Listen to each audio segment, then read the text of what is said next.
In a violent shaking, Zhu Shanshan opened his eyes, his drowsy mind instantly becoming clear. Earthquake. He immediately turned over, staggered upright, and walked unsteadily to the living room. The scene outside the floor-to-ceiling balcony window made his eyes widen. Cars were scattered haphazardly across the street, and a broken fire hydrant gushed water into the sky. Cracks in the road twisted all the way to the end of the street.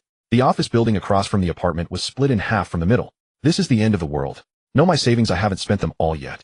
Before Zhu Shanshan could think further, a blinding white light flashed, followed by dizziness, weightlessness, and tumbling. He felt as if he had been stuffed into a spinning washing machine. Ugh! He lay on the cold ground, dry heaving for a long while before barely opening his eyes. Damn, who threw up? His thoughts returned. Oh, it was himself. Wait, he couldn't have thrown up on himself. He almost started a fight with himself on the road. Zhu Shanshan suppressed his nausea, opened his eyes, and slowly stood up.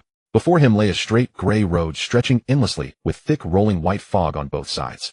Before he could make sense of the situation, an icy mechanical voice blasted in his mind. Welcome to road survival. This is the paradise of the strong, the burial ground of the weak. The rules are simple: survive, walk to the end of the road, and a new world awaits your exploration. Each person starts with one vehicle, one bottle of water, and one dry bread. Supply crates and lethal dangers are randomly scattered along the road ahead. Good luck, Blue Star players. That's it. If the neighboring platform finds out, they'll think we can't afford it. Zhu Shanshan rubbed his forehead. Holographic projection, or transmigration. Just then a gentle voice resounded. Children, I am the will of Blue Star. I have gathered the last of my energy to unlock your talents. I hope you can endure the difficult road and reach the new world at the end. As her voice faded, a translucent panel materialized in the once empty field of view, just like a game system interface. He tapped the panel with his finger, and a cold mechanical voice sounded in his ear. Greetings, survivors of Blue Star. Please read the following survival rules carefully. 1. The beginner period lasts only 7 days. After 7 days, monster attacks will return to normal. 2. The road is extremely dangerous at night. Do not travel at night. 3. Shelters can provide refuge at night. Do not abandon your shelter. 4. Your vehicle is an important refuge on the road. I'll upgrade it as soon as possible. 5. Beyond the road is filled with fog. After the protection period, the fog will dissipate, but it is full of danger, yet high risk means high reward. 6. A random disaster weather will occur each month, but there are also fair weather days. 7. The fog will stop spreading on the road at night, but things within the fog will occasionally attack survivors. Stay alert at night and guard your shelter. Do not reverse direction or stay in one place for a long time. Read carefully. After a countdown, it will reset and confirm. Zhu Shanshan frowned. As a veteran who had been around in the security circle, his professionalism quickly calmed him down. After clicking confirm, he casually opened his personal information.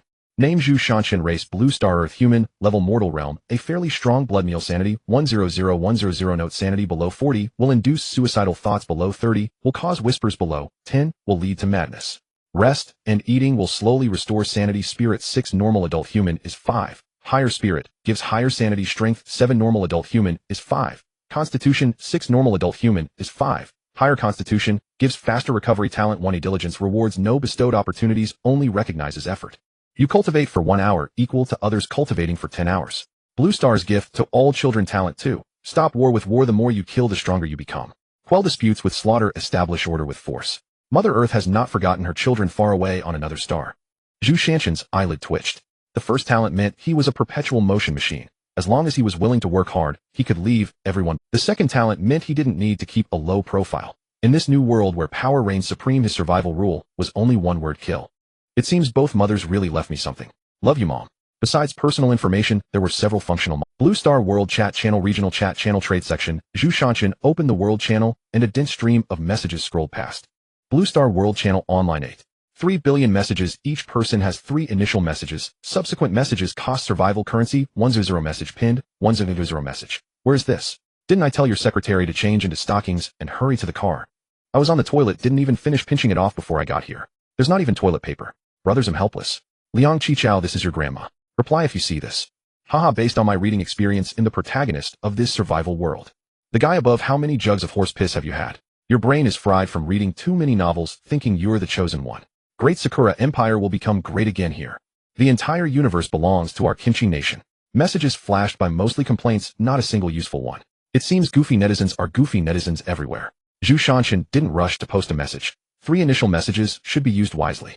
He switched to the regional channel only to find the same complaints, so he stopped paying much attention. The top priority was to figure out the refresh time and location of road treasure chests. He turned to look at the handcart, and his face darkened. So this really is starting with nothing but legs. Survival depends on walking. Muttering complaints, he still pulled the cart. With all my past life experience, I've ended up in the same state as Xiangzi. My transmigrator predecessors. I'm sorry, I've brought shame to the family. No time to think more if the fog behind him was already approaching overwhelmingly. Zhu Shanshan pulled the cart and ran forward. The endless road stretched straight ahead. The fog on both sides blocked the view, making it impossible to see what was inside. Running aimlessly forward, a wooden crate abruptly appeared at the roadside in front of him. He approached the wooden crate, and a prompt appeared before him. Congratulations. You found a treasure chest. Opening it grants various resources including, but not limited to equipment, materials, blueprints, items, potions, but dangers may also appear. Open with caution, safety first. The higher the chest quality, the higher the chance of high-quality resources. During the beginner period, chests have no danger. Seize this rare safe time. He opened the wooden crate, a white light flashed, and 2 boxes that looked like yogurt and 2 packs of rice crackers popped out. He picked them up for a closer look. For big characters, dry choke yogurt. Zhu Shanshan's face turned green. Who paired this? This stuff is way too dry. Zhu Shanshan opened the chat channel and saw people in the regional channel got nothing. His mood improved a bit. Something was better than nothing. He tore off the food packaging, took a photo, and uploaded it to the regional channel. The group was discussing how to make black bread and water taste better. Wang Wei. I personally think black bread with no 42 concrete should be quite flavorful. Li Guangji. I disagree with the above. Black bread should be paired with human exfoliated skin cells to achieve the perfect saltiness. Li Yangyi. What are human exfoliated skin cells? He Jisheng. It's the dirt from your body, colloquially called gojia. I must say this friend is a seasoned gourmet. Wang Jiping. Damn, I've got black bread and a cart to pull. It's like being exiled to Ningguda in ancient times. And this guy gets snacks. Zhu Shanshan paid no attention to these. In the afternoon, because he ran too fast, he couldn't help drinking water down to half a bottle. All he knew was that if he didn't get more water soon, he would die of thirst. The sunlight was just right, the breeze gentle. But he was about to die of thirst. He twisted open the half-empty water bottle and took 2 cautious sips. Only half a bottle of water remained. Before he could find new resources, 1 bottle had to be used like 6. No, he planned to use it like 10. Thinking about this, Zhu Shanshan felt speechless. His luck had been terrible for 2 lifetimes.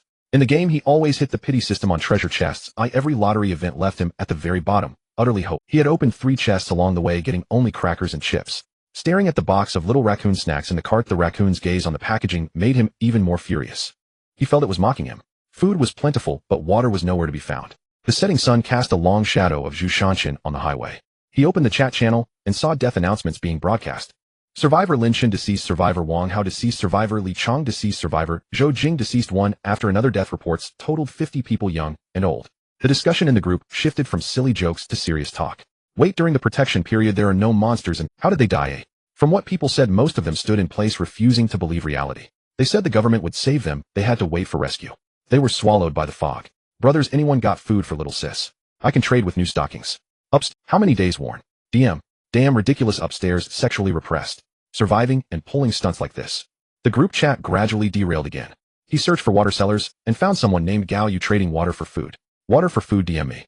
He clicked the avatar, sent a price inquiry, then continued pulling the cart forward. Current time 1800. Night falls at 2000, after which you can only move within a 2-meter radius of your. During the newbie protection period, the shelter core is invincible. Seeing the new prompt, he had no time to care about other things, only wanted to walk 2 more kilometers before 2000 to find more chests. After another kilometer, an ordinary wooden chest came into view.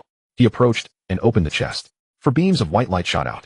After the light faded, 2 bottles of sports drink and 2 packs of baby snacks appeared. Zhu Shanshan's eyes lit up. Sure, drinking too much sports drink is unhealthy, but when you're dying of thirst, who cares about health? A private chat flashed. 500 milliliters for 1 staple food, no less than 300 G. 1000 milliliters for 1 meat, no less than 200 G. Zhu Shanshan thought the price was reasonable, so he took the box of little raccoon snacks, haggled a bit, and traded for 2 L of water. Luckily, the other party had been trying to lose weight before crossing over and hadn't eaten for 2 days. Looking at the 2 large bottles of pure water in his hand, the dryness in his throat made him unable to suppress his thirst any longer. Gulp, gulp, gulp. Half a bottle went down in seconds. He forced himself to stop, cap the bottle. Water resources were still unstable. He couldn't drink it all at once. He put the bottle away, continued driving for a while, collecting chests along the way. The sky gradually darkened. Zhu Shanshan sat down, leaning against the car. Chest spawn rate was pretty high today, maybe due to newbie perks or something. He ate 2 packs of crackers. With water exhaustion from walking all day made him curl up beside the car and fall asleep. The night sky on the highway world was clear, full of stars rarely seen in industrial cities. A cool night breeze blew into the thick fog on both sides of the road, but the dense mist did not stir at all. A bright full moon hung in the sky, everything around was silent. The fog on both sides of the road exuded an eerie stillness, then suddenly rippled. A dark figure slowly drifted out of the fog, clad in tattered black cloth. It drifted towards Zhu Shanshan, sleeping on the road. When it approached within 2 meters, a transparent barrier suddenly appeared, blocking the shadow. The shadow let out a faint hiss, its sharp claws scraping against the barrier, making creaking and rustling sounds. Zhu Shanshan woke with a start, leaped up, eyes wide, staring at the ghostly figure outside the barrier. What the hell is... He opened the panel and found a system announcement. Attention survivors from midnight to 3 a.m. is the time for ghosts and anomalies to act. Don't sleep too soundly, stay alert. Before he could read more, the scraping stopped. Zhu Shanshan saw the ghost circling the barrier, looking for weak spots. After circling once and finding no gaps, the ghost let out an angry roar and continued hitting the barrier. He stepped to the edge of the barrier, observing the ghost up close. Inside the cloak was pitch black. 2 pitch black, ghostly claws extended from the sleeves. As he approached the barrier, a system prompt popped up. Shelter core, requires vehicle binding, shelter range 3 meter, radius shield, HP 100100, invincible on road during newbie protection. Invincible, then I'm fine. Zhu Shanshan scratched his head. Does this thing look like a dementor? Seeing the ghost couldn't get in, he sat down by the car, watching it rhythmically hit the barrier. Seeing it knocking so energetically, he mocked and sang along. Invincible, how lonely. Bored, he took out a stone head picked up from the fog edge during the day. That stone had suddenly flown out of the fog, hitting him on the head while he was peeing at the fog. If not for the yellow hard hat on the cart, head have bled for sure. He wondered which construction site this cart was stolen from. The stone passed through the barrier, then through the ghost's body, landing on the road. It seemed that currently he couldn't harm Anomaly. The ghost saw the stone couldn't hurt it and let out a mocking laugh at the barrier. Zhu Shanshan, angered by the taunt, said, "How you little thing dares to mock me?" He looked around, but found no weapon that could harm the ghost. An idea struck him. The famous Ghostbuster Lin Fengjiu once said that virgin urine can ward off evil. He immediately unzipped his pants and aimed at the ghost. The urine splashed onto the ghost, making a sizzling sound. Thick white smoke rose. As the last drop drenched the ghost, it let out a painful roar. It thrashed violently, then after a dense cloud of white smoke, 3 items dropped on the road. Congratulations, survivor. You killed a basic shadow ghost. Server announcement. Congratulations to survivor Zhu Shanshan for the first kill on anomalies, rewarded with an iron chest. The chat channel became lively again. Who's this guy? So fierce, killing a ghost barehanded. Iron chest for trade. DM me. Zhu Shanshan glanced at his pants, zipped up expressionlessly. He looked at the chest in front of him, bent down to pick it up, and placed it with the daytime wooden chest. He quickly walked to the items dropped by the ghost. Ghost core, energy core of an anomaly, purpose unknown, brass knuckles, purified water, 500 milliliters. The prompt was too straightforward. Just a name. Where's the details? Seriously, details omitted. It seems that the props in this world must be explored on one's own. Surely one does not have to learn the skills by themselves. It appears that collecting information about the props is also very important. He stored the items away and approached the vehicle to open the wooden chests he had collected during the day. He lined up 5 wooden treasure chests resembling soldiers awaiting inspection. He quickly opened them from left to right, and white light burst forth as items scattered everywhere. How is it that these chests are just like those in legendary online games, with items spilling out everywhere? He gathered the scattered items together. A box of chubby little bread, a package of woof woof gift bag, a pack of Maji, 3 bananas, a pair of old cloth shoes, 1 L of farmer's water, and 1 L of bandit water. Zhu Shanshan's expression darkened as he looked at the items that had been revealed. His expression shifted from anticipation to confusion, from confusion to bewilderment, and from bewilderment to a blank face. How could he have such bad luck to uncover a counterfeit? Zhu Shanshan stared at the bottle of farmer's water in his hand. The logo on the bottle was boldly counterfeit. A bandit drawn with an eye mask, even more arrogant than the genuine article. Chubby little bread. Woof woof gift bag. He opened the woof woof gift bag, and inside was clearly a bag of dog food. I recognize the snow cakes in this bag, but what in the world is dog food? Do they not consider me human? And there's Walaloo and farmer's water. What kind of underworld brands are these? He lowered his head to sniff his hands. Could it be that he hadn't washed after using the ghostly bathroom, and now bad luck had infected him? He looked at the remaining black iron treasure chests, silently poured some bandit water to wash his hands 3 times, and then opened the treasure chest. A tang dao, a tang bao, a barrel of feathered arrows, and 100 survival coins. This tang dao is really handsome. As Zhu Shanshan's fingers brushed the handle, a cold and heavy sensation spread throughout his body.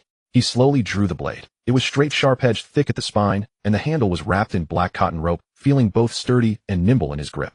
He placed the bow and arrows in the vehicle, looking at the full trunk. A sense of satisfaction washed over him. This is the empire I have built. Just as he finished speaking, the bandit water slipped from the vehicle. Forget it, the empire is still a bit unstable. It seems he still needs to find a larger vehicle quickly. Lying on the roadside and gazing at the starry sky, he found it hard to fall asleep for a while. Private messages kept flashing, and with a thought the panel unfolded. Various friend requests and inquiries about how to kill the strange beings appeared. There were also beggars. Even in survival mode there were those who would stretch out their hands. Just as he was about to clear everything with one click, a special name caught his eye. His former boss and ex-girlfriend Lu Yifei flooded his mind with memories. At 17, he lost both parents on Blue Star and came to Beijing to work after coming down from the mountains. Due to his strong physique, he was noticed by a BA company, becoming a security guard. Upon starting, he was dispatched to work as a gatekeeper on a film set. When the crew moved to Juzhegu due to a shortage of manpower, he was pulled in as a photography assistant, earning 200 yuan a day, and he agreed without hesitation.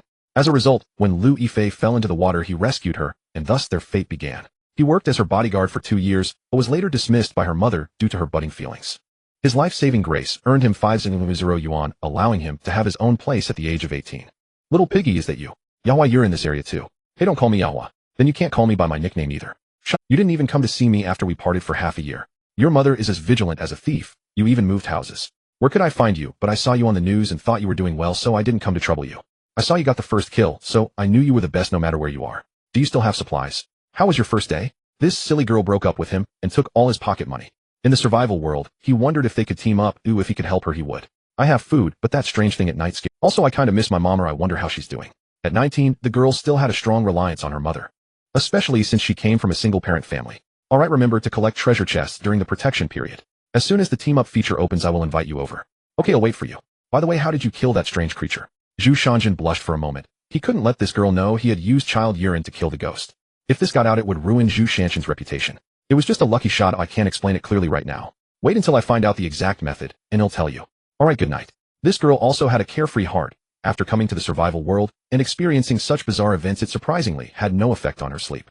He closed his eyes, and when he opened them again, it was already 5 a.m. The morning breeze carried a hint of coolness. He got up and rubbed his face to wake himself up. Survivors, good morning. After a day of road survival, I believe you have adapted to this world.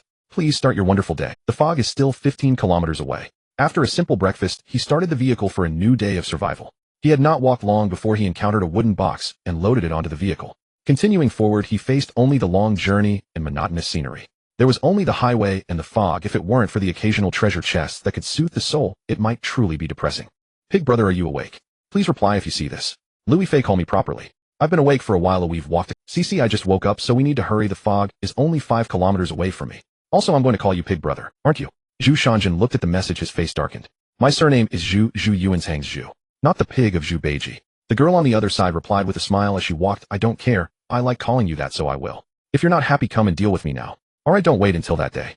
Talking and joking, the time had already reached noon. In the meantime, he had traded a box of bread with an old man from a martial arts family for a family sword technique. He said that his ancestor was a personal guard of Li Jing from the Tang dynasty, and this set of sword techniques is a military combat skill. He only got it because his grandson was clamoring for bread. He practiced repeatedly according to the videos sent by the old man. Slice, chop, stab, lift, sweep, every movement was polished over and over again. Memories from his past life became exceptionally clear at this moment. He had been a security guard, received military training, and learned military boxing. He had been a photography assistant and trained physically. 2 years as a bodyguard had given him an almost instinctive understanding of body mechanics. One time he was unfamiliar. 10 times he began to show some resemblance. 50 times the movements started to flow together. 100 times, system notification sound rang out. The talent heaven rewards diligence has activated. Congratulations, survivor, you have learned the 7 kills sword technique. He recalled his talent heaven rewards diligence. His suspicions were confirmed. The skill learning in this world completely follows the logic of reality. In other words, there is no such thing as a skill book that can be learned with just a snap of the fingers. The skill learning in this world follows real-world logic entirely. After practicing the 7 kills sword technique again, he started the vehicle and continued his busy day as a mule. Night fell quietly as the mileage increased, and he arranged the treasure chests he had collected throughout the day. He discovered that his luck wasn't bad, but rather a bit strange. At this stage, most of the food obtained from the treasure chests were simple coarse grain bread or cold steamed buns. A very few people found finely processed snacks. Although he had mostly opened counterfeit goods, the brands were fake, while the items were real. He still used bandit water to clean his hands, and opened another chest. I don't believe that Zhu Biao, the direct descendant of the Zhu family, can't have better luck as a 25th generation descendant. Although there is currently only one person in the Zhu family, he is still a direct descendant of Emperor Hongwu. 5 minutes later, Zhu Shanjin sat on the ground with a face full of frustration. He sighed at the sky. Emperor Hongwu, have you forgotten your grandson? It must be that Zhu Lao's schemes caused my brother's lineage to become extinct, leaving me in such dire straits now. In front of him, 7 bottles of bandit water were neatly arranged, and not a single treasure chest contained anything edible. It was even worse than yesterday. The night wind chills the heart. The ghostly shadows of the night are extinguished as usual. One can find the right angle just by closing their eyes and listening to the cries. This survival game feels rather childish. Logically, there should be various basic supplies in the early stages, yet after 2 days the treasure chests have only yielded water and food. Strange, it feels very strange. This protective period truly is just an adaptation phase aside from a few reckless ones in the early stages. It has been quite peaceful, a calm before the storm. Survivors, please note, tomorrow after the fog disperses there will be forks in the road along both sides of the highway. Entering a fork will randomly assign you to different locations, so please be cautious. The world beside the main road is not protected during this period. Zhu Shanjin wiped the water that had flowed from his mouth due to drinking too quickly. It seems tomorrow will bring something different. Hopefully, he can find a vehicle. A day free from being a beast of burden, starving day after day, without dying eating, without being full, yet still having to pull the cart. Isn't this just Xiaoying's cow? Another morning awakened by the cold wind. The chat channel remains lively, filled with discussions about the new rules appearing today. I wonder if the new places that appear today are dangerous. Upstairs, the conspicuous ones have always been there. Without the protection period, do you think it's dangerous? It seems these past 2 days of safety have made you forget that this is a survival world. Yeah, this is still a survival game. Oh, everyone, don't be too careless. Stop worrying whether or not we survive is another matter. Don't create a tense atmosphere. Li Wei, just wait for me. Once the safety period is over, I will be the first to finish you. Is there anyone in the know? Come out and tell us what's going on. Ha ha ha, I know, let me say it. It's that guy Li Wei who said he would trade his wife's original flavor stockings for water. As a result, after Zhang Kai finished trading, someone in the group said they knew him. Li Wei is from Sichuan. He's a bearded man and possibly a gay. Wow, how stimulating. Truly a fun person is a fun person wherever. Watching the discussions in the group, the tension of facing a new challenge dissipated, replaced by a curiosity akin to watching a spectacle. It's now 5 o'clock, 3 hours until the fog dissipates. If I linger, who knows what I might encounter at the fork in the road. Being caught by the fog would be troublesome. The chat channel erupted in another wave of discussion. Upon checking, it was Li Wei who had shared a photo. Strangely, someone was also asking if Li Wei could add them as a friend. Upon opening the photo, Zhu Shanjin gasped. Goodness, is it true that Zhang Fei is also a concubine and Li Kuei is a lord? He quickly opened a private message to Yi Fei asking her to send 2 photos. Looking at the radiant girl in the photos, it felt like his eyes were receiving a massage. Brother Chen, should I enter the fork in the road? Zhu Shanjin pondered for a moment before replying. The places connected after the fork offer no safety guarantees. You should avoid taking risks. Oh, wait for me to scout the situation before you enter. The girl read the message, biting her lip, a hint of hesitation flashing in her eyes, but she quickly became resolute. But I don't want to be your burden. I still want to find my mother. Once the safety period is over, no one knows what will happen. I want to fight alongside you.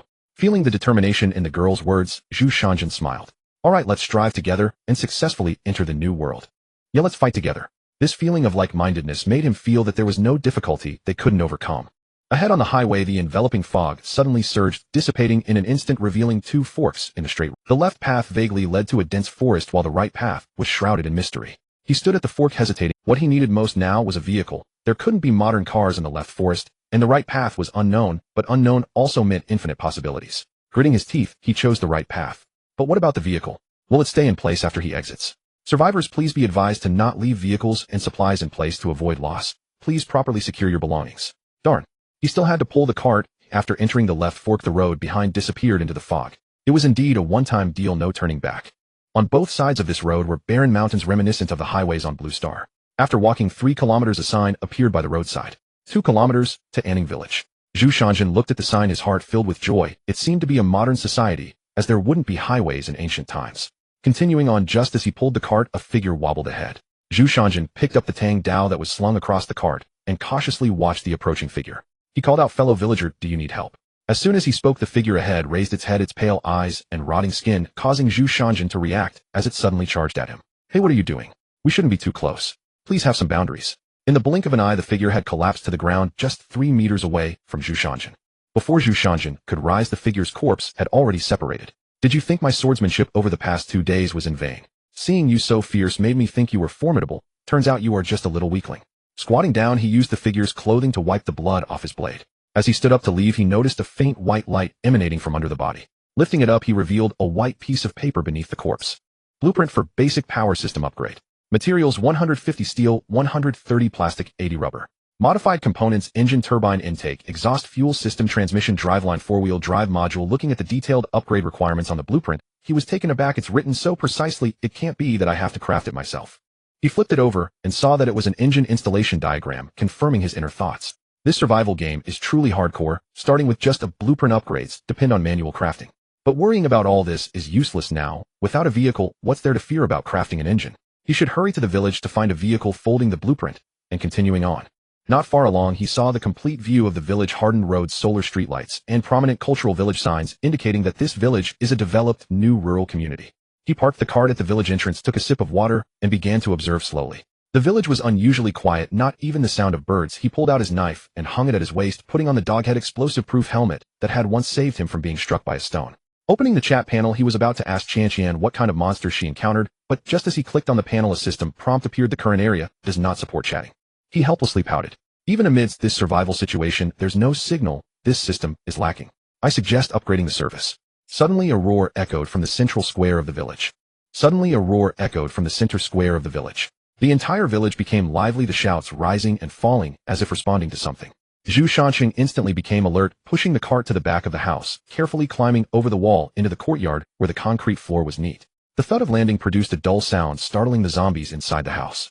Within the beautiful two-story villa, two low, deep roars could be heard. At the living room on the first floor and the bedroom on the second floor, there were fierce knocking sounds. Cautiously approaching the window, a gaunt figure was visible in the living room. As the zombie pounded on the door, Zhu Shanqing circled the house, finding no other entrances or exits. He picked up a stack of red bricks piled in the corner and hurled them violently at the glass in the hall. With a crash, the glass shattered into pieces, the loud noise drawing the attention of the middle-aged zombie in the living room. Zhu Shanqing acted swiftly, not waiting for the zombie to approach, and struck the middle-aged zombie's head with a knife. The zombie's body fell heavily onto the tiles beside the sofa. The zombies upstairs seemed to sense something, and the knocking grew more intense. It seemed as though they were about to break through the door, making their way down the stairs to the second floor. Arriving at the bedroom door, Zhu Shanqing quickly turned the handle. The zombie fell to the ground, a clean and decisive strike.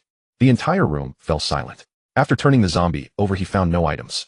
Frowning slightly, it seemed the drop rate for ordinary zombies was not high. Turning around to survey the interior, he noticed a path from the stairs leading to the rooftop. Upon reaching the rooftop and gazing towards the square, a dense mass of zombies gathered there. Estimating roughly, there were about 1,000 with a stout figure at the center. It appeared this was the zombie leader, likely a wealthy individual given the tattered clothes. Even as a zombie, it did not forget to bully those beneath it, no more accurately the corpses. Looking around, he memorized the village's environment. His position was on the outskirts of the village with the square at the center.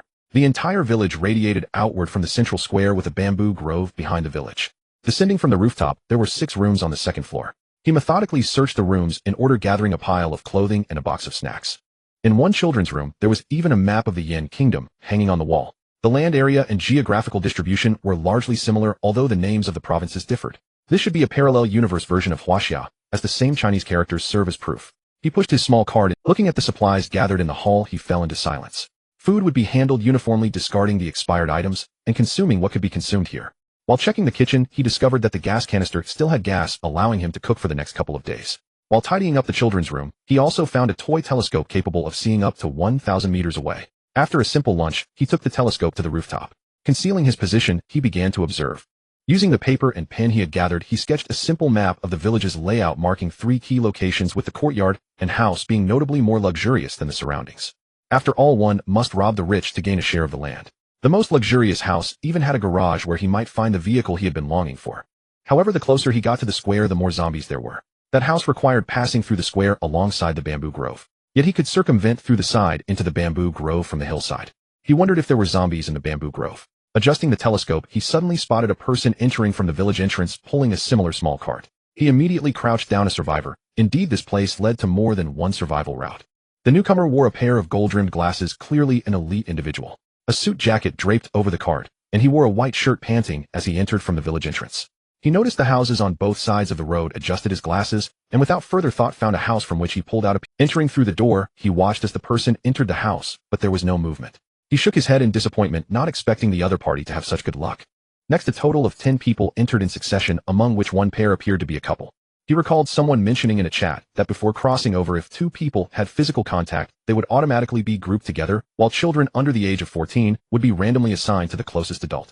As dusk gradually fell, Zhu Shanqing descended from the rooftop, realizing no one would come to the village at night. Outside was eerily quiet, and he took out the snacks he had earlier procured to munch on. Without confirming safety, it was best not to start a fire to cook.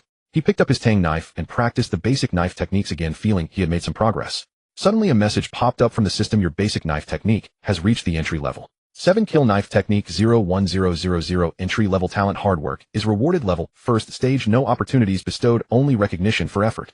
You practice for 1 hour, equating to 10 hours of others' practice. Consistently engaging in one task will automatically trigger a transformation of diligence. As long as you persist, ordinary skills can be upgraded to extraordinary, and a normal foundation can forge an unparalleled Dao foundation. Looking at the talent panel, a slew of text suddenly appeared, and he casually muttered, this talent still needs to be unlocked by oneself. However, once unlocked, it only adds 2 lines of text. Casting aside distractions, he practiced the knife techniques again, raising his proficiency from 0 to 1. From entry level to proficiency, it actually required 1,000 repetitions. It seems the novel was right. Reading a book 100 times reveals its meaning. Practicing a knife 1,000 times reveals its intent. After simply washing his face with river water, he entered the bedroom and fell into a deep sleep. Before sleeping, he felt as though he had forgotten something, but didn't think much of it, knowing there were many things to do tomorrow. At midnight, a small paper figure quietly approached the bed of the sleeping man through the crack of the bedroom door. As it neared his forehead, a hand suddenly snatched the paper figure quickly. He grabbed the lighter on the bedside and ignited it. The paper figure twisted for a moment before turning to ash. Rolling over, he leaned against the headboard and took the half-pack of remaining Lihua cigarettes left by the previous owner, lighting one and inhaling deeply, exhaling a puff of smoke. With a long breath, he realized why he felt he had forgotten something. Every day, the knocking ghost at the door, the area outside the road was unprotected. Damn, there are always troublesome people wanting to harm me. Suddenly, he sensed a wave of malice directed at him in his sleep. It instantly woke him up, and he recalled how he had killed the zombies during the day without feeling any discomfort. He thought it was just his cold-bloodedness, but it seemed to be the effect of a second talent. Uncertain of the triggering conditions, the serene night was shattered by a scream. Zhu Shanxing quickly got up and went to the rooftop, seeing in the courtyard across from him the couple from earlier. The husband had been drained of life, being carried away by a swarm of paper figures into the depths of the bamboo grove. The sleeping zombies in the square were drawn by the screams, marching in a great swarm towards the house where the woman was. In an instant, they surrounded the courtyard, tightly, frantically banging against the iron gate, which soon crashed to the ground. The woman's screams piercing the night sky, but quickly faded. All that remained was the low growls emitted from the zombies as they tore at their prey. Zhu Shanxing coldly watched the tragic events unfold below from the rooftop, his heart stirred by nothing. In a world of survival, one must abandon the instinct to help others. Only through selfishness can one survive longer. As the meal ended, the zombies slowly dispersed, leaving behind only a ground of shredded flesh, and the village returned. After descending from the rooftop, Zhu Shanxing planned the route for the next day, intending to retrieve a vehicle from the mansion and leave immediately. There were too many zombies. If he exposed himself, it would be game over. At that time, he would end up like that couple with not even a complete corpse left. He took out the simple sketch of the village drawn during the day. From his dwelling to the square, he would have to pass through 3 empty spaces. These 3 spots were the senior activity center, the central supermarket, and the stone bridge leading to the village government compound. None of these locations had any cover, and there were no houses nearby. To enter these buildings, he would need to create a disturbance in another part of the village to attract the zombies' attention. Scanning the map, he decided on the village primary school. It was located to the west of the square, in stark contrast to the route he had planned, and it was spacious enough to accommodate many zombies. After finalizing the route, he peacefully fell asleep. Waking up on time in the morning, he checked the electronic devices left by the original owner. Not a single bit of power left. Isn't this just a pile of junk? It seemed he still needed to search the nearby houses to see if there was anything that could make a loud noise. After hiding his supplies, he reinforced the front door and climbed over the courtyard wall. Based on his observations from yesterday, the people who entered were all distributed around the outskirts of the village. He had to be careful while exploring to avoid being ambushed. The distance between the houses in this village was not too far. However, perhaps due to the sparse population, the density of houses was not too high, with each house standing several meters. A main road ran through the village with trees lining both sides for cover. There were dirt paths in the woods, and he followed a small path to the front of a 2-story house, finding no signs of life in the yard after a careful inspection. Jumping down from the wall, he found the front door of the house was not closed. It seemed the homeowner had only left for a short while before the incident, locking only the courtyard gate. Upon entering the house, he was greeted by a row of solid wood sofas, gray-white tiles, and a clean coffee table, indicating that the owner was a person who valued cleanliness. Confirming that there were no zombies, he began to search the entire house for usable items. Before long, a pile of items accumulated on the living room tiles. Aside from some daily necessities and clothing, there were only books that were temporarily useless. He sat on the sofa looking at the pile of clutter in the middle, scratching his head. This house seems to lack any tools to attract zombies. He'll take a 5-minute break before heading to the next one. Leaning back against the sofa, his gaze was suddenly drawn to something covered beside the TV cabinet. Is this a large speaker? He stepped forward and pulled off the cloth. It appeared to be a speaker, specifically a portable sound system used by older ladies for dancing in the square. After clicking to turn it on, a cheerful tune started playing, followed by a familiar electronic voice saying, "Welcome to the Juping speaker, please connect via Bluetooth." Zhu Shanxing was startled by the sudden sound. Quickly regaining his composure, he turned off the power and felt a surge of joy. He didn't expect this large device to actually have power. With this, his plan became much more secure. He remembered that this device should be usable with a USB drive. He opened the nearby cabinet and found a silver USB drive that stood out among a pile of square dance discs. Perfect. The biggest problem now was how to transport this speaker to the school. The distance from here to the school was about 1 kilometer, and taking the paths through the woods would be shorter. Currently, most zombies were concentrated around the square, but it couldn't be confirmed that there were none at the school. He decided to reach the vicinity of the school wall before considering other plans. Perched on the wall, he observed the surroundings and found no zombies wandering. He opened the courtyard gate, quickly dragging the speaker into the small path beside the road, and followed it to the wall. The wall was not high, but carrying the speaker made it somewhat difficult.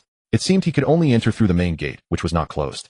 The silent campus was filled only with the sound of the speaker's wheels rolling over the concrete. The entrance to the teaching building was tightly locked. He placed the speaker in the middle of the stairs, inserted the USB drive, cranked the volume to the maximum, and turned to run. A dynamic tune resounded through the quiet campus. You are the most beautiful cloud on the horizon. Oh, let me keep you here with all my heart. Not far from the school was the square, and the loud sound caused the zombies to start moving. The zombies quickly rushed towards the school, while the survivors searching the houses looked in astonishment towards the source. Now was the time. Zhu Shanjin, running along the small path, emerged from the woods. He quickly moved along the main road, running straight to the bridgehead. Without stopping, he swiftly crossed the bridge and passed through the village government office. Immediately, he ran northward through the bamboo forest for 2 kilometers, stopping in front of a luxurious villa. While the walls of this wealthy family are high, after some effort, he couldn't find a good way to enter. Frustrated, he kicked the main gate, which slowly opened inward. Zhu Shanjin stared at the open door in disbelief. Pointing at the entrance, he cursed loudly. Who designed this door? Which kind-hearted family has a gate that opens inward? It makes me look like a fool jumping around here for so long. With a dark expression, he entered the courtyard and immediately ran towards the garage. He smashed the lock on the rolling shutter door with 2 strikes, revealing a vehicle that was tough-looking with retro headlights and heavy wheels, exuding a robust presence.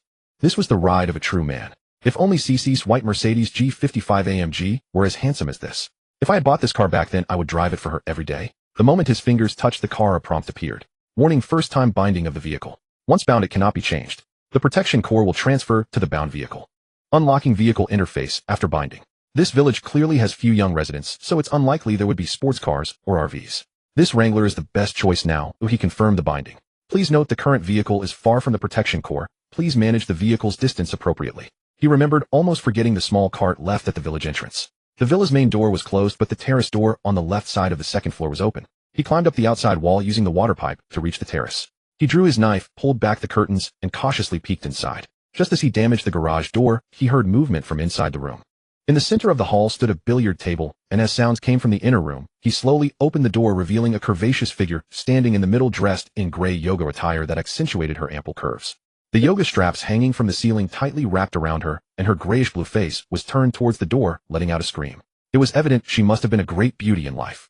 With a single stroke, he pierced through, and a piece of paper slowly fell. Basic vehicle body blueprint materials: 300 steel, 150 plastic. Upgradable components: reinforced steel plates, bulletproof armor, anti-stab doors, crash-proof bumpers, metal roll cage, explosion-proof windows, side wing plates, rear protection plate. Indeed, she was beautiful and kind-hearted, wealthy in life, and even richer in death.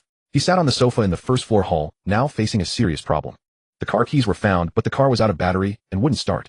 With little fuel left, if he couldn't find a place to recharge and refuel, the car would remain useless, a mere disappointment.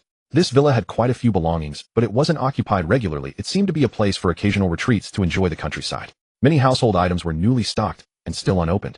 Taking a lesson from last night, he decided to sleep only after midnight today. He retrieved a candle from the bedside drawer. As for why the candle was there, he couldn't say. Perhaps it was a precaution against potential power outages. He lit the candle and sat upright on the sofa, feeling the slow passage of time. Suddenly, a strange wind swept through the quiet courtyard, causing the entire bamboo grove to rustle, and the flame of the candle before him inexplicably turned a sinister green.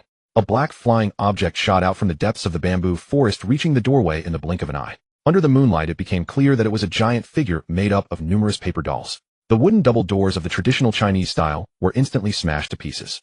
Zhu Shanjin stood behind the sofa, staring at the paper monster before him, slightly surprised. It wasn't terrifying at all. His sanity had not faltered. It was less frightening than the monsters in horror games. The paper dolls entered the house, targeting him and transforming into countless smaller paper dolls, overwhelming Zhu Shanjin. Zhu Shanjin wielded basic sword techniques to fend off the small paper dolls before him, but the ones cut by his sword merely reformed into complete paper dolls and continued their assault. For a moment, the two sides reached a stalemate. However, he understood that his physical stamina could not endure a prolonged battle. Soon, countless small paper dolls merged back into a larger paper doll. Now was the moment. Just as the paper dolls merged. Fire in the hole. He swiftly ignited it with his lighter. The flames roared to life, and within moments the paper doll was completely consumed by fire. Only a pile of equipment remained on the ground. Zhu Shanjin looked at the ashes and shook his head. Experience teaches wisdom. Did you think I would just sit here and wait to die? As it neared midnight, Zhu Shanjin poured the cooking oil he had collected behind the sofa, deliberately allowing the small paper dolls to fall onto the oil during the fight. Adding fuel to the fire, they instantly turned to ash. The items that fell included the 100-year bamboo, sword bamboo, whip eerie, crystal, spatial energy crystal. Each remained merely a name, with no indication of their use. These items were merely dropped by the eerie creature, and should be related to countering the uncanny. The peaceful village of Anning looked particularly beautiful under the sunlight. It would be even more beautiful if it weren't for the horde of zombies in the town square. The eerie presence from last night had been eliminated, and new ones wouldn't regenerate quickly in the same area.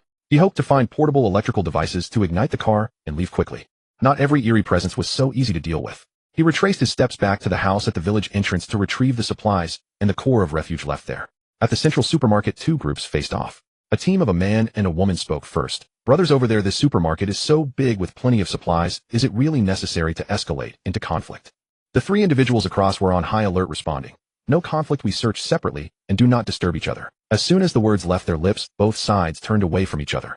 Brotherly, are we just going to develop peacefully like this? Liu shook his head. With so many zombies, once we start fighting, no one will be able to escape.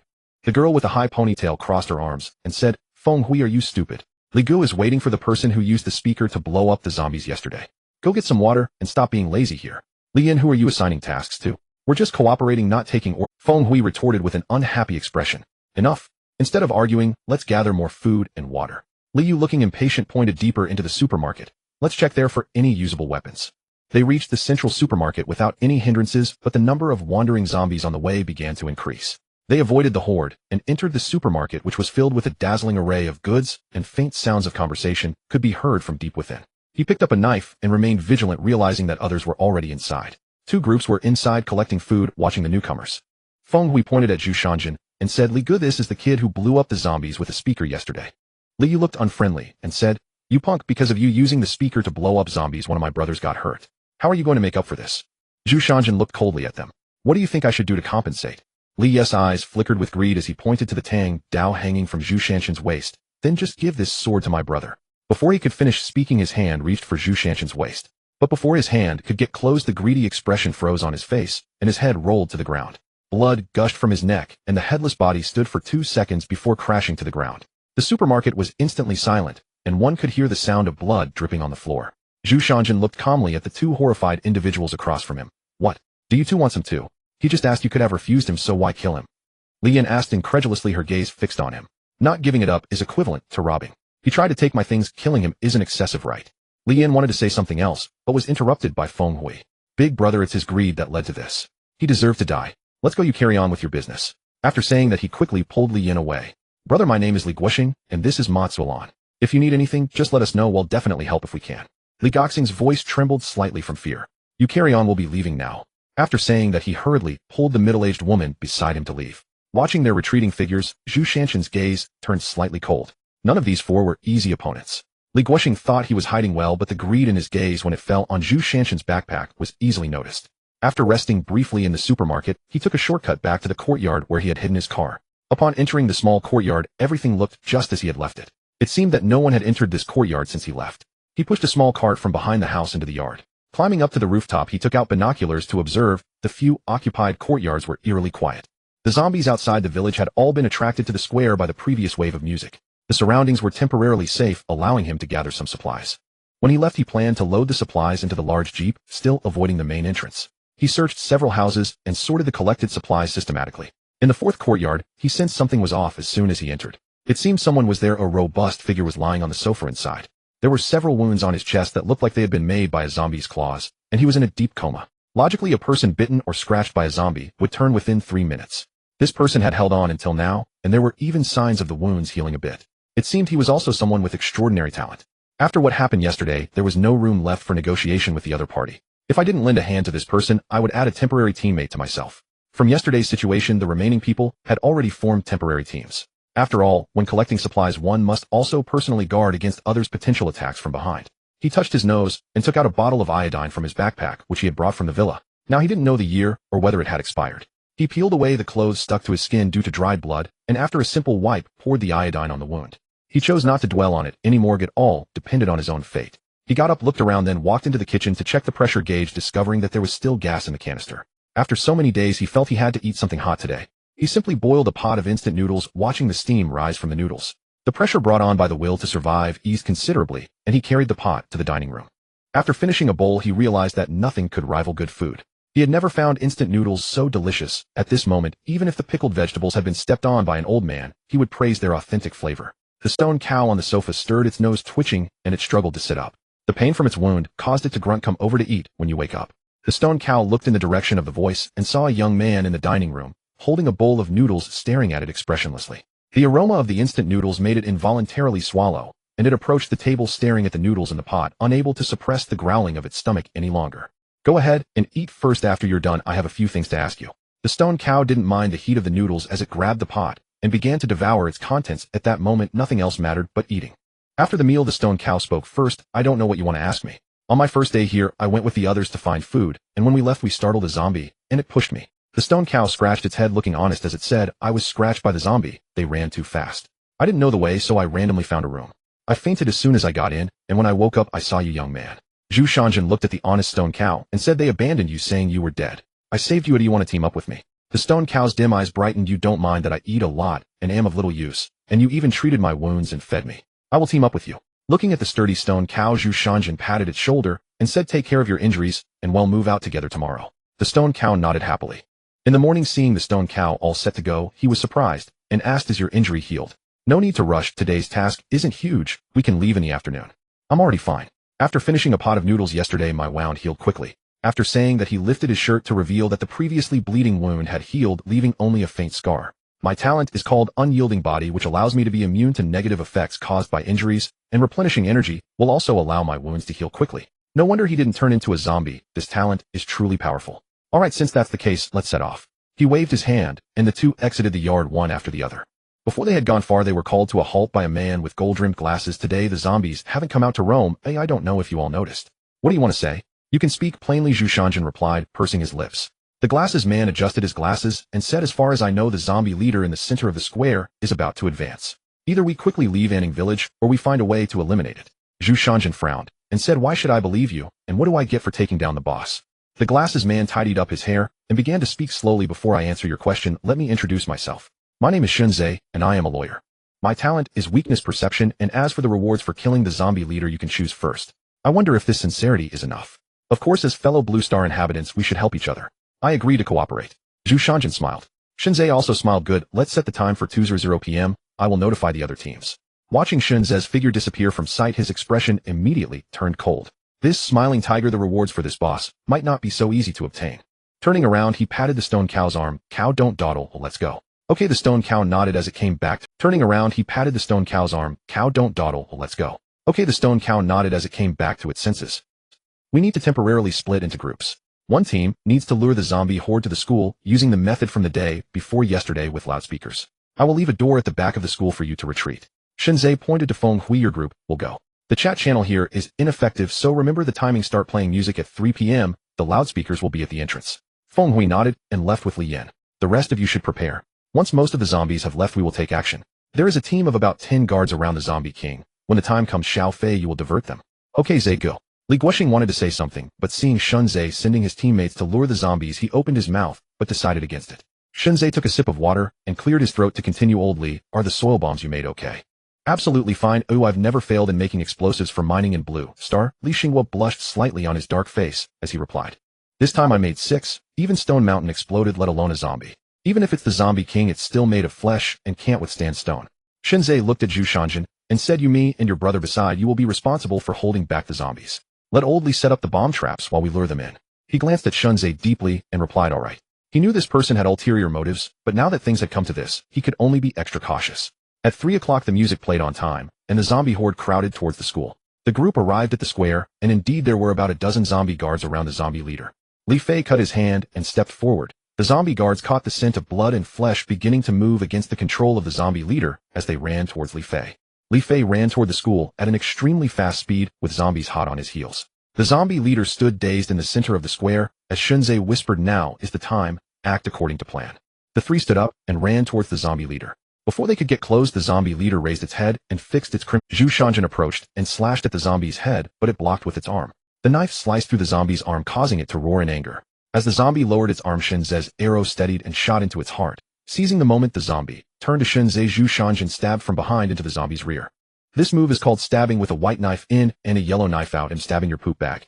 Zhu Shanjin looked at the thick liquid clinging to the knife, which was green and emitted a foul odor. He thought this technique was good, but a bit disgusting. Zhu Shanjin felt a churn in his stomach. This knife was no longer usable. Drawing out the knife, he charged towards the trap without looking back, while the zombie behind him followed with an eerie running posture, roaring fiercely. Seeing the zombie fall into the trap, he shouted, ignite it. Before he could run away, the fuse burned to his front, and without time to think, the stone bull quickly pounced on him from the side, pulling him out of the trap. As the intense explosion faded with the fire, only a silver treasure chest lay quietly in the center of the pit. Zhu Shanqing looked at the stone bowl behind him, bloodied and mangled from the explosion, and anger surged within him as he quickly flipped over and headed towards Li Guoxing's hiding spot. Li Guoxing saw Zhu Shanqing running towards him with a face full of terror, unable to speak in time. The flash of the knife passed by. His head had already left his body. At that moment, an explosion was heard not far away. Turning to look, it was the woman Ma Suilan, a teammate of Li Guoxing. One of her legs was blown off, while Shunzhe had already been blown to pieces. He walked towards Ma Suilan, his gaze indifferent as he asked, "Do you have any last words?" The woman looked at him calmly and said, "A lawyer's heart is dirty. Even at death, one does not forget to leave someone to take the blame.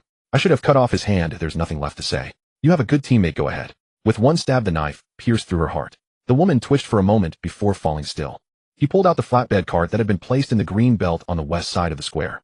This cart was found by the stone bull, used to carry supplies during their searches. He had jokingly said at the time, "If anyone gets injured, we can use this cart to push them back. It's time-saving and labor-saving." Little did he expect that it would eventually apply to himself. He laid the stone bull onto the cart, placing the treasure chest in his arms, and pulled the flatbed cart towards their small courtyard. Bringing the stone bull back to the courtyard, he found that the seemingly dying stone bull had a faint breath.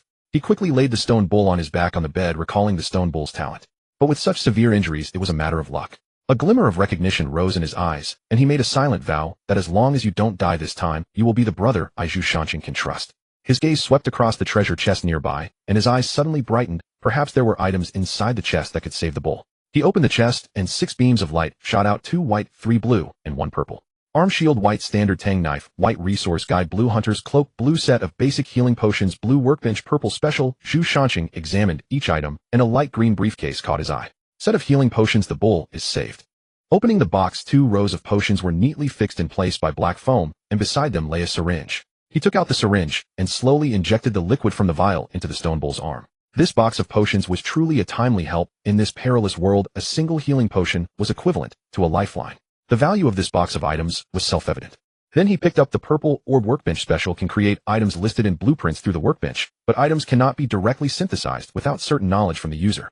To install the workbench, it must be bound to a vehicle. He looked at the additional prompt with delight. Finally, there was a description for this purple item that he had been guessing about for the past 2 days.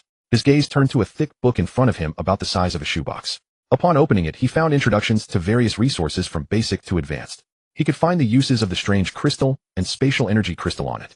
Looking at the shoebox in his hand, his lips twitched slightly. This is your survival, and my survival seems quite different. This survival system resembled an incomplete AI database. Everything had to be explored and used by oneself, offering great freedom. This book was like an encyclopedia, and after checking, he found that the strange crystal and spatial energy crystals could be embedded into equipment, but it required a craftsman to complete. He crossed his fingers, resting his chin on his hands. As for the craftsman, given the nature of the survival system, it will mostly depend on reading or finding someone who is already in this profession in Blue Star. In this light, the game encourages cooperative survival. One person cannot master everything. A reliable team. This time out, he could scout for teammates, but better to be selective than hasty. The right people needed time to sift through. Zhu Shanqing stood up and went to the rooftop, took out his binoculars, and saw nothing but silence in the square. In the nearby school, zombies were gathered in hordes. Upon closer inspection, he found that all the entrances to the school were locked with thick iron chains. Now only that fast little Fei remained. Shinzei really laid out a grand plan, arranging for little Fei to lock the school, collaborating with Li Guoxing to blow himself up, and then waiting for little Fei to return after luring the zombies to finish off Li Guoxing. But unfortunately, although talent can see weaknesses, it cannot see the complexities of human hearts. He did not expect the honest Li Guoxing to betray him at the last moment. Greed can lead to one's downfall. As for that little Fei, let him hide. If I find him, I'll reward him with 2 knives. In the woods behind the school, Li Fei was crouching on a tree branch, looking at the square with a complex expression. He had locked the school as agreed, but as soon as he reached the edge of the square, he saw Shunzhe blown into bits. He turned and ran all the way to this spot. Most of the zombies in the village were at the school. It was only a matter of time before Zhu Shanqing found him. The moment this thought appeared, it became uncontrollable. Now was the time to leave. Staying here meant death. Taking the collected supplies out of the village was the only way to survive. Zhu Shanqing, holding the knife stained with red blood and green goo, approached a nearby pond with a look of disdain and cleaned the blade. This knife was no longer useful. Discarding it felt wasteful, but he could sell it to his dear compatriots from Blue Star. At the village chief's office, he recalled seeing a small gas station to the west of the village. The villagers preferred to take a longer route rather than go there because the fuel was too expensive, but he could go there for a look. As the sun gradually disappeared below the horizon, darkness enveloped the entire village.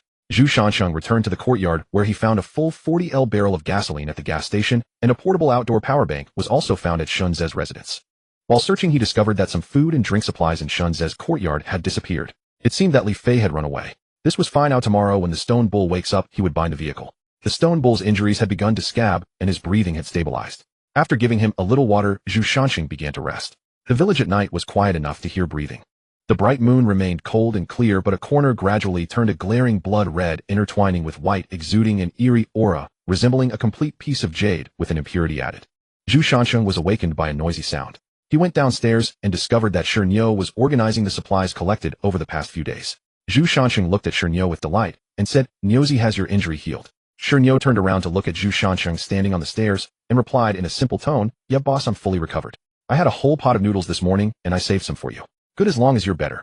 But why do you call me boss?" he asked in confusion. Shernyo scratched his head and said, "You've saved me twice, so you are my boss." He smiled at the simple-minded Shernyo and said, "All right, boss, it is." After eating, the two tidied up the supplies they had gathered over the past few days, and he sat down on the sofa. He pinched his brow and said, "Now there are only the two of us alive in this village. Today we will split into two groups to explore the village and see if we can find any usable vehicles." Zhu Shanxing brought the gasoline he had collected yesterday to the villa. He opened the garage, and the system prompted, "Detected vehicle, would you like to bind it?" The nearby cart emitted a burst of white light, and a milky white light source detached from the cart and entered the jeep. "Vehicle has been bound." Zhu Shanxing watched in amazement as he opened the car door and sat in the driver's seat, checking the vehicle panel. Vehicle name Jeep Binder, Zhu Shanxing durability 90100. Please maintain and replace car parts in time. If durability reaches 0, the vehicle will not start. Remaining functions are for players to explore. Looking at the overly brief interface, Zhu Shanxing frowned. The system was indeed too lazy to write an extra word. "Detected vehicle tool station, would you like to install it?" Zhu Shanxing was taken aback, clicked to install, and the purple tool from the cart rose into the air, entering the Jeep's trunk. Vehicle tool station has been installed. He quickly walked to the back of the car and opened the trunk, finding no signs of installation. Just as he was about to complain, he noticed a raised box inside covered with a transparent plastic lid containing a red button. He opened the lid and pressed the button, causing a long integrated workstation to quickly materialize in the trunk, sporting a cool silver gray tone with black non-slip edges and sharp clean lines. Tool station upgradable 1. Basic vehicle maintenance, tire repairs, fastening parts, simple wiring, body crack. 2. Simple shaping, bending thin steel plates, cutting pipes. 3. Consumable synthesis, basic sealant, simple non-slip mats, ordinary fixed clip synthesis. Note: cannot forge metal, cannot perform fine modifications, cannot replicate blueprints, only repairs and rough processing are possible. This thing is invincible at the early stages, equivalent to a repair shop. Truly a purple item. He turned to the box he had just pressed the button on, noticing that start had changed to retract. He clicked the button again, and the workstation quickly folded and stored away, eventually forming a small iron block that slipped beneath the box. Zhu Shanxing looked at the restored Jeep trunk and exclaimed, "High-tech. It feels like a waste to have this in the car." Suddenly remembering that he still had 2 vehicle component upgrade blueprints, he took them out and found that the components could be upgraded step by step, but only after a complete upgrade could the vehicle reach the first tier. The biggest problem was that he had to craft the upgrade parts himself, and he still needed to find books on vehicle repairs. What is this? In the survival world, I still need to learn knowledge. The old saying is true: if you master math and chemistry, you won't be afraid anywhere. After charging the vehicle, he went to fill the fuel tank. He checked that the battery was still charging, then got up and went to the villa. He went upstairs to the study where various books filled the shelves. He nodded in satisfaction, saying, "It seems the owner of this house is also cultured." However, upon closer inspection, he felt a little dizzy. The shelves were crammed with romance novels and fashion magazines without a single useful reference book. He looked around, thinking, since I'm here, it would be a pity not to take something. He put a blank notebook and a box of quick-drying pens from the table into his backpack. After a simple search around the villa, he found few usable tools. He went to the garage. The battery was fully charged, and the remaining power of the power bank was at 10. After thinking for a moment, he decided to put it in the car. He remembered that the street lights in this village were solar-powered, so he could dismantle some solar panels later. If he could use solar power to charge, he wouldn't have to worry about power in the future. Zhu Shanxing packed his belongings, sat in the driver's seat, started the engine, and set off. The car started smoothly, driving all the way to the entrance of the small courtyard where he had stayed last night. In the distance, he saw Shernyo approaching with various bags, looking jubilant. Seeing the car at the entrance, Shernyo waved happily. "Boss, your new car looks really impressive." Zhu Shanxing lowered the window and asked, "Did you find a vehicle?" Shernyo scratched his head and said, "I found a pickup truck and it was full of fuel, but it warned me that the distance was too far and told me to get closer before binding it. I tried for half a day, but it still didn't work, so I came back." Zhu Shanxing laughed and scolded, "You silly fool, that's a protection core. Just pull the cart you brought over to it." And Shernyo grinned and said, "All right, I'll go bind it this afternoon. It's almost noon, and I brought back a lot of spices. I'll make you a great meal for lunch today." "You can cook?" he asked, opening the car door. Shernyo set his bundle down and replied, "I worked as a chef for 2 years, but I cooked too much, so they let me go. But my cooking isn't bad." Zhu Shanxing nodded. "All right, you will cook lunch today." Shernyo rolled up his sleeves and confidently said, "Just wait and see, boss." Indeed, the meal cooked by Shernyo was delicious. His skills were more than sufficient to open a restaurant. After lunch, Shernyo went to bind the pickup truck, while Zhu Shansheng went to the school. Looking at the zombies filling the school, he suddenly thought that he could gradually release them in batches to practice his knife skills. He planned to let Shernyo cooperate with him when he returned. Turning around, he walked to the square, seeing the fitness equipment at the edge, and realizing he had nothing to do, he began to exercise. He approached the pull-up bar and did 30 consecutive pull-ups, then practiced chest and leg exercises. Shernyo quickly returned. Zhu Shansheng shared his plan with Shernyo, who nodded and said, "Don't worry, boss, I will make sure to hold the zombies tight." Zhu Shansheng nodded. "I trust you, Shernyo. Let's start with 6 zombies to test the waters." He went to the iron gate and knocked on it with his knife, producing a crisp sound that instantly attracted the attention of the nearby zombies. Zhu Shansheng said to the stone bull, "Now is the time to open the door." The first batch of zombies quickly passed through the iron gate, and the stone bull forcefully closed it, turning to look at Zhu Shansheng. Zhu Shansheng watched the rushing zombies, feeling his proficiency in the 7-kill blade technique rapidly increasing with each. When he had killed 100 zombies just as he was preparing to rest and return to the house, the system suddenly prompted, "The second talent has been activated to stop the battle with battle." To condense endless killing intent, to suppress evil spirits, to immerse oneself in the 100 battles of slaughter, to forge one's body, to use killing to end disputes, to forge a peak through fierce battles, with killing intent as the edge and bloodshed as the foundation. Encountering strong enemies will ignite one's own battle intent. Battle intent moves with the heart. 1. Killing intent suppresses evil during battle. A chilling aura of slaughter surrounds the body, making one immune to low levels, strange whispers, ferocious beasts, intimidation, and mental fear. Any malicious approach will be suppressed by this aura, causing the enemy's attack speed, strength, and momentum to decline overall. 2. 100 battles. Tempering. Each actual combat experience permanently tempers the body, leading to steady and permanent improvements in endurance, reaction, and physique. Combat experience is automatically engraved in the mind, allowing one to instantly see through the opponent's flaws. This talent seems to be forcing me to learn while doing, not letting me develop peacefully. Right. Returning to the courtyard, he boiled a large pot of water to wash away the grime on his body. Sitting at the table, he calculated that there were still about 1,000 zombies in the school. Once he killed them all, his blade technique would enter the proficient stage. Today, while killing zombies, he dropped a blueprint for upgrading vehicle parts. Tomorrow, he planned to increase its strength and see if he could gather a complete set of upgrade blueprints here. At night, only a corner of the polluted moon remained half bathed in blood red. The zombies on the school playground suddenly became agitated, incessantly howling at the half-blood moon. The two inside the house slept exceptionally soundly, completely unaware of the unusual happenings outside. The next morning, Zhu Shansheng routinely opened the system panel and found that his attributes had each increased slightly. He initially thought he was seeing things, but after rubbing his eyes, he confirmed that his attributes had indeed grown from 5 points to 6 points. He recalled his experiences from yesterday. It had only been exercise and killing zombies did not provide attribute points. From the moment he entered, it was already verified. It seemed that exercising had allowed his attribute points to grow. It seems the system has quantified his regular exercises, providing him with intuitive feedback on his growth, and before reaching the human limit, he could use this method. After telling the stone bull about this method, the two went to the school gate, where the stone bull took out the protection core and began to ponder how to use it. The day's slaughter quickly came to an end. Exhausted, the two sat on the sofa. Zhu Shansheng rubbed his temples and said, "Stone bull, don't you think the zombies today are a bit different?" The stone bull paused, then replied, "It does seem a bit different. Their strength and speed are stronger than yesterday. Boss, the zombies won't evolve, right?" Zhu Shansheng looked at the stone bull and calmly replied, "Regardless of whether the zombies have evolved or not, we must strive to grow stronger. In this place, the weak are prey to the strong. If they evolve, we must evolve even faster to survive." The stone bull contemplated this and nodded thoughtfully, about to say something, when a sudden roar came from outside. The two exchanged glances and quickly made their way to the rooftop. As they arrived, the stone bull shouted in terror, "Boss, look at the sky. Why has the moon turned red?"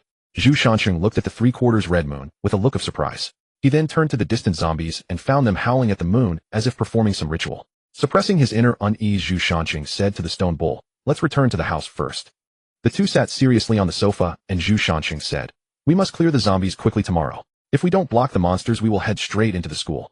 Be mindful of your own safety. As long as it's not a fatal injury, we have healing potions to treat ourselves. Let's see if the remaining zombies can drop the last 3 vehicle upgrade part blueprints. Regardless of whether they can drop them or not, we plan to leave tonight. Tomorrow morning, let's first go to the well water you found and fill the 40 prepared 40-liter buckets with water and put them in your pickup. Organize and pack the supplies. Return at noon to load them onto our respective vehicles and leave immediately at night.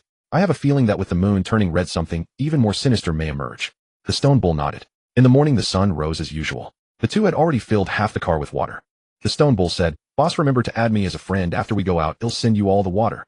Zhu Shansheng laughed without turning back, scolding, "Fool, if you give me all the water, are you not going to drink? Isn't there still the boss?" I believe the boss won't let me die of thirst. While speaking, he continued his work. Zhu Shanxing wiped his sweat, saying, with so much water it can't be drunk all at once. I plan to sell it, or we can split the profits 5,050. The stone bull shook his head, saying, 50-50 is too much for you, boss. I only need 2 shares. Zhu Shanxing looked at the busy stone bull and smiled, saying, then let's do 3-7. He'll take 7, you take 3. Since you call me boss, I hope you can survive until the team formation opens up.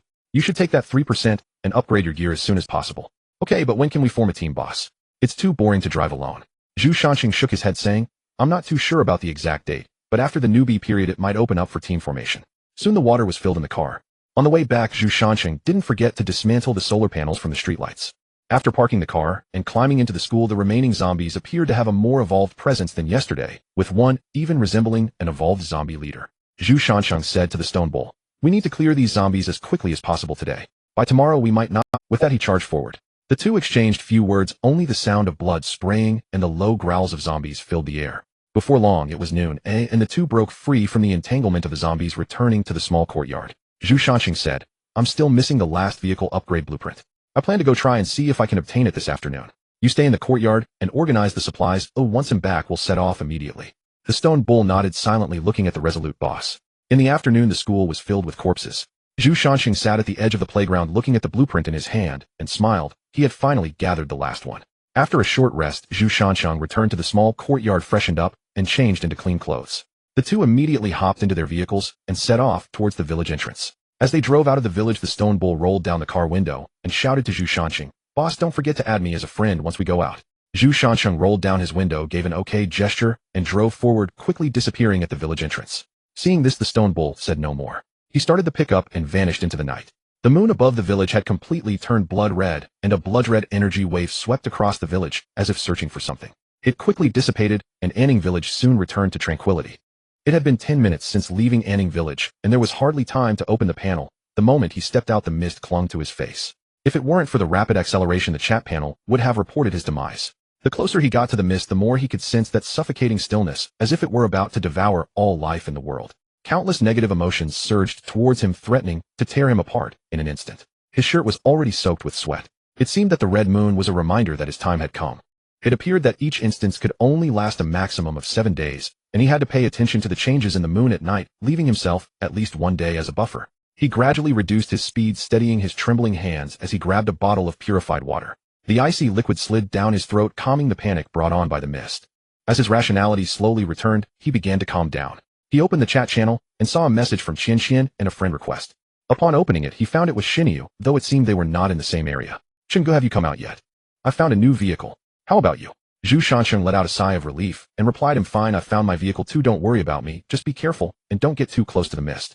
The message came back almost instantly, I found a BMW, and I ran into a bunch of people fighting a boss. They ended up both getting hurt, so I picked up the treasure chest and ran out. Listening to Lu Yifei's reply, Zhu Shanxing's heart sank. He had entered the instance, faced sudden attacks from paper figures, and was nearly backstabbed by his teammates. If it weren't for Xinyu, he might not have made it out. Yet Lu Yifei merely took a stroll, picked up a treasure chest, and came out. It seemed unfair, a luck shouldn't be so. Xinyi's message came in at that moment, boss, are you okay? I almost got chased by the mist after I came out. Should I trade you? Wait a bit, let's not rush. Let me sort out what I need to trade, and then you can trade with me. Okay boss, take your time. I think I found a treasure chest, let me check it out. He had just replied when he looked up to see 2 wooden He slowly pulled over and hurriedly opened the 2 boxes, bread 1, rubber 5, plastic 5. Looking at the basic supplies that popped out, he realized that after binding the vehicle, food production would be reduced, while basic resources increased. It seemed that food would be scarce in the future, as not every instance had food available. Returning to the car and restarting the vehicle, he watched the distance from the mist increase, and his anxiety began to fade. The urgent task now was to acquire basic resources. Zhu Shanxing took out the upgrade blueprint and recorded the required resources in his notebook. He opened the regional chat, switching his gaze between purchase information, and soon understood the current general trading prices. Food was double the price of basic supplies, and drinks were quadrupled. The chat channel was far less lively than when he first arrived. Out of 10,000 people, only 6,000 remained, and the atmosphere was devoid of much humor. After driving for over an hour, he collected 3 treasure chests. Qian's message popped up again, I found a book for you to. Lu Yifei is trading you the strange compendium for plastic 1. After paying 1 piece of plastic, he held the compendium and found it no different from his resource compendium, except it was thicker. He casually placed the compendium in the passenger seat and replied, this world doesn't provide information as comprehensively as in games. There are likely many more compendiums, so keep an eye out for them. The other side responded with an okay gesture. The evening sun shone equally on every survivor's face as time passed in the steadily increasing mileage. Darkness arrived as expected, and Zhu Shanxing stared at the 7 blueprints in front of him, momentarily lost in. To upgrade a vehicle to the next stage required completing 7 parts, each needing to be assembled personally. The workload was no less than manually assembling a car, except he didn't have to process the components himself, but he still had to piece everything together. Rubbing his throbbing temples, he realized that while still within the protection period, the greatest threat was the mist behind him. Upgrading the power system was a priority to ensure speed. He listed the parts that needed upgrading in the power system, the engine, turbocharger intake, and exhaust transmission, etc. He reminded Xinyu to help him gather resources in his channel. With their cooperation, they quickly collected the basic resources. He opened the workbench and synthesized the required parts, starting to install the power system according to the blueprints. The first attempt involved many mistakes and waste, and there was some incompatibility between old and new parts. Although the vehicle was a whole, these issues did not hinder its movement. He just wanted to complete the overall upgrade as quickly as possible. While lost in thought, the protective shield emitted loud banging noises. Looking up, he saw a female ghost dressed in a gray-green gown, her face sewn shut with dense threads devoid of eyes and mouth, with dark blood seeping from the seams. She pounded incessantly against the protective shield. Zhu Shanxing stared at the bizarre sight before him, somewhat taken aback. Compared to the oddities of the past few days, this one was enough to cause a sanity drop. However, due to his innate talent, he was already immune to the mental shocks from low-level oddities. He took out the strange compendium that Qian had given him earlier. A brief description caught his eye: sewing, maid, origin, a maid from a wealthy family's mansion during the Republic of China. After discovering her master's disgrace, she was sewn up by her master, leaving her to starve to death in a wall, her resentment trapped in the old house for 100 years. Another remnant of the old era's resentment. He pulled out his bamboo sword from the trunk and stabbed it forward. As the sword penetrated, the female ghost let out a scream and dissipated into the air, leaving only a roll of thread behind. Ghost thread clothes made with ghost thread can conceal the scent of living people. Looking at the information on the compendium, he couldn't help but exclaim, this book is quite comprehensive, with detailed introductions, even including descriptions of the items obtained. Much better than that half-baked system.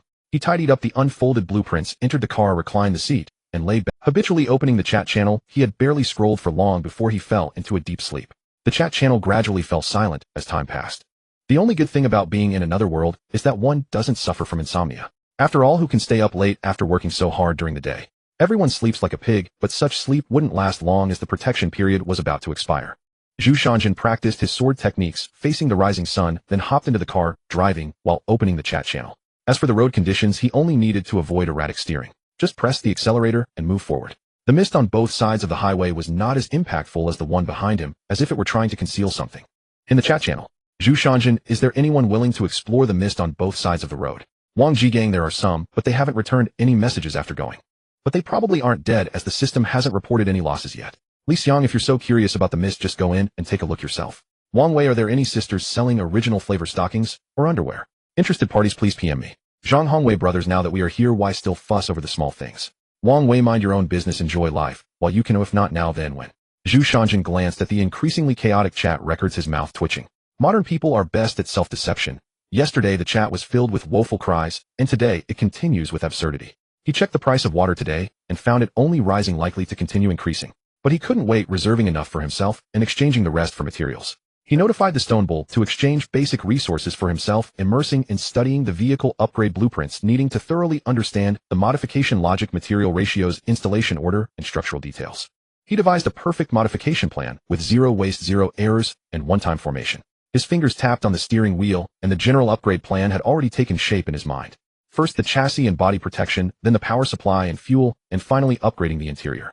Materials had already been collected in batches, and Zhu Shanxing sorted them according to the needs of each part's upgrade. He wasn't in a hurry to pay a plastic token for the transaction. As long as he didn't take it to the trading hall, it would remain in his space backpack. After driving for another 3 hours, he checked the distance to the mist, and found it was 100 kilometers away. He paid no further attention, getting out of the car to the trunk, opening the tool station, and starting to make the necessary upgraded parts one by one. As he installed the anti-stab car doors, anti-collision bumpers, and the rear protection plate, they all fit perfectly. He began moving supplies from the ground into the trunk when a stone slipped from his backpack. Zhu Shanxing reached down to pick it. Suddenly he recalled that this seemed to be the space energy crystal that could be used to create spatial equipment. A flash of inspiration struck him. If he embedded the space energy crystal into the trunk while upgrading the interior, could he create an alternative spatial device? He recorded this idea in his notebook, organized his resources, and closed the trunk. Walking around the car, he noticed that the entire exterior had undergone a significant transformation, now resembling a mechanical beast from afar. After successfully installing the fuel system, he crawled out from under the car, wiping the sweat from his forehead. He He then stepped into the driver's seat, pressed the accelerator, and felt the compatibility between the new engine and fuel system. After a brief rest, he continued onward. After all, there were treasure chests along the way, and he couldn't stay in one place. Suddenly, a flood of messages appeared in the chat channel with many people tagging him. Let me give out some more water. Lilihua, just a bit more. I didn't get any, and my throat is parched. You young people should be considerate of the elderly's speed. Wang Leo, auntie, you're starting to flaunt your age again. The ones who fight for seats on the bus are you guys. If you showed the same speed as when grabbing discounted veggies at the supermarket, you wouldn't be begging for pity now. Lina, yes, we're all from Blue Heart. If you have surplus water resources, just trade them. We're not withholding basic resources, we can exchange. Wang Guoqing, right, young man, we're all from the same hometown. Just share your water, and consider it a debt owed to everyone. Once resources are collected, we'll repay you. Wang Ming, what? Zhu Shanja knows you guys. If he wants to sell, he can sell. If he doesn't want to sell, then he doesn't have to. You weird creatures are trying to impose moral obligations here. Zhu Shanjan, the water resources are running low, but starting today, I will no longer put water resources on the market. The specific time for resupply will be announced later. Zhu Shanjan coldly observed the shouting in the chat channel without responding. Even in this apocalyptic world, some still couldn't grasp their identity, flaunting their age. Laws once protected them, but now they might not. The vehicle continued to drive. Zhu Shanjan rested his arm casually on the steering wheel. He still had 3 parts left. He aimed to finish the upgrades before dark, especially since the solar panels weren't ready, and he couldn't rely on the car's electricity. The chat panel began flashing again. Louis Fei, brother, Chun, has your vehicle been upgraded yet? Do you need some detailed? Is your water resource running low? I still have 10 liters of water I can give you. Seeing the message from the silly girl warmed his heart, and he replied, my vehicle hasn't been fully upgraded yet, and I have enough water, no need to worry about me. Louis Fei, okay, if you need anything, just let me know. After collecting all the supplies along the way into the car, they continued driving for another 2 hours. Taking advantage of the remaining daylight, he installed the leftover parts. While upgrading the interior, he embedded the space energy crystal into the trunk, completing the installation. The entire vehicle looked brand new inside and out. Opening the trunk, the space inside was now larger than the entire car's space, yet the front seats remained unaffected. From the outside, the car did not appear much different. However, the internal storage space had significantly increased, and the data on the entire vehicle panel had been refreshed. Vehicle name Jeep. Vehicle level Tier 1 vehicle. Vehicle effects: kinetic energy enhancement, lower fuel consumption, increased range protection upgrade, greatly enhanced defense, capable of resisting small caliber bullets and attacks from low-level monsters, 4-wheel drive, terrain enhancement. Bound person Zhu Shanjan. Special component spatial trunk. Durability 300300. Please maintain and replace vehicle parts in time. If durability reaches 0, the vehicle will not start. Opening the door, the clean interior, while not luxurious, was certainly far superior in comfort compared to so-called luxury car interiors. Although the overall functions had increased, the power consumption had decreased. Time passed as Zhu Shanjan explored his new car. The night had quietly enveloped the highway, and he turned off the engine, showing off his new ride to Qianqian. Ending the conversation amidst admiring tones from across the way, he began his daily sword practice, even though the attributes on the panel hadn't increased. However, he gained new insights into his body and sword techniques every day. After practicing, he started urging Qianqian to engage in physical training. Back on Blue Star, he had to enforce self-discipline due to acting and image management. Here he woke up naturally every day. Often he had already driven for over 2 hours while she was just getting up. Using a bamboo sword to deal double damage to the strange creatures, he easily resolved the anomalies of the night. Qianqian had a blast playing with the bamboo whip. From the photos she sent, it seemed the creature had been thoroughly beaten into submission. As the mist dissipated, a crossroads appeared, urging all survivors to explore actively. Looking at the system's notification, Zhu Shanqing fell into deep thought. This announcement was unusually encouraging survivors to explore. What new changes could it signify? While pondering, a fork in the road appeared ahead. After adjusting his thoughts, he drove into it. After traveling a kilometer, the scenery suddenly changed. A vast grassland stretched endlessly before him. Turning back, the road he had traveled was nowhere to be seen. Not far away, he could spot traces of wild animals, with lush vegetation thriving all around. As he drove forward, a small stream came into view. The clear water flowed along the riverbed into the distance. Arriving at a relatively flat area, he cleared the nearby weeds, climbed onto the roof of his vehicle, and took out the binoculars he had obtained from Anning Village. He began to observe the surroundings. Soon he spotted a creature resembling a rabbit, moving quickly, covering over a meter in a single leap. However, its fur was not the smooth coat typical of rabbits, but rather bare skin with a color resembling clods of dirt. After observing for a while, he realized that most of the animals in this grassland were different from those on Blue Star. Their attacking power appeared to be much stronger. Even herbivores would start to eat meat after hunting other animals. Zhu Shanqing got out of the car, intending to hunt a rabbit for a taste, having not eaten meat for many days. He picked up a tang knife crouched in the grass, and soon a rock-skinned rabbit hopped toward him. Zhu Shanqing suddenly sprang up and swung the knife at the rabbit, but it slid off its skin and onto the ground. The rabbit, startled, changed direction and fled quickly. Zhu Shanqing looked at the knife in his hand, wondering what kind of creature this was. How could such a sharp tang knife not break through its defenses? He gathered his thoughts, realizing that since the knife couldn't breach its defenses, he would have to capture it alive. He then got up to search for his next prey. After a morning of lurking and tracking, he finally discovered the activity traces and den of the rock-skinned rabbit. He stealthily approached the rabbit's burrow holding a semicircular iron cover he had made with simple tools at his chest. Patiently waiting, it wasn't long before a rabbit cautiously poked its head out of the burrow, carefully scanning its surroundings. As it fully emerged from the burrow, an iron cage suddenly fell from above, trapping it tightly. The rabbit, frightened, began to struggle violently. Zhu Shanqing pressed down on the iron cage firmly. This was a battle of strength between prey and predator. Soon the strength within the cage gradually weakened, and Zhu Shanqing looked inside to see the rabbit lying quietly within. He picked up the knife and through the gaps of the iron cage, thrust it fiercely into the rabbit's nape. The blade encountered strong resistance upon hitting the skin, but as he increased the force it gradually penetrated, and the rabbit, which had been struggling and screaming, began to calm down. Lifting the iron cage, he held the rabbit in his hands, finally capturing his first prey. Ecstatic, he returned to the car, washed it with the stream water, and started a fire. As the aroma of roasting meat wafted through the air, he unconsciously salivated, taking out the seasoning box from the car and evenly sprinkling it over the meat. The scent drifted into his nostrils, filling his mouth with saliva. Without caring about the heat, he eagerly tore off a rabbit leg and started eating. Before long, only the rabbit's skeleton remained, and Zhu Shanqing lay contentedly inside the car. Currently, no large animals or other survivors had been found in the area where he was located. He planned to explore further tomorrow, needing to ascertain the dangers around him, otherwise he wouldn't know how he might die one day. After a short rest, he used the same method to hunt another rabbit. Arriving at the stream, he discovered the presence of food. It seemed that for the time being he wouldn't have to worry about food and drink. He needed to erase any traces of his camping. He had learned this during the training he received from the security company back on Blue Star. Although he didn't understand why bodyguards needed to learn wilderness survival, shooting and combat were involved, and the most troublesome part was that they also had to learn a foreign language. He was still puzzled about whether his company had any foreign clients. He had been assigned 3 tasks on Blue Star, but each time he ended up in a relationship with the target, leading to the client's company returning him. This incident had been treated as a typical case within the security company. He hadn't even had the chance to accept a 4th security task before he had crossed over to another world.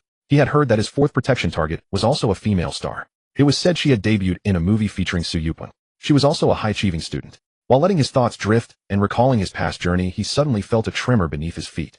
In the distance, a herd of animals resembling antelopes was galloping towards him. Even further away, a pack of massive wolves was closely pursuing them. Without a moment to spare, he floored the gas pedal and hurriedly drove away.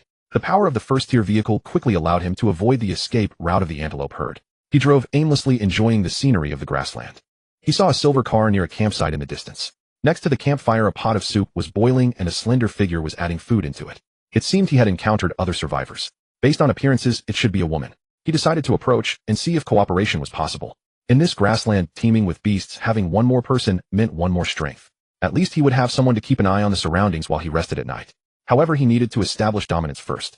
After parking the vehicle, he cautiously approached. Just as he was about to get close, the woman in front suddenly turned around, and their eyes met, dissipating the tense atmosphere. Looking at the familiar face before him, Zhu Shanqing murmured, "Qianqian." The dagger in Lu Yifei's hand slipped from her grasp and fell to the ground. Her eyes were filled with disbelief. "Shanqing, is that you?" Zhu Shanqing nodded heavily. Before he could speak, the figure across from him had already thrown herself onto him. The unique, melodious voice of a girl echoed, "I finally found you in this place." Hearing the girl's words in his arms, Zhu Shanqing was momentarily stunned, letting go of Qianqian to stand properly, and asked, "Did you know I would meet you here?" Lu Yifei blinked and said, "My talent told me I would meet someone I wanted to see here." "What do you mean by talent told?" Zhu Shanqing asked in confusion. Not far away, the boiling soup overflowed from the pot, splashing onto the campfire and making a hissing sound. Lu Yifei slapped her forehead and shouted, "Oh no, my lunch." After saying that, she hurriedly rushed towards the fire. Zhu Shanqing watched Lu Yifei flustered and smiling indulgently. This clumsy girl was still as scatterbrained. After finishing the nutritious porridge created by Qian, which was essentially just boiling various ingredients together, the two sat by the campfire. Zhu Shanqing slowly opened his mouth, asking, "Qian, what is your talent?" Lu Yifei smiled faintly. "Brother Chen, I don't even understand my own talent. My talent is called fate self-judgment. I bear immense fortune with my own luck being richly abundant and long-lasting. I can actively manipulate the fortunes within me, foresee the pros and cons of impending events, and accurately determine whether the outcomes are blessings or curses for myself." Zhu Shanqing, puzzled, asked Lu Yifei, "So how did you know you would meet me here?" He slightly raised his head, proudly saying, "By utilizing my talent to filter through options, good fortune guides me to make the right decisions." Zhu Shanqing opened his mouth, a sense of helplessness washing over him. How could he play along with someone who had such an advantage? Doesn't that mean you will never encounter anything bad? Everything will go smoothly for you. Not exactly, there are limitations. Qian shared her interface with Zhu Shanqing. The foresight only applies to imminent events and cannot predict the long-term future. Forcibly overturning major disasters will greatly deplete one's own luck, leading to a temporary downturn in fortune. It can only determine pros and cons, but cannot reveal the complete details of events. Fortunately, it was someone he knew, not an enemy, or this would be pointless. The two chatted and laughed, discussing recent events. As the sky gradually darkened, Zhu Shanxing woke the sleeping Qian, who was nestled in his arms. After roasting the rabbit he hunted during the day, they finished eating, and Zhu Shanxing asked, Qian, has your vehicle been upgraded? Lu Yifei shook her head. I still need 3 more blueprints, and it seems I have to install the upgrades myself. I've looked at it for a long time, but couldn't figure it out, so I just left it for now. Do you have a tool station? Zhu Shanxing unexpectedly replied. Yes, I got it from the silver treasure chest. It's in my trunk. It takes up a large part of the space, and I even had to remove a seat. What color is your tool station? Qian interjected while answering, isn't it blue? Are there other colors? It seems my tool station is different from others. Being retractable is quite advantageous. Qian said, this is our first night here. I wonder what dangers await after midnight. He told her to sleep first, saying he would wake her if danger approached, but she gently shook her head. I already took a nap in the afternoon. Let's keep you company for a while. It's quite boring alone. After saying this, she climbed into Zhu Shanxing's jeep, skillfully sitting in the passenger seat. Zhu Shanxing looked at the lazy Lu Yifei and smiled, saying, then wait a moment, I'll practice my sword techniques again. Not knowing what kind of monsters they would encounter tonight, he decided not to drag her along. He turned to close the car door and practiced the sword techniques he had exchanged for with a box of bread under the moonlight. In order to prepare for the dangers of midnight, he hastily finished his practice and opened the car door to see Qian looking obediently at him, a hint of vigilance flashing in his heart. He spoke, so obedient, you haven't done anything bad, right? Lu Yifei's eyes flickered with a hint of guilt as her gaze unconsciously glanced down at the lower panel of the passenger seat, where an inconspicuous line of small text was engraved. It read, Qian's exclusive seat. She instinctively waved her hand. No, I was just watching you practice your sword. How could someone as obedient as me do anything bad? Zhu Shanxing looked around and found no signs of wrongdoing, so he didn't probe further. Midnight arrived on time, and fog rose up without notice, creating a white mist. Countless strange beasts on the grassland simultaneously opened their eyes, attacking all the animals on the plain indiscriminately with their red eyes. One strange beast resembling a giant dog, but lacking the soft fur of mammals, was covered in dense scales and was much larger than an ordinary dog. The strange beast quickly launched an attack on Zhu Shanxing's vehicle. He woke the sleeping Lu Yifei, picked up his tang knife, and rushed toward the strange beast that had come to test them. After a brief exchange of blows, Zhu Shanxing gained a rough understanding of the situation. The strange beast possessed a hard exoskeleton and extremely fast speed, rendering his knife ineffective against its defense. However, the attacks from the beast were quite powerful, and after colliding, his arm started to feel numb. After half an hour of back and forth probing, Zhu Shanxing seized the opportunity when the strange beast lunged at him, wedging the blade of his knife into the gaps between its scales, gripping the hilt tightly, and leaped onto the beast's back. Before he could stabilize himself, the strange beast suddenly shook its back violently. Zhu Shanxing fell to the ground, and suddenly a series of howls erupted from the fog not far away. Like a wolf pack leader calling to the pack, the strange beast in front of him let out an unwilling roar into the fog, as if responding to something, and then it scanned the area with its crimson eyes. It seemed to confirm something, and turned to run into the fog. Zhu Shanxing, exhausted, lay on the ground panting, while Qian, holding a dagger, quickly came forward to help him up. After resting for a moment, the two returned to the vehicle. Zhu Shanxing rubbed his slightly aching arm, and asked, Qian, did you scan the information of that strange beast just now? Yes, Qian said, holding up a catalog. I scanned it. This strange beast is called the Canine Scale Beast. Name Canine Scale Beast level mortal realm mid-tier beast. Appearance resembles a giant fierce dog, robust and muscular, covered entirely in dense and heavy black scales. Habits: unlike other canine animals, canine scale beasts prefer to live in groups, often led by a beast king with a strong territorial instinct. Zhu Shanxing looked at the introduction in the catalog and said, your catalog is quite unique. It can scan and identify strange beasts. Of course, Qian said, touching her nose. This is a purple catalog, quite different from those ordinary blue. Then a sly glint appeared in her eyes. Do you want it? Zhu Shanxing was momentarily stunned. Are you willing to give it to me? Of course, as long as you call me Sister Qian, I'll give it to you. Hearing this, Zhu Shanxing's face darkened. Qian, you've really gotten bolder after not being disciplined for a while. Back on Blue Star, Lu Yifei had known that Zhu Shanxing was one day older than her, and she always wanted him to call her Sister Qian. He didn't expect that she would still be so persistent, pinching Qian's delicate face and pulling it outward. Impossible. Being one day older still counts as older. You should give up on that thought. Well, if you don't want to call, then don't. Just don't pinch me, and my face is getting bigger. Lu Yifei rubbed her face. Alright, my face is all swollen from your pinching. Monster Encyclopedia Purple can record and analyze low to mid-tier strange beasts and their weaknesses. This catalog will be very useful in the future. Perhaps it could help establish an intelligence organization responsible for selling information and identifying treasures. But this thing can still be returned to Qian. In the future, he would own everything, let alone a catalog. He handed the catalog back to Lu Yifei. You keep it safe. From now on, you'll be the chief overseer of our Kanglan Iron Cavalry, responsible for our rear. Well, in any case, you will be second to none in our convoy. Lu Yifei looked at him suspiciously. What about the latter? What latter half? Nothing much. Currently the convoy only has 2 people. I am the captain, and you are the vice-captain. Alright, rest up, we need to get up early tomorrow. As dawn broke, the two departed from their location, unaware of how the strange beast from the previous night had determined their position, whether through the environment or scent. Upon reaching the vehicle, they found the windows shattered and blood smeared around the edges. Zhu Shanxing frowned. It seemed that the strange beast from last night had broken the window and carried away this Upon reaching the vehicle, they found the windows shattered and blood smeared around the edges. Zhu Shanxing frowned. It seemed that the strange beast from last night had broken the window and carried away this unfortunate soul. As his hand brushed against the car body, a system notification sounded. Unclaimed shelter core detected. Would you like to merge and upgrade? Merge. Congratulations, host, for merging the shelter core. Protection level 2. Protection range 20 meters. Shield value 200,200. Zhu Shanxing raised his eyebrows. It seemed that upgrading the shelter core relied on stealing other shelter cores. Was this not forcing a survival of the fittest? It was either joining someone else's convoy and being at their mercy, or getting killed and having the shelter core stolen. Brother Cheng, let's go. There's no one here. What are you still looking at? Qian Qian looked at him with innocent eyes. Zhu Shanxing remained silent and walked towards the jeep, not revealing to Qian Qian that upgrading the shelter core required mutual killings. Facing the ugliness of human nature was not something one could digest in a short time. He needed to find a moment for her to adapt. I'm fine, let's keep moving. Qian Qian was puzzled watching the vehicles ahead start to move. She could only follow along and continue forward. After passing through 5 camps one after another, all of which were scenes of destruction and death, he stored the shelter cores safely and gave 2 to Qian Qian to enhance her protection level. They found a hillside 2 kilometers away from a stream where he parked the car out of the wind and began planning a hunt, setting his sights on a wild boar drinking water to the west.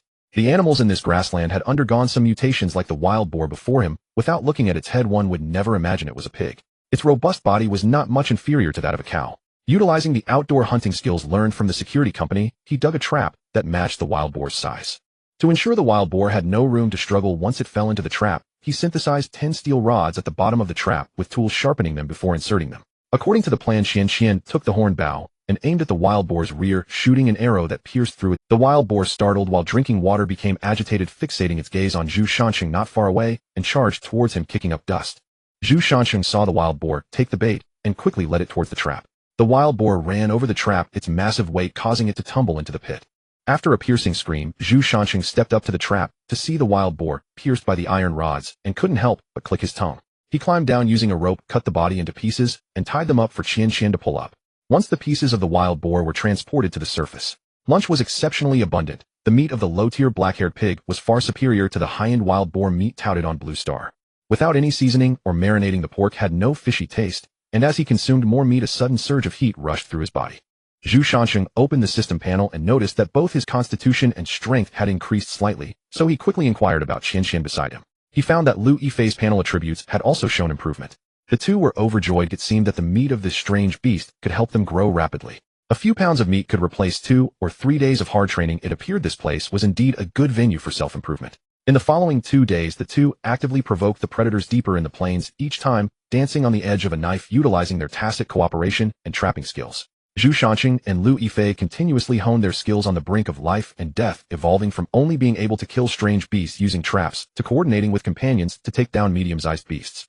Zhu Shanxing and Lu Yifei further utilized their talents to learn the creation and throwing techniques of different traps and ground down the bones of strange beasts into sharper arrowheads. Due to the rips in their clothing, they were forced to learn to make armor out of beast hides, and with only a few sets of clothing, if all were ruined by strange beasts, they would have to resort to wearing hides. Qian Qian's archery skills improved with each hunt, able to shoot accurately from 50 meters away. Thanks to her lucky talent, they hunted 2 injured mid-tier strange beasts, and as their hunting increased, they began to only consume the most exquisite parts of the meat. Recently, the reed-eared strange beasts had started attacking other normal strange beasts frantically during the night. These reed-eared beasts were unlike other ordinary strange beasts. Ordinary strange beasts feared the mist and usually huddled in their lairs at night. In contrast, the reed-eared strange beasts only emerged to hunt once the mist appeared. However, the prey they hunted did not immediately get eaten, but were gathered in a certain place. Zhu Shanxing followed the blood trails during the day to a valley and discovered the reed-eared strange beasts dragging the hunted beasts deep into the valley amidst the mist. He had previously tried to explore the depths of the valley, but was deterred by the densely packed reed-eared beasts. He decided not to focus on it any longer as the two continued over the next few days. During the day, they became time-sensitive hunters, utilizing the blood and flesh they hunted to rapidly boost their attribute points. At night, they crafted traps and reinforced their defenses. Since the last increase in attribute points, he had killed a few reed-eared hounds that came alone to hunt.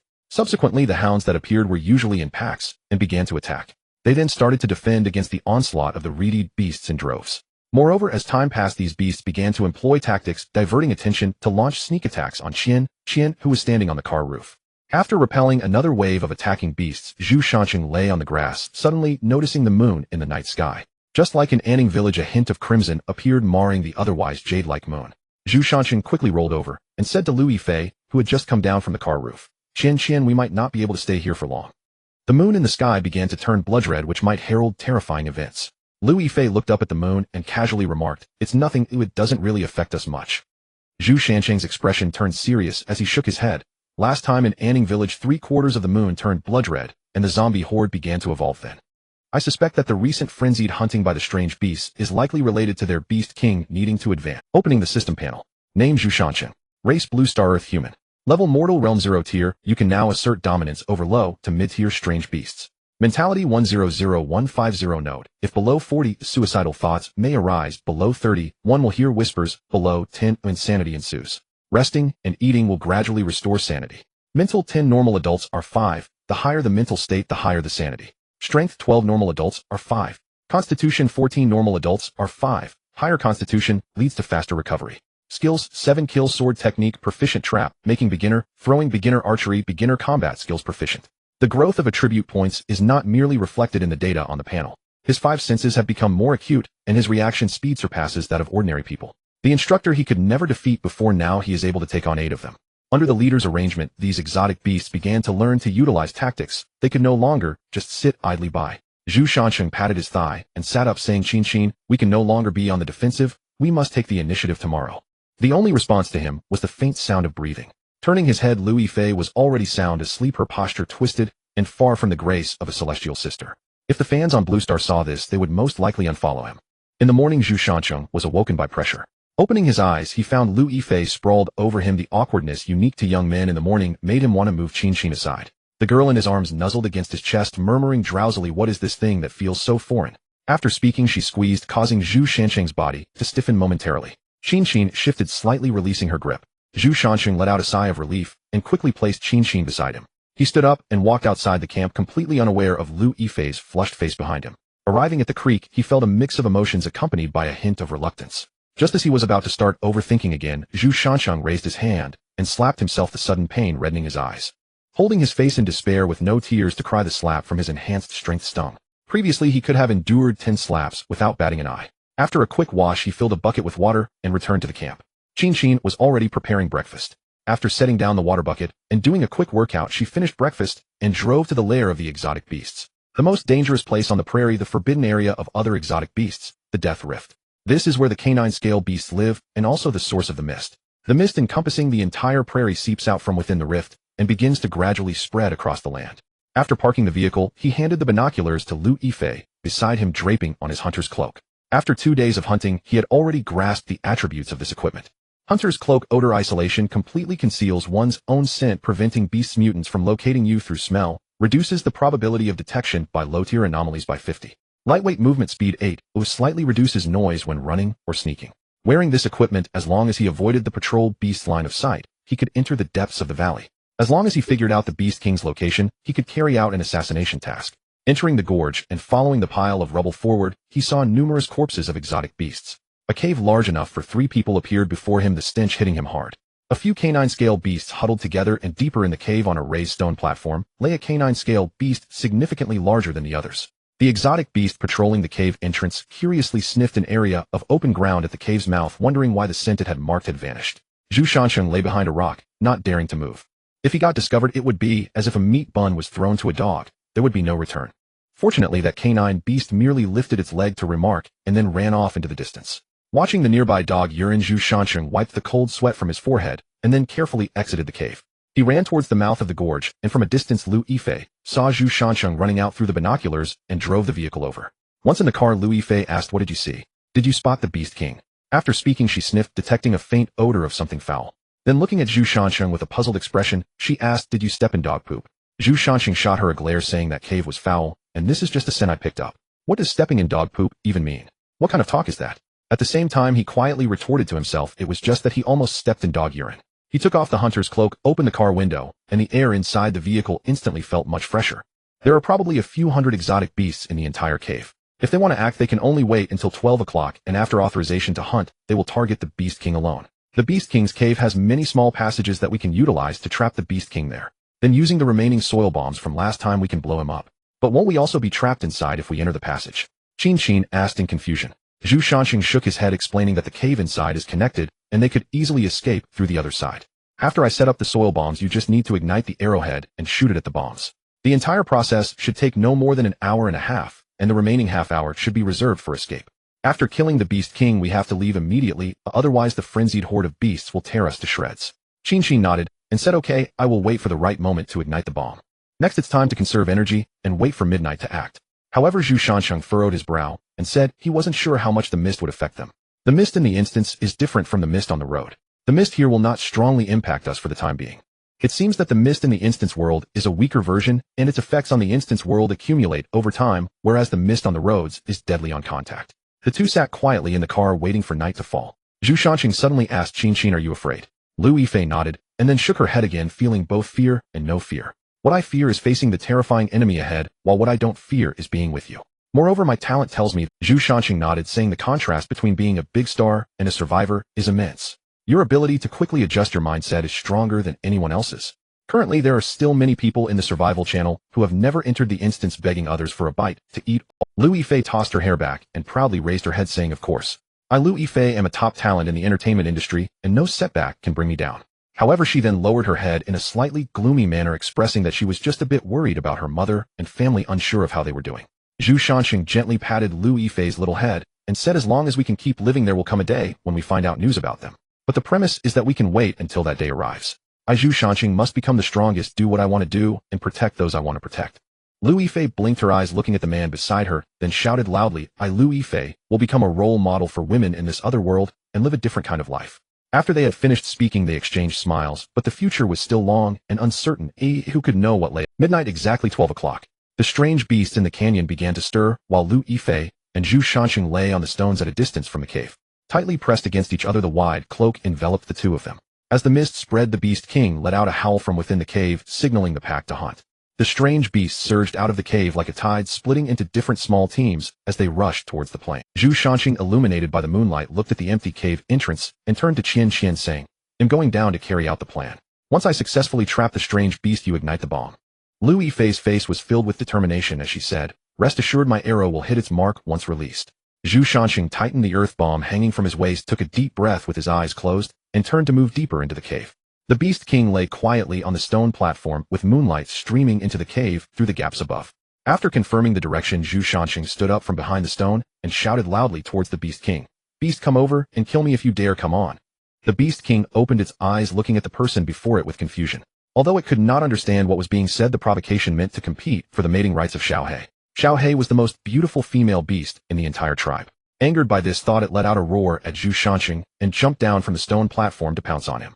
Seeing the Beast King take the bait, Zhu Shanxing turned and ran towards the deep passage. The Beast King chased closely behind and quickly caught up with Zhu Shanxing, slapping him away with a paw. After spitting out blood, Zhu Shanxing got up and continued to run forward. Passing by the hatchery of the strange beasts, he suddenly spotted a hatchling egg being carried out and ran into the narrow cave. The Beast King halted at the entrance, its massive head fixated on the cave's mouth. The Beast King roared angrily at the egg in Zhu Shanxing's hands. Zhu Shanxing lifted the egg and smashed it against the nearby stone wall, producing a crisp cracking sound as the egg liquid slowly oozed out. Zhu Shanxing did not have time to ponder why the canine beasts laid eggs when the Beast King's roar echoed down the passage. Its massive body filled the entire passage and got stuck halfway through. At this moment, his innate talent kicked in, allowing him to lock onto the Beast King's reverse scale. At the junction of its left jaw and neck, a pale pink scale stood out amidst the surrounding black scales. Usually hidden among the numerous scales and inconspicuous today, it revealed itself to escape the stone crevice. Holding a bone spear crafted from the bones of strange beasts tightly in hand, he fixed his gaze on the reverse scale. As the Beast King roared and struggled, he seized the opportunity and used all his strength to thrust the bone spear in. Dark red blood gushed out, intensifying the Beast King's struggles. The stones in the cave began to fall due to the Beast King's thrashing. Zhu Shanxing tied the earth bomb to the bone spear embedded in the Beast King's body. He stumbled towards the cave's exit. A sharp whistling sound shot in from the cave entrance, and a burning arrowhead accurately struck the bomb. The fire illuminated the entire cave and debris fell from above as the shockwave of the explosion propelled Zhu Shanqing 2 meters towards the cave entrance. Lu Yifei rushed over with a tense expression, helping Zhu Shanqing up, her face filled with anxiety as she asked, "Are you hurt? Didn't we say to retreat once we trapped the Beast King? What happened?" Seeing Zhu Shanqing covered in injuries, tears unconsciously streamed down her face. Zhu Shanqing opened his mouth to say something, but blood gushed from his throat. Pointing towards where the Beast King had fallen, Lu Yifei wiped her tears and ran over, clearing away the debris to reveal a silver-white treasure chest shining before her. The countdown set on the panel flashed to life at this moment. There were still 10 minutes left on the countdown, and Lu Yifei picked up the treasure chest and hurried towards the unconscious Zhu Shanqing. Reaching Zhu Shanqing's side, she placed the treasure chest down, threw Zhu Shanqing over her back, and picked up the treasure chest. She quickly walked towards the cave entrance where the sounds of strange beasts running and anxious roars could be vaguely heard outside the canyon. Arriving at the vehicle parking area, Lu Yifei laid the unconscious Zhu Shanqing flat on the back seat and approached her own vehicle. With no time to think further, she gritted her teeth and unbound the protective core. She took out the remaining supplies from the vehicle and placed them in the trunk of the Jeep. Turning around, she hopped into the driver's seat and pressed the accelerator, speeding towards the grassland. On the way, the strange beasts crazily pursued them. Lu Yifei pressed the accelerator to the floor, and suddenly a road appeared at the edge of the grassland. With no time to think, she dashed onto the highway. The beasts behind hesitated, watching the road, and after roaring a few times unwillingly, they turned and ran deeper into the grassland. Without reducing her speed, Lu Yifei stopped the car after pulling away from the mist. Ignoring the system announcement, she cautiously retrieved a vial of healing agent from the trunk and injected it into Zhu Shanqing's arm.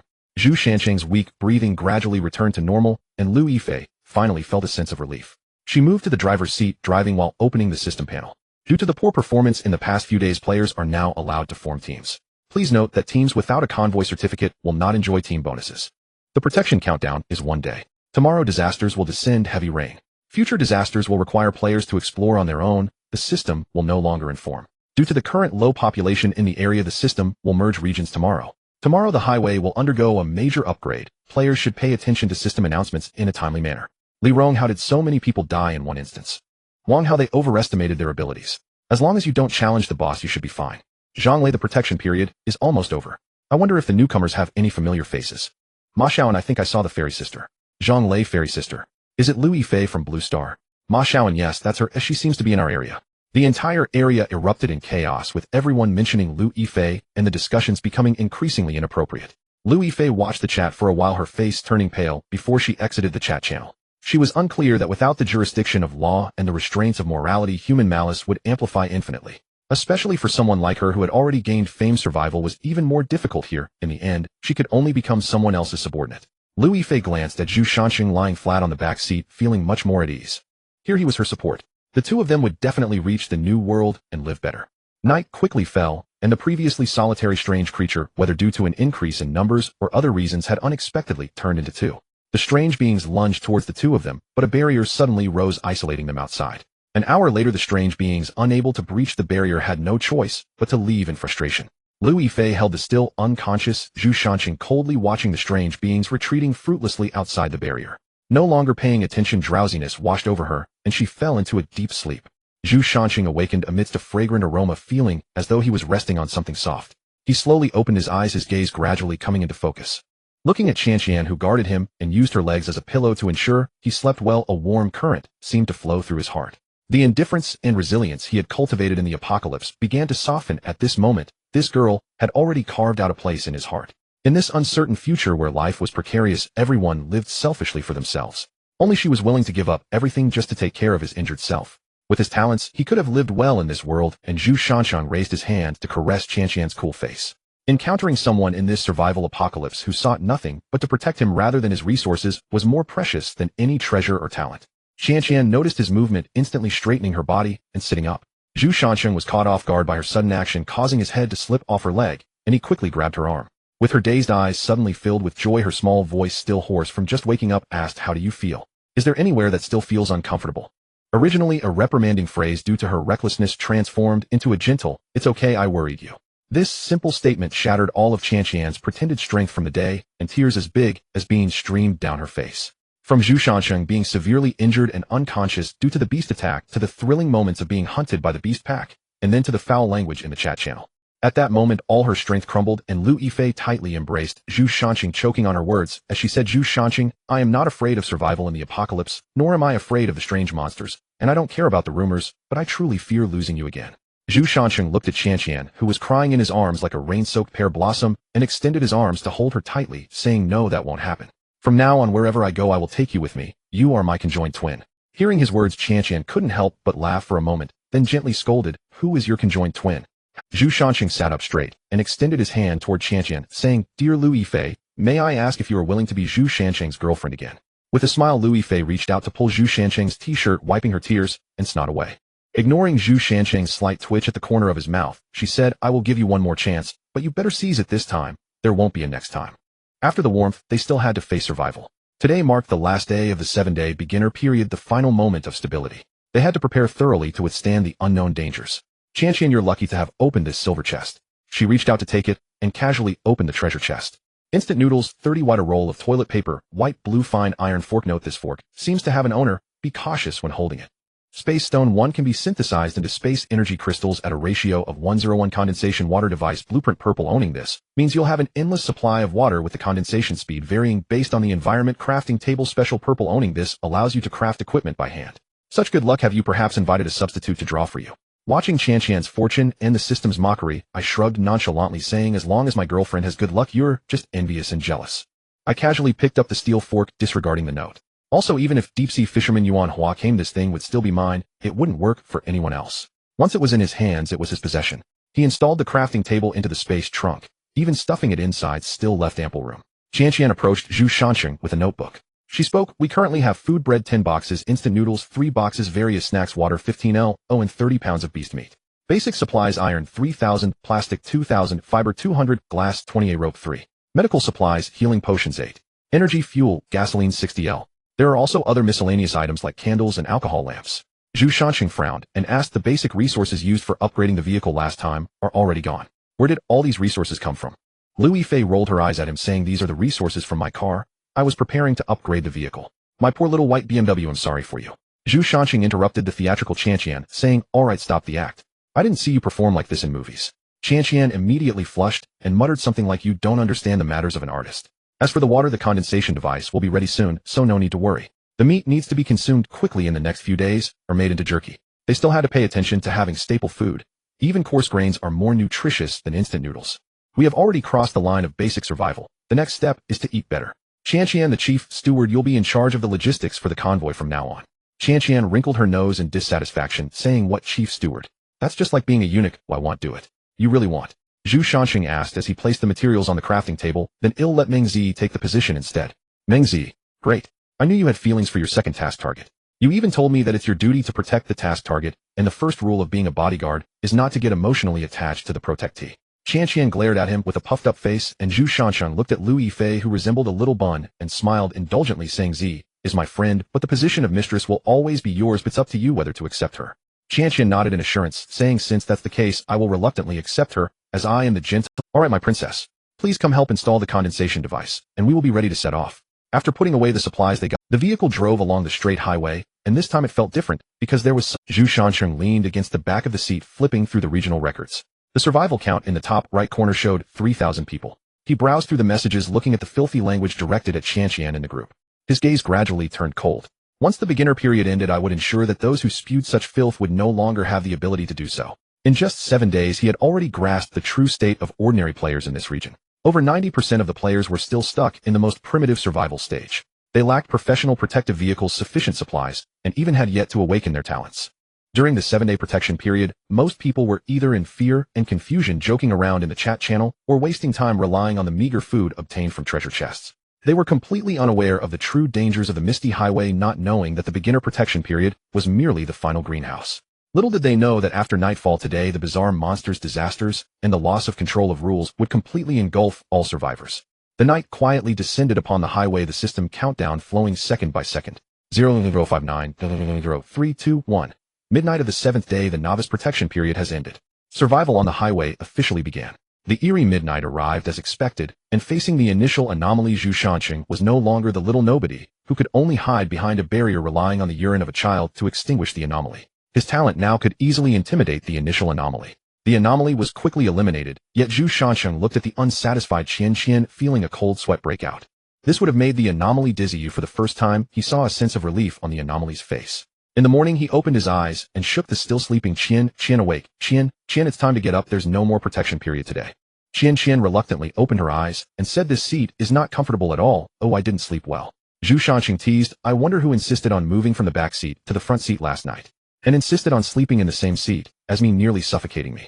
Qian's face, which was originally blushing with embarrassment, turned to anger as she asked loudly, are you saying I've gained weight? Zhu Shanqing opened the car door and turned to say, all right, you're not fat, I was just teasing you. Come on, let's check the system announcements. The two of them opened the panel. World announcement, the regional isolation fog has dissipated. System upgrade complete. Due to excessive deaths, the system upgrade has added resource and item explanations. The purple blueprint will have new functions survivors are advised to check. Endless Highway District merge officially begins. All independent highways will begin to randomly overlap and connect. The novice safety period has completely ended. Current natural disaster, torrential rain catastrophe. Several announcements instantly froze the originally cheerful atmosphere. Zhu Shanqing's expression darkened as he looked at the gloomy sky, and a sense of vigilance surged within him. He clearly understood what this meant. The past 7 days had been a safety period, a buffer for all survivors provided by the highway. The overlapping roads meant that individual play was transitioning into multiplayer as survivors who were originally distributed across different regions would begin to converge. Strangers, competitors, enemies, and hidden villains would all appear. This uncertainty made humanity grow even more indifferent. Opportunities and bloodshed coexisted, peace was thoroughly lost, and what lay ahead was a world of fierce contention. Fighting might lead to death, but not fighting would certainly lead to death. Before Zhu Shanqing could think too much, a new round of the global safety period has officially ended. Fog on both sides of the highway will randomly refresh mutated monsters. Monster kill rewards activated, random treasure chests may drop. Chase mechanism activated, the fog behind will generate exclusive fog pursuers to chase all survivors. Killing the fog pursuers will yield generous rewards. Food and treasure chests will decrease. Fog along the highway will dissipate every 2 days to reveal urban ruins, wastelands, forests, and other environments. Please pay attention to exploration. Danger appears in roadside treasure chests.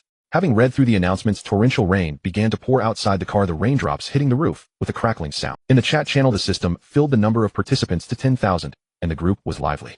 Li Chong, Mom, are you there? If you see this, reply to me. Son, how is there a kind-hearted big shot who can help me? My tire was punctured by a monster in the treasure chest, and I'm really in a bind.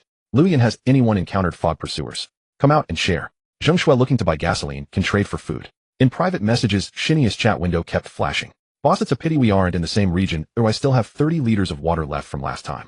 Do you want me to trade it to you? Thinking of the honest man who helped me block bombs in Anning Village, I replied, no need for the water, just focus on upgrading your vehicle. Once you reach the first tier vehicle, I'll invite you to team up. On the other side, Xinyu happily nodded at the message. Alright boss, just wait and see while upgrade to a first tier vehicle. He looked at Qian, who was feeling a bit down, and comforted her. It's okay, this is just the 7th day. Maybe in the next merge you'll be able to find Aunt Lu and the others. The car continued to drive forward, the heavy rain limiting visibility. Suddenly a black iron box appeared before them. He opened the car door, unfurling an umbrella as the torrential rain pressed the umbrella inward, creating arcs. He hurriedly approached the treasure chest, grabbed it, and quickly made his way back to the car. As he reached the front of the vehicle, the umbrella in his hand was completely torn, leaving only the iron frame swaying in the wind. Back in the car, he casually tossed the treasure chest to the back seat and reminded the eager Qian, who was about to open it, there's a chance that monsters can come out of the treasure chest now. You should have a weapon nearby when you open it. He opened the trading interface and searched for raincoats, suddenly realizing that someone was selling a blueprint for a green raincoat, asking for healing potions in exchange. He thought for a moment and typed, I have healing potions, but one raincoat blueprint might be a bit lacking.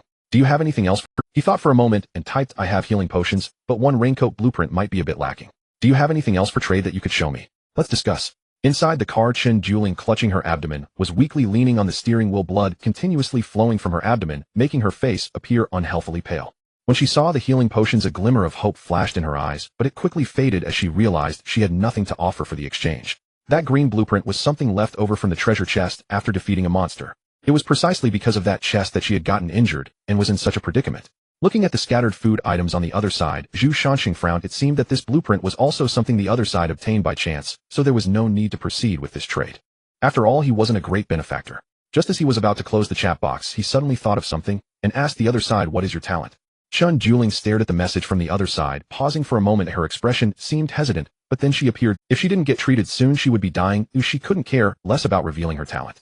Survive this round first, then consider the future. She then sent her talent information to Zhu Shanqing, who looked at the information that had been sent, his expression shifting from calm to one of surprise. All-seeing eye, the eyes are the source of insight. They can penetrate illusions disguised as invisibility and fog barriers, the true forms of evil spirits and beasts, as well as hidden cultivation levels and trump cards of enemies cannot escape detection. End times anomalies and ghostly barriers cannot obscure it. To a certain extent it can see through enemies' weaknesses. The more knowledge learned, the deeper the insight into the source. This talent was simply a living cheat code. Chun Juling then initiated a trade with him, specifying the conditions. She must join her team. Chun Juling looked at the conditions that had been sent, unsure if joining was good or bad. But there was no choice but to try, as she hoped he only valued her abilities and that she could maintain her basic rights after joining. She accepted the team request from the other side, and looking at the healing potion and syringe in her hand, without any hesitation injected it into her arm. Once the potion entered her body, the bleeding wound quickly stopped, and in less than 15 minutes, it had completely healed. Looking out at the torrential rain, he couldn't help but worry about his upcoming life, unsure if the request he agreed to today was a blessing or a curse. The system prompt indicated that after completing the team formation, teammates would arrive beside the survivors within 2 days by overlapping routes. I spent the entire morning drafting the team entry guidelines, first version, with Qian, and sent it to Chun Juling. Code of conduct: no betrayal or history of robbing teammates, do not flee in times of crisis, never harm innocent survivors, and uphold basic moral principles. Personal abilities: must possess basic survival skills, be proficient in driving vehicles, and simple maintenance. Having expertise in combat reconnaissance or resource searching is preferred.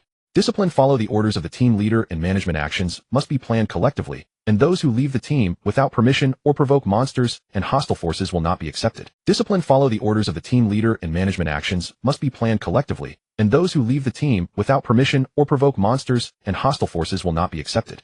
Mental and physical state: calm and composed mindset, do not act impulsively, must not have severe injuries or mental health issues, and be able to follow the team for extended periods. Elimination mechanism: there is a 7-day observation period upon joining, during which those who are lazy, drag the team down, or violate rules will have their team membership revoked. After carefully reading through the entry manual, I felt slightly reassured seeing that the regulations indicated the team's potential for long-term development. The rest could only be learned tomorrow upon meeting on the overlapping road. On the long road, the heavy rain had lessened significantly, but it still hadn't stopped. The humid air made it hard to breathe. During the 7-day newbie development period, most survivors already had their own means of transportation. However, only a few had upgraded their vehicles once or twice. Faced with the rain, they had to accept the shortcomings and issues of their chosen original vehicles. The chat channel was filled with curses directed at various car manufacturers. Those who upgraded to a first-tier vehicle were the top players in each region. At that moment, Zhu Shanjin was comfortably driving, listening to Qian's voice singing "You Head North, leaving the season with me around the steering wheel echoes my regret." Her clear voice added a unique flavor. At 3 in the afternoon, the clouds in the sky suddenly thickened. The sky turned dark as night in an instant, and a torrential storm poured down without warning. A muffled thunderclap echoed in the sky, and the fierce wind whipped the rain against the vehicle, causing it to rattle. In the dim rain curtain, countless low-level monsters emerged, accurately locking onto every stalled vehicle, their screams resonating across the roads. Zhu Shanjin and his companion vigilantly watched outside the window as a purple lightning bolt appeared on the horizon, accompanied by a deafening thunder. As it struck, it split into countless tiny branches, illuminating the road as bright as day. The hidden monsters revealed themselves as Zhu Shanjin looked at the swarm of creatures with a grave expression, tightening his grip on the steering wheel, and said, "Qian, you'll be the main attacker, and you provide support. You'll engage in close combat, while you handle ranged attacks." Lu Yifei nodded seriously. The two quickly put on their raincoats and got out of the car, retrieving weapons from the trunk. Qian climbed onto the roof in a few quick steps, where the car lights illuminated countless crawlers and deformed fish monsters surging towards the barrier. Zhu Shanjin stood outside the shelter with a steel fork, swiftly striking down the crawlers and fish monsters. One by one the creatures fell to the ground dead, and system prompts kept flashing on the screen. Killed rain shadow crawlers earned survival coins 6. Killed night fish monsters earned survival coins 8. An arrow whizzed past him, shooting down a fish monster that was preparing to ambush, and as the two worked in perfect harmony, the clouds gradually thinned, and light began to appear on the horizon as the monsters surrounding them slowly dispersed. As the last fish monster fell, the entire road was littered with the corpses of monsters. The rain began to lessen, eventually reduced to a light drizzle floating in the air. Zhu Shanjin, exhausted, leaned against the car and sat on the ground, while Qian on the car roof could no longer lift her arms, having shot 6 arrows in just this short hour. After taking a brief rest, Zhu Shanjin picked Qian up from the roof. Their raincoats were already torn by the monsters, and after changing into dry clothes, they sat inside the car as Zhu Shanjin watched the system prompts flashing on the screen. Survival coins 250. Seeing the ironically low number, Zhu Shanjin became furious. "I worked hard to kill monsters for an hour, and you give me a measly 250. What does that mean? Are you mocking me for being foolish?" Next to him, Qian observed Zhu Shanjin's face changing colors from pale to red, curious about when he learned to change his expression in the 2 years she wasn't by his side. Opening the chat channel, it was filled with cries for help. "It's over. The car has completely stalled. The bugs got in help. My car window has been smashed. The rain is flooding the cabin, and we can't stop the monsters. The first week of exploration is ruined. The vehicle is scrapped, supplies are soaked, and it's all for nothing." The screen was filled with pleas for help, and despair and frustration filled the hearts of many survivors. Once Zhu Shanjin calmed down, he slowly said, Qian, start selling the raincoats and sealing strips we made yesterday in batches. The production station had been running nonstop for a day without hesitation. Lu Yifei promptly posted the sales information in the regional channel, her tone decisive, without exorbitant price increases, yet precisely targeting the needs of all players. Selling waterproof raincoats and waterproof sealing strips for the entire vehicle. They can withstand heavy rain penetration. Not making a profit off of it, just accepting survival supplies, raw materials, or equivalent survival coins. Essential for survival on rainy days, first come first served. Long-term sale of purified water, supporting exchanges for blueprints, survival coins, and various items. As soon as the message was posted, the channel erupted and survivors rushed to buy. Some offered basic materials and repair parts they had saved over several days, while a few players with scattered coins directly used survival coins to settle. In just an hour they amassed a huge amount of basic supplies and over 1,000 survival coins, along with a few already duplicated blueprints. Zhu Shanjin stored them away, trading them to Chen Juling and Shernyo, leaving a message saying team benefits. Zhu Shanjin briefly scanned the trading market, but found no transactions for second-tier blueprints, shaking his head in disappointment. He handed all the earned survival coins to Qian to manage, watching her count the money repeatedly with no sense of urgency. Zhu Shanjin helplessly rubbed his forehead and said, how did I not notice before that you are a little money grubber? Qian retorted confidently, the money I earned before was not kept by me. Ooh, I only have pocket money. As the vehicle started again amidst their banter, they also collected 2 bronze treasure chests on the road. Night gradually fell, and the two sat in the car tallying today's gains. Suddenly a deep rumble of thunder awoke the drowsy duo. They looked up towards the roadside and saw countless humanoid shadows crawling out of the mist. With human bodies and fishtails, their skin was slick and pale, their eyes gleaming with a cold green light, and they emanated a pungent fishy odor. They were fishmen. Fishmen would land from the deep sea whenever a heavy rain came.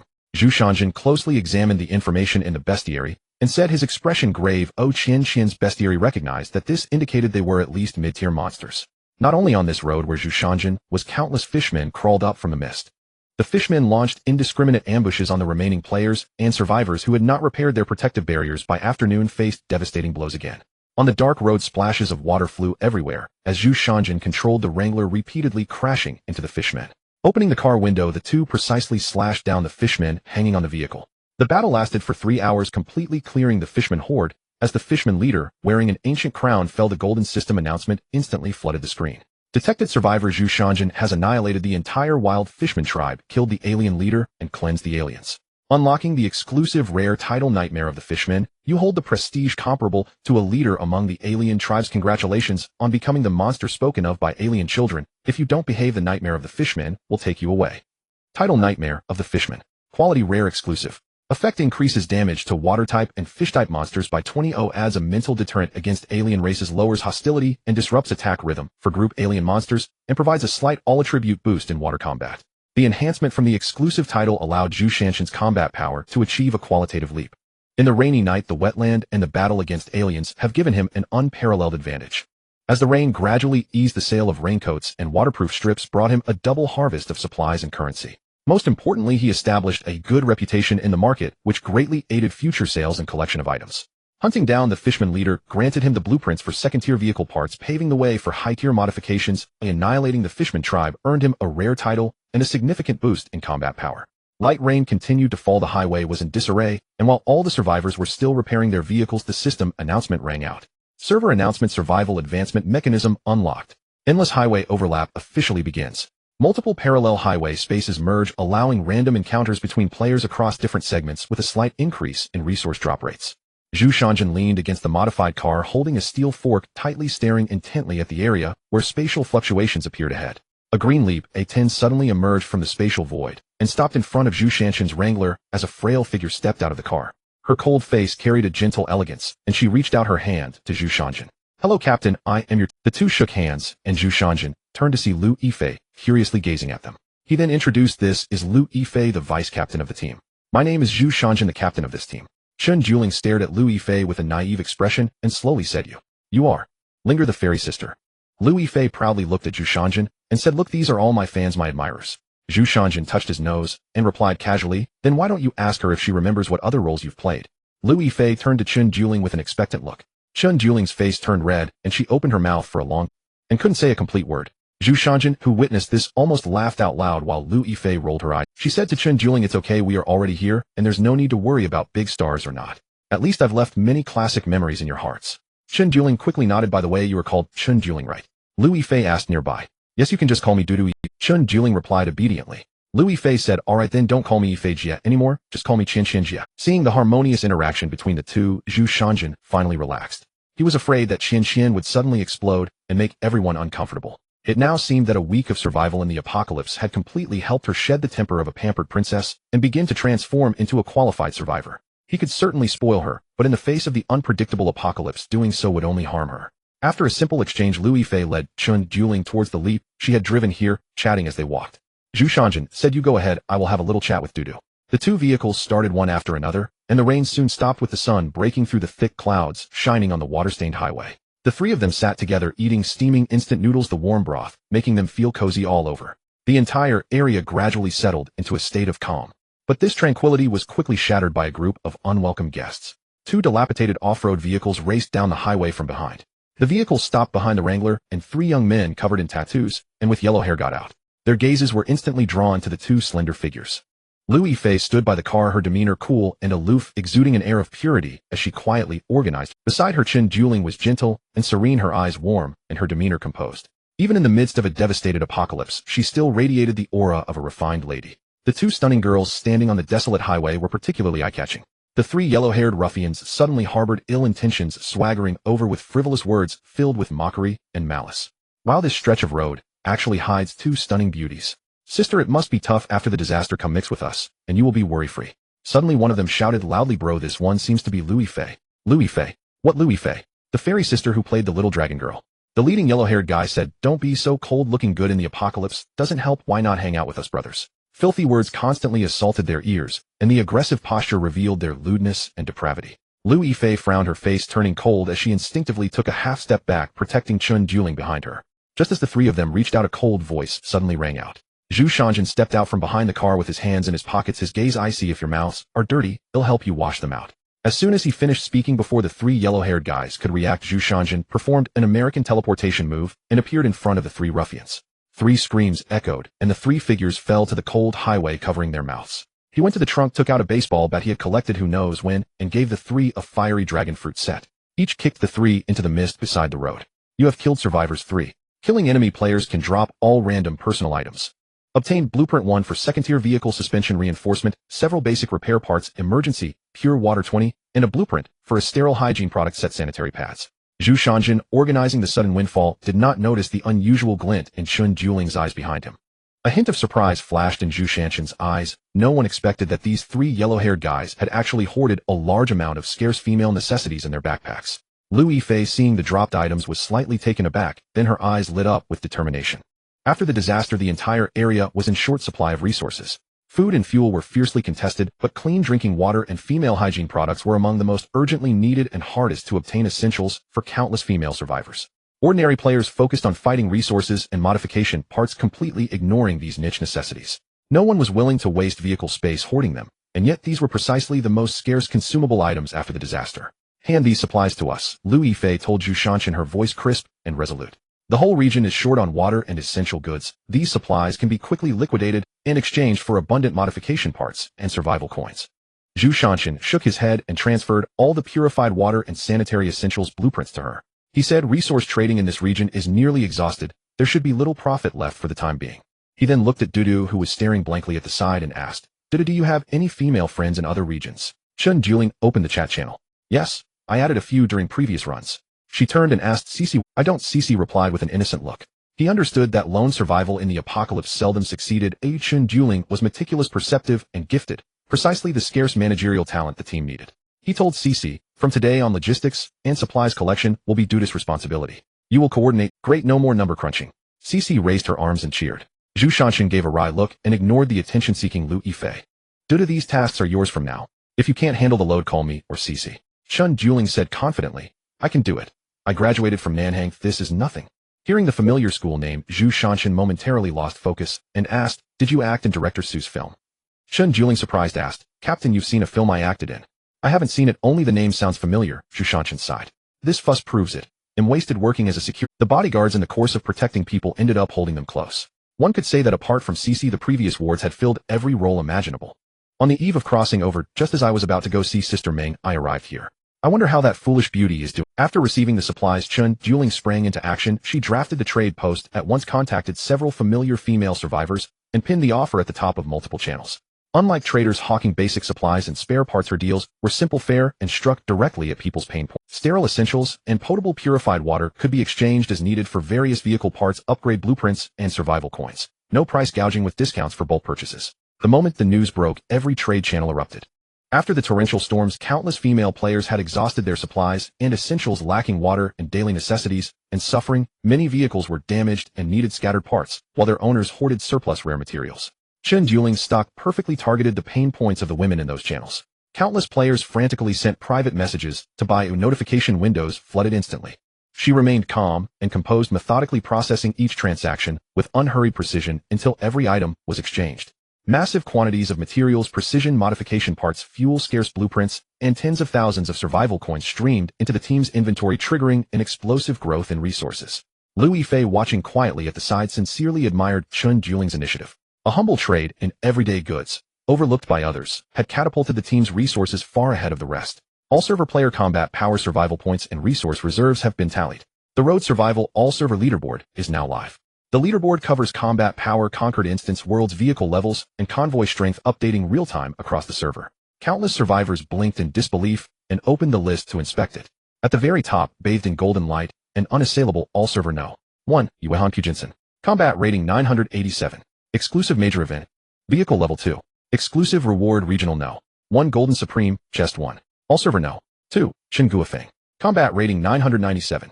Exclusive major event. Vehicle level 2. Exclusive reward golden chest 1. Regional No. 3, Walixi Yuanuafu. Combat rating 990. Exclusive major event. Vehicle level 2.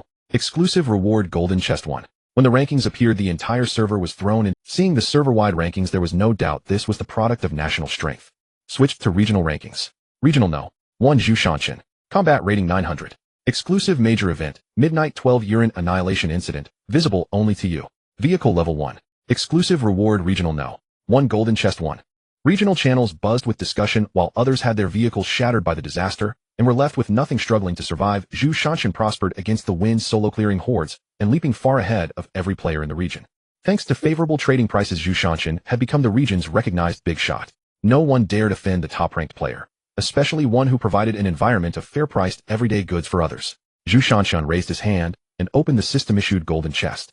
A blinding aurit radiance shot upward, scattering rare golden light across the overlapping highway. Congratulations on opening the golden chest. Obtained golden exclusive item, golden cross-region trade, token gold rare. Effect ignores distance and can pin trades across all server channels. Transactions are fee-free, allows an exclusive shop name to be displayed. A supreme golden artifact in hand. Zhu Shanshan could scarcely believe it. With this item, his prospects would surely take off. He called Chun Juling over and solemnly placed the token into his hands. As for Didu, he said, whether our convoy feasts in luxury or scrapes by on thin broth will be up to you. Chun Juling looked at the golden token in his hand and felt his pupils tighten, i.e. possessing it was tantamount to controlling the server's trading market. He looked up and solemnly told the captain, rest assured, I will make our convoy the richest on the entire server. Zhu Shanshan, seeing Duda's earnest face, ruffled his hair. All right, captain believes you. With the chest's rewards secured, Zhu Shanshan's gaze drifted to the distant highway. Torrential calamities had begun, overlapping roads opened, leaderboards surfaced, and countless instance worlds waited in readiness.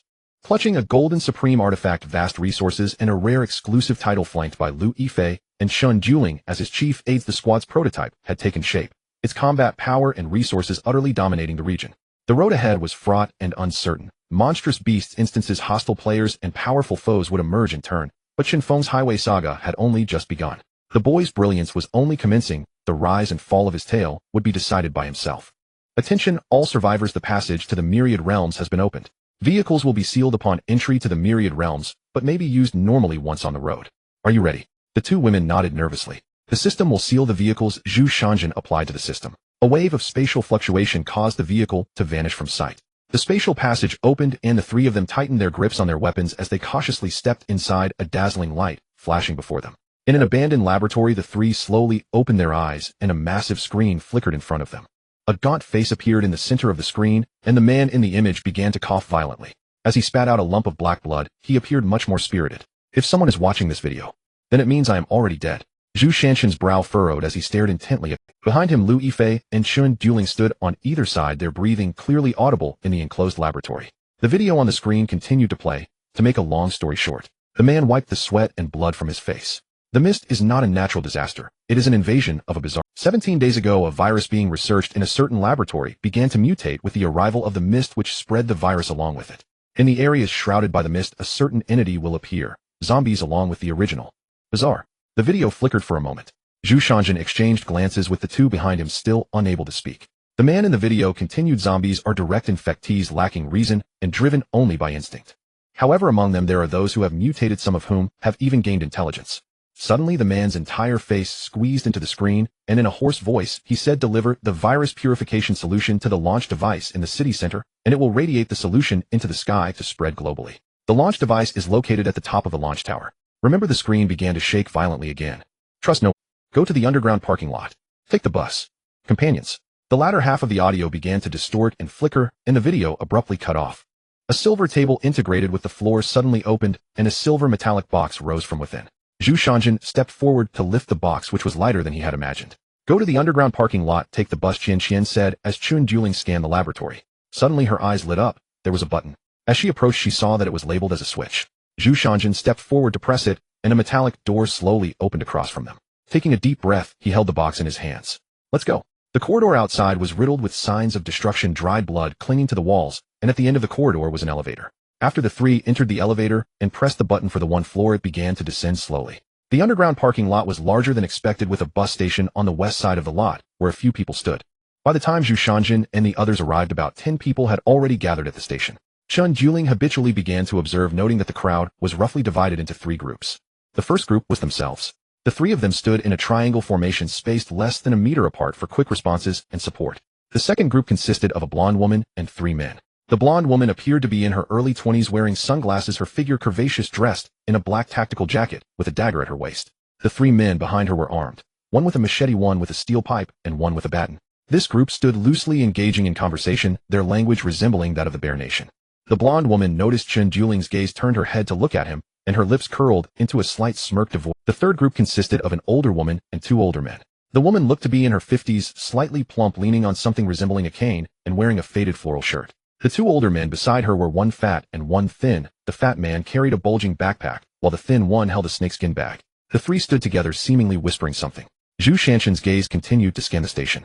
The rest of the people were scattered across the platform, keeping their distance without any obvious signs of grouping. There were a total of 12 individuals. Including the 3 of them, another 15 people arrived one after another, making a total of 30 people at the station. The bus was right at the station, yet no one boarded. They all waited on the platform. Why aren't they getting on the bus? Lu Yifei leaned closer to Zhu Shanjin and whispered. I don't know, Zhu Shanjin replied, his gaze never stopping its movement. His gaze finally landed on 2 individuals in the corner of the platform. One person wore a hat, a deep gray baseball cap pulled low, almost obscuring half of his face. The figure was not tall, and from the lower half of his face that was visible, he appeared to be an Asian male in his 30s or 40s. He wore a dark tactical jacket, his hands tucked into his pockets, leaning against a pillar of the platform, completely still. Adding in the scattered players, that makes a total of 15, Chun Dueling said softly behind him. The Bear Nation's team began to take a step forward, and the men behind the blonde. She stood in front of the bus stop sign, carefully examining the route on the sign. Sporty girl, the man in the hat, the blonde woman's group, and the old lady's group. Adding in the scattered players, that makes a total of 15, Chun Dueling said softly behind him. The Bear Nation's team began to take a step forward, and the men behind the blonde woman approached the bus door, which opened automatically. As the 3 entered the bus, the door closed automatically. Suddenly mist surged in from all directions onto the platform, and Zhu Shanjin frowned slightly, glancing around, but finding nothing amiss. He signaled the 2 women behind him with his eyes, and the 3 of them slowly moved towards the bus door. Looking at the automatically opening door, curious gazes followed as it opened, gradually revealing the pale yellow bus seats inside. Just like the buses on Blue Star. Shifting his gaze to the front where the driver's seat should be, there was a control panel placed across the entire front of the bus, and the 3 of them took their seats at the back. Chun Dueling examined the bus facilities, a faint golden light flashing in his eyes, and then he stumbled forward. Lu Yifei quickly caught him, her expression filled with concern as she asked, Dudu, are you okay? Chun Dueling steadied himself with Qian Qian's help, rubbing his temples, as he said, I'm fine, Qian Qian, sorry to worry you. Zhu Shanjin, sitting in front, turned his head, looking at Dudu with a questioning gaze. Chun Dueling slightly shook his head and pulled out paper and a pen from his bag. She lowered her head to jot something down in her notebook and then handed it to Zhu Shanjin. As he looked at the notebook in his hands, his pupils tightened. The paper read, this bus has a problem, my talent cannot see through it. What Duda's eyes cannot penetrate are only monsters or anomalies above his own level. If it were an ordinary technological creation, he could trace back to the raw materials used to make it. Zhu Shanjin calmly returned the notebook to Chen Duling. After a moment's wait, everyone on the platform boarded the bus, and Zhu Shanjin looked down from the back seat, observing everyone's movements clearly. Aside from the two scattered players sitting with him in the back, everyone else sat spread out throughout the bus. Zhu Shanjin deliberately glanced at the short man in the tactical jacket and the girl in sportswear, wearing a mask. The former's gaze was cold, and when he looked at Qian and Dudu it revealed a hint of lewdness, while the latter caused a slight stir in his talent. As he approached her, a rising sense of battle within him indicated that the girl opposite was not simple. The vehicle slowly started, accompanied by a familiar voice announcement. The vehicle is in motion, please hold on tight. You are riding bus route 181 from Longting Research Institute to Longting Building. The next stop is San Shirley Poo, please remember to take your personal belongings. The voice announcement was repeated in English. The cabin was quiet, with only the roar of the engine and the clattering of the vehicle's body as it bumped along. Outside the window, a faint mist lingered between the towering buildings. On the roadside, overturned cars, smashed streetlights, and a chaotic road all symbolized the impending doom of the city. The passengers watched the scene outside with tense expressions when a voice announcing the arrival of the next stop broke the silence. The next stop is San Shirley Poo. Passengers intending to get off, please prepare at the back door. Everyone sat quietly in their seats, not moving. The vehicle soon reached the stop, and since it was an unmanned bus, passengers needed to press the door button beside the door to exit. After the vehicle stayed in place for 10 seconds, it started moving again. A boy by the window suddenly exclaimed, "What are those shadows outside the window?"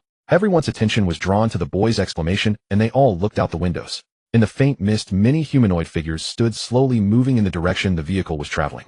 As those figures approached within 5 meters of the vehicle, they suddenly began to run rapidly, closely pursuing the bus. They were zombies. The survivors on board had all experienced battles against monsters on the highways. They calmly picked up their weapons and quietly watched the scene outside. Zhu Shanxing tightly gripped his dogleg knife, while a long steel fork was placed in the vehicle outside the instance. Lu Yifei was preparing the crossbow in her hands, and beside her Chen Juling was methodically polishing a short sword.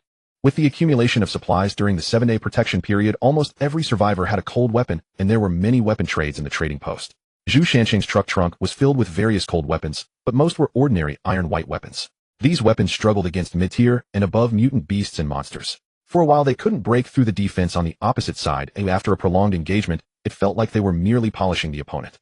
The blue weapons in the hands of the three were exchanged from others using food and purified water after the disaster of the heavy rain. The sharpness of the blue weapons was several times that of the white ones. Even against non-superior mutant beasts and monsters, breaking armor was not a problem. Moreover, with Duda's research, the use of the eerie crystal was discovered. As long as the eerie crystal was ground into powder and attached to the weapon, it could harm the incorporeal anomalies. When applied to weapons already capable of damaging anomalies like Zhu Shanxing's century-old bamboo sword, the damage would double. On the night before entering the myriad realms, the Fishman tribe had been slaughtered, leaving only a few scattered fishmen who no longer dared to attack Zhu Shanxing's convoy. Only a few deep-sea terrors drifted over. As soon as one floated in front of the vehicle, it was spotted by Qian, who had researched the effects of the eerie crystal powder but had no place to experiment. She picked up the whip covered in powder and charged forward. The unfortunate anomaly, upon appearing, was immediately subjected to a barrage of attacks. After the 10th strike, the few deep-sea terrors erupted with several eerie crystals and let out a howl before vanishing. The zombies could not keep up with the bus speed and were quickly left behind, forming a vast chasing horde behind. After passing under an overpass, the bus gradually slowed down, stopping at the entrance of a school. The familiar bus announcement sounded again. The next stop is Experimental Middle School. Passengers wanting to get off, please prepare. Everyone instantly perked up, gripping their weapons tightly and staring intently at the approaching tide of corpses. At this moment, Chen Juling, who was observing outside, suddenly furrowed his brow. Outside the distant tall buildings, several elongated humanoid monsters swiftly descended, using both hands and feet. With each movement, chunks of wall plaster and bricks fell away. Chen Juling patted Lu Yifei beside him and Zhu Shanxing, who was staring at the cold man in the front row. Pointing out the window, soon everyone on the bus noticed these strange beings and began to discuss, what is that? Is it an evolved form of zombies? Someone worriedly remarked, with the speed of this thing at the bus speed, we might not be able to shake these ghostly creatures. In the area where the blonde girl was, a few people from the bear country were shouting loudly, Yura.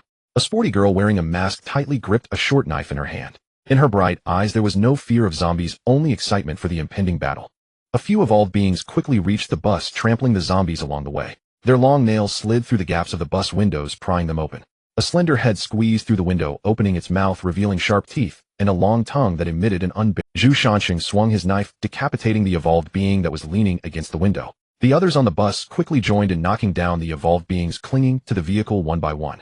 The dark-clad man drove a samurai sword into the forehead of an evolved being, causing its body to stiffen and fall back toward the vehicle. The Baiji's sporty girl wielded her short knife, creating a whirlwind as she struck the evolved being that had poked its head through the window, cleaving its head in half, which fell to the ground.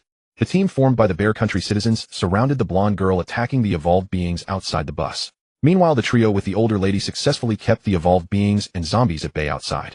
Everyone took their positions at the windows, and for a moment no evolved beings or zombies managed to enter the bus. Soon the vehicle began to move, shaking off and killing the few evolved beings clinging to its exterior as it continued toward its destination. Zhu Shansheng covered his nose as he approached the center of the cabin. A wave of foul odor assaulted him, reminiscent of feet that hadn't been washed in 3 years and feces that had fermented for 3 years and been heated. Using his knife, he picked up the head of the evolved being that had rolled into the cabin. Qian and Dudu covered their noses and stepped back. Qian, with a look of disgust, said, "Quick, throw it out. It stinks too much." Casually tossing the head on the tip of his knife out the window, the cabin still reeked of a strong foul odor. The Baiji's sporty girl moved to the back of the bus and sat down in front of Zhu Shanxing. Blinking her eyes, she asked, "Is it okay to sit here, since it's dirty with zombie blood?" Zhu Shanxing glanced at her and replied, "Of course, public seating is fine." The two girls behind exchanged glances, a hint of wariness rising in their eyes. The two exchanged little conversation as the girl slid into her seat. The vehicle continued to move forward with an increasing number of zombies crowding in from the gaps between the tall buildings, from the shops along the road, and from the alleys, all closing in on the direction of the bus. The road ahead slowed as the bus began to sway left and right to avoid obstacles caused by the rolling cars, and as the bus speed decreased, the accompanying zombies quickly surrounded it. Roaring and pounding against the bus, the zombies surrounded it, yet it continued to move forward slowly. Zhu Shanxing looked down through the bus window and curiously noticed that no matter how the zombies hit and pushed against the bus, it showed no signs of significant movement. The bus body showed not a single sign of damage, and a hint of doubt arose in Zhu Shanxing's mind. However, as the bus approached a residential area, all the zombies began to disperse, and even the horde that had been closely following the bus seemed to have stopped their pursuit at some point. The bus traveled steadily along the road, and the surrounding area felt relatively quiet without the low growls of zombies. Zhu Shanxing pondered that they were likely in another world, speculating that the materials used for the vehicle might be unknown. The man sitting towards the front of the vehicle spoke nervously. "Are we safe now? It seems the zombie wave has passed. Shanga, don't you think something feels off?" Zhu Shanxing frowned as he looked at Qian. Zhu Shanxing asked Chen Juling, who was observing outside, "Duda, have you ever watched Animal Planet?" A hint of contemplation crossed Chen Juling's cold face, then she exclaimed in shock, "Are you saying there's something even more terrifying here?" Zhu Shanxing nodded. Ordinary zombies wouldn't dare enter the hunting grounds of higher-level evolved beings, hence they scatter. The next threats are likely to be even more formidable than those wall-climbing evolved zombies, which is why ordinary zombies dare not approach.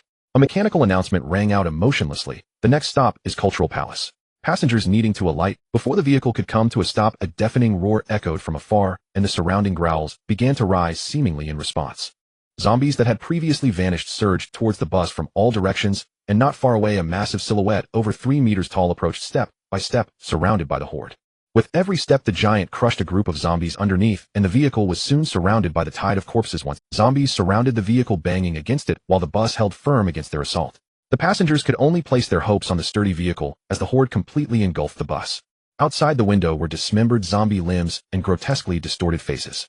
Suddenly, a horrifying visage appeared at the glass, a pale face marred by blood with crimson eyes devoid of any human reason. With a mouthful of teeth that were not human, an elderly lady sitting by the window was startled by the zombie pressing against the glass, letting out a piercing scream, her body jolting. The elderly lady began to move towards the middle of the bus, her plump figure crashing through the aisle.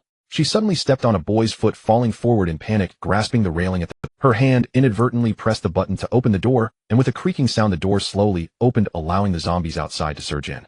All eyes in the bus turned towards the opening door, and everyone stood up in terror, gripping their weapons tightly.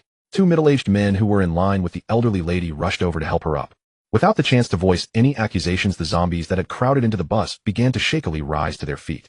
The girl with big eyes in front of Zhu Shanxing lifted her short knife and stepped towards the door. With one slash, she knocked the standing zombie down, protecting the trembling elderly lady behind her. The crowded zombies got stuck at the door, and the newly arriving zombies lunged towards the elderly lady. The elderly lady screamed, pushing the girl behind her towards the zombies. The girl stumbled and fell into the mass of zombies, quickly overwhelmed by the tidal wave of the undead. Zhu Shanxing only managed to see her pink sports jacket flash once amidst the corpses, like a flower being devoured by a black wave, instantly disappearing from sight. The giant evolved zombie outside pried open the crowd of zombies, blocking the door, its massive body getting stuck at the entrance.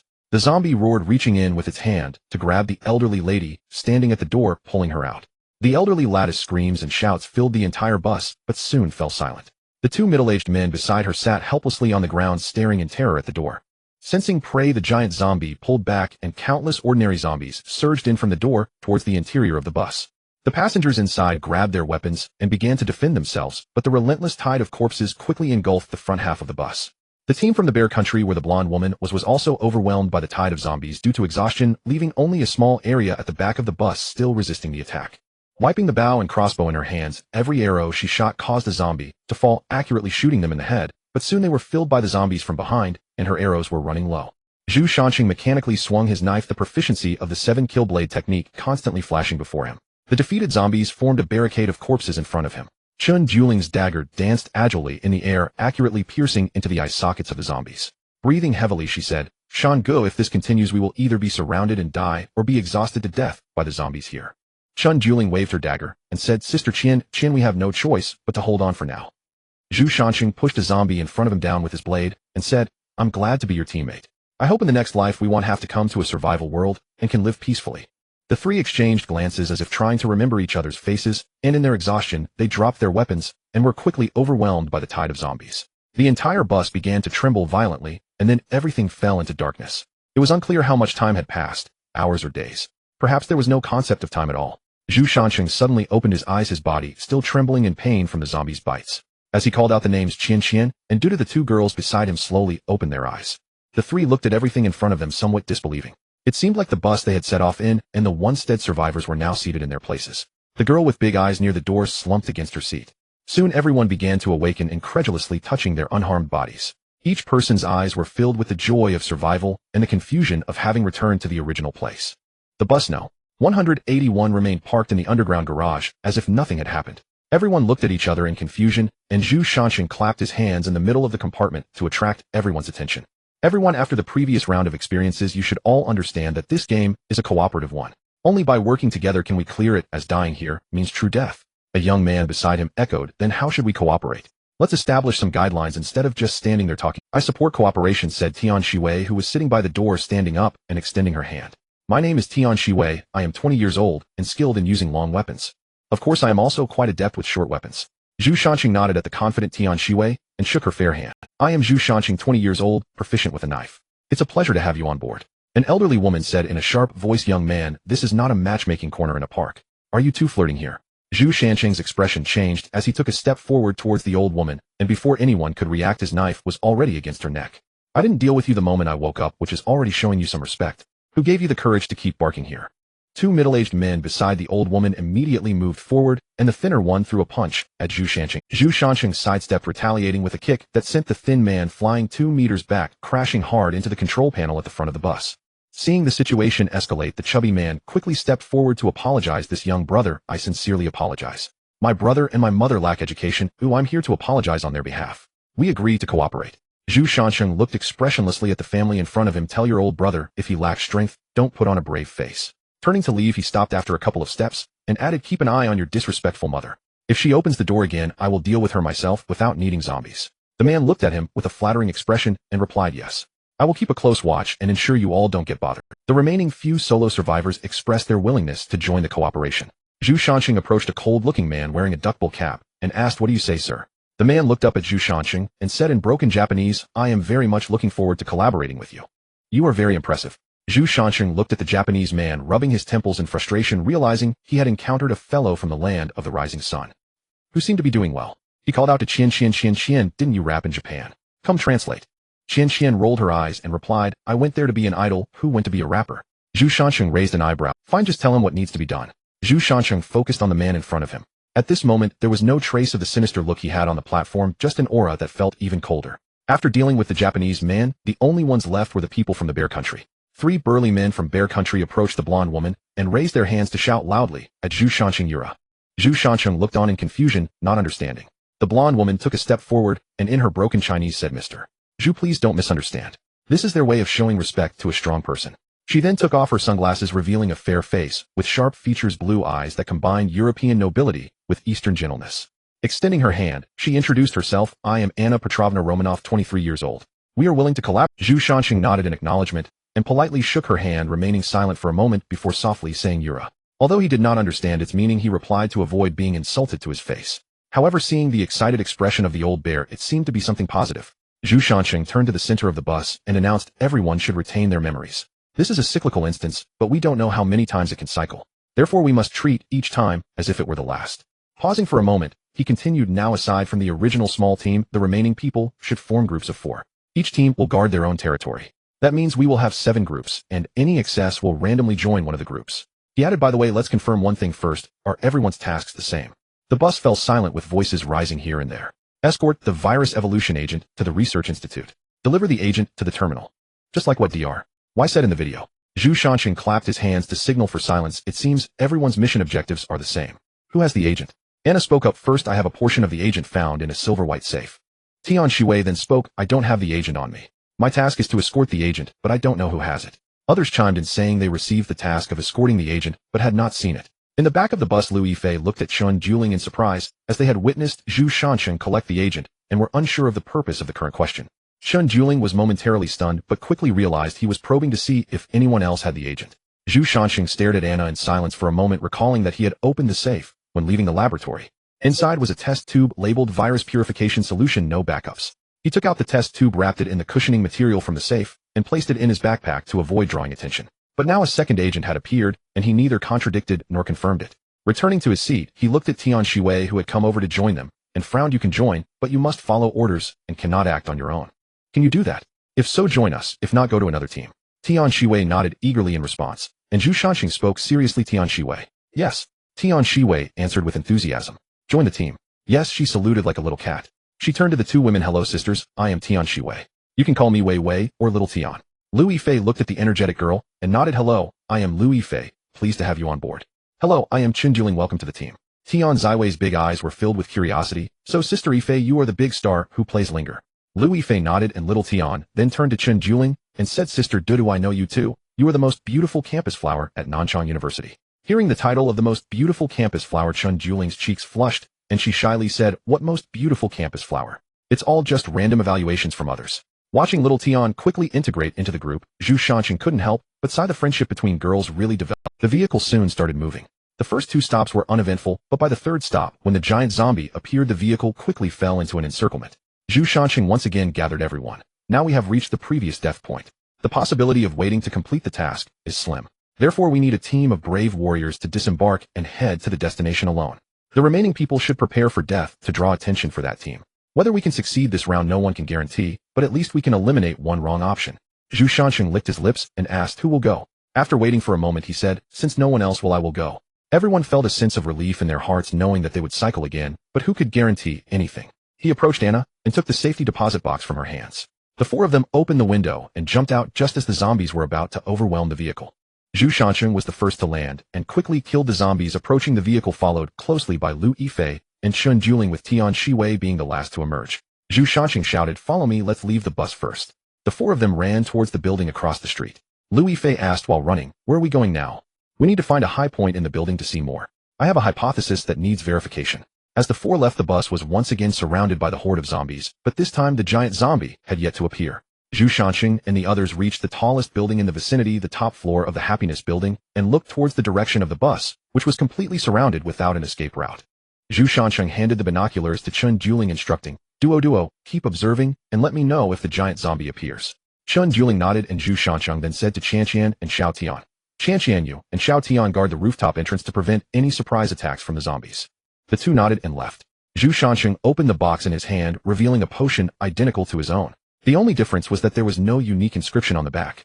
Zhu Shanqing instantly understood that Dr. Y was playing a trick with the real and fake Li Kuei. He then recalled the situation inside the carriage and pinpointed a few people who had been evasive with their eyes. It seemed there was more than one Li Kuei. Suddenly Duo, who was observing, shouted, Captain, something's happening. Zhu Shanqing quickly walked to the edge of the rooftop and saw that the giant zombie had ignored the bus and was instead heading towards the building they were in. Zhu Shanqing's heart sank. The zombies' priority targets were still the bus. The giant zombie's original path was the same, but it suddenly took a detour when it reached the bus. It was as if someone had relayed a message to it. Someone is giving signals to the zombies. There's a traitor among us. Zhu Shanqing's expression darkened as he said, Duo, you see it too. Chun Juling nodded. There must be someone signaling the zombies, which is why it abandoned the group to come after us. Retreat. Zhu Shanqing shouted. Upon reaching the entrance of the building, they found the lobby already surrounded by zombies, with more zombies, including the giant, rushing towards them. Everyone, it's a fight to the death. The four formed a defensive formation with 3 outside and Lu Yifei in the center. Zhu Shanqing and Tian Shiwei drew short blades while Lu Yifei took out a crossbow and Chun Juling pulled out a dagger. The zombies surged forward and the outer zombies were quickly killed and fell to the ground. Occasionally a stray one would be shot down by Qianqian's arrows. The four worked in perfect harmony to block the onslaught of zombies, but the arrival of the giant zombie broke their formation. Attention! Fight separately. Leave the biggest zombie to me and be careful. Zhu Shanqing said before charging towards the giant zombie, striking its calf with a blade, causing it to kick out in pain. Zhu Shanqing couldn't dodge in time at such close range. In a panic he raised his arms and was kicked against the column in the lobby. The impact against the column stopped him and the intense pain in his back left him speechless. Struggling to get up, he continued to attack the giant zombie, slashing at its left knee joint, which made the zombie let out a painful roar. He quickly circled to the right and struck in the same spot again, causing the faltering zombie to kneel on the ground. Time passed second by second. I can't hold on anymore. Qianqian's voice trembled. Chun Juling's knees buckled, nearly causing her to collapse. Tian Shiwei leaned on her blade, panting heavily. Zhu Shanqing, held back by the giant zombie, looked at the exhausted 3 girls, knowing that this time it seemed they could only come this far. Zombies surrounded from behind, and feeling the intense pain of being bitten, everything faded into darkness. Zhu Shanqing suddenly opened his eyes. He sat in his seat. The bus was still parked in front of the underground parking platform, and everything had returned to the beginning. Zhu Shanqing slowly raised his head, and the others in the carriage were waking up one by one. Some were crying, some were cursing, and some were silently curled up in their seats. The 2 girls next to him tightly embraced each other, sharing a bond forged through life and death struggles. It was also the most needed emotion within the convoy. After all, who could be trusted more than those who dare to turn their back? Tian Shiwei approached Zhu Shanqing and sat down beside him, her expression somewhat dazed. 2 consecutive deaths had been too great a shock for a girl still in university. Zhu Shanqing said nothing and reached out to pat Xiao Tian's head. Tian Shiwei felt the warmth on her head and looked up to see Zhu Shanqing's gentle eyes. If Xiao Tian feels uncomfortable, just cry it out.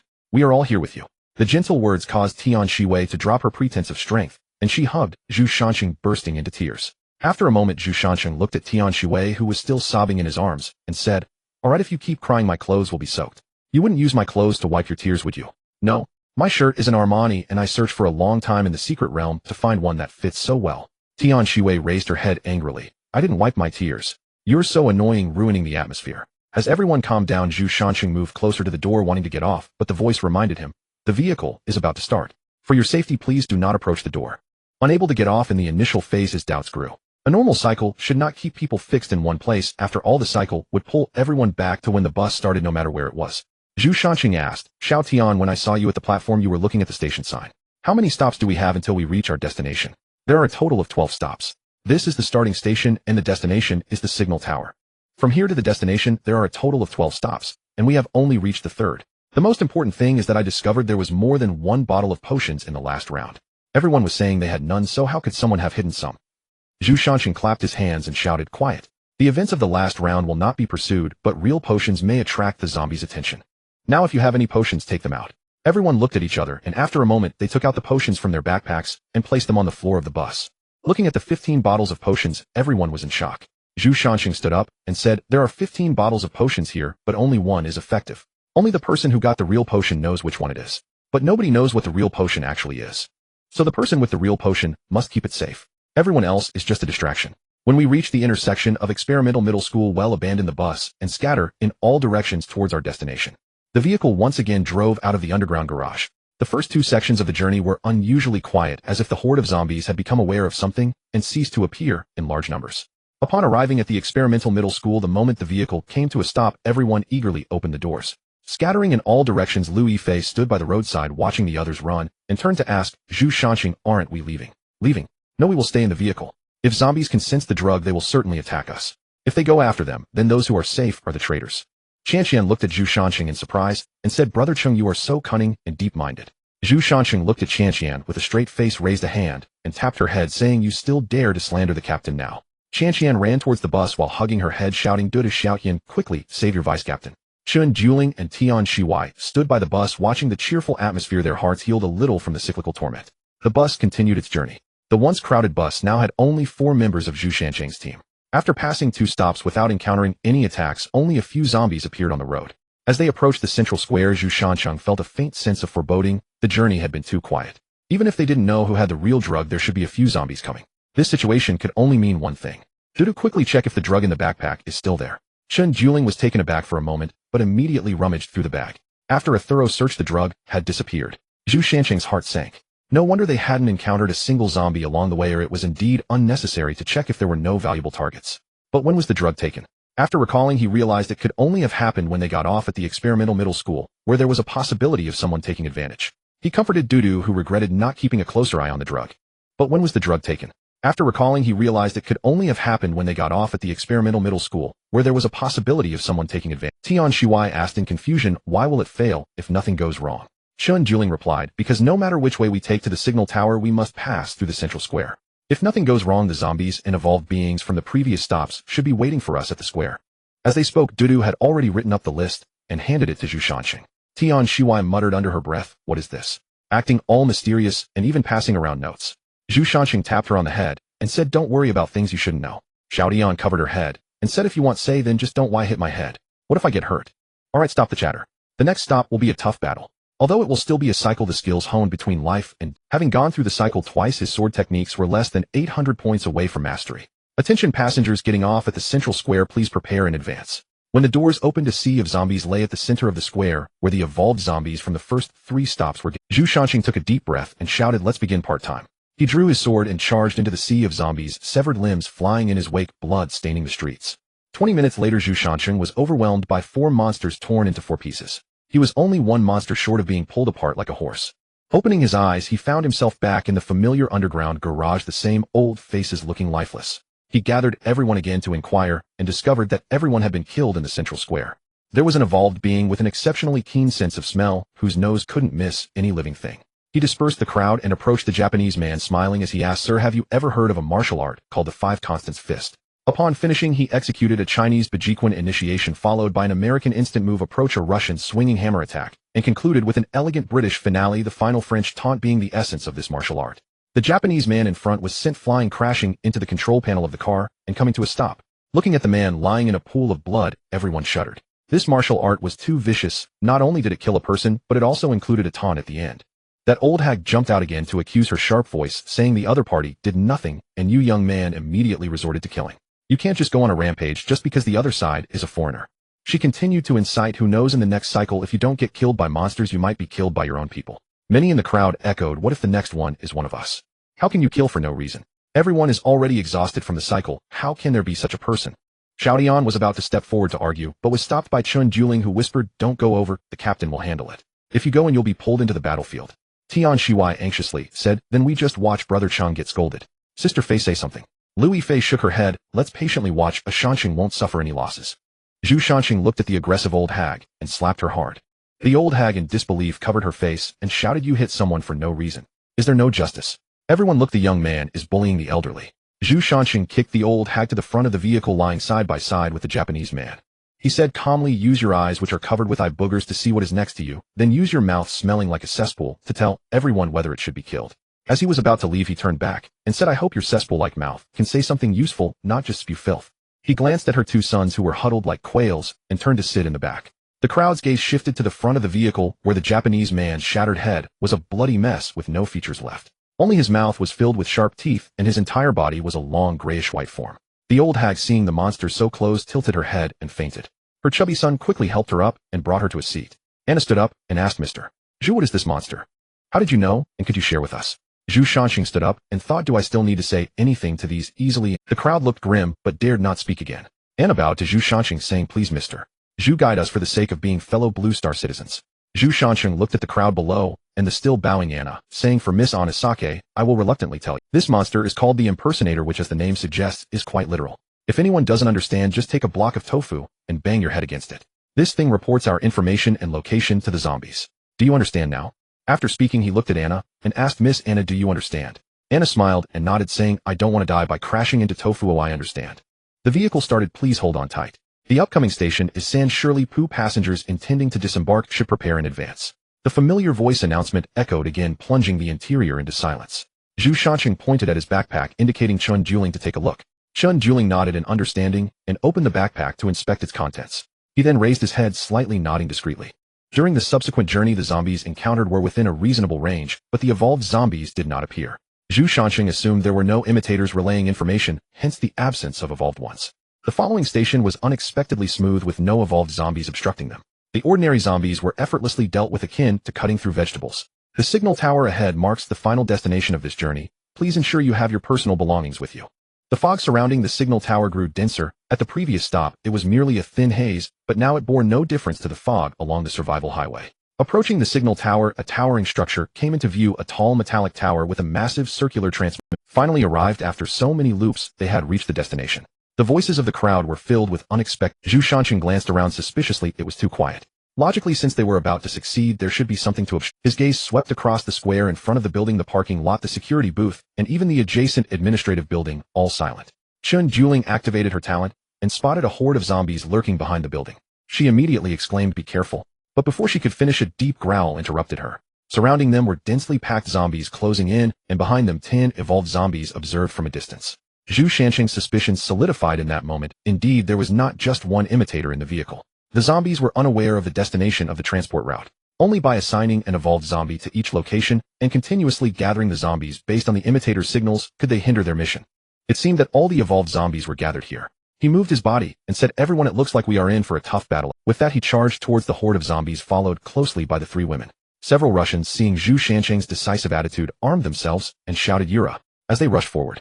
The remaining survivors, witnessing the tidal wave of zombies, took a deep breath and gritted their teeth to follow suit. Zhu Shanqing's team quickly broke through the zombie encirclement and stood before the evolved zombies.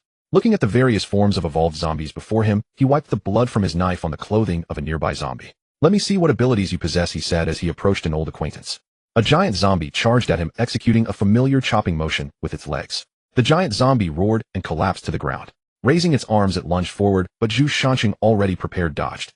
From a distance, Lu Yifei seized the opportunity, shooting a crossbow bolt like lightning toward the giant zombie's eye socket. The bolt pierced through, exiting from the back of its head, causing the zombie to stagger and crash to the ground.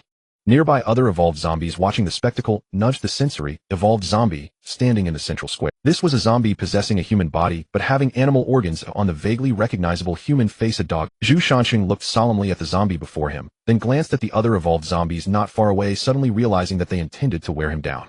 No longer willing to waste time here, he needed to place the potion into the launch device, and without further regard for the evolved zombies in front of him, he turned and ran toward the signal tower. The tracker watched Zhu Shanqing leave without looking back, momentarily stunned before reacting and chasing after him. Zhu Shanqing turned to glance at the persistent tracker. From the side of the backpack, he took out a mineral water bottle filled with green liquid, quickly unscrewed the cap, releasing an indescribable stench. He splashed the unknown liquid toward the pursuing tracker.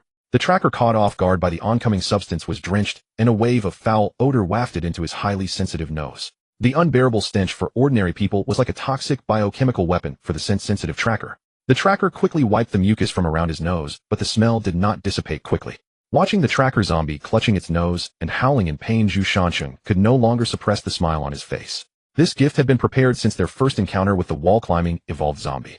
It just hadn't found an opportunity to be used until now. Encountering a zombie with a dog's nose, the effect was greatly satisfying. Ignoring the tracker, who was now turning in circles while holding its nose, he hurried into the signal tower. As soon as he entered, he was struck by a giant hammer that sent him flying. In his daze, he saw a 3-meter-tall figure emerge from the tower wielding a 2-meter-long giant hammer. The giant hammer dragged along the ground, clanging loudly. The hammer zombie approached Zhu Shanqing, raising the hammer to smash down on his head. In the midst of a severe headache, consciousness slipped back into darkness. Zhu Shanqing rubbed his aching head and opened his eyes. This was the 5th cycle, and so far he had yet to see the launch device. The others in the vehicle slowly awakened, looking at each other. Their eyes reflected the unfamiliarity and wariness of their first encounter. Zhu Shanqing observed the silent compartment with some surprise. In previous awakenings, there were always discussions about the past cycles, yet now it was eerily quiet. Behind him, Chun Juling patted Zhu Shanqing's shoulder softly and said, "Captain, it seems Sister Qian is acting a bit strange." Looking at Lu Yifei's dazed expression, Zhu Shanqing called her name, "Lu Yifei Qian." He said this while gently tapping her smooth, tender face. Lu Yifei's vacant gaze gradually focused as she looked at Zhu Shanqing and asked, "Why are you all looking at me like that? And with such strange expressions?" Zhu Shanqing replied, Qian, do you feel unwell?" Lu Yifei, with a voice reminiscent of waking up from sleep, murmured, "Aren't we just getting on the bus? Aren't we supposed to escort the potion now?" Chun Juling shook Lu Yifei's shoulder. "Sister Qian, think again, did we just get on the bus?" Lu Yifei furrowed her brows, pondering for a moment, and then said, "We just got on the bus. I remember the platform was shrouded in fog, and then we boarded the bus." Zhu Shanqing and Chun Juling exchanged glances, a hint of seriousness flashing in their eyes. Turning to observe the wary crowd again, he looked toward Tian Shiwei, who was sitting by the door wearing a mask. A sense of the worst outcome arose within him. They had lost the cyclical memories of previous iterations. He then recalled something and looked toward the direction of the cherry blossom boy only to find an empty seat with no one there, as the killed imitator had not re-entered the cycle. Everyone except for himself and Dudu had lost their memories. What could have caused this? Captain, quick look at Sister Qianqian, Chun Juling exclaimed anxiously. Zhu Shanqing turned around and saw a public transportation card mark on Qianqian's smooth arm emitting a faint green glow. What is this? Did it appear in the previous rounds? Zhu Shanqing asked with confusion. Chun Juling shook her head. This thing didn't appear in previous rounds. Lu Yifei curious looked at the two before her and asked, what are you looking at on my arm? Is there something on it? Zhu Shanqing was taken aback and incredulously said, Qianqian, can't you see what's on your arm? Lu Yifei's face showed a hint of displeasure. Chen, at this time are you still trying to scare me? She then turned to Chun Juling and said, do you accompany him too? Zhu Shanqing quickly rolled up his sleeve revealing a public transportation card on his arm. The fluorescent glow had already covered a quarter of the card, and it felt normal to the touch. Turning to Chun Juling, Dudu understood and rolled up her sleeve revealing a matching public transportation card on her fair arm. The difference was that the pale green glow only covered a small corner of the card. Zhu Shanqing looked at the public transportation card on his arm, a flash of speculation passing through his mind. He then shook his head and asked Chun Juling, Dudu, what is your spiritual attribute? 20. Chun Juling quickly replied. Her first-tier spiritual attribute points were already maxed out. Zhu Shanqing questioned in astonishment, why has your spiritual point increased so fast? After my talent awakened it automatically reached 20 points, and it hasn't increased since other attributes have grown to varying degrees. Zhu Shanqing looked at his own 16-point spiritual attribute, a realization dawning on him. The higher the spiritual attribute, the greater the resistance to the corruption of the public transportation card. Soon the bus drove along a familiar route again. Zhu Shanqing quietly said to Chun Juling, Dudu, have you reached any conclusions from your earlier observations? Chun Juling nodded and handed her notebook to Zhu Shanqing. Looking at the names on the paper, a glint of understanding flashed in Zhu Shanqing's eyes. It was indeed her. At the beginning of the third cycle, he suspected that there might be more than one imitator on the bus, so he arranged for Dudu to closely observe any changes among the passengers. That old woman was a prime suspect. If she had just entered the survival world, her meddlesome nature could still be understood. But after a week of survival, even the most foolish person would know that saying the wrong thing in this world could cost their life. When the old woman jumped out to defend herself, Zhu Shanqing began to have doubts. Yet lacking evidence, he settled for a reprimand and withdrew hastily. The familiar broadcast sound echoed again as the vehicle arrived at the experimental middle school station. The vehicle was once again surrounded by a horde of corpses. Zhu Shanqing slowly approached the door, deliberately slipping his hand, pressing the button to open the door. As the door slowly opened, the zombies surged onto the bus. Taking advantage of the chaos inside the bus, Zhu Shanqing swiftly killed the old woman. Glancing at the transformed imitator, he discreetly nodded at Dudu. After clearing out the zombies that entered the bus, the vehicle set off again, safely arriving at the signal transmission center without any warning from imitators.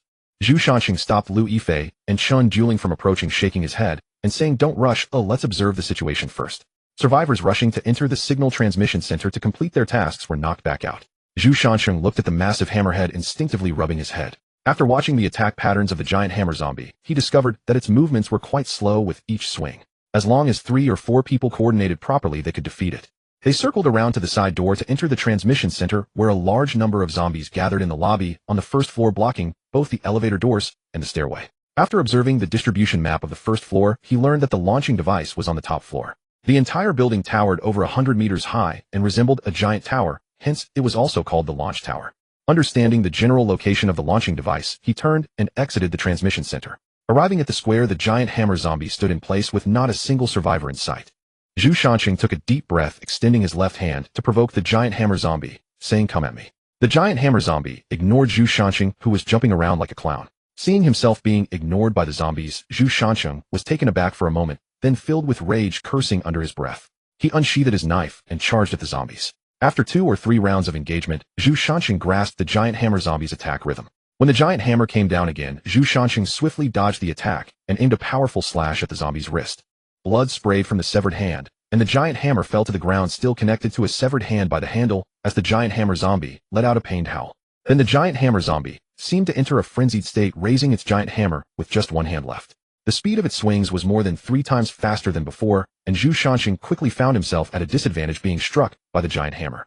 His body slammed against the outer wall of the launch center like a cannonball, slowly sliding down as his chest kicked. Zhu Shanqing rose and spat out a mouthful of blood. Before he could react, the zombie had already rushed in front of him, raising its hammer and relentlessly striking down on Zhu Shanqing.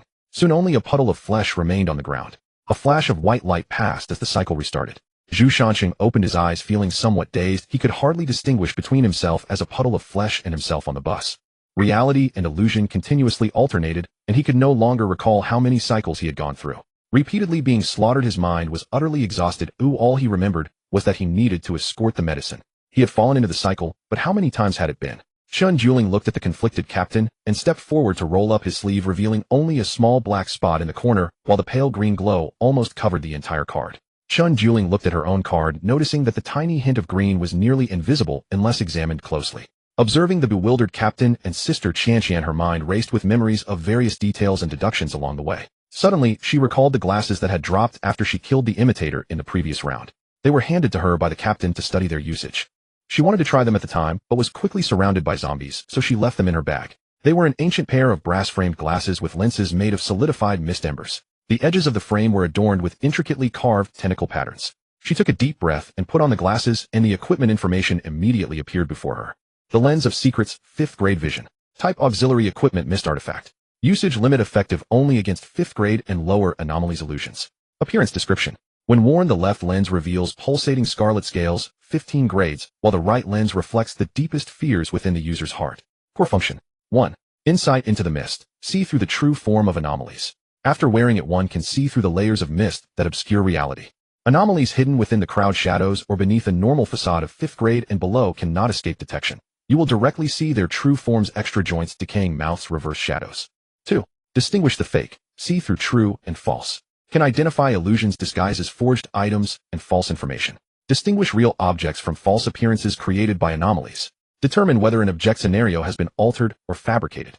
Negative consequences. Prolonged wearing more than 10 minutes continuously causes the user's breath to lean towards the anomalous side, easily mistaken for kindred by lower-level wandering souls. When seeing through higher grade, 45 grade anomalies or complex illusions, whispers from beyond the mist can be heard and brief distorted visions appear at the edges of sight. The glasses must be removed and the black tear marks wiped from the lenses at the end of each task. Looking at the introduction before her, Chun Juling frowned slightly. Her own talent had this effect too. Why hadn't she noticed the signs?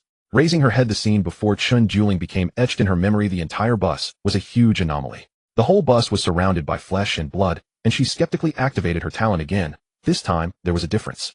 Anomalous bus. Grade, 3rd grade mid-tier. Anomalous ability, illusionary prison. Can forcibly pull survivors onto the bus into a dedicated illusion. Within the illusion, there is an infinitely looping driving scene, and those trapped will have their memories slowly erased by the illusion mechanism, ultimately becoming puppets of the bus. No wonder she couldn't see through it. This anomaly was 3rd grade, while she wasn't even 1st grade. However, with these glasses, her talent ability had been enhanced. Waking the emotional Zhu Shanjin, Chun Juling suddenly said, "Captain, what I am about to say you may forget in the next cycle, but at least this time you must remember.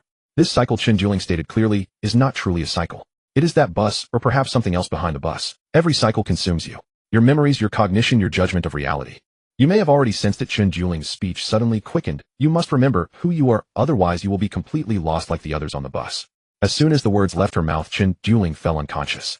Zhu Shanjin closed his eyes. Other words slowly faded from his mind. Only one phrase repeatedly echoed. "You must remember who you are." Who am I? I am Zhu Shanjin. A survivor, a person from Blue Star. No, I am from Earth. No, I am just myself. Oh, no matter which world, Zhu Shanjin is still myself. After the anomalous bus arrived at the experimental middle school, Zhu Shanjin found that he had not lost himself, but instead, he was still searching for his identity. Forcing another cycle to thoroughly erase his memory. As Zhu Shanjin continued his search for self, he raised his head, and the world before him began to fracture. The 7th cycle began. Zhu Shanjin woke up again in his seat, the pain in his head preventing him from focusing on what he was supposed to do. The surrounding passengers wore strange smiles, and he felt as if everyone was staring at him. A phrase kept repeating in his mind: "Don't forget who you are." In the end, only "who are you" remained repeating. Zhu Shanjin held his head and shouted, "I am me. Who are you? Why do you care who I am?" Moments later, Zhu Shanjin's eye. Desperately, he exclaimed, "Stop asking. I said I am. Who am I? I am your father. I am the thief who steals manhole covers by the roadside at midnight. I am the black whirlwind Li Kuei of Liangshan. I am Alarin, who loves playing with poop in cartoons. I am Huang Dachui from the Spring Festival Gala. I am the Buddha, the Jade Emperor Guanyin Bodhisattva, the designated envoy to retrieve the scriptures from the West, the Monkey King's son Wukong from Flower and Fruit Mountain." After a bout of madness, the voices in his mind grew fainter, but his thoughts became clearer. "I am Zhu Shanjin. I am in a road survival game currently in a copy world, and my task is to escort the purification agent to the launch center." As he clarified his identity, many inconsistencies in the scenes began to appear. Looking around, everyone seemed to be laughing, but upon closer inspection, all the passengers' faces became blurred. Looking closer, it resembled the mosaics in Japanese and Korean films, which was infuriating. Turning his head, Chi-Chi was also sitting upright, just like the other mosaics in front. Dudu, however, was unconscious in his seat, and he found that no matter how hard he tried, he couldn't wake him up.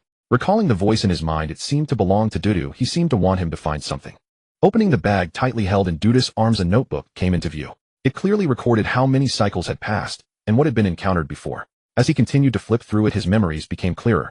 This diary is a good thing. One must keep a diary. Right, he mentioned another pair of glasses that would help him understand everything once worn. With the wearing of the glasses, the entire world before his eyes changed. All the passengers had a transparent thread connecting their heads to the ceiling of the bus, converging into a mass of flesh that descended towards the front. The control panel at the front of the vehicle was a gigantic mass of flesh still pulsating like a heart. The whole scene was incredibly bizarre. He forced himself to look away. Looking out the window, he discovered that a thick mist had formed outside at some point.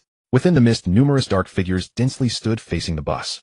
As the dark figures drew closer, he was horrified to find that the faces previously shrouded in mist began to change. The blurred outlines started to sharpen, facial features emerged, and expressions became distinct. It was on his face. Zhu Shanjin abruptly turned his head. On his face remained pixelated. Yet the faces outside were becoming clearer. They were imitating us, even replacing us in the end. It turns out this is how imitators come to be. A terrifying thought crossed Zhu Shanjin's mind. If each cycle results in someone being replaced, then the chances of the passengers here being human are few. This bus is a large anomaly. We are now in the belly of the anomaly. As the thought intensified, Zhu Shanjin began to take action. He applied anomalous crystal powder to his knife and began striking the bus window. As he increased his force, the entire bus began to shake violently. He turned to slash at the mass of flesh at the front. Blood began to flow out. The vehicle began to honk repeatedly, and all of Zhu Shanjin's doubts were resolved. Previous suspicions were correct. Dudu's talent, I could not see through its materials because it was an anomaly itself. The zombies in the cycle do not break the windows because they are dreams he created. The cycle itself is false. This vehicle is alive, an anomaly that uses rules to keep it looping. The bus card is an anomaly's mark. When the entire card turns green, one will be lost in the cycle, becoming its puppet, allowing it to absorb nutrients freely. Zhu Shanjin, with his hands and feet free, relentlessly wreaked havoc on the bus. The blue weapon before the metal bus was a divine tool, each slash tearing open a gash in the bus iron skin. As Zhu Shanjin continued his destruction, the bus roof began to sprout a dense web of threads. These threads attempted to ensnare him, but upon touching the blade, tainted with the bizarre crystal powder, they snapped like paper meeting fire. Watching the broken threads, Zhu Shanjin shouted fiercely, "Absorb. I'll have you absorb nothing." He turned back and severed the connection of threads above his teammates' head, causing them to snap immediately. Tian Shiwei and Lu Yifei also awoke from their stupor. Gazing at the eerie scene before them, the two women were momentarily dazed. But soon they picked up their weapons and joined the fray. Lu Yifei looked at the unconscious Chun Juling beside her and anxiously asked Zhu Shanjin, "Why hasn't Dudu woken up yet?" Zhu Shanjin, while continuously puncturing holes in the bus body, responded. Dudu was the first to notice the anomaly, but she exhausted her mental energy and fell into a coma. With the increasing number of threads, the three were forced to switch from offense to defense. Numerous threads were severed, and both sides found themselves in a stalemate. The bus shook violently, as if the anomaly realized that three of them were not easy to deal with. The threads began to writhe continuously, and the controlled passengers in the front row stood up in unison. The controlled passengers turned stiffly, weapons in hand, facing Zhu Shanjin and the others. Their eyes were hollow, resembling rows of marionettes. "Try not to hurt anyone," Zhu Shanjin shouted. "Qian, use arrows to cut the threads above their heads. Little Tian, focus on attacking the threads, but prioritize your own safety. If we can save them, we will. If not, we prioritize our own survival." The threads were continuously severed, and the controlled survivors began to slowly awaken. Zhu Shanjin barked, "Don't just stand there in a daze, pick up your weapons." He threw the bizarre crystal powder bag into the crowd, saying, "Spread the powder inside onto your weapons. Whether attacking the threads or damaging the bus, we must take action." Looking at the unusual scene before them, although they did not understand why the bus loop for survival had turned into a car dismantling operation, they could at least guess from the dense threads and their recent state. Confusion turned into anger, and everyone joined the attack, the blaring horns ringing out continuously, while the bus shook at an increasing frequency. Suddenly the doors swung open. The faceless imitators who had been shrouded in mist began to surge into the bus. Survivors were continuously ambushed and killed by the misty figures, and Zhu Shanjin watched the chaotic scene unfold. His gaze pierced through the gaps in the chaotic battle, directly locking onto the meaty sphere at the front of the bus. Remembering the hints from his glasses, the bizarre crystal seemed to be wrapped within the meatball. Without hesitation, Zhu Shanjin swiftly issued combat orders to the two. "Little Tian, you and I will charge towards the front of the bus. I'll take the lead and you provide support. Qian, you take care of Dudu and provide us with long-range support." The two quickly rushed forward. The anomaly seemed to sense their movements. It extended its threads to obstruct them. However, facing an internal attack as a being that used illusionary rules to kill, it had no means to stop their assault. As the two advanced, the anomaly began to panic, retracting its threads. It wanted to protect its crystal core, but it was too late. The blade, covered in bizarre crystal powder, continued to chop at the meatball. As the flesh and blood peeled away, the crystal core came into view before the two, and the connection between the heart's blood vessels and the crystal was severed by a single stroke. The bus emitted a piercing horn, and the entire vehicle began to shake violently. The flesh and blood entangled around the bus began to fall away, revealing the rusted original bus shell. Everyone hurriedly exited the bus and ran outside. With the anomaly dissipating, the bus returned to normal, and the true appearance of the underground parking garage was revealed to everyone. They gazed at the dilapidated bus and the long-abandoned underground parking lot. The nightmare of the bus loop was shattered. Some sat on the ground covering their faces and weeping silently, while others embraced each other crying and laughing, while a few cried tears of joy in the end. Zhu Shanjin stood at the platform continuously greeting the survivors who came to thank him. Turning around, he saw little Tian carrying the unconscious Chun Juling, and he asked in confusion, "Where is Qianqian? She didn't come with you to take care of Juling. Where did she go?" Little Tian shook her head, saying Sister Qianqian got off the bus just now and told me to take care of Juling, then she disappeared. Zhu Shanjin's heart sank upon hearing this. Although the bus anomaly had been defeated, the misty monsters still existed. He kept looking around, and soon spotted Lu Yifei emerging from the mist. He hurried over, asking urgently, "What were you doing in such a dangerous place?" Qianqian cautiously glanced around and placed a finger on her lips, making a shushing gesture. Seeing Lu Yifei's face filled with the feeling of having taken a great advantage, he smiled. "As long as you're okay, that's all that matters." The two approached little Tian, who was looking around while carrying Dudu. Zhu Shanjin extended his hand, saying, "Come on, hand Dudu over to me. I'll carry him." Little Tian was about to say something, but was interrupted by Zhu Shanjin. "All right, hurry up. You need to recover your strength. We're leaving the garage and need to find a place to rest. For the monsters we encounter along the way, you two will have to handle them." Zhu Shanjin called everyone to move toward the exit of the garage.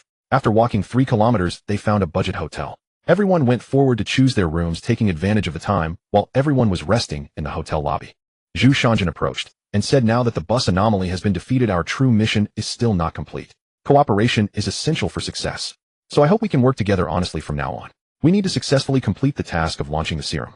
Everyone "Don't worry, brother, you've helped us so much. In the end, you even saved us without holding a grudge. Tomorrow during the collaboration, if anyone dares to sabotage it, Li Fengxiao will be the first to object. Yes, completing the task is good for everyone. Anyone who dares to sabotage the cooperation is against everyone. What do you think we should do tomorrow? We'll follow your lead." Everyone chimed in, their tone full of trust. "Okay, thank you all for your kind words." Zhu Shanqing smiled and waved his hand. "Now that we have no means of transportation, we should also have no internal trader among us. So tomorrow we will still gather at the launch square at the terminus as groups. By the way, the first team to arrive should not rush to enter the launch center. There's still a big fellow inside, and if we're not careful, we could suffer a total loss." After giving a simple briefing, Zhu Shanqing carried Dudu toward their room 206.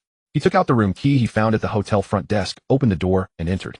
Room 206 was a suite. One side was a standard room, and the other side was a big bedroom. Seeing the two women looking troubled, Zhu Shanjin stepped forward and said, "Little Tian, can I ask you to take care of Dudu tonight?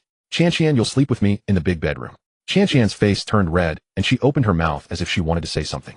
But in the end, she still couldn't bring herself to say it. Watching Dudu sleep soundly, little Tian could no longer resist the fatigue surging in her body and fell into a deep sleep. On the other side, Zhu Shanjin and Lu Yifei sat opposite each other on the bed. Zhu Shanjin broke the silence and spoke first. "Qianqian, go to sleep. We have a lot to do tomorrow." Lu Yifei shyly nodded. A normal girl suddenly finding herself about to sleep in the same bed as her boyfriend felt her bashfulness dissipate the fatigue in her body. The two lay side by side on the bed.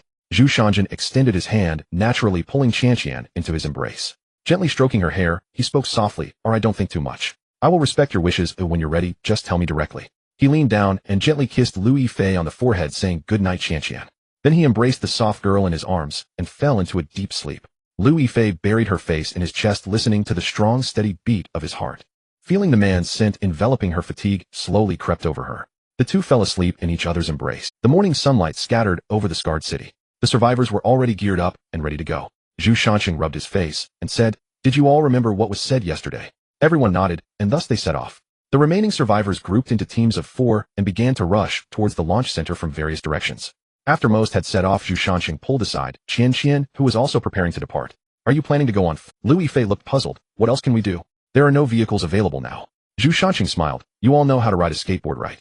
The 3 girls' eyes lit up. "Did you find skateboards?" Zhu Shanqing nodded. "Yesterday I saw a sporting goods store next to the hotel that had a batch of skateboards." Moments later, 4 skateboarders appeared on the street, quickly moving forward along the narrow paths. The journey was exceptionally smooth, with no warnings from the mist mimics, nor did they have to face hordes of zombies. The launch tower was already visible in the distance, yet the zombies seemed to be hibernating as not a single one appeared. Upon reaching close to the launch center, the 4 discarded their skateboards and began walking. "It's so quiet now, it can't be a trap, can it?" Chun Juling, who had rested for a night, spoke energetically. "We are not in a loop now. As long as we don't make too much noise, we should be safe, avoiding the zombie horde." Zhu Shanqing adjusted the straps of his backpack and said, Dudu is right. Before we reach the launch center, we should be safe. But once we arrive at the launch center, the zombie king will definitely summon the horde, so we need to be cautious then. Beside him, Tian Shiwei casually said, Sister Qian, what is the captain afraid of? In my hands, no zombie is a match for me, Wei the Great. Zhu Shanqing rolled his eyes. In the last 2 loops, who was it that died the fastest every time? Don't you agree, Wei? Tian Ziwei's face suddenly flushed red, mumbling. The loop was virtual. I was careless, didn't dodge. They don't follow the rules of combat, and other nonsense. The previously tense atmosphere lightened up. The launch tower stood atop the launch center, its silver-white body piercing the clouds. The square was paved with neatly arranged gray tiles, and the gathered zombies wandered aimlessly. Zhu Shanqing waved at everyone to stop at the edge of the square. Let's wait here for the others to arrive. There's a big one inside that we need to deal with. The small fry outside can be left to them. Before long, everyone gathered at the edge of the square. After a brief arrangement, Zhu Shanqing led the 3 girls towards the launch center building. Reaching the entrance, he gestured for everyone to spread out, then kicked the door with great force. The massive impact made the door swing open quickly. Accompanied by Zhu Shanqing's mocking voice, hee, hammer brother and back again. Just as he finished speaking, he bang. The empty hammer smashed the floor tiles into pieces. A towering figure appeared before everyone, standing at 4 meters tall, wielding a 2-meter giant hammer. Aim for the eyes. Zhu Shanqing shouted as Qian's crossbow bolt shot out the moment the command was given. Blocked by the zombie's stout arm. Regular arrows won't work on him. Switch to bone-piercing arrows. Xiao Tian Dudu attack his legs from both sides. Qian took out the bone arrows she had crafted from the rib bones of the Beast King during their time on the Beast Plains. She had only managed to take a few rib bones while fleeing from the beast horde, ultimately crafting just 5 bone-piercing arrows, each possessing far greater penetrating power than regular arrows. Drawing her bow, she aimed for the giant zombie's eyes. Under the constant harassment from the 3, the giant zombie's movements with the hammer noticeably slowed down. In the brief moment it swung the hammer, an arrow shot out swiftly, cutting through the air with a whoosh. It struck precisely into the giant zombie's eye, causing it to emit a painful howl. But the successive attacks from the 3 forced it to only defend with the hammer. It lacked the attention to address the intense pain radiating from its eye socket, changing its attack focus to one of them. Soon Tian Shiwei was unable to dodge, and was struck by the giant hammer, her body flying back like a burst sandbag. Xiao Tian, are you okay?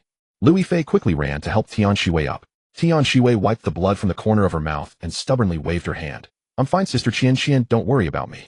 Trap her. Zhu Shanqing swiftly adjusted their strategy. Don't engage directly, use the terrain to dodge. He retreated while observing the surroundings. His gaze landed on the elevator in the hall, a plan forming in his mind. He just needed to confirm if the elevator was functional. He saw a zombie playing Qin Wang Rao Zhu with Dudu and quickly ran to the elevator. Pressing the button, the elevator door slowly opened. There was still power. Zhu Shanqing was overjoyed. He waved to Lui Fei, who was still shooting at zombies from a distance. In a moment, you shoot an arrow to attract its attention with a bone-piercing arrow. It doesn't matter where you hit. Draw the zombie to the elevator and shout to Chun Juling and Tian Shiwei. Hold it for 30 seconds to give Qian a chance. Looking at the 2 in the distance, Tian Shiwei and Chun Juling rushed forward to attack the zombie. Qian's arrows were fired steadily, accurately hitting the zombie's head.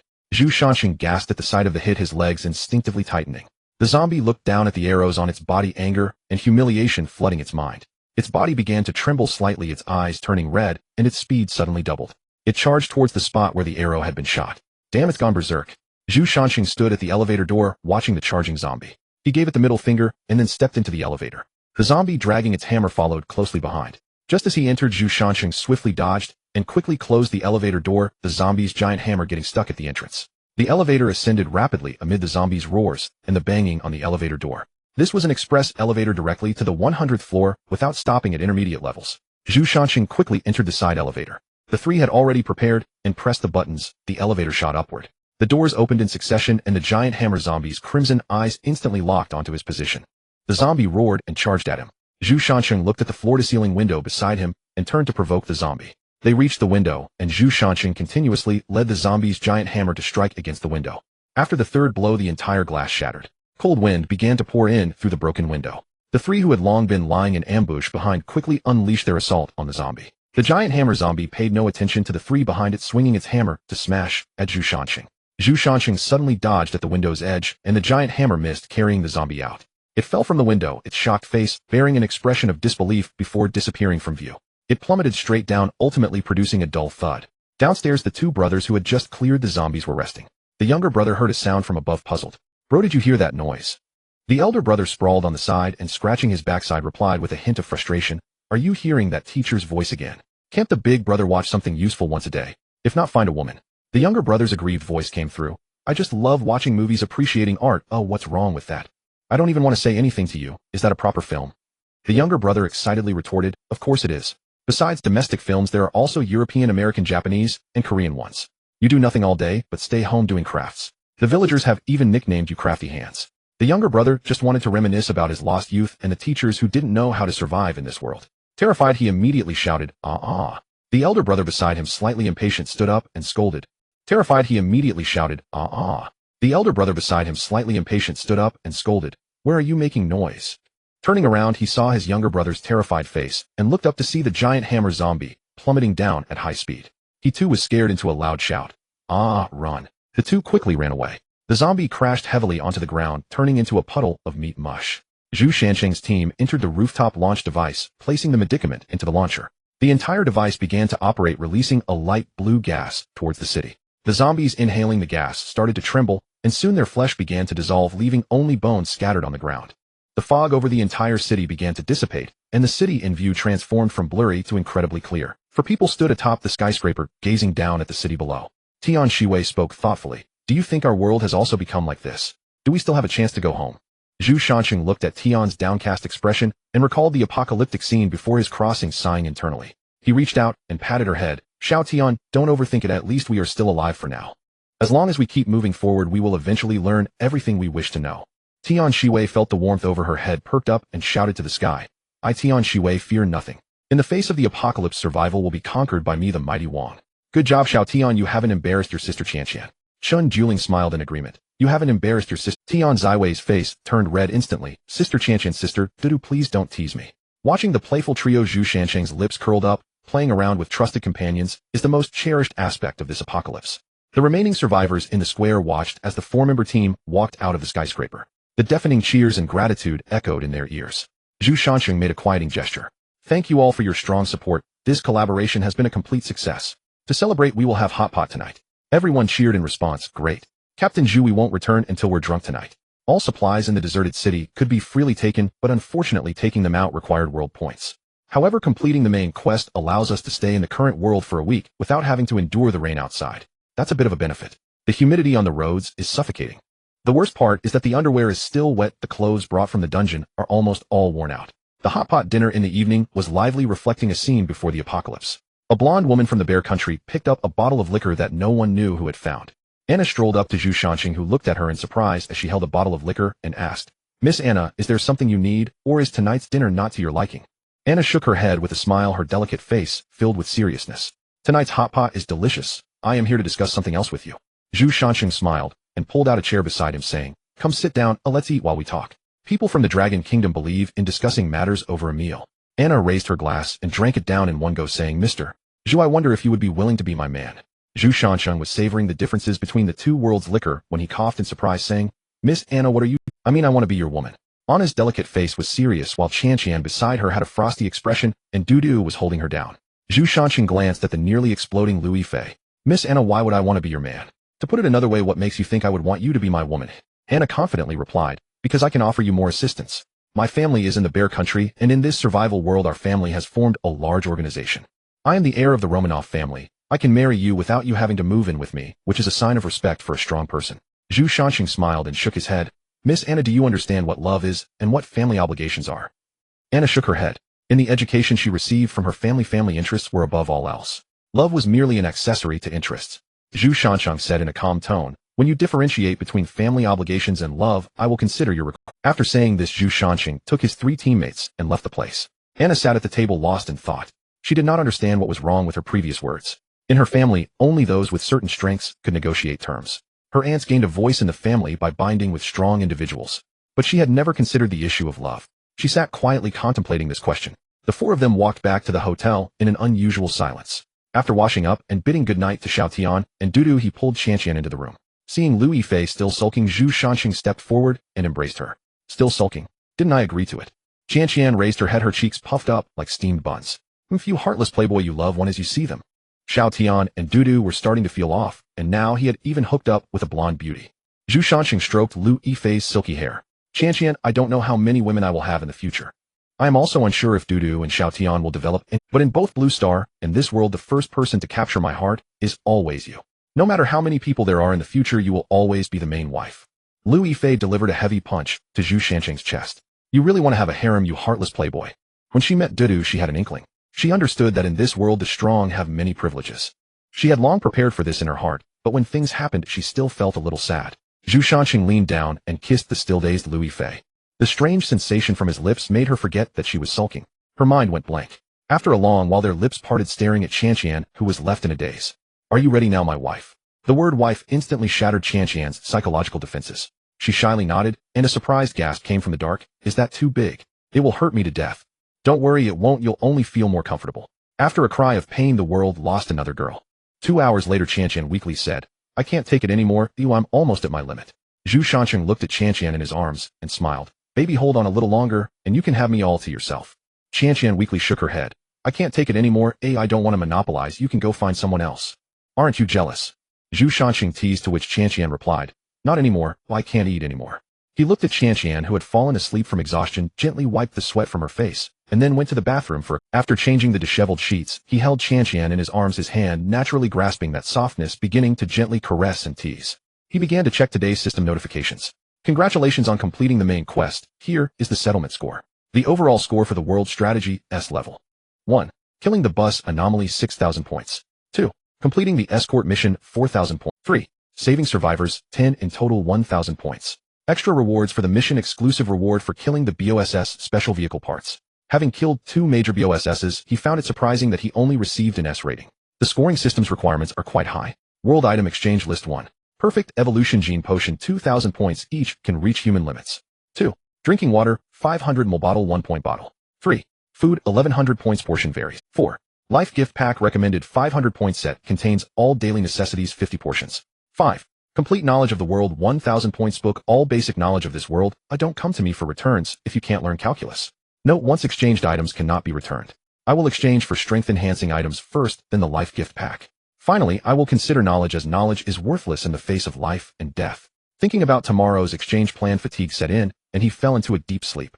At the entrance of the Kaibin Hotel, Anna and her group stood by the fountain in the front yard, her golden hair shining even brighter in the sunlight. Upon seeing Zhu Shanqing come out, Anna's eyes lit up. She quickly stepped forward and spoke in the somewhat stiff Dragon Kingdom dialect. Mr. Zhu, I will think about what you said yesterday. Before leaving, can we add each other as friends? Our friendship should not be soured by a failed confession. Zhu Shanqing looked at the serious Anna and smiled, extending his hand. Of course, may our friendship endure. The two began discussing their collaboration. They agreed on a transaction involving basic supplies, vehicle upgrade blueprints, and weapons. Watching Anna walk away with a smile, she even turned back to wink at him. Suddenly feeling a chill at the back of his head, he turned around to see the bewildered expression of Dudu. Thinking it was just his imagination, he dismissed the thought that Cici, who was so tired yesterday and still resting, could possibly appear here. He scratched his head and turned back to the hotel. He completely failed to notice the complex emotions in Dudu's eyes behind him. In the suite's living room, the three sat together with Zhu Shanqing tapping his fingers on the table. How many points did each of you earn? Report your totals. Tian Shiwei stood up slightly, her large eyes sparkling, as she said, Report, Captain, I earned 3,000 points. I have 3,000 points too. Lu Yifei yawned with a look of confusion. 5,000 points, Chun Juling's calm voice came through. This was about what he had estimated, as points were calculated based on contributions to the tasks. Dudu had provided significant help while on the mysterious bus, earning herself 2,000 points, more than Cici and Xiaodian. Prioritize exchanging contribution points for evolution potions, and temporarily allocate the remainder to the team's common account. Zhu Shanqing looked up at the three women sitting opposite him. If you have any questions, feel free to ask.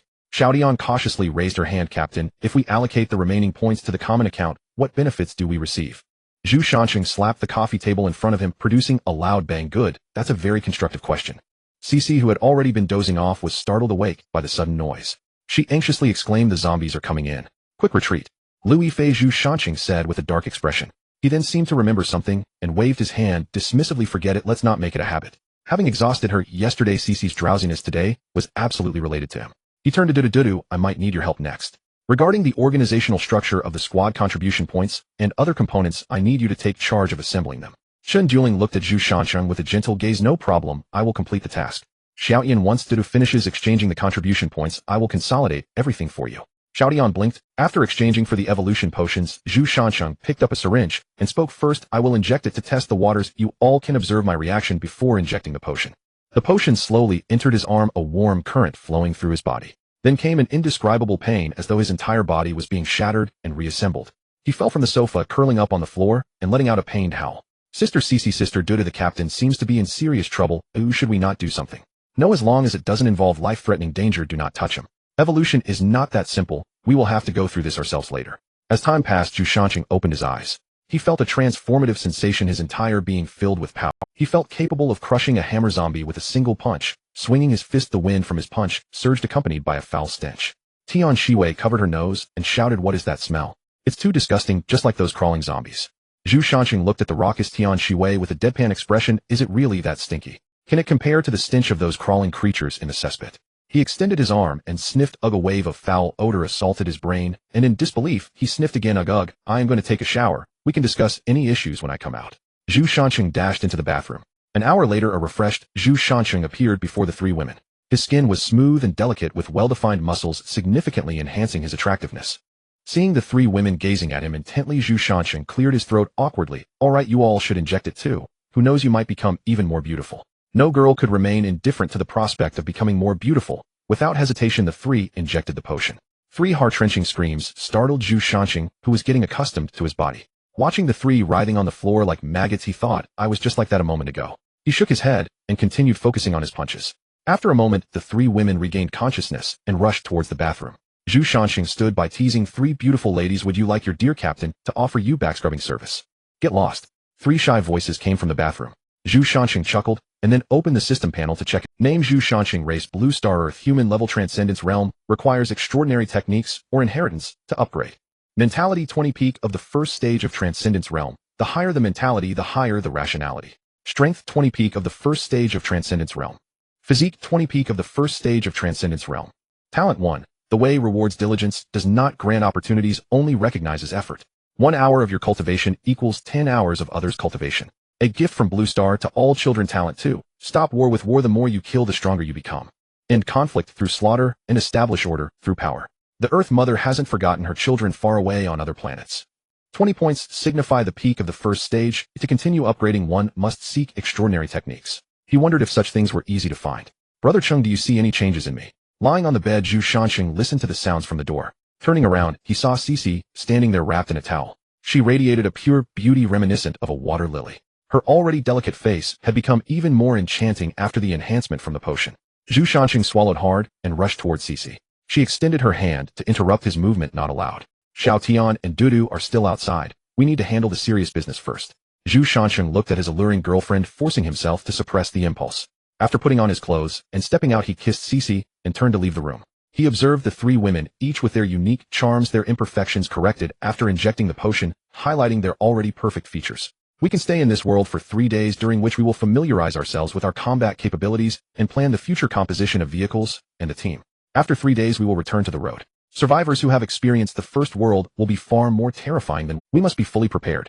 After 3 days, he would elevate his fighting skills to the next level through the effects of his talents and the rewards for diligence. He also had a general direction for vehicle modifications. After exchanging the remaining world points for 3 evolution potions, he used the last 1,000 points to exchange for a package of daily necessities and food. He exchanged them for the comprehensive knowledge collection recommended by the system. A thick stack of 3 large boxes of books nearly fell on Zhu Shanqing's feet. He grumbled as he moved the books into the space trunk.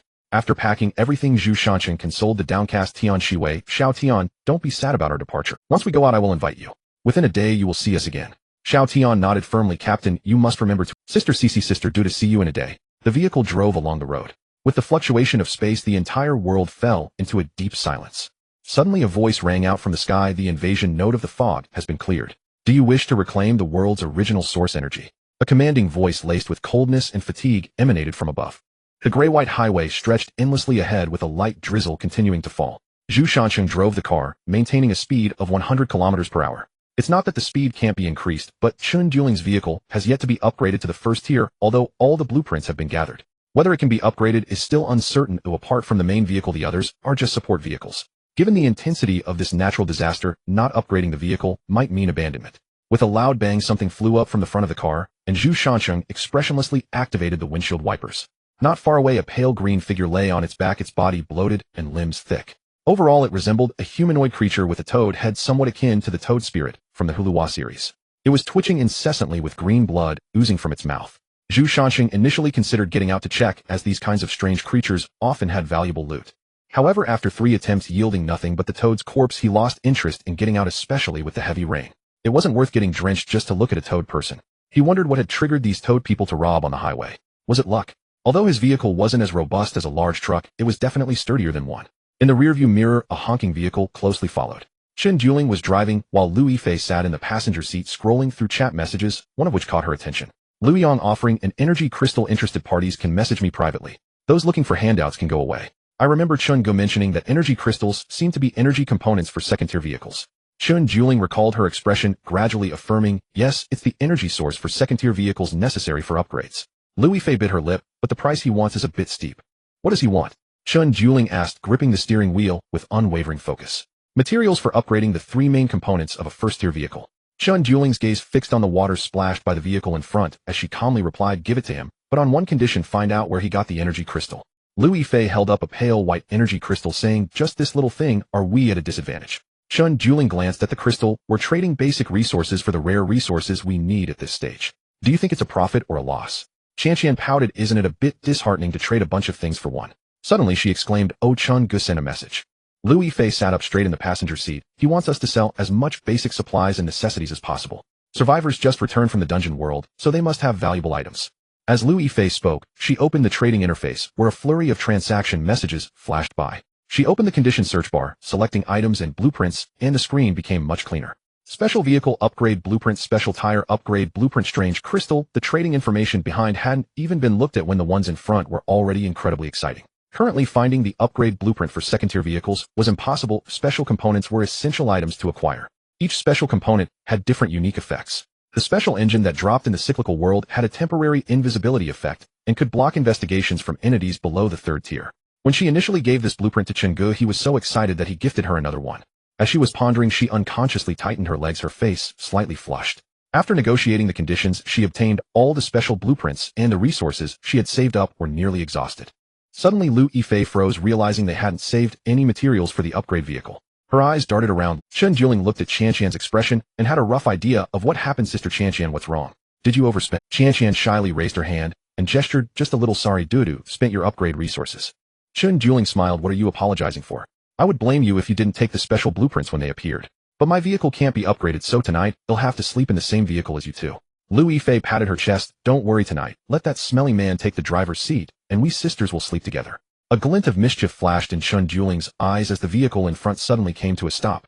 Dudu stepped on the brakes, and Zhu Shanqing stared at the black iron treasure chest by the roadside, a bit distracted. This was the first treasure chest he encountered since the torrential rain disaster began. He picked up a steel fork and pried open the treasure chest, finding no monsters inside. It quietly contained various basic resources. X10, Zhu Shanqing smirked, and collected them, considering it better than nothing. The vehicle soon resumed motion, and as Zhu Shanqing drove, he remembered the little brother he had recruited in Anning village. He recalled the honest man Shernyo and opened the chat record, discovering a message from Shernyo. Shernyo mentioned that he already had a first-tier vehicle and asked Zhu Shanqing when he would invite him to form a team. He then opened Xiao Ocean's chat box, filled with various self-encouragement quotes. King Zivi, there's nothing I can't do. Captain, I'm terrifyingly strong now. Brave Xiao Yin, don't fear difficulties. Captain, let me secretly tell you a secret. That night you and Sister Qianqian, I heard sound Sister Qianqian worked too hard. Captain, it seems that after just one day, I am somewhat like you all. Captain, if Sister Qianqian can't hold on, next time I can help. Looking at the increasingly inappropriate chat records, Zhu Shanqing's face darkened. That little brat Xiao Dian was eavesdropping. And he said he could help. What a bold statement. He hadn't even considered opening a harem, yet she was worrying about it for him first. After sending duo invitations to the two, he thought for a moment. Currently, he didn't lack weapons, and food and water were sufficient. He casually opened the trading interface and suddenly found an item, the water-resistant pearl, priced at 5,000 survival coins. Looking at his account with a balance of 300, he gritted his teeth and purchased it outright. Staring at the pale blue pearl before him, a prompt appeared. Water-resistant pearl, purple function, keeps you dry in water. Having this in the sea is simply like a fish in water. It can also be used as a humidifier when dry, but please remember to replenish the water inside the water-resistant pearl in time. Just avoiding water isn't enough for a purple item. Looking at the description, a strange thought suddenly arose in his mind. Could it be that it avoids all water? Then, thinking too much, he felt he should stand in punishment. Can it also avoid rainwater? He opened the car door and stepped into the rain, and a transparent barrier appeared 1 meter in front of him. The rainwater slid off the barrier to the sides, and Zhu Shanqing was overjoyed. This was a great item. He no longer had to worry about choosing between dry clothes or the meager loot in the roadside treasure chests. As a descendant of Hongwu, Zhu Shanqing had to choose to have it all. He wanted both fish and bear's paw. The two in the back seat looked at Zhu Shanqing, who was laughing maniacally on the highway with confusion. Chen Juling curiously asked Sister Qianqian, your man seems a bit crazy. Lu Yifei calmly replied, it's fine, this is just a typical phase of a silly person, he'll be fine after a while. As the car passed by the raving Zhu Shanqing, she said speed up and overtake to go around him. You seem to have some serious issues, Lu Yifei remarked while rolling down the window and throwing out a comment before speeding away. The rain fell heavier, thick dark clouds obscuring the moonlight, drastically reducing visibility. Zhu Shanqing parked the car in the middle of the road, turned around, and got out to approach the back of the vehicle. Du you and Qian will stay in the Jeep tonight. This car is parked behind the Jeep. Understood, Chen Juling. By the way, your car is still not at the first level and needs rain protection. Otherwise, with this heavy rain, there will be water everywhere in the car by tomorrow. Alright, I'll go buy some waterproof items at the trading post. Zhu Shanqing remained silent and pulled out a large piece of waterproof cloth from the trunk. He had purchased this after Qian messaged him that dust upgrade resources had been spent. The three worked together to cover the waterproof cloth properly. The three returned to the Jeep and quickly had a bite to eat. Zhu Shanqing then turned on the interior lights. We don't have many resources left now except for the survival coins. We need to create some daily necessities and rainproof tools for sale. Chen Juling's words shattered the silence in the car. Zhu Shanqing tapped the steering wheel, pondering for a moment before speaking. It's pouring outside. We can't make anything right now. Let's wait until the rain eases a bit, and then create and sell. The basic resources we obtain should be prioritized for upgrading dust vehicle. My vehicle can be upgraded later. We should prioritize installing components for special vehicles. No. Chen Juling's calm voice came through. Zhu Shanqing interrupted her, saying, the materials needed for the special components take time to gather. Let's use the basic materials to upgrade the vehicle first. After a brief exchange, they confirmed the use of resources. The three fell silent in the car. Zhu Shanqing looked at the trading post, recalling his golden legend, the Golden Cross Region trading token. He could easily expand his trading range instead of sticking to the local channel. Using the trading token, they entered a new channel, and upon entering, the screen was flooded with West 8. Zhu Shanqing was momentarily stunned, realizing this was the channel from the pickled cabbage country. It seemed that due to the monopolization of most water resources by the chaebol, prices had started to rise. The chat channel was filled with curses directed at the chaebol. Zhu Shanqing's eyes lit up. The water produced by the condenser was more than he could use. In just 2 days, he had already collected 20 liters of clean water, which he could use to acquire rare blueprints. Zhu Shanqing couldn't help but click his tongue at the prices set by the chaebol. 500 milliliters of water required 1,000 survival coins, or equivalent basic resources for exchange. This was even harsher than Zhou Ba Pai. It was more vicious than Huang Shizhen, treating their own people like fools. He set his price 30 lower than the chaebol and sent a message in the channel, 500 milliliters of water for 700 survival coins, or equivalent basic resources. Oh, I support blueprint exchanges with discounts for bulk orders. The chat channel quieted for a moment before erupting into activity, with countless trading messages popping up. Vehicle-mounted refrigerator blueprint, vehicle-mounted solar panel blueprint. He even saw a great item that could enhance marital relationships, the Smuff blueprint. Looking at the trading messages, Zhu Shanqing couldn't help but grin widely. It seemed the people from the pickled cabbage country were about to be driven mad by the chaebol pulling out all the good items they had. Thanks to the chaebol and thanks to the pickled cabbage. The water was quickly traded out, and he prioritized selecting blueprints for trade. Unfortunately, there wasn't enough water, otherwise he could have made a big leap. Next time he needed to reserve 60 of the items for trading in other channels. The scraps from this area could just be left for them to play with. Once the blueprints were upgraded to an RV, he would directly arrange a full set of decorations inside. Midnight soon arrived, and the heavy rain continued to pour. Zhu Shanqing gripped the steering wheel tightly, his evolved body allowing him to hear another sound mixed within the sound of the rain. Midnight soon arrived, and the heavy rain continued to pour. Zhu Shanqing gripped the steering wheel tightly, his evolved body allowing him to hear another do keep watch over the car. Zhu Shanqing's gaze was fixed intently on the darkness beside the road. The first rain beast appeared in his line of sight. It was about the size of an adult cat, its body covered with black scales, webbed limbs, and a pair of membranous wings on its back, like a hybrid of a bat and a lizard. Its head had no eyes, only a huge nostril and a mouth filled with fine teeth. It circled in the rain, its nose twitching as if using its sense of smell to determine its location. Zhu Shanqing didn't answer. The spear in his hand sliced through the air, hitting the rain beast squarely in the head. Lu Yifei, standing on the roof, exclaimed, "Do go guard the back, he'll handle the front." Chen Juling worriedly spoke up, "There are so many in front, can you handle it alone?" Zhu Shanqing didn't answer. The spear in his hand sliced through the air, hitting the rain beast squarely in the head. With a muffled thud, the rain beast fell from the sky and twitched a few times on the ground before going still. Rain beasts from all directions began charging toward Zhu Shanqing. Some bypassed him to attack the vehicle, but were bounced back by the energy shield. With every kill, he felt himself growing stronger. The second talent was prepared for slaughter and warfare, growing bolder with every kill, stronger with every battle. Lu Yifei's arrows shot steadily from the roof, hitting the rain beast that was trying to ambush Du. Chen Juling slashed down a rain beast in front of her. Turning her head, she gave Qian a thumbs up. Zhu Shanqing was already spilling blood in rivers, wielding his spear in a manner that was impenetrable. The spear formed a silvery barrier around him, and any rain beast that got close was either knocked back or fell to the ground. The corpses of rain beasts mixed with the rainwater on the ground, and the rain beast's attacks gradually began to slow. With a swing of his spear, he sent the last rain beast back into the mist and returned to the car completely dry. He hadn't expected that this water-repelling orb could even block blood, ensuring he wouldn't get blood all over himself. At 3 in the morning, the rain stopped. "Captain, look, this seems to be a blueprint for armor," Zhu Shanjin said as he quickly walked over, saying, "Armor? That's impossible. Last time when we exterminated the fish people, no armor dropped. Can these big-nosed beasts really drop armor?" He picked up the blueprint, and a hint appeared. Scale shield blueprint disappears after one-time use, but can also learn to forge. Zhu Shanjin put away the blueprint. Learning to forge would allow him to earn continuously from it, directly synthesizing something of little use. Teaching someone to fish is better than giving them fish. When I get back, I'll study it. With the talent of Heavenly Tao rewards diligence, I can learn anything, it's just a matter of speed. The spacious trunk, emptied of supplies, had the seats pushed forward, forming a 2.8-meter bed in the back. It was more than enough for 3 people to sleep comfortably. The 3 quickly tidied up and lay down. Qian lay in the middle chatting with Chun, dueling for a while, then turning to Zhu Shanjin to flirt. She was like a lively atmosphere maker, not neglecting either side. "Qian, stop messing around. We have to pick up Xiao Tian and the others tomorrow. Look, Du is already exhausted." Zhu Shanjin interrupted Lu Yifei, who was teasing Du. "All right, when Xiao Tian comes tomorrow, I'll chat with him," she might say. Qian pouted in dissatisfaction. Zhu Shanjin recalled that Tian Shimi was also quite talkative, chattering nonstop. Listening to the rain outside, he quickly fell into a deep sleep. In the middle of the night, he turned Qian, who was lying on him, onto her side, and turned back to sink into slumber. Half awake, he felt that the person he was holding had become smaller. His hand instinctively squeezed. He embraced the delicate figure in his arms and fell asleep again, while Chun Dueling's face turned beet red. As Zhu Shanjin squeezed her, she woke up, looking at Zhu Shanjin, who tightly held her and his large hand on her heart. After struggling for a moment and realizing she couldn't break free, she gave up. "What I mean is, I agree to let that dog have a harem."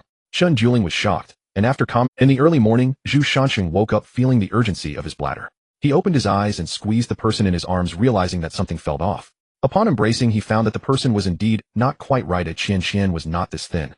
A thought flashed through his mind as something was wrong, and instantly, he became alert. He secretly opened his eyes and felt a weight lifted from his heart. The person in his arms was Du, and he quietly pulled his hand out from under the clothing. He couldn't help but scold himself. Why did he always want to hold something when he fell asleep? This was a serious matter. Chun Dueling felt the warmth of his conscience slip away suddenly as he slowly opened. Their eyes met, and a hint of panic flashed in Zhu Shanjin's gaze. Just as he was about to say something, a soft white hand covered his mouth. Chun Dueling shook his head, his clear eyes filled with determination. He didn't want to fall out with Qian over this matter. The life and death experiences of the past few days had given him friends he could rely on for a lifetime. He didn't want to let Qian misunderstand because of this incident. As for Zhu Shanjin, he couldn't bring himself to blame him in the slightest. It was impossible to hide feelings for someone, and he knew he had been having issues lately. She had developed feelings for her good friend's man. His good upbringing prevented him from doing anything to snatch another man's partner, so love could only remain between friends. He suppressed the turmoil within and tidied his clothes. Calmly getting out of the car, Zhu Shanjin stared blankly at Chun. He opened his mouth but couldn't find the words. He understood that Du meant to spare Qian any sadness. Yet his sense of responsibility as a man urged him to do something. The pressure in his bladder interrupted his thoughts. He rolled out of the car, and the rain outside had already stopped. After resolving his personal issue and washing up, he arrived in front of Duda's car, having realized that this matter was his responsibility. Once he acted, he would have to bear the consequences. No matter how much Qian might fuss later, he could never make the decision to let Duda go. He had grown accustomed to it. As long as he made a request, she always perfectly fulfilled the tasks he assigned. Arriving at the car, Chun Dueling sat in the driver's seat in a daze. Opening the door, he felt a momentary panic upon seeing the visitor, but he quickly composed himself, saying, "Captain, is there something you need from me?" Zhu Shanjin's expression was resolute. "Dudu, I want to talk to you about what happened last night." Inside the car, Qian, already wide awake, secretly watched the two, as if witnessing a road romance. She had actually known about Duda's feelings for Aiken long ago. In the looping instance, she realized that instead of letting the golden retriever take advantage, it was better to win over her own friend Dudu. He even considered Xiaotian in the mix. Besides, that guy was so strong in that aspect. If he were alone, he'd be overwhelmed by him. Pulling in a few more, he'd become the matriarch. Who would dislike sharing with Qian? While thinking this, he couldn't help but laugh out loud.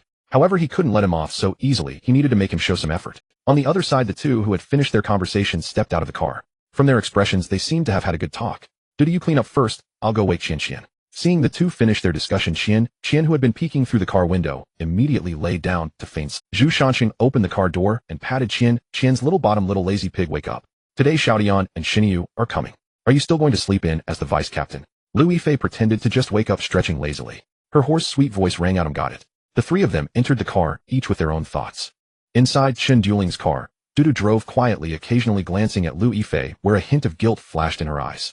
Lu Yifei asked curiously, Dudu, what's wrong with you today? Why do you keep looking at me? Chen Duling wanted to say something, but held back. Lu Yifei let out a laugh. Dudu, you're not trying to tell me that you like Aiken, are you? Chen Duling's face turned pale as she gently nodded. The calm and knowledgeable demeanor she usually possessed was now replaced by guilt and panic. Sister Qian, I'm sorry, but it seems I've developed feelings for the captain. If you want to blame someone, blame me. If it comes to it, looking at the continually apologizing Chen Duling, Lu Yifei smiled. Grabbing Duda's hand, she said, why should you leave? This isn't your fault. Besides, if you leave, who will help me share the pressure? Chen Duling listened to Lu Yifei's words, her mind momentarily blank, slowly responding, Sister Qian, what do you mean by that?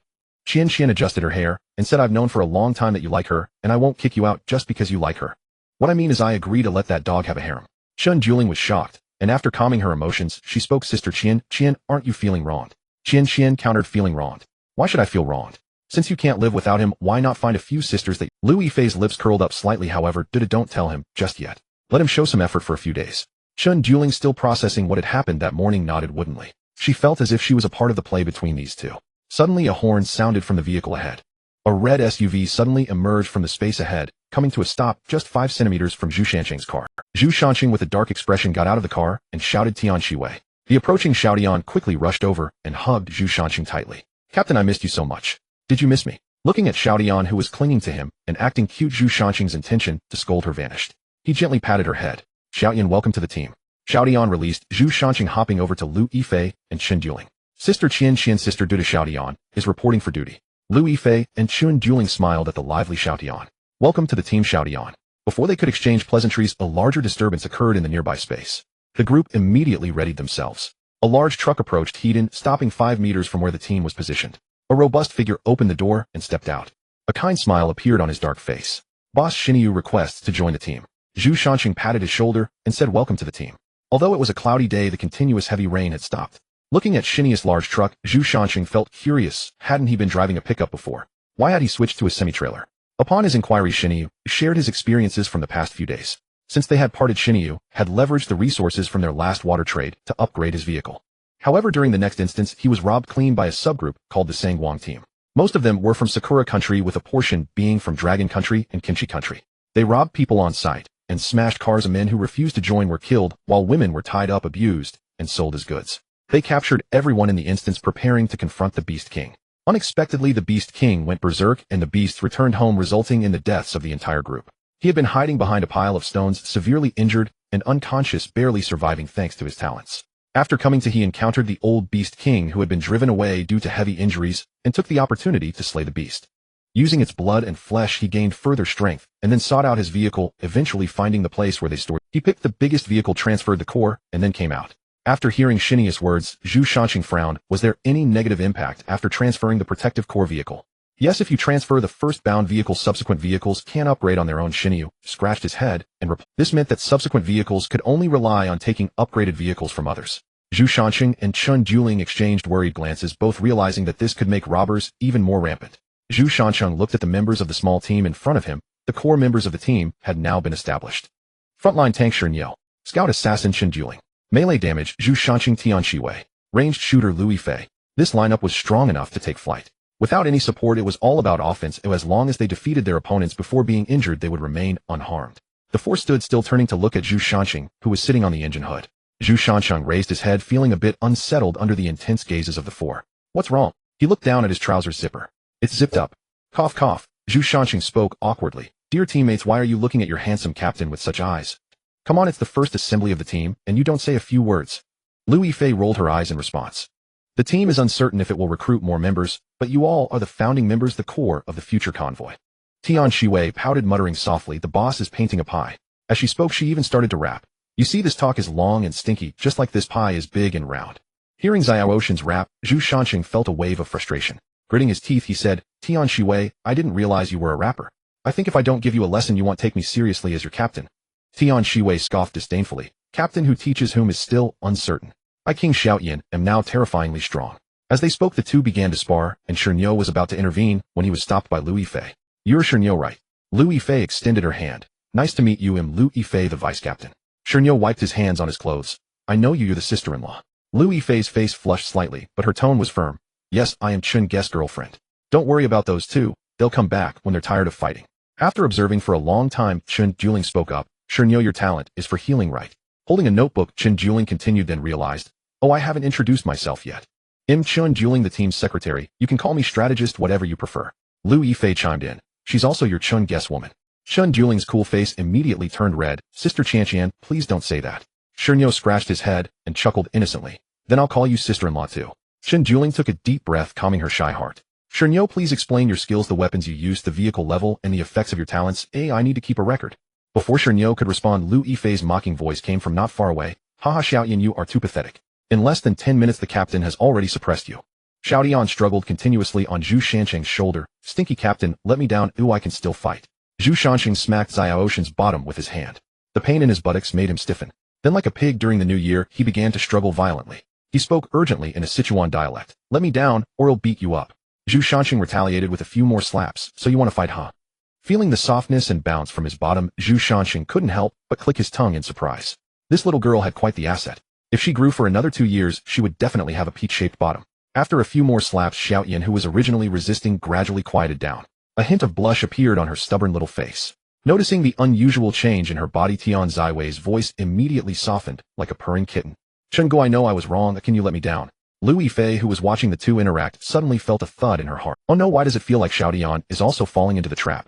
Chen Juling quickly walked to Zhu Shanqing's side and looked at the unusually obedient Tian Shiwei, sighing. It seems Xiaoyan can't escape the trap either.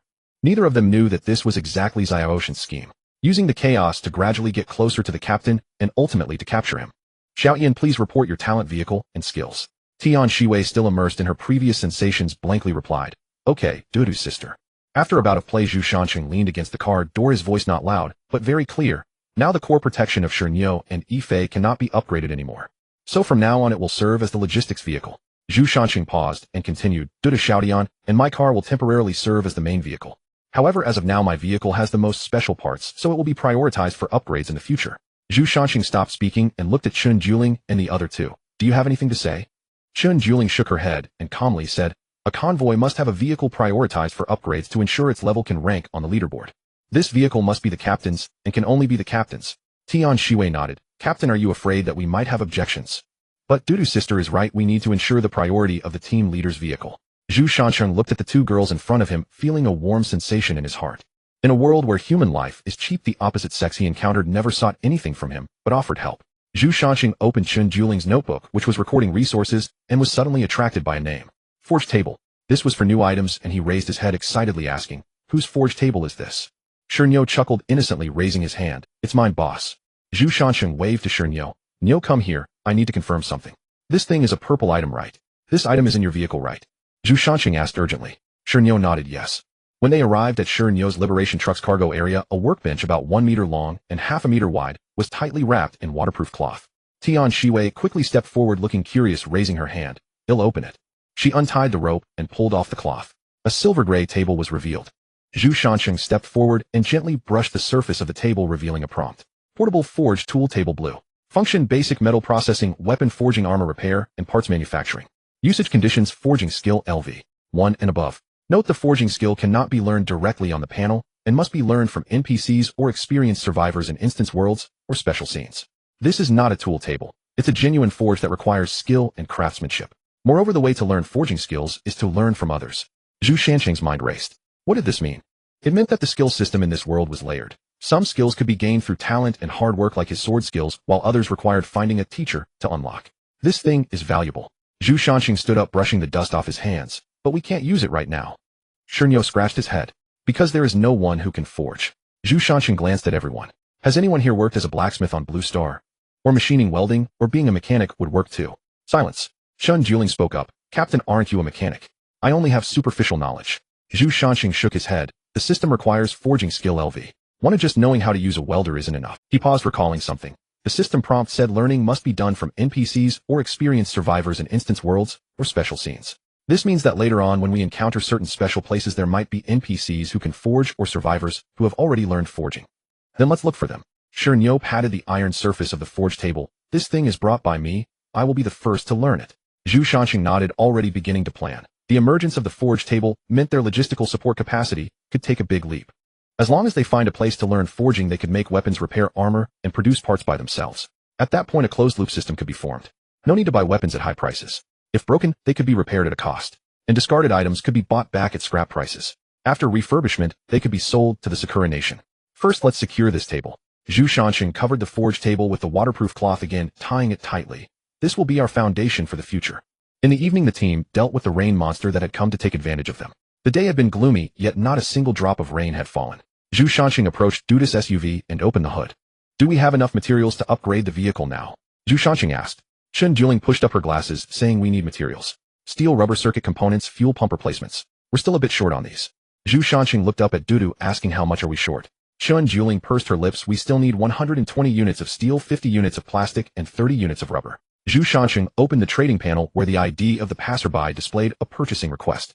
He flipped through private messages and found a few replies. Someone was selling steel at the price of 2 bottles of water for 10 units. Another was selling rubber for a pack of compressed biscuits in exchange for 5 units.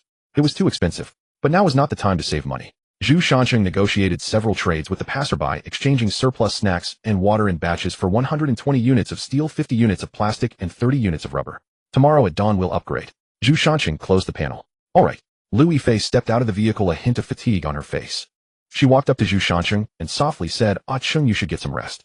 Everyone is tired after the whole day. Zhu Shanxing glanced at the group, saying everyone take a rest. The current team was still too small, and everyone had to drive. Without anyone to rotate, they hesitated to schedule a night walk. If the midnight beasts and other tribes were not completely dealt with, they would ambush at irregular intervals during the night. Although they could not break through the protective shield, the occasional disturbances were quite bothersome. Tonight Zhu Shanxing was alone guarding the empty vehicle as the pesky Xiao Tian insisted on maintaining her bond with the sisters and took both of them away. No one had said to leave one for himself. He walked around to the side of Xinya's vehicle, where he found him already asleep, mumbling in his dreams. Upon closer inspection, Xinyu was sleeping beside the forge, his hand resting on the surface as he murmured, Iron lump, when will you be able to speak and teach me how to forge? Xiao Tian said, as long as the weapon I forge can help her defeat the boss, she will tell Dudu's sister that I can use the materials freely in the future. Zhu Shanxing listened to his mumblings, the corners of his mouth twitching slightly. That little pest, like a proud little kitten, hasn't given up on challenging herself. Zhu Shanxing stared blankly into the night, realizing that this team was taking shape. Xinya's honest reliability, Tian Ziwei's boldness and meticulousness, Chen Juling's calm analysis, Lu Yifei's fortuitous predictions combined with his own bug-like unparalleled skills allowed him to grow stronger with every battle. They were no longer the scattered soldiers who could only rely on traps to fight bosses. But it was still far from enough. The appearance of the forge was a signal this world hid too many skills that required human transmission. This also confirmed his suspicion not all worlds are dead, some still have indigenous inhabitants. Relying solely on system panels and talents would not take them far. He needed to find more teachers. He needed to locate dungeons. He needed to uncover those special scenes hidden in the mist. Zhu Shanxing wrote a few lines in his notebook. Forging skills. Find someone to learn. 7 kills blade technique. Self-learned, LV. 1. Next step, find dungeon, worlds NPCs. Goal, all team members, extraordinary vehicle, LV. 2. He closed the notebook. The next day the team finished packing. 3 main vehicles were arranged in a shape in front with 2 logistics vehicles. Zhu Shanxing drove, his gaze sweeping the road ahead where the highway began to twist, but he could faintly see the road on the other. As the highway overlapped, new survivors approached. Zhu Shanxing honked the horn to signal the convoy to stop. He quickly typed a message in the team group, attention, there are other survivors on our road. Stay alert and prepare to be on guard. He opened the car door, and the team members quickly gathered around Zhu Shanxing, tightly gripping their weapons and watching the overlapping highway ahead. 4 vehicles were lined up in a row blocking the road ahead. Once the road overlap ended, the vehicles came to a stop. 4 to 5 people gradually got out of each vehicle. The figures on the opposite side were diverse, but mostly male. Leading them was a bald man in his 30s with a green snake tattooed on his neck, wearing a jacket stained with dirt, holding a machete. He spat in front of the vehicle and arrogantly said, 3 light team is on the move. Those who know their place should hand over their supplies and vehicles. His gaze lewdly shifted to the women behind Zhu Shanxing. Zhu Shanxing remained silent, quietly observing the opposition. There were still people in the van slumped in the back seat, and judging by the outline it seemed to be a woman. Tian Shiwei gripped her long gun tightly, standing behind Zhu Shanxing, while Lu Yifei held her horn bow, with an arrow slightly knocked. Chen Juling's hand lightly rubbed the hilt of her knife. Xinyu adjusted his grip on the shield, taking a slight step forward, positioning himself in front of the others. The bald man raised his knife, pointing it at Zhu Shanxing. Hey punk, I'm talking to you. Are you scared to piss yourself? Or are you mute? After saying that, he pointed at the women behind Zhu Shanxing. Ladies want to enjoy a few days of comfort with your big brother. A glint of coldness flashed in Zhu Shanxing's eyes as he tightened his grip on the hilt, his voice dripping with iciness. If you keep pointing, that hand won't need to exist anymore. Since we can't speak reasonably, there's no need to negotiate. Attack, leave no one alive. With a command, Zhu Shanxing swiftly dashed forward, the blade flashing as the bald man's arm, which had just pointed at the crowd, fell to the ground. Blood sprayed out from the severed arm, and the bald man clutched his arm, shouting loudly, "What are you all waiting for? Get them!" Just after he finished speaking, Louis Fei's arrow had already killed 2 people on the opposite side. Tian Shiwei wielded her long gun with flashes of red light appearing intermittently, accompanied by exclamations from the opposite side. "Watch out, that woman's gun is on fire." Chun Juling brandished her dagger, skillfully weaving through the crowd on the opposite side. Wherever she went, someone would collapse. Xinyu remained still, holding his shield aloft to protect Lu Yifei, who had somehow climbed onto the vehicle's roof. In a brief moment of confrontation, the opposing side's men were thrown off their horses. The bald man looked at the scene before him, fearfully saying, "Who exactly are you people?" Zhu Shanqing twirled his blade and replied flatly, "The dead don't need to know so much." The bald man trembled as he stepped back, sitting on the ground in a panic. "You dare to kill me? The 3 Light Team won't let you go." Zhu Shanqing sneered. "What kind of nonsense is the 3 Light Team? Do they even dare to come and touch my porcelain?" With that, he struck down, leaving the bald man lying on the ground, clutching his neck with horror and disbelief in his eyes. Tian Shiwei ran over from the opposite convoy, saying, "Captain, there's still a girl tied up in the van. She seems to have been..." Zhu Shanqing nodded. "You go bring that girl over." He turned to Xinyu. "Niu Yu and Dudu clean up the battlefield, see what good things they dropped for us." "All right, boss." Xinyu chuckled. Zhu Shanqing stood up and found a walkie-talkie and a worn-out wallet on the bald man. He unfolded the paper. Toilet paper production, blueprint materials, plant fiber, tin, a water. 5 instructions can be produced at the vehicle tool station. Zhu Shanqing looked at the blueprint and felt a surge of joy. Toilet paper. In this apocalyptic world of survival, it was astonishing that this group of highway robbers possessed such a strategic resource. He tucked the blueprint into his pocket. "Take all their weapons, water, and food away," Zhu Shanqing told Xinyu, "and siphon the fuel from the vehicle as well." Tian Shi hugged the unconscious girl and approached Zhu Shanqing. "What should we do with this person?" "Wake her up," Zhu Shanqing glanced and said. "Ask her what the 3 Light Team is up to." Chun Juling roughly counted the supplies they had obtained, bent down to wipe the blood from her dagger on the opponent's clothing, and sheathed it back at her waist. Her movements were calm, as if she were doing the most ordinary thing. Lu Yifei walked over, glanced at Chun Juling's profile, and whispered, "Do you look like a cold-blooded killer right now?" After finishing the inventory record, Chun Juling looked up at Lu Yifei. A cute smile appeared on her face, where Lu Yifei looked at her for a few seconds, then smiled, reaching out to pinch her cheek. "Right now you look like a little rabbit." After moving the supplies, Xinyu drained the fuel from the opposite vehicle, totaling over 40 liters, enough to last a while. They collected more than 20 weapons, although of average quality, they could serve as backups. The food and water were limited, but still a supplement. "Captain, he's awake," Xiao Tian's voice rang out nearby. Zhu Shanqing slowly approached and looked down at the girl in front of him, whose eyes were filled with confusion and fear. He wiped the blood from his knife with a cloth and asked, "Name, age, reason for being kidnapped. Do you know the organization that kidnapped you?" A cold stream of questions flowed from his lips. Zhang Runin trembled as she replied, "My name is Zhang Runin, I'm 21 years old. A group of people robbed my vehicle on the road and kidnapped me, saying they would offer me to their boss at the branch." Zhang Runin wiped her tears from the corners of her eyes. "The organization that kidnapped me is called 3 Light Team. The headquarters is a group of people from Sakura country, and they advocate implementing the 3 Light policy when encountering a convoy. It means to kill all, rob all, and burn all." Zhu Shanqing frowned. "They only follow orders from a bunch of little days." Zhang Runin shook her head. "They don't follow the little days' orders, they just adhere to the 3 Light policy." Zhu Shanqing did not ask any further about the 3 Light Team, but instead inquired, "What is your talent? What skills do you possess?" Zhang Runin nervously rubbed the hem of her clothes and spoke timidly, "My talent is called Child of Light. It's a healing talent, and I know some basic medical skills." Zhu Shanqing was taken aback for a moment. It was indeed getting cold, and a healer had arrived. Just as he said there was no healer, one showed up. Zhu Shanqing smiled. "All right, you can stay with us. After you understand our team, we will decide whether you want to join." He quickly turned his head and messaged Dudu. "Dudu, a healer is, it's up to you and Qian to make sure she willingly stays." Dudu replied shortly with an okay. Just as Zhu Shanqing was about to get into the vehicle, the system panel suddenly popped up with a series of announcements. Golden light flickered on the panel, resembling a shining yellow orb. Server-wide announcement: regional power rankings updated. First place, Zhu Shanqing. Overall evaluation South. Second place, Gao Tianyu. Overall evaluation of third place, Lu Yifei. Overall evaluation of fourth place, Tian Shiwei.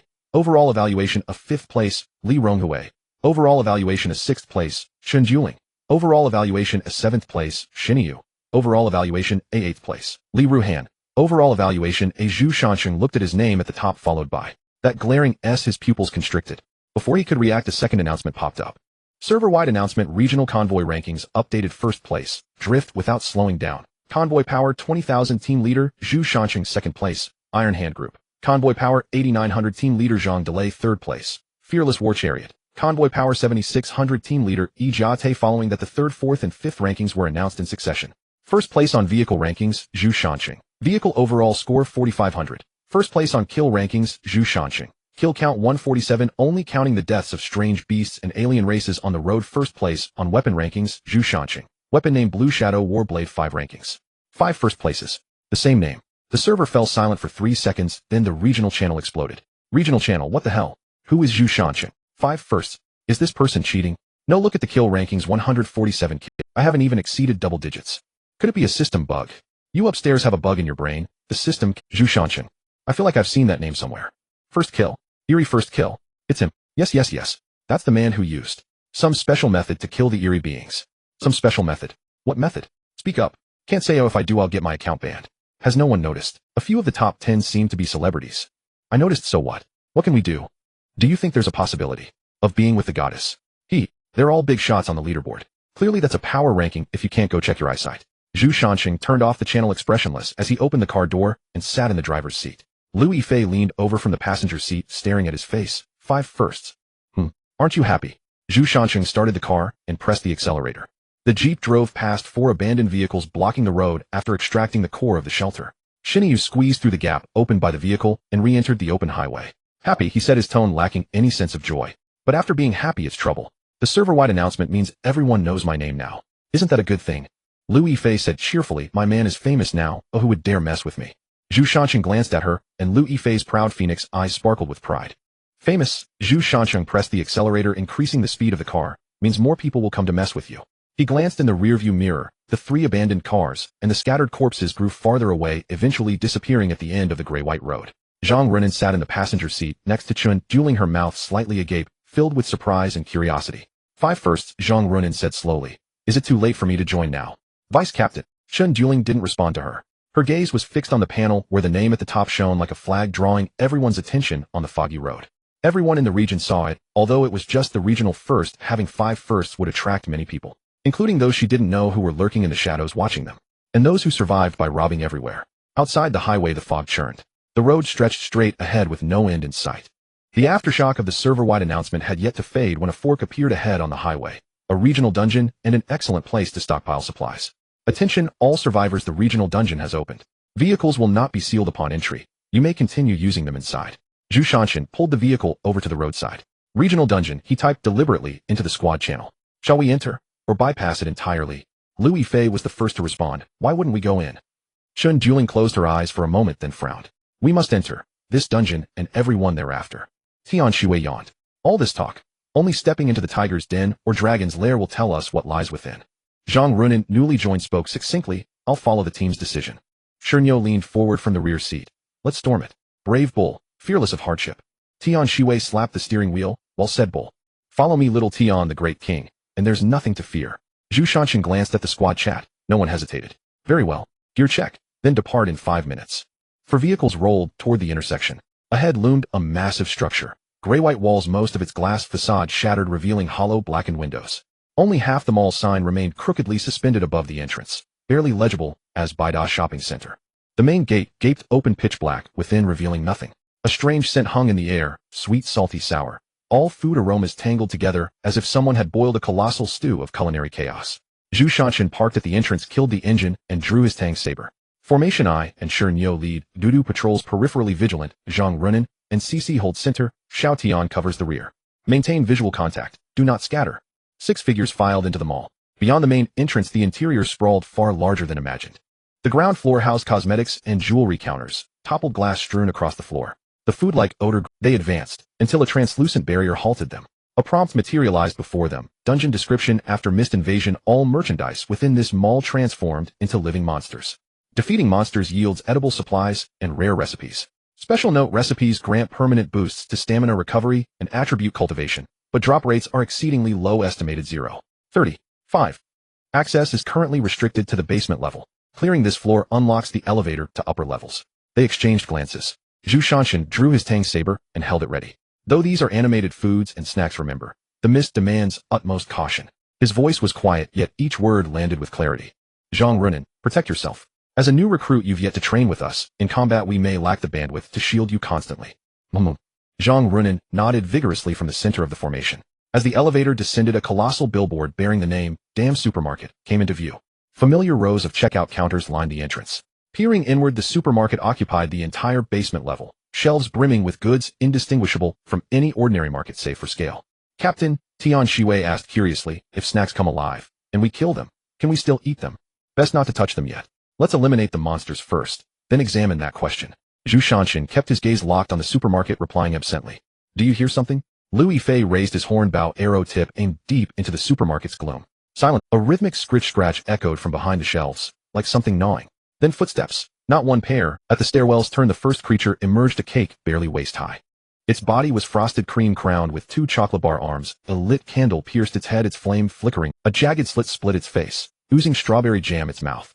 Upon spotting them it gurgled, and its frosting began bubbling. Then it lunged. Shernyo swung his axe, splitting the cake cleanly down the middle. Cream and jam splattered. It convulsed twice before dissolving into wisps of white mist, leaving behind a plastic bag. Inside 2 slices of toast and a bottle of jam. Defeated cream cake monster. Loot white toast 2, strawberry jam 1. Zhu Shanshan picked up the toast and turned it over in his hands. The bread was still warm, fresh from the oven. That's it. Shernyo shook cream from his axe. Too fragile to last even a single blow. No sooner had the words left his lips than snacks surged off the shelves, swarming en masse: cake monsters, biscuit beasts, chip specters, chocolate colossi, shapes and sizes, kaleidoscopic colors violently clashing like a nightmare confectionery gala. Some sprinted on chocolate stick legs, others bounced like gelatin, some simply tumbled forward across the floor. Zhu Shanshan gave the command, and they struck as one. Shernyo charged ahead, axe flashing left and right, each swing dissolving a monster into mist. Tian Shiwei stood just behind him, her spear darting with lethal precision, piercing one snack creature after another, each strike fatal. Lu Yifei's arrows flew from the squad's midst, punching through bodies and pinning monsters to the floor. Chun Juling's dagger danced, every slash felling a snack monster which crumbled into edible fragments. Though Zhang Runin lacked formidable strength, her short blade dropped each foe with a single decisive cut. Zhu Shanshan's Tang saber carved arcs of lethal grace through the horde. His technique had grown sharper in just days. Each stroke struck true at vital points, stripped of all superfluous motion. The battle raged for roughly 15 minutes. When the final wave collapsed, silence reclaimed the ground floor hall. Scattered across the floor lay remnants. Cream chocolate shards, crisp chips, dropped by fallen snack beasts. Dozens of plastic bags and cardboard boxes littered the floor, loot from slain monsters. Chun Juling tallied quickly: sliced bread 15, a chips 8, a chocolate bar 6, and 1 pack of spicy strips. That's all. No recipes. Drop rate truly is abysmal. Zhu Shanshan stuffed the supplies into his pack. Onward, we pressed deeper. Hardly had they passed the beverage section when the entire rack trembled. Bottles of orange juice, cola, and Sprite cracked open along their sides. Through the fissures, sharp fangs gleamed. Before Zhu Shanshan's squad could react, torrents of liquid erupted from the split. Different drinks expelled distinct fluids. Carbonated beverages like cola and Sprite blasted forth like high-pressure water cannons, blinding anyone caught in their spray. Tian Shiwei speared an approaching coffee drink away with one thrust, only to stagger backward, drenched by a large bottle of cola from behind. Hey, I used to love Coke. So now Pepsi holds a grudge. She whirled, just in time to see a row of giant cola bottles pivoting their necks toward her. One sweeping strike cleaved rack and monsters alike, leaving only a puddle of cola. Xiao Tian, behind you. Run. Dujuji, no need to fret. These weaklings aren't even enough to warm me up. She turned slowly, nonchalant. Then she saw an entire pallet of cola bottles aligned perfectly, aiming straight at her, more gathering behind. Without hesitation she spun and fled. No, never again. I swear I'll never drink cola. Take cover behind the racks. Don't stand exposed to their deluge. Zhu Shanshan shouted from afar. He'd just bisected a Parandra candy drink, only to be drenched by iced black tea from above. Zhu Shanshan wiped his face and spat out the liquid. Damn it, haven't you heard? Ice-chilled national liquor, room temperature horse urine. Dare spew horse urine at your Uncle Zhu. Unforgivable. His Tang saber flashed, impaling the iced black tea monster midair, pinning it motionless. Nearby, Shernyo battled orange juice bottles. With each swing of his fire axe a bottle shattered, and he growled, I trusted you. You dare call it 100 juice, a mere trademark. Fraudulent merchants, even cheap bulls. No wonder I'm allergic to oranges, yet drink orange juice fine. I thought you used premium fruit. Turns out not a single orange went in. Captain, let's withdraw. These beverage monsters yield no whole bottles, just waste. It's pointless to linger. Chun Juling slipped from between the shelves, landing beside Zhu Shanshan.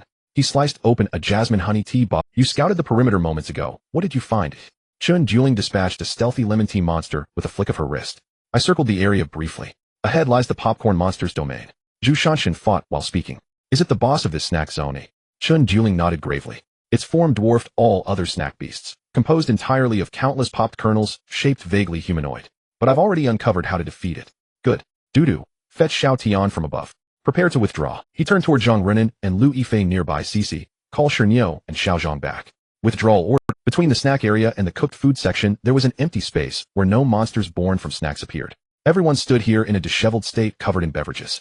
Zhu Shanjin splashed his face with the freshly opened mineral water and slowly spoke. Everyone take a break and remember the shortcomings from this battle. Plan your own flaws alongside the flaws you see in others, and once we go out we will make adjustments together. Do to share the information you just gathered with everyone. Chen Juling stood up, tucking the long hair that had fallen on her cheek behind her ear. I just scouted ahead and found a special creature. It should be the boss of this area. So next we will engage in a team battle and cannot fight individually like before. Zhu Shanjin took over Chen Juling's words, saying, I hope everyone can maintain their positions during the team battle. Qin Qin will provide long-range support Xiaotian, and I will be the melee attackers. Neo, be alert if the boss targets the rear. You'll need to step in and Dudu observe from the side and strike at critical moments. As for Xiaozhang, pay attention to yourself. Oh, after we go out we need to enhance your combat ability. You can't just be an escape. Zhu Shanjin finished the water in his hand, waved, and said, let's go. As the team moved forward slowly in the formation they had previously arranged. Be careful, ahead is the territory of the popcorn monster. Chen Juling's cold voice rang out. Everyone looked forward to see countless popcorn piles shaped like humans making a rustling sound as they moved.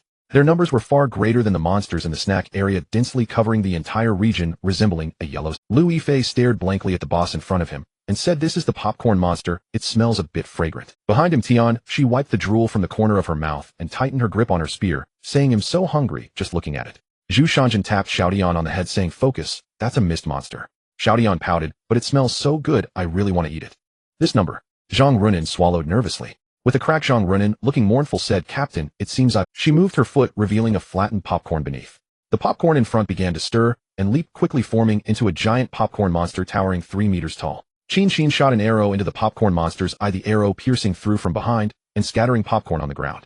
Countless popcorn quickly surged up to fill the gap. Soon everyone realized that no matter what attack they inflicted on the popcorn monster, it would be repaired by countless popcorn. They could not continue like this and needed to find a solution. Zhu Shanjin once again chopped off the popcorn monster's arm, watching as it grew a new one. The team found themselves in a stalemate, with the popcorn monster repeatedly shattering and reforming. After it reformed once more, Chen Juling, who had been absent for a while, appeared before them, holding a bundle of drink monster. When the popcorn combines, it soaks in the syrup barrel behind the counter to increase its stickiness. Chen Juling calmly began, I will use carbonated drinks to break them apart, and the captain and Xinyu will use the mineral water monster for a second wash. Xiaotian, its true form, is a small popcorn, but whenever it receives damage it will run to the wound to heal itself. You need to seize the opportunity and deal a decisive blow. Understood, Dudu, just watch me perform. Xiaotian raised the gun in his hand and thrust it forward. Chen Juling ignored Xiaotian, who was acting silly, and turned to Yifei, saying, Sister Qin, you need to keep a close eye. If Xiaotian fails to strike in one blow, you must quickly deal the finishing blow. This method can only be used once. If he notices, it will be hard to find another chance to kill him. Yifei nodded, saying, okay. After giving instructions, Chen Juling picked up the drink monster in her hand, removed the white cloth stuffed in its mouth, and aimed it at the popcorn monster standing in the center. A stream of brown liquid instantly scattered the popcorn monster. Zhu Shanjin and Xinyu seized the opportunity, and their mineral water monsters also shot forth streams of water. A tiny popcorn glimmering with light darted through the gaps in the giant popcorn monster's body. Tian, she who had been waiting nearby, thrust her gun forward without hesitation.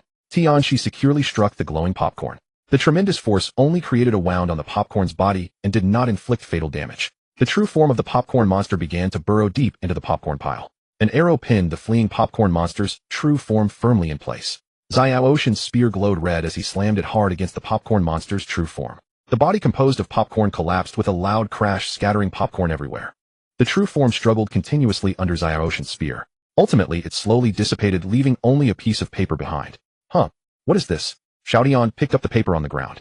Golden recipe, irresistibly delicious crunchy popcorn ingredients, cloud mist, cotton fruit flesh cream, monster essence, fresh fruit essence, cooking multi-layered baking resulting in fluffy products like clouds, larger in size, suitable for sharing among the team. Consumption effect, team buff lasts for 4 hours. 1. Team maximum health 12, all elemental resistance 8. 2. Trigger a cloud shield upon being hit, absorbing a single high damage.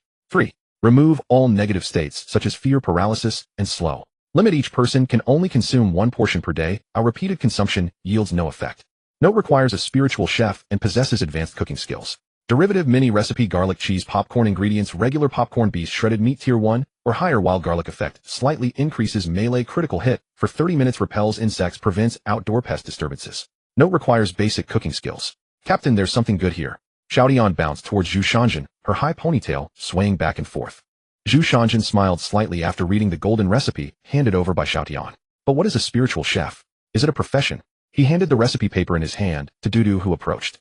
The front should be the cooked food area. I will scout ahead. Chen Juling tucked the paper away and glanced at Zhu Shanjin. Zhu Shanjin looked at Dudu in front of him. Her fair face was slightly flushed from the battle with a streak of unknown dirt. He lifted his hand to gently wipe away the traces on her face, speaking softly. Dudu, you've worked hard. You have to fight Scout and organize the resources that have been dropped. Chun Juling's face instantly turned red, and she appeared like a frightened little rabbit. Stammering, she said, It's not hard. I will go ahead and take a look.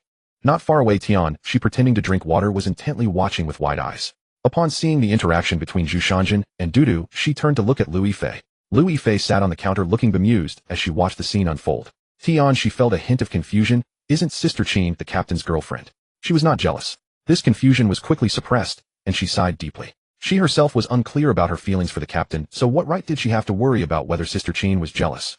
A large sign ahead boldly displays the words Cooked Food Zone. Behind it is a long corridor.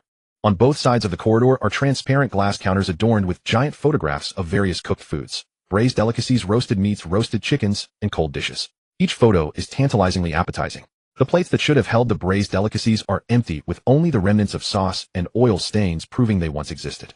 At the end of the corridor stands another door which, when pushed open, releases a strong aroma of braised food. The stone bull's stomach let out a growl. So fragrant. The stone bull swallowed hard. Don't be deceived by the aroma. Zhu Shanjin tightened his grip on the tang. The more fragrant it is, the more dangerous it becomes. The layout of the cooked food zone is completely different from the snack zone. There is no storage area, but a huge open kitchen. Stainless steel work tables, stoves, large iron pots, and steamers are all present. The air is filled with the mixed aroma of star anise, cinnamon, soy sauce, and old braising sauce. In the center of the kitchen, a massive figure is busy in front of the stove. It is a monster pieced together from various braised goods, its main body being a gigantic roasted chicken. Its wings are made of braised chicken legs, its legs are braised pig trotters, while its feet are braised chicken claws. Cool shredded kelp drapes over its duck head, forming a center-parted hairstyle. Its surface is coated with a layer of amber-colored braising sauce, shiny and exuding an enticing glow. Hiss! Zhu Shanjin inhaled sharply. This resembles an old acquaintance. Cooked Food Zone Boss Braised Delicacy Aggregate Traits body composed of various braised items with different defensive capabilities in different areas. The braising sauce has adhesive and slowing effects. Be careful, my talent shows that its braising sauce has sticky and slowing effects. Chun Juling warned, her eyes flashing with a golden light. It sensed the intruders, and all the braised items began to tremble simultaneously. The head of the braised duck turned toward Zhu Shanjin, its eyes being two braised eggs, round and glaring at him. Scatter! Zhu Shanjin commanded, and the six quickly distanced themselves. The braised delicacy aggregate moved. Its body was bulky, yet its speed was unexpectedly swift. It dashed across the ground like a living chicken with an arm made of braised chicken legs swinging toward the stone bull. The stone bull raised his axe to block, but was sent flying along with the axe, crashing onto a stainless steel work table. Fine. The stone bull flipped over, rubbing his shoulder. This thing has some serious strength. Zhu Shanjin approached from the side, bringing his tang dao down upon the braised chicken's wing. The blade sank into the braised meat as easily as cutting through tofu. However, upon pulling it out, he found the blade coated with sticky braising sauce that he couldn't shake off. Equally sticky, but easier to deal with than syrup. Zhu Shanjin shook the knife a couple of times, managing to fling off most of the braising sauce. Lu Yifei's arrows were unleashed. 3 arrows struck the braised chicken's head, chest, and wing respectively. However, only the one to the head caused noticeable damage. The braised eggs was punctured, revealing the yolk. The other 2 arrows embedded themselves in the braised meat as if stuck in mud, having no effect whatsoever. The head is its weak point. Lu Yifei shouted. Another arrow followed closely behind, hitting the other braised egg's eye. The braised egg burst, and the braised chicken let out a hoarse cry, its body starting to tremble violently. It went berserk. In just a few steps it reached Zhu Shanjin, delivering a powerful Iron Mountain strike towards him. The immense force transmitted through the knife, sending Zhu Shanjin flying. Zhu Shanjin stood up, rubbing his chest. Goodness, daring to imitate my brother, even the moves are identical. Shao Tian, strike at its joint connections and disarm its pig trotter. Understood. The long spear pierced in from the left shoulder, immediately disarming the stitched pig trotter. The left chicken leg was also removed by Chun Juling, while the stone bull fought against the left side's roasted chicken squad with his axe. In the pot on the stove, braised delicacies continuously leaped out, emanating steam. Zhu Shanjin quickly ran to the left side of the braised delicacy aggregate, aiming at the chicken feet to strike down. Little Black, I'll chop your chicken feet. The braised delicacy aggregate's body suddenly swelled, causing all the braised chicken legs, pig trotters, and braised tofu to detach from the main body and fly through the air like self-guiding missiles towards the 6. Dodge. Zhu Shanjin pulled Lu Yifei, who was still knocking an arrow, to hide behind the work table. The stone bull lifted a stainless steel countertop as a shield as the braised items crashed against it with a dull thud. Chun Juling crouched in a corner, gripping a dagger, afraid to look up. Zhang Runin hid behind the stove, using a pot lid to shield her face. Tian Shiwei stood slightly behind a pillar, her gaze locked onto the most central target among the flying braised items, the connection of the braised goose's neck. There was a piece of something distinctly colored, resembling a bone. That was the skeletal core of the braised delicacy aggregate. Create a gap for me. Tian Shiwei shouted. Zhu Shanjin leaped out from behind the work table, sweeping his tang, dao, to sever 2 flying braised chicken legs. Lu Yifei's arrows continuously shot forth, accurately striking down the braised pig trotter, heading for Tian Shiwei. A gap appeared. Tian Ziwei's long spear quickly thrust in, the spear light flashing as it struck the skeletal core at the connection of the braised goose's neck. Crack! The core shattered. All the flying braised items lost their momentum and fell to the ground in a chaotic mess. The main body of the braised delicacy aggregate collapsed with a loud crash, turning into a puddle of braising sauce and a heap of braised meat fragments. As the white mist dissipated, a glowing golden blueprint floated down onto the stove. Zhu Shanjin walked over and picked it up. Acquired braised delicacy recipe golden effect allows the creation of braised chicken legs, braised eggs, braised tofu, and other braised delicacies. Restores stamina at a rate of 50 and strength 15 within 30 minutes of consumption. Requires a spiritual chef to create. Another recipe appeared, but it is still golden and can only be made by a spiritual chef. It seems that the recipes dropped by bosses are all golden. Zhu Shanjin stored the recipe away. The snack zone boss drops snack blueprints while the cooked food zone boss drops braised recipes. Each zone has different items seemingly determined by the appearance of the boss. Zhang Runin climbed up from behind the counter, brushing off the dust from her clothes. So how many zones are left on this floor? Just as she finished speaking, a system prompt popped up. Prompt: areas cleared. Snack zone, cooked food zone. Areas not cleared. Fresh food zone, daily goods zone, baking zone, beverage zone. After defeating all area bosses, the passage to the next floor can be opened. 6 zones. Zhang Runin frowned. We have only defeated 2. At least 4 more above. Zhu Shanjin glanced at the time. It was 3 in the afternoon. There were 4 hours until dark. Let's clear 2 more zones tonight, and go to the next layer tomorrow morning. Chun Juling stepped forward and reminded the fresh food zone and daily goods zone sound complicated. The baking zone should be about the same difficulty as the snack zone. Let's go to the baking zone first.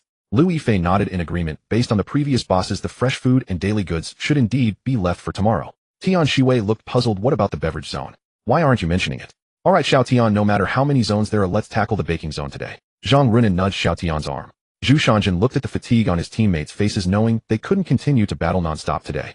He sighed and said, before resting, let's clear out the small monsters in the cooked food zone and see if we can get any common recipes. Tian Shiwei and Zhu Shanjin walked through the passage of the cooked food counter, occasionally defeating braised little monsters that approached, but not a single recipe dropped. Captain, the drop rate is really pitiful. I thought it would be like the boss, not to mention silver recipes. I haven't even seen a black iron one. Zhu Shanjin smiled at the complaining Xiao Tian. Did you not pay any attention to the system announcement when we first entered? Xiao Tian adjusted his bangs. Isn't there the captain and sister duty here? You all will definitely notice. Besides, I'm a martial general, not a scholar. Zhu Shanjin nodded, listening to his excuses. Yes, my General Tian. Upon hearing Zhu Shanjin's words, Xiao Tian's face flushed slightly, thinking the captain called me his general. Does that mean he likes me too? Why, Xiao Tian, what are you daydreaming about? Qianqian is calling for us. Zhu Shanjin said to the bewildered Xiao Tian. Upon hearing the name Qianqian, Xiao Tian suddenly came to his senses. Yes, the captain already has a girlfriend. What about Sister Dudu? His complicated thoughts became increasingly tangled. Tian Shiwei shook her head. King Xiao Tian will not be immersed in love affairs. Whatever will be will be. Who wouldn't like the adorable Xiao Tian? What adorable? Zhu Shanjin asked, puzzled.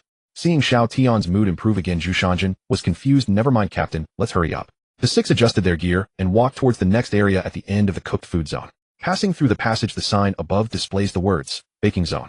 Behind the counter of the baking area is a light yellow door adorned with a steaming pastry design. Zhu Shanjin pushed the door open and a wave of heat rushed over him. Not the heat of battle, but the warmth produced during steaming and baking. The entire baking area resembled a giant steamer with a temperature of at least 35 degrees. The air was filled with the pure, fragrant aroma of yeast and the unique scent of flour, while the ground was covered in a thick layer of flour, leaving deep footprints with every step. It's scorching hot. Lu Yifei fanned herself with her hand. This place is hotter than the previous 2 areas combined. The boss of the baking area did not keep them waiting long. It emerged from a massive industrial oven, glistening gold, an enormous entity formed from fermented dough. Its surface was brushed with a layer of egg wash baked to a golden and crispy finish. Its limbs were baguettes, its body a round loaf of bread, and its head a giant steamed bun with 2 baozi embedded, as eyes constantly emitting steam. This boss is a fusion of Eastern and Western styles, making it quite bizarre, Tian Shiwei remarked, holding her gun at the side. Chun Juling's talent revealed the monster's weakness. She cautioned, be careful, don't use fire, this boss is a bit different. Baking area boss, fermented pastry colossus traits, high temperature body contact can cause burns. Flour dust in the environment poses an explosion risk with open flames. Don't use fire. Zhu Shansheng reminded Tian Shiwei again. Your talent has burning properties, don't use it, sparks will result in an explosion. Little Tian nodded, gripping her gun tightly. The fermented colossus trudged towards them, and with each step the flour on the ground was disturbed, swirling into the air. The concentration of flour in the air rose, causing visibility to blur. This thing is not easy to approach. Shinryu attempted to charge, but was swept by the Colossus' baguette arm, instantly burning a hole in his shoulder and reddening his skin. Lu Yifei's arrow struck one of the Baozi eyes, but the arrow sunk in without causing any effect. This isn't working. Ordinary attacks do not inflict damage on it. Little Tian swung her spear repeatedly, attacking the fermented pastry, but its damaged body would quickly heal. Don't rush, Zhu Shanxing thought rapidly, fearing the flour would get wet, and decided to try using water. Zhu Shanxing quickly scanned the environment. There were several unopened bags of flour piled in a corner of the baking area, and along the wall was a shelf filled with various baking tools, rolling pins, baking trays, and mixers. One particular item caught his attention, an industrial-grade sprayer, the type used in bakeries to moisten dough. Zhang Runin, can that sprayer be used? Zhang Runin ran over to check, turning on the switch, and the nozzle sprayed water normally. It works. Spray water at it. Zhu Shanxing shouted. Flour clumps when it meets water. If it clumps, it won't be able to move. Zhang Runin lifted the sprayer and sprayed it fiercely at the fermented colossus. The mist sprayed onto the colossus, causing the golden crust to soften and the flour to clump, visibly slowing its movement. Seizing the opportunity as it slowed down, Shinryu circled around from the side and struck the colossus' knee with a fire axe, its leg made of baguette. Although the bread was baked hard, the axe still broke through. The colossus lost its balance, crashing down, its body smashing onto the ground, creating a cloud of white flour.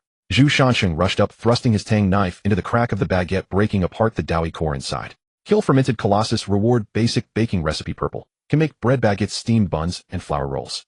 After consumption, stamina recovery speed 50, satiety 20. The third recipe. Zhu Shanxing put away the recipe and walked toward the next area. A poster displayed 3 characters. Fresh produce area. The shelves at the sales counter were bare, and at the end of the passage loomed a massive blue iron door. Pushing the door open, the temperature dropped sharply. The fresh produce area warehouse was a vast cold storage with thick frost covering the walls and white mist visible in every breath. The fluorescent lights emitted a ghastly white glow, illuminating the unmoving fresh products on the shelves. Frozen fish, frozen shrimp, frozen meat, and frozen dumplings, all wrapped in a layer of white frost. It's freezing. Zhang Runin shivered, pulling her neck in. The boss of the fresh produce area emerged from the depths of it was a massive entity assembled from various frozen products. The main body being a gigantic frozen tuna with frozen chicken legs and frozen pork chops embedded as armor, and a frozen cow's head positioned at the front with ice spikes for horns. Everyone's gaze turned to Chun Juling, who activated her talent, her eyes glowing blue, and the boss information appeared. Fresh produce area boss. Frozen product aggregator traits. Low temperature environment contact can cause frostbite. Frozen outer shell is hard. Ordinary attacks are difficult to penetrate. Low temperature, a direct contact will cause frostbite, and its armor is quite high. Chun Juling succinctly introduced the boss. Shinryu swung his axe at a frozen chicken leg, but the blade bounced back, leaving only a white mark. It's hard. This thing is tougher than stone. Tian Ziwei's arrows also couldn't penetrate. The arrowheads were deflected upon striking the frozen surface. Chun Juling observed for a few more seconds and discovered the joints of the frozen product aggregator. The connection point between the fish body and chicken leg had a thinner ice layer. This was where the frozen products were joined, not solid ice. Aim for the seams. Chun Juling shouted. The ice layer is thinner at the joints. Lu Yifei's arrow struck one of the seams, causing the frozen chicken leg to shift slightly. Seizing the opportunity, Shinryu hooked the loose chicken leg with the back of his axe and yanked hard, pulling the entire frozen chicken leg off the fish's body. So tough, it'll take your ribs. Tian Ziwei's spear embedded into the connection between the pork chop and the fish body, and with a forceful pull, the entire pork chop was torn away. The frozen product aggregator let out a low rumble, its body trembling slightly. After losing a piece of its armor, the exposed fish body was revealed. Zhu Shanxing's tang knife pierced into the exposed fish flesh, the blade penetrating the frozen fish meat, shattering the living core inside. Kill frozen product aggregator. Reward fresh storage blueprint blue. Can install a small refrigerator on vehicles to extend the shelf life of food. Fourth blueprint, not a recipe. Dudu walked over and Zhu Shanxing handed her the blueprint. This will be quite helpful for us. The rain disaster on the highway is about to end. The next natural disaster is still unclear, and the role of the refrigerator is self-evident. Lu Yifei clapped her hands. Great. We can preserve all the drinks and frozen goods from the supermarket. Zhu Shanxing gently patted Qianqian's head. Silly girl, the dungeon area is nothing like the myriad worlds. You can take things out, but let's not even discuss whether we can take all of this. The refrigerator isn't that large. Alright, let's take a break. Next area. Behind the fresh produce section is the daily necessities area. After passing through the corridor, the scene is completely different. There is no food, no fragrance, only rows of shelves filled with toilet paper, laundry detergent, towels, toothbrushes, and plastic basins. Various daily necessities. The air carries no special scent, just a faint smell of plastic and dust. This area doesn't seem like a food territory. Lu Yifei glanced around. It's all daily necessities. Just as the words left her lips, a rustling sound came from deep within the shelves. A bundle of toilet paper rolled down from the shelf, bounced twice on the ground, and then stood up by itself. No, it isn't just toilet paper. It's a monster made of toilet paper. The boss of the daily necessities area is a creature assembled from toilet paper, towels, mops, plastic buckets, and other daily items. Its body is formed by binding several rolls of toilet paper together. Its limbs are made of mop handles and broomsticks, and it wears a plastic basin as a hat. Chun Juling said nothing, merely watching quietly as a blue light occasionally flickered in her eyes. Daily necessities area boss necessities aggregate traits body is soft physical attacks are easily absorbed. Mops and brooms have a wide attack range. The stone bull swung its axe at the body of the toilet paper. The blade sank and wrapped by the soft rolls and could not be pulled out. The mop handle arm swept across, causing the stone bull to retreat several steps. These things can't be hurt. The stone bull shook its axe, toilet paper fragments flying everywhere. Burn them, Zhu Shanjin and Chun Juling said simultaneously. Shiwei, this is where your talent comes into play. At this stage her talent was not yet in the extraordinary realm and could not exert much effect. But creating a spark with the weapon was still possible. Tian Shiwei smiled. Leave this to me, little Tian Wang. Stop joking around, hurry up. Zhu Shanjin shouted at little Tian, who was showing off while defending against the boss toothbrushes and facial cleansers. The fire ignited the toilet paper, which quickly burned, causing the tightly bound rolls to loosen and fall apart, revealing the instability of the monster's body. Again, as little Tian continued to ignite various parts of its body, the toilet paper body completely fell apart, dozens of rolls burning and scattering across the ground. The mop handles and broomsticks lost their support and collapsed onto the ground. The plastic basin fell rolling twice on the ground. Zhu Shanjin walked over and poked at the burnt rolls of paper with the tip of his knife. This won't turn even the blueprints to ashes, right? Acquired toilet paper mass production blueprint purple enhances comfort and softness. Long-term use can improve buttocks ailments. The produced paper naturally carries a fragrant scent, giving your rear a gentle caress, like a breeze. Requires a crafting table and basic woodworking skill. LV. 2. Another toilet paper, but at least it's purple, which is nice. Zhu Shanshin's mouth twitched, but he still stored it in his backpack. After the daily necessities area came the instant noodle area. Entering the instant noodle zone, a strong smell of MSG and dehydrated vegetables wafted over. The entire area was piled high with instant noodle buckets stacked from the ground to the ceiling, resembling towers of instant noodles. The boss of the instant noodle area is a giant bucket of instant noodles. The bucket stands about 2 meters tall with the words braised beef noodle printed on its surface. The lid is half open with a twisted arm made of noodles protruding from inside, ending in a fork-shaped hand. Instant noodle area boss giant noodle statue traits noodle tentacles can stretch and retract. Attack range covers the entire area. Boiling water temperature contact will cause burns. Watch out for its noodles, they can cause burns.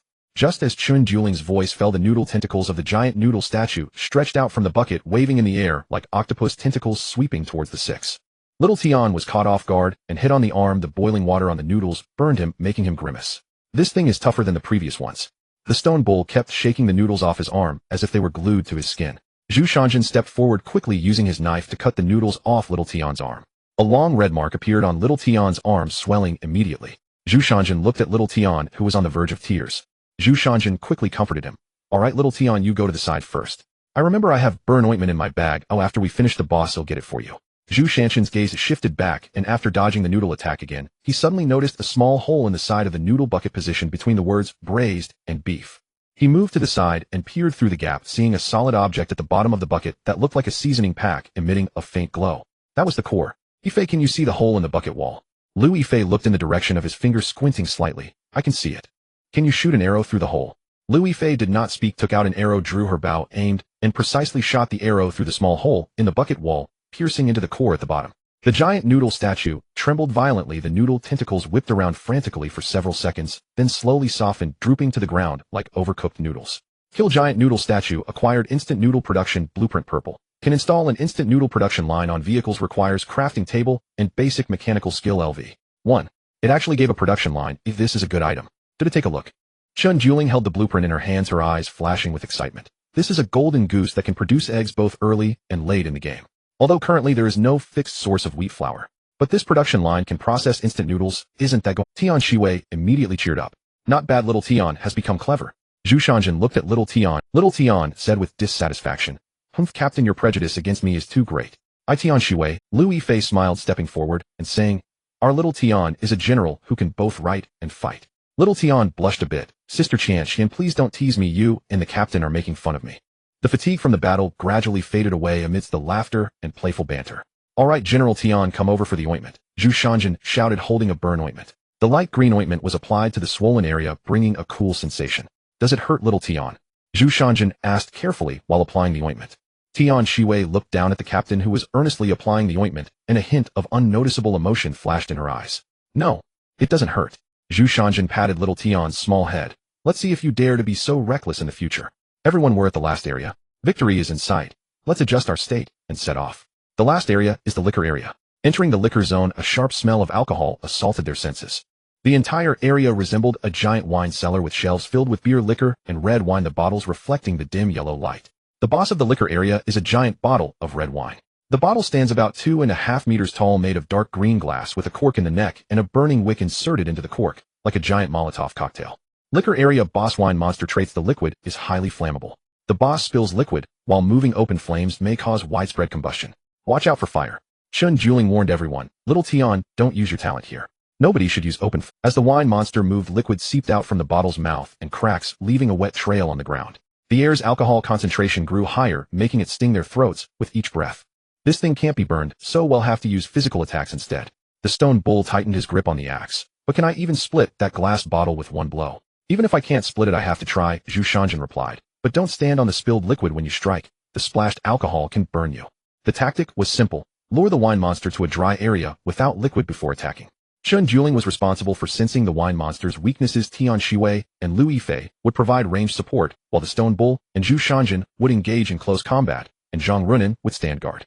After luring the wine monster to a dry area, the stone bull charged from the front and struck the bottle with his axe. A crack appeared in the glass bottle, and red liquid seeped out. Tian Ziwei's spear followed, striking the crack, causing it to widen.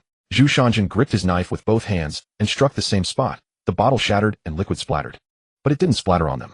Chun Juling had previously indicated the escape route. The three of them ran after finishing the strike, and the liquid splashed onto the ground, not harming anyone. Kill wine monster acquired 3 cups down. Recipe: purple, can brew fine wine.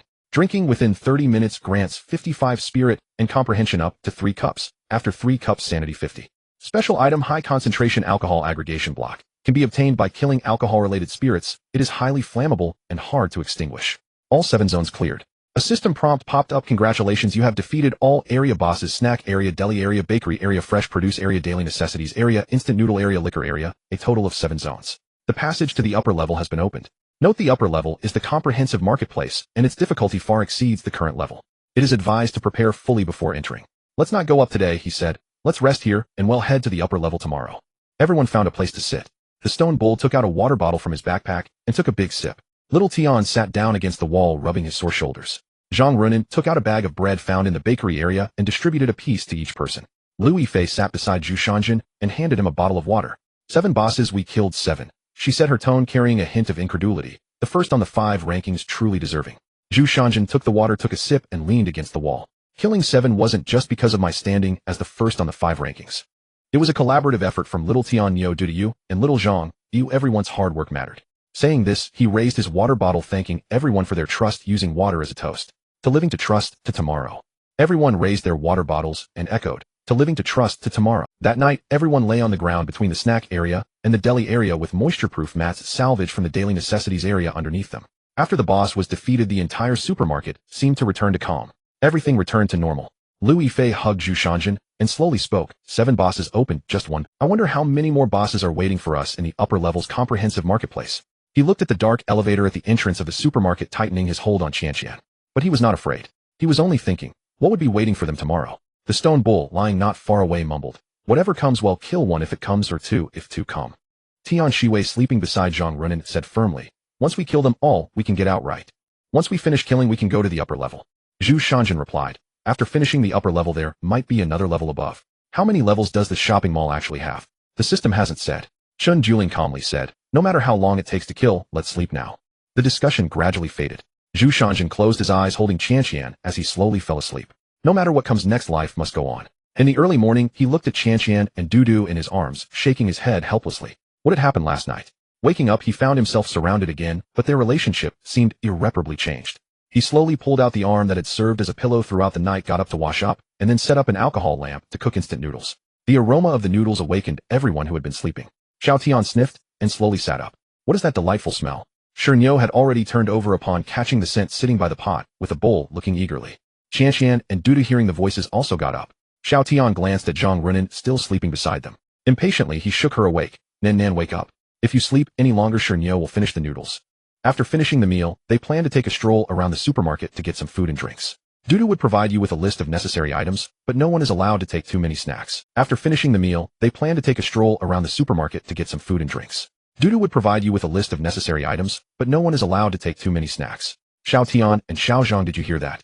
We'll gather shortly, and I will check what you have. No way, how could we take extras? The two scratched their heads awkwardly. A moment later they were all ready. The group stood by the elevator and pressed the button for the elevator ascended slowly, the numbers jumping from 1 to 1.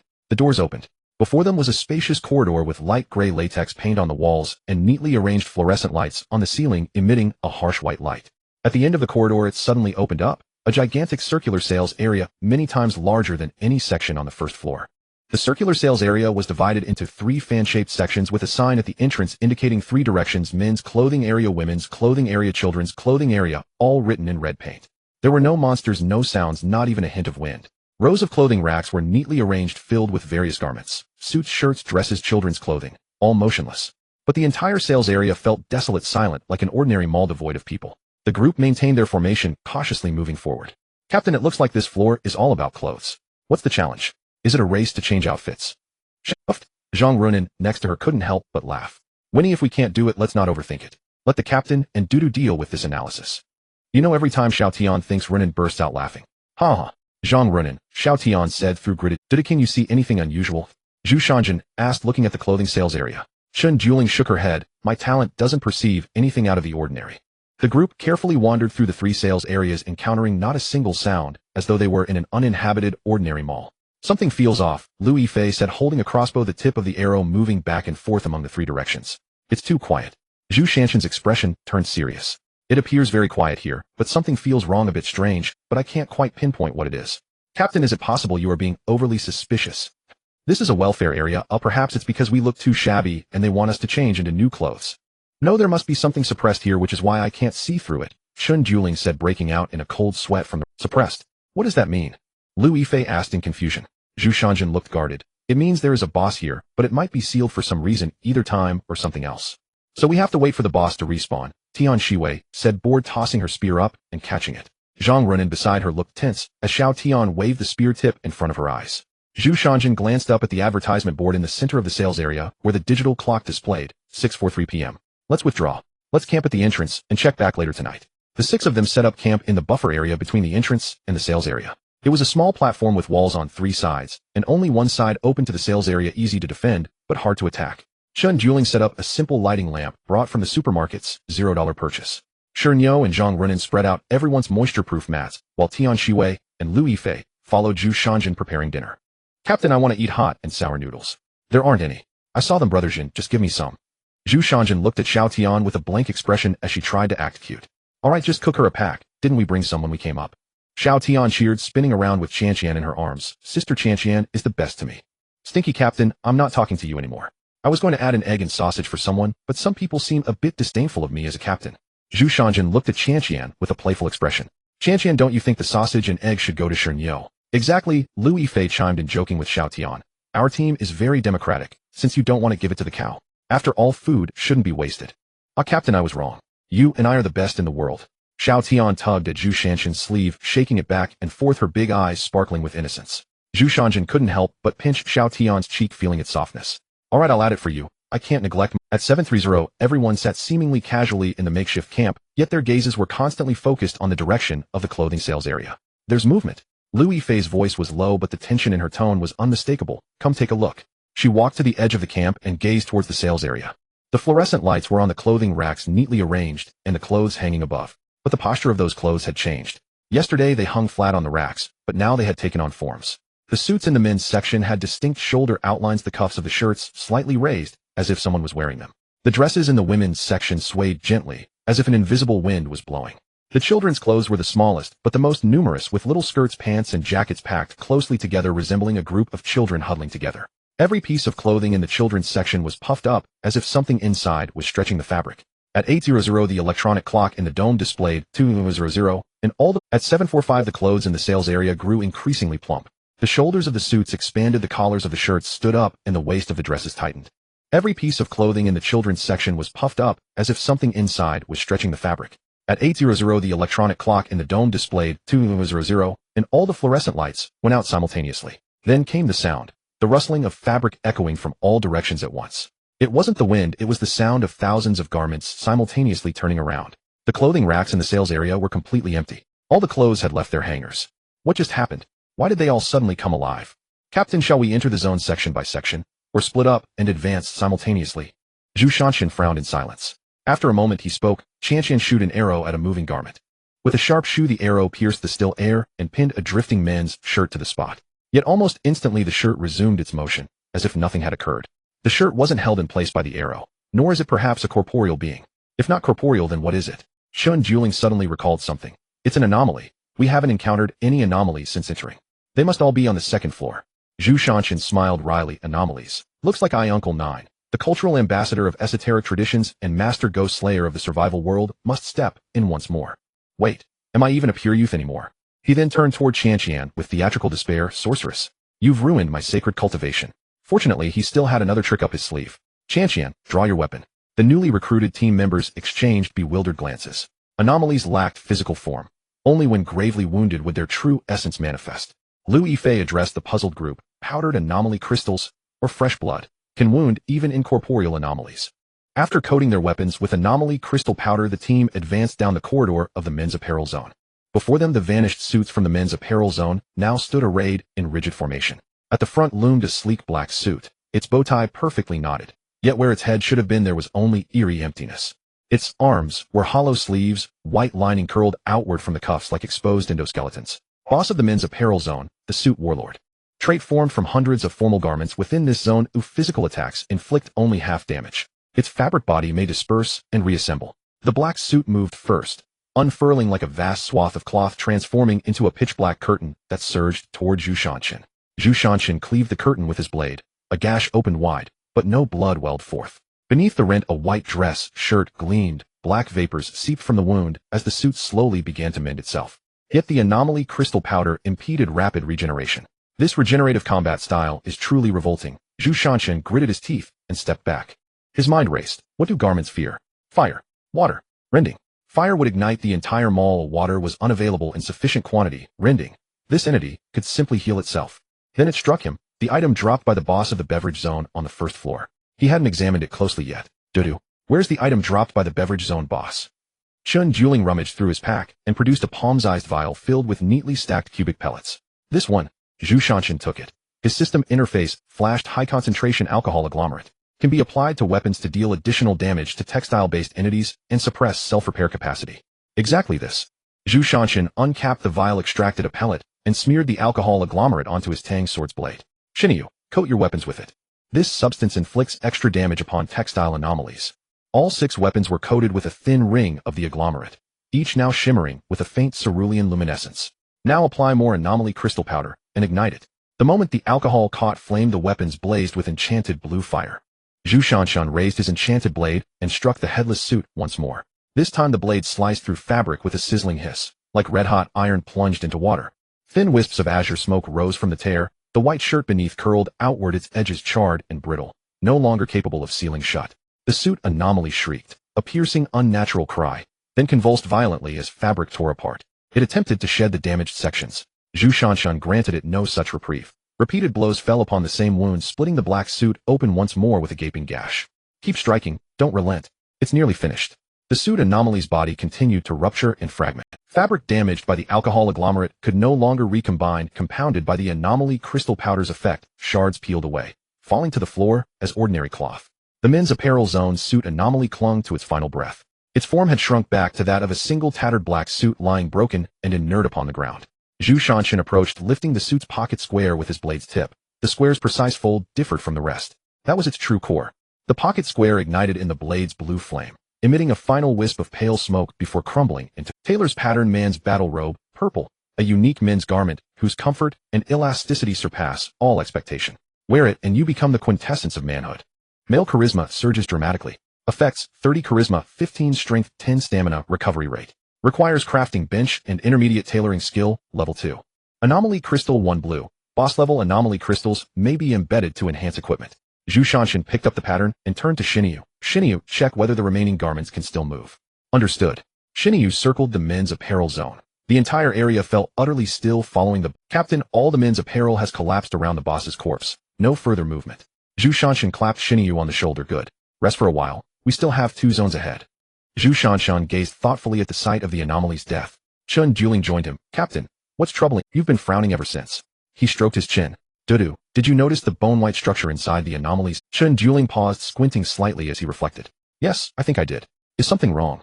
An incorporeal anomaly shouldn't possess skeletal structure, unless it recently killed someone and hasn't yet digested the remains. Which means other survivors may have already entered this floor. Chen Juling lifted his gaze, eyes sharpening with realization. So, someone else has already perished here. Zhu Shanshan nodded. Indeed. Floors appear to be assigned randomly. Higher levels likely host other survivors too. Encounters are inevitable, but for now, lacking heavy weaponry, our squad poses little risk against ordinary threats. Unless of course they're ranked among the elite. Zhu Shanshan rose and stretched languidly. Dear teammates, there's an urgent update I must share. First, we must swiftly eliminate the anomaly boss on this floor. Second, confirmed intelligence indicates other survivors are present within this building. Therefore, starting tonight, 2 members will stand watch each night. Third, anyone not yet at peak tier 1. Report to Dudu immediately. Peak tier 1 signifies all attributes reaching 20 points. Captain, why haven't the clothes in here moved? Zhu Shanshan, holding a knife, looked ahead with a tense expression. We have already eliminated the anomalies in the men's clothing area. The women's clothing area should have heard the commotion. It's too quiet now, as something feels off. Just as he finished speaking, a sudden tap-tap sound pierced the silence.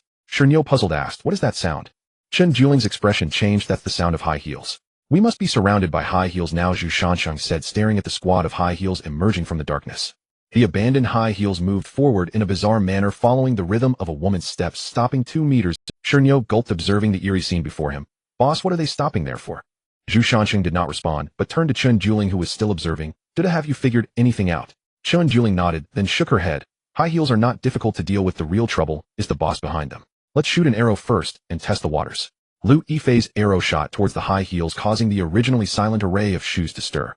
The high heels rose into the air, kicking towards the few people in the center. The squad's formation perfectly blocked the eerie first wave of attacks from the high heels. As more and more high heels ascended, the squad's defense revealed flaws, and the formation was instantly disrupted. Shernyo, covering his rear, scrambled to his feet, grimacing in pain. What the hell? Who the hell kicked me in the ass with high heels? That hurts so much.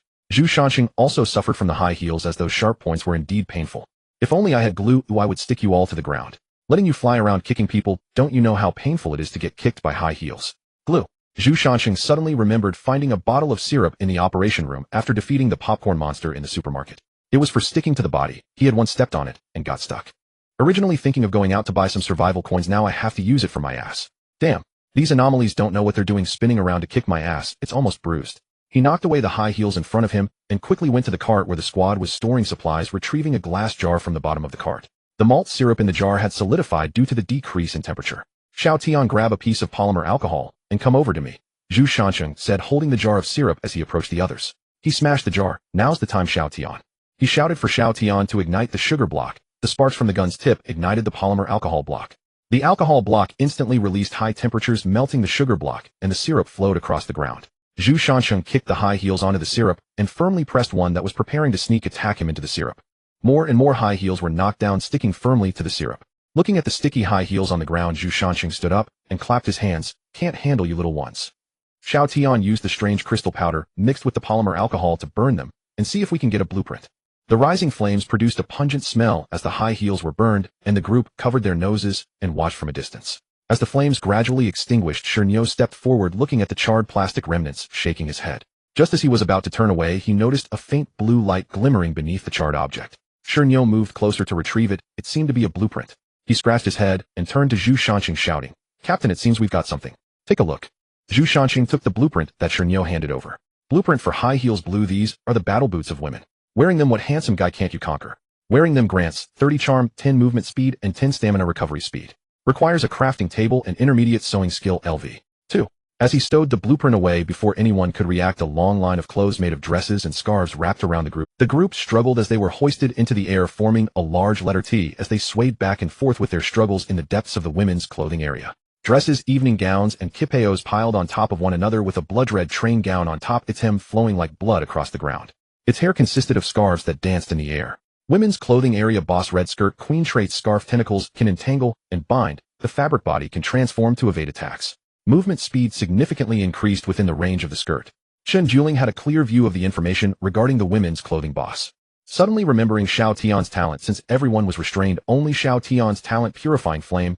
Purifying flame damage to zombies, vengeful spirits, and anomalous creatures is doubled. Burning can disintegrate mutated bodies. When the talent is activated, fire traces are left on the ground, which can dispel low-level anomalies for 5 seconds. When bound by anomalies, the flames within will burn the evil spirits, allowing for a break from control. But he quickly faced another problem. Now hanging in the air, even his mouth was tightly bound. In a state of helplessness, Xiao Tian, who was also hanging nearby, noticed that the clothing around his bound hands and feet began to burn. Moments later, Xiao Tian regained his freedom.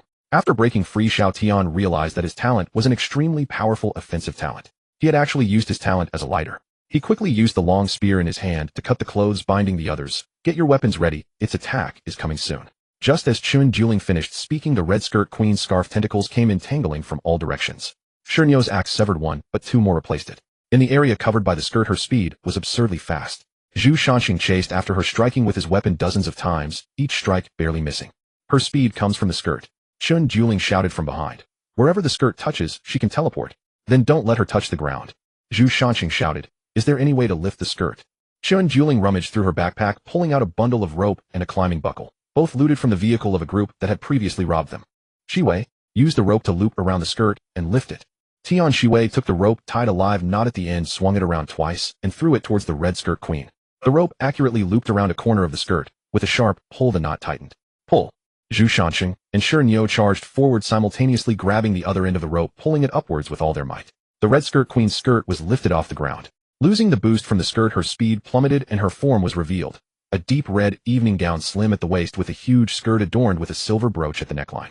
That brooch was the core. Xiao Tian attacked the brooch. That's her core, Chun Juling reminded. Tian Ziwei's spear flicked the brooch away, leaving a burning mark on its surface from the alcohol polymer block. The moment the brooch hit the ground, the red skirt queen's body collapsed, as if her skeleton had been pulled out, crumpling weakly to the ground. The boss of the women's clothing area has been defeated. Dropped women's dress blueprint blue. Special women's clothing increases comfort 15 charm and reduces damage from anomalous creatures by 20 when worn. Requires intermediate sewing skill LV. 2. Seeing the system notification, the group sighed in relief, and Zhu Shanxing went over to help Xiao Tian, who was sitting on the Xiao Tian. Well done, Zhu Shanxing said, not saying much, patting Xiao Tian's shoulder. He gathered up the exploded blueprint and strange crystals and turned to face the others. Everyone take a break. We need to take down the last area before midnight. Zhu Shanxing paused for a moment before continuing. If we don't defeat the anomalous boss in the last area, it will be difficult for us to rest well tonight. Alright, everyone rest for now. Dudu and Yifei, come with me. Everyone sat quietly in place. Even the usually lively Xiao Tian was polishing his long spear without saying a word. Zhang Runin looked up at the others, her face filled with dejection as she got up and walked to Chun Juling's side. Playing with her fingers and looking very uncertain, she said, Dudu Jie, do you think him useless? Chun Juling lifted her head, tucked the clean dagger at her waist, and spoke calmly. Why do you ask that? Zhang Runin cradled her head with both hands, her voice faint. I feel like things would be easier without me. I've become a burden to everyone. When we fought the boss earlier, you all contributed to the team. I can only hide behind you and need you to protect me. Chun Juling placed her hand on Zhang Runin's head and gently rubbed it. Nanan, you must understand that the formation of a team requires more than just warriors. Support personnel and logistical staff are also integral parts of a team. But the fact that you can speak up shows that you have already integrated into this team. You want to prove yourself and show that you are useful to the team. That's good, but don't underestimate yourself too much. Although your talent is that of a healer, it doesn't mean that those with healing talents can't fight.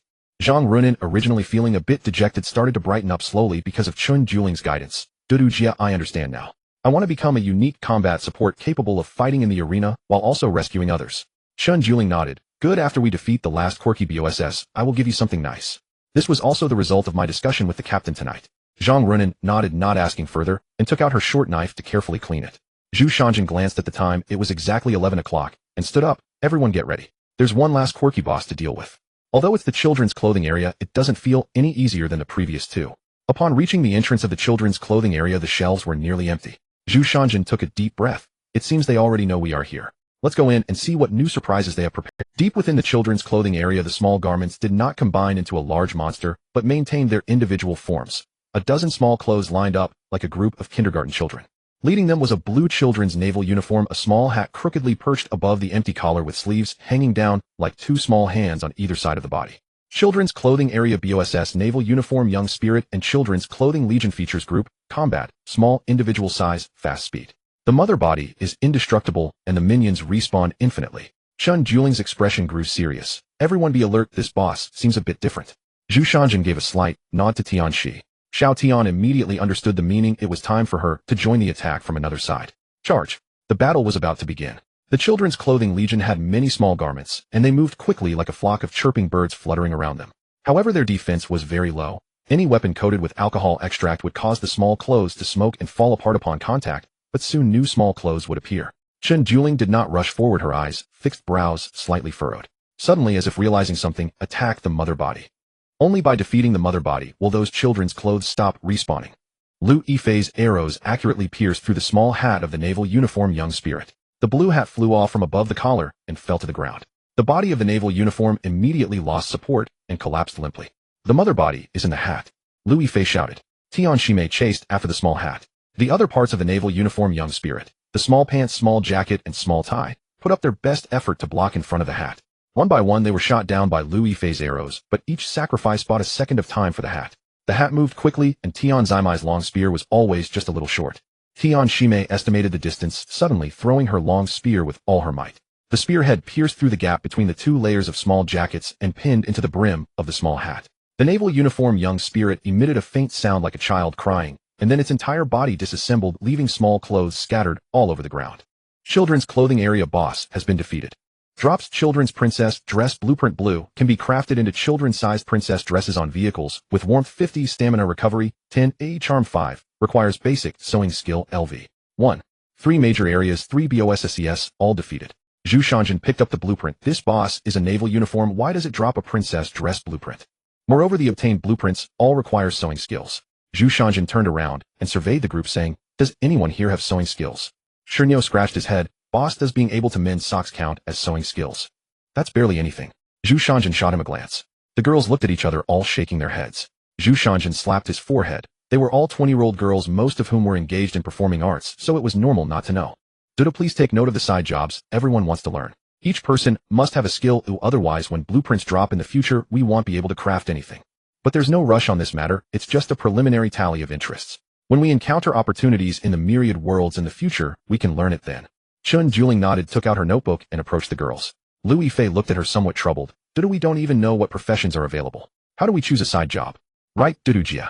Chun Juling put away her notebook and brushed her bangs. Everyone, don't worry. Take your time to think about what you enjoy doing. We can make choices after we learn more later. As they were discussing, Zhu Shanjin noticed a system prompt appearing. Level 2 comprehensive marketplace clothing area.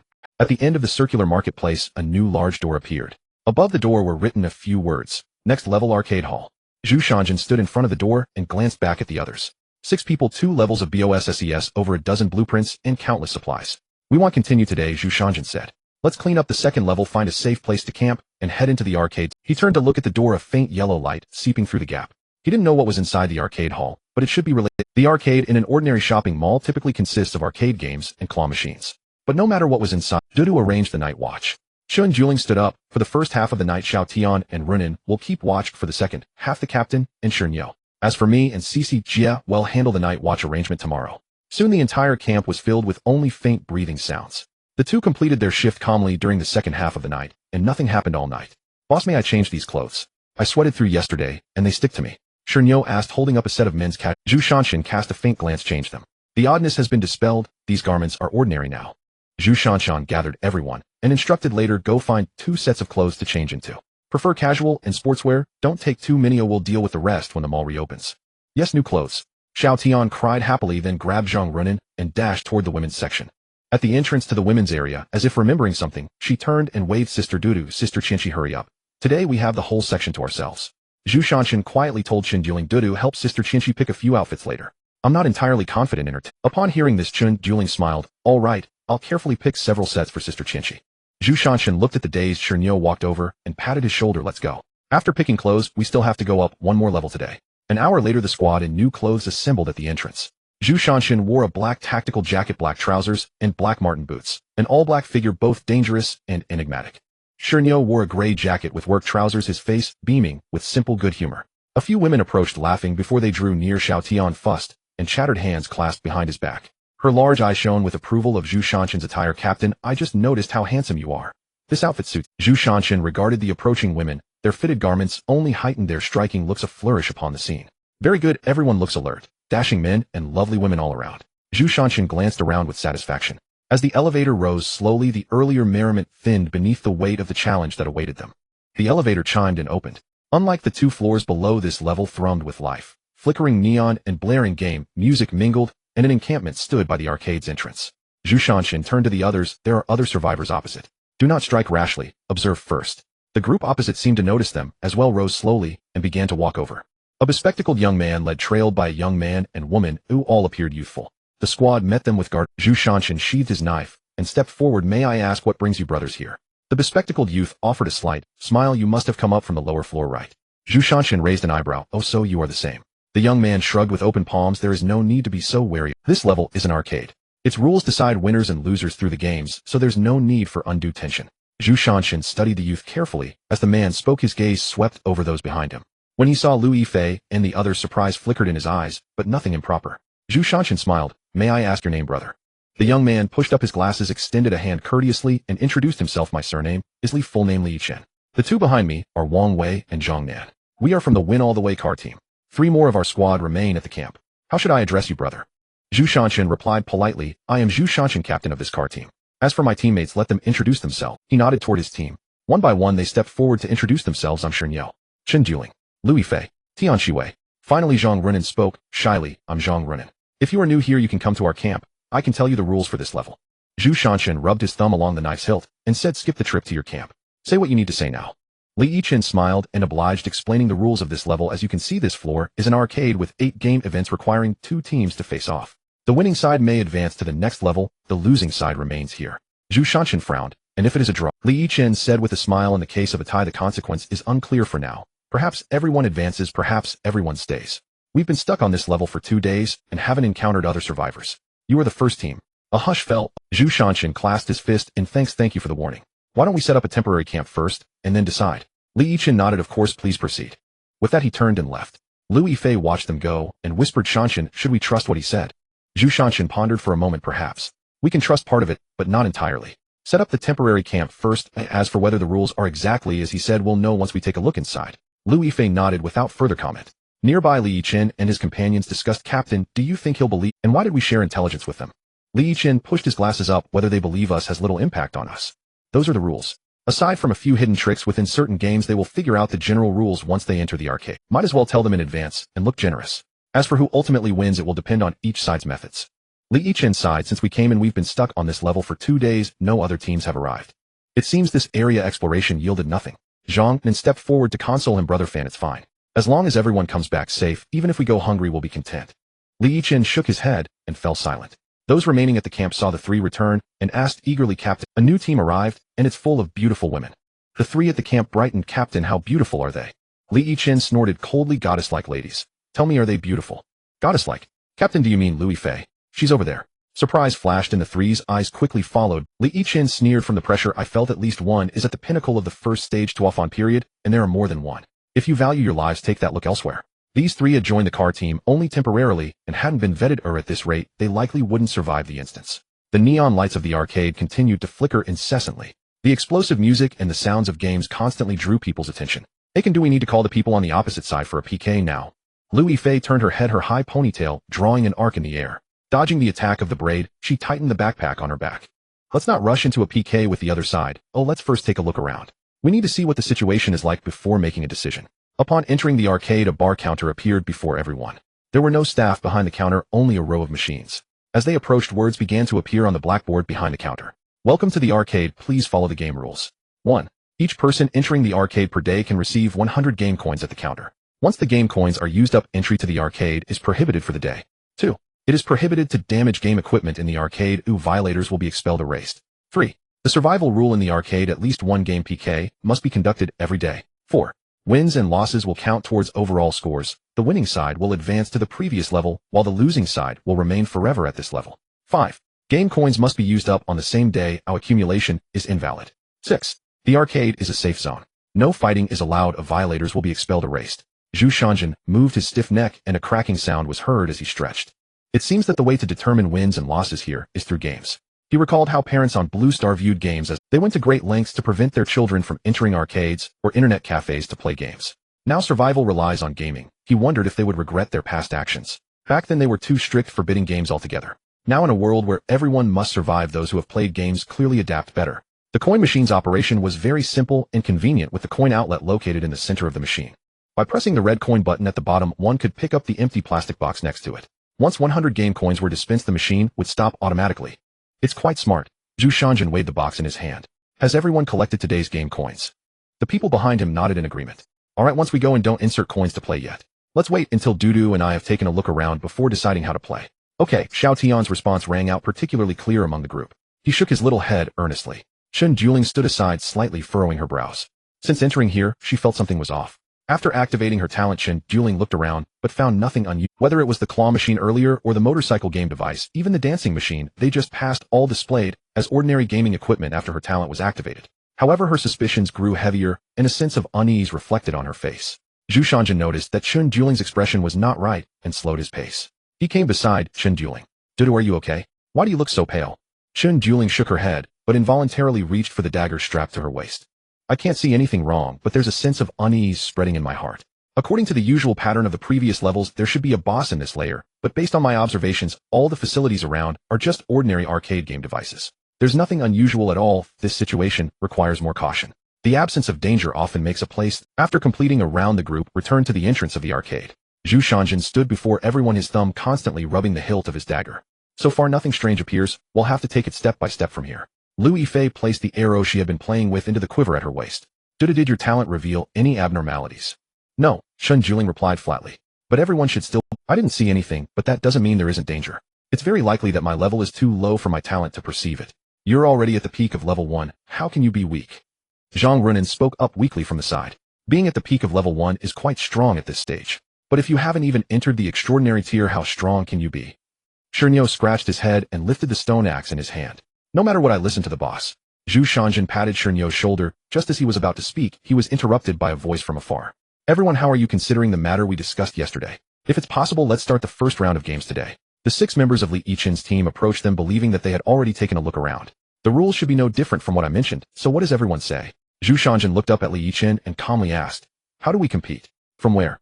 Li Yichen spread his hands. I can propose a rule. Let's see if Captain Zhu agrees. Each side sends one person to compete in a game project. Regardless of wins or losses, neither side is allowed to go all out. After all, it's stipulated that fighting is not allowed inside. Zhu Shanjin thought for a moment and nodded, agreed. Li Yichen clapped his hands, extending his right hand forward. All right then, Captain Zhu, please. The two walked side by side while their team members behind them were on guard, watching the people opposite. Everyone followed the corridor to the first game area, where the first game was a basketball machine. To start the game, 5 game coins were required. Captain Zhu, how about I and Li Yichen play the first round? Li Yichen reached out, inviting Zhu Shanjin. Zhu Shanjin turned to look at his teammates behind him, then raised his head to see Li Yichen's smiling face. He firmly grasped Li Yichen's outstretched hand and patted his shoulder as he said, of course, no problem. We're both captains, let's set a precedent for the first round. Li Yichen rubbed his shoulder, internally complaining.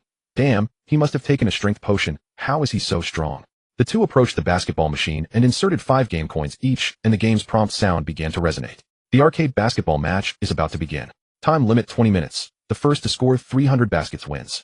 The two were fully focused on the hoop in front of them. 3, 2, 1, the game begins. The shield in front began to lower slowly, and the basketballs slid down the slope from above. The two started shooting. Li Yichen's movements were quick. He shot continuously. Although occasionally some shots missed, his speed allowed him to pull ahead of Zhu Shanjin by about 10 baskets. At this moment, Zhu Shanjin remained calm, not anxious despite trailing behind. His eyes were fixed tightly on the hoop, continuously shooting to test the best shooting feel.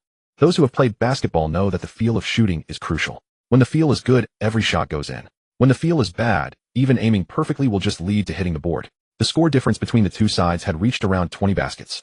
Xiao Tian jumped up behind, anxiously shouting, Captain, go for it. Go for it, Captain. Shen Juling pursed her lips, remaining silent. Lu Yifei glanced at Zhu Shanjin, who was unfazed by the score difference, and smiled slightly, while grabbing Xiao Tian beside her.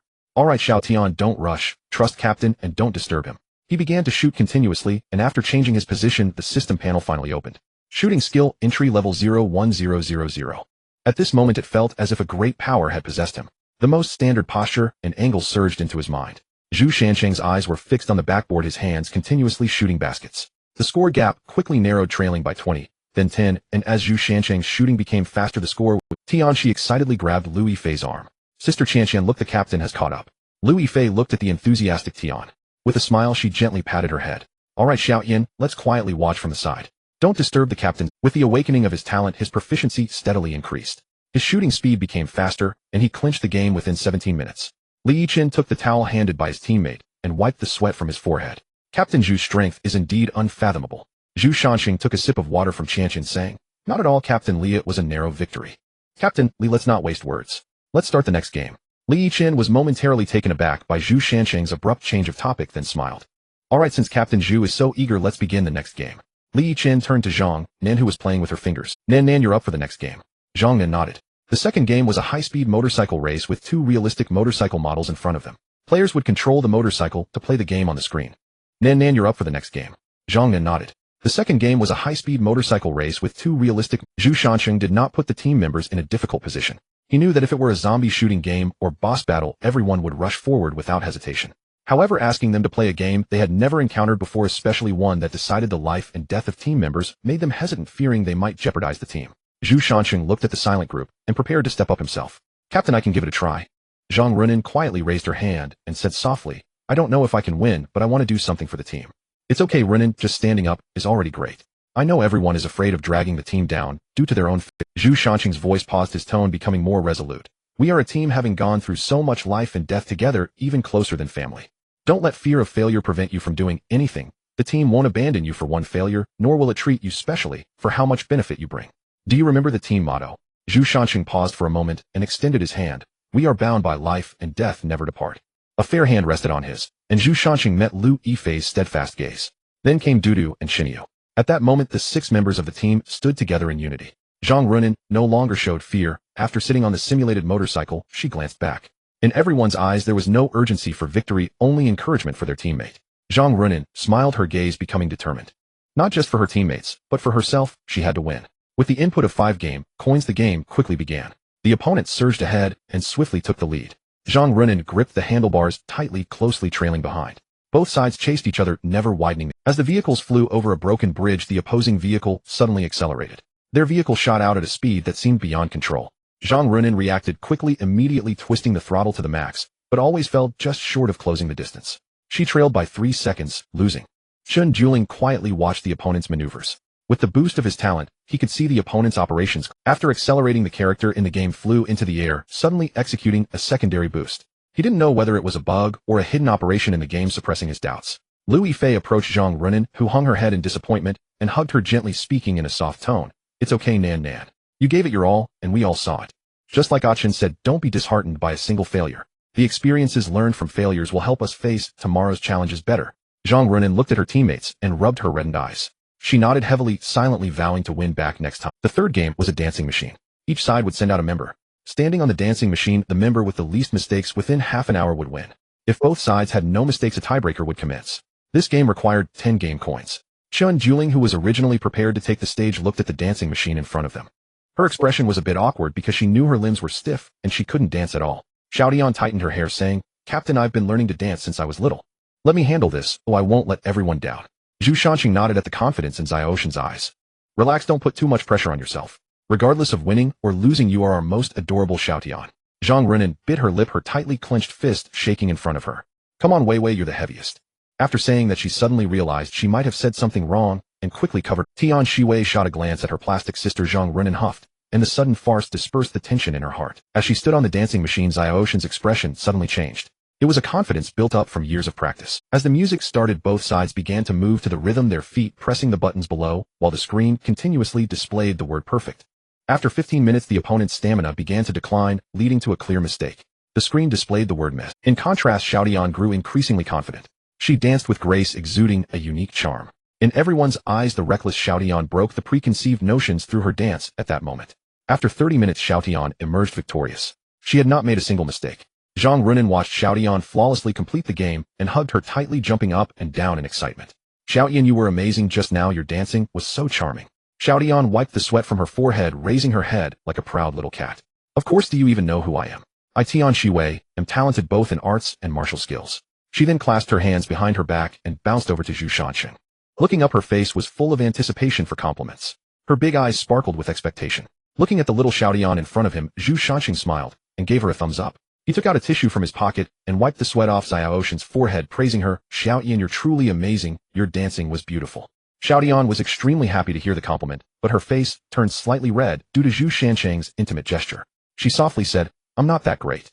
On the other side, Li Yiqian comforted his defeated teammate and then approached Zhu Shanxing. Captain Zhu, let's call it a day. My teammates need to rest. We'll continue tomorrow. Zhu Shanqing nodded. No problem, but tomorrow is when the final out. A hint of stubbornness flickered in both sides' eyes. Li Yichen turned and led his teammates away, while Zhu Shanqing stood in place lost in thought. Do you organize them and familiarize them with how the remaining games should be played. Saying this, he lifted the coin basket in his hand. After all, these 100 game coins cannot be taken out unless spent. Dudu nodded in agreement, and had everyone pair up to start familiarizing themselves with the gameplay. With the departure of Li Yichen's team, only Zhu Shanqing's team remained in the arcade. Everyone enjoyed this rare moment of tranquility. Achen, what if we lose tomorrow? Lu Yifei watched as Zhu Shanqing focused intently on the arcade game. Zhu Shanqing's hand suddenly halted on the joystick, and the character on the screen was swiftly defeated by a challenging AI. Zhu Shanqing looked up, his gaze piercing as he spoke to Lu Yifei one word at a time, his tone exceptionally firm. If we lose, then, we'll flip the table and stop playing. The rules only apply until the outcome is uncertain. Zhu Shanqing will definitely take you all out. Lu Yifei smiled at the man before her. He was still the same as before. As long as he committed to something, he would exert all his effort to see it through. Lu Yifei squatted down tightly, holding Zhu Shanqing's hands with a determined look. All right, if we lose, we'll join you in. Cici comfortingly said, while hugging Zhu Shanqing's arm. Don't worry, my talent tells me there will be no danger tomorrow. Cici's heart was also filled with doubt, because the talent initially showed fortune quickly turned to misfortune and then transformed back to fortune. This was the first time she had seen such a fast transformation of talent. After exhausting all their game tokens, the group walked out of the arcade looking utterly exhausted. Xiao Tian hung his head leaning against Zhang Wanan. I never thought one day I'd feel tired from playing games too much. Zhang Wanan looked at Xiao Tian, who was leaning on her. Really? I feel just fine. Lu Yifei whimsically leaned against Zhu Shanqing, wanting him to carry her.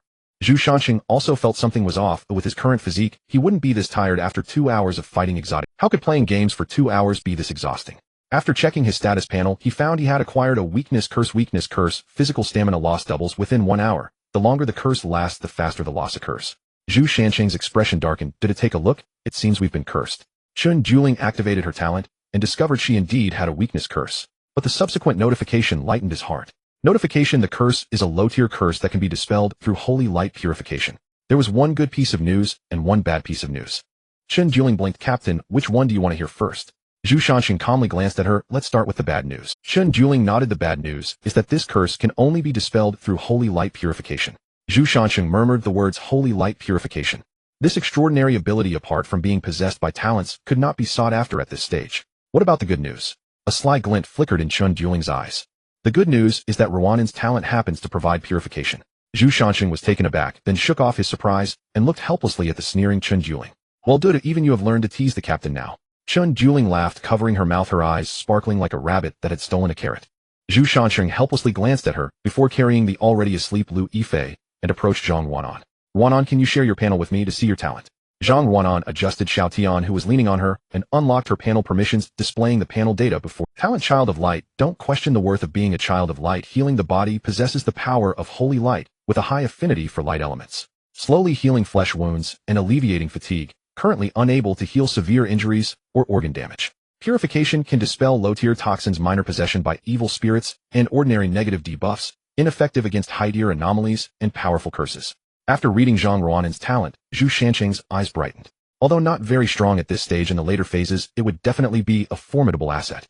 The abilities of talents gradually strengthen as levels increase. Even if you have no talent, as long as you are strong enough, even top-tier talents will have to acknowledge you. Zhu Shanqing adjusted Cici, who was on his back. Wanan, you shouldn't feel tired, right? Zhang Wanan shook her head. Captain, then quickly give the captain a boost and go purify the teammates. Zhu Shanqing forced himself to suppress his drowsiness and said, Oh. Zhang Wanan obediently replied, then frowned. But captain, I don't know how to use my talent. Zhu Shanqing's mouth twitched, but he patiently explained, as long as you've identified your talent, just think about your talent's abilities when using it. Zhang Wanan extended her small hand, nervously closed her eyes in front of Zhu Shanqing. She muttered, not feeling it. Not feeling it. Let everything fly away. A pale white light emanated from her hand, enveloping Zhu Shanqing. Moments later, the curse on both him and the sleeping Lu Yifei was purified. Zhu Shanqing looked at Zhang Wanan, who still had her eyes closed while activating her talent. Gently patting her head, he said, all right, little Zhang, that's enough. Ooh, I feel better now. Zhang Wanan opened her eyes. Captain, is it done? Zhu Shanqing nodded. I'm fine now, but your friend Xiao Tian and your sister Dudu might not be feeling too well right now. Suddenly Zhang Wanan remembered Xiao Tian, whom she had set aside. She quickly turned and ran towards him. Zhu Shanqing watched Zhang Wanan dash away, confused. Why is someone running like that? What kind of thunderous running posture is this? Why does she run like 7? Zhu Shanqing couldn't. After observing for a while, Xinyu suddenly spoke up. Boss, why does Xiao Zhang run like that? Zhu Shanqing slowly turned his head and saw Xinyu squatting on the ground, still munching on bread. His expression was somewhat bewildered. "Nyo, didn't you get cursed?" Shinryu folded the bread in half and stuffed it into his mouth, mumbling, "Curse? What curse? Doesn't it feel tiring to be out here?" Zhu Shanqing asked, puzzled. "Tired? Boss, are you hungry? Eat more, and you won't feel tired." Shinryu scratched his head and took out a pack of little raccoons. "His talent can immunize him to negative damage to a certain extent." Chen Juling's voice came from behind. "Freak, every teammate's talent is stronger than the last, making me feel like a mere AI." Zhu Shanqing silently cursed in his heart. He looked around and found that everyone else had dispelled their negative effects. He patted Lu Yifei, who was still resting on his back. "All right, Cici, everyone has cleared their effects, so let's not be lazy." Lu Yifei reluctantly opened her eyes and said in a spoiled manner, "Ah, Chen, I want to sleep a little longer." Meeting Duda's teasing gaze, her face immediately turned crimson. She jumped down and lunged at Chen Juling. "All right, Duda, you're laughing at me here." Chen Juling held back her laughter, dodging Lu Yifei's playful attacks. "No, Ah Chun, I just want to sleep a little longer." "Ah Chen Juling, you're not allowed to imitate me. Tomorrow's competition will have Dudu take the lead. The rest will each have a game, and I will leave the night watch to Xiaodian. We agreed to start at 9 tomorrow. Shinryu and I will wake up at 4 so you all can rest then." At night, Chen Juling quietly opened her eyes. She slowly moved beside Zhu Shanjin and nestled tightly against him, drifting back to sleep. Zhu Shanjin opened his eyes with a complex expression. He woke up as Duda moved, puzzled as to why he was sleeping. How did he wake up with someone in his arms? Still doubting his movements during the night, he turned to gaze at Duda's sleeping face, which lacked the coldness of the day. Her slightly parted lips appeared quite adorable. Watching the intimate interactions between Qianqian and herself during the day, Dudu's eyes were filled with envy. He understood in his heart that this matter had to be faced sooner or later. Such issues must be resolved early in the apocalypse. If they erupted at a critical moment, the entire team might face disbandment. With this thought, his gaze turned resolute. It seemed he would have to discuss this with Dudu tomorrow. At 4, Zhu Shanjin woke up in a soft embrace, knowing for sure it was Qianqian. With Duda's current situation, he couldn't yet feel the sense of being embraced. Zhu Shanjin carefully withdrew his arm from the two girls' embrace and walked over to Xiaoyan, who was sitting not far away. Xiaodian was staring blankly at the opposite camp, completely unaware of Zhu Shanjin's arrival. Zhu Shanjin patted Xiaodian on the shoulder, saying, "Xiaoyan, how can the night watch be daydreaming? What are you thinking about?" Xiaokai snapped back to reality, looking at Zhu Shanjin, hesitating to speak. "What's wrong, Xiaodian? Is there something you want to tell me?" Zhu Shanjin noticed Xiaoshan's hesitation and inquired. Xiaodian opened her mouth, but only managed to say, "It's nothing, Captain, I'm just a bit tired." Zhu Shanjin nodded and did not press further. Xiaokai turned around, her eyes filled with complexity. She saw Dudu getting up in the night, sleeping in the embrace of the captain. She was unsure whether to tell Qianqian, yet a hint of relief arose in her heart. Does this mean there's a chance for me and the captain as well? Xiaodian shook her head to dispel her wild thoughts, beginning to chastise herself. Dudu and Qianqian are both very good to me. How could I have such thoughts? Zhang Runin waved at Xiaodian from a distance. "Why we come sleep? Why are you daydreaming?" Xiaodian snapped back and walked towards Zhang Runin. Watching Xiaodian fall asleep, Zhu Shanjin quietly approached Chen Juling and gently woke her up. Dudu opened her eyes, looking at the man before her. Just as she was about to speak, Zhu Shanjin interrupted her. He made a shushing gesture indicating to speak outside, and they arrived not far from the camp where there were mall seating. Zhu Shanjin began. "Dudu, I realized I've become a scumbag. I enjoy Qianqian's affection while being reluctant to let you go. I don't know what to do now. To say something truly scummy, I don't want to miss out on either of you." Hearing Zhu Shanjin's words, Chen Juling, who had been slightly drowsy, instantly woke up. "So you intend to keep both of us?" Chen Juling said with a cold expression. "Then tell me, what should I do? Do I tell Qianqian that I'm sleeping with her sister, or should I just watch you leave?" Qianqian's earlier words echoed in Chen Juling's ears. "Dudu, I can accept you, and even others, but I can't let him comfortably have a harem. How you handle this matter is up to you. No matter the outcome, I will accept it." With that, she turned and left. Zhu Shanjin watched her departing figure, his eyes filled with complexity. Once they exited this scenario, he would honestly discuss things with both of them, accepting whatever outcome awaited. The two groups gathered again at the entrance of the arcade. Li Yiqin was the first to speak. "Captain Zhu, it seems you had a good rest." Zhu Shanjin's expression slightly tightened. It seems that Li Yiqin knows that staying too long in the arcade will incur a weakened buff. He truly harbors ill intentions.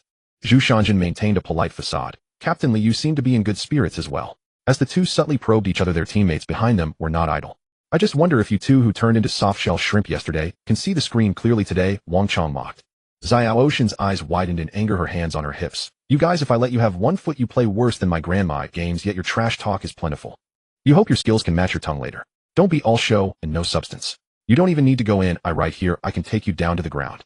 After exchanging trash talk, both sides entered the arcade. The fourth game was the claw machine.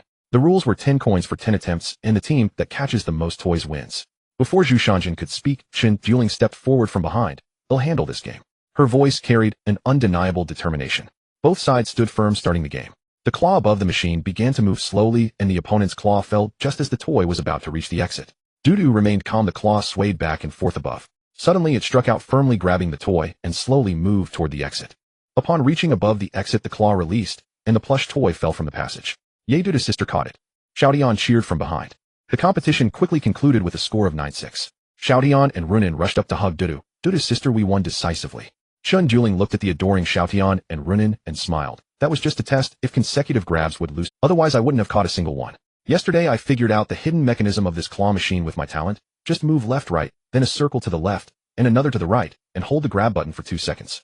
Winning was effortless. The opponents looked somewhat glum from losing. Li Yichen's expression was flat. Next game. The 5th game was Street Fighter. Each person puts in 10 game coins and receives 3 lives. Each death allows the player to switch characters, and the first to eliminate the opponent's 3 lives wins. Zhu Shanjin flexed his fingers and calmly said, I'll take this game. In my day, under my guidance, no youth on the entire street ever lost to the alley across. Xiaoshan's eyes sparkled as she came to stand behind Zhu Shanjin. Now reporter Xiaotian is here to report for you. We are currently at the 2nd floor arcade of Baidao Mall at the PK arena of Street Fighter. Now facing us is a skinny monkey. Zhang Ze's face darkened upon hearing this, just about to speak, when Li Yichen called out to him. Focus on preparing for the match, don't pay attention to outside distractions. Xiaotian continued her report, and our side has sent out someone formidable, none other than Coach Zhu, who is known for training street fighting champions. Pay attention to what he is doing. What? The coach is warming up, he's about to take the stage. Zhu Shanshan's face flushed as he said, Xiaotian, if you don't shut up, dinner tonight will be on Xinyu. Upon hearing this, Xinyu cheered and raised his hand. Ye. Xiaotian shot Xinyu a glare and immediately made a zipping motion across her mouth towards Zhu Shanshan. The King of Fighters arcade tournament officially begins. Zhu Shanshan swiftly maneuvers the joystick to select Shiranui, while the opponent quickly picks Kyo Kusanagi. Kyo Kusanagi launches the first attack, charging forward with swift steps. Flames engulf the entire screen. Zhu Shanshan calmly controls his character to dodge, countering with a series of combos that send the opponent packing. The second round quickly starts with the opponent choosing the rampaging Goro Daimon. Zhu Shanshan's cursor hovers over Orochi and confirms his selection. The opponent quickly unleashes a combo, leaving Zhu Shanshan with no choice but to defend. Ultimately, he is taken down by a special move. Tian Shiwei clenches her fist and encourages Captain, losing 1 round is nothing. We believe in you. Zhang Runin quietly concurs, Captain, you got this. The 3rd round begins. The rampaging Iori Yagami faces off against the rampaging Shermi. At the start, Zhu Shanshan swiftly closes in, unleashing a violent barrage of combos. The opponent barely has a chance to retaliate before being defeated. The cheerleaders Xiao Tian and Runin jump up in excitement and shout, Yay, Captain won. The opposing player looks at Zhu Shanshan with a resentful expression, saying, you lucky guy playing arcade games with a bunch of beautiful girls as cheerleaders. This severely affects his mood, especially since he doesn't have any of that. Winning doesn't even make him happy. Li Yichen steps up and pats Wang Chong on the shoulder, saying, focus a bit. If the opponent wins another round, we lose. Wang Chong shakes his head and begins to concentrate on selecting his character. In the 4th round, Chun Guohan faces off against Zhun Yuanzhai. Wang Chong adopts a noticeably cautious approach, utilizing Zhun Yuanzhai's agility to maneuver. Chun Guohan, with a heavy build, is caught by Wang Chong's opportunity and is swiftly taken down. The score is now 2-2 and both sides are once again tied. In the deciding round, everyone hushes, intently watching the actions of the 2 players on the screen. When Zhu Shanshan sees the opponent select Orochi, his gaze sharpens. He thought the opponent wouldn't play since they haven't chosen. It seems now he was saving it for the deciding round. Zhu Shanshan skillfully maneuvers the joystick, executing fluid combos, but it still falls short against the top-tier version. Ultimately, he is taken down with a single hit. The score is 2-3 and the opponent wins. Zhu Shanshan regretfully slaps the arcade machine in front of him, and just as his clenched fist is about to fall, a delicate hand stops him. Zhu Shanshan follows the small hand wrapped around his fist upward, meeting Lu Yifei's comforting gaze. She slowly crouches down and says, Aiken, no one blames you for losing. We're all still waiting for you to lead us to victory in the competition. Zhu Shanshan stands up and sees only concern in everyone's eyes without any blame for his loss. This feeling of giving it my all, yet still losing, is truly frustrating. Zhu Shanshan's clenched fist trembles slightly. He didn't feel upset over winning or losing a game, but since entering the survival world, everything has gone too smoothly. Everything has gone too smoothly with no sense of crisis pushing me to move forward. I don't know when it started, but even the swordsmanship ID practice daily has gone by the wayside. Zhu Shanshan forces a smile, saying it's okay, everyone get ready for the next game. He pulls Qianqian toward the shooting game area, and the group exchanges glances before following. Lu Yifei volunteers, he'll take this round of the game. Zhu Shanshan looks at her, nods, and says nothing. The rules of the shooting game are simple. Players use AR glasses to shoot the zombies that come to attack. The one who defeats the most wins. After inserting the game coins, the game begins. The large screen displays the game content of the 2 players. Qianqian's character raises the gun, shooting with precision. The score quickly widens the gap. Xiao Tian cheers from the side, Qianqian, you're so strong, you're a sharpshooter.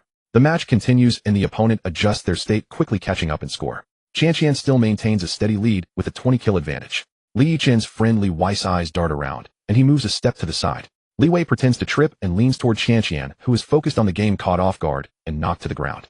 Everyone is intently watching the game's content on the screen, but everything happens in the blink of an eye. No one notices Li Wei's actions. Qianqian. Zhu Shanxing rushes in front of Lu Yifei to help her up. He anxiously asks, "Are you okay? Did you get hurt?" Lu Yifei shakes her head. "I'm fine, just the game." The two turn to look at the large screen, and the game has already ended. The opposing team tied the score, winning the match by a slim margin of 1 kill. A flash of anger crosses Zhu Shanxing's eyes as he suddenly recalls the rules of the arcade. No fighting is allowed in the arcade. He suppresses the anger within and looks up to see Li Wei from the opposing team, showing him a provocative smile. A trace of murderous intent flickers in his eyes. "Captain Li, it seems your desire for victory is quite strong to the point of resorting to underhanded tactics." Li Yichen listens to Zhu Shanxing's sarcastic remarks, filled with helplessness, opening his mouth, but ultimately not uttering a sound. The trio led by Wang Chong are the ones he encountered before entering the dungeon. At that time the atmosphere was not pleasant and the opponent suddenly proposed to join. Initially he refused, but Wang Chong said he could take him as the captain, and after some thought he agreed. However, later he discovered that Wang Chong's methods were becoming increasingly ruthless. Being trapped here for 3 days, he finally realized. The reason Wang Chong and his companions wanted to join his team was because his vehicle was a Tier 1 vehicle. Wang Chong and the others wanted to seize his vehicle. When the decisive is not decisive, one must suffer its chaos. Li Yichen sighed deeply. The air hockey match lasts 30 minutes. Whoever gets the ball into the opponent's goal the most wins. Zhu Shanxing crosses his arms and speaks nonchalantly. "All right, you go." Xinyu nods without asking why the boss wants him, who doesn't know how to play games, to go. The game begins, and the puck moves back and forth across the smooth table. Xinyu, having never been to an arcade, seems a bit flustered facing the game. As expected, the game is lost without any surprises, and Zhu Shanxing strides towards the final event. Xiao Tian watches his back, wanting to say something, but is interrupted by Chun Dueling. Chun Dueling gently shakes her head, grabs Xiao Tian's hand, and signals Zhang Runin to follow with her eyes. The last game is a coin pusher machine. With 50 game coins, whoever can push the coins down first wins. If the coins run out and neither side has pushed any down, the players switch and continue until one side wins. This game is purely a test of luck. Lu Yifei tugs at Zhu Shanxing's hand. "Can let me take this game." Zhu Shanxing glances at Qianqian, who is eager to try, and nods. "Don't worry, if you can't push it down, we still have us." Each time 10 coins, and one person can push 5 times. Both sides start simultaneously. The game coins fall, and the metal pusher also begins to move forward. The pile of coins built up by the game coins begins to wobble. The opponent quickly uses up their 5 chances, but the pile remains standing. Lu Yifei is now inserting coins into the machine, starting the final game. As the game coins dropped, the machine quickly began to activate. A game coin slipped into the coin return slot in a corner, unnoticed by the crowd. The coin pusher slowly moved forward, pushing the game coins ahead. The coin seemed to be the last straw that broke the camel's back as it collided with the pile of coins in front. The towering pile of coins collapsed with a loud crash. A broadcast echoed in the arcade. "The match has ended, and the settlement begins now." After the settlement, it was a draw at 4-4. Suddenly, a deafening buzzing sound filled the entire arcade. The coin return machine at the entrance began to spew game coins wildly. In the blink of an eye, the game coins piled up into a small mountain. Before the crowd could react, the coins started to emanate a blue glow and surged towards the center. After the light disappeared, a humanoid monster made of game coins appeared before everyone. Li Wei gasped in horror and shouted, "What is that thing? Didn't we already win?" Xiao Tian assembled the long spear he carried. He spat disdainfully at Li Wei. "Fool, we merely tied. Who said you won?" Chun Dueling's expression turned serious. His talent could only reveal the monster's name and origin this time. He had no idea about anything else, and only 2 possibilities could explain the situation. One possibility was that the monster's level was too high to assess. The other was that what he was seeing was not the monster. Zhu Shanxing drew his tang knife and glanced at Li Yichen, who was still in a daze. "Captain Li, I don't expect you to help us, but I also don't want you to stab us in the back." Li Yichen waved his hands in a hurry to explain. "Captain Zhu, you're overthinking it. How could I possibly harm you? It was a misunderstanding earlier, and I apologize. But before the monster, we are comrades. I, Li Yichen, am upright and would never resort to underhanded tactics during—" Zhu Shanxing snorted coldly. "I hope so." Yifei, prepare for a long-range probe. As soon as Zhu Shanxing finished speaking, Lu Yifei's arrow was already shot. The arrow struck the game coin with a metallic clink. The arrow was deflected aside. Zhu Shanxing didn't have time to think. The monster was already approaching. "Xiao Tian, get ready, follow me." Zhu Shanxing charged forward, his knife grazing the monster's body and sparking a shower of sparks. Xiao Tian's long spear also thrust out from behind the monster, but it failed to inflict any substantial damage. Xiao Tian blocked the monster's attack with his spear, his expression growing serious. "Captain, our attacks can't break its defense at all." "I know," Zhu Shanxing replied through gritted teeth, swinging his tang knife in search of the monster's weakness. However, he was swatted away by the monster's coin-formed palm. The team gasped in shock. Zhu Shanxing raised his arm. "I'm fine, everyone, don't worry." He then slowly stood up, pulling open his shirt. A palm print made of coin patterns appeared on his chest. "Hiss!" Zhu Shanxing inhaled sharply. That blow was powerful. He felt as though 2 of his ribs had been broken. He touched the deep coin pattern of the palm print, which would take 3 days to fade. Grimacing and grinding his teeth, he cursed. What level is this? Which unit is stamping people randomly? Li Yichen and the others joined the battle surrounding the monster. The strikes emitted a clinking sound. In a corner, Wang Chong and a few others who had been knocked away quietly gathered together. Li Wei rubbed his rear and said, Chong, good, this monster might be beyond us. Should we retreat first? Wang Chong stood up and glanced at the fighters, cursing. You idiot, if we go out now we can't escape. What if they kill this monster and come out to settle the score with us? Li Wei chuckled and leaned closer to Wang Chong's ear, whispering, we can pretend to be seriously injured and heal outside. We can set a trap for them outside. With so many beauties, the first time will be for the boss, we won't mind a second time. The 3 exchanged glances and chuckled lewdly. They bent down and quietly retreated towards the arcade door. Qian, who was watching them closely, immediately locked onto their position. Drawing her bow and knocking an arrow, she executed the motion without hesitation. The arrow pierced through Hu Wei's back, shooting through his heart. Hu Wei opened his mouth, but fell forward. The 2 sneaking out heard the commotion. Looking back, they saw Hu Wei lying on the ground, blood pooling beneath him. Wang Chong's pupils constricted, quickly searching for cover nearby, when he caught a glimpse of an arrow flying towards him. He hurriedly pulled Zhao Feng, who was still in a daze, in front of him. The arrow shot through Zhao Feng's neck. Zhao Feng's eyes widened in disbelief. He opened his mouth, but could only let out a muffled sound. As Wang Chong let go, his body fell backward. With no time to think, Wang Chong crawled towards a nearby game machine, using both hands and feet. He leaned against the machine, exhaling a long breath. With a grim expression, he cursed. That damned woman only nudged you, yet she went all out. Wei Fengzi, don't worry, I will definitely avenge you. Lu Yifei looked at Wang Chong hiding behind the game machine. Her talent combined with the bow and arrow allowed her to hit her target every time. However, an arrow from this angle wouldn't cause much. Lu Yifei put down her bow and arrow, glancing at Zhu Shanjin and the others who were still battling the monster. Seeing them still hammering away, she lost interest. Her gaze was fixed on the game machine, where Wang Chong was hiding.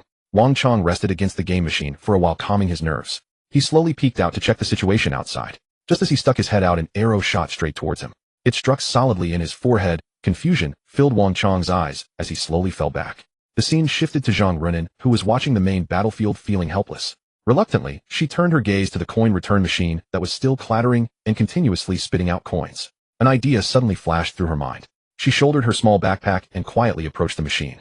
Raising her knife, she plunged it fiercely into the machine's panel. The machine short-circuited, instantly, sparks flying and black smoke billowing, rendering it completely useless. Seeing that her method worked, Zhang Runin imitated the process on the remaining machines. The machine short-circuited, instantly, sparks flying and black smoke billowing, rendering it completely useless. Seeing that her method worked, Zhang Runin imitated the process on the remaining machines. She carried out her love watering on each of them. After the entire row of machines short-circuited and crashed, the game coin monster that was still fighting instantly fell apart. Coins scattered across the ground. The ones hammering away looked at the disassembled monster before turning to the jubilant Zhang Runin at the game machines. Zhu Shanjin wiped his sweat in exhaustion and gave Zhang Runin a thumbs up. Xiao Tian waved her long spear, signaling her sisters for a job well done. Zhu Shanjin sheathed his knife. He walked over to Li Yichen and extended his hand, saying, Captain Li, thank you for your help. Li Yichen shook Zhu Shanjin's hand and smiled. And thank you, Captain Zhu, for your renewed trust. Chun Dueling still wore a frown, continuously using his talent to check the surrounding game machines. Lu Yifei approached Chun Dueling, holding his hand, which was still examining the machines. Do what's wrong? The monsters have already been eliminated, right? Chun Dueling shook his head. The monsters in front of us have been eliminated, but I suspect the true form of the monster hasn't appeared at all. Lu Yifei was confused. What do you mean? At that moment, the piercing buzzing sound continued. The sound of buzzing electricity and sonic booms filled the air, causing a ringing in people's ears. Li Weiqing beside Li Yichen exclaimed, Fango, look. That monster is starting to gather again. Everyone's gaze turned towards the disassembled coin monster. The scattered game coins began to reassemble. Zhu Shanjin turned to look at the machine that Zhang Runin had just destroyed. A row of black screen machines continued to emit black smoke. A neglected thought crossed his mind. The machine that spat out coins earlier is not the main body controlling the monster. He scanned the area but could not find where its main body was. Everyone was forced to focus and resume their old craft. Chun Dueling activated her talent, carefully probing every corner of the arcade, yet she still couldn't find where the monster's main body was hiding. By chance, she discovered the rule sign at the game entrance, and a hypothesis began to take shape in her mind. The rule sign. Chun Dueling suddenly realized the rules are indicated by the sign. Where would the voice prompts come from? The specific rules are set by the arcade. What controls their competition is the main body of the boss. Chun Dueling looked up at the loudspeaker hanging on the wall, and after scanning the area, she discovered the boss body above several game machines. The eerie loudspeaker capable of releasing audio that causes belief, guiding people to harm one another. It can emit electromagnetic waves of special frequencies to control different machines. Weakness. The main body is extremely fragile. Shattering it can eliminate the eerie entity. The eerie level is currently progressing from first to second stage. Chun Juling's gaze turned to the few people still fervently blacksmithing. She looked at Li Yichen, who had been thrown back, and was now charging forward again, howling. She smirked. These men were so reckless they had turned their normally rational leader into a brute. Chun Juling quickly approached Lu Yifei, subtly pointing at the location of the eerie entity in the loudspeaker. With a soft thud, the arrow penetrated the loudspeaker and pinned it to the wall. The loudspeaker emitted a piercing screech, and then all sounds abruptly. With a soft thud, the arrow penetrated the loudspeaker and pinned it to the wall. The loudspeaker emitted a piercing screech, and then all sounds abruptly ceased. The few people who had been focused on blacksmithing around the boss were left bewildered. Twice they had been caught off guard as the monster suddenly disassembled into game coins. This boss had no sense of experience at all. Zhu Shanjin, watching the arrow lodged in the loudspeaker, instantly understood everything and sat down, giving a gesture of love to Qian Qian and Dudu. He then extended his fist towards the stone bull beside him. The stone bull froze for a moment, but then responded by bumping fists and smiling broadly. After a brief rest, Zhu Shanjin got up and approached Li Yichen. Captain Li, there are some things that need to be clarified. Captain Zhu, feel free to speak your mind. Your 3 teammates fled in the heat of battle, preparing to ambush from behind. My people have already dealt with them. Li Yichen smiled and nodded. Then I must thank Captain Zhu. Zhu Shanjin was quite surprised by Li Yichen's attitude. Your teammates are dead, don't you care at all? Li Yichen shrugged and said, Captain Zhu, would you care about someone who was ready to seize your vessel and betray your team at any moment? Hearing this, Zhu Shanjin's lips curled into a smile. It seems I have helped Captain Li clear out his ranks. Li Yichen stood up and brushed off the dust from his pants. Then I must thank you once more, Captain Zhu. The two exchanged glances and both laughed. Zhu Shanjin extended his hand. Captain Li, you are straightforward. I, Zhu Shanjin, have made a friend in you. Li Yichen shook Zhu Shanjin's outstretched hand, smiling widely. A person who protects their teammates like this, I, Li Yichen, must consider you a friend. Chun Juling, holding the exploded blueprint, approached the two and asked in a calm tone, how do the two captains plan to allocate the spoils? Li Yichen replied, we worked hard for half a day and didn't help much. This blueprint should be handled by Captain Zhu. Zhu Shanjin's smile grew even wider upon hearing this. Dudu, since Brother Yichen has suggested it, let's put away the He then invited Li Yichen. Brother Yichen, it's getting late. How about our team prepares a meal for everyone? Li Yichen nodded. All right, Captain Zhu, you are being polite. Chun Juling watched the two suddenly eloquent individuals beside her and couldn't help but smile.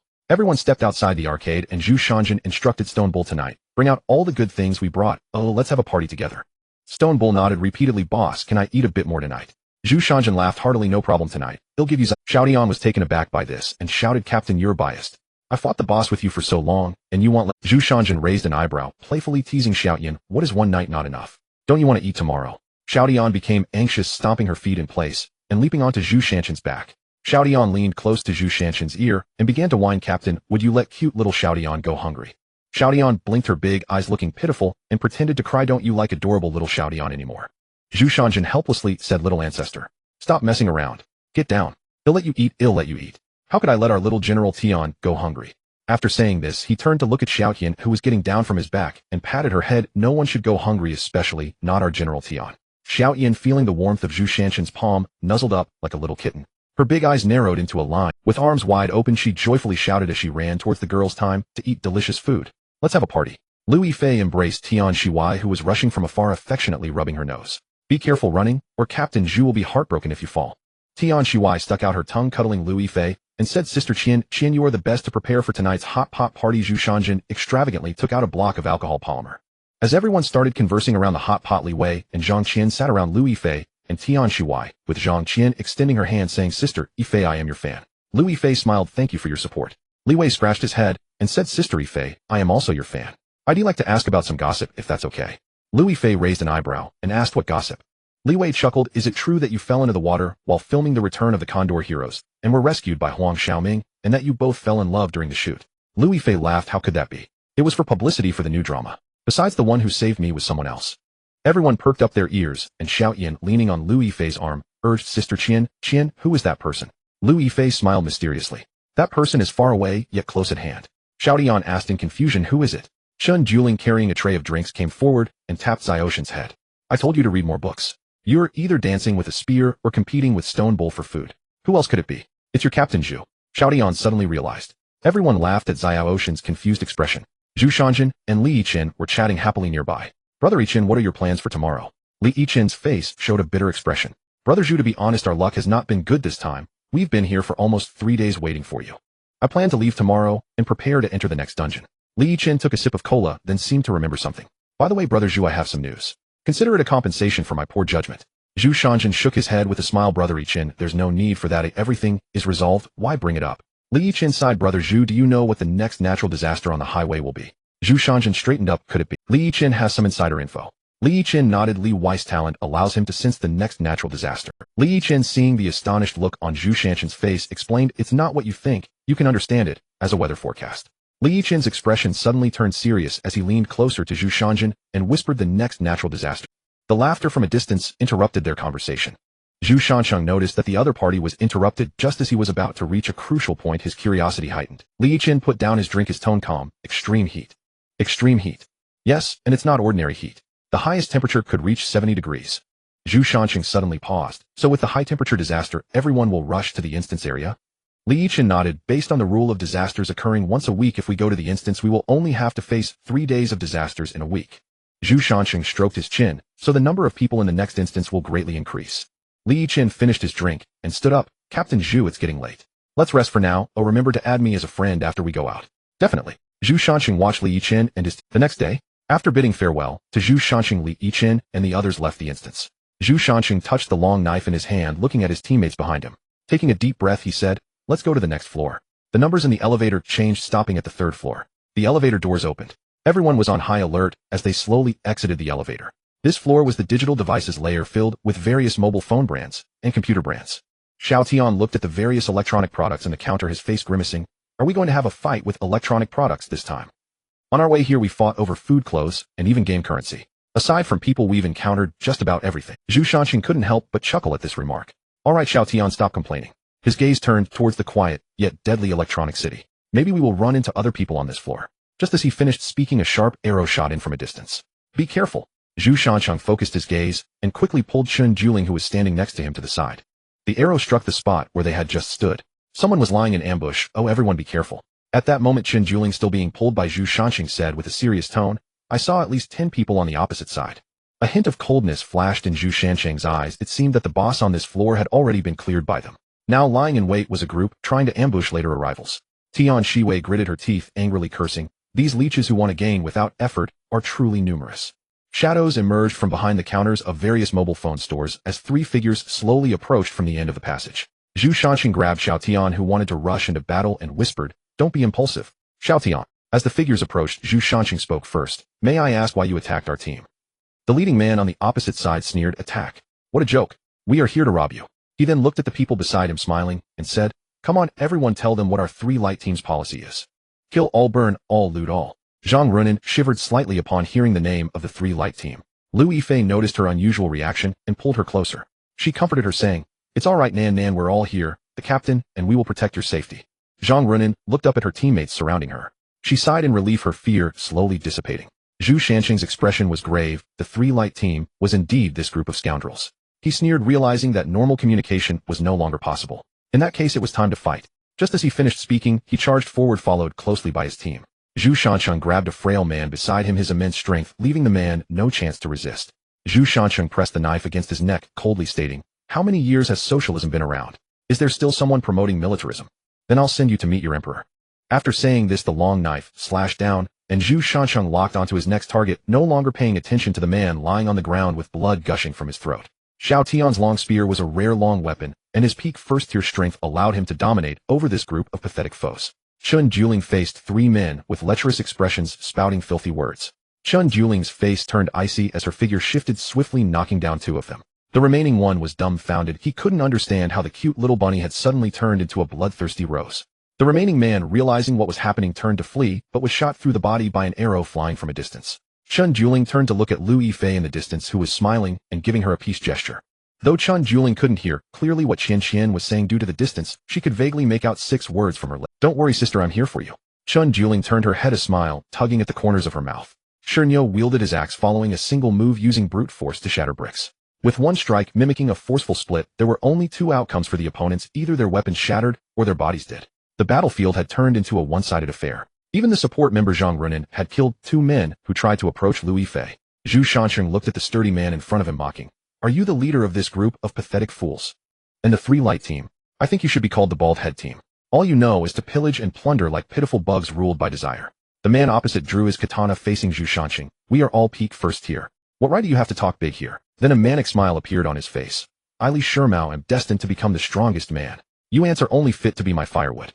Zhu Shanqing swung his long knife, fiercely, the weapons clashing with a ping-pong sound. You dare to share the surname Li? If your ancestor from the Li Tang dynasty knew about a descendant like you, he would probably be furious enough to rise from his grave and slap your face. Each clash of weapons made Li Shimeo's hands tingle slightly. He was shocked, thinking, what kind of monster is this? We are all peak first year, how can this brat be so much stronger than me? Then a cunning smile appeared on his face, but he still had a backup plan. This team was destined to be robbed today. A team with so many women was truly foolish. As the two figures clashed again, Li Shimao forcefully locked Zhu Shanqing's weapon. Zhu Shanqing pulled back with all his might, but the opponent held on tightly. Just as the two were in a stalemate, an arrow flew in from a distance. Tian Shuwei stood not far from Zhu Shanqing. Seeing the incoming arrow, Tian Ziwei's gaze was resolute. Without thinking too much, she lunged towards Zhu Shanqing. With a thud, the arrow pierced her body, and Xiao Tian fell to the ground groaning. Lu Yifei reacted swiftly. She quickly counterattacked the archer, hitting him in the forehead. The man with the crossbow looked on in disbelief as he fell backwards. Zhu Shanqing stared at Xiao Tian, who lay beside him, fury surging from the depths of his heart. No longer hiding his trump card, he activated his second talent. Zhu Shanqing exerted force abruptly, causing Li Shimao to stagger. The battle intent surged in his mind. The originally stalemated situation instantly widened the gap. To Zhu Shanqing, the movements of his opponent were full of flaws, and he quickly closed the distance. The fully mastered 7 killing blade technique gained a new understanding at this moment. A Tang Dao was wielded with increasing speed. Li Shimao was in a desperate position, struggling to fend off Zhu Shanqing's frenzied assault. He was horrified in his heart. This kid seems like he's taken a strength pill. How did he suddenly become so strong? Zhu Shanqing's Tang Dao struck at a strange angle towards Li Shimeo's left arm. Blood gushed from the severed limb. Li Shimao let out a scream, desperately clutching the bleeding wound. The calm demeanor he had at the beginning was gone, and now he looked at Zhu Shanqing with fear. He began to plead incessantly, brother, it's all a misunderstanding.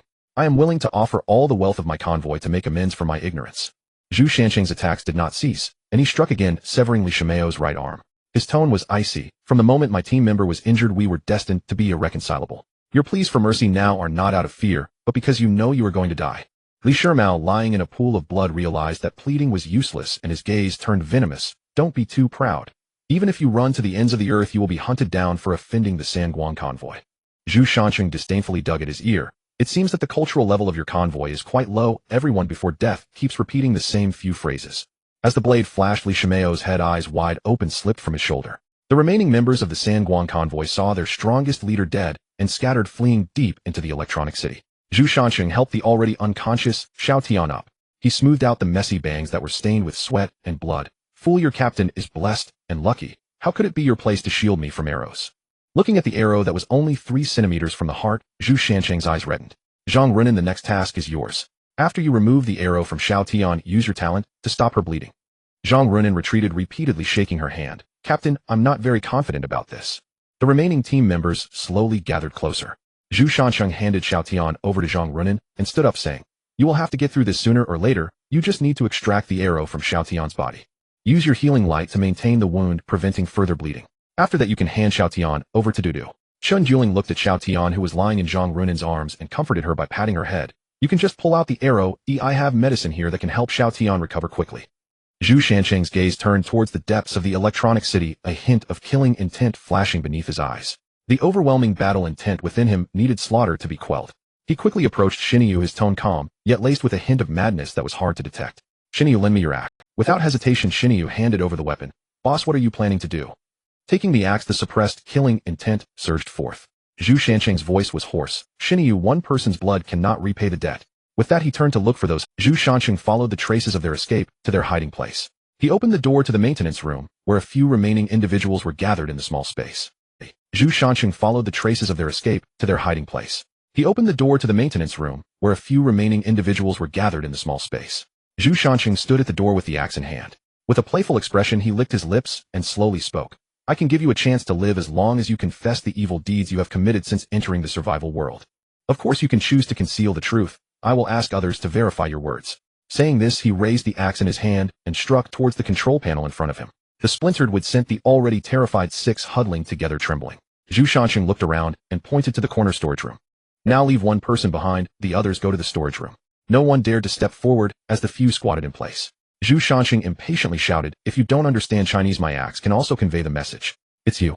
Zhu Shanqing pointed to a young man with yellow hair on the outskirts. Yellow hair, you start first.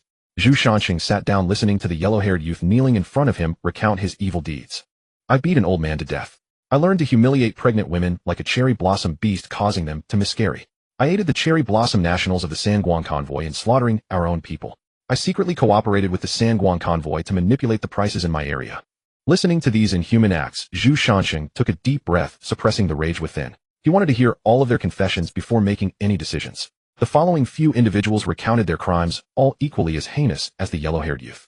In the survival world, there are no legal constraints, and the evil within one's heart is magnified infinitely. Desire covered their conscience, and those with weak hearts became more terrifying than demons. However, these are not excuses for the wrongdoers. A beast is a beast wherever it goes. Those who can commit such acts on Blue Star are no good either. Zhu Shanxing stood up. The slight sympathy he had for the innocent vanished with the revelation of their crimes. The entire maintenance room transformed into a hell of torment, severed limbs, and blood staining the white walls. As the slaughter continued, the battle intent that had been boiling within subsided. He pushed open the door, and the overhead lights felt exceptionally warm at that moment. Not far away, Lu Yifei watched anxiously. Seeing Zhu Shanxing come out, she exhaled a sigh of relief and revealed a sweet smile. Zhu Shanxing stepped forward and embraced the girl in front of him, burying his head in her neck. The fresh scent of facial cleanser brought him a sense of security at this moment. Qian Qian looked at Zhu Shanxing, who was hugging her like a child, said nothing, but held him tightly. After a moment, letting go of Qian Qian, Zhu Shanxing looked up at Chun, Juling, asking hoarsely, "How is Xiao Tian? The healing potion has been injected. She just woke up and wanted to see you. We told her you were fine and went to clean up the aftermath. That's why she felt at ease and fell asleep again." Zhu Shanxing approached Xinyu, who was boiling instant noodles, and handed him the axe. Xinyu took the axe and asked, "Boss, is my axe cool?" Zhu Shanxing paused his steps, not looking back. "Cool, very cool." How could a bloodied axe be described as cool? But if he fought for justice, his coolness would be unmatched. Approaching the lying Xiao Tian, Zhang Runin was sitting beside watching. He lowered his voice and asked, "How is Xiao Tian doing now?" Zhang Runin waved her hand, signaling him to follow. The two stood not far away, and Zhang Runin said, "Captain Xiao Tian is recovering well. She should be bouncing around by tomorrow." After speaking, her expression became somewhat downcast. Zhu Shanxing calmly said, "Runin, if you have anything that's bothering you, speak up. Your captain will help you resolve it." Zhang Runin looked up at Zhu Shanxing, her eyes filled with confusion and self-doubt. She slowly opened her mouth, her voice very soft. "Captain, I feel useless, like a burden wherever I go." Before Zhu Shanxing could offer words of comfort, Zhang Runin sat down. She hugged her knees, her gaze somewhat vacant.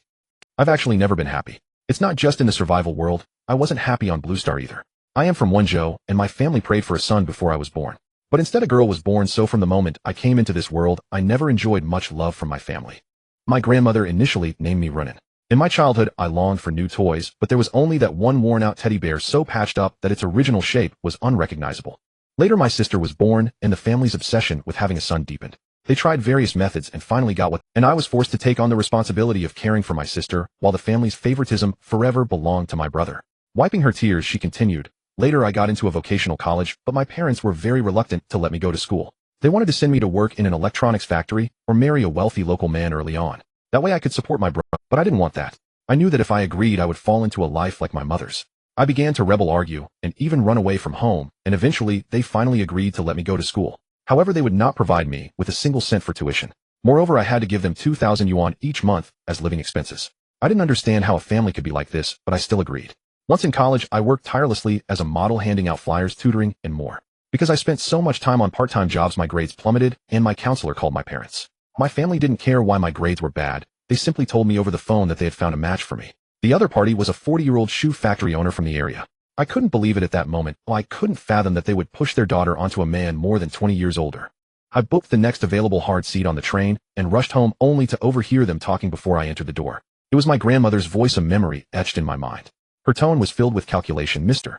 Wang Runin is quite beautiful and also a college student. Look at the betrothal. Oh, Grandma Jean, you know, I'm only taking a mistress.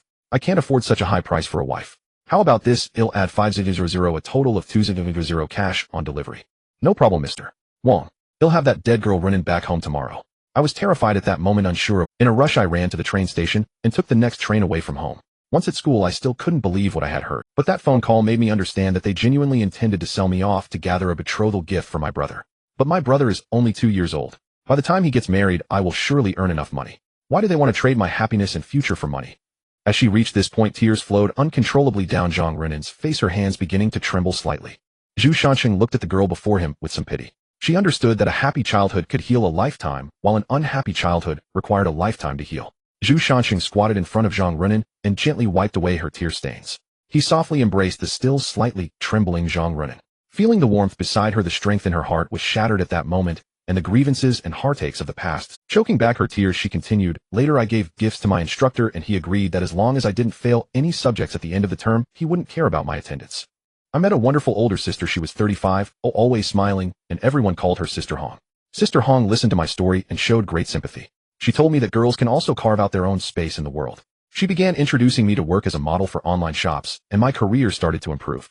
Just when I thought life was turning around, a phone call shattered my dreams again. My grandmother's harsh voice came through the phone saying, either give them 5,000 yuan now, or sell your sister to Mr. Wong. My sister is only 13. I can't imagine what would happen to such a young child being a mistress. I transferred all the money I had earned that year to them. I warned them that I would send 3,000 yuan each month, and if they dared to sell my sister, I would report them to the police. Because there was money to be had along with legal protection, we managed to live safely for a while. Then a global catastrophe hit, and we ended up on the road seeking survival. At that time I was with my dormitory sister. Her name was Li Li, and we were both models for online shops. At first we supported each other until one day she told me she had added someone who said that as long as we joined their convoy we would no longer have to worry about food and clothing. I rejected her immediately because I knew that relying on others' charity would never lead to a long life. It wasn't until I was caught by the Sangwon convoy that I discovered she had secretly contacted them pretending to be like a sister to me. She had also been reporting my situation to their captain. After looking at my photo, their captain's request was to have me delivered to it. He then allowed her to join the convoy and guaranteed her a life without worries. She agreed, so they pulled Li Li into the convoy which arrived on our road via GPS until they encountered you all. Zhang Runan choked up, tears brimming in her eyes as she looked up at Zhu Shanqing. Captain, do you think my existence in this world is unnecessary?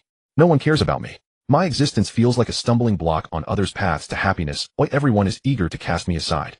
Zhu Shanqing was silent for a moment before pulling out a tissue from his pocket. He gently wiped away the girl's tears. His voice was soft. Runan, throughout life, one must endure many trials and sufferings. But not everyone can ultimately find joy and happiness. You are a good person. You are neither a burden nor a In my heart, you have always been a brave and strong girl. Although your time with us has been short, you have already become one of us. I believe in you. Your talent is not lacking and your learning ability is good. Whether your future path is in combat or medicine, I will support your choice. The muddy trials of hardship have passed. Now is the time for a smooth road. Without the shackles of the past, you can do what you... But remember, your teammates are always behind you. Zhang Runan didn't say anything, but she tightly hugged Zhu Shanqing from burying her head in his embrace. She muttered, "Thank you, Captain, for being willing to listen to these stories that no one else." Zhu Shanqing gently patted her back, comforting her. Runan, if you ever have anything to say, feel free to speak up.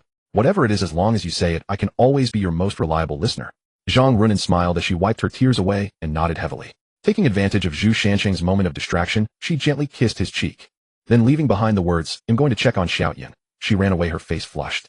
Zhu Shanqing touched the warmth left on his face by Runan and smiled, amused by her sneak attack. Night quickly fell, and Chun Juling began to report today's findings while holding a notebook. The food was scarce, and there were several weapons, but most of them were made of white iron. The other resources should be in the vehicle. The only noteworthy item is the blueprint for the boss of this level. The blueprint for the vehicle's central control screen can comprehensively monitor the vehicle's usage and design optimal It can control vehicle-mounted weapons featuring automatic driving and early warning functions. This special blueprint can compensate for the last shortcoming of your vehicle. Once we go out, it can be used in conjunction with the other special component blueprints we've collected. Your vehicle is at the first tier. It's extremely rare not to be at the second tier. Zhu Shanqing nodded. All right, Duty, you can handle these arrangements. Tonight you all should rest well. They'll keep watch. Chun Juling was stunned. Captain, you should rest. I barely fought today. Zhu Shanqing shook his head. Be good and obedient. Go rest. I took a nap in the afternoon and am not the least bit tired. Seeing his insistence, Chun Juling stopped persuading him and turned to head to the resting area. Lu Yifei came over and kissed him. Without saying a word, she sat in his lap, and they quietly embraced for a while before Lu Yifei got up and left. The next day, everyone woke up to the aroma of food being cooked. Xinyu was still squatting by the pot, eyes shining. Zhu Shanqing walked over to the area where Xiaoyan and Runan were sleeping. Tian Shiwei had already woken up, staring blankly at the ceiling. Zhu Shanqing squatted down and gently checked Xiaoshan's forehead temperature. It seemed the fever from yesterday had subsided. Little lazy pig, get up for breakfast. Tian Shiwei slowly came to her senses upon hearing the voice and looked at Zhu Shanqing, her eyes brightening. However, her voice was still weak. Captain, you're all right? That's great. Zhu Shanqing felt a slight sting in his nose after hearing Xiaoshan's words. This fool took an arrow for herself and was still worrying about others. Tian Shiwei. Zhu Shanqing's tone was serious. In the future, when facing danger, prioritize taking care of yourself. My abilities as your captain are stronger than you think. Tian Shiwei sat up and shook her head. Captain, I don't care if you have trump cards or life-saving items. In times of danger, I will still protect you from behind. Zhu Shanqing forcefully pulled Xiaoyan into his embrace, scolding her in the familiar Sichuan Chongqing dialect. I don't care if you use your body to block arrows again in the future. I won't let you participate in battles, and will make you the logistics clerk of the team. Tian Ziwei's eyes widened in shock. Captain, that's too cruel. How could a marshal general do the work of a civil servant? Zhu Shanxing grasped Tian Ziwei's shoulders, staring into her eyes, speaking each word clearly. Xiaoyan, remember what I said. Oh, I hope in the future when we stand in the new world, all team members will remain unharmed. Xiaoyan looked into Zhu Shanxing's earnest eyes and nodded vigorously. Xiaoyan's voice softened. All right, I understand. Okay, let's hurry and eat. Your injury has nearly healed. After we eat, we need to challenge the final level. After the group was well, they walked toward the elevator. Eat well, fight strong. We can take down monsters in one strike. Xiaoyan looked at the humming Xinyu and helplessly said, Xinyu, how about we just stop singing? Isn't this the only line you keep repeating? Xinyu scratched his head. I just haven't thought of the next line yet. Why don't you help me think of one? You're a college student. Your education is higher than mine. Xiaoyan was speechless at this sing-song style. She weakly replied, you should write this kind of jingle yourself. Xinyu retorted defiantly, who said my song is a jingle? Yifei said my song is easy to understand and simple melodies resonate deeper with people. Xiaoyan rolled her eyes. Yifei was just being considerate of your feelings. Can't you understand that? Xinyu fell silent for a moment. I don't care. The boss also said my song is good and the lyrics are fine. Zhu Shanxing smiled and gave a thumbs up. Looking at the elevator doors, he turned and instructed, this is the last level. Be extra cautious once we go up. We cannot afford to mess up on the final level. Xinyu, secure your axe. Take out the shield and hold it in front. In this level you are our tank. Xinyu patted the shield. Don't worry, boss, I am the team's sturdy wall. They arrived at the 4th level. Upon opening the door, they were greeted by an endless expanse of bookshelves filled with a faint scent of ink belonging to books. This left the vigilantly cautious team frozen in place. Xiaoyan scratched her head bewildered and said, who set up a bookstore in the supermarket? Is this right? Zhang Runin approached and linked arms with Xiaoyan, saying usually shopping malls do have bookstores, but it's indeed rare to see one occupying an entire floor. Lu Yifei swallowed hard while gazing at the bookstore. We won't have to fight monsters made of books, right? Chen Juling nodded. Based on the previous levels, it's highly likely that it will be like this. Zhu Shanxing drew his tang knife. No matter what, it is better to be careful. The group maintained their formation and slowly approached the entrance of the bookstore. At the entrance, a wooden sign stood beside with only a line of text. The path to the mountains of books is paved with diligence. The sea of learning is endless and hard work is the vessel. Above the entrance, 3 gilded characters read Golden House. Zhu Shanxing stared at those 3 characters, lost in thought. The owner was quite interesting. Having named it Golden House, there should be another place across called Yin Yu Tang, teaching traditional musical instruments and dance. That would be more appealing to both refined and popular tastes. Let's go in and see if there's really gold inside this Golden House. As soon as they stepped through the threshold, an alarm shot out, a white barrier blocking their path. Words formed from white light appeared out of thin air. Welcome to Golden House. No loud noise or horseplay. Bringing fire sources and flammable or explosive materials into the Golden House is prohibited. Bringing controlled knives inside is also prohibited. Entry into the Golden House requires an educational level test. After testing, you will enter different areas based on your educational level. Please line up for testing. Xinyu looked troubled. Does this bookstore really require a degree? That's bad. Ew, I haven't even graduated from elementary school. Will they not let me in? Zhu Shanxing shook his head. It shouldn't be a problem. Let's see how it tests first. He turned toward the light screen, which displayed a prompt. Would you like to begin the educational level test? Yes. After the light screen faded, a set of desks and chairs appeared before him. There was a test paper on the desk, and a set of exam supplies was placed at the corner. Zhu Shanxing's mouth twitched slightly. Damn, we're in survival mode, and there's still an exam. He sat down, picked up the pen, and upon flipping through the paper, he discovered it was mostly multiple choice questions. His anxiously hanging heart finally relaxed, and he sighed in relief. Fortunately, all multiple choice questions, if I can't answer them, I can guess. After completing half of the paper, Zhu Shanxing frowned, noticing the difficulty of the questions was gradually increasing. The first question asked, what is your father's father called? By the 30th question, topics already involved knowledge from junior high such as linear equations. The 40th question started to include function chemistry and physics problems. The last page even featured various terms Zhu Shanxing had never heard of, such as Fourier transform and Hilbert space. The final question made him laugh. It asked him to prove the Riemann hypothesis. Zhu Shanxing looked at the question and threw the pen on the desk. If I can answer this question, who on Blue Star would still be security? Do you have an answer to this question? If you give one, you can determine its correctness. This question is purely insane. Although he hadn't finished high school, he vaguely remembered that the Riemann hypothesis was a world-class mathematical problem. With a bold stroke, 2 large characters leaped onto the paper. I won't. He stood up and left his seat. Zhu Shanxing was surrounded by a few members of the team as he emerged. Captain, what exactly is the test? Is it difficult? Zhu Shanxing smiled mysteriously. It's hard to say what the questions are. You'll find out once you go in. The others entered one by one to answer the questions. When they came out, their expressions were quite strange. Finally, it was Xinyu's turn. With a worried face, Xinyu entered, and at first he found the initial questions easy, but gradually he began to scratch his head in confusion. In the end, he even drew a spinning wheel on the table and started to spin the pen, hoping that whatever it landed on would be the answer. Soon, all team members completed their tests. The characters in the air began to change.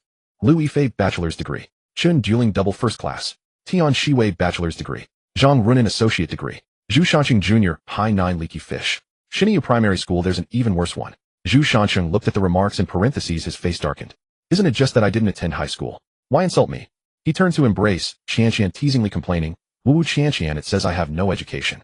Lu Yifei looked at the man in her arms who was being playful and said with a smile, it didn't say anything wrong, you really didn't attend high school. But it shouldn't be said so harshly. Oh, what does 9 leaky fish even mean? The others laughed at their suddenly childish captain. They entered the book city and the bookshelves in front of them began to move. After a moment, 3 passageways formed, each labeled with words. University high school children. Xinyu stared blankly at the word children, unable to believe his eyes, and asked, is that children's section prepared for me? Tian Shiwei beside him almost laughed out loud, patting Xinyu on the shoulder. Don't be discouraged, brother Niu. Once we get out, it'll help you catch up, and you will definitely graduate from primary school. Xinyu, speechless, pushed aside Xiao Ocean's hand, and with a glint in his eye asked, then can I have your share of food from, after all the baby is still growing? Xiao Dian rolled her eyes at Xinyu, and said, dream on. Have you ever seen a baby who is 180 centimeters tall and full of muscles? Always thinking about stealing my food. At this moment the characters in the air began to change again. Please enter the corresponding academic district based on your test results. Start the first level vision test.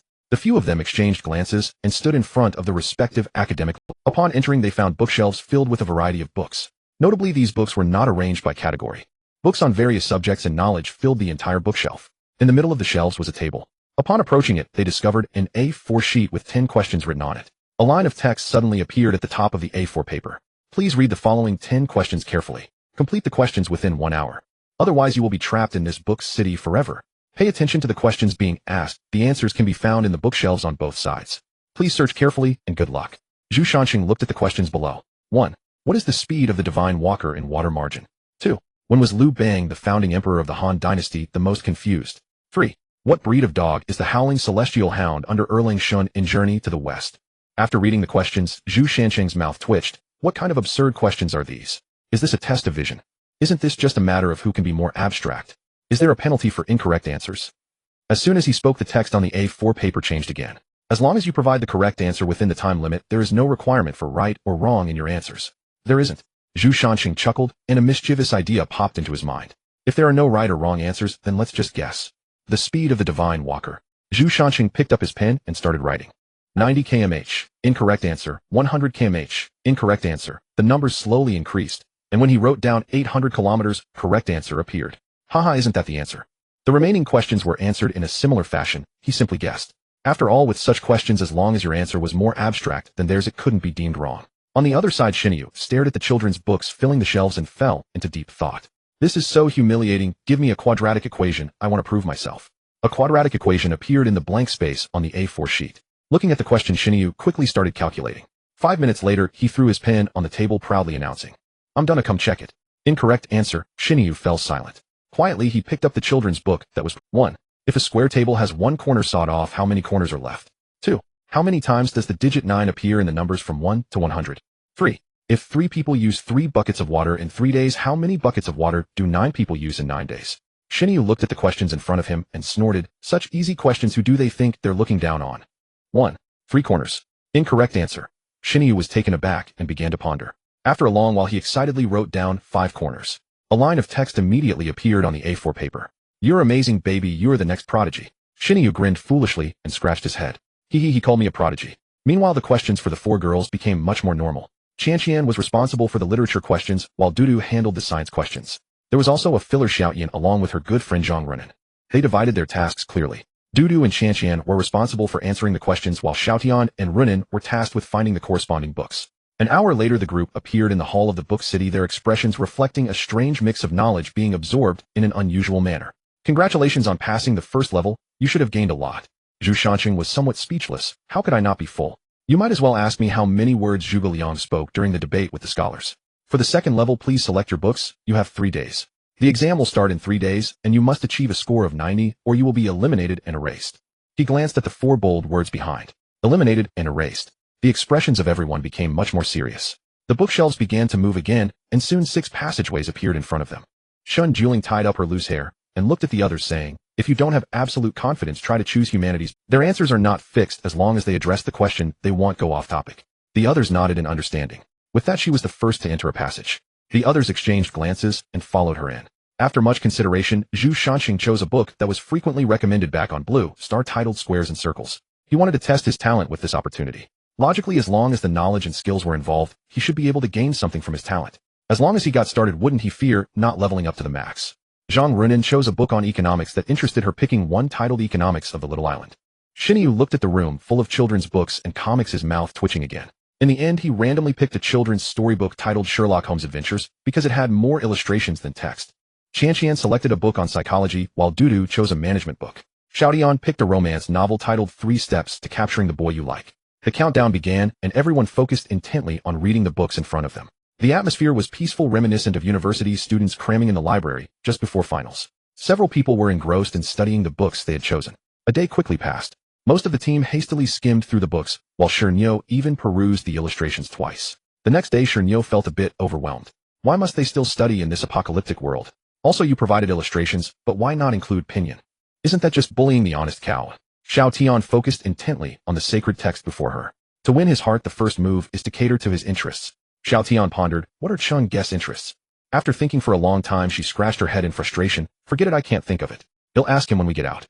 Let's look at the second move. The second move is to create a sense of novelty for him. Xiao Tian bit the tip of her pen in contemplation. A sense of novelty. I got it, it's about not facing him with a single personality. Xiao Tian suddenly realized, so that's it. No wonder mom acts all fierce every day while dad still loves her so much. A sense of novelty. I learned to take notes. Take notes. On the other side, Dudu felt as if she was back in her own bedroom. After activating her talent, she read at lightning speed with the stack of books beside her nearly burying her. During her second reading, Zhu Shanqing took his time, carefully pondering the meanings hidden between the lines. Whenever he encountered something he didn't understand, he would jot down notes. He wanted to verify if his talent would yield rewards simply through study. The next morning, new rules emerged. After 12 p.m., those who are confident can apply for the exam. The remaining individuals will take a unified exam after 6 p.m. tomorrow. Shernyo was bored, lying on the table and picking his nose. Upon seeing the new rules, he immediately became elated. Great. I'm going to apply for the exam. Confirming the application for the exam. Confirm. A test paper floated down from the air, landing before Shernyo. The questions were quite simple, mostly content from the book. After glancing at it, Shernyo began to answer the questions. I flipped through this book no less than 10 times. I can nearly remember the color of Sherlock Holmes' buttons. He quickly finished the questions, and the test paper was collected. 10 minutes later, the system notification appeared. Congratulations, Shernyo, your score is 95. You passed the test. The bookshelf in front of him began to move apart, revealing the hall where several people had entered. Chun Juling was seated gracefully on the sofa reading. Shernyo approached and greeted her. Sister, Dudu, you came out earlier than I did. Chun Juling nodded. The questions were simple. I finished them and came out. The hall fell silent again. Only the sound of Chun Juling flipping through pages could be heard. She changed books one after another, and in this environment, her talent flourished. With both literary knowledge and mathematical comprehension under the influence of her talent, she quickly absorbed and understood the material. The eye of omniscience understands all the rules and trajectories of the world, achieving omniscience and omnipotence. At this stage, he was still unable to achieve omniscience and omnipotence, but as time went on, the number of books he had read and the knowledge he had acquired grew. One day, he might truly achieve omniscience and omnipotence. As evening approached, Xiao Tian hummed a tune, skipping out. She looked at Sister Dudu, who sat elegantly on the sofa. She then turned to see Shernyo sitting on the ground, munching on crispy noodles. Xiao Tian rubbed her eyes. What a mismatched beauty and the fool. Sister Dudu, haven't the captain and the others come out yet? Chun Juling still read. Xiao Tian approached Shernyo and reached out. Cow, what are you eating? Give me a pack. Shernyo, not raising his head, said, there aren't any left. I've finished them. Xiao Tian looked at the somewhat protective Shernyo and felt like laughing. She coaxed. Cow, if you give me a pack when the captain comes out to eat instant noodles tomorrow night, he'll give you my chicken leg. Shernyo's eyes lit up. Really? A gentleman's word is his bond. Xiao Tian nodded. It's a deal. Yet inwardly she was already laughing madly. My dear, I'm a lady, not a gentleman. Shernyo took out the remaining crispy noodles from his backpack and handed them to Tian Zaiwei. The two squatted beside each other like two hamsters munching on the noodles. Inside, Zhu Shanqing began his third reading. After finishing this time, he had his own insights. He understood the meaning of squares and circles discussed in this book. The system panel provided a prompt congratulating the host for watching strategy-related books. He gained the special skill, Take Long and Short, which requires reading or implementing strategies to upgrade. Upgrading skills requires strategy points. Strategy points are the key attribute to unlock the profession of a strategist. Zhu Shanqing stroked his chin. It seems that entering this skill isn't so simple. However, finding a way to unlock a profession is also good. This profession is perfect for Dudu. Combined with her eye of omniscience, she would be invincible. On the third morning, Lu Yifei and Zhang Runin appeared simultaneously. Already bored, Tian Zai's eyes lit up. Excitedly waving her hand, she said, you guys finally came out. Hurry up and eat. If we wait any longer, Shernyo will finish the pot. The two exchanged glances and smiled as they linked arms and walked towards the team. After Lu Yifei took the bowl that Chen Juling handed over, she looked around and asked, "Has Aiken not come out yet?" Chen Juling shook her head, "Not yet." As soon as she finished speaking, Zhu Shanxing walked out from the opposite corridor. Before he could greet the team members, the characters in midair changed. All members have passed the second level. The third level, the Sea of Learning, is endless and hard work is the boat is about to begin. This level requires defeating monsters formed by mountains of books and seas of questions. Mountains of books and seas of questions. Xiao Tian felt a bit overwhelmed. "We won't have to take an exam again, will we?" Suddenly, the entire row of bookshelves began to shake and countless books fell from the shelves like dumplings. The books spun and flew into the open space, gradually gathering into a small mountain entirely made up of books. Zhu Shanxing looked at the mountain of books in front of him, speechless, rubbing his forehead. Tisk. It's truly a mountain formed by books. He suddenly developed a keen interest in the sea of questions. Above the mountain of books, a line of text appeared presenting a math problem. 3 times a number minus 5 equals 25. Find this number. 10. Chen Juling glanced at it and answered without hesitation, causing the characters to begin to vanish. The others were confused. What 10? We haven't even seen clearly what was written. How did it disappear? Xiao Tian and Xiao Zhang exchanged bewildered glances, asking, "What just happened?" Chen Juling explained, "This is the sea of questions. The mountain of books will keep asking questions, and we need to answer them quickly." Lu Yifei frowned slightly. "What if we can't answer?" Another question appeared from the mountain of books.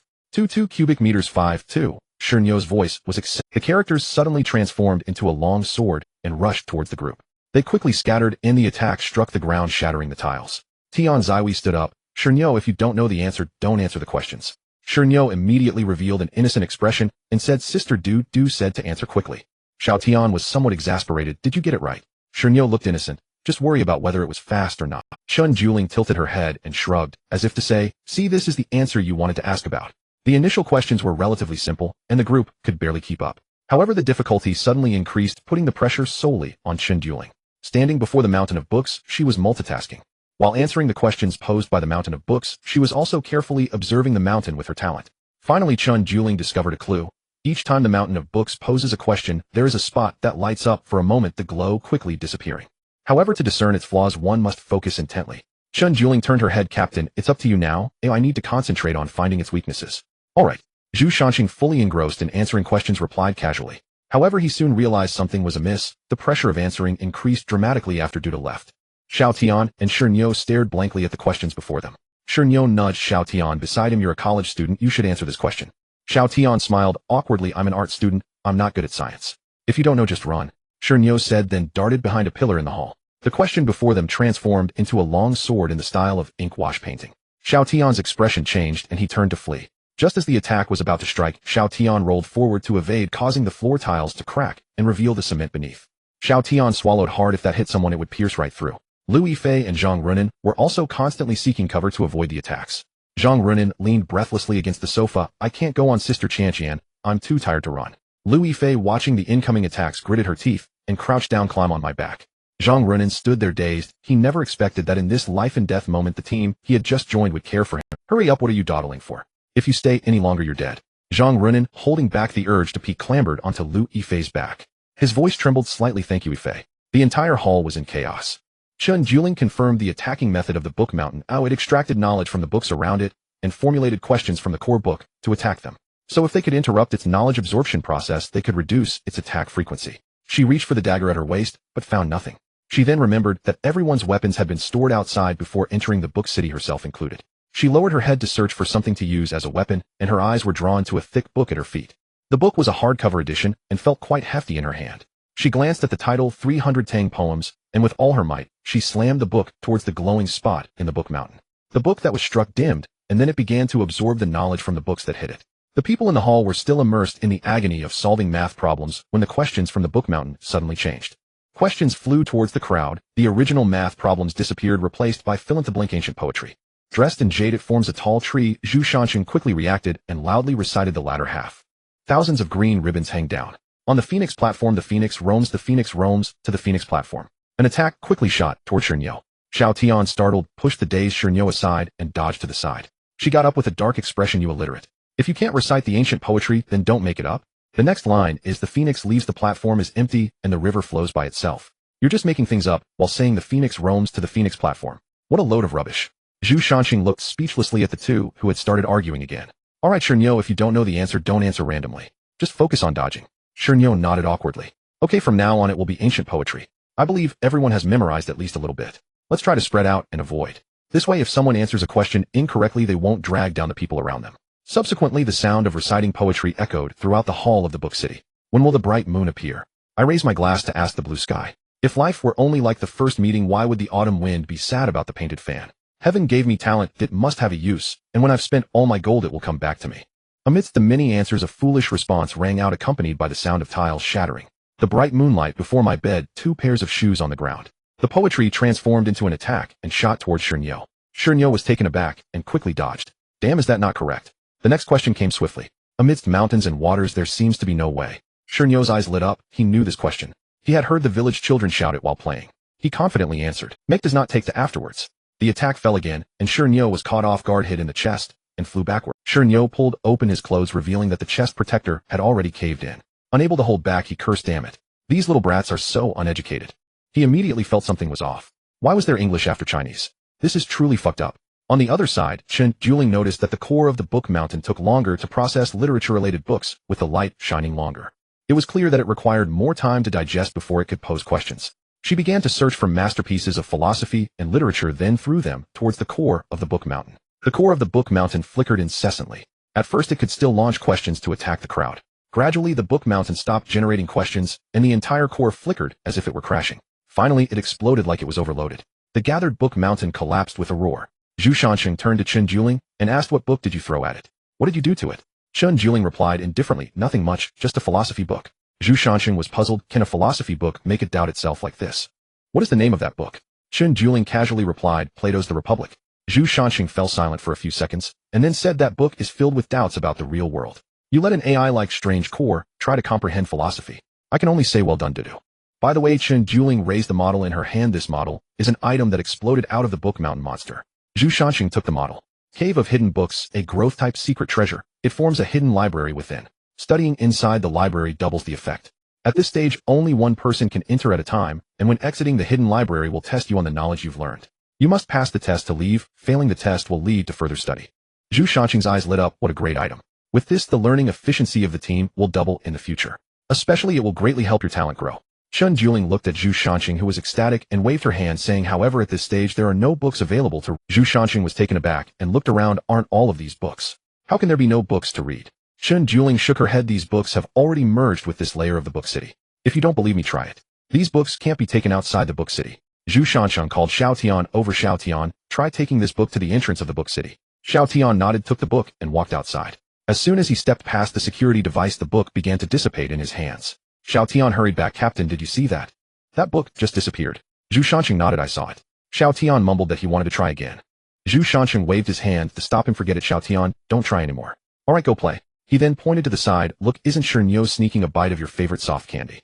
Xiao Tian turned to look and saw Shernyo crouching beside his backpack looking furtive. Instantly, he ran over angrily towards Shernyo. Zhu Shanxing smiled at this scene. Zhu Shanxing glanced at the time. It was 4 o'clock in the afternoon, and there were still 4 hours until 8 in the evening. The entire shopping mall had been cleared of all the strange occurrences. Now was the time to enjoy the fruits of victory. I will go to the supermarket with Shernyo. Du and Xian remember to grab not only women's clothing at the clothing store, but also some children's and men's clothing. As for Ruanan and Xiao Tian, pick only the expensive and quality electronic devices. But don't take too many. Once you two are done, go help your sister Du. Yes, sir, Commander. Xiao Tian stepped forward and gave a standard salute. Zhu Shanxing couldn't help but chuckle at the sight. Alright, let's go. Arriving at the first floor, Zhu Shanxing pushed open the mall's main door. The fog had dissipated and a beam of sunlight pierced through the dark clouds, illuminating Zhu Shanxing's face. The sunlight was gentle, but not glaring. Zhu Shanxing looked back at the still grinning Shernyo. Let's go, you drive your liberation truck and park it in front of the door. Entering the supermarket again, free from the fog's influence, the snacks sat quietly on the shelves. Zhu Shanxing held back the eager Shernyo. Neo, remember to prioritize food and water. Let's first go to the warehouse for water. I will look for rice flour and oil. Shernyo nodded. Alright, boss. The two of them began to get busy, tirelessly making trip after trip. Before long, the items they transported had piled up into a small mountain at the mall entrance. Zhu Shanxing wiped the sweat from his face. Neo, are you tired? A bit, but I'm happy, Shernyo replied, taking a sip of water and tossing the empty bottle aside. Zhu Shanxing smiled. Yes, after hard work comes harvest. Who wouldn't be happy with a harvest? The two shared a smile and continued their busy work. Tian Shiwei and Zhang Ruan had arrived early on the second floor to help Chen Duling and the others move clothing. With Xiao Tian, the chatterbox around the atmosphere on the second floor became much lighter. Xiao Tian held up a chiffon suspender dress with a flowing skirt neck and straps the chiffon light and airy. Sister Qian, how about this one? You would definitely captivate the captain in it. Lu Yifei looked up and nodded but still felt that her choice of leather jacket polka dot mesh mosquito net with jeans was better looking. Chen Duling glanced at Lu Yifei, who was responding perfunctorily, and said with a smile, Xiao Tian, you don't need to ask Sister Qian, just take it directly. The captain has instructed me that Qian's outfit isn't solely up to her. Lu Yifei felt a bit unhappy upon hearing this. She pouted him if I won't listen to him. Chen Duling smiled. Sister Qian, there won't be a shortage of beautiful women around the captain in the future. Are you sure you want to choose your own outfit? If you can't hold your own, you might just end up in the cold palace. Lu Yifei fell silent for a moment and said, all right, you all help me with my outfit. Chen Duling covered her mouth and nodded smiling. Time flew by, and soon it was evening. Everyone gathered together with food simmering in the pot before them. Xiao Tian and Shernyo sat on either side of the pot, holding plates, chopsticks raised, staring intently at the pot. Their gazes met, creating a sense of calm before the storm. Seeing the two of them like this, several people couldn't help but laugh. Zhu Shanqing gently patted Xiao Tian. What are you making it seem like I'm the captain who mistreats you by not feeding you? You two eat the most every day and still act this way. Shernyo moved his hand holding the chopsticks. Boss, you don't understand, this is the highest ritual for food enthusiasts before a meal. Xiao Tian, dissatisfied, nudged Zhu Shanqing's hand with his head. Captain, don't disturb me. This is preparation before the war. Lu Yifei and Chen Duling were already laughing together while Zhang Ruan and held back her laughter. Zhu Shanqing laughed and patted Xiao Tian. All right, food enthusiasts, food souls, and food lovers are the best of people. The pot has mushrooms, so you two are not allowed to sneak a taste before I start cooking. Zhang Ruan, and come over and keep an eye on them. Zhang Ruan and nodded. Zhu Shanqing stood up, took 2 bottles of water, and brought one each to Chen Duling and Qian. How's it going? Have you finished moving the clothes from the second floor? Chen Duling replied after taking a sip of water. Almost just a bit of finishing work left. But the clothes might not sell well. With the high temperature outside, people won't wear too many clothes, making them hard to sell. Zhu Shanqing waved his hand. In this kind of area, it's hard to say when we'll encounter it again. We need to gather as many supplies as possible. If they don't sell well, just keep them for ourselves. Besides, the high temperatures will only last a week. After saying this, he looked at Lu Yifei, who was in a daze, and leaned in front of her, waving his hand. Qian, what are you daydreaming about? Lu Yifei came back to her senses and pouted. Ah Chung, is my fashion sense really that bad? Zhu Shanqing looked at her at a loss for words and nodded. Lu Yifei pouted. If I knew it, once a dirty man gets his hands on me, he starts to find fault with me. Zhu Shanqing immediately approached her, trying to coax her. How could that be? Our Qian is like a fairy sister. Wearing a burlap sack would still look better than others. Lu Yifei pouted and ignored him. Zhu Shanqing lowered his head and kissed her puckered lips. Qian's eyes widened, and after struggling for a moment, she realized she couldn't break free and stopped closing her eyes to enjoy the moment. After a long time, their lips parted. Zhu Shanqing looked at the blushing Qian with a wicked smile. How about it? Qian, my wife. Have you forgiven me? Lu Yifei lightly slapped him. Stop it, so many people are watching. Zhu Shanqing shamelessly leaned closer. So have you forgiven me? If not, I might just do it again.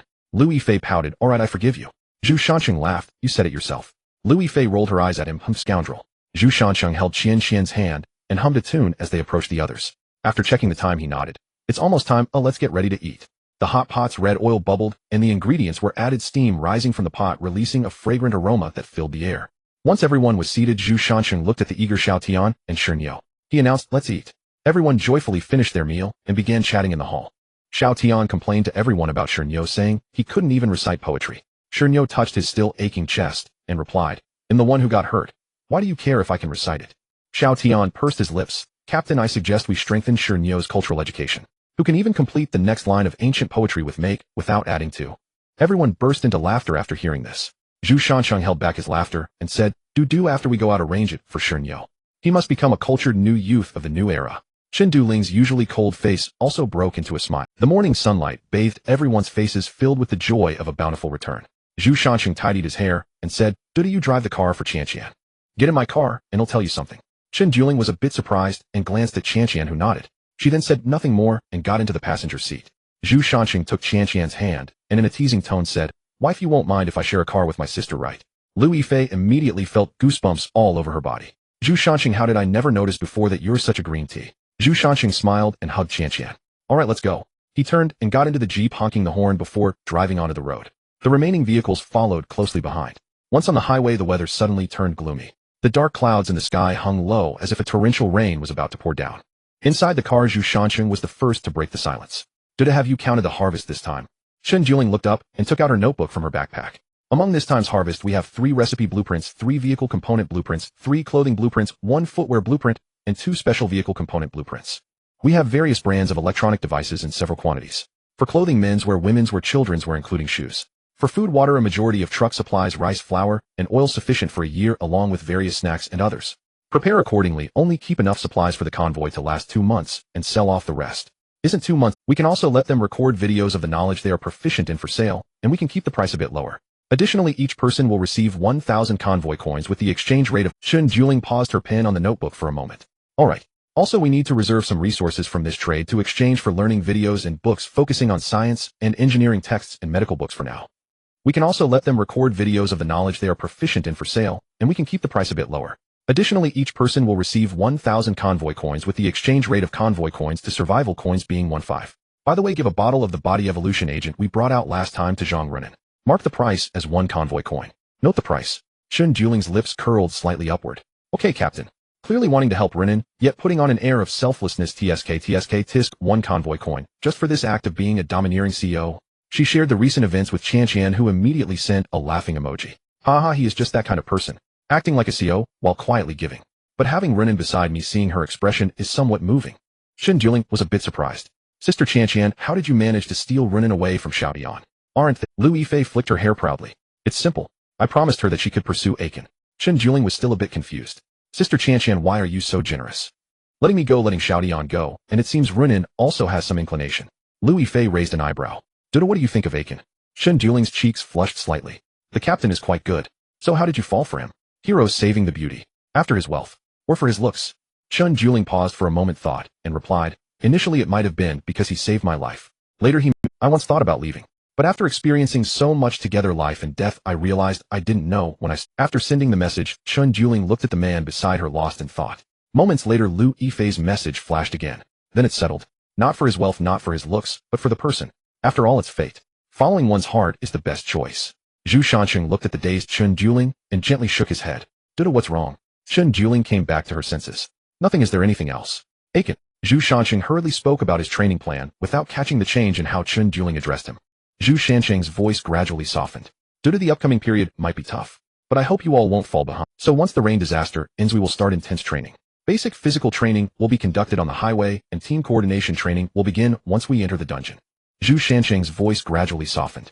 Due to the upcoming period might be tough, but I hope you all won't fall behind. Shun Juling remained silent, responding with a kiss. Zhu Shanqing touched her cheek, looking at Shun Juling, whose ears had turned red. He smiled and did not tease her further. After a simple meal in the car, they continued their journey with the treasure chests on the road still scarce. The rewards were also meager. Regarding the treasure chest rewards, he and Dudu had discussed it. The survival world seemed to encourage them to enter dungeons and battle across realms. Rewards on the highway were decreasing, but those in the dungeons were becoming increasingly abundant. At least at this stage, anyone who had explored a dungeon area would not starve. Dudu keep 30 of the share for this channel during transactions, and allocate 10 each for Li Yichin and on his channel. Shun Juling was somewhat puzzled. What about the remaining 50? Zhu Shanqing's expression turned a bit wicked at that moment. The remaining share will naturally go to those in channels where life is going well, so we can profit significantly from them. By the way, Zhu Shanqing seemed to recall something, and said, just the 2 of us handling so many channels might be a bit overwhelming. Who do you think in the team can be entrusted with important tasks?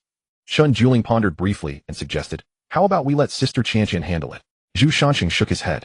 Chan is lazy, you only need to show her the total amount of funds after transactions. She's not interested in these economic figures. Shun Juling rested her head on her hand. Then let it be Zhang Runin. Zhu Shanqing contemplated for a moment. Why do you recommend Zhang Runin? I've talked to Xiao Zhang. She's very smart and has a keen sense of economics and the market. If it weren't for survival, she should be a star by now. Zhu Shanqing nodded. Alright, as long as she has the ability and willing to give it a try. He then opened the team channel and called out, Xiao Zhang, come over for a moment. Oh, I need you for something. Xiaodian immediately jumped out. Captain, what is it? Xiaoyan can handle it too. Lu Yifei sent a teasing emoji. Zhu Shanqing said, Xiaoyan, stop fooling around. You are a warrior. I have someone else in mind for economic matters. Xiaodian sent a disappointed emoji. Tian Shiwei understood in her heart that she was not interested in trading, she simply wanted to be with the captain. After a brief pause, the 3 of them in Zhu Shanqing's car stood ready. Outside the car, after a muffled thunder, large raindrops began to fall. They pounded against the roof of the car with a Zhu Shanqing gripped the steering wheel, observing the serious expressions of the 2 women. Let's begin. The 3 opened their respective trading channels. Zhang Runin opened the trading post in her area, and the dense stream of trading information was dazzling. After half a month of survival, the items in the trading post bloomed like 100 flowers. Zhang Runin's announcement of selling large quantities of food, clothing, and water stirred excitement in the trading channel. Wow, which big shot has entered a good instance and struck it rich. I envy you, but it's truly different lives for different people. Don't say anything, ew, I was sent to a coal mine. After digging for 3 days I ended up with coal dust on me. Can you believe it? I understand your plight, brother upstairs. I was sent directly to a nostalgic server farm, and upon logging in I got 100 draws. I'm an athlete, my skin is a bit dark, but it's not like that. Brother upstairs, I'm a bit curious, how did you get out? That bizarre farm owner is a married couple. I used some animal mating aphrodisiacs on them. I thought this kind of drug wouldn't work on the bizarre, but unexpectedly. The two bizarre beings were at it for 2 days. In the end they were too exhausted to maintain the barrier, and I managed to escape. Zhang Runin filtered through the items available for trade, and discovered some good items. Car fridge blueprint, supreme car decoration blueprint, ice cream machine blueprint. Without hesitation Zhang Runin haggled with the seller, and acquired all the blueprints useful for the current stage. Chun Juling navigated between Anna and Li Yichen, continuously exploiting the price differences among the 3 regions. He collected basic resources at low prices using the food and water from his convoy and on his channel, and sold them at high prices to Li Yichen's channel, profiting from the price difference. He earned a substantial profit. Various special resources and blueprints were plentiful. Dudas, usually cool and fair-faced, became flushed due to the substantial profits. In the end he not only recouped his costs, but also made a significant profit. In contrast, Zhu Shanjin sat in the passenger seat expressionless, but the glint in his eyes gave him away. He used a cross-border trading token to successfully arrive at the regional channel of Sakura country. He found that the regional channel here was quite similar to that of the stick country. The financial conglomerate controlled 60 of the resource trade in the region. For others to buy or sell they had to go through the pricing and agreement of the conglomerate. In other words, if you want to make money in the channel you either have to sell directly to the financial conglomerate's convoy at a low price or be ostracized by them. They would even intimidate players from other regions not to buy your goods. Eventually you would have no choice but to sell to them at a low price. Zhu Shanjin tapped his fingers lightly on the steering wheel, his mind racing. In this situation the pricing power is in their hands. It won't be easy to make a profit. For a convoy organized as a family business the best approach is to sow discord. Take them down one by one. Zhu Shanjin scrolled through the chat records, gaining insights into the situation in this region through the discussions among this group. The largest convoy in this region belongs to the Inoue family from Japan. They all crossed over together because the family members were holding a clan meeting when they crossed. There are constant disputes between the first and second branches, both vying for the inheritance of the Inoue family. Zhu Shanjin's eyes lit up. Isn't this an opportunity? Zhu Shanjin posted a small batch of water for sale at a price higher than the market rate in the regional channel. This indeed attracted the attention of the second branch, and they sent a clan member to add him as a friend for a private chat. Looking at the friend request that came in, Zhu Shanjin's lips curled upward, a cold glint flashing in his eyes. He had finally taken the bait. After the friend request was accepted, the other side sent the first message. Hello, I am Inoue Kina, the team leader of the Inoue convoy. May I ask how you would like to address me? Hello, my name is there something you wanted to discuss by adding me? The reply from the other side came quickly. Our Inoue convoy is willing to purchase all the water resources you have. Zhu Shanjin intentionally left the other side hanging for a while before replying. Then how much is the Inoue convoy willing to offer? We are willing to purchase all the water you have at the current market price. Zhu Shanjin laughed. These little guys have quite the delusion. Purchase at market price. Isn't the market price set by them? Zhu Shanjin replied. Are you from the first branch Inoue Sosuke, or the second branch Inoue Takashi? There was a moment of silence on the other side. We are from Inoue Takashi. Alright, tell Inoue Takashi that I have a big business opportunity want to discuss with him, and see if he has any sincerity. After quite some time the other side's message started to flash. I am Inoue Takashi. If the cooperation you propose today does not attract my attention, you might as well not hang around in this channel anymore. How could that be? This cooperation will enhance your influence within the Inoue family, Takashi. The other side seemed interested and asked, go on, I want to see what capabilities you possess. What does the Inoue family value the most? The other side replied, instantly, interests. Exactly. For the sake of profit, I can sell the water in my hands to you at a low price. You just need to buy large quantities of water from the channel and continuously drive up the price of water. After obtaining substantial profits, won't your position as the heir become secure? As for the lives of ordinary people, what does that have to do with us? Inoue Takashi sat in the back seat of a luxurious car, holding a slender and attractive young woman in his arms. Upon seeing the message from Zhu Shanjin, he pondered for a moment and found it feasible. Then what can you gain from this? I believe you are not someone who acts without benefits.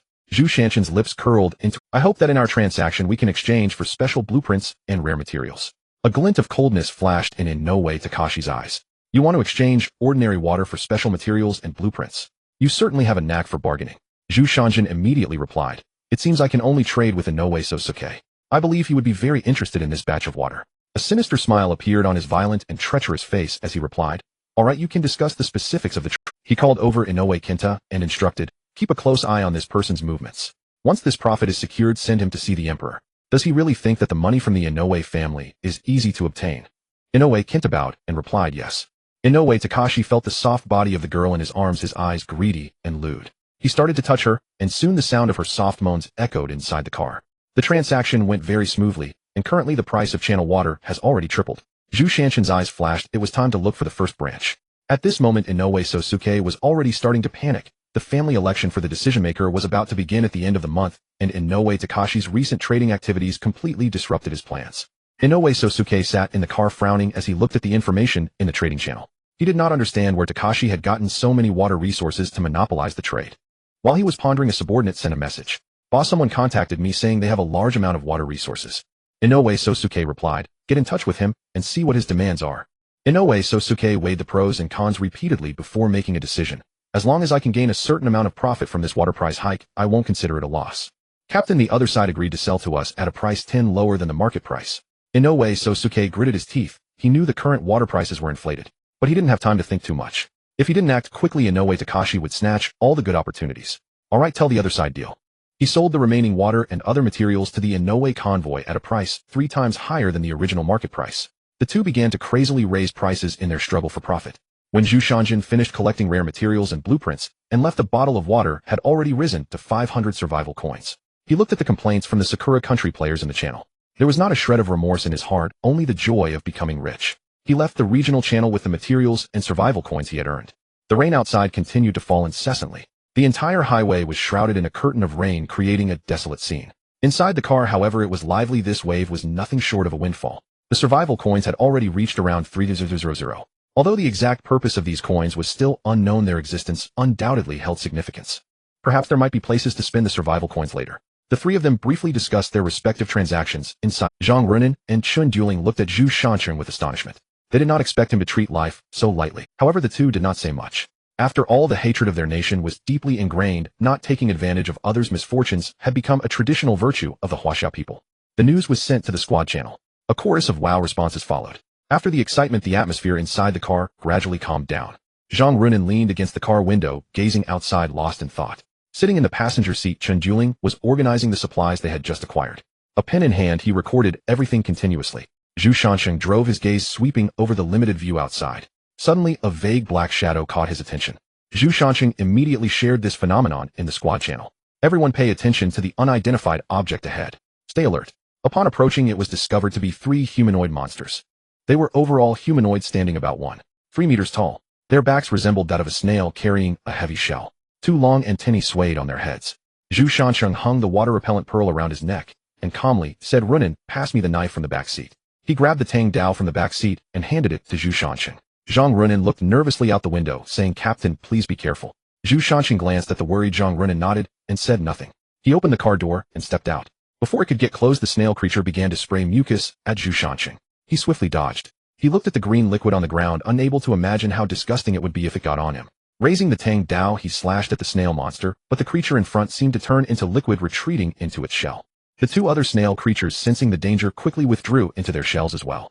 Zhu Shanshan sheathed his Tang Dao, looking forlornly at the 3 snail shells by the roadside. He approached and knocked on one, which trembled slightly before falling silent again. Zhu Shanshan raised his hand and struck the snail shell, but only left a faint white mark on its surface. Zhu Shanshan was somewhat surprised by his earlier strike, having used at least 80% of his strength. This snail shell was quite hard. Suddenly, an idea struck him.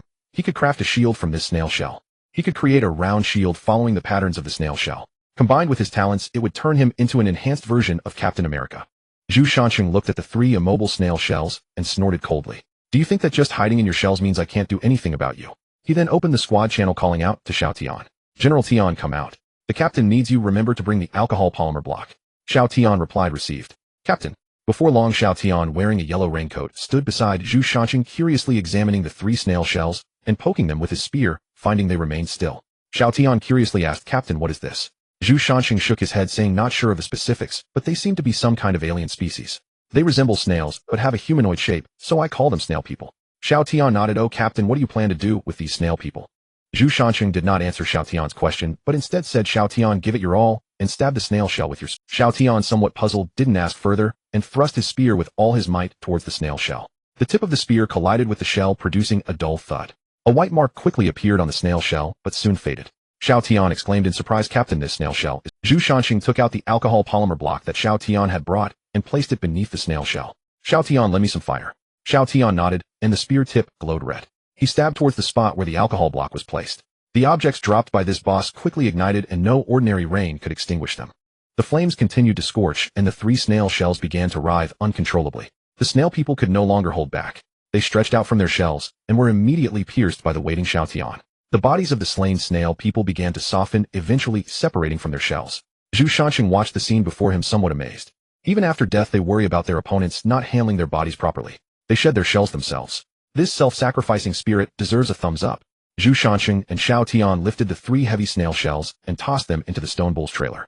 With the simple incident concluded, the squad continued on their journey. As time passed, the sky gradually darkened. Everyone gathered inside the stone bull's trailer. The trailer had already been mostly empty due to the sale of supplies. Lu Yifei was squatting in front of a portable stove preparing the nutritious porridge she had once made for Zhu Shanqing. The stone bull curiously squatted by the snail shells, occasionally tapping them with its hand. Xiao Tian was whispering to Zhang Runan, sharing the grievances of not seeing his close friend that day. Shortly after, Lu Yifei brought a pot of colorful porridge to everyone. She placed the pot in front of everyone and said, "Come taste my cooking. This is Captain's exclusive nutritious porridge, and today I've made an exception to let you all try it." The stone bull and Xiao Tian eagerly filled the bowl and took a sip, their expressions becoming very animated. Lu Yifei curiously asked, "How is it? Isn't it delicious?" Xiao Tian felt the complex flavors swirling in his mouth, nodding repeatedly, "Delicious, delicious. Sister Yifei, Captain is truly blessed to have you." The stone bull gulped and paused for a moment, then seemed incredulous. After another sip, the light in his eyes instantly dimmed. He feigned, "Yes, Sister Qianqian, your porridge really brings out the original flavors of the ingredients." Lu Yifei generously pushed the pot forward. "Since it's so delicious, you two finish it." Everyone burst into laughter at the sight of Xiao Tian and the stone bull, turning into bitter melon faces. After eating and drinking to their fill, Zhu Shanqing began to arrange the night watch personnel for that night. "Qianqian and Xiao Tian will take the night watch. You can rest for a while. After the wave of attacks at midnight passes, you can take over the watch." Time ticked away, and everyone sat inside the car polishing their weapons. Midnight arrived. Zhu Shanqing woke Qianqian and Xiao Tian, who were still asleep. The two turned over, quickly grabbed their weapons, and prepared for battle. The high beams of the 4 cars turned on simultaneously, instantly illuminating the highway, as bright as day. The mist by the roadside began to stir, and a silhouette resembling a feline creature emerged, slowly walking out from the fog. Its physique resembled that of an enlarged cat, gracefully emerging from the mist. Under the illumination of the headlights, its overall fur appeared gray. A gray mark adorned its forehead. The Xian cat tribe distinguishes its attributes by the color on the top of its head and is innately intelligent. The Xian cat tribe is friendly towards humans, rarely taking enemies. They usually operate as a group. The system prompt indicates that the Xian cats do not engage in hostility towards humans. What is happening in front of me? Moreover, what attribute does the gray color represent? The Xian cats of various sizes behind began to pounce towards the crowd. They moved quickly, reaching the front of the crowd in an instant. With a single strike, they sent the stone bull, who was holding a shield, stumbling back 3 steps. The stone bull shook its somewhat numb arm. While this Xian cat is really strong, Lu Yifei's arrow had already been shot from her hand, but when it hit the forehead of the Xian cat, it was deflected. Tian Ziwei's spear glowed with a red aura, fiercely stabbing towards the Xian cat that had leaped into the air. The soft belly of the Xian cat was directly pierced by the spear. The Xian cat, pierced by the spear tip, let out a chilling scream before falling silent. The surrounding Xian cats, hearing their companion's cry, became even more frenzied, roaring as they charged forward. The crowd was momentarily forced back by the onslaught of the Xian cats, retreating into the protective range of the vehicle. The sharp claws of the Xian cats continuously struck against the vehicle's shield. The energy of the protective core was rapidly declining. Chun Juling gripped her dagger, raindrops sliding down the brim of her raincoat. "Captain, this won't do. The shield of the protective core can't hold much longer." From the recent skirmish with the leading Xian cat, it seemed that it hadn't exerted its full strength. It appeared as if it was trying to suppress something. Zhu Shanqing fixed his gaze on the Xian cat that was relentlessly attacking the shield. "Have you detected any weaknesses?" Chun Juling nodded. "Attack the mark on its forehead. That's where their energy converges, and striking it will be highly effective." Zhu Shanqing slightly nodded. "Got it. Everyone pay attention to attack the mark on their foreheads." He turned and called out to the crowd. "He'll handle the leader. You all take care of the others." Xiao Tian twirled his spear reassuringly, stating, "Don't worry, Captain. No cat will get close to you before I go down." Zhu Shanqing swiftly dodged an incoming ordinary Xian cat, clearly aiming for the leader behind. A group of Xian cats tried to block Zhu Shanqing's path, but were deterred by the leader's roar. The Xian cat leader silently watched Zhu Shanqing, the blue and gray hues in its eyes continuously switching. Eventually, the gray completely dominated its gaze. The Xian cat leader let out a furious roar, gathering blue light in its mouth and shooting it towards Zhu Shanqing. The blue light rushed towards him, and before he could dodge the attack, vanished 3 meters in front of him. Zhu Shanqing looked at the attack in astonishment, a hint of incredulity in his eyes. How could such extraordinary power manifest at this stage? While he was unsure why the attack couldn't harm him, the emergence of extraordinary power made him feel that things were beyond his expectations. He couldn't tell if this was an accident or if the road no longer suppressed the emergence of extraordinary powers at this stage. The Xian cat leader's sharp claws tore through the rain curtain. Zhu Shanjin hastily raised his blade, feeling a tremendous force travel up his weapon and into his hands. The blade slipped from his grasp and spiraled, embedding itself into the asphalt ground. The Xian cat leader arched its back, advancing closer to Zhu Shanjin, continuously emitting sharp hisses and growls, its fur bristling. Just as it prepared to pounce on the unarmed Zhu Shanjin, an arrow shot from a distance blocked its path. Zhu Shanjin clenched his fists, intently staring at the Xian cat leader without turning back. His peripheral vision constantly gauged the distance between himself and the Tang Dao. Moving his feet, he advanced towards his weapon. The Xian cat leader seemed to sense his movement and let out a low growl, obstructing his path. From a distance, the stone bull shouted, "Boss, I'm coming to help you," and casually threw the steel fork in his hand towards the steel fork flew straight towards its abdomen, causing the Xian cat leader to leap aside, tightly guarding its belly. Zhu Shanjin noticed this and carefully observed the Xian cat's abdomen. He discovered that its abdomen was noticeably swollen, resembling a pregnant creature. Zhu Shanjin instantly understood why its agility was so poor during the recent attack. It was pregnant. Zhu Shanjin quickly picked up the fork from the ground, its wooden handle still trembling. The squad members who had dealt with the remaining Xian cats gathered around Zhu Shanjin. Zhu Shanjin cautiously prodded the Xian cat's belly with the fork, but the Xian cat deftly dodged, shielding its side. The blue and gray colors in its eyes intertwined continuously. Zhu Shanjin frowned, recalling the Xian cat tribe's benevolence towards humans. The current state of this Xian cat seemed akin to being controlled. Ruo Nan, come over and launch an evolution towards the Xian cat leader. Zhang Ruo Nan, though puzzled, complied. A faint white light shot towards the Xian cat leader. The gray mark on the Xian cat's forehead rapidly transformed into blue. Once blue occupied half, it was fiercely blocked by gray. The Xian cat leader struggled, gazing at the crowd before it. Suddenly, a gentle female voice resonated in Zhu Shanjin's heart. "Human, hello, thank you for not taking the opportunity to kill me and my child." Zhu Shanjin jumped in surprise, looking around. "What the hell, who is speaking?" The inner voice echoed again. "Human, I am the Xian Shui cat before you." Zhu Shanjin, astonished, asked, "You can talk?" The Xian cat leader gently nodded, urgency lacing its voice. "Human, I need your help. The child in my belly is the last hope of the Xian Shui cat tribe. I hope you can save him." Zhu Shanjin snorted with a smile. "Then why should I help you? What's in it for me?" The Xian cat leader fell silent for a moment. "Our Xian cat tribe has been controlled by the mist, and I cannot offer you, but I still hope you can save this child." Zhu Shanjin gazed into the Xian cat leader's gentle eyes as it looked towards its belly, pleading for the child's survival. His heart remained resolute, yet he sighed.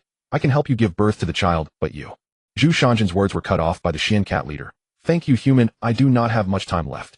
Living under the control of this mist is akin to being a puppet. I have lived enough. After giving birth to the little one, I hope you can grant me release." Zhu Shanjin nodded, saying, "How can I help you?" "I will transfer the energy from the beast core to the little one. Oh, all I need is for you to provide a small amount of spirit stones to ensure its safe delivery."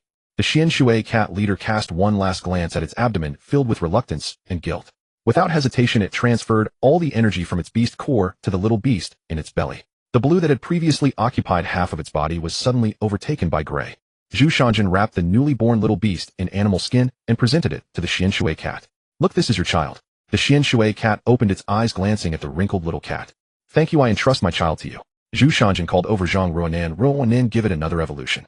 The Xian Shui cat leader shook its head. "No need. The mist corrosion has spread throughout my body, and this kind-hearted person's evolution will no longer be effective."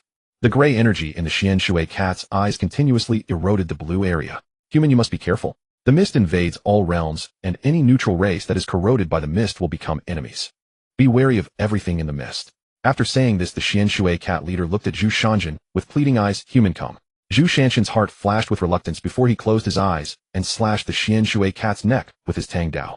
Blood gushed out, but was blocked by the water-repelling bead in front of Zhu Shanjin. In the Xian Shui cat leader's final gaze towards Zhu Shanjin, there was a hint of gratitude and release. Zhu Shanjin, cradling the little beast in his arms, stared blankly at the now deceased Xian Shui cat leader. He turned and returned to the vehicle, wrapping the little beast in animal skin and placing it beside him. He lay in the vehicle, the words of the Xian Shui cat leader echoing in his mind as he pondered. Zhu Shanjin was awakened by a warm touch. In his dream, he felt someone licking his face, followed by gentle nibbles. "CC, stop messing around, a doo-doo is watching." Turning slightly, he opened his eyes to see a blue kitten licking his. Instantly alert, he turned to look at the little creature beside him. Unlike a newborn kitten, this one had already opened its eye. With a pair of light blue eyes and fur entirely ice blue, the water flow mark on its forehead seemed to flow along with the kitten's movements. The little cat sat quietly, looking at Zhu Shanjin with obedience. Zhu Shanjin held out his hand in front of the little black cat, and it approached, nuzzling against him while making soft mewing sounds. Zhu Shanjin gently cradled the little black cat, looking at the obedient creature resting in his palm, and spoke tenderly. "Little one, are you hungry?" The little black cat nodded gently. Zhu Shanxing looked at the black cat with delight, as expected of a spirit beast it could understand him. He took out lactose-free milk from last night's transaction at the trading post, mixed it with crushed energy crystal powder, and put it into a baby bottle. Watching the kitten drink the milk, a smile spread across Zhu Shanxing's face. After finishing, the little black cat lay on the chair and fell into a deep sleep. Outside, the dark clouds began to disperse and sunlight poured in, drying the dampness left by a week of rain. Shirdu had already set up the pot early to start cooking and waved excitedly when he saw Zhu Shanxing get out of the car. "Boss, come quickly." As Zhu Shanxing approached, Shirdu leaned closer and whispered in his ear, "Boss, I secretly added 2 eggs for you. Eat quietly, don't let Xiaotian find out." After saying that, he nervously glanced at Xiaoshan's vehicle. Xiaotian, who had finished washing up, was walking over cheerfully.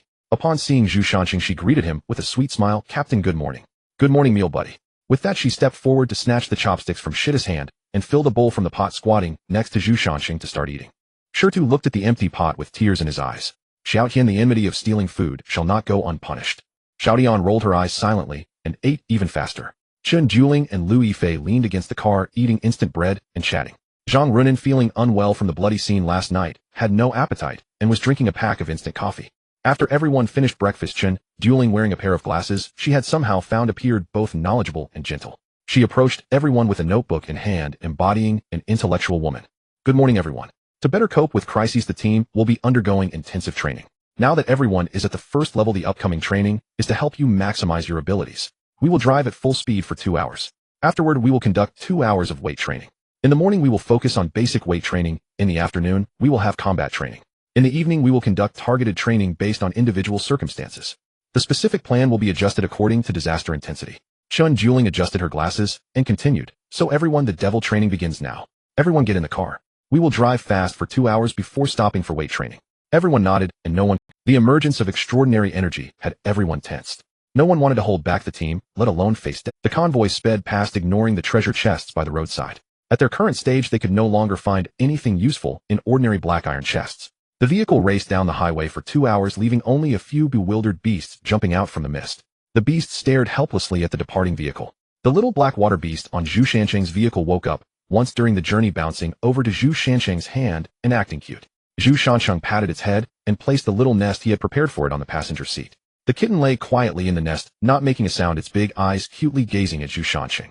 2 hours quickly passed, and the convoy came to a halt. The first training session was pulling the cart while moving forward. Shirtu and the captain each pulled a small cart. Xiaotian and Sister Cici shared one cart. Zhang Runin suddenly turned pale and weakly raised his hand, saying, "Sister Dudu, I won't have to pull the big truck, right?" Chen Juling stared at him. "What do you think?" Zhang Runin weakly replied, "I believe Sister Dudu wouldn't be so cruel. Runin, your foundation is relatively weak. Although you have injected the enhancement agent, there is still a significant gap in attributes compared to us. So you will carry me following those 3. Zhang Runin breathed a sigh of relief, mimicking his good friend Xiaoshan's stance, and gave a little salute like a kitten. "I guarantee to complete the task." The weather, having just rained, felt exceptionally cool as Zhu Shanxing pulled his large jeep, striving forward. He recalled how when he first arrived in the survival world, he had to pull the cart without a vehicle. How is it that after obtaining a vehicle, he still had to pull one? Isn't that vehicle just a waste? Shirtu said nothing, focused on pulling Duda's cart with his head down. Xiaotian and Cici also grit their teeth and persevered. Zhang Runin was running behind with Dudu on his back, who was holding a notebook, continuously recording everyone's training progress. After half an hour, the 2 girls could no longer hold on and collapsed to the ground. Dudu helped them into the car to rest. An hour later, Shirtu also ran out of strength. After an hour and a half, Zhu Shanxing was still gritting his teeth to endure. With the effects of his innate talent and diligent effort, his attribute points were still increasing. However, he had yet to touch the threshold of the extraordinary. After an hour and 50 minutes, Zhu Shanxing, exhausted, collapsed to the ground, his sweat soaking through his clothes. Dudu rushed forward to slowly help him up, carefully assisting him into the back seat. Chen Juling opened the car door and was momentarily taken aback to see the little black cat peeking from the passenger seat. She then helped Zhu Shanxing sit properly and instructed the others to continue driving. Turning to Zhu Shanxing's car, she opened the door and sat in the driver's seat. The little cat in the passenger seat had already run over to Zhu Shanxing, anxiously calling out and occasionally rubbing against his hand. Chen Juling looked at the well-behaved little black cat in the rearview mirror and said, "He's fine, just a bit tired. Let him rest for a while and he'll wake up." The little black cat, hearing this, obediently lay in Zhu Shanxing's embrace. Chen Juling started the vehicle and drove forward. After an hour of rest, Zhu Shanxing opened his eyes to see the little black cat in his arms and patted its little head. "Duda, this is Xiaomi, the wrinkly little cat from last night." The little Xiaomi, hearing its owner call it wrinkly, nudged Zhu Shanxing in discontent.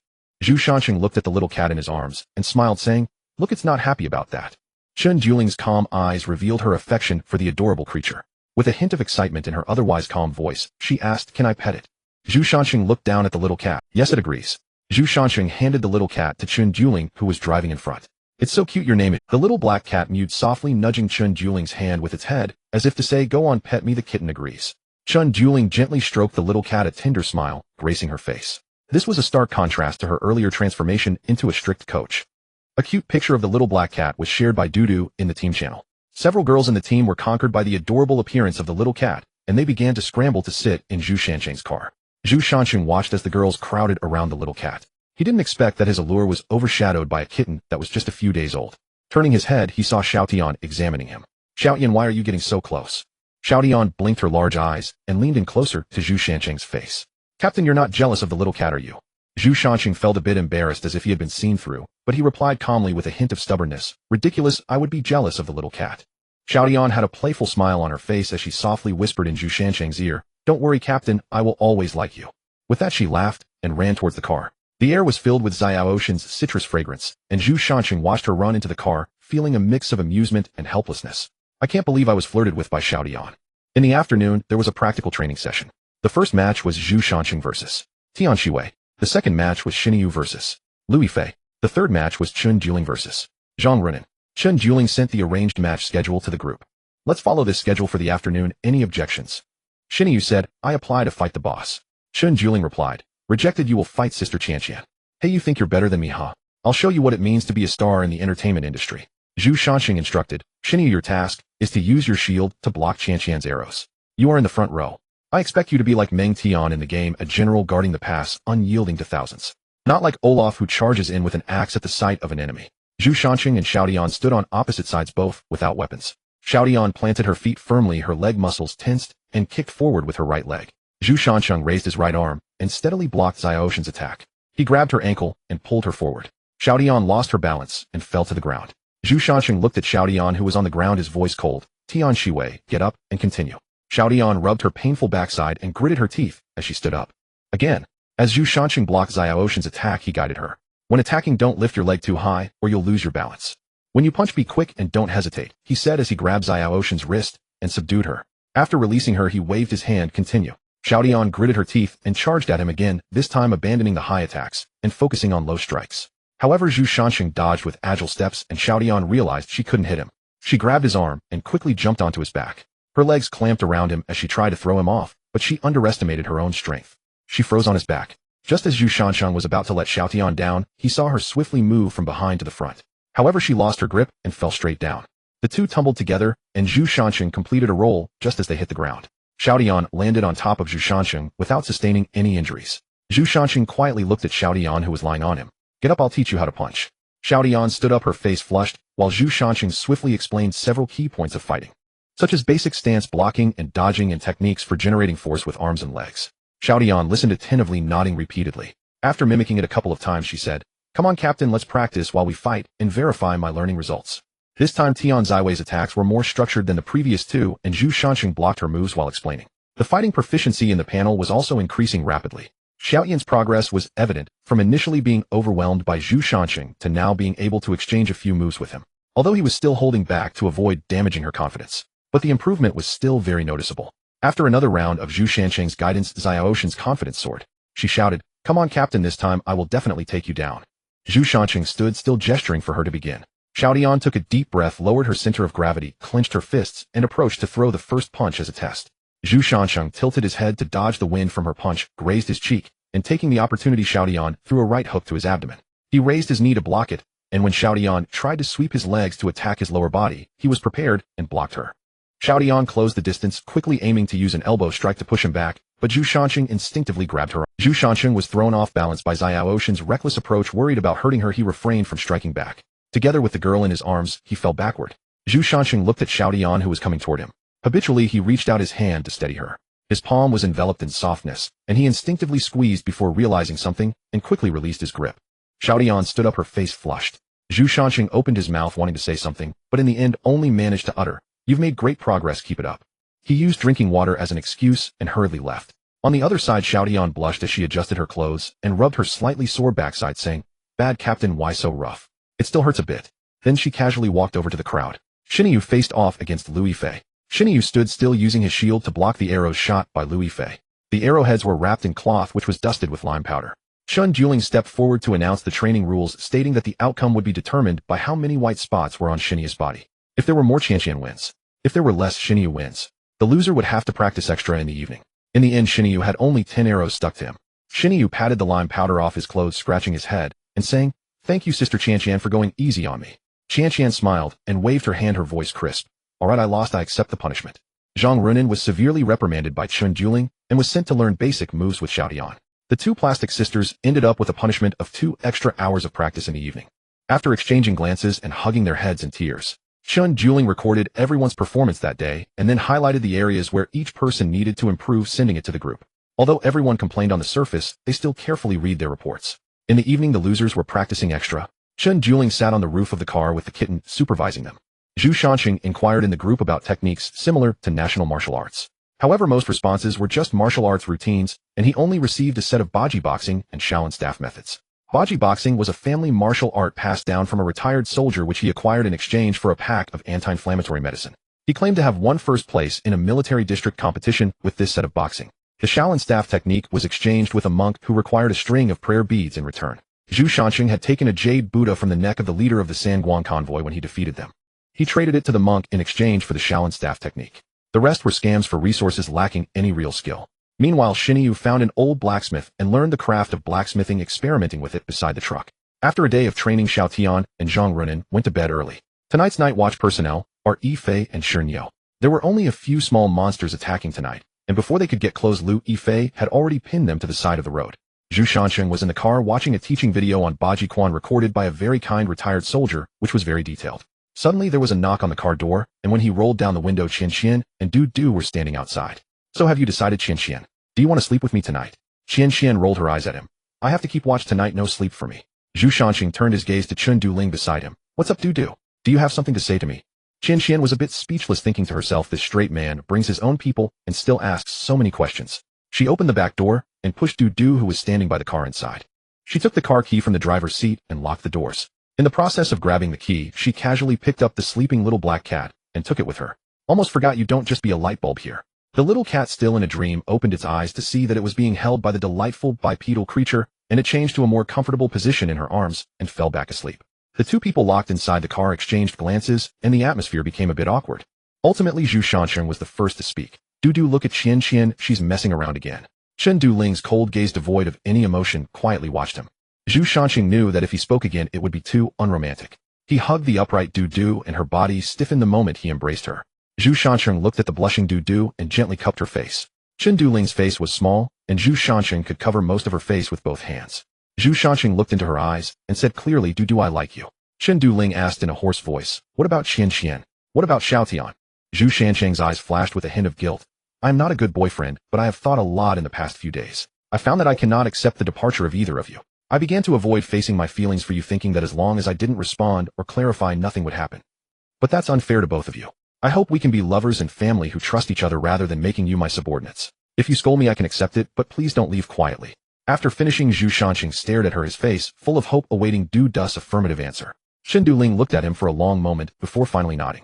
Zhu Shanqing saw Du nod and immediately embraced her. They quietly held each other for a while. Zhu Shanqing gazed at Du, whose face was slightly flushed and lips were pink. He leaned down and kissed her. Du wrapped her arms around Zhu Shanqing. Zhu Shanqing gazed at Du, whose face was slightly flushed and lips were pink. He leaned down and kissed her. Du wrapped her arms around. Gently he asked, Du, are you ready?" Chun Duling closed her eyes and shyly nodded. Zhu Shanqing gently unbuttoned the beautiful girl's clothing, revealing her snow-white skin. Chun Duling whispered, "Be gentle, I'm afraid it will hurt." Afterwards, Zhu Shanqing tenderly wiped the fine sweat off Chun Duling's forehead and softly asked, Du, does it still hurt?" Chun Duling nodded and shook her head. At first it hurt a lot, but then it didn't hurt anymore.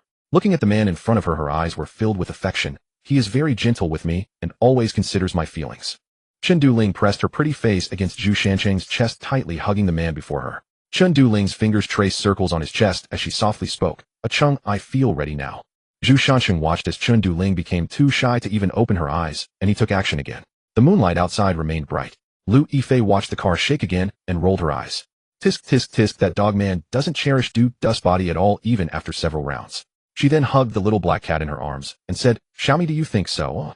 Is your owner a dog? Xiaomi changed positions and continued sleeping in her embrace. Lu Yifei rolled her eyes. If you're also a little ungrateful. Zhang Runan asked in confusion, Captain, did you hear any cat sounds last night? Zhu Shanqing was slightly taken aback. No, why? What's up, Nan Nan? Zhang Runan asked in confusion, Captain, did you hear any cat sounds last night? Zhu Shanqing was slightly taken aback. No, why? What's up, Nan Nan? Zhang Runan yawned and said, there were cat sounds last night lasting until about 3 or 4 in the morning before it quieted down. I thought Xiaomi was hungry and calling out. Zhu Shanqing immediately understood what happened and quickly changed the subject. Yes, I was preparing food for it early this morning. Upon entering the car, Du was still asleep. Zhu Shanqing gently woke her saying, Du, wake up my wife. Du rubbed her eyes and upon hearing this term of endearment, felt a bit shy. You can't call me that in front of the team. Zhu Shanqing leaned closer looking at Du. What's wrong? Wasn't my wife Du quite proactive last night? Why are you shy now? Du's face turned redder and she pushed Zhu Shanqing's face away. If you call me that in front of them, I won't talk to you anymore. Zhu Shanqing looked at Du's shy appearance and chuckled. Alright, I got it, my wife. Du, don't be angry anymore. Come on, drink the porridge first. Warm up and move around to see if there's any impact. Chen Duling nodded. After finishing the porridge, Chen Duling moved her hands and feet, stood up, and aside from a slight pain, when taking big steps, she was already fine. Seeing this, Zhu Shanqing smiled. That's good, you should ride in my car today. They'll take care of you all day. Chen Duling nodded and did not refuse him. After breakfast, the group began another day of training. As noon approached, Zhu Shanqing wiped the sweat from his forehead and asked, is it getting a bit warmer today? Xiao Tian nodded. Yes, Captain, I saw in the chat group that the temperature has already reached 32 degrees today. Zhu Shanqing looked up at the scorching sun side and decided to rest for half a day in the afternoon. He would train again after the temperature drops. Xiao Tian immediately cheered and prepared to rush into the car. Just then Zhu Shanqing said, come back, the training tonight will be made up, and all plans remain as usual. Hearing this, Xiao Tian's face turned ashen. No. My gossip time in the evening. Ooh.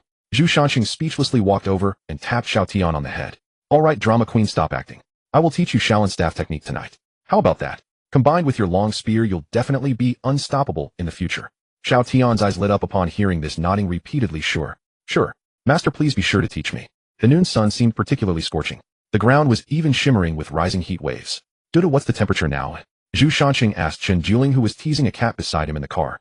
Chen Juling glanced at the chat channel, where someone had obtained a thermometer that could measure the temperature in real time. 41 degrees, Chen Juling said after reading the chat. Zhu Shanqing pondered for a moment, and then spoke in the team channel. You all turn on the air conditioning in the car. Shout, I love you, Captain. Qian said, that would consume too much gas. We can endure it until after 6 o'clock, when the temperature will drop. Yes, a slightly elevated temperature is just the beginning. No one knows if tomorrow's temperature will be even higher. Xiao Tian, alright, but it's really hot.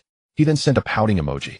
Zhu Shanqing realized from the chat that their car was not modified and running the air conditioning would still consume fuel. However, these were minor issues. Given his proficiency in automotive repair skills, installing a solar panel and converting the air conditioning to electric power would be a piece of cake. Moreover, the solar panels were readily available. Zhu Shanqing briefly mentioned in the group about installing solar panels for power generation and using electricity for cooling. Xiao Tian and the others happily sent, thank you, Captain, in the group.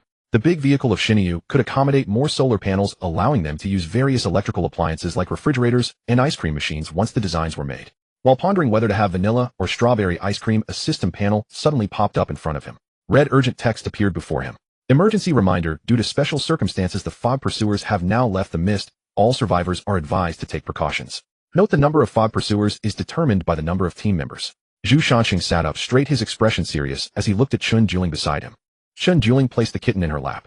Ah Chung, since the fog pursuers have left the mist, should we continue running, or? Zhu Shanqing thought for a moment before decisively stating, run. But we probably won't get too far. Due to check the current, Chen Juling immediately switched to the chat channel. The temperature has dropped, it's now 38 degrees. Let's turn on the air conditioning in our car, set it to the lowest. Don't worry about fuel consumption, my car has a solar power generation device installed. Duda nodded and then asked thoughtfully, so are we going back to take them down? Exactly, it's better to eliminate the danger than to run away passively. With our team's current combat power, as long as the opponents aren't extraordinary, we can definitely take them down. Zhu Shanqing switched to the team channel. Zhu Shanqing, team pay attention. Prepare for battle. Xiao Tian received. Qian received. Each team member actively responded to the combat orders. Zhu Shanqing installed many trap devices at the back of the car. Although the potential damage might be small, it could still slow down the pursuers. Zhu Shanqing looked at the few people in front of him and instructed, we don't know the exact strength of the pursuers. If we find ourselves outmatched, retreat immediately. I set up some traps behind the car. Be careful when retreating and avoid stepping on them. 3 kilometers away from Zhu Shanqing's team, the fog pursuers were quickly approaching. They were entirely grayish-white with robust limbs, and although they had the body of a crocodile, they bore a human face twisted and fierce. Zhu Shanqing and the others stood by the car ready for battle as the pursuers charged at them with incredible speed. Xinyu held up his shield and took the brunt of a hit from a pursuer stumbling back 3 steps. He steadied himself with Zhu Shanqing's support moving his numb arm. Damn it, my mother's shield has been dented. Zhu Shanqing shifted his gaze to the shield held by Xinyu. The blue-grade shield armor had a significant dent now. It was known that with his current strength a full-force strike could still leave a mark on the shield. It was absolutely impossible to deal such a blow that would cause a large dent in the shield with a casual strike. Soon more pursuers arrived behind. 6 fog pursuers lined up. They looked at the Zhu Shanqing team's members constantly howling. At this moment Chen Juling's talent was continuously operating and golden light flashed in her pupils. Fog pursuer, a puppet made from the fusion of humans and monsters by the mist commonly used by the mist to hunt intelligent. Tip fog pursuers are puppets crafted from the mist. There is a weak point located below the left forelimb where the mist crystal core is found. Chen Juling immediately informed everyone of her discovery. Zhu Shanqing swung his Tang Dao at it, but the immense force and agility of the pursuer made it impossible for him to strike its weakness. Everyone continued to attack and probe, but they could not inflict any substantial damage on the pursuer. Soon Zhang Runin was knocked away by a pursuer. Nan. Tian Shiwei used her spear to fend off the pursuer attacking Zhang Runin. However, as the pursuer behind seized the opportunity, a claw struck Xiao Tian's back, causing him to stumble forward and spit out a mouthful of blood. His arm drove the spear to quickly turn around, and with a backward thrust it pierced into the left eye socket of the mist creature. The foul-smelling blood flowed out through the hollow of the eye. The pursuer covered its eye socket, howling in pain. Xiao Tian pulled out the spear and ran towards Zhang Runin. He helped her up and still holding the spear glared fiercely at the 2 pursuers. Xiao Tian shouted, "Come on, you ugly creatures. King Xiao Tian will chop you down one by one." His hand supporting Zhang Runin trembled slightly because of the injury on his back. Zhang Runin grasped Xiao Tian's trembling hand from behind, and a healing light brushed over the injured back instantly, alleviating much of the pain. On the other side, Xinyu, due to the damage to his shield, picked up his beloved axe and shouted as he swung it at the pursuer. The axe blade aimed at the pursuer's back, but got stuck in the bone at its spine. Xinyu pulled hard to free the axe while the pursuer twisted its body wildly, howling in pain. The 2 of them became entangled in chaos. Chen Juling's dagger was a short weapon suitable only for close combat with the pursuer, but due to the distance, it was easily blocked. Lu Yifei's arrows were also easily dodged by the pursuer, and the entire team was in a state of defeat.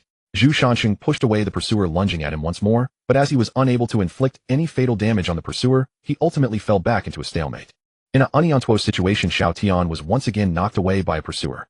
Zhang Runin rushed forward with the short knife in hand, only to follow in her sister's footsteps, being knocked back several meters and falling to the ground unconscious. The pursuer quickly ran towards the unconscious Zhang Runin, opening its foul-smelling mouth wide, about to bite down. At a critical moment, Xiao Tian threw the long spear he held. The spear tip glowed with red light, penetrating the pursuer's side ear and emerging from the other side. The pursuer's body convulsed weakly and fell beside Zhang Runin.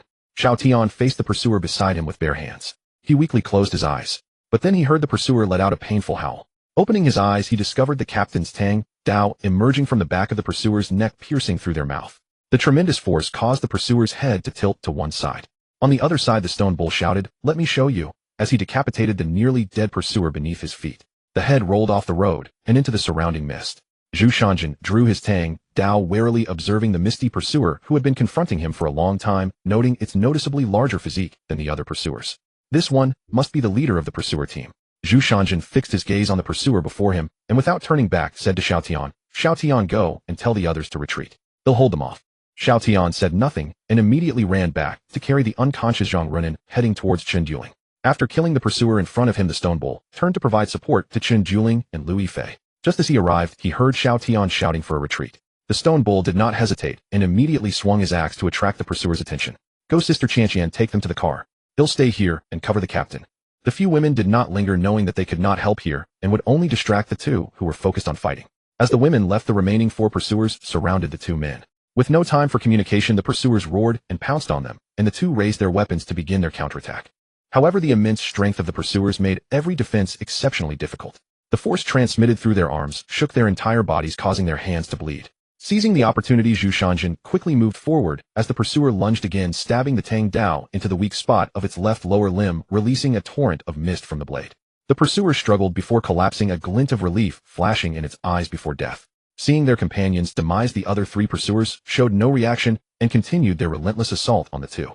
Zhu Shanqing fixed his gaze on the leader of the pursuers, the principles of his practiced sword technique flashing in his mind. Use all your strength to deliver a fatal blow forward. This strike embodies the unity of spirit, energy, and essence, and it is the killing blow, the core of the 7 kills sword technique. The strike embodies the unity of spirit, energy, and essence. Zhu Shanjin cleared his mind of distractions, focusing solely on how to slay the leader before him with one strike. The moves of the 7 kills sword technique flashed in his mind, enveloping the entire Tang Dao in a silvery glow. As the pursuer lunged at him, Zhu Shanjin swung the Tang Dao. A wave of sword energy sliced towards the airborne leader of the pursuers. The blade's light swept across the core of the misty pursuer. The pursuer's body erupted with mist, ultimately collapsing on the ground. Upon witnessing the leader's death, the last 2 pursuers abandoned their entanglement with the stone bull. They roared as they charged at Zhu Shanjin. Zhu Shanjin stood in place, savoring the feeling of the previous strike as he noticed the 2 pursuers rushing towards him. Once more he swung his sword, the blade slicing through the left forelimb of the pursuer, cleaving through its weak spot. After a surge of mist, the 2 pursuers gradually fell silent. Zhu Shanjin attempted again to swing the Tang Dao forward, startling the stone bull, who was preparing to approach, causing him to leap aside. Zhu Shanjin looked at the startled stone bull, puzzled. "What are you doing?" The stone bull swallowed hard and pointed at Zhu Shanjin's sword, saying, "Boss, your sword light extends 2 meters. It's too frightening. Ooh, I don't want to be cut in half. That's too ugly." Zhu Shanjin was at a loss for words, saying, "I just had a moment of insight, but now it seems I can't release it."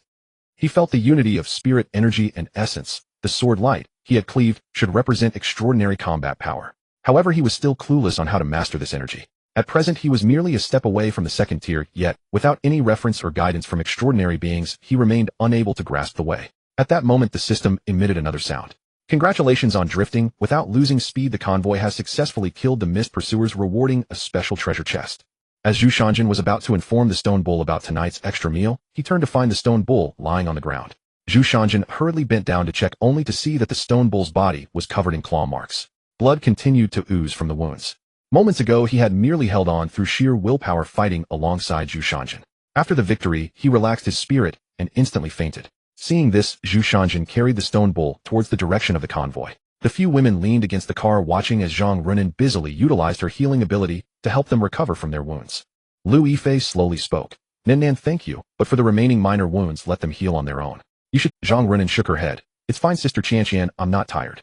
Dudu pressed down on Zhang Runin, who wanted to release her ability again, saying, "All right, Runin, the captain will be back soon. Save some energy. They probably suffered injuries as well." Only then did Zhang Runin relent. "Right, and the captain, I almost forgot about him." A voice came from the side. "All right, Runin. Captain, I'm so good to you, and you actually forgot about me."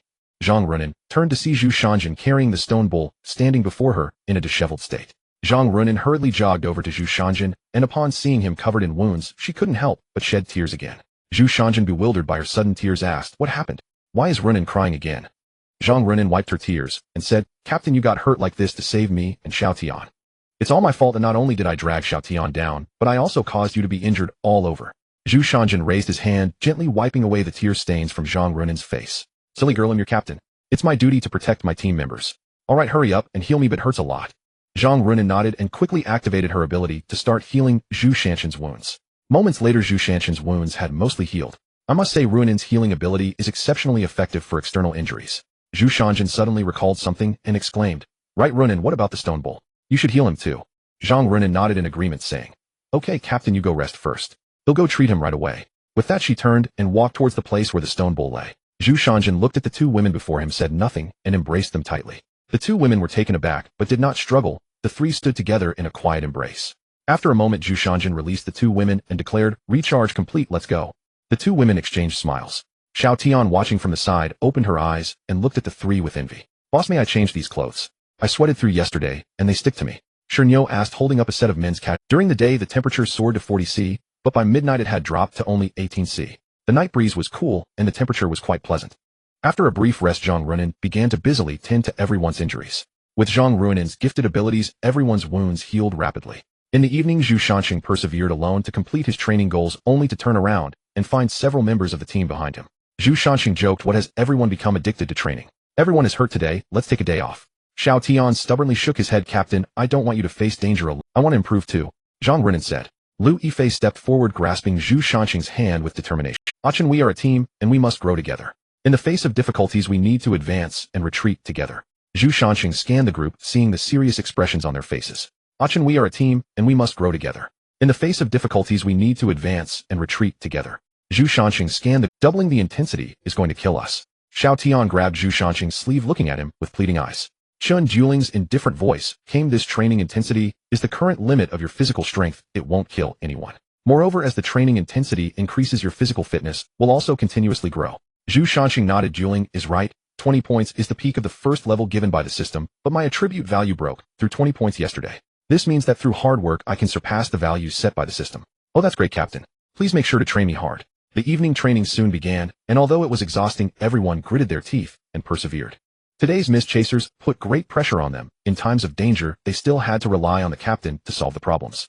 Zhang Runin silently extended her training time. She didn't want to be a burden to the team anymore. She also didn't want her teammates to lose their lives trying to save her. Xiao Tian followed Zhu Shanqing as he practiced the Shaolin staff technique, and it must be said that Xiao Tian had a natural talent for long weapons. Just after watching Zhu Shanqing demonstrate it once, he was already wielding it like a pro. Zhu Shanqing felt a bit frustrated himself. Is his talent a reward for hard work, or is it something else? He had to practice 5 times just to reach the beginner level, while Xiao Tian managed to get almost on par with him after just one demonstration. However, according to that big monk, the Shaolin staff technique also has combined attack forms. The more people there are, the stronger the attack. After training, Zhu Shanqing carried the already unconscious Xiao Tian on his back. Lu Yifei was supporting Zhang Runin. Chen Dueling walked alongside Zhu Shanqing. Zhu Shanqing adjusted the slipping Xiao Tian and said, Dueling, we've recorded everyone's limits today, right? Tomorrow slightly reduce the training intensity based on these limits. Don't let them train until they faint. Chen Dueling nodded, jotting down notes in her notebook. Got it, understood. Shernyo scratched his head and said, Boss, when will you make me a shield from a snail shell? The shield from today couldn't even withstand a single claw of the pursuer. Zhu Shanqing looked a bit troubled. Neo, you know the snail shell is too hard. At this stage we can't make it into a shield. However, I have a blueprint for a scale armor shield. Whether you want to learn the crafting method or just use the blueprint, it's up to you. Shernyo looked at the blueprint handed over and gritted his teeth. Boss will wait a bit longer. Using it now would be too wasteful. That night, Zhu Shanqing sat in the vehicle and took out a blue treasure chest dropped by the leader of the Mystic Water Cats. Zhu Shanqing looked curiously at the blue treasure chest before him. According to the reports from the survival road, the chest's rank should be platinum or diamond above gold. What the heck is jade blue? Just as he was about to open the chest, he suddenly remembered Qianshan's luck and quickly took her out of it. Lu Yifei blushing slapped Zhu Shanqing, saying, Are you trying to kill me? I'm too tired today. Let's do it another day, Achan. Zhu Shanqing looked confused. How does your fatigue relate to using talents to open the treasure chest? Lu Yifei's hand froze in midair. Open the treasure chest? Yes, what else would it be for? Zhu Shanqing suddenly grinned. You little vixen, are you thinking about something naughty? Lu Yifei covered Zhu Shanqing's mouth, saying, No, I'm only thinking about opening the treasure chest. The two entered the vehicle and Lu Yifei stared wide-eyed at the jade blue treasure chest. What level of treasure chest is this? It looks quite beautiful. This is a treasure chest left by Mama Xiaomi. Mentioning Mama Xiaomi, the two lowered their voices and glanced at the little cat sleeping in the passenger seat. The two turned their attention back to the treasure chest. They didn't notice that the little cat was sneakily watching them from the gap in the seat. As the treasure chest opened, the surrounding temperature suddenly dropped. The two couldn't help but shiver. In the center of the chest was a pearl continuously emitting cold air. Rare item, ice pearl, formed naturally from the essence of ice beneath the eternal snow mountain. It is a rare ice-type treasure. It has the effects of fire resistance, ice solidification for defense, nurturing ice techniques, and suppressing evil. Note: rare treasures can only be obtained from inheriting treasure chests on the road, usually the last gift bestowed upon descendants before death. This is truly a pillow for a sleep-deprived person who, just as the temperature rises, an ice treasure comes. Zhu Shanqing hugged Lu Yifei and kissed her. You are truly my treasure. Lu Yifei poked Zhu Shanqing's forehead and said, Of course, having me means you can secretly enjoy it. Amid their conversation, they completely failed to notice that the little me, who should have been asleep, was curiously licking the ice pearl. Lu Yifei glanced down and discovered a cat, head peeking out from the treasure chest. Lu Yifei immediately exclaimed, Xiaomi, what are you doing? Xiaomi was licking the pearl, still wondering, what is this? It's so cold, I wonder if I can eat it. Suddenly startled by the unexpected sound, the ice pearl in the treasure chest transformed into a stream of water that flowed along Xiaomi's tongue and into her mouth. Zhu Shanqing quickly picked up Xiaomi, examining her anxiously as he asked, Xiaomi, are you okay? Why are you eating random things? Xiaomi shook her head innocently, making cute meowing sounds. Lu Yifei leaned closer, scrutinizing Xiaomi, and asked, Achun, is Xiaomi alright? Zhu Shanqing placed Xiaomi on the seat and shook his head. I don't know, but the treasure chest indicates it's an inherited chest which should be left for her by Mama Xiaomi. It should be fine. As soon as he finished speaking, the Xiaomi on the seat emitted a blue light. Ice crystals continuously formed beneath her feet, ultimately shaping into an egg wrapped in ice crystals glowing with blue fluorescence. The two were instantly dumbfounded. Lu Yifei trembled and pointed at the ice egg, saying, Is this going to evolve? Zhu Shanqing shook his head, I'm not sure. Lu Yifei was silent for a while, then looked determined. It must be evolution, that's how Pokemon evolve. Zhu Shanqing looked speechless. Pokemon don't turn into egg. Are you mixing it up with other animated series? Lu Yifei opened her mouth and muttered, Aren't they? I clearly remember. Zhu Shanqing placed the egg in Xiaomi's nest and hugged Qianshan, saying, Alright, it's already very late, and let's not dwell on the egg issue any longer. Lu Yifei looked expressionless at Zhu Shanqing. Then let go of me. Ooh, I want to sleep with Dudu. Zhu Shansheng gently kissed Lu Yifei's forehead. Qian, be good, go to sleep. I won't do anything tonight. Then why are you taking off my clothes? It's so hot, sleeping in clothes is unbearable. After a moment, then move your hand off my conscience. Zhu Shansheng casually replied, I'm just touching bits, not like I'm doing anything else. 2 hours later, Lu Yifei blushed as she lay in Zhu Shansheng's arms. Is this what you call not doing anything else? My dear, I love you. Sleep now. Zhu Shansheng stepped out of the car refreshed and clear-minded. His gaze immediately fell upon Xiao Tian standing beside the vehicle with a deeply aggrieved expression. What's wrong, Xiao Tian? He asked, puzzled. Who upset you so early in the morning? Xiao Tian stared fixedly at him. Captain, last night's cat cries grew even louder. Did you hear them? Zhu Shansheng chuckled, awkwardly scratching the back of his head. No, I didn't. Maybe you were half asleep and imagined it. Xiao Tian regarded him impassively. Captain, I was on watch all night. I didn't sleep at all. Zhu Shansheng's smile froze mid-face. Stifling a yawn, he swiftly changed the subject. Ah, Xiao Tian, Shernyo's noodles are probably drying out. I'll go check. He turned and hurried away. Xiao Tian remained rooted where he stood, watching his retreating figure.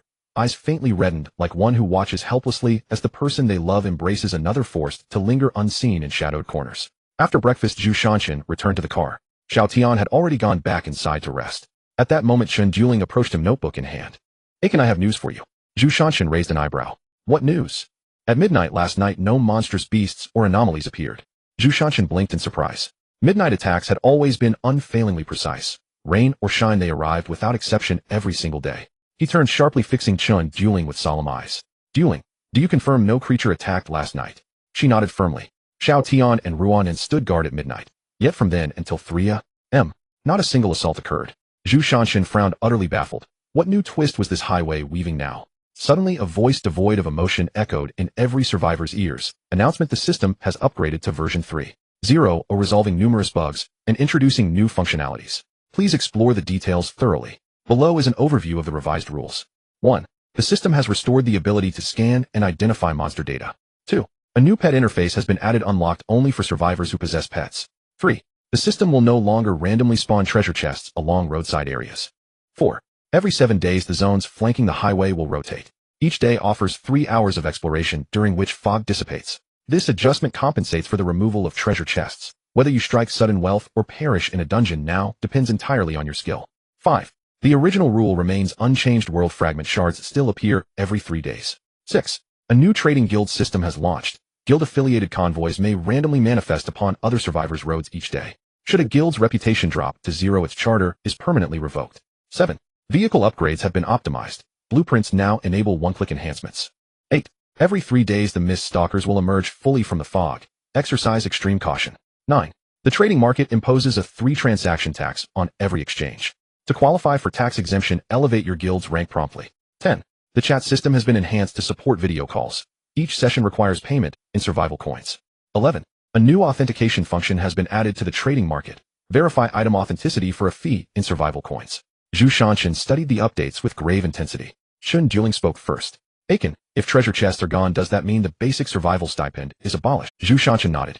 Exactly. No more stipend. All survivors must now venture into designated zones for resources, or trade across the 10,000 realms. Those who lingered passively on the highway shirking danger had run out of time. Lu Yifei finished reading the updated rules in silence.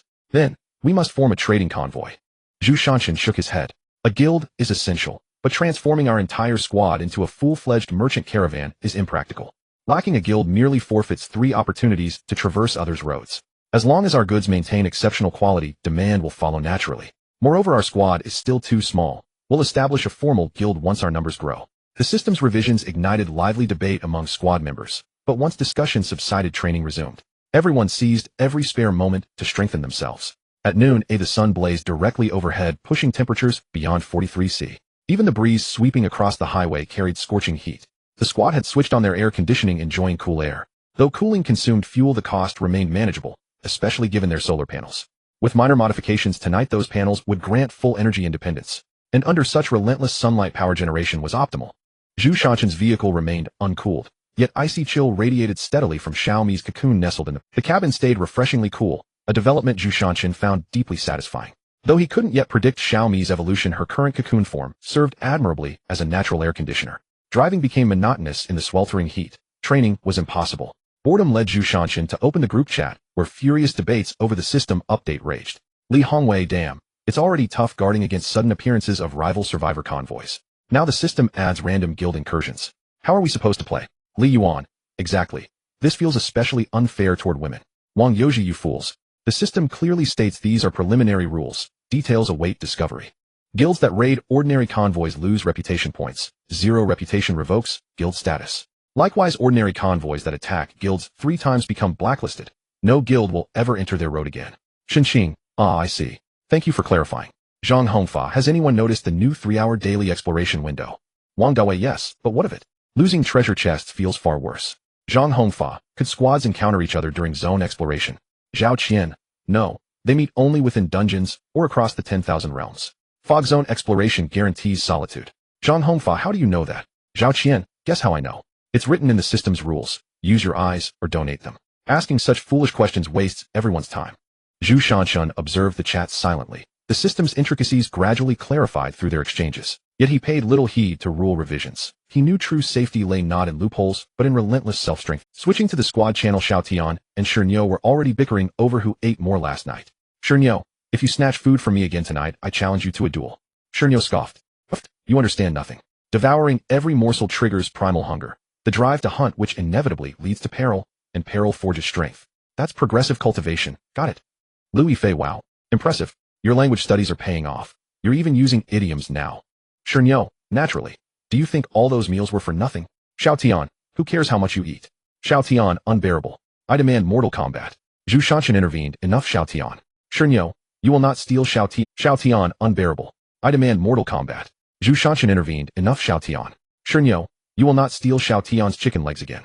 If you're hungry, hunt your own. Shernyo, understood, Captain. Xiao Tian instantly sent a smug triumphant emoji. Moments later, the internal channel fell silent. The convoy continued onward, rolling steadily down the sun-scorched. In the evening, after finishing their training, everyone returned to the car, looking exhausted. The temperature still hovered above. Zhu Shansheng sat in the car studying the newly exchanged Bagua Palm and Taizu Chongquan. He realized that there were specific principles behind the power exertion and striking trajectories of these martial arts. However, he still did not fully understand the concepts of Mingjin Onjin and Huajin as explained by the masters. Yet he vaguely felt that breaking through the extraordinary should be related to this power. While he was contemplating, the car window was suddenly knocked on. Xiao Ocean's barefaced visage poked into the car, saying, "Captain, I'm here to chat with you." Zhu Shansheng looked at the energetic Xiao Tian and helplessly remarked, "Xiao Yan, it seems I've been training you too lightly, allowing you time to play with others." Xiao Tian naturally opened the passenger door and sat in, grinning. "Hee, Captain, I've completed all my training goals today. Absolutely no slacking off." "That's good." Zhu Shansheng paused the video and turned to Xiao Yan. "So what brings you here now? Do you have something to tell me?" Xiao Tian scratched her head. "No, I just wanted to talk to you, Captain." "But why is it so cool in your car?" "The air conditioning is set too low. Be careful not to catch a cold." Zhu Shansheng watched Xiao Yan, who was speaking nonsensically, unsure of what this girl was up to. He still explained, "I didn't turn on the air conditioning. It's the temperature emitted by Xiaomi's egg." Xiao Ocean's eyes widened. "Xiaomi's egg has this effect." She blinked her big eyes and looked at Zhu Shansheng. "Can I take it with me, Captain? It's cool. It should be very comfortable to hug it to sleep at night." Zhu Shansheng chuckled softly. "You can try to see if you can carry it away." As soon as Xiao Tian reached out to grab the egg, it began to tremble uncontrollably. It then broke free from her hands and fell towards the nest beside Zhu Shansheng. Xiao Tian was startled to see the egg drop and was about to reach out to catch it. She saw the egg take a turn and fly towards the captain's car. Xiao Tian pouted, "Bad little cat, I fed you so many treats, and you won't even stay with me for one night." Zhu Shansheng got out of the car and approached Xiao Yan, pinching her puffed up cheeks as she sulked. "All right, let's go. I'll install the solar panels for you. With this we can use electricity without worry." Xiao Tian nodded, obediently following behind Zhu Shansheng. The solar power devices for the 3 cars were quickly installed. Zhu Shansheng clapped his hands. "Mission accomplished. Now you won't be afraid of the heat anymore." Zhang Runan waved her hands, shouting loudly, "Long live the captain." Shernyo also laughed and shouted, "The boss is mighty." Xiao Tian chimed in, "The captain is the best, wise and powerful, unifying everything." Zhu Shansheng quickly interrupted Xiao Yan, Hey, if you keep flattering me like this, I might just float away." Laughter echoed on the quiet road. That night, Zhu Shansheng and Shernyo sat on the roof of the car, gazing at the fog enveloping the sides of the road. The two sat there in silence without speaking.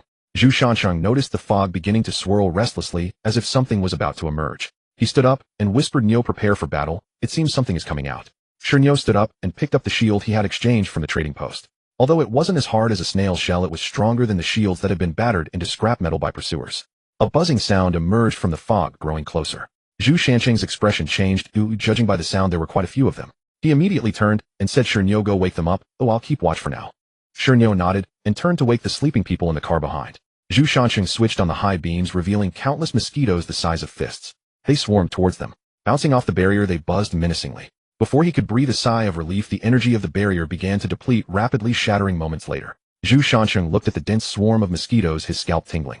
If one of these bites me, it feels like I would instantly become anemic. The others had already woken up and were astonished at the sight of the mosquito army. Lu Yifei shot an arrow without hesitation, hitting 2 mosquitoes with one shot, causing them to fall to the ground. But soon more mosquitoes filled the gap left by the fallen. They swarmed towards them, prompting everyone to quickly grab their weapons and defend themselves. Although the mosquitoes were weak, their sheer numbers were overwhelming. From time to time, mosquitoes broke through the defenses, biting into their skin. The bitten areas swelled, instantly itching unbearably. Shernyo scratched his arm while swatting away the mosquitoes in front of him with his shield. Damn it, this itches. Boss, what do we do now? Zhu Shansheng kept scratching the back of his hand, cursing, damn. These pesky mosquitoes can bite anywhere. Xiao Dian and the others were also affected, crying out in distress. Zhu Shansheng was hacking at the mosquitoes with a tang knife when he suddenly felt a bit dizzy. He quickly leaned on Shernyo for support, who turned back to see Zhu Shansheng swaying and hurriedly steadied him. Boss, Zhang Runan steadied the slightly weak Xiao Dian and asked Xiao Yan, what's wrong? Are you okay? Xiao Dian shook her head. Zhang Runan steadied the slightly weak Xiao Dian and asked Xiao Yan, what's wrong? Are you okay? Xiao Dian shook her head. I'm fine, just feeling a bit lightheaded. Zhang Runan looked at Xiao Yan, who was about to topple over, as if she thought of something. She quickly reached out and cast a purification spell on Xiao Dian. A faint light flashed and Xiao Dian instantly felt much more alert. She then realized that there were negative effects after being drained by the mosquitoes.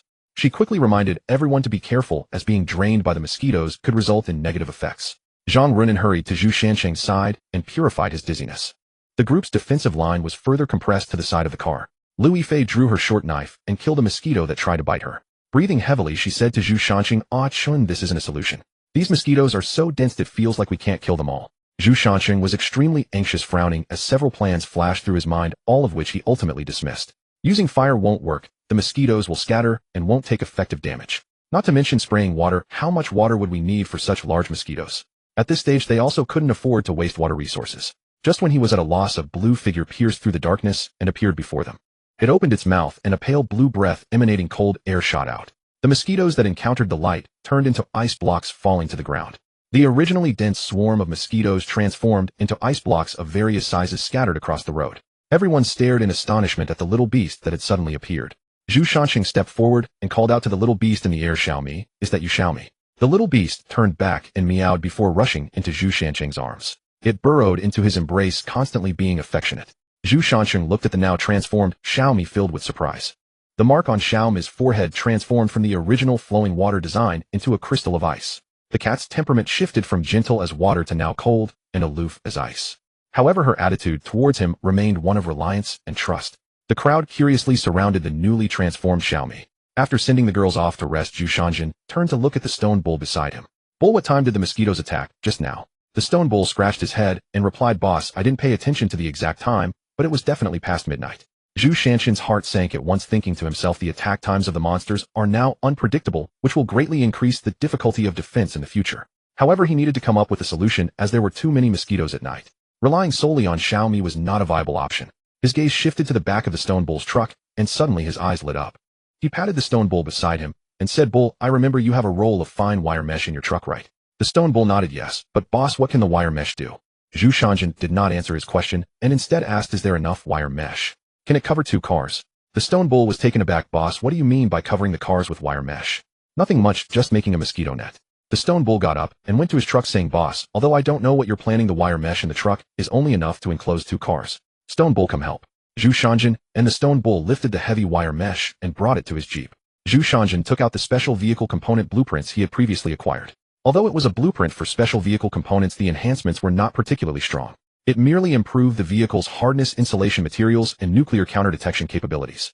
Once the system was updated, the vehicle upgrade blueprints could be directly used to enhance the vehicle. This greatly saved him time in learning the relevant knowledge needed for upgrading the vehicle. He pulled out all the special component blueprints he had collected and checked the corresponding materials that were missing. He began to wildly purchase items at the trading post. Every item was priced reasonably, and without negotiation, he simply bought everything. There was no other reason but the confidence brought by having 200 to 300,000 survival coins. After installing all the special vehicle components, the entire vehicle looked brand new. In terms of speed, it could now rival top-level racing cars. The interior was even more luxurious, incorporating the last 10 space stones of the squad during the upgrade. Now, besides the driver's seat and the back seat, there was an additional door in the trunk. Inside the door was a 15-square-meter lounge currently empty.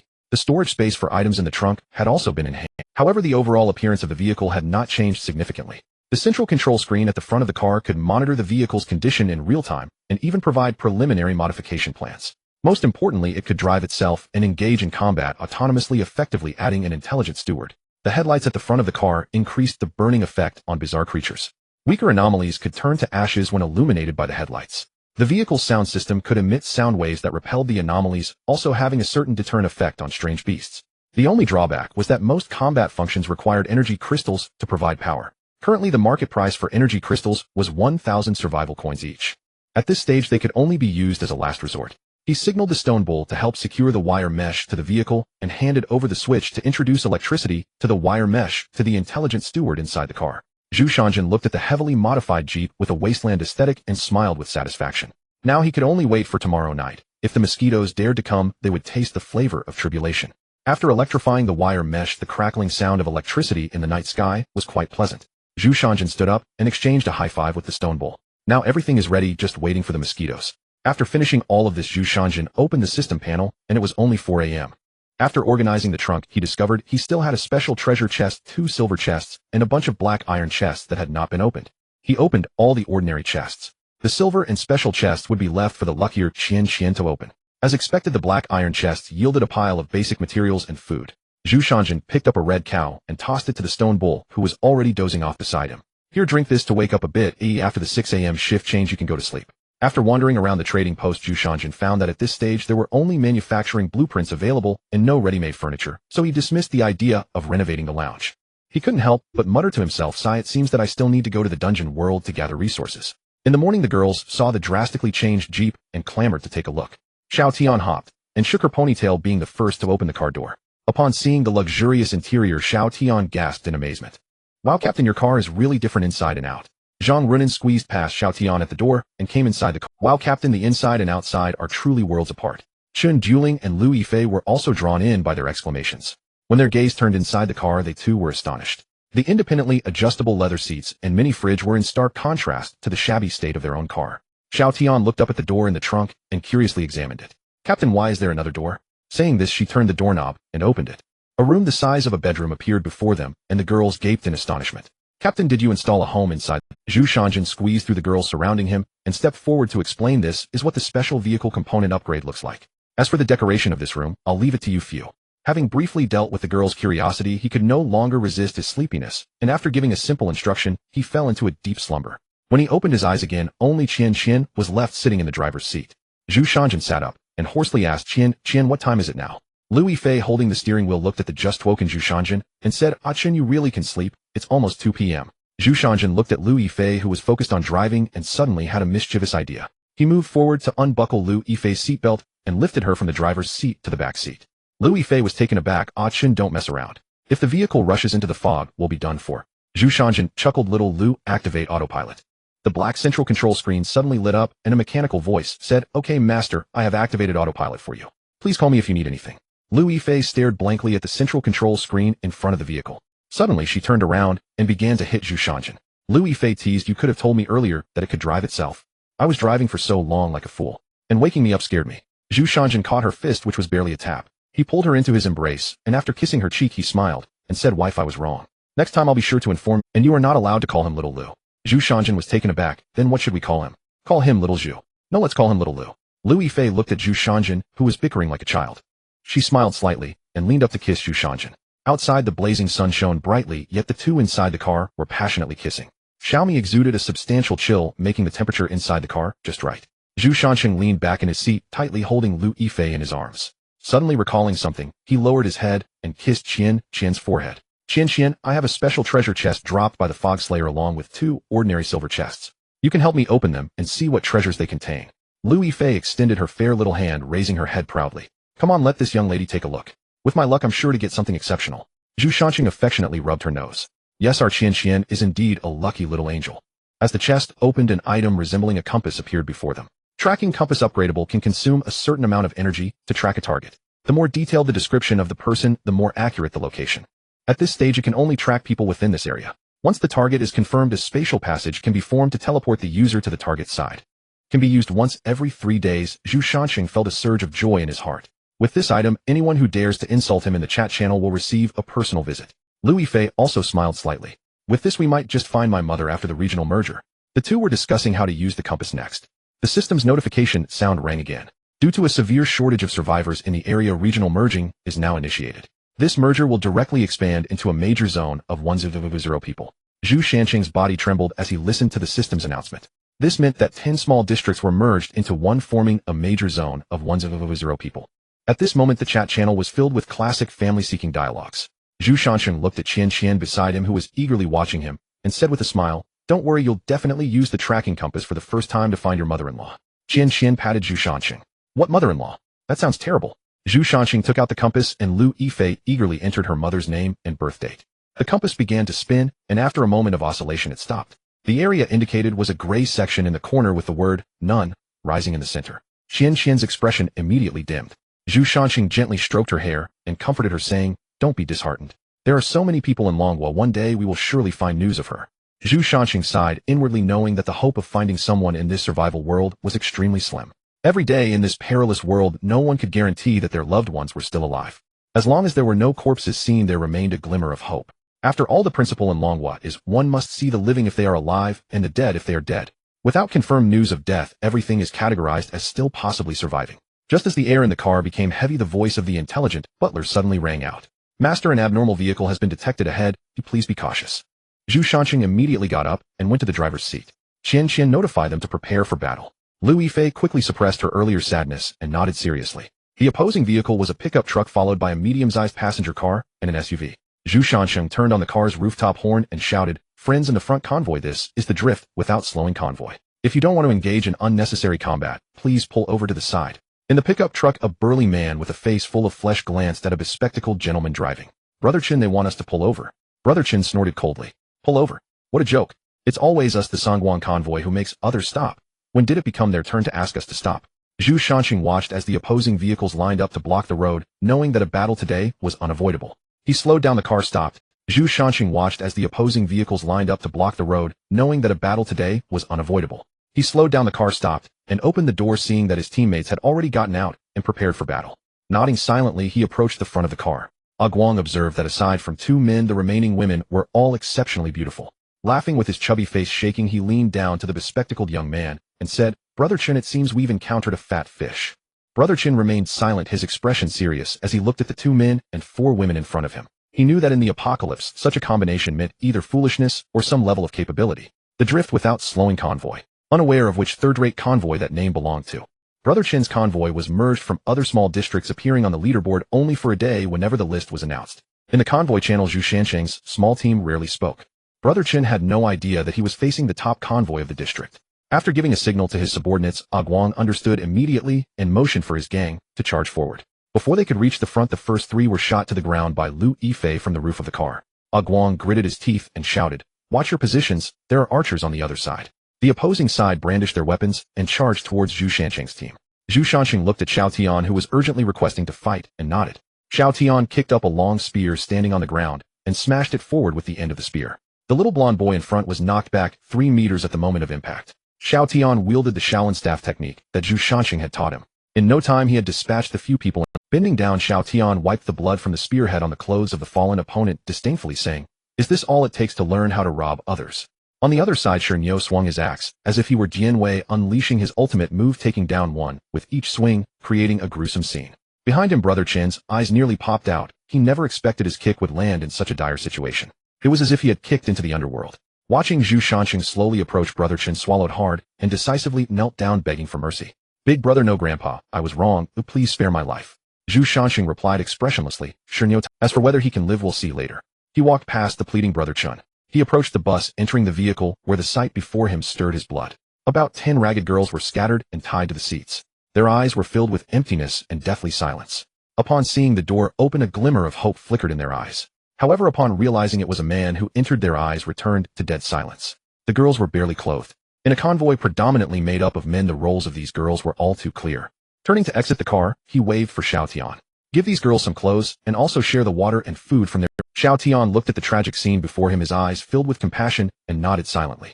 Zhu Shanqing came back to where Brother Chun was still pleading for mercy. Brother Chun suddenly crawled forward on his knees, hugging Zhu Shanqing's thigh. "Big brother, just look at the beautiful girls beside you, and you'll know you must like beauties. I have news about a beauty. Can I exchange it for my life?" Zhu Shansheng looked at Brother Chun and said, "Tell me, let me see how beautiful this beauty is to determine if it can save your life."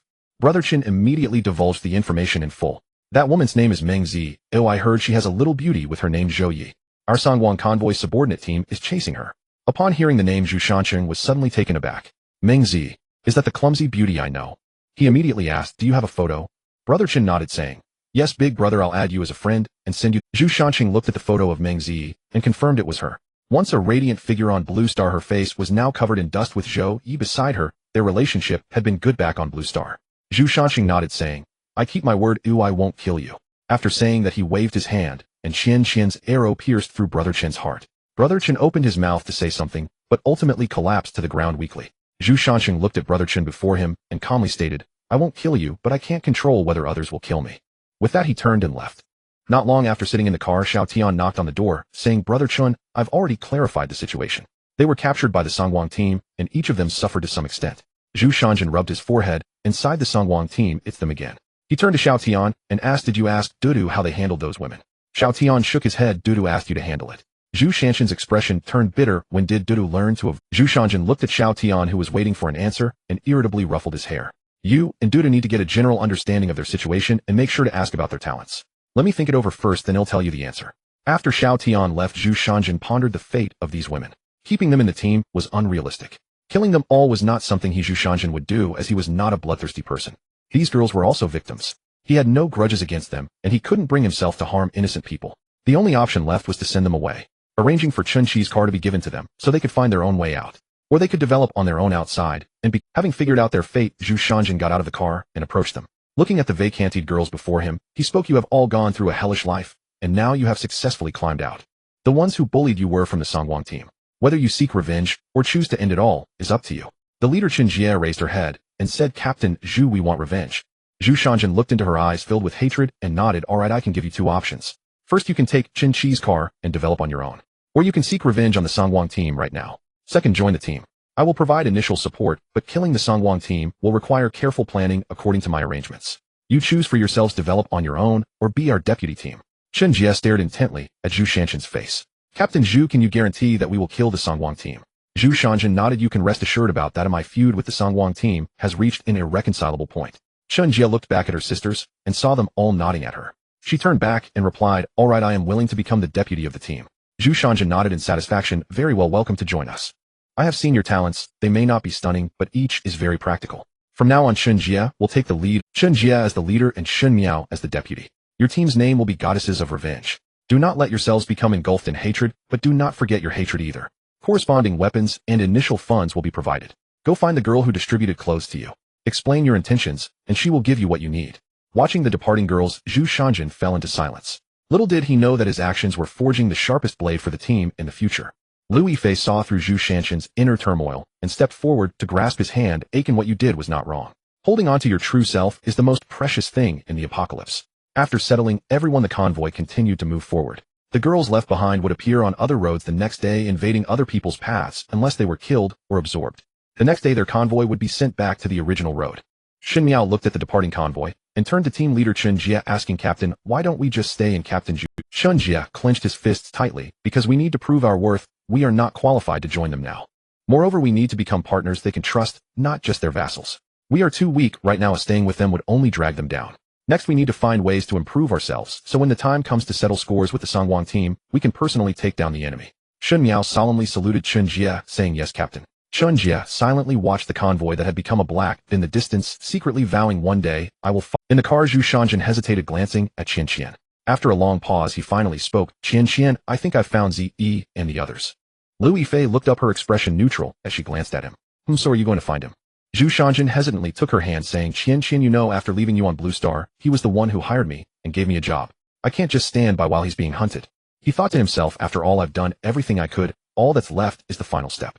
Lu Yifei remained silent as she was aware of Meng Zi's situation and understood how well she treated Zhu Shanjin. She was glad that Zhu Shanjin could be honest with her, but she couldn't easily nod in agreement. Zhu Shanjin raised his hand and said, "Wife, I swear this is the last person I know. There are absolutely no others." Lu Yifei's tone was cold. "It better be that way." Zhu Shanjin nodded repeatedly. Definitely good, wife, I swear this is absolutely the last woman I will save." Seeing Qian Qian nod, Zhu Shanjin immediately took out the compass and began to locate Meng Zi's position. After a moment of spinning, the compass pointed in a direction, forming a spatial passage ahead of the team. Zhu Shanjin drove in first. The other team members followed suit. As soon as they landed, they saw an old white sedan. Behind the white sedan, 3 SUVs were closely pursuing it.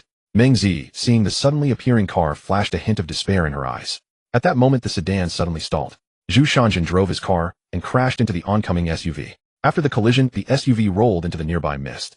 Zhu Shanjin's car remained unscathed. The other 2 men, seeing this, stopped their vehicles and surrounded Zhu Shanjin's car.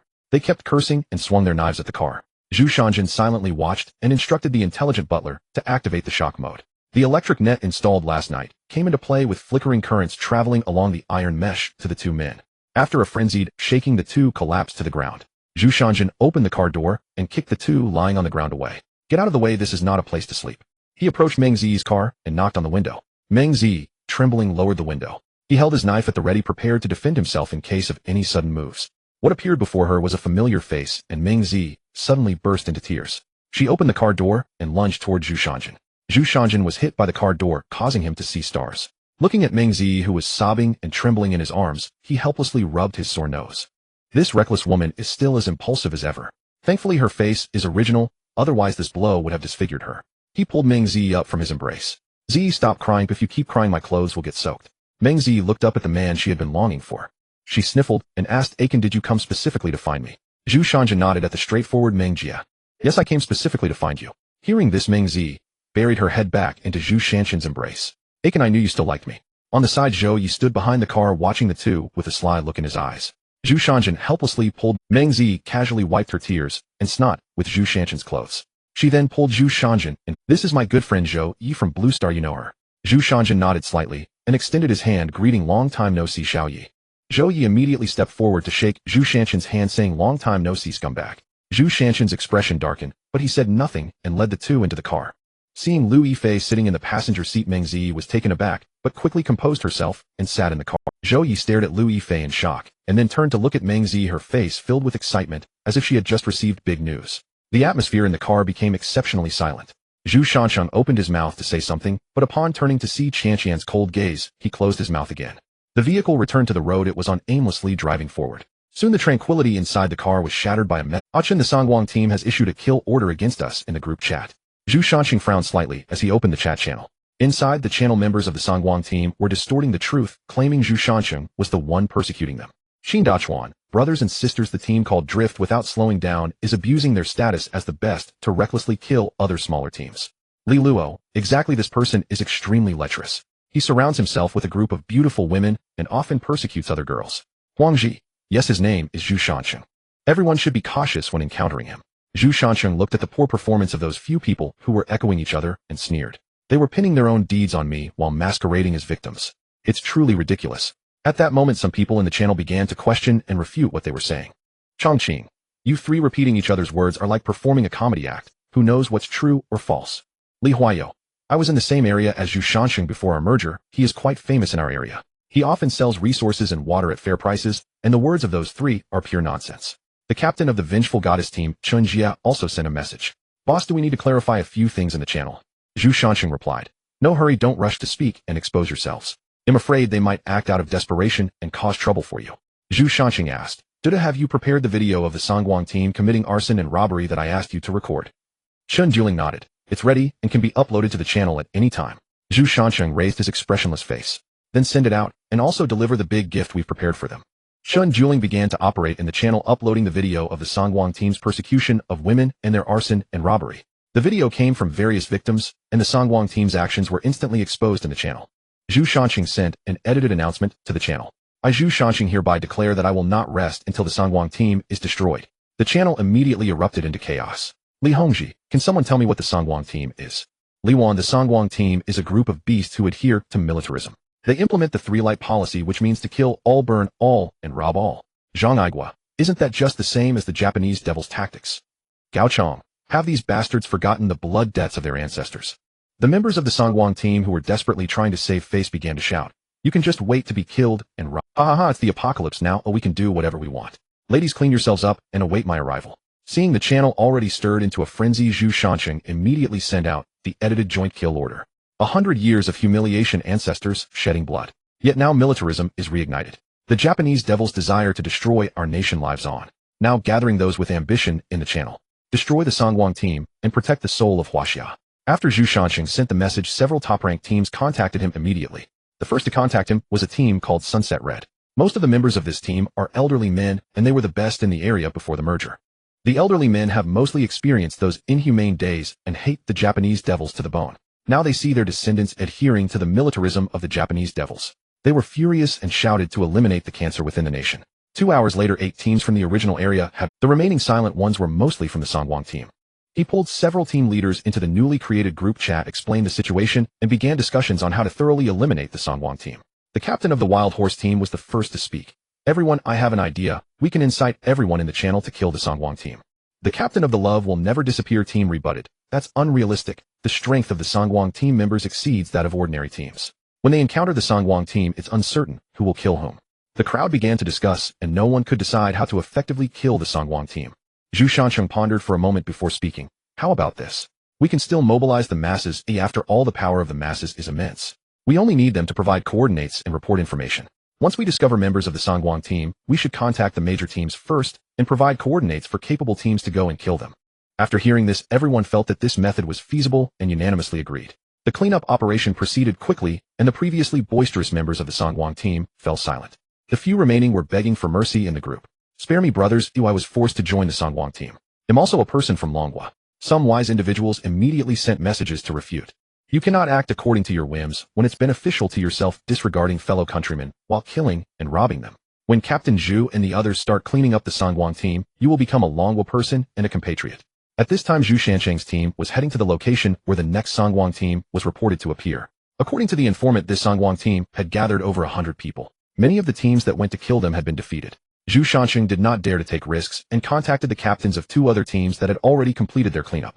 The 3 of them decided to work together to encircle and attack the largest Songwang team. The convoy slowly entered a temporary passage opened by the informant as a beacon. Upon entering the highway, remnants of overturned cars and severed limbs were seen everywhere. A frail young man was hiding behind a car wreck, shivering. When he saw the suddenly appearing convoy, his eyes brightened, wanting to approach, but fearing, he quickly sent a message in the private chat. Captain Zhu, is it you who have arrived? Zhu Shancheng looked at the message sent by the informant, his gaze locking onto the frail young man hiding behind the car and shivering. He quickly walked up to him and extended his hand. I am Zhu Shancheng, the captain of the Drift Without Slowing Down team. I'm glad you could provide us with information. The young man looked up at Zhu Shancheng and nodded. Captain Zhu, you are being polite. Killing the Japanese devils and eliminating traitors is something every Longhua person should do. The frail young man raised his arm and pointed ahead. Our small team came to encircle and were completely annihilated by those beasts. They took pleasure in torturing us after defeating us. The captains were all ruthlessly tortured by the Songwang team. In the end, they couldn't bear the pain and committed suicide. Only I was hidden by my captain with tools. Tears streamed down the frail young man's face as he knelt on the ground, crying out, Captain Zhu, you must kill. As long as you can help our small team avenge, I, Li Dunka, will give my life to you from now on. Zhu Shancheng helped the kneeling Li Dunka up. Rest assured, we will kill the Songwang team. As for your life, it's better to leave it to yourself. In a short while, the other 2 teams arrived one after another. Leading them were a man and a woman. The man had a buzz cut and a square face. With a solemn demeanor, he clearly had a military background. The woman had a short hairstyle, looking very capable, dressed in a black leather jacket, paired with gray cargo pants. She appeared to be full of vigor. The man with the square face stepped forward first and extended his hand. Captain Zhu, hello. I am Fong Hao, the captain of the Longhua team. Zhu Shancheng stepped forward and shook Fong Hao's hand. Hello, Captain Fong. I am Zhu Shancheng, the captain of the Drift Without Slowing team. It's a pleasure to have your team here to assist. The woman next to them extended her fair hand. Hello, Captain Zhu. I am Li Xiaoying from the Thorn Rose team. Zhu Shancheng reached out to lightly grasp her fingertips. Captain Li, you truly are a remarkable woman. Welcome to assist us. He quickly let go of her hand, and Li Xiaoying felt a bit surprised. This was her first encounter with a man so eager to escape his grasp. Could it be that her skin had turned slightly sallow due to staying up late these past few days, affecting her appearance? But she soon looked up and saw the diverse array of beauties behind Zhu Shancheng. At that moment she understood, this guy, no wonder he showed no interest in her. Zhu Shancheng pointed towards the rising smoke in the distance. The 2 captains, that direction is where the Sangwang team's headquarters is located in this area. Fang Yuan clenched his fist. Let's go, let me see how capable they are to dare to follow the same tactics as the devils. The 3 of them led their comrades, marching boldly towards the Sangwang headquarters. The people of the Sangwang team were currently cooking food, laughing and chatting, completely unaware that danger was about to strike. In the center of the camp, they were making 2 children fight. The victor would earn the food for the night, while the loser would be thrown into the fog. Nearby, several elderly people were tied to a vehicle, and a few young men were continuously whipping them. From one side of the camp trailer the cries of women could be heard. The three looked at the scene before them, clenching their fists. Fang Yuan could no longer contain his anger and rushed out with his comrades. Li Xiaoying quickly followed along with the women behind her, keeping pace with Captain Fang. Zhu Shancheng furrowed his brow slightly as he watched the two rush out. He then turned to his teammates. Maintain formation, follow slowly. As the battle commenced, the two teams surged forward like sharp blades into the enemy camp. The members of the Sangguang team, who were resting, were caught off guard. But soon the captain of the main team, with his large, oily belly, appeared before them, leading a group of children. Most of the children were only 6 or 7 years old, ragged and bound at the wrists, lined up in a row. The rotund man laughed, saying, "Ha ha ha, if you want to kill me, you'll have to deal with these kids first. Aren't you all about justice? I'd like to see if you can actually do it." Fang Yuan clenched his fist and struck the nearby. The metal crumpled instantly. "You beast, we are all people of the Long Nation, and you don't even spare children." The rotund man laughed as he grabbed a woman standing nearby. "Justice and morality, where's the thrill in restraint?" He then planted a kiss on the face of the girl, who was filled with despair. For a moment, they hesitated, fearing to harm the children, and were stuck in place. Zhu Shancheng lowered his head, counting the seconds. He had just confirmed with Shernyo that they would launch an attack in half an hour. 3, 2, 1. 2 arrows swiftly flew toward the youth controlling the children, and with 2 thuds the arrows pierced through their hearts, causing them to collapse. Zhu Shancheng immediately stepped forward and shouted loudly, "Run this way quickly." Fang Yuan and Li Xiaoying quickly reacted, calling their teammates forward to block the Sangguang team's attack. The children quickly crossed the center of the battlefield and reached the back of the small team. Zhu Shancheng signaled to his team to prepare for an offensive. He turned to the children, gently reassuring them, "Little friends, you are safe now. Your brothers and sisters are here to rescue you." The little girl standing in front looked up, her eyes hollow. "Big brother, will you hurt us? Please be gentle, I'm afraid it will hurt." Zhu Shancheng tenderly stroked the girl's somewhat dry hair. "Don't worry, big brother won't hurt you, and will protect you." The battle ahead was nearing its end, with only the rotund man tied up, kneeling on the ground and awaiting judgment. Little Tian was followed by 6 women, all battered and in disarray. Zhu Shancheng nodded. "Sure, you can ask them for their opinions. Those willing to stay can join Shenjie, and those who do not want can find a vehicle to leave on their own." Team. Zhu Shancheng nodded. "Sure, you can ask them for their opinions. Those willing to stay can join Shenjie, and those who do not want can find a vehicle to leave on their own." Zhu Shancheng looked at the children before him, feeling troubled. What should be done with these more than 10 children? After Fang Yuan and Li Xiaoying tidied up the battlefield, they approached. Fang Yuan asked, "Captain Zhu, what do you plan to do with these children?" Zhu Shancheng shook his head and sighed. "Honestly, I haven't thought about where they should go." Fang Yuan immediately stepped forward. "Captain Zhu, I can take care of the little boys." Zhu Shancheng's expression changed, and Fang Yuan quickly explained, "You can rest assured we are active military personnel. We will never mistreat them." Zhu Shancheng then turned to Li Xiaoying, who quickly waved her hand. I can fight, but I really can't look after children." Zhu Shancheng bowed his head to inquire about Chen Jie and the others' opinions. Chen Jie replied, "Sure, he comes from an orphanage and is very good at managing children." Zhu Shancheng raised his head and said, "Then I will take the remaining little girls." The girls who came with little Tian all joined Chen Jie's team. The remaining ones were split. Some followed Li Xiaoying, while others drove away on their own. Zhu Shancheng stayed in place, waiting for Chen Jie and the others to arrive. Moments later, a spatial passage centered around the girl formed on the road ahead. Chen Jie's team drove up to Zhu. "Boss, we are here." Zhu Shancheng nodded. "Thank you for your hard work." He then pointed to the girls and children behind. "I'll leave these to you. There are 4 more SUVs ahead, so you can drive them all together." Chen Jie nodded. After a brief conversation, he took the new recruits and left. Zhu Shancheng turned to the people behind him and said, "Let's go, everyone. Our road trip is about to begin." Chen Juling stepped forward and pointed to a youth huddled to the side. Chen, his talent is quite interesting. I think we can consider including him in the team for observation." Zhu Shancheng looked at the youth. "What is his talent?" "Virtual distinction." "What use is that?" Chen Juling raised her head, her tone excited. "It's designed to analyze and sort vast information streams. He can quickly process all data, information extracting and organizing useful information from various sources. That's essentially a human version of AI." Zhu Shancheng gasped. "That's indeed quite interesting." He looked up at Juling, asked him if he is willing to join the team. "If he agrees, we'll temporarily include him in the logistics department under your jurisdiction." Chen Juling eagerly nodded. "This way I can free myself from tedious data statistics and have time to do what I love. I will be liberated." Xiao Tian looked at Zhou Yi, who was smiling like a Samoyed, and extended her hand, introducing herself. "Hello, my name." Xiao Tian looked at Zhou Yi, who was smiling like a Samoyed, and extended her hand, introducing herself. "Hello, my name is Tian Shiwei, but you can call me Xiao Tian. It's a pleasure to meet you." Zhou Yi curiously looked at the girl beside him and quickly shook her extended hand. "Hello, my name is Zhou Yi. You can also call me Xiao Yi. I'm glad to meet you." Then Zhou Yi glanced at the 3 girls sitting next to Zhu Shanjin, who were testing each other. Tian Shiwei turned to where Zhou Yi was looking and slowly said, "What are you curious about the relationship between the captain and them?" Zhou Yi's eyes brightened with curiosity, unable to suppress his excitement. "Is it okay? Can you tell me?" Xiao Tian chuckled at his eager expression. "Actually, it's not complicated. Oh, all 3 of them like the captain. Not just them, even I and Ruan am like the captain. I estimate that you will like him too." Zhou Yi's eyes widened, his voice a bit stammering. All like him." Her mind was a bit chaotic, worrying that she and Meng Jie might stumble into a wolf's den. Clearly, they were entering someone else's harem. Tian Shiwei ignored Zhou Yi's wild thoughts and continued, the captain is actually very conservative. He will respect your thoughts. He won't take advantage of you like others. I have a feeling that if I don't express my feelings soon, I might completely miss the opportunity. Zhu Shanjin looked at the three girls still testing each other, feeling a bit tense. He knew that if he didn't do something to divert their attention, soon a conflict would break out. He stood up, his gaze drawn to the pickup truck held by Meng Jie and the others. This pickup belonged to the Sangguang team and was driven here by Meng Zi and Zhou Yi before they left. Lowering one side of the cargo box and surrounding three sides makes it a perfect stage. It could serve as a welcome party for newcomers while also diverting their attention. Zhu Shanjin called over Shernyo and the newly joined Li Dunkai, sharing his idea with them, and the two immediately got to work. They simply hung up some colorful lights and arranged the stage. They took down the plastic chairs from Shernyo's truck and displayed the team's collection of drinks and snacks on the table. They even brought out the microphone confiscated from the Sangguang team last time. After plugging in the equipment, Zhu Shanjin stepped onto the stage. Everyone looked this way. The voice came from the speakers, capturing everyone's attention. Today marks the reunion of old and new friends, celebrating our survival in this world for 10 days. Now I declare the first team celebration of the Drift Without Deceleration team to begin. Please, all the handsome guys and beautiful ladies, feel free to sign up for performances. The crowd exchanged glances, remaining silent. Louis Fei was the first to step onto the stage. Since no one else is going up, I'll go first. Now I will sing a classic song, Red Bean. I haven't fully experienced the season of snowflakes blossoming.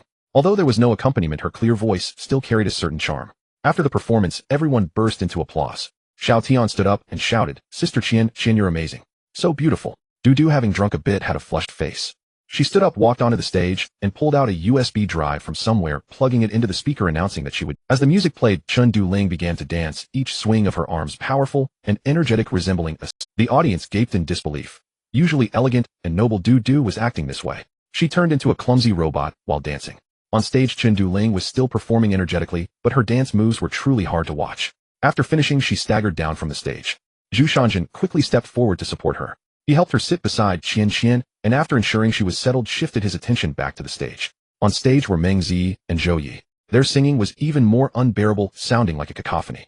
If it weren't for hearing the phrase, only have feelings for you, after listening to the entire song, he wouldn't have been able to tell what song. Zhang Runin's singing was mediocre, but compared to the off-key duo, it was exceptionally good. Xiao Tian's performance combined dance with a long spear. The entire performance was also quite perfect. Shernyo and Li Dunkai hadn't prepared any acts and couldn't resist the crowd's urging, stepping up to perform a comedic skit, which elicited laughter and applause. Finally, Zhu Shanjin took the stage to sing Youth, bringing the entire welcome party to a close. As soon as the song ended, Xiao Tian dashed up to the stage and snatched the microphone from Zhu Shanjin. She loudly declared, Captain, I like you. Seeing Xiao Tian's flushed face, Zhu Shanjin quickly stepped forward to persuade her, Xiao Tian, you're drunk. Xiao Tian took a step back, dodging Zhu Shanjin's hand. She looked at him firmly and declared, I am not drunk. I Tian Shiwei like Zhu Shanjin. Zhou Yi stared in disbelief at Xiao Tian on stage, while Ruan and beside her was also surprised by Xiao Tian's courage. A hint of jealousy and regret flashed in her eyes, unnoticed by herself. Meng Zi looked coldly at Xiao Tian on stage. With two unresolved issues below, another one appeared on stage. Louis Fei, noticing Meng Zi's pale face, mocked, What? If you can't accept it, just withdraw early and leave him. You look like a jumping clown right now. Meng Zi pointed at her, unsure of what to say. After a while, she finally spoke. You wicked woman, seducing Chen, shameless. Louis Fei sneered, the shameless one is you. I've known Chen longer than you. If we count the time, you are the third party. On stage, Zhu Shanjin looked at Xiao Tian, who was gazing at him with dreamy eyes. He then turned to the two women below, who were already at odds. He suddenly felt overwhelmed with Xiao Tian in his arms, continuously asking, Brother Chen, do you like me? Zhu Shanjin looked at the drunken Xiao Tian and helplessly nodded, Yes, I like you. Xiao Tian held Zhu Shanjin's face, speaking each word clearly. Then you say Zhu Shanjin likes Tian Shiwei. Zhu Shanjin, seeing the two women below about to fight, hastily said, I Zhu Shanjin like Tian Shiwei. Satisfied, Xiao Tian immediately smiled and burrowed into his embrace. Zhu Shanjin sighed in relief and quickly carried Xiao Tian to their car, settling her before returning to the scene. The chaos at the scene had already subsided. Meng Zi sat in her seat, continuously crying. Louis Fei stood aside, looking disdainful. Zhu Shanjin looked at the grim scene before him, feeling overwhelmed.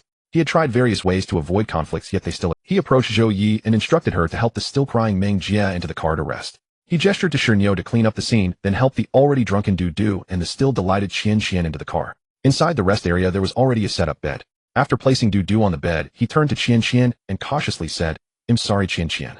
Louis Fei shot him a cold glance. What are you apologizing for? If anyone should apologize, it should be that dead woman. She comes in provoking this, provoking that. Who does she think she is? Zhu Shanjin quickly urged. Qian, don't be angry. Meng Zi is just that kind of person, as she speaks without thinking. Don't take her seriously. Lu Yifei sat on the edge of the bed, looked up at Zhu Shanjin standing, and said, "Ah Chen, I can accept you having a harem, but the main position can only be mine." Zhu Shanjin looked at the understanding Qian, a hint of guilt flashing in his eyes. "Okay, I promise you no one can take." At this moment, having drunk a bit, Zhu Shanjin looked at the increasingly charming Qian. He leaned down, and the two became deeply immersed, even forgetting about Du Du, who was still nearby. Du Du, who had already sobered up, was too shy to open her eyes.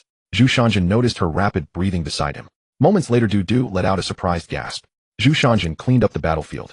On the freshly changed sheets, the two women fell into a deep sleep. Zhu Shanjin went outside the car. One still needed to be coaxed at that moment. He couldn't fall asleep.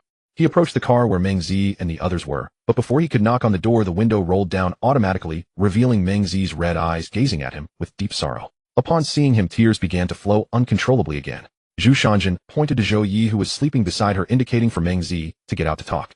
Zhu Shanjin jumped onto the pickup truck's cab and turned to extend his hand to Meng Zi, standing below. He pulled her beside him, gently wiping away the tear stains on her face. "Ziyu, you know I met Qian earlier than I met you. But during our relationship, I truly considered being with you.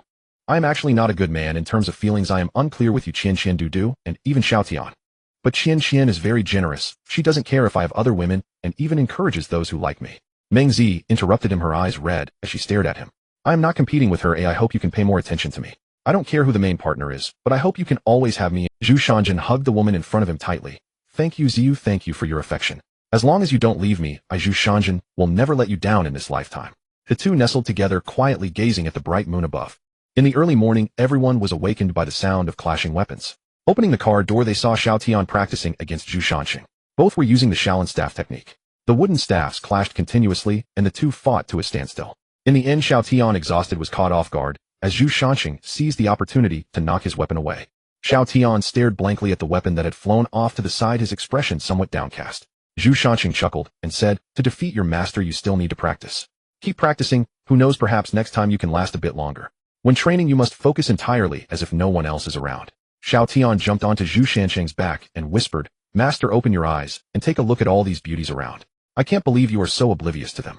After saying that, she quickly kissed his cheek and laughed as she ran away, leaving Zhu Shanjin stunned, his hand still outstretched. After breakfast, the team took advantage of the cool weather to start their training plan for the day. Chun Juling approached the three newcomers to the team with a notebook. "This is your training plan. Take a look. If you don't want to hold the team back, complete the tasks on it every day on time." They looked at the packed physical training schedule and practical training content. The three of them exchanged glances, their eyes filled with surprise. They didn't expect that Zhu Shanjin's team was also among the best in the area, and that they were so diligently improving their combat strength every day. Meng Zi pulled Zhou Yi towards the training area. Zhou Yi stumbled as he was pulled. "Sister Meng, slow down, you're almost pulling my sleeve off." Meng Zi continued walking forward without looking back. "Hurry up, Zhou Yi. I must prove that Meng Zi is not inferior to anyone." At this moment, Li Dunka, having finished reading the training schedule, raised his head, a hint of admiration in his eyes. "The person who set up this training plan is not simple. He calculated the limits of training I can currently bear. The arranged training reasonably exhausts every bit of strength in the body without causing injury. Progressing step by step, there is no doubt that they will grow." He watched the two girls already engaged in training.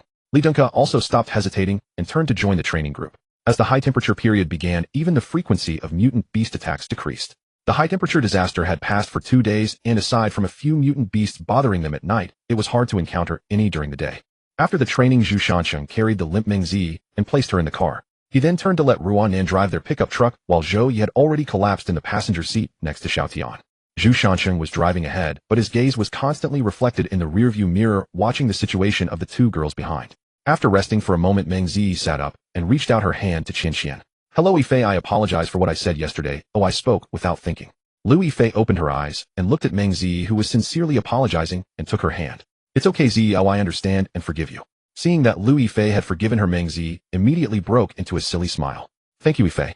The two girls then started chatting about Zhu Shanjin, with Lu Yifei recounting the embarrassing incident of Zhu Shanjin climbing through her window at midnight to find her. Meng Zi shared how Zhu Shanjin mistakenly entered the wrong room and spent a night hugging Zhou Yi. Zhu Shanjin had been apologizing to Xiao Yi for an entire week before Xiao Yi finally forgave him. The two girls were chatting and laughing while Zhu Shanjin, who was driving in the front, let out a sigh of relief. Turning his gaze to the window, his attention suddenly sharpened. He saw the fog along the roadside starting to dissipate, revealing the true appearance of the area. The sides of the road were in ruins, a scene of devastation. Zhu Shanjin called everyone to stop the car in the team channel. Shielded by the scorching sun, he looked at the buildings on either side. Chun Juling came to his side and quietly said, "It seems this is the area that the system rules refer to as the fog dissipating." Zhu Shanqing nodded. The rules state that we have 3 hours for searching and gathering materials. So we should primarily focus on gathering supplies. If we encounter monsters, we can fight. If not, we retreat. Leaving the 3 newcomers to wait and place the rest of the team stepped towards the ruins. Entering the ruins, the first thing that caught their eye was a collapsed classroom building with trees lining the road, already withered. After activating her talent and observing the surroundings, Chun Juling found nothing unusual. She slowly spoke. This seems to be a campus. Currently, I haven't found any living creatures. Lu Yifei climbed down from a nearby building ruin. I just scanned the area and the only intact buildings on the entire campus are the cafeteria, library, gym, and the faculty office building. The remaining buildings have been buried under the ruins. Zhu Shanqing looked up and glanced at the silent campus. Okay, we'll split into 2 teams. One team will explore the cafeteria, and the other will investigate the faculty office building and library, and then gather at the gym. I will lead one team with Dudu and Ruan and following me. The second team will be led by Yifei with Xinyu and Xiao Tian following her. We will prepare to set off now. Keep an eye on the time, and we will gather at the gym in 2 hours. Do not miss the time. After saying this, the teams split into 2 heading towards different areas. At this moment, Meng Zi and Zhou Yi were sitting in the cardboard chatting. Zhou Yi looked up at the slumped Meng Zi. Sister Meng, are we just going to sit here? Meng Zi opened her eyes and glanced at Zhou Yi beside her. What else? With our meager combat power, going in would be like delivering ourselves to death. Zhou Yi nodded. That's true, but Sister Meng, don't you think they are excluding us by leaving us behind to explore? Meng Zi sighed. Xiao Yi, this is not exclusion, it's ensuring our safety. With their combat power, they can retreat calmly if they encounter danger. If we force ourselves to follow them, and we would only drag them down. What we can do now is to keep up with their training and work hard to improve ourselves. Zhou Yi slumped back in his seat, but suddenly remembered something and sat up straight. Sister Meng, have you figured out your talent? Meng Zi's face turned slightly red. Her talent was somewhat difficult to speak of. What good girl's talent is the yin-yang synchronization. As long as they engage, both parties' strength can increase simultaneously. The first time they synchronize, both parties can even multiply their growth. Meng Zi shook her head. Regarding her talent, aside from Zhu Shanqing, she decided not to tell anyone. This talent was just too hard to bring up. Meng Zi changed the subject and asked Zhou Yi, what about you? Have you figured? Zhou Yi nodded. I have my talent as Cold Eyes Insight, which is a reconnaissance type talent. Besides being able to foresee deadly crises, I can also detect the hostility of nearby creatures. Meng Zi gently tapped Zhou Yi's forehead. With such a good talent, you should train even harder. You will be the eyes of the team in the future. Zhou Yi rubbed his forehead, mumbling. Before even getting married, you're already considering the other side. Stinky Sister Meng, you forget your principles for beauty. Meng Zi raised her hand and tickled Zhou Yi's armpit. Stinky Zhou Yi, what are you saying? Zhou Yi hurriedly raised his hands in defense. Sister Meng, I'm praising you, I'm not saying anything bad. The 2 girls began to playfully tussle, letting springtime radiance leak out. At this moment, Zhu Shanqing was cautiously exploring the office building. Zhu Shanqing held a tang knife and was the first to enter the office building. Chun Juling and Zhang Runin followed closely behind. Inside the building, the shattered walls and scattered glass shards indicated that a fierce battle had taken place here. The entire building was eerily quiet, so quiet that they could hear each other's breathing. Zhu Shanqing slowed his pace, cautiously exploring ahead. To the left on the first floor was the office space of the General Affairs Department. Zhu Shanqing stopped in front of an office, noticing a sign on the wooden door that read Logistics Office. Zhu Shanqing twisted the doorknob, but the door was locked and wouldn't open. He raised his knife and quickly damaged the lock. The room was heavily covered in dust, and the windows had been broken. The wind swayed the curtains back and forth, and several distinct footprints near the window indicated that someone had escaped from there.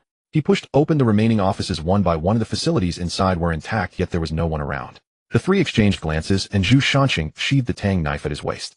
Duda, haven't you noticed anything unusual? Chun Juling shook her head. My talent only allows me to perceive the weaknesses of monsters and the essence of things, but investigation is not my forte. Zhu Shanqing stood up and said, in that case, let's continue to explore upwards and take it one step at a time. The second floor was a public classroom specifically designed for open classes. Each classroom was spacious, and the teaching facilities were relatively complete. Books were scattered chaotically on the desks, and a dusty notebook lay beside the multimedia equipment. Zhang Runin looked at the scene before her and couldn't help but sigh. If it weren't for the apocalypse, I should also be enjoying a wonderful campus life in college right now. Zhu Shanqing gazed at the messy classroom and asked Rin and Dudu, after your classes, do you leave the books in the classroom? Chun Juling was taken aback and shook her head. No, because the classrooms are not fixed. We take the textbooks with us after each class. Zhang Runin picked up a book from a nearby desk and casually said, perhaps they were conducting a fire drill, or there was some urgent assembly needed. Such things are also common in universities. Zhu Shanqing replied, what Runin said is not without reason, but in this vast campus there is no one around, not even monsters. This is quite strange. In the areas we explored before, even without people, there were monsters caused by the fog. Zhu Shanqing looked around the classroom and took the lead in stepping out. The 2 girls behind him quickly followed. As they walked down the corridor, Zhu Shanqing slowly spoke, regardless of whether there are monsters or not, we must explore quickly and leave this place. We only have 3 hours of exploration time. There isn't much time to waste searching for the reasons behind these issues. The upper floors remained empty. Zhu Shanqing's eyes brightened as he looked at the leather sofa and mahogany furniture in the principal's office. With the philosophy of since we're here, we shouldn't leave empty-handed, they continued their exploration. Zhu Shanqing called Renan to go to the logistics office on the first floor to bring up a bundle of rope. He picked up an iron ashtray from the principal's desk, weighted in his hand, and then threw it with all his strength at the nearby floor-to-ceiling window. With a crash, the entire pane of glass shattered. Zhu Shanqing tied one end of the rope to the desk and the other end to his. After securing the desk at the window, he gradually lowered himself down. Watching the mahogany desk land safely, Zhu Shanqing breathed a sigh of relief and used the same method to lower the leather sofa beside him. He clapped his hands and turned to the two girls behind him who were staring in astonishment. Let's go, our next target is the... On the way, Chun Juling couldn't help but ask Achin, what are you doing with the desk and sofa? Zhu Shanqing smiled slightly. The lounge in the vehicle is so empty, we need to furnish it with some furniture. Chun Juling was taken aback, nodded, and fell silent. The three arrived in front of the library, and the large doors were... Through the glass door they could see the thick layer of dust that had accumulated inside. Zhang Renan drew her short knife and cut through the lock, looking back at the two. Captain Dudu, please enter. Zhu Shanqing smiled slightly. Not bad, Renan, you have a keen eye. Zhang Renan chuckled. Hee, of course. I may not be good at anything else, but I can read the room. Chun Juling watched the two fooling around, but said nothing and stepped forward. Inside the library, apart from the densely packed bookshelves, there were no other usable supplies. Zhu Shanqing suddenly recalled the Cave Heaven Library, and his eyes lit up as he looked at Chun Juling beside him. Do you think the books here can be placed into the library? Chun Juling nodded, brushing off the dust from the books. In theory, it should be possible. Zhu Shanqing took out the Cave Heaven Library from his backpack. Ever since it was bound to him, it had become a small wooden model. After placing the model on the table, the library began to emit a faint green light. All the books in the reading room, along with the bookshelves, vanished from their place. Zhu Shanqing looked inside the library and found that the once empty bookshelves were now scattered with books. He looked up, pleasantly surprised, and said, it worked, the books have gone inside. Next, the three explored all 4 floors of the library and made considerable gains. The once empty bookshelves in the library were now nearly filled. The basic functions of the library had also been activated. Zhu Shanqing glanced at the system panel. He noticed that the agreed time was approaching, so he called the two behind him to head towards the gymnasium. On the other side, the few exploring the cafeteria had found nothing of value. The vegetables and meat in the cafeteria had already rotted. However, Shernyo was all smiles as he discovered a brand new set of kitchenware. Xiao Tian took a look around, but found nothing, eventually carrying several stainless steel folding tables and chairs. The group brought their items to the intersection where the teams had split up, and from a distance they saw the sofa. Xiao Tian patted the leather sofa. Inside it really is our captain. He even brought back the furnishings from someone else's home. Saying this, he plopped down on it, enjoying the softness of the leather. Turning to Lu Yifei beside him, he asked Sister Qianqian, should we still go to the library? Lu Yifei glanced at the time and shook her head. No, it's too late. Based on my understanding of them, they have likely already been there, so let's head straight to the gymnasium to gather. By the time Lu Yifei and her group arrived at the gymnasium entrance, Zhu Shanqing and his team had already been waiting for a long time. Zhu Shanqing stepped forward and took Qianqian's hand. So how was it? Did you encounter any danger? Qianqian smiled. Don't worry, I didn't see even the shadow of a monster, let alone any danger. Xiao Tian, shouldering a long gun, complained from the side. This is truly the most boring instance area I have ever experienced. Alright, let's finish exploring the last area and leave this place as soon as possible. With that, Zhu Shanqing pushed open the large door of the gymnasium. The gymnasium was bathed in ample sunlight in the afternoon. The spacious venue was equipped with a variety of sports facilities, including basketball courts, badminton nets, and table tennis tables. Tian Shiwei weighed the long spear in her hand, saying, it seems there are no fights happening in this area, how boring. Zhu Shanqing felt his guard slightly relaxed. It appeared to be just an ordinary post-apocalyptic campus, likely devoid of danger. The group began to wander around the gym. Since there was no immediate threat, they took the opportunity to explore the post-apocalyptic campus. Zhu Shanqing approached the basketball court and picked up the basketball at his feet. He aimed at the hoop and threw it. The basketball hit the backboard and bounced away. It rolled along the edge of the court and came to a stop in front of an iron gate. Zhu Shanqing searched for the basketball and arrived at the iron gate. As he got closer, a wave of rancid odor hit him. The gate was ajar and not locked. Zhu Shanqing scrutinized his surroundings and noticed a small metal sign above the doorframe that read storage for sports equipment. He gently pushed the door open. A chilly, damp atmosphere enveloped him, mingled with a strong metallic scent of blood. The members of the small team, seeing their leader standing in front of the iron gate in a daze, gathered around him. Lu Yifei stepped forward and patted Zhu Shanqing's shoulder, asking, Aiken, what are you looking at? Zhu Shanqing turned his head, his voice urgent. Does anyone have a flashlight or anything for illumination? Zhang Runin silently pulled a powerful flashlight from her backpack and handed it to Zhu Shanqing, saying, Captain, I have one. Zhu Shanqing turned on the flashlight, and the sight before them sent chills down their spines.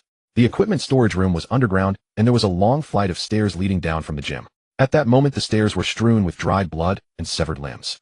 Human organs were scattered everywhere. The few women behind him turned around and began to gag. Zhu Shanqing suppressed the nausea rising within him and turned to Lu Yifei and the others. Leave the rest to me and Shinyu. You all stay up here and prepare to back us up. Liu Yifei was about to say something, but was interrupted by a sudden wave of nausea, unable to hold back her retching again. Zhu Shanjin and Shinyu slowly made their way down the bloody passage. At the end of the staircase was a large underground warehouse. It housed not only sports equipment, but also some of the school's dilapidated facilities. As they advanced, the nauseating stench grew stronger. Zhu Shanjin pointed the flashlight into the depths of the warehouse, and what he saw made him doubt his own eyes. He quickly reached out to stop Shinyu and turned off the flashlight. He pulled Shinyu behind a support column. In the depths of the warehouse was a mountain of flesh, and a figure sat slumped in the center. Around him lay the severed limbs of zombies. Judging by his size, it was clear how many zombies he had consumed. Zhu Shanjin suspected that all the zombies from the school were likely here. At that moment, the zombie that had finished its meal let out a low growl, and immediately more zombies staggered toward them. As the sound of the growling echoed, the noise of flesh being chewed resumed from the depths of the warehouse. Zhu Shanjin beckoned Shinyu to slowly retreat toward the exit. However, Shinyu's axe accidentally struck a discarded air conditioning pipe, emitting a piercing sound. The chewing sounds from the depths of the warehouse suddenly stopped, followed by a furious roar. The mountain of flesh began to drag its bulky body toward them, followed by a few scattered zombies. The scent of living beings heightened its excitement, and it beckoned the horde of zombies to charge at the two. The two ran out with. Soon a steep staircase appeared before them. They quickly ascended the stairs. Just before reaching the exit, Zhu Shanjin shouted, "Xiao Tian, quickly take out the alcohol blocks. I want to prepare a barbecue feast for him." Xiao Tian quickly pulled out the alcohol polymer blocks from his backpack as the two fully exited the basement. Xiao Tian threw the alcohol polymer block, and the long spear in his hand emitted a crimson glow. Xiao Tian aimed for that mountain of flesh. It has a lot of fat, and the fire will burn bright. Xiao Tian swung the spear, striking the alcohol polymer block in midair. The alcohol polymer block ignited and flew toward the bottom of the stairs. The mountain of flesh zombie climbing the stairs sensed something warm approaching from above. It lifted its head and saw the burning block fall onto its body, quickly igniting. The fat on the mountain of flesh became excellent fuel. It let out a roar, rolling its body in an attempt to extinguish the flames. But the fire from the alcohol polymer block was not ordinary. Rolling alone wouldn't put it out. It quickly got back up and frantically ran deeper into the warehouse. The flames engulfed its body, illuminating the path. Zhu Shanjin locked the iron door from the outside. He looked at the shocked faces of the others and laughed. Suddenly, the evacuation alarm set by the group rang out. This feature was added after a system update designed for the 3-hour exploration and evacuation process. It was meant to prevent survivors from losing track of time during their explorations. The two looked at the 5-minute red countdown on the system screen. Zhu Shanjin stood up and called on the others to quickly retreat outside the campus. Upon reaching the intersection, they found that this exploration yielded very little. They only found some furniture and kitchen utensils. The team members carried their haul and swiftly made their way back along the original route. On the road, the sky had already darkened. Zhou Yi suddenly shouted, "Look, the captain and the others are coming out." Meng Zi looked in the direction Zhou Yi pointed, seeing several people carrying various bags filled with Zhou Yi suddenly shouted, "Look, the captain and the others are coming out." Meng Zi looked in the direction Zhou Yi pointed, seeing several people carrying various bags filled with unknown items. They were quickly running toward the road. Just before they safely reached the road, the ruins of the campus behind them began to collapse, and the entire space started to shatter. Fog surged from within, quickly filling both sides of the road. The road returned to its previous state, as if the campus ruins in front of them had never existed. Only the few people panting by the roadside and a genuine leather sofa placed on the street bore witness to the fact that they had indeed been there. Zhou Yi immediately handed the prepared water to the team members. He approached Xiao Tian and curiously asked, "Xiao Tian, did you go into a furniture store? Why did you come out carrying furniture?" Xiao Tian's face darkened at the remark. "Don't say that, Xiaoya. It was a campus ruin inside with nothing at all. There was just a mountain of flesh zombie that could eat your little frame in one bite." Zhou Yi shrank his neck, stubbornly retorting, "Humph, am not afraid. If I went in, I'd definitely beat him into calling for his mother with 3 punches and 2 kicks. TSK tisk, that zombie is 3 meters tall. Even if it stood there letting you hit it, you wouldn't be able to do anything." Zhou Yi's face turned red, countering, "I still have the captain. He definitely won't let me fall into danger by myself." The others found it amusing as they watched Xiao Tian teasing the stubborn Zhou Yi. They placed the collected furniture in the resting area, which despite having a somewhat businesslike feel looked better than the previous. Zhu Shanjin sat on the sofa, studying the shower room blueprint in his hand. He pondered whether it was necessary to upgrade the current off-road vehicle to an RV when advancing to the 2nd level. Due to the effect of spatial energy crystals, space within the vehicle could continuously expand without affecting its appearance. In other words, as long as he had enough spatial energy crystals, he could expand the interior of the vehicle into a manner while the exterior still resembled that of a Jeep. He then shook his head. There was still no news about the 2nd level blueprints. He wondered how the top few players on the server obtained their 2nd level blueprints. At this moment, the water resources were already abundant with a continuous daily output.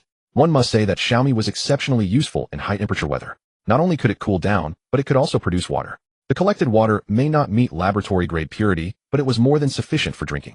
Zhu Shanjin used the shower room blueprint in the lower right corner of the room. As the spatial energy crystals integrated, a 6 square meter bathing area appeared before his eyes. After Zhu Shanjin installed the bathing facilities he had collected, he took out the purple toilet blueprint that Renan had gathered. It was a golden toilet. This toilet had the advantage of being able to process waste without water and could automatically clean itself of odors. It was very good and very convenient. However, sitting down often made one feel as if they heard voices shouting swear loyalty to the emperor. Initially, this blueprint only cost 4 bottles of water, but now it would take at least 1,000 survival coins to exchange for it. After everything was installed, Zhu Shanqing lay on the sofa beginning to browse the trading hall. Suddenly, he recalled the weapons belonging to Zi and Zhou Yi. They were still white-grade weapons. Meng Jie could at least be considered his woman, so it was reasonable to find her a purple-grade weapon. As for Zhou Yi, his talent was very suitable for reconnaissance, and he would be indispensable for exploring the area in the future. It was also reasonable to trade him a purple-grade weapon. After all, if you want a horse to run, you must feed it grass. Zhu Shanqing was not an unscrupulous boss who only knew how to exploit his subordinates. Only by combining both grace and power can one make subordinates feel grateful. He continuously flipped through the trading hall's pages. A long sword caught his eye, its scabbard intricately carved from ebony. It was adorned with tiny jade pieces, the sword blade long, sleek, and gleaming coldly, while the hilt was wrapped in a dark blue ribbon. Zhu Shanqing's eyes lit up, and after some haggling he secured it for 3,000 survival coins. From Meng Jie's perspective as a beauty enthusiast, she would surely cherish this weapon. He then chose a purple-grade dagger. In the evening, Shernyo picked up the newly acquired kitchen utensils, claiming he wanted to show off his skills. Outside the car, he saw everyone seated at a makeshift dining table, engaged in lively conversation. Meng Zi and Lu Yifei were laughing together, discussing something. Zhou Yi sat between Xiaotian and Renan, chatting on the left, chatting on the right. No one was left out. Li Dunka was discussing the squad's trading data with Chen Dueling. Upon seeing Zhu Shanqing come out, Xiaotian immediately stood up and waved. "Captain, come quickly, I saved you a seat," he said unhesitatingly, pushing Zhou Yi to another seat. Zhou Yi looked at Xiaotian speechlessly and said, "Xiaotian, you really have no sense of gender equality." As Zhu Shanqing took his seat, the happy puppy quickly found another topic to cheer up. Shernyo brought out the dinner he had prepared for 2 hours. The fragrant aroma instantly attracted everyone's attention, and with the main dish served, they all lost their desire to chat, burying their heads in their food. Zhou Yi stared in astonishment at Xiaotian, who was using chopsticks like a whirlwind. Zhu Shanqing reminded him, "Xiao Yi, if you don't eat soon, there won't even be soup left." Zhou Yi snapped back to reality and immediately lowered his head to eat vigorously. After everyone finished eating, the squad began their evening training. As the training progressed, Zhu Shanqing's attributes had already broken through to the peak of first stage. Both his physique and strength had reached 25 points. However, he had no idea how to break through the first stage peak and enter the extraordinary realm. After completing their physical training, everyone began to learn the 8 Extremes Fist from Zhu Shanqing. This set of martial arts was extremely helpful for close combat. Coupled with footwork, the power of the 8 Extremes Fist was tremendous. After all, the saying, in literature there's Taiji to maintain peace, in martial arts there's 8 extremes to stabilize the world, is not without reason. The 8 Extremes Fist primarily focuses on close-range combat, suitable for those who often find themselves in battle. Zhu Shanqing demonstrated the moves of the fist technique to them. To his surprise, he found that everyone learned quickly except for Shernyo and Renan. Zhu Shanqing assigned Renan to Xiaotian and personally guided Shernyo. In the battle of the 8 Extremes Fist, you cannot create distance. It emphasizes close-range grappling. Shoulders, elbows, hips, and knees are all weapons. Strike hard and take every inch. He then looked at Shernyo and asked, "Do you remember the moves?" "Good, then let's learn through practical combat. The more you get hit, the more you'll understand how to defend." As the stance of the 8 Extremes was established, the two began a Hansen teaching session. As Shernyo endured the hits, he gradually grasped the essence of the 8 Extremes: strike hard and press closely. However, this was all forced out of him. If he didn't learn quickly, he felt he would be turned into a pig's head by tomorrow. The boss doesn't hold back at all. "Oh, I need to eat more to recover from my injuries," Shernyo thought, while rubbing his bruised face. Meanwhile, Zhang Renan, following Xiaotian, was also learning the moves of the 8 Extremes. But the specific application still needed to be learned in practice. Although Meng Zi and Zhou Yi hadn't mastered the core techniques, they were doing well mimicking the moves. The rest could only improve through practical training by taking hits. At the same time, Zhu Shanqing noticed Meng Jie's straightforward personality and how she blended in with the girls. Even the usually aloof Dudu would occasionally smile at Meng Jie's thoughtless remarks. Meng Jie always unintentionally made everyone laugh, yet she was unaware of it. As for Zhou Yi, he was just a pure happy puppy. Who would dislike a girl who smiles like a Samoyed? At night, aside from the night watchman Xiaotian and Renan, everyone gathered inside Zhu Shanqing's jeep. Tonight's mosquitoes were just right to test the effectiveness of the electric net in the car. After installing it, he regretted that no mosquitoes came last night. The 4 girls followed Zhu Shanqing into the car's lounge. Looking at the spacious lounge, Meng Zi and Zhou Yi were wide-eyed. Meng Zi pointed at the lounge and murmured, "Aiqing, when did you get such a large lounge? Why can't we see any traces of it from outside?" Zhu Shanqing chuckled softly. "It's a secret, you know." Meng Zi immediately pouted. "You're so mean, Aiqing. What other secrets do you have that I can't know?" Zhou Yi was distracted by the little cat nearby, which was currently pointing at it, and exclaiming, Meng Jie, look quickly, the captain has a little cat. Hearing this, Meng Zi turned to look and saw the little cat lazily stretching. The little cat opened its eyes seeing the surrounding girls. It felt a bit disturbed. It jumped over Zhu Shanqing's shoulder, attempting to claw at the two girls who were reaching for it, nuzzling affectionately against him. Seeing the little cat dodge, Meng Zi and Zhou Yi felt a bit disappointed. But when Zhu Shanqing handed the little cat to Meng Jie, the two girls immediately beamed with joy. Only the little cat looked at its owner with a resentful expression, as if saying, you heartless man, you gave me away just to impress the girls. Several people sat on the sofa chatting and laughing together. Zhu Shanqing handed the prepared weapons to Meng Zi and Zhou Yi. Meng Zi looked at the long sword in front of her, incredulous. Hing, is this for me? Zhu Shanqing nodded. Of course, everyone in the squad gets one, you are also part of the squad. Meng Zi accepted the long sword. She lovingly caressed it, then leaped towards Zhu Shanqing, planting a kiss on his left cheek. Zhou Yi, puzzled, took the dagger. Captain, why do I have one too? Zhu Shanqing smiled. Because you are also a member of the squad. Zhou Yi pouted, then seeing Meng Jie's action he rolled his eyes, and said, then I should thank the captain too. Saying this before anyone could react, he leaned in and kissed Zhu Shanqing's cheek. After kissing, he called out, thank you, captain, and quickly turned to run out of the lounge. In the early morning, Zhu Shanqing practiced a set of boxing under the sunlight, stretching his body. He prepared himself and quietly waited with his teammates for the opening of the portal to the myriad realms. This time, there were 9 members in the team. At a minute past 8, the spatial portal formed before them as scheduled. The vehicle entered the portal engulfed in darkness. Even the high beams of the car were swallowed by the dark silence upon entering the portal. In the entire passage, one could not see their own hand. After an unknown amount of time, a ray of light appeared ahead. Then the system's voice echoed. Dropping countdown 3. As the light dissipated, Zhu Shanqing and the others landed in a forest while the vehicle was sealed by the system. Zhu Shanqing opened his eyes and found himself hanging on a tree branch. He couldn't help but curse, damn it, can you aim properly before dropping us? A sharp spike on the branch beneath him was pointed directly at his precious. If you had deviated even a bit more, I would make you pay. Stabilizing himself on the branch, Zhu Shanqing looked around. He discovered teammates sprawled haphazardly in the woods. Xinyu was headfirst in a tree, whole legs in the air. Yifei and Dudu were hugging each other on the ground, while Runan was suspended in midair by a branch. Sister Meng and Zhou Yi were lying on a branch not far away. The most bizarre sight was Xiaotian hanging upside down in a tree. Zhu Shanqing jumped down and pulled Xinyu out of the tree hole.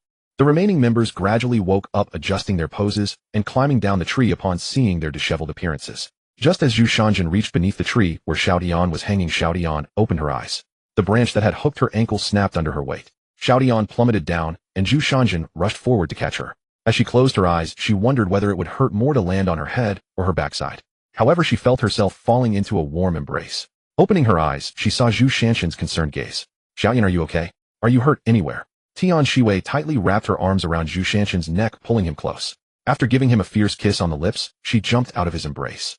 Captain, I'm fine, thank you. After saying that, she blushed and ran off toward Runan, who was still suspended in midair. Once the team members settled down, Zhu Shanqing opened the constantly flashing system panel.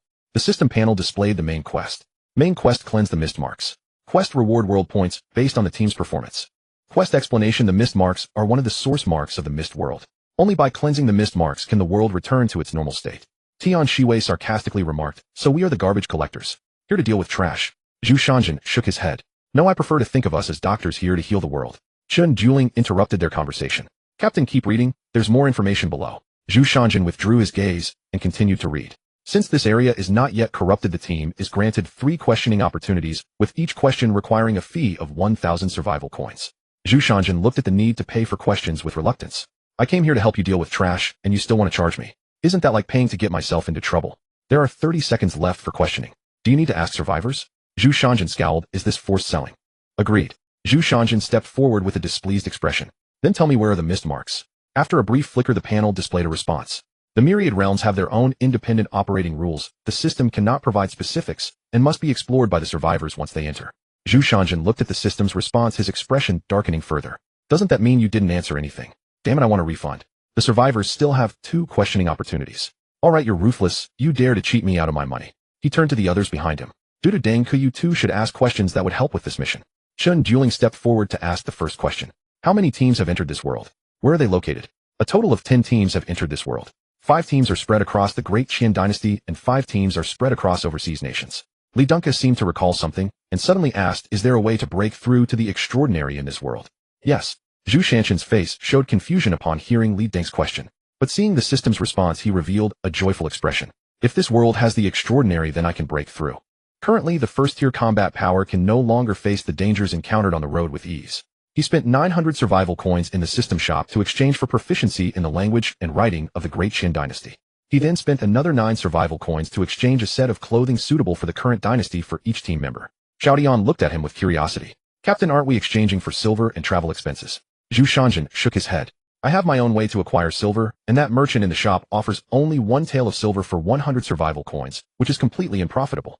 Meng Zi pointed out the exchanged clothing looking around. These clothes look like they are from the Republic period. After closely inspecting Chun, Juling confirmed they do resemble the clothing of the Republic period. But the worldview we entered states it's the late, Great Qin dynasty. This dynasty never existed in history, it should just be a similarity in clothing. Once everyone changed into their clothes, they looked like refined young masters and young ladies returning from overseas. Only Xinyu looked like a bodyguard trailing behind them. Zhou Yi tugged at her dress, asking cheerfully, Captain, where should we head now? There should be a village ahead, I observed from the treetops, and it's not far from here. However, we need a reasonable background to enter the village. Zhu Shanjin said, smoothing the wrinkles of his sleeves. Now I am the eldest son of the family Qianqian, and Dudu are my wives, and Zi and Xiaodian are my sisters-in-law. Renan and Zhou Yi, you are my cousins. Thinka is my cousin. As for Xinyu, you can just be the bodyguard. After explaining the background, the group marched toward the village. Upon entering the village, the villagers were attracted by the luxurious clothing of the few. They whispered among themselves. Look at them, those young masters and ladies who came from who knows where. They are truly beautiful. Indeed, each one looks like a celestial being. A nearby peasant woman remarked, sourly pale and delicate, thin and weak. What's so good about that? Upon entering the village, the villagers were attracted by the luxurious clothing of the few. They whispered among themselves. Look at them, those young masters and ladies. Zhu Shanjin stopped a farmer carrying a hoe. Excuse me, I would like to ask if there's a place in the village where we can rest temporarily. The old man carrying an axe looked a bit fearful as he raised his head. Young master, the entire village belongs to Lord Huang's land. Whether there are empty houses, you have to ask Lord Huang. Then could you tell me where Lord Huang is? The old man pointed to a large house not far away that is Lord Huang's residence. If you have any business, you can ask him. I need to go to work now. After saying that, the old man shouldered his hoe and walked away without looking back. Zhu Shanjin's hand, which was about to thank him, froze in midair and finally slowly dropped. Let's go and see what this Lord Huang is all about. A group of people arrived at the entrance of the Huang residence. They knocked on the door, and after a moment a servant peeked out. Seeing the luxurious attire of the visitors, the servant asked cautiously, May I ask what brings you here, young masters and misses? Zhu Shanqing stepped forward and brushed his sleeves. I am Zhu Shanqing from the Zhu family in the capital. We are passing through and would like to borrow a place to stay for the night. Is there a vacant room in the Huang residence for us to rest? Upon hearing that they were from the capital, the servant's attitude became even more respectful. Bowing, he said, Young masters and misses, please follow me to the front hall to wait. I will report to the master immediately. Zhu Shanqing and his companions followed the servant to the front hall and took their seats. After a moment, the master of the Huang household entered dressed in formal attire. He looked at the group with a scrutinizing gaze and said, I apologize for not welcoming you properly, young masters and misses, for your visit to my humble abode. Zhu Shanqing stood up and cupped his hands in greeting. You flatter me, Master Huang. I am Zhu Shanqing from the capital. I am here to visit my injured aunt in Tianjin Wei, and since it is getting late, I would like to rest for the night. Master Huang chuckled. Why is it that a young man from the Zhu family in the capital travels without attendance? Just a few young masters and misses. The world is not very peaceful these days. Zhu Shanqing maintained a calm expression, but thought to himself, this old fox is indeed not easy to deceive. He snorted coldly. Master Huang, do you think anyone would dare to target a member of the Zhu family in the Jingjinji area? Master Huang chuckled awkwardly. Of course not. The Zhu family from the capital has a reputation that precedes them. Who would be foolish enough to trouble young Master Zhu? I will arrange guest rooms for you young masters and misses. My humble abode is simple. I hope you do not find it unsatisfactory. Zhu Shanqiang raised his hand in thanks. Thank you, Master Huang. Once I return safely to the capital, I will inform those in the Huang family's textile business to give you more attention. Master Huang smiled widely. Thank you, young Master Zhu. I am very grateful. He then turned and instructed someone take the young masters and misses to their guest rooms for rest. They were taken to a courtyard, and the leading servant opened the courtyard door. Young masters and misses, please come in. I will take my leave now. If you need anything, feel free to call for me. As they entered the room, Tian Shiwei immediately gave Zhu Shanqing a thumbs up. Captain, you are amazing. You had Master Huang completely stunned. Zhu Shanqing took off his hat and placed it on the table. He only trusts me tentatively. I merely made up a story on the spot. I didn't expect there really to be a Zhu family in this place. Next, Dudu and Zhou Yi, you two are in charge of investigating the situation at the Huang residence, focusing on where Huang Yukai keeps his money. Meng Zi looked puzzled. Aren't all the funds kept in a bank? Zhu Shanqing shook his head. We are in a chaotic era. The little emperor in the capital has very little say. Keeping money in a bank is like putting meat buns in front of dogs, gone without a trace. He continued, once Dudu and Zhou Yi find out the details, we will target the rich and share the land, robbing the rich to help the poor. The group nodded in agreement. That night a light rain began to fall. The two girls, drenched, opened the door, and Zhu Shanqiang picked up a towel and promptly went to greet them. After drying their wet hair, he asked, so, did you manage to investigate? Chen Juling nodded. Yes, all of Huang Yukai's wealth is in his room. Huang Yukai has a secret chamber in his room, and behind it is likely where he keeps his money. She added, moreover, I found Huang Yukai's ledger, and a cursory glance revealed that he is colluding with officials. On one hand, he conducts regular business, and on the other, he engages in human trafficking. She concluded that's how the Huang family became wealthy in just 3 years. Tian Shiwei was indignant after hearing this, spitting, people like this deserve a terrible fate. They are cruel and exploit the common people. Zhu Shancheng restrained the irritable Tian. In that case, we can act without moral burden. Since he loves money, we will act at midnight. The group looked glumly at him. Captain, aren't you going to make a plan? Zhu Shancheng waved his hand. No need.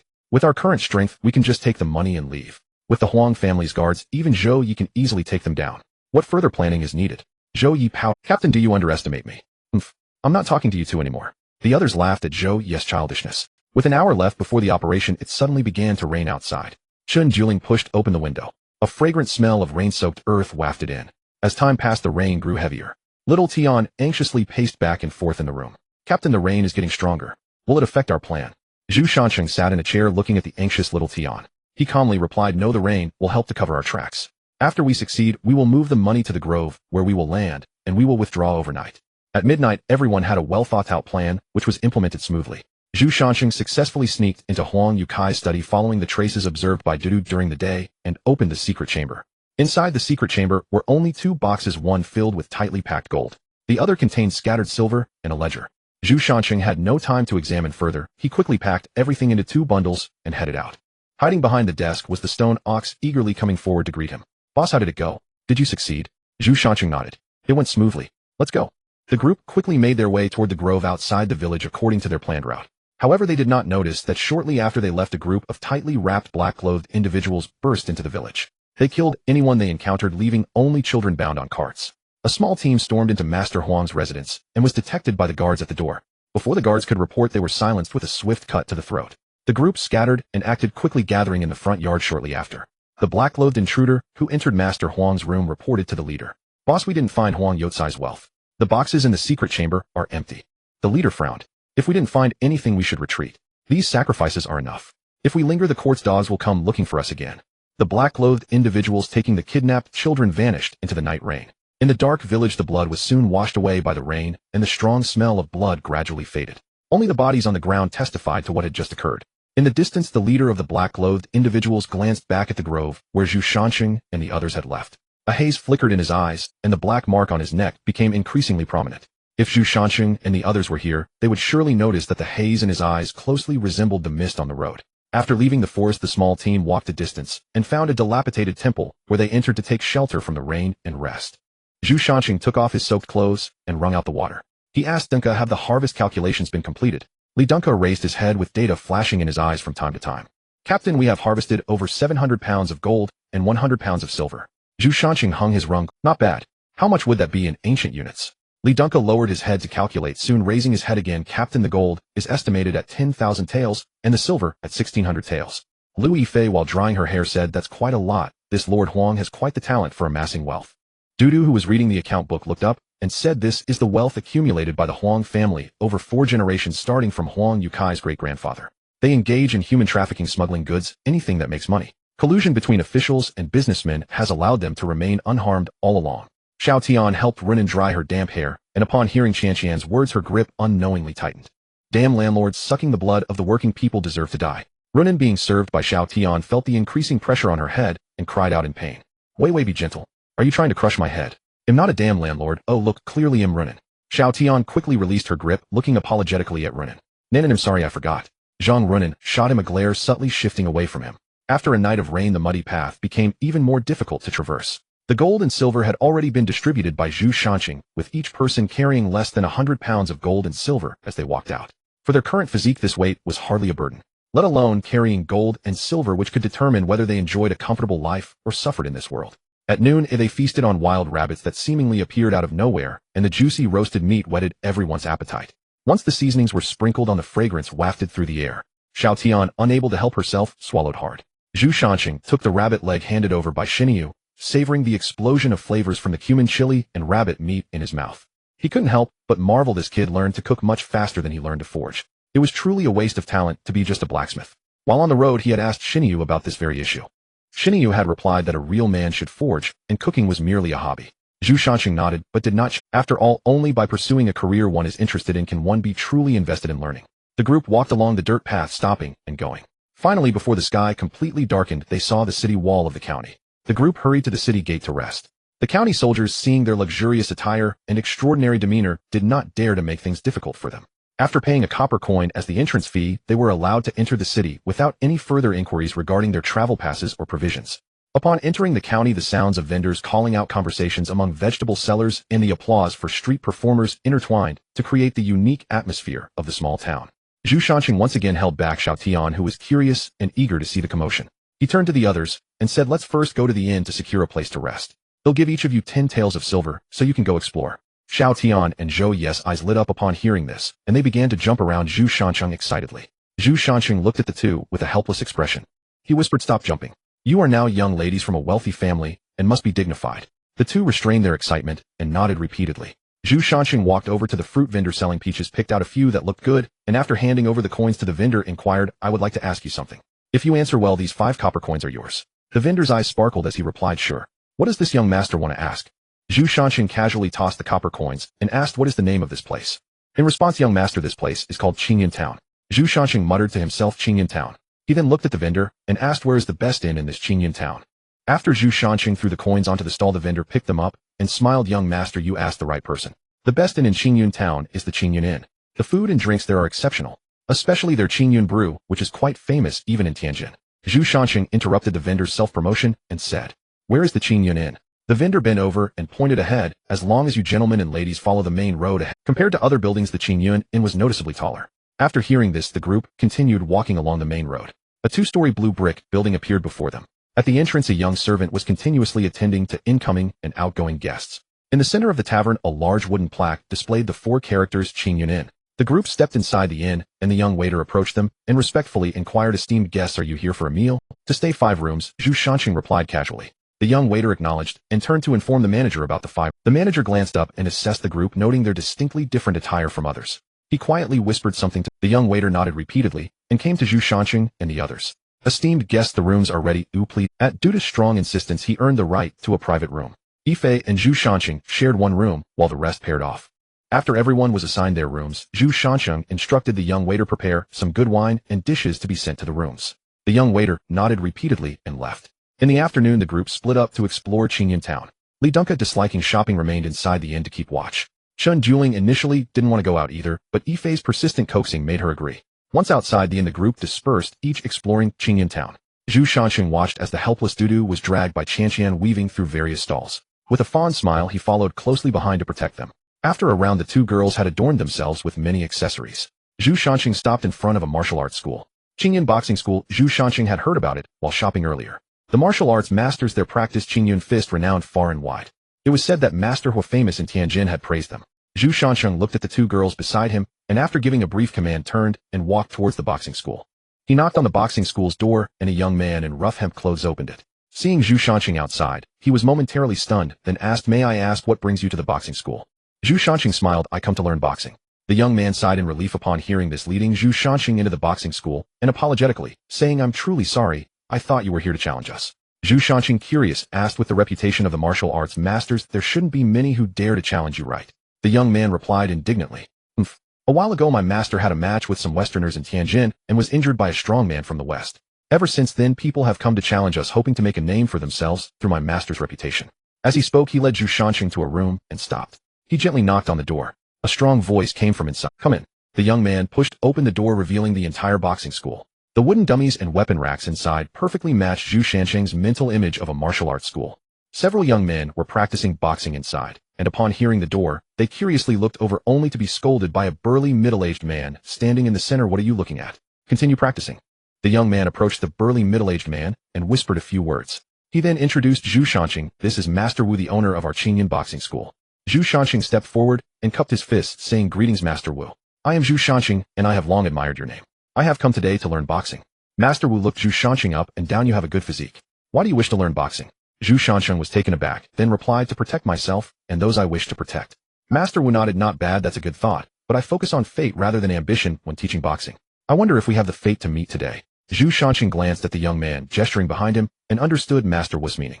He handed over the 10 taels of silver he had prepared, saying, "This is a small token of appreciation from the disciple. I wonder if Master Wu thinks our fate has arrived." Master Wu weighed the silver in his hand, smiling broadly. "The fate has indeed arrived. Tomorrow at the hour of the rabbit, you must arrive at the boxing school on time. I will teach you the stances of Qingyun Fist. Remember, do not be late." Zhu Shanqing bowed and said, "The disciple understands." Master Wu waved his hand. "You may go now." Zhu Shanqing turned around, letting out a sigh of relief. As long as it was something that could be settled with silver, it was no problem. He also needed to systematically learn the framework of traditional martial arts. Since transcending was hopeful in this world, it was bound to be connected with martial artists. To master the art of boxing, one must first practice the stance. Only when the stance is solid will the foundation be stable. Spearhead, lower the horse stance. In the Qingyun Martial Arts Hall, a dozen young disciples were practicing their stances in unison. Master Wu weaved through the crowd with a stick in hand. Anyone whose horse stance was not properly set would receive a sharp whack.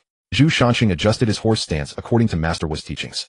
Practicing boxing without practicing the stance is akin to aimlessly flailing about. Feet shoulder width apart, knees not exceeding the toes. Just as he finished speaking, a sound of air being sliced echoed. In the corner, a dark-skinned youth jumped up, clutching his rear. "Ouch, master, I was wrong. Your horse stance looks like you need to relieve yourself, but what are you trying to do?" "Practicing in the martial arts hall." Master Wu pointed with his wooden stick. "Come here, continue with the horse stance." He turned and continued to weave through the formation. "Relax your hips and sink without collapsing the waist. Do not stick out your rear." After saying this, he looked up and saw two disciples with their rears stuck out, engaged in conversation. He walked a few steps to the two and kicked one of them. "You little rascal, with your butt stuck out so high in the horse stance, what are you trying to do? Are you trying to compete with the brothel's clients for business? Get over here and redo the stance for me." The two rubbed their rears as they stood up. They clasped their hands and said, "Yes, master." They returned to the line and resumed their horse stance. Master Wu continued his explanation. "Breathing in stance practice is also very important. Use free abdominal breathing. Do not hold your breath. Relax both body and mind." Zhu Shanqing listened to Master Wu's explanation, constantly adjusting. After 30 minutes, a prompt appeared on the system panel. Horse stance entry 11,000, only 1 experience point for 30 minutes. It seems that this horse stance is indeed the cornerstone of martial arts training. Master Wu silently observed Zhu Shanqing, thinking to himself, "This kid has good talent. He managed to hold the standard posture for 30 minutes without moving when he just started practicing the stance. He is a good prospect." "All right, the incense stick has burned down. Stand up and move about, and next I will teach you the Qingyun boxing technique." After a brief rest, everyone gathered again in the center of the hall. Wu Dingchuan stood before everyone and began to explain the moves of the Qingyun boxing technique. The Qingyun boxing technique emphasizes agility and adaptability, but remember, agility and adaptability do not equate to flashy moves. Pay attention to the transitions in the boxing technique. It must embody the lightness of clouds while not forsaking the weightiness of mountains. Next, I will demonstrate. You all need to watch closely. Zhu Shanqing watched Wu Dingquan's every move intently. Wu Dingquan's boxing was nimble and agile during transitions, yet carried a profound and heavy feeling when striking. Each move he executed even created sonic booms. A punch delivered to someone could either kill or leave them heavily injured. Wu Dingchuan slowly withdrew his stance, standing before everyone. "So how much did you all remember?" The youths scratched their heads, saying, "Master, you only demonstrated once. How could we possibly remember that?" Wu Dingchuan looked at them with disappointment. "When I was your age, I learned it after just one demonstration. You bunch of mediocre. I'll forget it. I will call your senior sister to teach you." After saying this, he clasped his hands behind his back and shouted loudly, "Linger, come out. Your group of mediocre junior brothers need your guidance." From behind the screen of the martial hall, a delicate girl stepped out slowly. She wore a light yellow training outfit, her hair coiled up and tied at the back. She walked with small steps, but moved quickly. Standing next to Wu Dingchuan, her clear voice rang out. "Hello everyone, my name is Wu Jinling, and I am Wu Dingquan's daughter. I am also your senior sister. Starting from today, I will teach you the Qingyun boxing technique." The young disciples below looked at their beautiful and spirited senior sister, nodding in agreement. After all, compared to their master's weathered old face, they were already tired of looking at it. But soon they realized that their elegant and gentle senior sister was essentially a demon in disguise. As long as any move of the boxing technique was not precise enough, a bamboo stick would strike them. Zhu Shanqing kept punching, and the spots where the bamboo sticks had hit him grew red and swollen, mingling with sweat, causing a dull ache. Soon after receiving another whack, the talent for the standard posture of the Qingyun boxing technique began to manifest. Qingyun boxing entry 11,000. Zhu Shanqing did not pay attention to the system prompt and completed the boxing technique.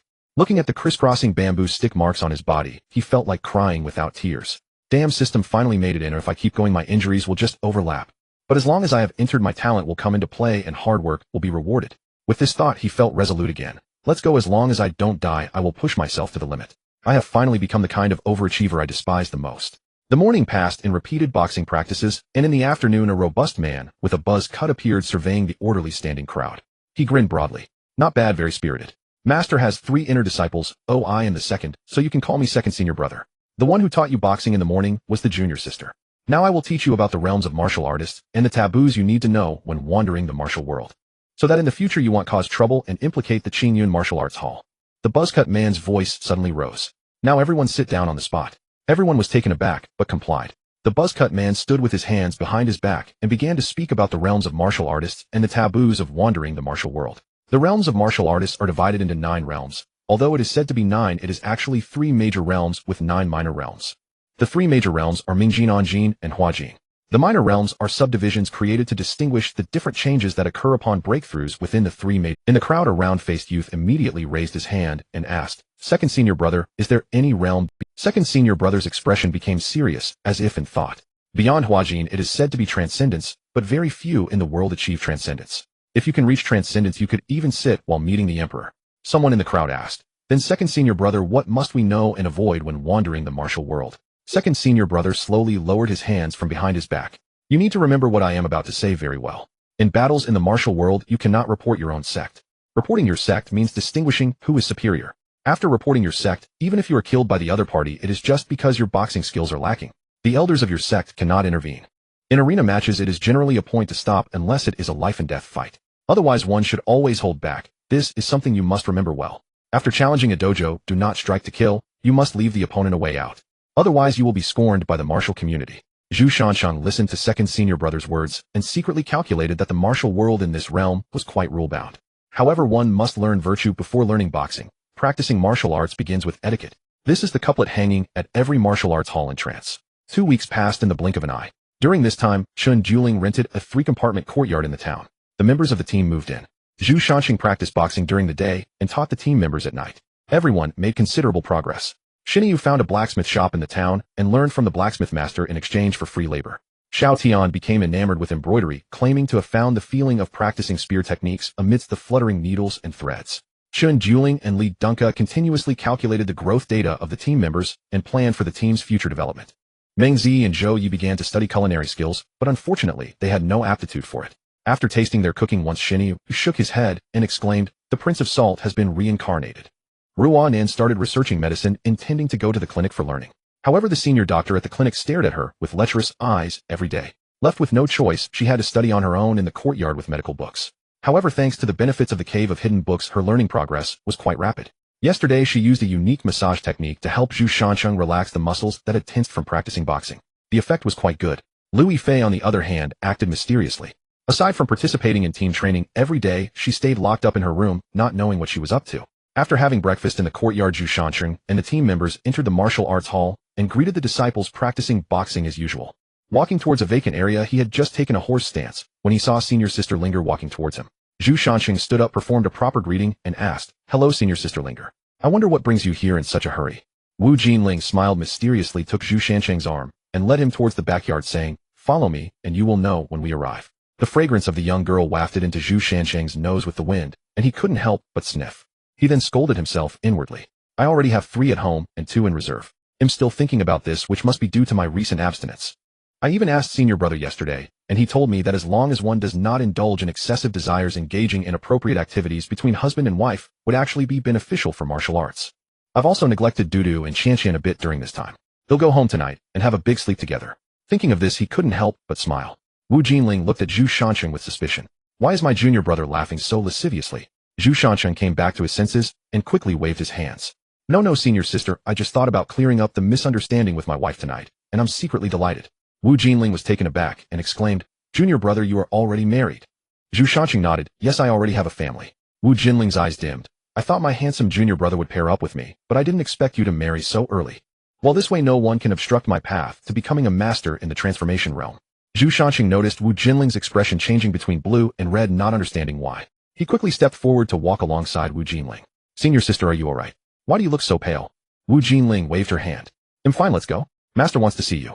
Upon entering the courtyard, Master was seated upright in a grand chair. Aside from the second senior brother on the left, the elegant middle-aged man on the right was likely the mysterious oldest senior brother. After bowing respectfully to Master, Zhu Shansheng stood straight and asked, "May I ask why Master has summoned me?" Wu Dingxuan looked at the polite disciple before him. He nodded in satisfaction. "Recently, I have observed your resilience, hard work, exceptional insight, and a determination and tenacity that surpasses ordinary people, which has made me cherish your talent. I called you here because I want to accept you as my direct disciple. Would you be willing? Zhu Shanqing felt overjoyed upon hearing this. Wu Dingchuan was a master of the perfected dark power, and Qingyun Martial Arts Hall was renowned for more than just the Qingyun fist. The martial arts hall covers a range of compatible weapons including swords and spears. However, the most famous aspect is the combination of Qingyun steps and power usage. Not to mention 1,000 miles in a day, even 100 miles is not a problem. Zhu Shanqing immediately knelt down and said, "Disciple is willing, please accept me as your student."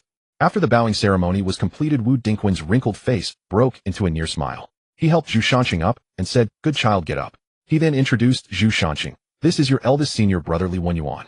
The one beside him grinning broadly is your second senior brother Zhao Wu. Lastly, this is my daughter, also your junior sister." Zhu Shanqing clasped his fists and saluted, saying, "Greetings to eldest senior brother, second senior brother, and junior sister." After Li Wenyuan helped Zhu Shanqing up, he took off the jade pendant from his body and handed it to Zhu Shanqing.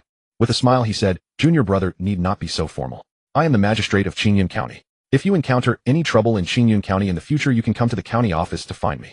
Zhu Shanqing was shocked upon hearing this. Master has quite an extensive network, even the magistrate is a disciple. Turning to look at Wu Dingchuan, he saw Master nodding with a smile and accepted the jade pendant, clasping his fists in gratitude. "Thank you, eldest senior brother." Zhao Wu then took out a black token from his bosom engraved with the character Zhao. "I, junior brother, am not as talented as eldest senior brother, who holds an official position in the court. But in Qingyun County, my Zhao family is also one of the top families. Taking my token, you will receive a 20% discount on all medicinal materials as long as it's from the Zhao family's apothecary." Zhu Shanqing accepted the token and thanked him, saying, "Thank you, second senior brother." Behind him, Wu Jinling approached with a long wooden box in her hands. Upon opening the box, a straight, unbending horizontal sword with a faint glimmer of cold light appeared before his eyes. Wu Jinling held up the box and introduced, "Junior brother, this is the horizontal sword crafted by the master of Lingbao Pavilion in Tianjin. I had to use a tremendous amount of goodwill to obtain this for you." Zhu Shanqing quickly stepped forward to receive it, his voice filled with gratitude. "Thank you, junior sister." Wu Jinling quickly waved her hand. "All right, enough with the sentimentality. Quickly give the sword a name." Zhu Shanqing looked at his brothers and sisters before looking at the smiling master above. Zhu Shanqing raised the sword in his hand and solemnly said, "Since this sword appeared in the Qingyun Martial Arts Hall and was gifted by junior sister, it shall be named Qingyun. Qingyun sword." Wu Jinling murmured, "Not bad, it's a good name. I hope you will not tarnish the name of Qingyun in the future." Zhu Shanqing carefully stored the sword and looked at junior sister, saying earnestly, "Senior sister, I will never tarnish the name of Qingyun."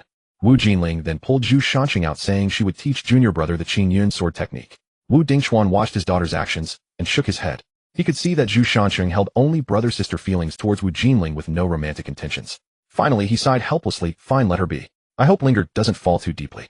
The next day, Zhu Shanqing left home early. Today was the day his master would impart the most core martial arts of the Qingyun Martial Arts Academy. When he stepped out, the sky was still dark.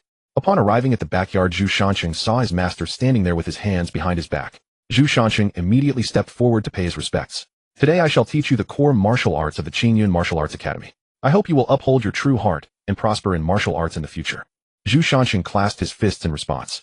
Master Wu Dingchuan slowly spoke. "The core martial arts of the Qingyun Martial Arts Academy is the Qingyun Martial Canon, which is divided into 2 volumes. The first volume contains fist and foot techniques, while the second volume covers the use of cold weapons such as swords, spears, staves, and clubs. Today I will pass it on to you. Remember, do not share these techniques indiscriminately, and do not engage in wrongdoing that harms the common people. Otherwise, I will have to personally come and revoke your martial arts abilities." Zhu Shanqing nodded seriously. He then asked, "Master, is it forbidden to share even with close ones?" Master Wu Dingchuan paused for a moment, then replied, "Are you asking this for your wife?" Zhu Shanqing's face flushed red as he nodded. "Exactly, I was thinking that there will be times when I am not by her side, and if she also learns some techniques, she can protect herself."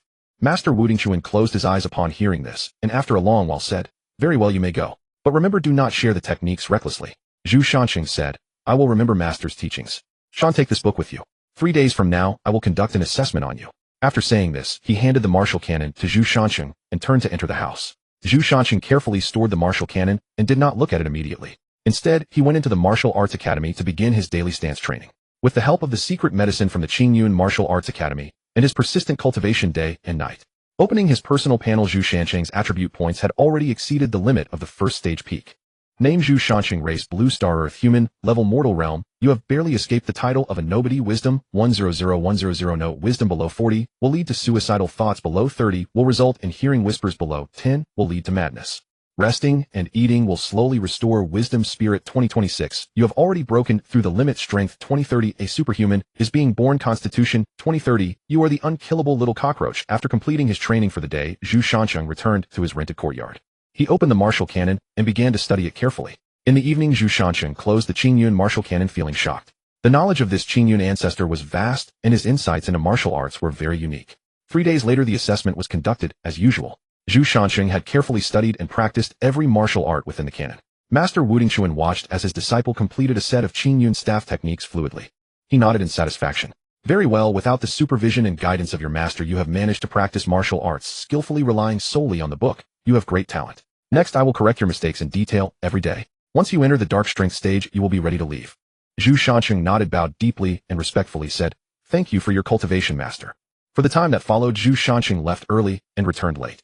He worked even harder, frantically absorbing various techniques and honing his power techniques. In just a few months, he made rapid progress and reached the peak of the bright strength stage. He was only one step away from the dark strength stage. With his talent and diligence rewarded by the heavens, all the martial arts he learned could be continuously refined through hard practice once he grasped the basics. After learning at the blacksmith shop, Xinyu had now learned to forge white weapons. The other members of the team, relying on their good physical fitness, had also entered the bright strength stage. At night, another internal battle among the team commenced. Xinyu applied the techniques he learned with the iron hammer onto his shield. The tremendous force pushed Lu Yifei back repeatedly. Finally, she was forced to concede defeat. On the other side, Zhu Shancheng once again suppressed the provocation from Xiaodian using the Qingyun spear techniques. The confrontation between Meng Zi and Zhou Yi could be described as evenly matched. The clash between the long sword and the dagger should have been a matter of an inch longer, an inch stronger. However, with the dagger in Zhou Yi's hands, he displayed various techniques, closing in and entangling, restricting Meng Zi's long sword attacks. In the end, he seized the chance when Meng Zi lowered her guard and pressed the dagger against her neck. The battle between Li Dunke and Dudu was meticulously calculated at every step. Both were calculating how the opponent would attack next. But in the end, Chen Juling, relying on her talent, saw through the flaws in Li Dunke's swordplay and successfully defeated him. The members of the team sat in the courtyard and began tonight's barbecue gathering. They had been in this world for 3 months. Yet the main storyline task remained elusive. Dudu and Li Dunke had envisioned countless possibilities during this time. But after verification, they were all ruled out. The few of them barbecued meat in the courtyard, gazing at the starry night sky. Zhu Shancheng held Qianqian, lying on the rocking chair, gently tucking the bangs that hung over her face behind her ear. "Qianqian dear, I've neglected you lately. You're not angry, are you?" Lu Yifei leaned her head against Zhu Shancheng's chest, listening to the strong and powerful heartbeat. "No, I understand why you were so busy, but I only ask that you balance work and rest, and not push yourself too hard. Do you understand?" Zhu Shancheng tightened his hold on Qianqian and buried his head in her neck, emitting a muffled sound. "I understand, my dear wife." Lu Yifei smiled and quietly lay in Zhu Shancheng's embrace, enjoying this rare moment of leisure. After a while, Xinya's barbecue was also ready. It was said that he learned this skill from his blacksmith master. The two had bonded over blacksmithing and often drank together. After getting drunk, one time Xinya's blacksmith master insisted on showing his family's secret barbecue method. As a result, Xinyu secretly learned it. The barbecue entered his mouth, perfectly balancing the degree of fat and lean. The firm meat combined with the secret barbecue sauce created an unforgettable flavor. Xiaodian grabbed the meat skewers, taking bites left and right, getting his face all greasy. He repeatedly praised Xinya's skills. The few who were initially reserved immediately joined in the feast upon seeing Xiaodian devour the food. Accompanied by the Qingyun breweries, Qingyun brew, the combination of fine wine and barbecue, was simply delightful. After finishing the barbecue, everyone returned to their respective rooms with satisfied belches.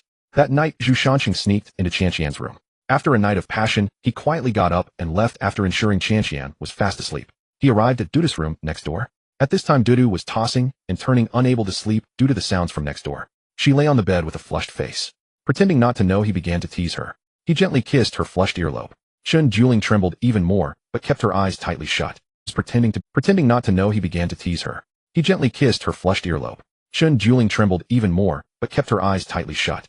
Zhu Shancheng's fingers gently traced over her skin. When he reached down, Chen Juling's delicate white hand caught his wrist. Blushing fiercely, Chen Juling wrapped her arms around Zhu Shancheng's neck and kissed him fiercely. A night without words, a soft meow echoed into the quiet night sky. Even the moon in the night sky shyly hid behind the clouds.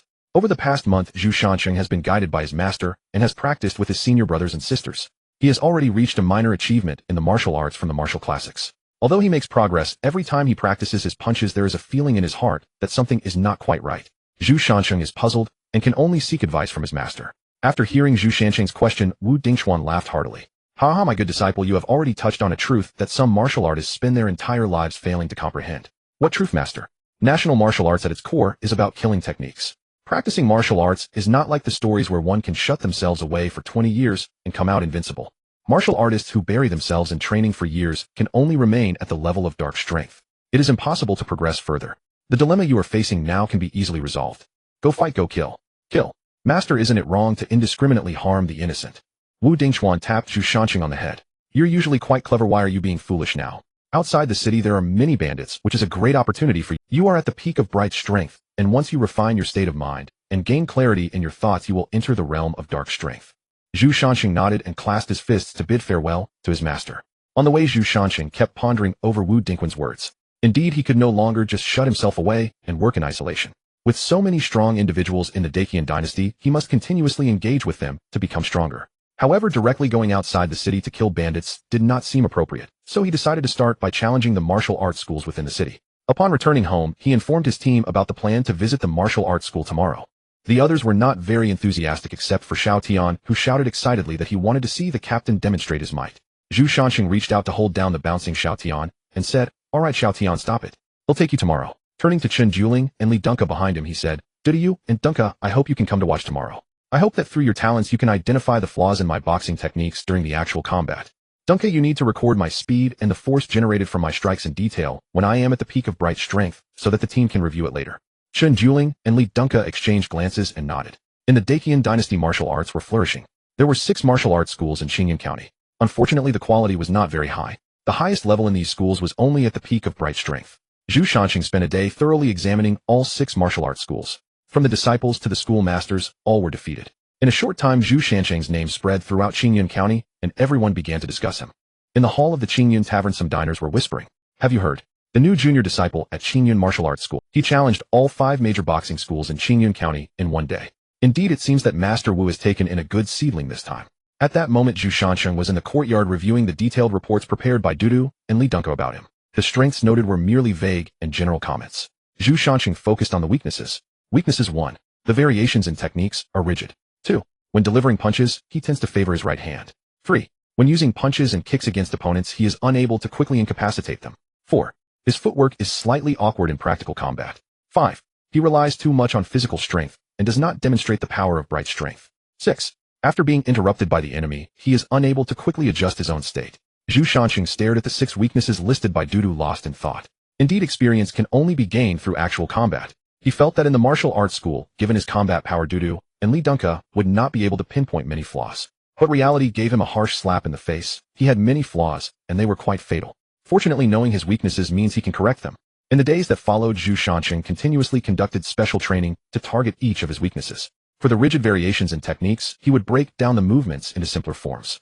In one moment, it was the Qingyun boxing technique, and in the next it turned into the Qingyun leg technique. His training partner Xinyu was often left in despair. The right hand, which he used to exert force, also easily helped Zhu Shanqing break the habit of using his right hand for eating. In his daily life, he primarily used his left hand for activities. At first it felt very awkward, but gradually with persistence he began to see changes.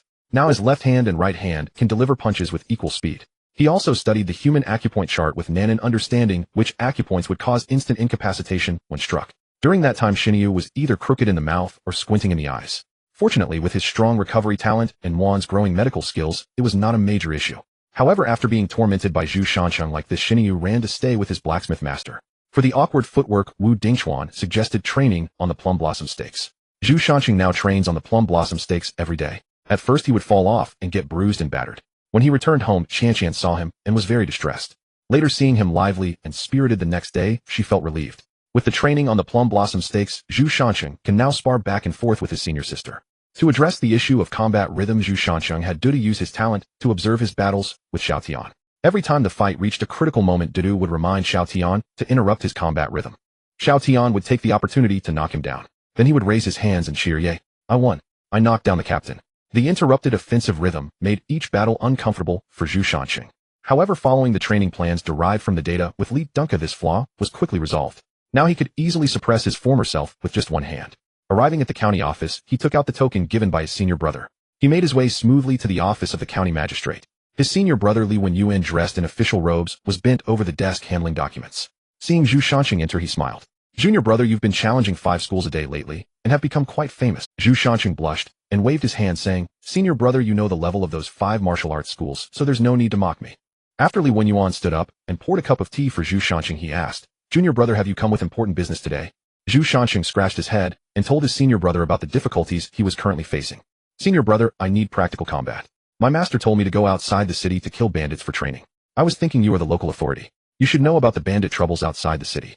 Li Wenyuan laughed heartily. "You are much smarter than your second senior brother and junior sister. They only came to me for help after getting beaten up. Come, I'll introduce you to a few locations suitable for your current level that can serve as training grounds, but are not lethal." Li Wenyuan went to the bookshelf, searched around, and pulled out a memorial to hand to Zhu Shanqing. Zhu Shanqing received the memorial with both hands and began reviewing it. There is a group of bandits at Taoshan committing arson and robbery with no moral limits. The leader is a dark strength martial artist, while the second and third leaders are both at the peak of bright strength. The entire bandit nest has around 300 members. Wangjia village was raided by a group of bandits, and every man, woman, and child was slaughtered. The bandits have now fled into the western mountains. These 2 locations are suitable for you at this stage. Upon completing the tasks, the county office will also reward you. Zhu Shanqing thanked his senior brother and turned to leave. After discussing with his team, they decided to act at night. They followed the map to the foot of Taoshan. The journey was smooth, and they arrived at the bandits' den. At the entrance, there were only 2 lackeys on guard, leaning against the wooden railing behind and fast asleep. 2 heavy arrows shot through the night sky, striking their necks one after the other. The searing pain woke them up, but they could only futilely clutch their necks where blood gushed from their wounds. Ultimately, they fell to the ground helplessly. The team stealthily entered the bandit camp. Besides the 2 guards, the entire camp was unguarded. The team crouched outside the conference hall, observing the movements of the bandits. The bandits gathered in the conference hall, drinking and feasting while laughing and joking. Li Deng surveyed the hall and spoke in a low voice. "The information states there are over 300 people, yet there are only over 100 here in the hall. More than 200 others are unaccounted for." At that moment, Zhou Yi, who had finished scouting the entire stronghold, came to Zhu Shanqing's side. "Captain, apart from the people in the hall, the only others are some women locked up in the cave behind. There are no other people left." Zhu Shanqing closed his eyes in contemplation. After a moment, he opened them. "Let's make this quick. It doesn't matter where the other 200 are. First, eliminate all those in front of us." After saying this, he signaled Shernyo to step forward and kick the door. Shernyo exerted all his strength and kicked out. The wooden door of the conference hall could not withstand Shernyo's powerful blow. The wooden board shattered. Shernyo's foot entered through the hole he had kicked open. For a moment, he was stuck at the door, and the mountain bandits in the conference hall looked dumbfounded at the oversized size 44-foot that appeared at the door. Zhu Shanqing covered his face and kicked Shernyo along with the wooden door into the hall. The group of mountain bandits in the hall had not yet reacted to what had happened when they fell to the ground, clutching their throats where arrows were lodged. Shernyo wielded his shield, knocking down little foes one by one.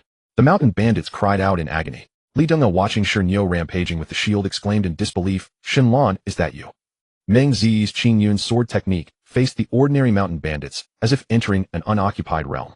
Xiao Tian's spear pierced through them like candy hawthorns. The mountain bandits were impaled and stacked against the stone walls. Zhu Shanqing approached the bandit leader who sat in the main seat. The bandit leader, dressed in a blue robe, was a middle-aged man with a beard. He raised his wine cup and saluted Zhu Shanqing from afar. He drank the wine in his cup and said, "You barged into my stronghold without discerning right from wrong and rampaged. Is that not a bit lacking in etiquette?" Zhu Shanqing chuckled at this. "Etiquette? Do mountain bandits also speak of etiquette?" Zhu Shanqing raised his sword, pointing it at the bandit leader. "Wasn't the merchant convoy at the foot of Peach Mountain entirely slaughtered by you?" The bandit leader snorted coldly. "So what if they were? They passed through my territory. Did they think they could go by without?" Zhu Shanqing smiled and said, "So you killed them all? Not a single one spared. You invaded Maojia village, killed the village chief, and looted many women." As Zhu Shanqing spoke, he slowly raised his head. "Do you know what I cannot tolerate the most? Your collusion with the pirates to massacre the people of Deqian." The middle-aged man in blue stroked his beard and laughed. "The Deqian royal family cannot offer me anything, but the pirates can. Killing 2 lowly people, what harm is there in that?" Zhu Shanqing said no more, stepping forward to attack. The 2 weapons clashed, sparking small flames. Zhu Shanqing, using his cunning techniques, fought fiercely with the middle-aged man in blue, who was hidden in dark strength. In their exchanges, Zhu Shanqing constantly verified the flaws he had corrected in the past few days. The middle-aged man in blue was internally astonished, thinking, "This kid is exceptionally talented. He is continuously improving in battle. It seems I can't drag this out any longer." With that thought, he changed his offensive strategy. Holding the knife in his left hand to block Zhu Shanqing's attack, he fiercely punched towards Zhu Shanqing's abdomen with his right fist. The dark energy surged through the punch, and Zhu Shanqing, caught off guard, was hit in the abdomen and flew backward. Zhu Shanqing wiped the blood from the corner of his mouth and slowly stood up. The punch just now seemed to help him understand how dark energy was generated. Enduring the pain in his abdomen, he attacked again, and when their weapons clashed again, Zhu Shanqing forcefully thrust upward. The weapons flew out of their hands and landed aside as the 2 quickly retreated, gazing at each other with fists raised. Soon they clashed again with the middle-aged man's dark energy continuously entering Zhu Shansheng's body through the punches. Zhu Shansheng felt the damage from the dark energy while continuously counterattacking. After receiving 4 punches, Zhu Shansheng suddenly realized that the power was hidden within the muscles. He unleashed a penetrating force through dark energy, understood how to dissipate power, no longer engaging in a deadlock, but redirecting the opponent's bright energy. When the opponent attacked again, he smoothly pushed back the energy from the opponent's hand. The two forces collided, causing the young man to spit out a mouthful of blood. The young man looked at Zhu Shansheng in disbelief. This kid actually managed to break through to dark energy in battle, possessing such terrifying martial talent. It seems I must end this quickly. Zhu Shansheng comprehended the realm of dark energy, instantly crossing the threshold to become a dark energy master. Entering the dark energy state, Zhu Shansheng quickly gained the upper hand in the fight with the middle-aged man in blue. Suddenly he kicked the middle-aged man's knee, causing him to kneel on the ground. As he stumbled and fell, Zhu Shansheng quickly punched toward his temple. The dark energy surged into the middle-aged man's brain through his temple. The middle-aged man instantly rolled his eyes back and collapsed to the side. Zhu Shansheng picked up the horizontal knife and stabbed it into his heart, violently twisting it. He withdrew the knife and looked at the teammates who were nearing the end of the battle. In the corner, only a few bandit lackeys remained huddled together in fear, watching Shernyo approach with his shield. In the end, Shernyo knocked one of them down with an elbow. Chun Juling and Li Dunga approached with the plundered loot, a small box of silver and several pieces of cloth along with other supplies. Li Dunga approached with a notebook and reported, "Captain, 300 taels of silver, and the cloth and other supplies were not included in the count." Zhu Shansheng nodded. The mountain bandits had ox carts in the back. They would load the spoils onto them and take them back to the county town. Xiao Tian and Zhou Yi also returned with the captured women. The many women, upon seeing them, immediately knelt down, calling out, "Thank you, sir, for saving us," and repeatedly bowed to Zhu Shansheng. Zhu Shansheng stepped forward to help the leading woman up. He raised his voice and said to them, "Get up, the bandits have been completely cleared out. Now I will take you to the county office. Once the county magistrate sorts out your household registrations, he will send you back to your families." The women nodded repeatedly in gratitude. The group walked along the mountain road toward Qingyun County. Shernyo sat at the front of the ox cart, driving the blue ox, while several members of the team sat on the cart chatting to pass the time. Zhu Shansheng was surrounded by several women, with those following behind pointing at him and whispering.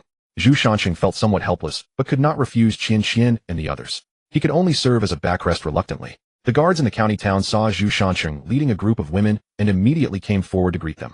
The archer saluted and asked, "Did you return from subduing the bandits, sir?" Zhu Shansheng nodded. "Indeed, behind me are the women taken by the Peach Mountain bandits. Please allow us to pass."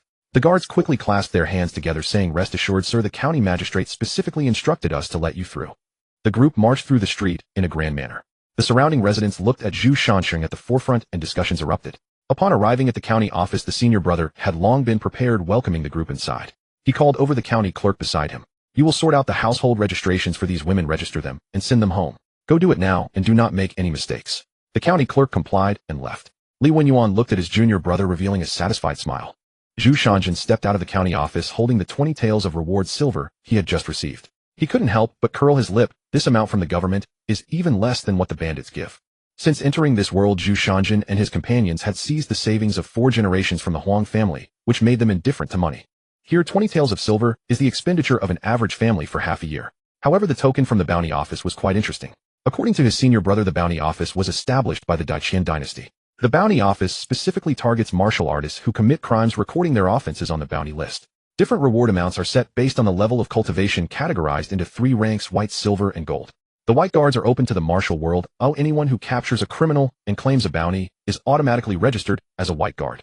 The silver guards have a structured authority to manage the bounty office for a county with 100 bounty riders under their command. As for the gold guards, they oversee an entire province, holding a status equivalent to that of a provincial governor and reporting directly to the head of the bounty office. Zhu Shansheng heard from his senior brother that registering as a white guard allows one to earn points, which can be exchanged for martial arts manuals. Zhu Shansheng, who initially did not wish to entangle himself with the government, became interested upon hearing about the possibility of exchanging for martial arts manuals. He picked up the head of the Peach Mountain boss and headed to the bounty office. The bounty office was bustling compared to the county office, with white guards coming and going in droves. Zhu Shansheng approached the registration desk and presented the recommendation token given by his senior brother. The white guard at the registration desk was a middle-aged man. After glancing at the token, a smile appeared on his previously indifferent face. "So it's the junior of the county magistrate. Please come in, I will register you right away." The middle-aged white guard said flatteringly, "Young master, there are 2 types of white guards. Let me explain them to you in detail. The first type is the external guards, who are not directed by the bounty office, only completing bounties and receiving silver rewards. The second type is the internal guards, who directly join the bounty office with their corresponding rewards managed by the silver guards. Which type would you like to join, young master?" Zhu Shanjin frowned. Which option is suitable for exchanging for martial arts manuals? The middle-aged white guard immediately replied. Both internal and external guards can exchange for manuals. However, internal guards have better access, the quality and price of the manuals will be more favorable compared to external guards. Zhu Shanjin waved his hand. Then I will join the external guards. Help me calculate the points for the head of the Peach Mountain boss. Both internal and external guards can exchange for manuals. However, internal guards have better access, the quality and price of the manuals will be more favorable compared to external. The head of the Peach Mountain boss, if killed in the early stage of inner strength, can earn 500 points. Zhu Shanjin examined the metal token in his hand and raised his head to ask, where is the place to exchange for manuals? The middle-aged white guard pointed to the east. Just follow this path straight ahead, and you will find the exchange place. You can see a pavilion, that's where the exchange takes place. Zhu Shanjin arrived at the exchange place and took the exchange manual handed to him by the clerk. All kinds of martial arts from various sects were available, and as long as one exchanged for them, they would have the qualification to learn. The bounty office would arrange for you to go to each sect for study. The top-ranking pill was the Dawandan from Wudong. This type of pill can quickly recover the injuries of a great master of transformation. Ordinary martial artists who consume it will greatly enhance their strength, potentially saving a year of hard training. Weapons are priced differently based on the craftsmanship of renowned smiths. The items on the first page of the exchange manual would be greatly beneficial to Zhu Shanjin at present. However, with only 500 points, he could only look. After reviewing what he could exchange for, he found nothing that would help him at this. He returned the exchange manual to the clerk and turned to leave the bounty office. Having entered the inner strength stage, Zhu Shanjin gained a deeper understanding of national martial arts. He began devilish training with his team. After a month, his team members reached the peak of bright strength. Even the weakest Li Dunka kept up with the group.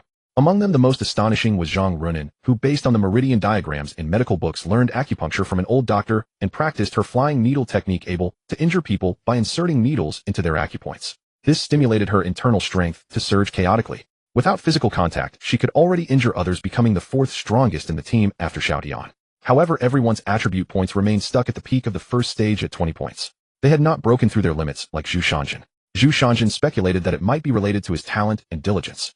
After joining the bounty office, Zhu Shanjin frequently led his team to exterminate bandits outside the city. Through this period of training, the team had become a competent unit. Each person performed their roles, coordinating with remarkable tacit understanding. One morning, after Zhu Shanjin returned from the martial arts hall to the courtyard, he overheard a lively discussion among his companions.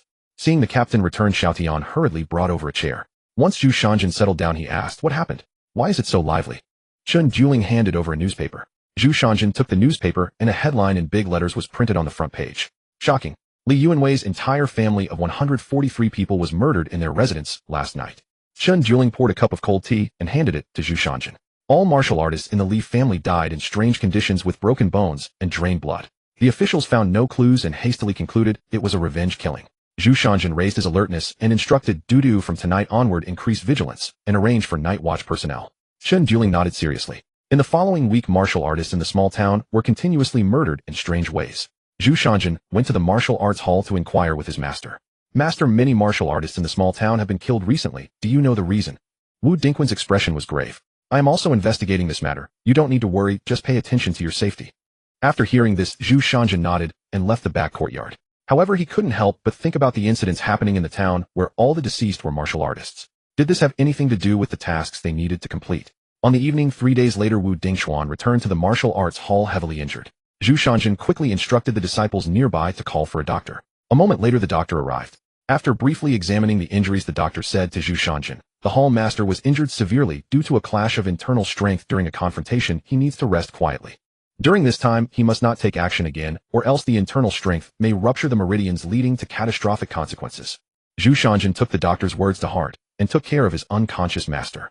After instructing the others in the hall to take good care of the master, he turned and left. The next day, Wu Dingquan woke up struggling to sit up. He instructed the disciples to bring Zhu Shanjin to him.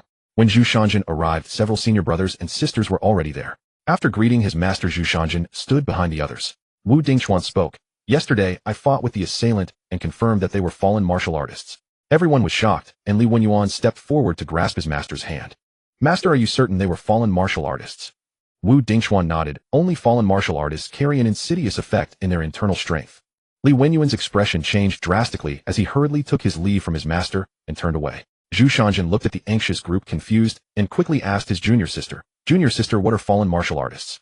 Wu Jinling sighed softly. "Fallen martial artists, as the name suggests, are martial artists who have fallen. They lose their true nature, corrupted by evil forces, and become bloodthirsty, merciless to fellow martial artists. The second senior brother, who usually acted nonchalantly, changed his demeanor. Master, these fallen martial artists have been gone for over a decade. Why have they suddenly appeared? Wu Dingchuan shook his head. I am not clear either. In any case, you all need to be careful during this time. Linger, you should return to the martial arts hall to stay for now. Wu Jinling nodded. I understand, father. Since you are injured so severely, I must stay behind to take care of you. The group left the room, their minds racing. Night fell.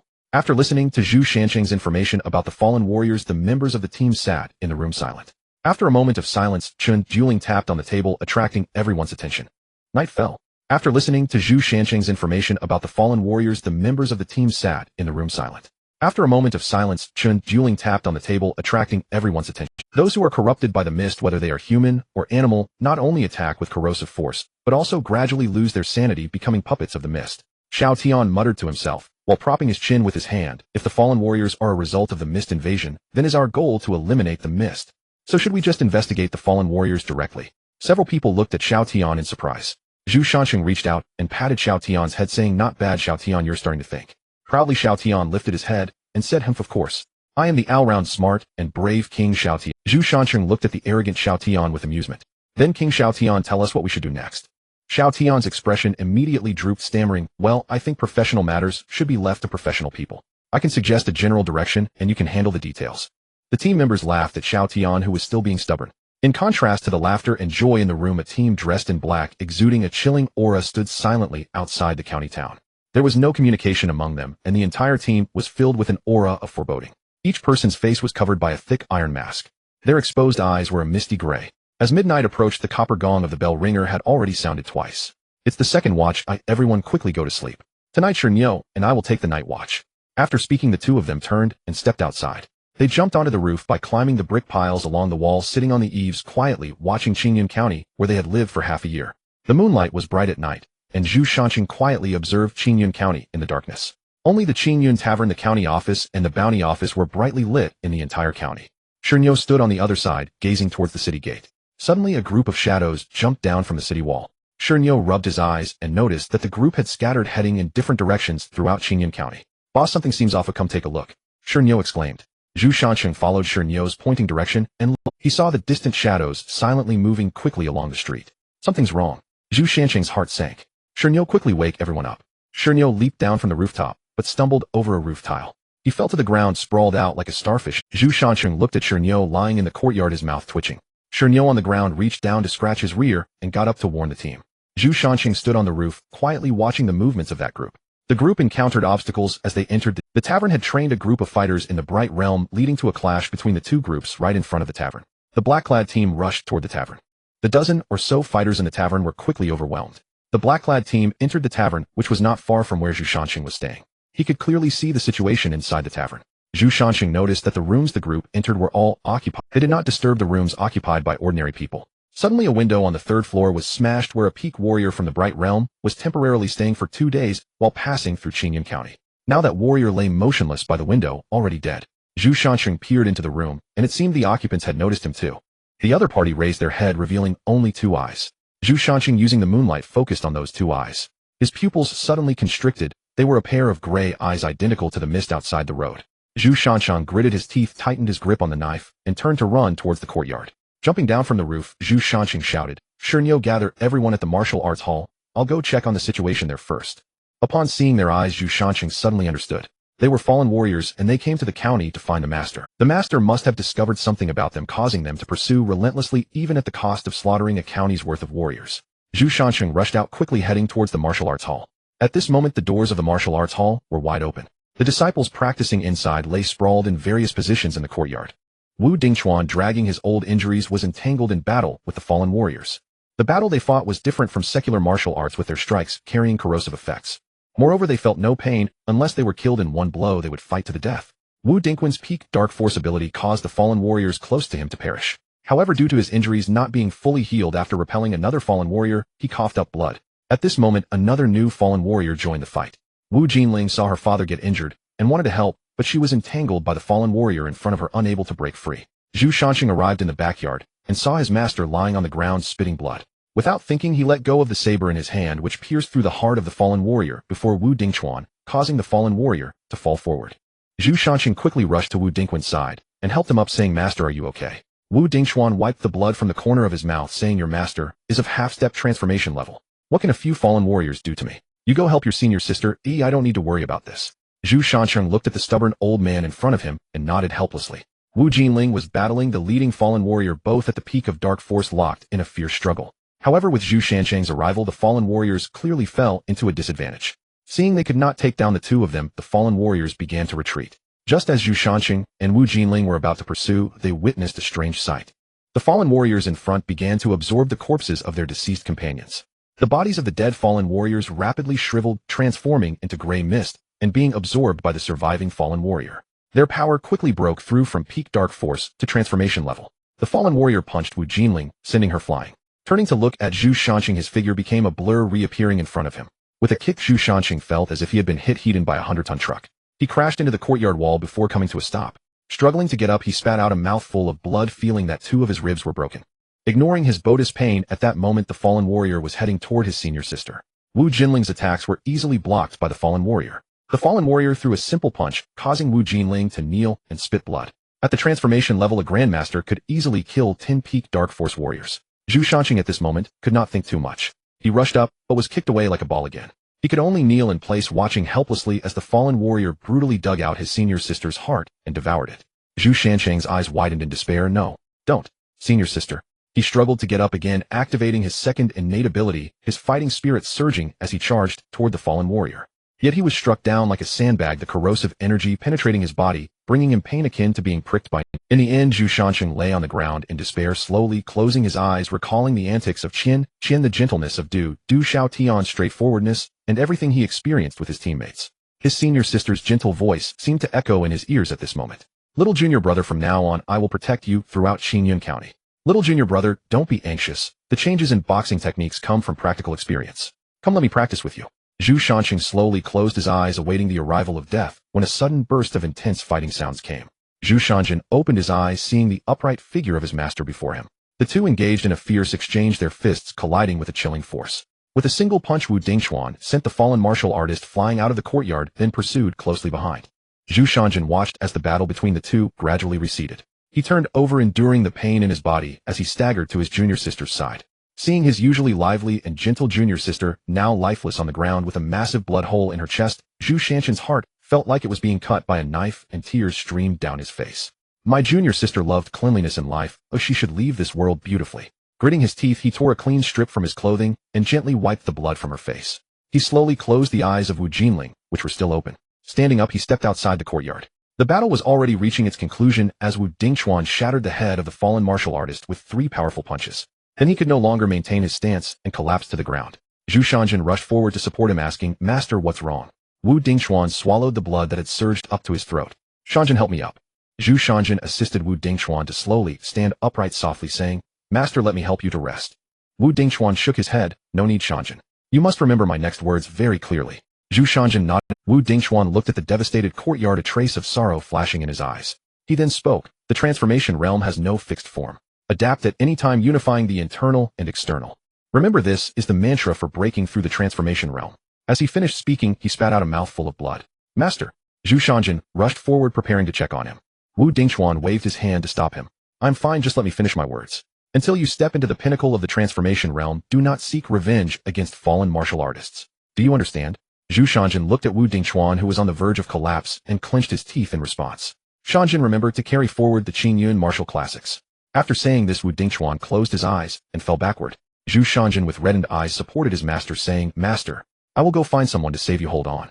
Wu Dingxuan slowly shook his head. "It's too late, Shancheng. The breakthrough to the transformation realm was forced upon me using secret techniques. It is already my limit to last until the fallen martial artist was killed."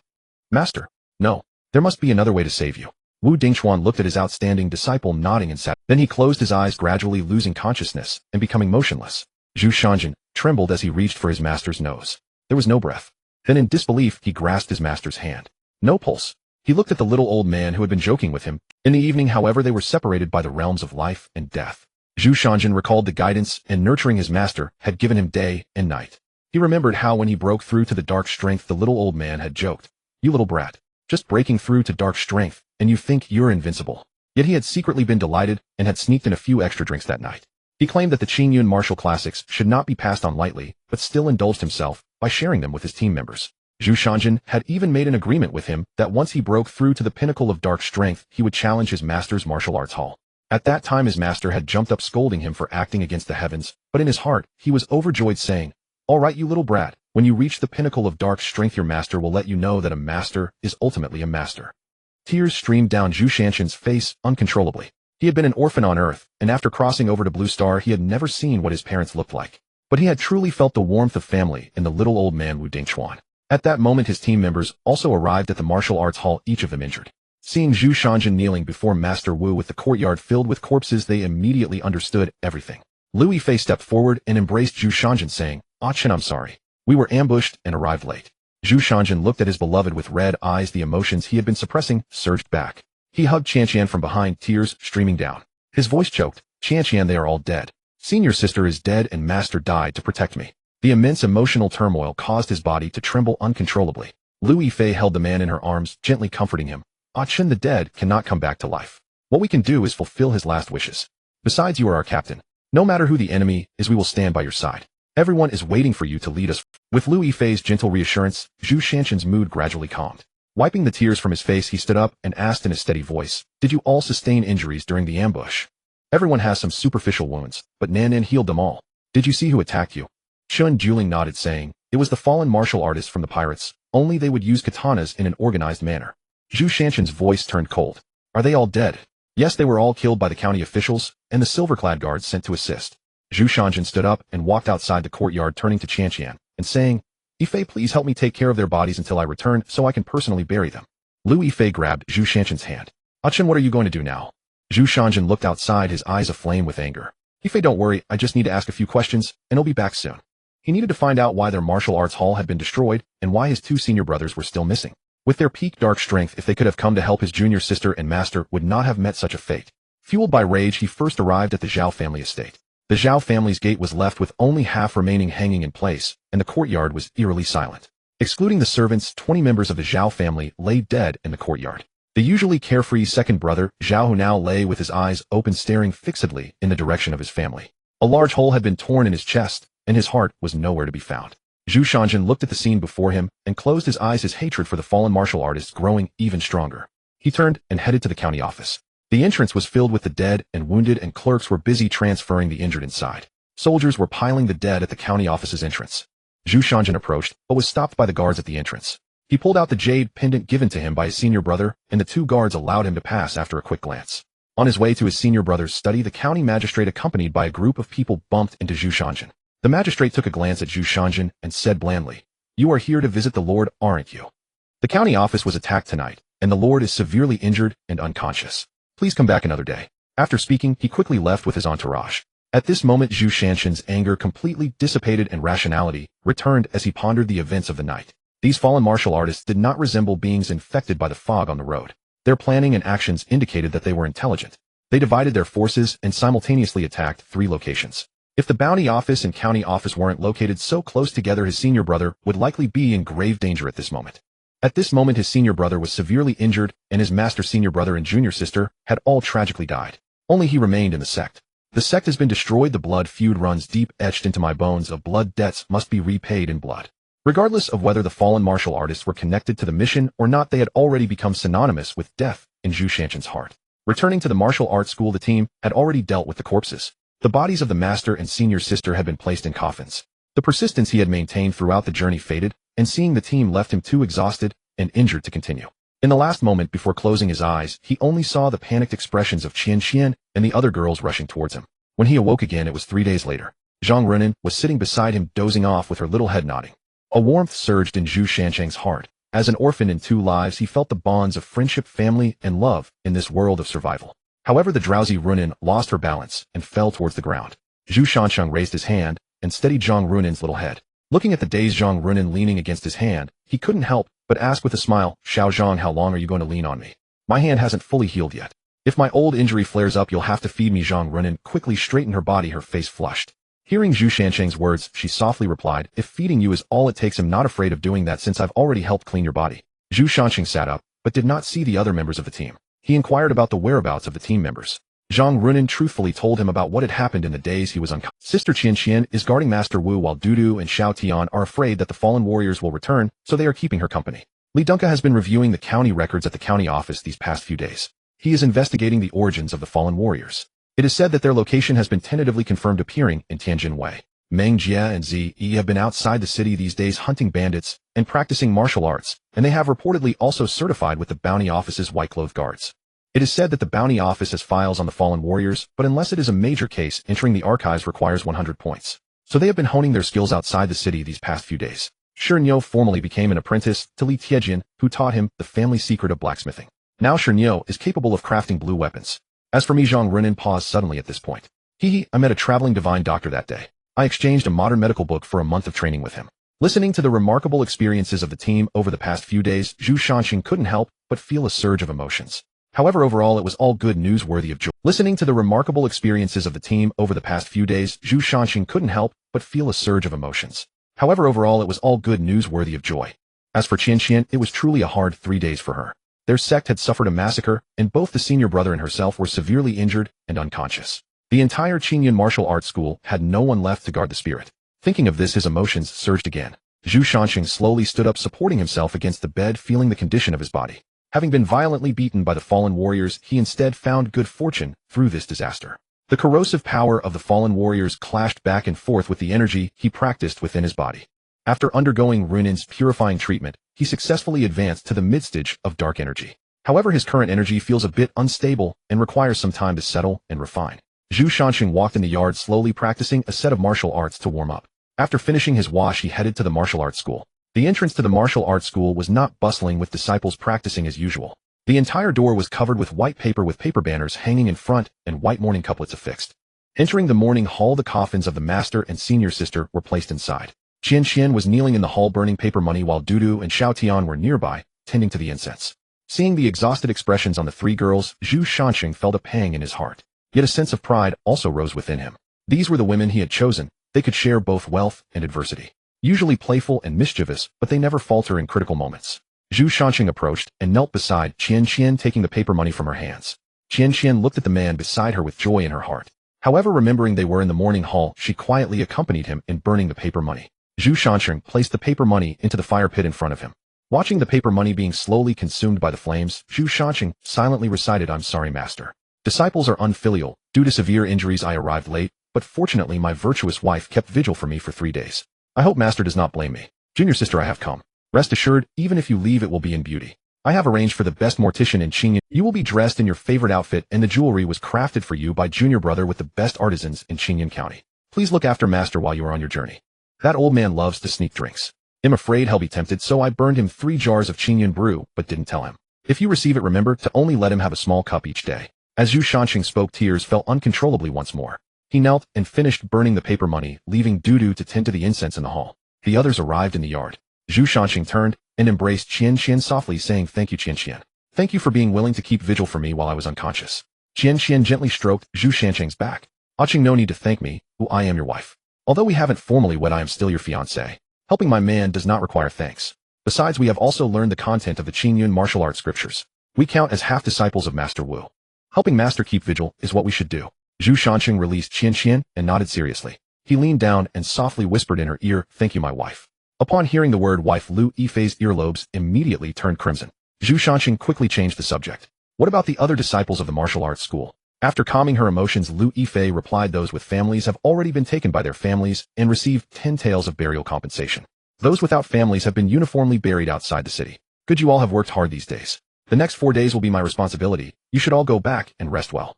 Lu Yifei wanted to say something, but upon seeing his determined gaze, she could only nod helplessly. After the girls offered incense to Master Wu, they bowed and left. Xiao Tian looked at Zhu Shanxing before leaving and said, "Captain, your injuries have just healed. Don't kneel for too long. They'll bring you food tomorrow to cover for your shift." Zhu Shanxing smiled and patted Xiao Tian's head. "Thank you, Xiao Tian. Hurry along now." For days later, on the day of Master Wu's funeral, the senior brother awakened and came to see Master for the last time. Zhu Shanxing carried the coffin alongside him to the chosen burial site. This plot of land was selected by the Feng Shui master, recommended through official channels by the senior brother. Master was buried on the hillside where the entire town could be seen, with the Qingyun martial arts school facing this direction. Zhu Shansheng knelt before the grave and bowed in tribute, saying, Master, I promise you, until I reach the Transcendence realm, I will not confront the fallen warriors Hedon. But I will investigate them from the side. I will definitely avenge this grudge for you. Rest in peace, Master.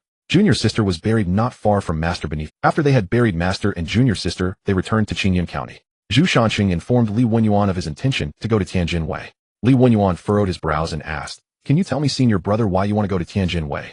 Zhu Shansheng gazed directly at him. Senior brother, I promised Master to carry forward the Qingyun martial classic. Tianjin Wei is just my first stop. I will traverse the entire great Qian dynasty. Li Wenyuan did not say anything further, only taking out a stack of documents and handing them to Zhu Shansheng. Zhu Shansheng opened them and found local household registrations and travel permits. Each member of the team had one. Junior brother, be careful on your journey, as I cannot offer you much assistance. Since you are determined to depart, this is the last thing I can do to help you. Zhu Shansheng carefully put away the documents and cupped his hands in gratitude, saying, Thank you for your assistance, senior brother. Li Wenyuan waved his hand dismissively. Zhu Shansheng turned and left the county office. Upon arriving at the small courtyard, everyone was waiting for Zhu Shansheng. Zhu Shansheng looked at the expectant gazes of the crowd and slowly spoke. We have 2 days to pack and say our goodbyes. We will set off in 2 days. The group had been here for almost a year and had made many acquaintances. Several people said their farewells to those they had met. They informed them of their impending departure, and by evening everyone gathered again in the small courtyard. Lu Yifei mysteriously told Zhu Shansheng that she had prepared a gift for him. At that moment, Zhu Shansheng was blindfolded by Dudu and led into Qianqian's room. Qianqian hopped excitedly and placed the gift on the table. When Zhu Shansheng opened his eyes, he saw a set of white training clothes. The uneven stitching clearly indicated that Qianqian had sewn it herself. Zhu Shansheng touched the hem of the garment, observing the densely packed stitches. He could imagine Qianqian's dedication and focus while sewing this clothing. Let me see your hand, Zhu Shansheng said, looking at Qianqian. She shyly dodged. It's nothing. Do you like this out? Zhu Shansheng pulled Qianqian's hand over. The originally fair and smooth palm now bore tiny scars. Zhu Shansheng felt a pang of heartache. Silly girl, does it hurt? Qianqian shook her head. It doesn't hurt. Zhu Shansheng's gaze remained fixed on her, making Qianqian feel a bit guilty. Well, it hurt at first, but it doesn't anymore. Zhu Shansheng sighed. Fool, don't do this in the future. He tried on the clothing, which fit perfectly. But why are you giving me a... Suddenly the door swung open, revealing Xiao Tian carrying a lopsided cake as he entered. Captain, happy birthday. The others rushed in from outside, surrounding Zhu Shansheng and chanting happy birthday. Zhu Shansheng looked at the surprise they had prepared, feeling both touched and amused. He was moved that someone remembered his birthday. Amused by the cake, which looked as crooked as the Leaning Tower of Pisa. Moreover, the base of the cake seemed cracked, smeared over by someone with cream. Zhu Shansheng looked at the team members with gratitude, taking a deep breath. Thank you all for preparing this surprise for me. I am very happy. Zhou Yi and Meng Zi breathed a sigh of relief. They had spent 3 days making this cake. Although it didn't look great, the taste couldn't be too bad. After enjoying the dinner that Shernyo had prepared for everyone, they gathered in the courtyard. Meng Zi felt a bit sentimental, saying, Captain, will we sell this courtyard once we leave? Zhu Shansheng looked up at the courtyard that had accompanied the team for nearly a year. The roof tiles were slightly deformed because the team liked to sit on the roof and gaze at the moon. There was also a missing piece from the eaves where Shernyo had stepped wrong last time. The wooden sticks that he and Xiao Tian had broken during practice were piled up in a corner of the training ground. Initially, it was just a rental, but the landlord's family moved to the provincial city. Reluctantly, they had to buy it at a low price with tears in their eyes. This courtyard held too many emotions and memories. After contemplating, Zhu Shansheng pinched Meng Zi's slightly disappointed face. Then let's not sell it, let's keep it until we leave this world. Today is my birthday party. Oh, why thanks so much. Party time is all about joy, not sorrow. Tonight there's plenty of food and drink. No one needs to stay up. Oh, let's have fun. Yay, party party. Xiao Tian cheered, running around in circles with her hands raised. Soon a happy little dog named Zhou Yi joined her from behind. The two were frolicking and acting goofy in front of everyone, causing them to burst into laughter. Shernyo was arm wrestling with Li Dunga, and after winning again, he patted his shoulders, saying he would teach him how to forge. Li Dunga rolled his eyes so much that his black eyeballs were almost invisible. Teaching him to forge. This is like teaching a cripple to cross a threshold, deliberately making it difficult. Opposite them, Ruanan was laughing so hard at the scene that she was shaking all over. Zhu Shansheng couldn't stand it and pulled Shernyo away. Shernyo, stop messing around. If Old Li rolls his eyes any harder, he might flip over. As the Qingyun brew decreased in quantity, everyone began to feel the effects of the alcohol. Although this Qingyun brew was low alcohol, yellow wine, it packed a punch when consumed in excess. Given their current physical conditions, 2 jars would surely leave them reeling. After all, it was enhancing their physical strength, not their alcohol tolerance. Xiao Tian pulled Zhu Shansheng, professing how much she loved him, claiming her love was as eternal and unchanging as the moon. She also said she wanted to travel the great Qian martial world with Zhu Shansheng and become a revered female master admired by everyone. Zhu Shansheng blushed a bit as he held her face and gently kissed her cheek. Xiao Tian immediately shyly burrowed into his embrace, unwilling to come out. Dudu with a flushed face hugged Qianqian and whispered. At that moment Qianqian, also tipsy, mistook Dudu for Zhu Shanqing. She kept insisting on getting kisses from her husband. Meng Zi hugged Zhou Yi as if soothing a child, repeatedly saying, "Be good, mommy is here." Zhou Yi was coaxed into being exceptionally obedient, quietly sleeping in her arms. Shernyo sat on a long wooden bench while Li Denghe sat beside him singing, borrowing 500 years from heaven. Li Denghe pointed at the jar of alcohol in front of him, warning, "Old Nyo, I tell you, if you keep blabbering, I'm going to secretly change your training plan, doubling your training load. Let you use all that bull strength in a day without any outlet." Zhu Shancheng looked at the chaos before him, nearly bursting with laughter. After embracing Xiao Tian and laughing heartily for 2 minutes, he gradually calmed down. Looking up, he saw Zhang Ruanan staring at him with an odd expression. Zhu Shanqing put away his smile. "Xiao Zhang, why aren't you drunk?" Zhang Ruanan waved the silver needles in his hand. "Captain, I'm a doctor. I use silver needles to expel the alcohol from my system." Zhu Shanqing was taken aback. "Xiao Zhang, from now on, when drinking in the team, you're not allowed to use silver needles to dispel your drunkenness. Aren't you just cheating?" Zhang Ruanan obediently replied, "Oh, understood, Captain." Then he asked curiously, "Captain, is it because I saw you laugh?" Zhu Shanqing's expression darkened. Zhang Ruanan was already giggling as he supported Zhou Yi and Meng Zi towards the room, settling Shernyo and Li Denghe, who insisted on sleeping with his wooden stool. Zhu Shanqing found it impossible to take it away from him. He could only place both him and the stool on the bed. After taking off Xiao Tian's shoes and outer clothing, he tucked her in, gazing at the adorable sleeping Xiao Tian. Unable to resist, he leaned down to give her a kiss. He then turned and went to the courtyard, picking up Dudu and Qianqian to take them inside to sleep. Soon sounds of playful noises filled the room. There was no more conversation that night. The next day, outside the city, senior brother Li Wenyuan stood at the city gate with a group of officials waiting for Zhu Shanqing and the others to arrive. From a distance, Zhu Shanqing spotted his senior brother dressed in official garb. Li Wenyuan approached and patted Zhu Shanqing on the shoulder. "Little junior brother sneaking away alone, without a word, do you not care about your senior brother at all?" Zhu Shanqing shook his head. "Senior brother, you know I dislike farewell scenes, so I didn't inform you thinking I could leave quietly. Yet you still found out, senior brother." Li Wenyuan laughed. "As your only senior brother, I must come to see you off no matter. And I have one last gift for you." He then called over the officials. Before long, a group of soldiers riding magnificent steeds arrived before Li Wenyuan. They dismounted in unison. "When traveling, how can one be without a mount? These 9 steeds are your senior brother's final farewell gift to you." Zhu Shanqing's heart warmed. "Senior brother, this is too much. These 9 horses are far too costly." Li Wenyuan smiled. "Little junior brother, do not refuse. These 9 horses are nothing." As he spoke, he leaned closer to Zhu Shanqing's ear and whispered, "Little junior brother, I am surnamed Li from the Li family in the capital. All right, no need for such emotional sentiments." Zhu Shanqing clasped his hands in thanks. The group led the horses towards Tianjin Wei. A soldier beside Li Wenyuan asked softly, "Young master, is it worth giving away 9 war horses?" Li Wenyuan chuckled softly. "Of course it's worth it. Not to mention his rapidly advancing martial skills. Just based on him being my junior brother, these 9 war horses are worth it. Besides, you only need to follow orders. Why so many questions?" The soldier lowered his head and fell silent. Li Wenyuan watched the retreating figures silently, wishing, "Little junior brother, the world is vast. May your martial fortune flourish." With that, he led the officials back to the county office. On the way, the few of them felt quite awkward on horseback. Qian rode back and forth in front of them, watching their comical struggles. Finally, after Zhu Shanqing promised to call her sister Lui Fei, explained the essentials of horseback riding. With their excellent body control, after a brief attempt, they soon felt at ease. They rode towards the next county. Chun Juling opened the map and roughly estimated their current position. Turning to Zhu Shanqing, he said, "Acheng, we're about 20 kilometers from Suian County." Zhu Shanqing looked at the exhausted group and said, "Let's rest for 3 hours to allow both people and horses to recover." Xiao Tian immediately cheered and jumped off the horse, constantly rubbing his inner thighs. "Captain, this riding is too hard on the legs. I feel like my long, slender, delicate legs are swollen from the strain." Zhu Shanqing and Shernyo also dismounted to stretch their legs. Zhu Shanqing rolled his eyes at Xiao Tian, thinking, "Do you think we aren't sore? It's quite painful." "All right, Xiao Tian, no more complaints. Quickly rest, we still need to travel later." After a brief rest in the shade, they continued on their way. They entered Suian County just before nightfall, when the city gates were closing.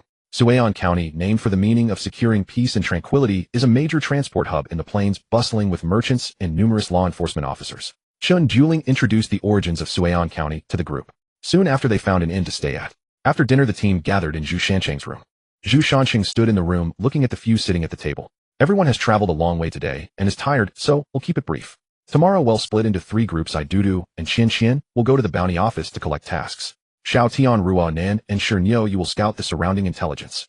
Zi, Xiao Yi, and Deng Ku, you will go purchase the supplies we need for the next leg of our journey. We still have 6 days to the next county, Yunxi County. We must be prepared for survival in the wild." Zhu Shanqing added, "To prevent any disturbances, all female team members should wear veils." Shernyo added hesitantly, "Boss, I'm also afraid of being bothered." Shut up. What do you think those fists of yours are for? Have you practiced your martial arts? Shernyo pouted. Boss, you're really biased, favoring the girls over the boys.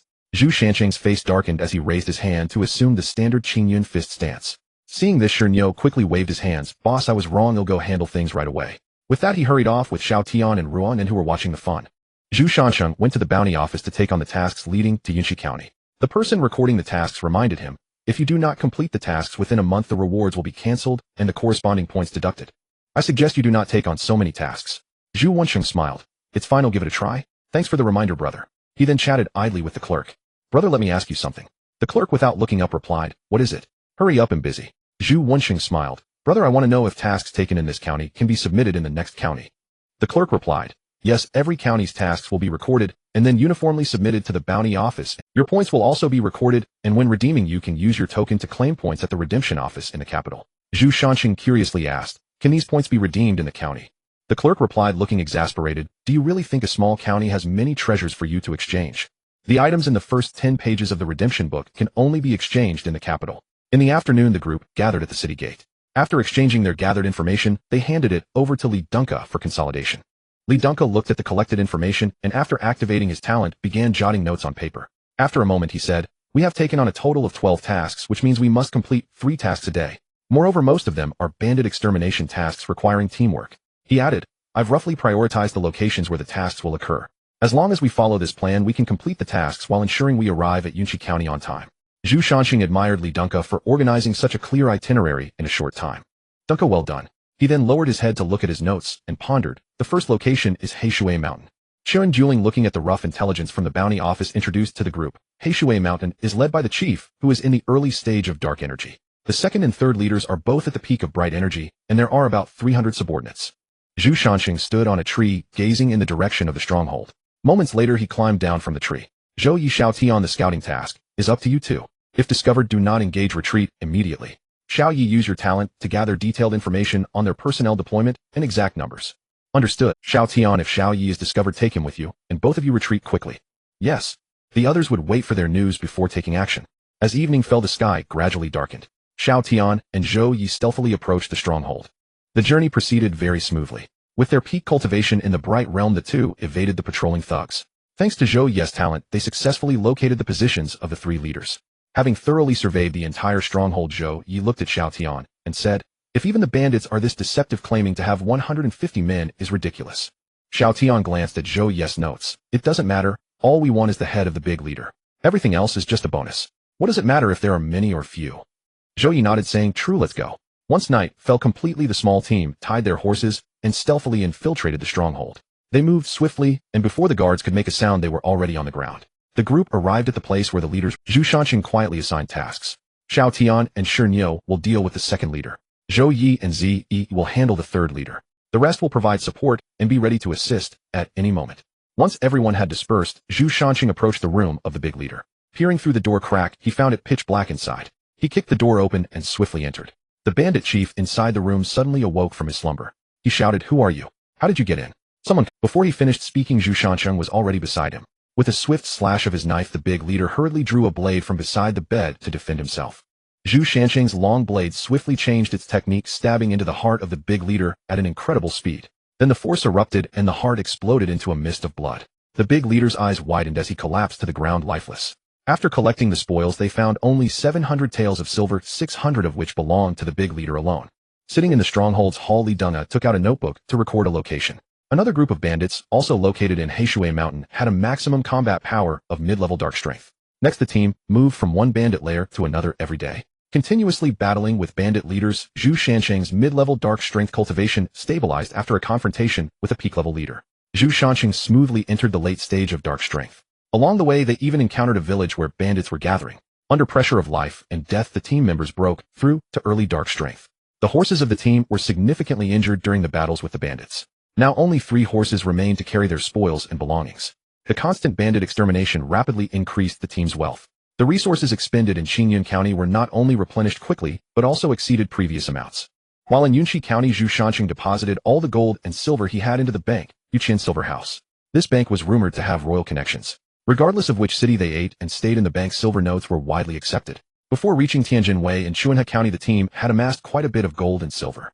Looking at the silver on the horses, Zhu Shanqing fell into worry. "Sai, I can't spend it all. Oh, it's simply impossible. Right now, I'm not even interested in money." The others looked at the captain in disbelief as they arrived at Chuina County. They found the best inn in the county where they cleaned them. They handed over the preserved heads to the bounty office to receive points.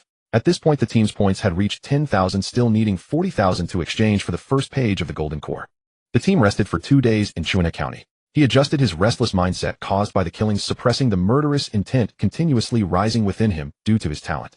Zhu Shanqing even began to learn the guzheng and flute, using music to cultivate his emotions and heal his spirit. The girls were intrigued by this. They all clamored to form a traditional music ensemble with the captain.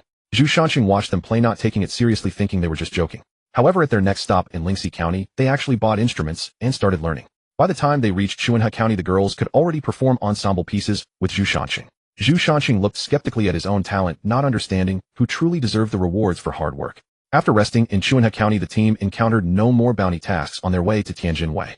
The killings along the way had left their minds extremely fatigued. They decided to enjoy the scenic views for the remainder of the journey. The group strolled and stopped, enjoying the mountains and waters. Their tense emotions gradually relaxed, and their martial skills improved significantly. Tianjinwei, a crucial area in the capital region, is the throat of the Haihe River. It is the only external port of the capital, a hub for grain transportation and the salt industry, and a significant coastal defense stronghold. Martial arts schools are everywhere, with various styles converging here. Competitions are frequently held. Those who can establish martial arts schools in Tianjinwei are at least peak-level dark strength practitioners. Moreover, they must have unique insights into the martial arts they practice. To successfully open a martial arts school in Tianjinwei, one must challenge and defeat 8 other schools to gain the qualification. All conflicts between martial arts schools must be resolved in the arena. Life and death contracts can be established in the arena, while private disputes between schools are considered violations. The Jinwu Guard will intervene. This is an institution established by the court in the Beijing-Tianjinhebei region, responsible for maintaining public order and managing martial artists who seek trouble. The members of the Jinwu Guard all possess at least dark strength.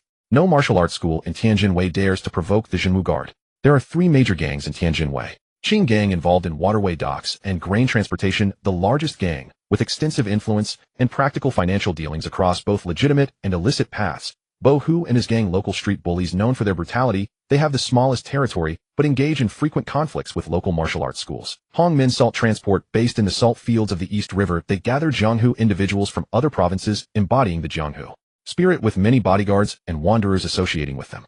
Zhu Shanqing and the others gazed at the bustling crowds in Tianjinwei, amazed. The daily foot traffic surpassed that of the county for half a year.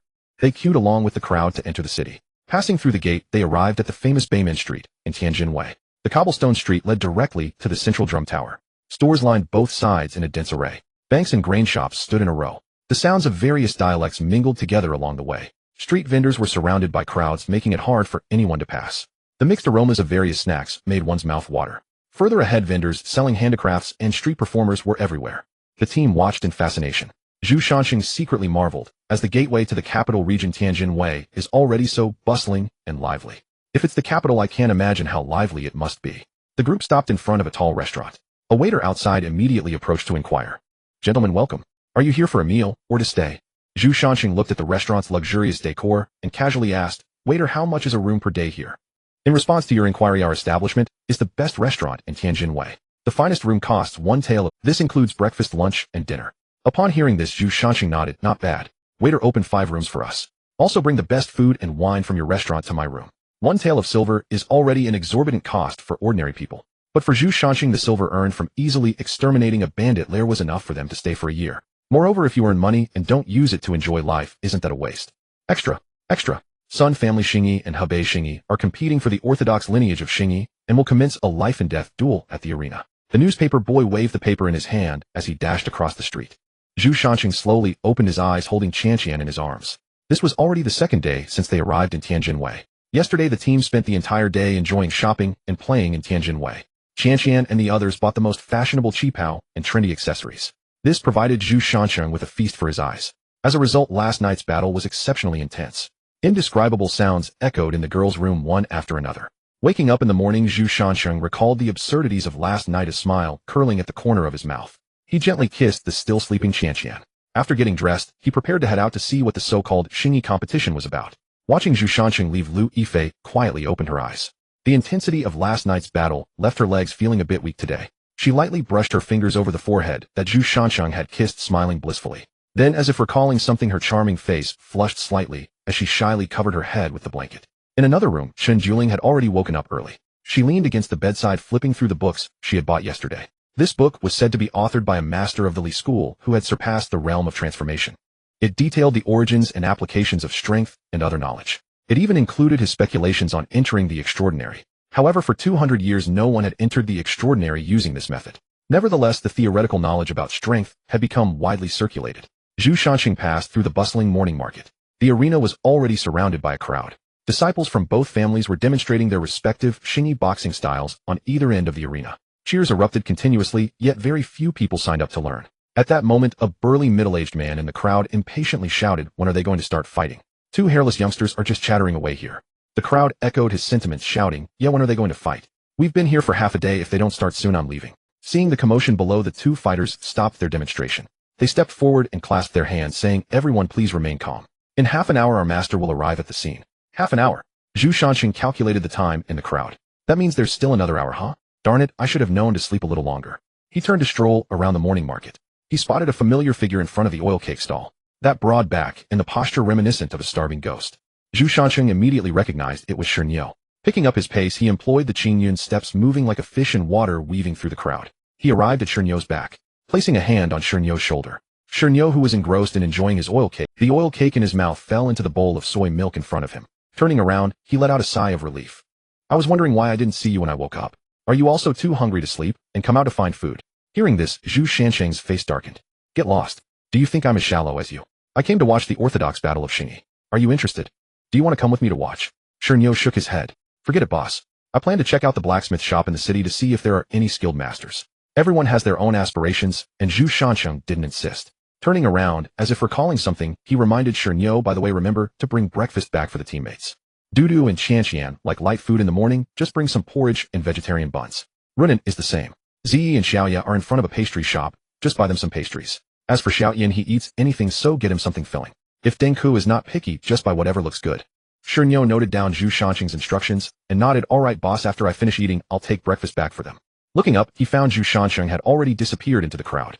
Zhu Shanxing began wandering around the famous Tianjin Way along the Bluestone Road. At this time, there were already foreigners in Tianjin Way. The city was where the residents of the Great Qian dynasty lived, while the outskirts along the coast were the concessions of various countries. These concessions were different from those in the late Qing dynasty. The area outside the city was designated by the Great Qian dynasty for various countries as concessions. Each country had to pay a fixed amount of silver annually as rent. Moreover, there could not be armed groups of more than 10 people within the concessions. The guards and soldiers of the Great Qian dynasty would also patrol the concessions regularly. Everything that happened within the concessions had to follow the regulations of the Great Qian dynasty. The weak court of the late Qing dynasty was simply incomparable. The martial spirit of the Great Qian dynasty was vigorous. To the surrounding countries and Western nations, the Great Qian dynasty was an inviolable celestial empire. Using his peak cultivation in the Dark Realm, Zhu Shanxing fully utilized the Qingyun steps. In half an hour, he had grasped the main locations and their general layout. On the eastern bank of the Sanchao River, also known as the future internet-famous Spot Line Forest Bridge. At present, there were only ferries, and the nearby residents called this place the Lion Forest Ferry. The foreign concessions outside the city were filled with representatives from various countries, with all kinds of architectural styles mixed together. It did not appear awkward, instead it had a unique beauty. By the time Zhu Shanxing returned to the arena, it was already surrounded by people. He decided not to rush in and instead found the nearest tea house, choosing a private room. From his vantage point, he could overlook the entire arena, enjoying the cool breeze and snacking on candied fruits, occasionally sipping a cup of fine pure tea. What a delightful experience, far better than being crowded among sweaty people. The heir of the Sun family, Xingyi, was called Sun Jinghan. He possessed peak strength in the Dark Realm and advocated for the harmony of hardness and softness in his Xingyi boxing. The heir of the Hebei Xingyi was Wu Jinyue. His cultivation was also at the peak of the Dark Realm, advocating for explosive strength like a mountain collapsing. His boxing style was forceful and powerful. He disapproved of the Sun family's soft punches. A member of the town martial guard stood in the center of the arena. He wore black martial attire with the character Wu embroidered in golden thread on his left chest. The town martial guard took out an official death warrant from his bosom, asking the two to sign. Then he jumped off the arena and walked toward the tea house on one side. After the two exchanged bows, they stood on the arena. The tournament quickly began. Wu Jinyu's Xingyi boxing was fierce and powerful, causing his opponent to retreat with each punch. In contrast, the heir of the Sun family, Xingyi, merely kept receiving the strikes, defusing the punches without rashly attacking. The two continuously clashed their fists, colliding with a loud bang. It was only a matter of time before the heir of the Sun family, Xingyi, fully grasped the opponent's boxing techniques, signaling the moment to counterattack. Indeed, the situation on the arena changed in an instant. It was only a matter of time before the heir of the Sun family, Xingyi, fully grasped the opponent's boxing techniques, signaling the moment to counterattack. Indeed, the situation on the arena changed in an instant as the heir of the Sun family, Xingyi, began to counterattack relentlessly. He employed softness to overcome hardness, swiftly transitioning between hard and soft during the counterattack. After finishing the last piece of candied fruit, Zhu Shanqing stood up and calmly remarked, Wu Jinyue has lost. At a neighboring table, a pair of lively and mischievous eyes were watching him. Upon hearing him say Wu family Xingyi has lost, a girl stood up defiantly. The fight isn't over yet. What makes you think they've lost?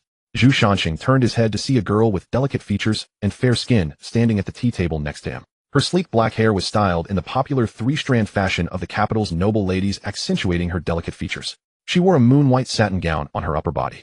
On her lower half, she donned a dark blue horseface skirt. Tilting her head, she curiously gazed at her. The tassels of the hairpin atop her head swayed in midair with her tilt. She exuded an aura befitting a young lady from a wealthy family.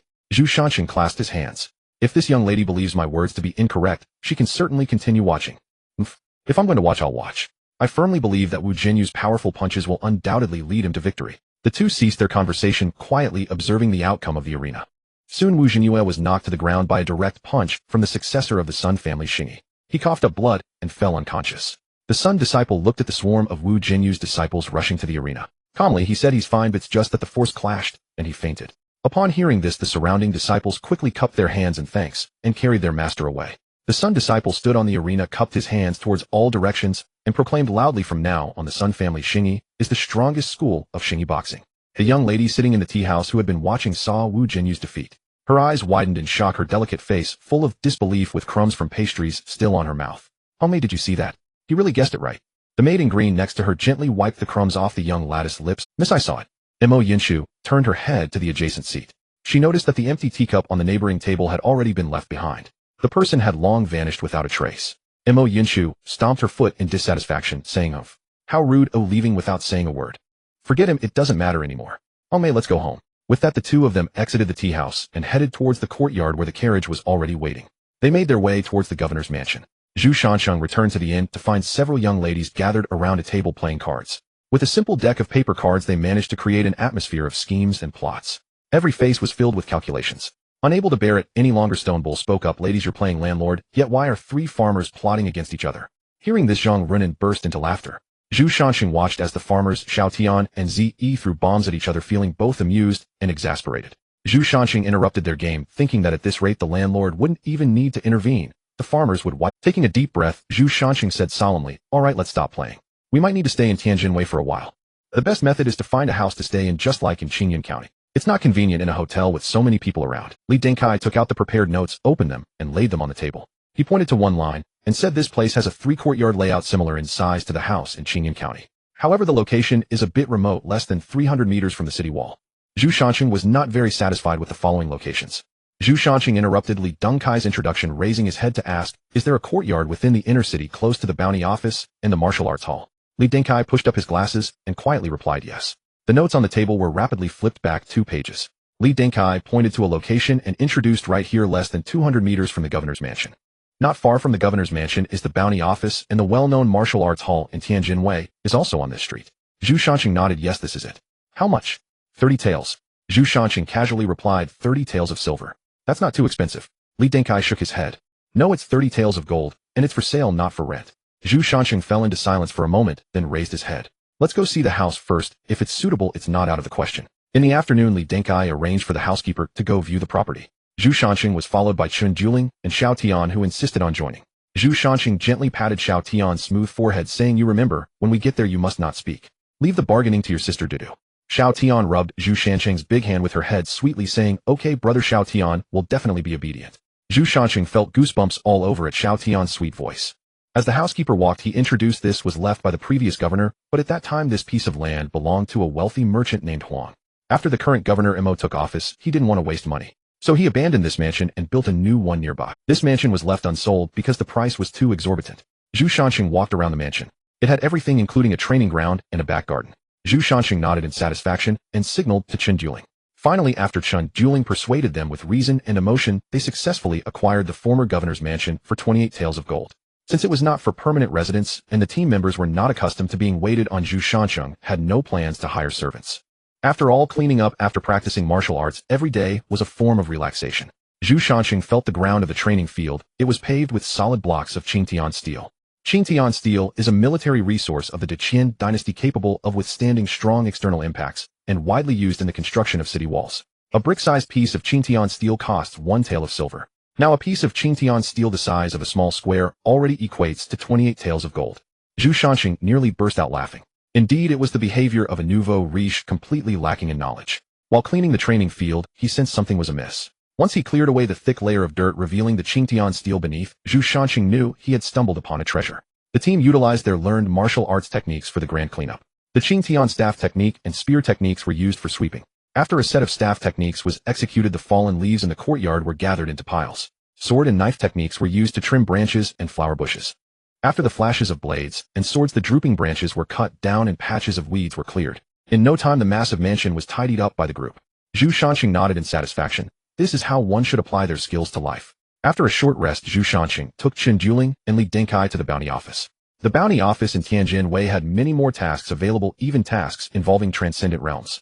The bounty for the head of a grandmaster in the transcendent realm was 100,000 points, and 3 such tasks had been posted for over 3 years. After analyzing the situation, Chen Juling and Li Denkai accepted several tasks suitable for the current strength of their team. At this point, the plaque at the entrance of the mansion had already been changed to Zhu's mansion.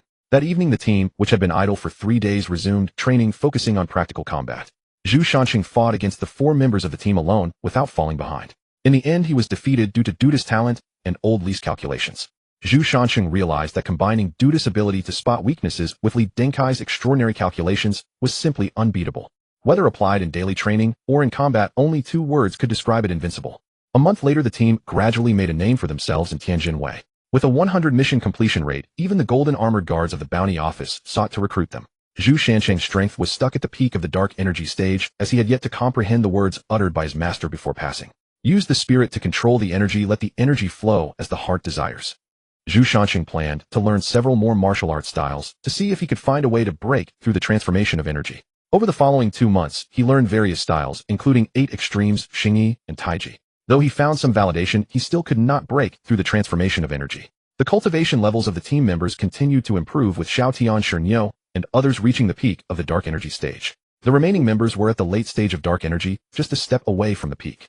Since the recent incidents in Tianjin Wei similar to those in Qingyun County, where fallen cultivators harmed others, the team had begun to investigate separately. This time the mission from the bounty office was regarding the appearance of dead cultivators outside the city of Tianjin, their meridians severed and their blood energy drained. After receiving the mission, Zhu Shansheng hurried to check. He discovered that it was just a dead foreigner who had consumed too much opium, mistakenly thinking that bleeding was a way to detoxify. He had literally bled himself to death. Although he found no clues about fallen cultivators, the presence of opium startled. After all, once such substances appeared, it became difficult for cultivators below the transformation of energy to expel them from their bodies. Even a master of energy transformation could become addicted after inhaling too much at once. Following the clues, Zhu Shansheng began his investigation, but the trail ended at the Chao Gang, which controlled most of the ports and waterways in Tianjin Wei. It was the largest civilian force apart from the Imperial Navy. It was said that the old leader of the Chao Gang was a master of energy transformation. Zhu Shansheng was unsure of the truth and did not dare to recklessly infiltrate the Chao Gang. On his way home, Zhu Shansheng saw a group of ruffians surrounding a young girl, teasing her. He initially thought to walk away and not get involved. However, his good social education made it impossible for him to ignore his conscience. Zhu Shansheng returned and knocked several gang members to the ground. The girl's clothes were torn into strips, revealing her delicate skin. Zhu Shansheng took off his outer garment and draped it. The girl hugged the garment tightly, kneeling on the ground and sobbing uncontrollably. Zhu Shansheng was at a loss and couldn't determine which family she belonged to or where she lived. He stood awkwardly, scratching his head. While Zhu Shansheng was lost in thought, a deep voice came from nearby. "Shu Yao, where are you? Daddy has come to pick you up." "Shu Yao." The girl kneeling on the ground heard the voice and stood up. She shouted loudly, "Daddy, I'm here." A figure swiftly approached Zhu Shansheng, a middle-aged man with a firm countenance dressed in gray training attire. He was wearing ordinary cloth shoes that common folk would wear. Seeing his daughter's tattered clothing and tear-streaked face along with the gang members lying unconscious nearby, Huang Chenggang instantly understood everything. He roared, "Chao Gang, I see you all have been living too comfortably." And turning to Zhu Shansheng, Huang Chenggang cupped his hands and said, "Young brother, thank you for your help in protecting my daughter from being defiled by beasts. Why not come to my residence for a drink and discuss martial arts?" Zhu Shansheng recalled the man's speed and understood that he was likely a master of energy transformation. At that moment he was stuck at the peak of the dark energy stage and needed a high-level expert to guide him. Zhu Shanqing nodded at Huang Qinggang's sincere invitation, saying, "Just right, Master Huang, I also have some doubts that require your guidance. In that case, Master Huang, please take your daughter home to comfort her first. I will definitely visit your residence tomorrow." Huang Qinggang turned to look at his daughter, who was shrinking behind him. His daughter had almost lost her innocence due to the ruffian's harassment and indeed needed to be comforted well. He nodded and said, "I live at the end of this street. Young brother, you must come. Let's have a good drink together." Zhu Shanqing smiled and accepted Huang Qinggang's invitation before returning home. He heard Shernyo hammering away at something in the nearby forge. The forge had been renovated from the former servant quarters by. In the training yard, Liu Yifei was blindfolded listening for sounds while Ruo Nen was tossing copper coins nearby. An arrow flew through the hole in the coin at the moment it dropped firmly, embedding it in the target. This method of sound recognition had already been mastered by Qian Qian. After shooting all the arrows from her quiver, Qian Qian removed the cloth from her eyes and saw her beloved smiling warmly at her. She jumped up and threw herself into Zhu Shanqing's arms, wrapping her legs around his waist. She whispered in his ear, "Is the old master done? Does he know it's time to go home?" Zhu Shanqing supported Qian Qian's legs with one hand and kissed her on her pouting lips. "The master is a bit angry right now and needs the lady to calm him down." Liu Yifei's face turned slightly red as she gently slapped him. "You naughty boy." Xiao Zhang is still watching from the side, and you're saying such nonsense. Zhu Shanqing turned to look at Zhang Runan, who immediately raised her head to gaze at the sky, mumbling to herself, "What lovely. The stars are so bright, and the moon is so round." Saying this, she ran off into the distance. Zhu Shanqing looked down at Qian Qian in his arms and smiled. "Qian Qian, my wife, now no one is bothering us." At that moment the scene in the room could only be described by a line of poetry. "The winding path leads into the depths where the lotus blooms today for you." The next day, Zhu Shanqing prepared gifts and arrived at the Huang residence to pay a visit. Huang Qinggang welcomed Zhu Shanqing into the house with a smile. Seeing the items in Zhu Shanqing's hands, he expressed his dissatisfaction, saying, "Young brother, you are the benefactor who saved my daughter. You came, so why mention gifts?" Zhu Shanqing humbly replied, "Master Huang, you overstated, whether benefactor or not, it is all basic etiquette." Huang Qinggang accepted the gifts from Zhu Shanqing's hands. The two then walked into the inner hall where Mrs. Huang had prepared a sumptuous feast. Huang Qinggang immediately introduced Zhu Shanqing, saying, "This is my wife Wang Wanqing." Zhu Shanqing greeted, "Good day, Mrs. Huang." Mrs. Huang returned the greeting, saying, "The young man who saved Xu Yao certainly has an impressive demeanor." Zhu Shanqing smiled and waved his hand. "Madam, you flatter me." Mrs. Huang invited the two to take a seat and then excused herself to take care of her daughter. Zhu Shanqing was confused and asked, "Master Huang, what is this?" Wang Wanqing stood up to explain, "My daughter nearly encountered a disaster the other day. Even today she is still not in good spirits, so I took my leave to care for her." Zhu Shanqing nodded to show understanding. Huang Qinggang then raised his wine glass, saying, "Come Zhu Zio, brother, this is a famous wine from Tianjin Wei. I propose a toast to you." Zhu Shanqing raised his glass and clinked it gently with Huang Qinggang's before downing it in one gulp. Huang Qinggang praised Zhu Xiao, brother has a good capacity for alcohol. The two chatted freely over the feast, discussing everything from the imperial system to folk anecdotes, from martial arts tales to grievances in the Jianghu. At that moment Zhu Shanqing was a bit tipsy. When Huang Qinggang asked about his ideals and ambitions, he stood up and loudly recited the core socialist values: prosperity, democracy, civilization, harmony, freedom, equality, justice, rule of law, patriotism, integrity, dedication, and kindness. He declared, "My ideal is for the world to become such a world. I hope that the young have support and the elderly have care. That is my ambition. After all, only those who have experienced the uncertainty of life will truly appreciate how good the previous days were." Huang Qinggang nodded in agreement, praising Zhu Shanqing. After several rounds of drinks and dishes, Huang Qinggang and Zhu Shanqing had begun to initiate their brotherhood. Suddenly Huang Qinggang seemed to remember something and pulled Zhu Shanqing out the door. Zhu Shanqing looked confused but obediently followed him out. After all, who would dare to act against the grandmaster of the transformation stage, even if he was currently drunk? Huang Qinggang led Zhu Shanqing through twists and turns until they arrived at a mansion. Zhu Shanqing, still dazed, raised his eyes and saw the plaque at the gate inscribed with two characters, Hua Mansion. While knocking on the door, Huang Qinggang shouted, "Old Hua, open the door quickly. Old Hua, I'm here." Moments later the door of Hua Mansion opened. Hua Chongshan looked at the drunken Huang Qinggang outside with a helpless expression. "Old Huang, you're drunk again." Huang Qinggang stepped forward and grabbed Hua Chongshan's hand. "Old Hua, come on, let's drink. Today I met a good brother, and we won't leave until we're all drunk." Hua Chongshan wanted to refuse, but feared that old Huang would refuse to leave his doorstep. Ultimately, he had no choice but to instruct the servants to prepare drinks and food again. The feast was resumed with Hua Chongshan stuck between two drunkards being forced to drink from both sides. Before long, he became heavily intoxicated and hugging Zhu Shanqing's neck began to boast. "Zhu, my little brother, do you? As long as I Hua Chongshan am in Jinmen, my Hua family fist is the #1 martial art in Jinmen." By this time, Zhu Shanqing was already too drunk to distinguish directions. Pointing at Hua Chongshan, he slurred, "You are Hua Chongshan." Then he pointed at Huang Qinggang beside him, "You are Huang Qinggang." Finally, after a few silly chuckles directed at himself, he declared, "I am Zhu Shanqing." It was rare to encounter kindred spirits, and none of the three struggled to suppress their drunkenness. After another jar of wine was down, the three of them embraced each other, ready to pledge their brotherhood. Hua Chongshan called for the servants of Hua Mansion. Go bring forth the statue of the god of war. Prepare the incense altar and chicken blood. Today we three brothers will swear our brotherhood here. The steward of Hua Mansion looked at the master, who was inebriated, and wanted to stop him. However, Hua Chongshan scolded, "Hurry up, what are you waiting for?" The steward, feeling helpless, could only leave. Soon the incense altar was set up. The three knelt before the statue of the god of war, and began to take their oath. Today I, Hua Chongshan, Huang Qinggong, and Zhu Shanqing hereby pledge brotherhood, as sworn brothers of different surnames. We do not seek to be born on the same day, month, and year, but to die on the same day, month.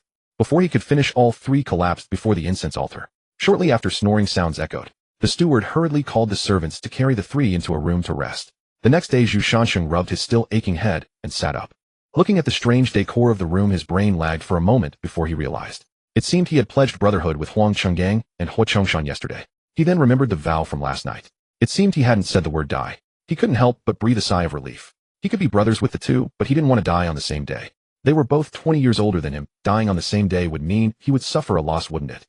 Zhu Shanqing got up and went to the pavilion in the courtyard. Before long, Huang Chenggang and Hua Chongshan also appeared, rubbing their heads. The three sat at the stone table in the pavilion, staring at each other in silence. After a moment, Zhu Shanqing stood up and tentatively said, "Elder brother, second brother." Huang Qinggong and Hua Chongshan exchanged glances and helplessly patted Zhu Shanqing's shoulder, calling out, "Third brother." After the three had consumed the hangover soup prepared by Hua Mansion, they felt considerably better. Zhu Shanqing stood up and addressed the two masters. "Brothers, to be honest, I, your little brother, have recently hit a bottleneck. I am stuck at the pinnacle of the dark force and have no clue how to enter the Hua Chongshan and Huang Qinggong exchanged a glance, both feeling a bit shocked. Their new sworn brother was only 20 years old and had already reached the pinnacle of the dark force. Hua Chongshan pondered for a moment and organized his words before saying, "Little brother, the breakthrough to the transformation stage cannot be rushed. Compared to the previous two realms, the transformation stage requires a greater emphasis on comprehension. The transformation stage requires one to integrate their strength into every inch of their body. The strength should be able to be exerted from every part of the body, even from the hair. At the transformation stage, there is no contention between fist techniques and leg techniques. Since the transformation stage requires one to act without intention, adapting spontaneously and naturally to exert their strength." Zhu Shanqing listened to Hua Chongshan's teachings, falling into deep thought. He sought to integrate his strength into every inch of flesh and blood. He followed his intent to exert his strength. It seemed simple, but the difficulty was far from ordinary. Firstly, how to let the strength obediently merge into the flesh was a challenge in itself. The bright and dark forces only needed to be exerted following the martial techniques. Zhu Shanqing had always thought that strength was something generated after practicing martial arts. However, it now appeared to be otherwise. Strength was something produced through practicing martial arts and combat. It seemed somewhat similar to the chi and blood described in novels. Thus, the way to enter the transformation stage was to cultivate the skin, flesh, bones, marrow, tendons, and blood. To verify his hypothesis, Zhu Shanqing hurriedly asked his two brothers, "So when you entered the transformation stage, did your strength integrate not only into the flesh, but also into the marrow and blood, correct?" The two exchanged glances and nodded. "Yes, little brother, the transformation stage requires the strength to be integrated into every part of the body." All of Zhu Shanqing's doubts were resolved. So it turns out what he needed to do now was not to learn martial techniques, but to replenish chi and blood. By utilizing chi and blood to complete the 5 temperings of the body, he could step into the transformation stage. Zhu Shanqing bowed in gratitude to the two before bidding farewell to Hua Mansion. He now needed to find Ruo and to gather some medicinal herbs to replenish chi and blood. If his method succeeded, then every member of the team would at least reach the pinnacle of the transformation stage before leaving this world. What difference would there be between a genuinely attained pinnacle of the transformation stage and those who relied on data accumulation on the roads?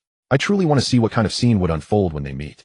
Upon arriving at the small courtyard, he hadn't even had time to discuss with Ronan how to concoct the herbs for increasing chi and blood when he was stunned by the scene before him. The stone bull lay in the middle of the courtyard covered in blood. Zhang Ruonan was using acupuncture to seal the bleeding wounds of the stone bull. Then, using her abilities, she continuously treated him. After Ruonan applied the 4th treatment, the stone bull slowly opened his eyes. His first question was not about where he was or who had injured him. Instead, he asked if there was anything to eat. The others exchanged knowing glances and rolled their eyes. Xiao Tian tossed the remaining sweet oil cake and the prepared late-night snacks to him. While grumbling, he said, "You really are insatiable, like a starving ghost." Reincarnated eyes open and closed. All you think about is food. After the stone bull finished eating, his wounds had already healed. Zhu Shanqing sat in a lounge chair and looked at the stone bull, who slowly spoke, "Speak, how did you end up like this?" The stone ox lowered its head, its voice deep. "Boss, the Western giants have set up a ring in Jinggong. They have already won 6 matches in a row. They keep provoking us, saying that we have no one brave enough to fight, mocking the men of Daqian as cowards. They know there are many grandmasters of chi transformation in Jinggong. So they set the ring's combat strength to the peak of the dark realm. I couldn't resist their provocation and went up to fight them. Their strength is peculiar. It can instantly absorb my energy and then rebound it back with even greater force. I couldn't inflict any effective damage on him, and instead ended up with injuries all over, ultimately being carried back by Old Lee. Hearing what the stone ox said, Zhu Shanshan furrowed his brow, absorbing energy and then rebounding it back. This is something even a grandmaster of Qi transformation cannot achieve. Qi transformation can guide an opponent's energy away, but it cannot absorb energy and then rebound it with greater force. However, as for the provocations from the Westerners, let Jin Gong handle it themselves. My main task now is to complete the refinement of my body quickly. Zhu Shanshan stood up and said, "We don't need to pay them any mind for now. There are many capable people in Tianjin Wei, they will take care of it. Our main task now is to investigate the fallen warriors and complete the main quest of the system." After saying this, he turned to Zhang Ruanan. "Ruanan, come with me for a moment. I want to discuss something with you." Zhang Ruanan heard the captain's call and hurriedly followed. Entering the study, Zhu Shanshan turned to Zhang Ruanan and asked, "Ruanan, do you have any knowledge of the formulas for increasing vital energy?" Zhang Ruanan thought for a moment and raised his head, saying, "Captain, I do. When I was in Qingyun County, that divine doctor used modern medical books to exchange for an ancient text called Qianjin Fong before leaving. Among them is a set of formulas for honing vital energy and boosting physical fitness. However, Captain, this formula is only effective for ordinary people." Zhu Shanshan chuckled upon hearing this. "But how can you be sure that when he said ordinary people, he meant everyone below the extraordinary level, or just those below the Ming Qi level?" Listening to Zhu Shanshan's words, Zhang Ruanan fell into deep thought. Zhu Shanshan took out a piece of paper and pen from the table and handed it to Zhang Ruanan. "Ruanan, do you still remember that formula?" Zhang Ruanan nodded. "I was afraid the ancient book would get lost, so I memorized the entire Qianjin Fong." "Good, then write down the ingredients needed for that formula." The formula has two parts. One is the solidifying essence and cultivating vitality soup, specifically used to replenish vital energy. The other is the refining marrow and strengthening pill, which serves to replenish essence and strengthen marrow. It invigorates the 5 organs and vital energy. Zhu Shanshan laid down the formula in his hand and looked at Zhang Ruanan. "Ruanan, are the ingredients in the formula difficult to obtain?" Zhang Ruanan shook his head.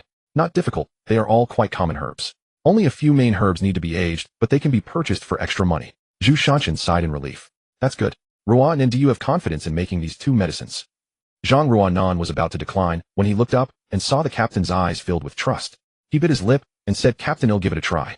Zhu Shanshan ruffled Zhang Ruanan's hair and said, "As long as Ruanan dares to try, don't fear failure. Summarize the experiences of failure. The budget for the squad is enough for you to make it, don't worry about the money. The captain can take on more tasks if necessary." Zhang Ruanan looked at the unwavering trust in the man's eyes, nodding vigorously. To learn the proportions of the formulas, Zhang Ruanan went to Master Huang's Baojilin. He learned from the masters inside how to gather herbs, mix medicines, and brew potions. Zhu Shanshan had also not paused his training during these 2 days. He specifically hired a chef to prepare meals that replenish vital energy every day. In the evening, he had the squad members attack him, his body continuously getting injured. After finishing a nourishing meal, he would recover by the next day. At the same time, Zhu Shanshan felt that his anticipated method was not wrong. The vital energy was unknowingly merging into his flesh during the recovery process. Confirming the method put Zhu Shanshan in a very good mood. Meanwhile, Zhang Ruanan's formula was also successfully completed. With double happiness, Zhu Shanshan decided to take a day off, taking Qingqing and Dudu out for a shopping trip. The 3 chatted and laughed, and before long, they were carrying large bags and small bags. Passing by the ring, they saw the Western warrior still boasting on the stage. Zhu Shanshan initially planned to leave. Suddenly, the foreigner on the stage pointed at the 2 girls beside him and said, "2 beautiful young ladies following after such a pathetic man from Daqian is simply an insult to your beauty. I, James, would like to invite the 2 ladies to lunch with me if you would allow it." Zhu Shanshan listened to the foreigner's awkward manner. The onlookers immediately called their friends to come and watch when they saw someone stepping onto the stage. Hua Chongshan and Huang Qinggong had originally heard about the Western war. Jumping onto the stage, he calmly looked at the foreigner across from him. "Come on, since you like to challenge, let me see how great you're." The onlookers immediately called their friends to come and watch when they saw someone stepping onto the stage. Hua Chongshan and Huang Qinggong had originally heard about the Western warrior holding a ring and mocking the weak martial arts of Daqian, and they were preparing to go and see. When they arrived at the ring, they saw their newly sworn younger brother Zhu Shanshan preparing to fight the Westerner. Huang Qinggong was about to step forward when he was pulled back by Hua Chongshan. "Old Huang, don't be impulsive, you let him fight. A warrior should charge forward without hesitation. If he loses, we will cover for him." After hearing Hua Chongshan's words, Huang Qinggong dropped the thought of stepping onto the stage. The battle between the 2 quickly began. The Western warrior was physically strong, and his moves were overbearing, each strike aimed at Zhu Shanshan's vital points. Zhu Shanshan effortlessly countered each attack. Seeing that his strikes were ineffective, the Western warrior began to display his specialty grappling techniques. He aimed to entangle the opponent closely, eventually killing him when he was exhausted. Zhu Shanshan watched as the opponent drew near, clenching his fist to unleash the Qingyan fist. The energy surged along his arm towards the opponent. The Western warrior's face lit up. He was waiting for Zhu Shanshan's energy to enter his body. The energy he absorbed rebounded back into Zhu Shanshan's body with multiplied damage. As Zhu Shanshan felt the energy rebound, he thought to himself, isn't this the Murong family's method of using the opponent's strength against them? How did the national martial arts realm turn into a martial arts world? Zhu Shanshan watched the opponent's arm and couldn't help but tremble slightly. He recalled the earlier attack. His energy entered the opponent's body. After the tremble, the opponent's arm rebounded the energy back with multiplied damage. No, that wasn't absorption. Zhu Shanshan realized that the opponent had used some method to cycle the energy around his arm before striking it back simultaneously following his own energy. To outsiders, it appeared as if he absorbed the opponent's energy and returned it with multiplied damage. Understanding this, Zhu Shanshan no longer held back. Each strike contained immense damage. With a large amount of energy infused, the opponent's entire arm began to swell and redden. Finally, as Zhu Shanshan kicked him into the air, the entire arm exploded, turning into a mist of blood in the air. The Western warrior cried out in pain, clutching his arm as he fell toward the base of the ring. The onlookers around began to shout Zhu Shanshan's name. The young master Zhu Shanshan at this moment became famous throughout Tianjin Wei. Zhu Shanshan stood in the center of the ring, cupping his hands in thanks to all directions before stepping away, completely unaware of the beautiful eyes filled with curiosity watching him from a nearby tea house. Huang Qinggang and Hua Chongshan were also at another tea house, watching Zhu Shanshan swiftly deal with the Western warrior. Both of them revealed appreciative glances. Huang Qinggang picked up the teacup in front of him and took a sip. Ah Qin's martial arts foundation is indeed profound. It has only been 2 days since we guided him. He can quickly grasp the essentials. This shows the terrifying talent he possesses in martial arts. Hua Chongshan nodded in agreement, saying, yes, how many detours did we take back then to break through to the realm of transformation? Ah Qin seems to have already figured it out. Next, he just needs to refine his strength and hone his body to become a grandmaster of transformation. Hua Chongshan smiled, saying, haha, at that time, Ah Qin will be the youngest grandmaster of transformation in the history of the Duqian dynasty. Then I will be the older brother of the youngest grandmaster of transformation. Upon hearing this, Hua Chongshan felt a bit irritated and shot him a glare. Shameless, taking advantage of me being drunk and tongue-tied to claim the title of older brother first. Just a day older than me, where do you get the face to call yourself my elder? Huang Qinggang, eating the candied fruits in front of him, remained unbothered.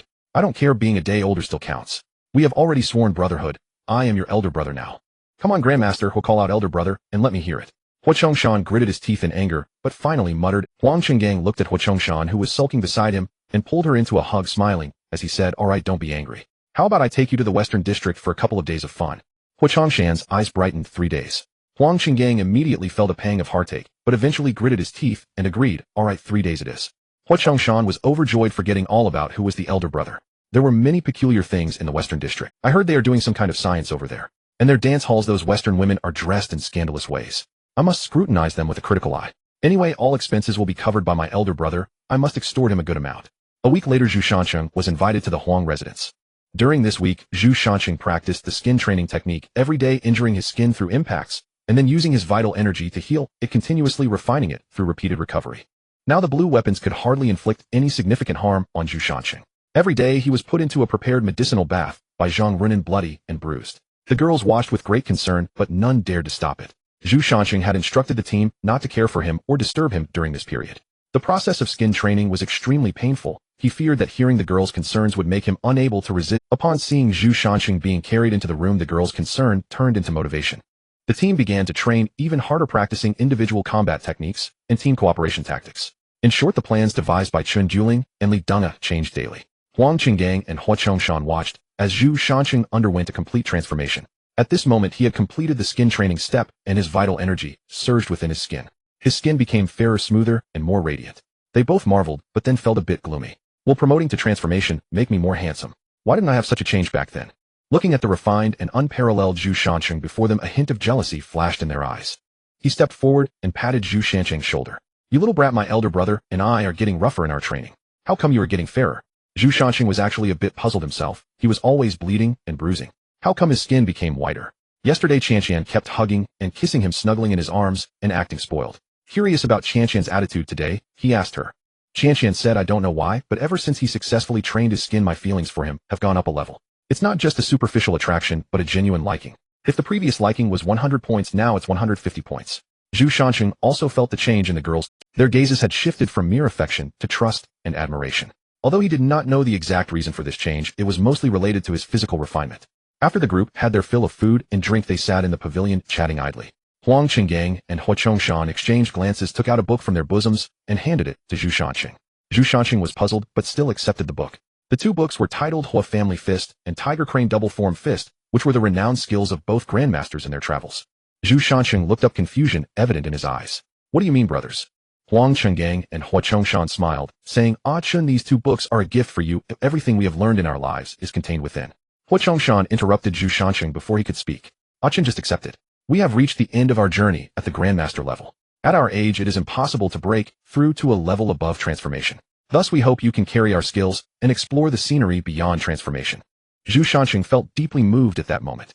Before this, he had not believed in the so-called sworn brotherhood, but now the two truly treated him like a younger brother. Zhu Shanqing stood up and solemnly bowed to them. The two hurried forward to help him up. Huang Chenggang stepped forward and said, Ah Chun, in front of your elder brother and second brother, there's no need to be so polite. Zhu Shanqing raised his cup, then, dear elder brother and second brother, let me once again express my gratitude to both of you. The three cups clinked in the air, and they tilted their heads back to drink in one go. In the following days, Zhu Shanqing trained in martial arts alongside his two brothers during the day and continued his meat training at night. He wore the iron sand vest leg straps and copper-lead wristbands made by Shernyo. Through continuous training, he tore apart his muscles and then healed them with his blood energy. The entire process was agonizing and exhausting. At Zhu Shanqing's request, the two grandmasters loosened their hands and feet. Zhu Shanqing would walk into the courtyard standing, but he would be carried out bloody and battered. However, his progress was, with the help of the two grandmasters, Zhu Shanqing quickly completed the meat training phase. What originally required a week was accomplished in just 3 days. His skin and flesh had been refined. At this moment, Zhu Shanqing was already able to fight Huang Qinggang for the duration of a stick of incense. A month had passed since the days of paralysis. At this moment, Zhu Shanqing exuded an aura of mastery from within. After refining his bones, his height, originally 185 centimeters, had now reached 190 centimeters. Within his robust body lay an immense power. If someone could see the bones inside Zhu Shanqing, they would be astonished, for at this moment his bones radiated a shimmering white light.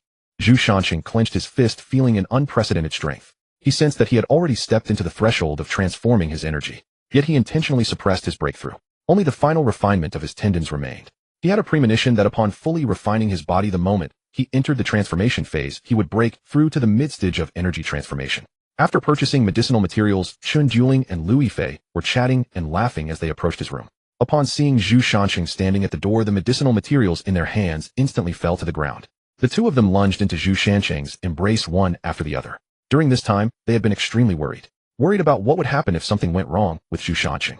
Worried about the future of their team. Zhu Shanqing had been lying down for a month, and the entire team felt as if they had lost their backbone, unsure of the direction to move forward. Zhu Shanqing comforted the two lovely women in his arms. It's all right, Qianqian Dudu. I'm fine now. Oh, I have successfully found a way to break through to energy transformation. Through my verification, everyone in the team should be able to break through to energy transformation. The two women simply held Zhu Shanqing tightly, saying nothing. Zhu Shanqing looked at the two women nestled in his embrace and smiled helplessly. He carried them into the room, and amidst their exclamations, beautiful melodies echoed within. Now his combat power had greatly increased. If it weren't for the concern that the two women couldn't handle it, he felt he could go a few more rounds without any issue. Looking at the sleeping faces of the two women, Zhu Shanqing kissed them gently before turning to leave. He arrived at the training ground and began practicing his fist techniques to adapt to his current physical state. After completing a set of Hua family fist, his entire body felt invigorated. At this time, the team members also returned to the courtyard. Upon seeing their captain standing in the yard, they all gathered around. Xiao Tian even jumped onto him, hugging him tightly. He held Xiao Tian, who clung to him, and said with a smile, Xiao Tian, stop it, oi, everyone is waiting to see your embarrassment. Hearing this, Xiao Tian's face turned red, reluctantly getting down from Zhu Shanqing. But her hands still clung tightly to his arm, unwilling to let go. Looking at the crowd in the courtyard, Zhu Shanqing raised his arm, mimicking Iron Man's flamboyant pose.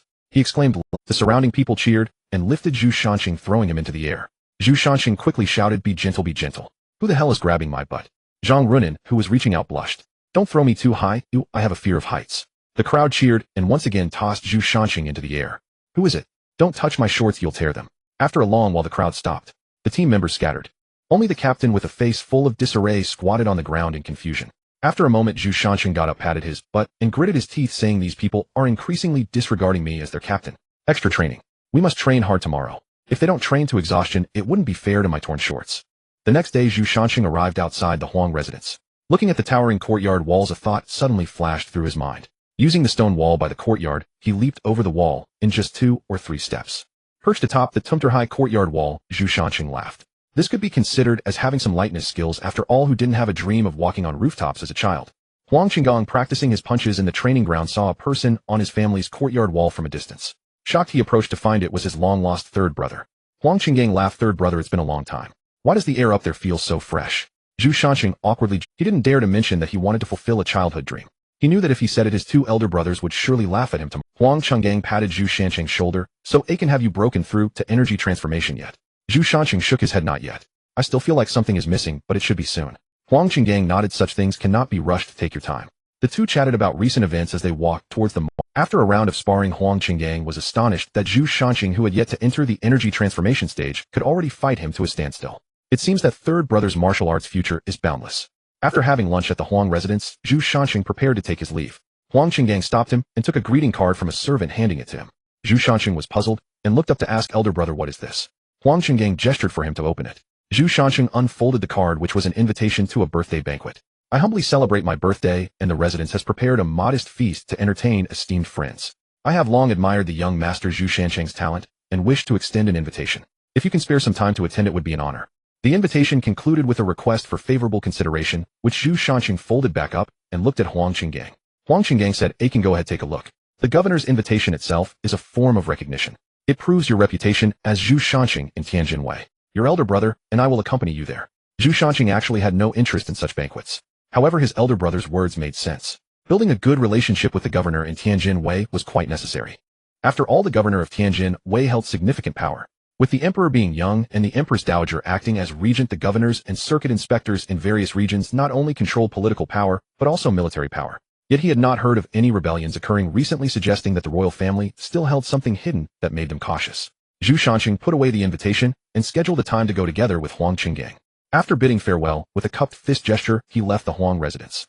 On the way back, he contemplated the final refinement of his meridians. The refinement of meridians was the most challenging among these processes. To master the meridians, one must understand the pathways of the human Buddhist meridians and the distribution of acupoints. These things could only be learned from Renan when he returned. Once he clarified the corresponding pathways and locations, he would be able to effectively refine them. Zhu Shanqing continued forward, passing by a small alley. The sounds of fighting inside drew his attention. A group of people clad in black were engaged in a brawl with a gang of local thugs. Zhu Shanqing had initially planned to leave, but then he saw the leader of the black-clad group lift his head, his eyes a familiar shade of gray mist. That was the unique color of the mist, the same as the ones who had attacked the Qingyun Martial Arts Hall that night. After they killed a person, they would extract the heart of the deceased. After consuming it, the mist on their bodies began to surge. Zhu Shanqing stepped forward and punched the chest of the leading black-clad man. The fallen warrior was immediately sent flying. After rising, he glanced at Zhu Shanqing, whose gray eyes held no trace of human emotion. He quickly turned, and upon running out of the alley and onto the main street, there was no trace left of the fallen martial artist. Zhu Shanqing looked down at his own fist, feeling a bit startled. The power of his punch had already reached the level of a grand master of transformation. The opponent merely flew backward. Judging by his rapid retreat, it seemed he had not suffered much harm. He was unsure whether this group was affiliated with the ones who had slaughtered the Qingyun martial arts school. However, if every fallen martial artist could disregard attacks from the transformation level, the difficulty of completing the main quest would double. With heavy thoughts, Zhu Shanqing returned to the residence of his small team. He informed Chen Dueling and Li Dunka about his recent encounter with the fallen martial artist. Li Dunka stood up and said, Captain, based on the recent research and investigations I've conducted, the fallen martial artists first appeared in the surrounding areas of the Demon Suppression Pavilion. At that time, the court launched a massive hunt, and soon the fallen martial artists vanished without a trace. Later, they reappeared along the coastal regions, seemingly coming from the direction of the Woku Islands. At that time, the fallen martial artists and the Woku rampaged along the coasts, committing unspeakable atrocities. The court sent troops to encircle the fallen martial artists and the Woku, and records indicate that the remaining fallen martial artists and Woku were already surrounded by the army. However, a sudden fog appeared over the sea. The soldiers of the Daqian dynasty, after inhaling the fog, began to vomit uncontrollably and became weak. When the fog dissipated, both the fallen martial artists and the Woku had disappeared without a trace. For the next 10 years, no presence of fallen martial artists was discovered within the Daqian dynasty. It wasn't until recently when we arrived that fallen martial artists re-emerged. Zhu Shanqing stood up, pacing back and forth in the room, constantly sorting through what Li Dunka had just said in his mind. The fog had been suppressed and had not appeared for 10 years. After their arrival, the fog suddenly appeared from within the Daqian dynasty. The people of this world were unaware of the fog's existence. The only ones who had come into contact with it were them, the seekers of survival. A terrifying thought suddenly emerged. Among the teams that entered this world, some may have been infected by the fog, or perhaps there were teams on the fog side that were similar to the seeker teams. Logically, the entity that pulled them into the survival world should possess intelligence, and the fog, which had been attempting to invade various realms, could not possibly be devoid of wisdom. An idea gradually became clearer in his mind. The entities within the fog were luring the fallen seeker teams. If the goal of the Seeker teams was to eliminate the fog infection in this world, then the objectives of the fog teams were self-evident. The beings eroded by the fog should be devoid of intelligence, but with numerous Seekers continuously attempting to clear the fog, it seemed the entities within the fog had adopted a different strategy. They began to utilize everything the Seekers desired, tempting them to join the fog teams. He was unaware of the consequences for those Seekers who sided with the fog. However, now there were many obstacles to completing the mission. Zhu Shanxing shared this shocking hypothesis with Li Dunka. He also instructed him to investigate news from other teams and confirm whether there really were Seeker teams that had become part of the fog teams. The two left the room with expressions of shock. Inside, Zhu Shanxing was still deep in thought. The emergence of the fallen martial artist had heightened everyone's vigilance. Yet daily life continued as usual. The governor's birthday banquet was held as scheduled, and Zhu Shanxing accompanied his two elder brothers. Arriving at the governor's mansion, he found it bustling with activity, with carriages and rickshaws coming and going. All the prominent families of Tianjing had come along with various business leaders. Zhu Shanxing followed his two brothers in presenting invitations and gifts before stepping into the governor's mansion. Inside the hall, the banquet had a Western style with small groups of familiar faces gathered, engaging in loud and lively discussions. Servants carefully navigated through the crowd, continuously placing food and drinks on the bar. Huang Qinggang and Huo Chongshan were soon called away by acquaintances. Zhu Shanxing shook his head as he looked at the bustling scene before him. He typically held little interest in such occasions, but in order to gain access to the governor and review some documents, he persevered and found an empty table to sit down. The chef at the governor's mansion was quite skilled, and Zhu Shanxing was very satisfied with the food. Soon Governor Mo appeared in the hall, dressed sharply in his governor's attire with a polite smile on his face. "Welcome everyone to my birthday banquet. I apologize for any shortcomings in the hospitality." After a few simple pleasantries, a crowd quickly gathered around Governor Mo. Following her father, Mo Yinshu was currently scanning the room with wide eyes. Her gaze soon locked onto Zhu Shanxing, who was boredly drinking alone. Noticing him getting up and walking toward the courtyard garden, Mo Yinshu greeted her father and hurriedly followed. She was very interested in this young Master Zhu, who had gained fame at such a young age, eager to discover his secrets. Zhu Shanxing stood in the yard, idly watching the water columns of the fountain rise and fall. Mo Yinshu approached. Her clear voice broke the silence of the garden. "Master Zhu, are you perhaps dissatisfied with the banquet at the governor's mansion? Why are you here alone, lost in thought?" Zhu Shanxing turned to see Mo Yinshu elegantly standing a short distance away. Zhu Shanxing's gaze lingered on her face for a moment before he suddenly remembered. This girl was the same young lady who had vehemently refuted him at the tea house. It seemed she should be the daughter of the governor's mansion. Zhu Shanxing smiled politely and said, "Miss Mo, you flatter me. The banquet at the governor's mansion is quite well done, and I simply do not enjoy noisy occasions, so I came out for some peace." Mo Yinshu stepped forward, smiling brightly. "Then may I ask if I could have a few moments of casual conversation with you, Master Zhu?" Zhu Shanxing was unsure of her intentions, but nodded in agreement. Mo Yinshu began discussing various insights on martial arts with Zhu Shanxing. Initially, he responded somewhat perfunctorily, but as the questions deepened, they discovered more common ground. Mo Yinshu smiled with satisfaction, secretly thinking, "Let's start with topics that interest you. I don't believe you won't fall into my trap." As time passed, the banquet gradually approached its end. During this time, Mo Yinshu successfully became friends with Zhu Shanxing. As the banquet concluded, her two elder brothers exited the banquet hall. Zhu Shanxing interrupted their conversation, saying, "Miss Mo, it's getting late. I should head back. I enjoyed our conversation today, and look forward to our next meeting." After the governor's birthday celebration, Mo Yinshu would occasionally encounter Zhu Shanxing unexpectedly. Having completed a task from the bounty office, Zhu Shanxing looked at Mo Yinshu, who appeared before him once more somewhat surprised. "Miss Mo, what a coincidence to meet you again." Mo Yinshu nodded. "Yes, young Master Zhu has gone to complete another bounty task." Zhu Shanxing nodded. "Indeed, with nothing to do, I handle some wicked villains, and it also hones my martial arts skills." Mo Yinshu asked curiously, "The bounties issued by the bounty office are hardly worth the effort of a grandmaster of the Qi transformation stage. Why does young Master Zhu still take them?"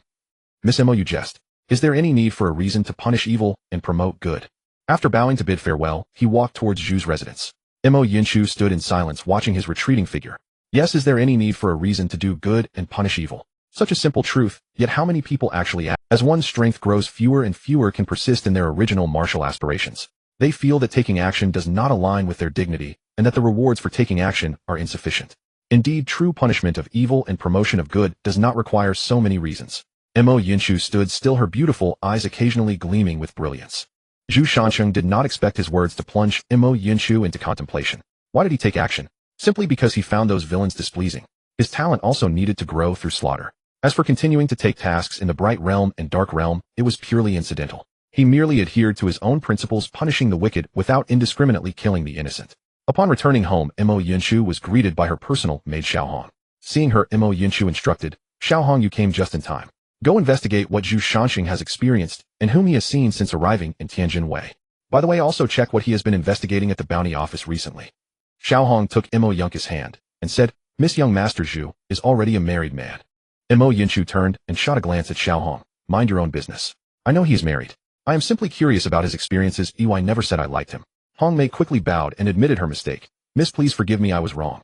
Imo Yinshu waved her hand. All right, Xiao Hong, I did not mean to blame you. Get up and go about your business. After Xiao Hong left, Imo Yinshu sat in her room in a daze, recalling Zhu Shancheng's spirited demeanor after defeating the Western warrior. She had become a young master at a tender age, but at this moment a faint blush appeared on her face. Then she remembered what Xiao Hong had said. He was already married. A hint of gloom flashed in her eyes, then she stubbornly muttered to herself, Humph, I am only curious about his experiences. Who said anything about wanting to marry him? His marital status has nothing to do with me. Those pursuing me could line up from Tianjin Way to the capital. With that, she approached her desk and began practicing her calligraphy. When she regained her senses, she found she had written a person's name on the rice paper. Zhu Shancheng. Just as she was about to tear it off, she seemed to remember something and stared at the name, falling into contemplation. It can be said that the thoughts of a young girl are the hardest to understand, a tender heart hidden within. Imo Yinshu occasionally invited Zhu Shancheng to visit the governor's mansion. Initially, Zhu Shancheng accepted the invitations twice, but upon realizing they were becoming increasingly frequent, he declined. Imo Yinshu proposed that as long as Zhu Shancheng chatted with her for half an hour each day, she would take him to see the governor's files concerning fallen warriors. After a moment of thought, Zhu Shancheng agreed. Every time he visited the governor's mansion, he would bring Li Dunka with him to gather information while he conversed with Imo Yinshu. At first, they only discussed the sword techniques of martial arts and interesting anecdotes from the martial world. As their conversation deepened, the topics gradually opened up. Zhu Shancheng discovered that Imo Yinshu was not only gentle and wise, but also had extensive knowledge. Moreover, her acceptance of new ideas and knowledge far exceeded that of contemporary scholars. Zhu Shancheng had once discussed the development of the dynasty with her. Imo Yinshu believed that the current dynasty needed reform as its system was no longer suitable for the new era. She even expressed her view that the world should not belong to a few people, but to everyone. Everyone is equal without distinction of nobility or lowliness. Zhu Shancheng was greatly shocked upon hearing this, as it was the embryonic form of socialism. To possess such transcendent insight and ideas, Imo Yinshu was indeed unlike ordinary women. Imo Yinshu was very interested in the socialism that Zhu Shancheng had mentioned unintentionally. Zhu Shancheng articulated the 24 core values of socialism, and Imo Yinshu fell into contemplation, remaining silent for a long time. Zhu Shancheng told Imo Yinshu that the core of socialism is that the people are the masters of their own affairs, and everyone is equal. At this moment, a red light illuminated the sky above the governor's mansion. As Imo Yinshu interacted more with Zhu Shancheng, she became increasingly engrossed. Later during the Mid-Autumn Festival, Imo Yinshu took the initiative to visit him. Imo Yinshu stood at the entrance of Zhu's residence, adjusting her clothes, which had wrinkled from riding in a rickshaw. Xiao Hong, with a worried frown, said, Miss, are you really going in? Imo Yinshu nodded. Of course, he is my good friend. What is wrong with visiting? Xiao Hong sighed, inwardly thinking, Miss, do you know you are an unmarried woman and he is a man of family? Your sudden visit is indeed inappropriate. Imo Yinshu stepped forward and knocked on the door. Knock, knock, knock. Who is it? Come in. The stone bull hurriedly opened the door. He was momentarily taken aback to see two unfamiliar young ladies at the entrance. He asked, Do you ladies have business? Have you taken a wrong turn? Imo Yinshu smiled and said, Sorry to disturb. I am Imo Yinshu from the governor's mansion here specifically to see young master Zhu Shancheng today. To see the boss? The stone bull asked in confusion. Then he remembered that the boss had indeed mentioned a couple of days ago that he was researching materials at the governor's mansion. The stone bull promptly stepped aside. Please come in, the boss is inside. Zhu Shancheng was somewhat surprised to see Imo Yinshu appear before him. However, he did not think much of it, and generously introduced her to the members of his team. Imo Yinshu looked around at the lively atmosphere and silently sighed. But soon as she chatted with the girls, she gradually became more familiar with them. One must say the friendship among women is indeed quick to form. In just a short while they were addressing each other as sisters. Upon learning that the other members of the team were studying skills without a renowned teacher, Imo Yinshu took the initiative to offer her recommendations for resources. In the following days, Imo Yinshu would occasionally visit. Using the influence of the governor's mansion, Imo Yinshu recommended several renowned masters hidden in Tianjin to the team members. She also occasionally took Qianqian and Du out shopping, introducing them to the specialties of Tianjin Way. Imo Yinshu quickly gained favor in the hearts of Zhu Shancheng's team members. The overall strength of the entire team also improved significantly. I have followed Roan into study and have already grasped the human Bodis meridian and acupoint diagram. The next step is the final refinement before entering the Qi transformation stage. Using blood and Qi to cleanse the meridians, this step has never been performed by a master of the transformation realm. Typically, after training the flesh, bones, and skin, one can enter the realm of transformation. To ensure everything went smoothly, Zhu Shancheng visited the Huang residence to request protection from his two elder brothers. This way, in case the muscle refining failed, he could still have two grandmasters to safeguard his heart meridian. As the herbs were added, the entire bathtub turned brown. Zhu Shancheng sat in the tub, beginning the final phase of his body refinement. When the medicinal power entered his body accompanied by strength, the main meridian showed no significant reaction.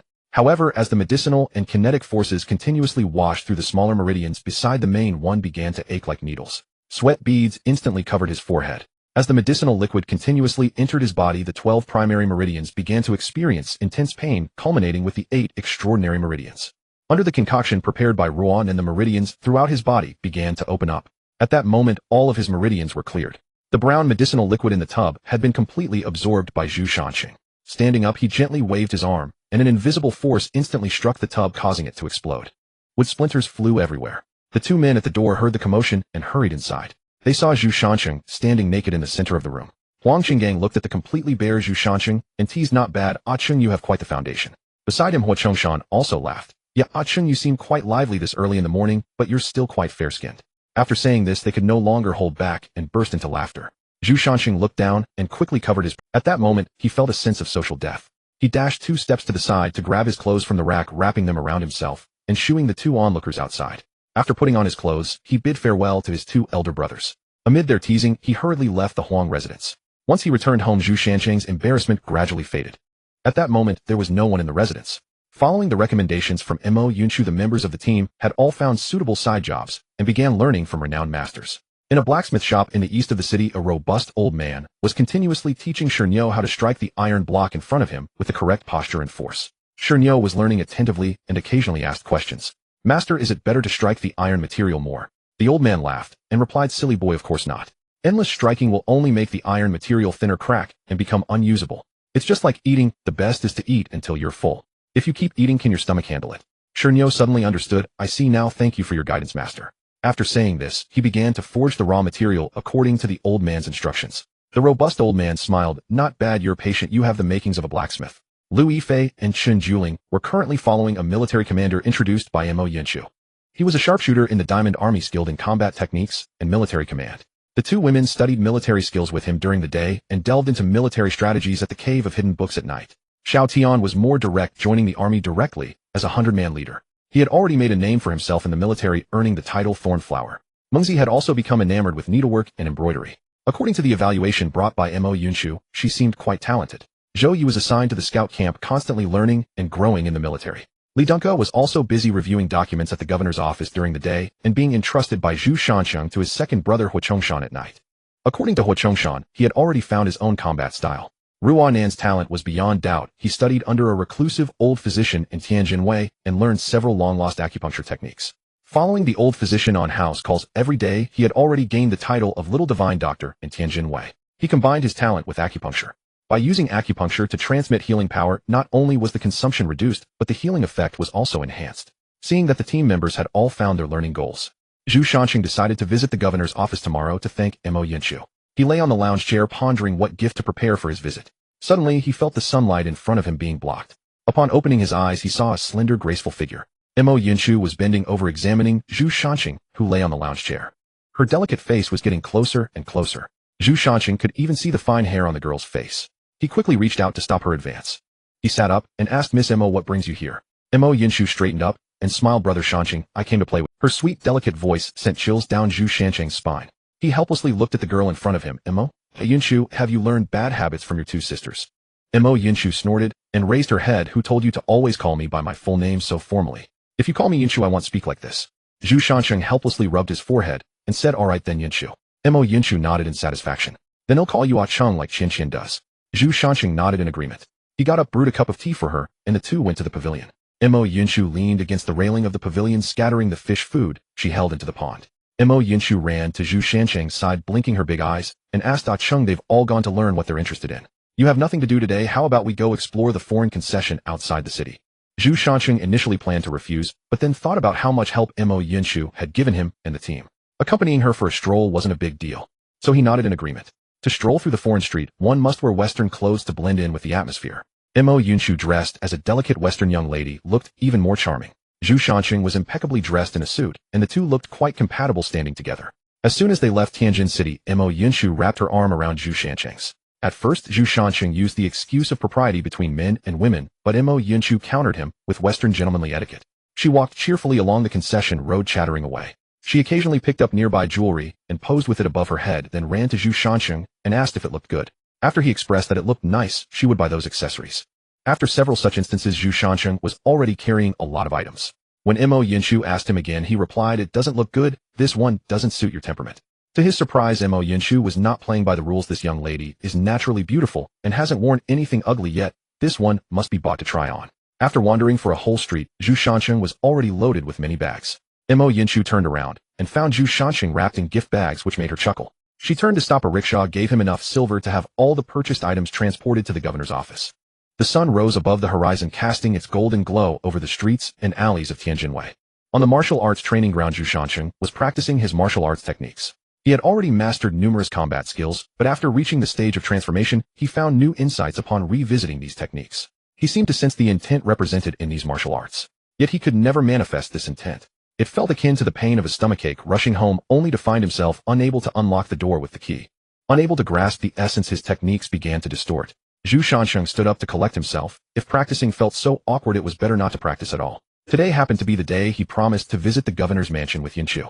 Going out to meet people and clear his mind might just bring insights.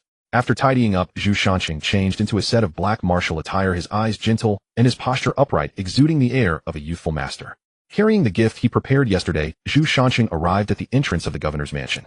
Knock, knock, knock. The door soon opened, revealing a guard from the mansion. Zhu Shansheng had seen him during the banquet.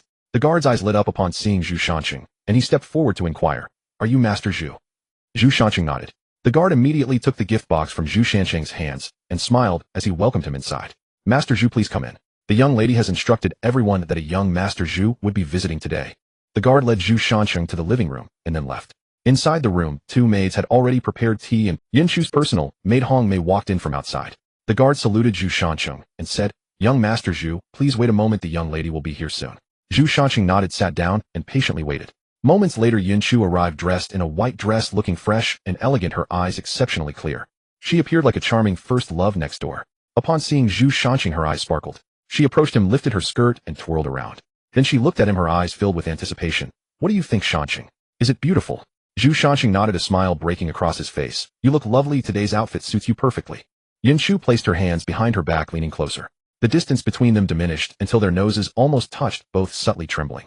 Yinshu whispered next to Zhu Shansheng's ear, "Do you like Yinshu?" The fragrance from the girl enveloped him as Zhu Shansheng swallowed and was about to respond when a cough interrupted. Yinshu quickly stood upright, her face flushed as she ran to the side of a middle-aged man. She softly spoke, "Father, you're here." Zhu Shansheng also stood up, politely cupping his hands in salute. "Greetings, Governor." The governor lowered his voice and quietly said to his daughter, "Yinshu, you should step out for a moment. I have some important matters to discuss with Master Zhu."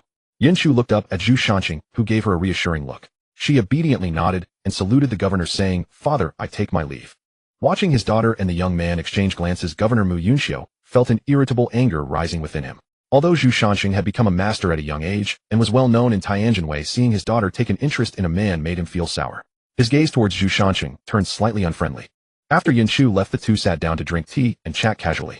As their conversation deepened, Governor Mu Yunxiu's impression of Zhu Shansheng significantly improved, especially upon hearing that Zhu Shansheng had traveled from Qingyun County to Tianjinwei, gaining fame for his efforts in subduing bandits and ruffians. His reputation was well established in various towns. Governor Mu Yunxiu's appreciation for him deepened.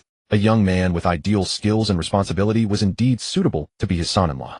Governor Mu Yunxiu lifted his teacup and took a sip, secretly thinking to himself, "Not bad this time. Yinshu's choice is indeed commendable." He then set down the teacup and recalled the purpose of his visit. Strange incidents had been occurring in the coastal defenses of Tianjin, with fishing boats mysteriously disappearing and sentinels inexplicably meeting their demise. A fog had inexplicably drifted and lingering without dissipating. The 3 teams he had sent out to investigate had also vanished without a trace. He had come to request the Master of Transformation to take action and investigate the situation within the fog.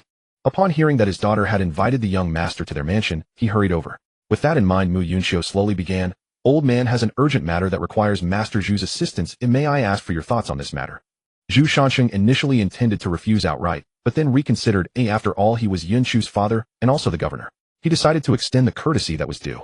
Zhu Shansheng slowly replied, "Governor Mu, please go ahead." He originally planned to decline by citing his lack of ability. However, hearing Governor Mu mention the fog at Jinkongsi and that all the investigation team members had gone missing, he immediately focused and asked, "Governor Mu, how long has the fog been present?" Governor Mu Yunxiu did not respond. Instead, he called over a guard from outside who handed a stack of documents to Zhu. Zhu Shanxing took the documents and opened them, discovering that the fog had appeared for a week. A week was precisely when traces of fallen warriors began to appear in the alleyways.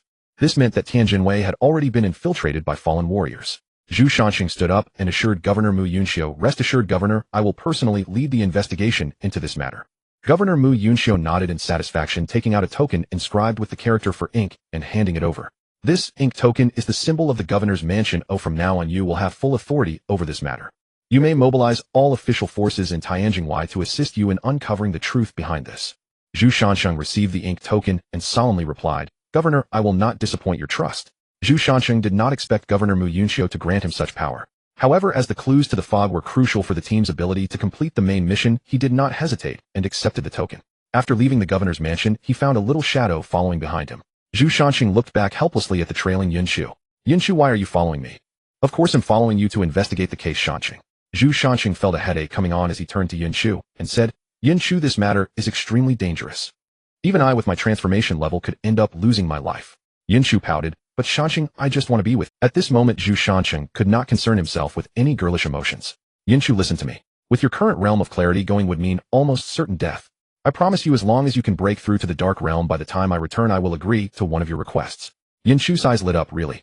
Zhu Shanxing nodded. "Really?" Seeing this, Yunshu waved her hand at Zhu Shanxing. "Then hurry and go, Shanxing. I need to practice. When you come back, I will definitely have broken through to the dark realm."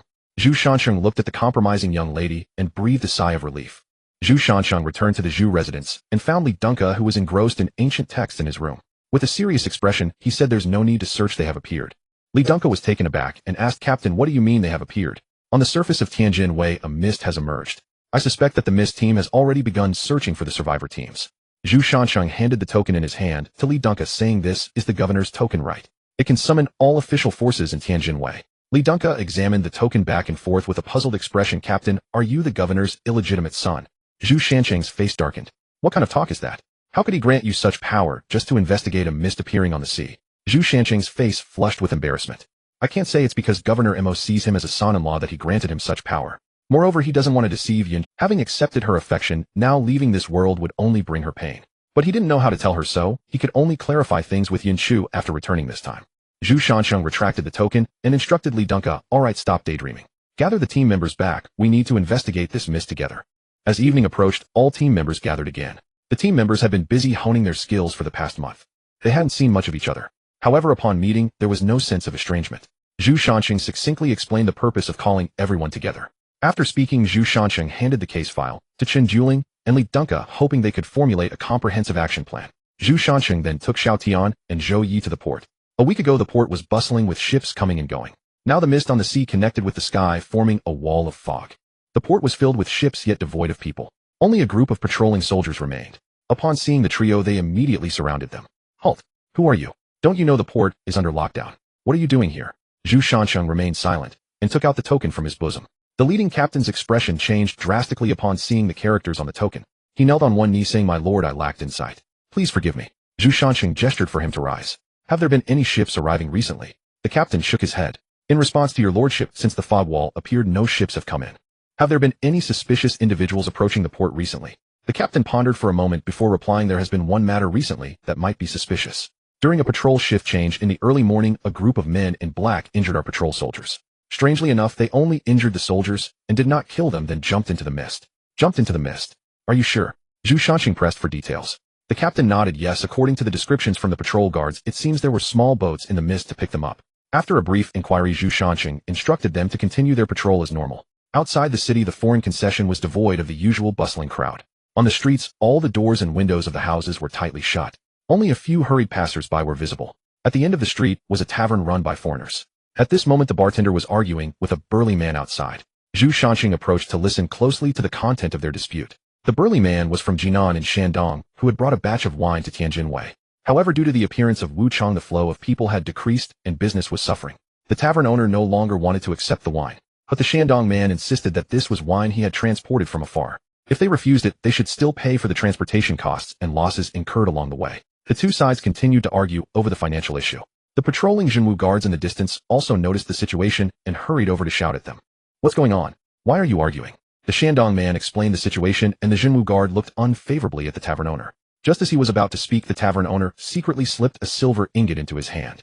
The Jinwu guard weighed the ingot, and then turned to the Shandong man saying, "Currently, it is a time of strict vigilance outside Tianjin City. Any issues should wait until the alert is lifted to discuss." The Shandong man's face reddened immediately, wanting to argue back, but was held back by a few behind him.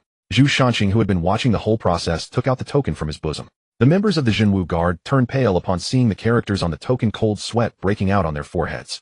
Zhu Shanqing's expression was icy, and his voice flat. "This matter will be handled fairly, you know what to do." With that he turned and left. He was not interested in meddling in such trivial affairs, but he could not ignore the thoughts. Upon entering Tianjin City, everything seemed unchanged from before. The streets were still bustling with voices and people. Zhu Shanqing and the others walked into the largest tavern in Tianjin Wei. After casually finding a spot inside, he instructed the waiter to bring the dishes. The dialects from different places mixed together in the hall. Zhu Shanqing's attention was drawn to a nearby conversation. "Hey, have you heard? Recently strange occurrences have been reported in Jinan Shandong. I heard that those martial artists died. Indeed, they say their hearts were ripped out, and their entire vitality was drained, resulting in a gruesome death." Upon hearing about the hearts being ripped out, Zhu Shanqing's pupils constricted. Only fallen martial artists would rip out hearts after killing. Zhu Shanqing stepped forward to interrupt the conversation. "Gentlemen, I couldn't help but be curious about your previous discussion. Could you elaborate a bit more?" After saying that, he called the waiter over. "Waiter, bring another pot of good wine for this table of brothers." Upon hearing this, the previously annoyed group instantly lost their displeasure. They began to explain the strange occurrences happening in Shandong to Zhu Shanqing. After listening, Zhu Shanqing's expression became grave. He returned to the dining table deep in thought, only to witness a comical scene. He saw Xiao Tian and Zhou Yi had nearly cleaned off an entire table of dishes. They were still stuffing food into their mouths. Zhu Shanqing looked at the two, who resembled starving ghosts, feeling utterly speechless. "Xiao Tian, Xiao Yi, can you both be a bit more ladylike? You both are making me lose face."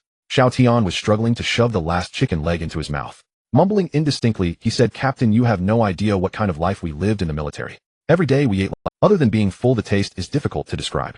Zhu Shanqing looked at the messy table somewhat helpless. "All right, you two, slow down, don't choke yourselves." With that, he waved for the waiter. "Waiter, clean this up and bring 2 more dishes."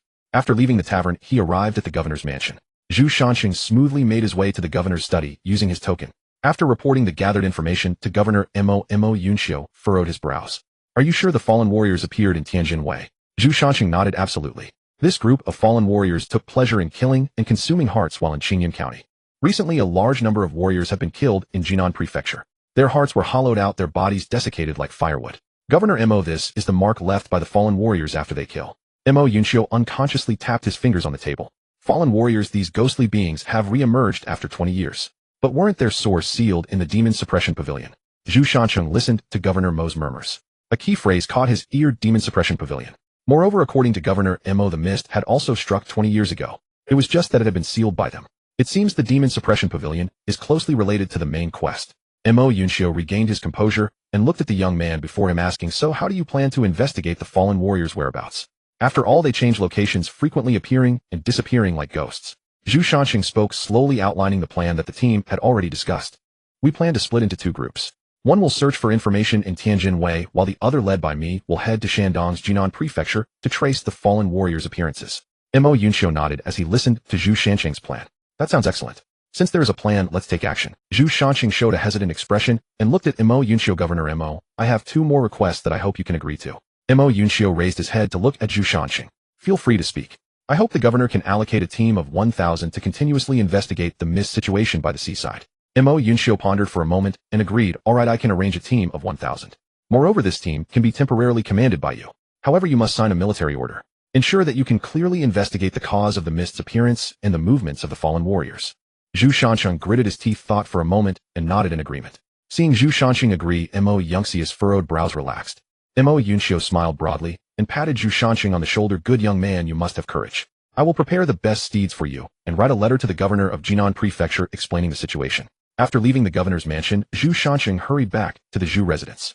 At that moment, the team members congregated in the Zhu residence, waiting for the next course of action. Upon seeing Zhu Shanqing enter, Xiao Tian could no longer contain himself and ran to his side to inquire, "Captain, how is the situation? What should we do next?"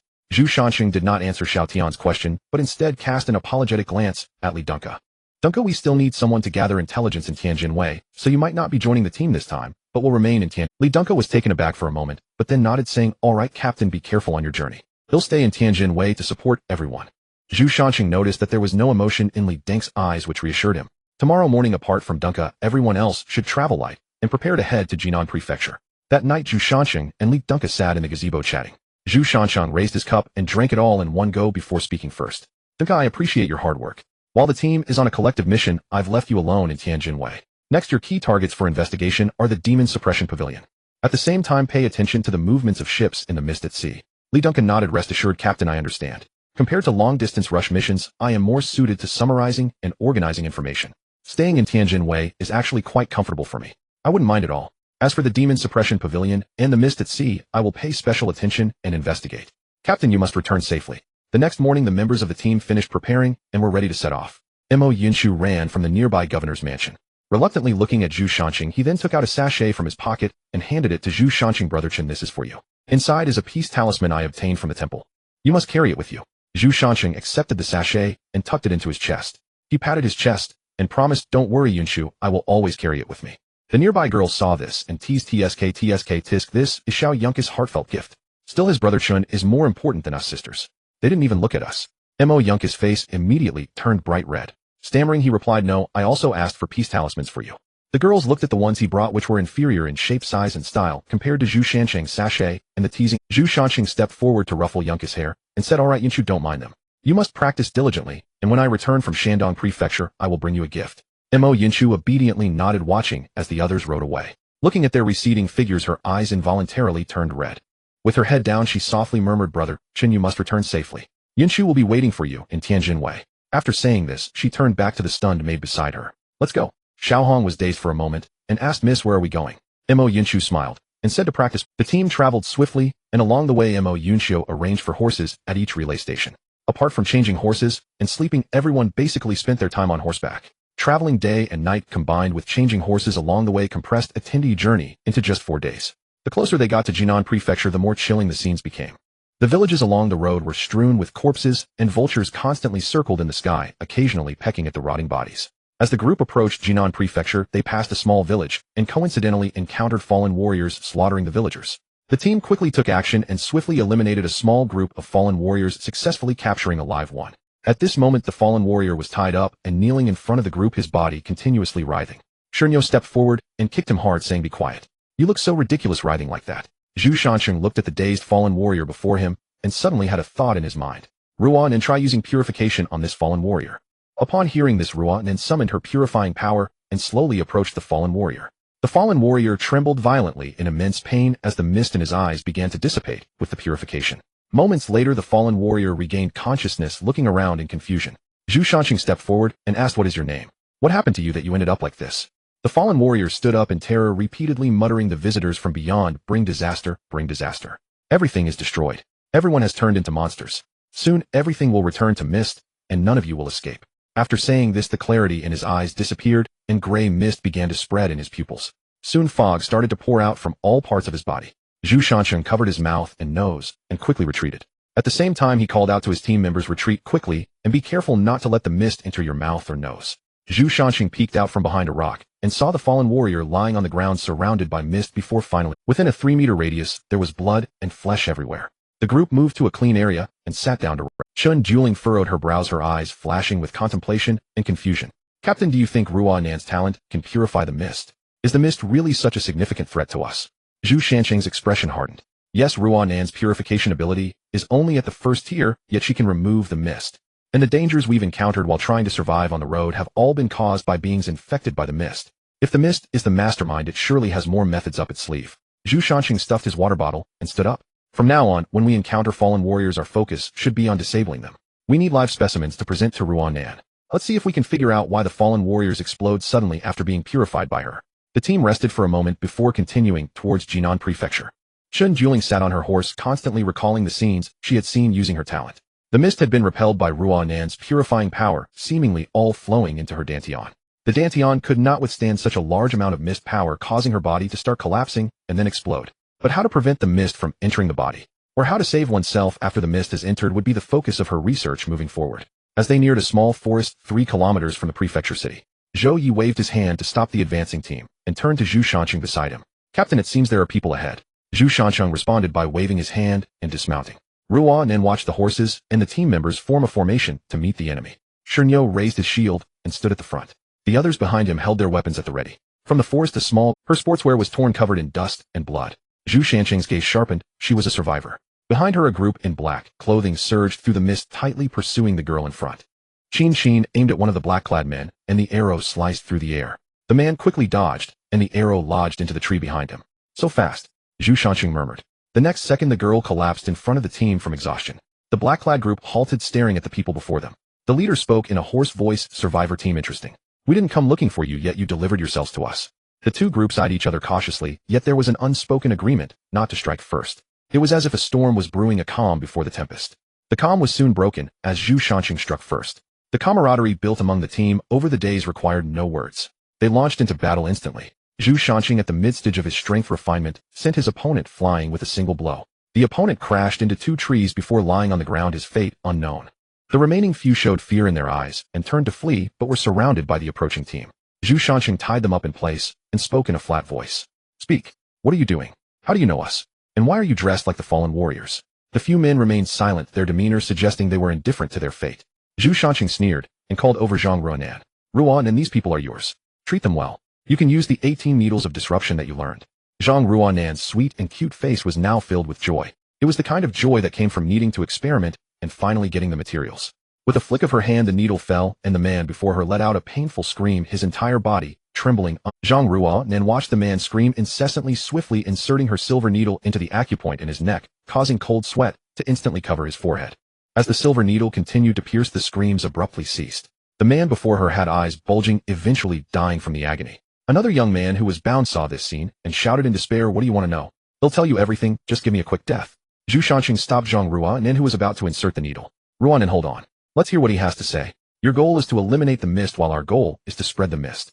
Zhu Shanqing frowned upon hearing this and asked her. The young man behind them trembled upon hearing this and hurriedly spoke. "We are from the mist team, specifically targeting the survivor team for challenges. Your goal is to eliminate the mist, while our goal is to spread the mist." Zhu Shanqing frowned upon hearing this and asked her. The young man shook his head. "We are not. We are outsiders granted power by the god of mist. What we need to do is roam in different worlds and fog those worlds." Xiao Tian, upon hearing this, stepped forward and spat. "Bah, the god of mist. A bunch of lackeys for evil gods." Zhu Shanqing interjected again. "Why are you different from the fallen warriors? Do you still possess reasoning?" The young man's face instantly displayed a fanatical devotion. "We are faithful followers of the god of mist, vastly different from those puppets who do not believe in my god. Why are you hunting the survivor team?" The young man raised his head, his voice cold. "Because you are the obstacles preventing my god from ruling over all realms. Anyone who blocks my god's path should die." Zhu Shanqing fell silent, turned, and unsheathed his sword, slashing forward, blood gushing from the neck. The head on the ground still bore a fervent expression. After the inquiry, Zhu Shanqing stated bluntly, "The previous guesses were all correct.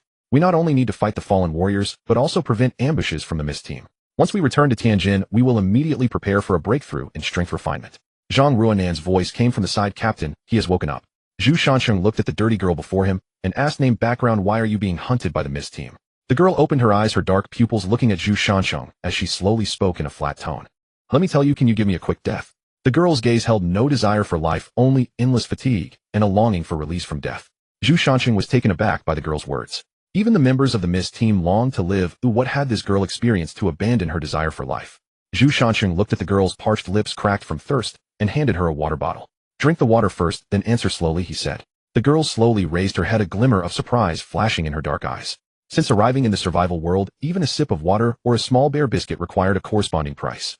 After his team members were killed, he caught the attention of the captain of another survival team. He had originally thought that becoming a plaything would be the course of his remaining life. Unexpectedly, after leaving Jinan Prefecture, he was chased by another group of hunters and seized the opportunity to escape amidst the chaos.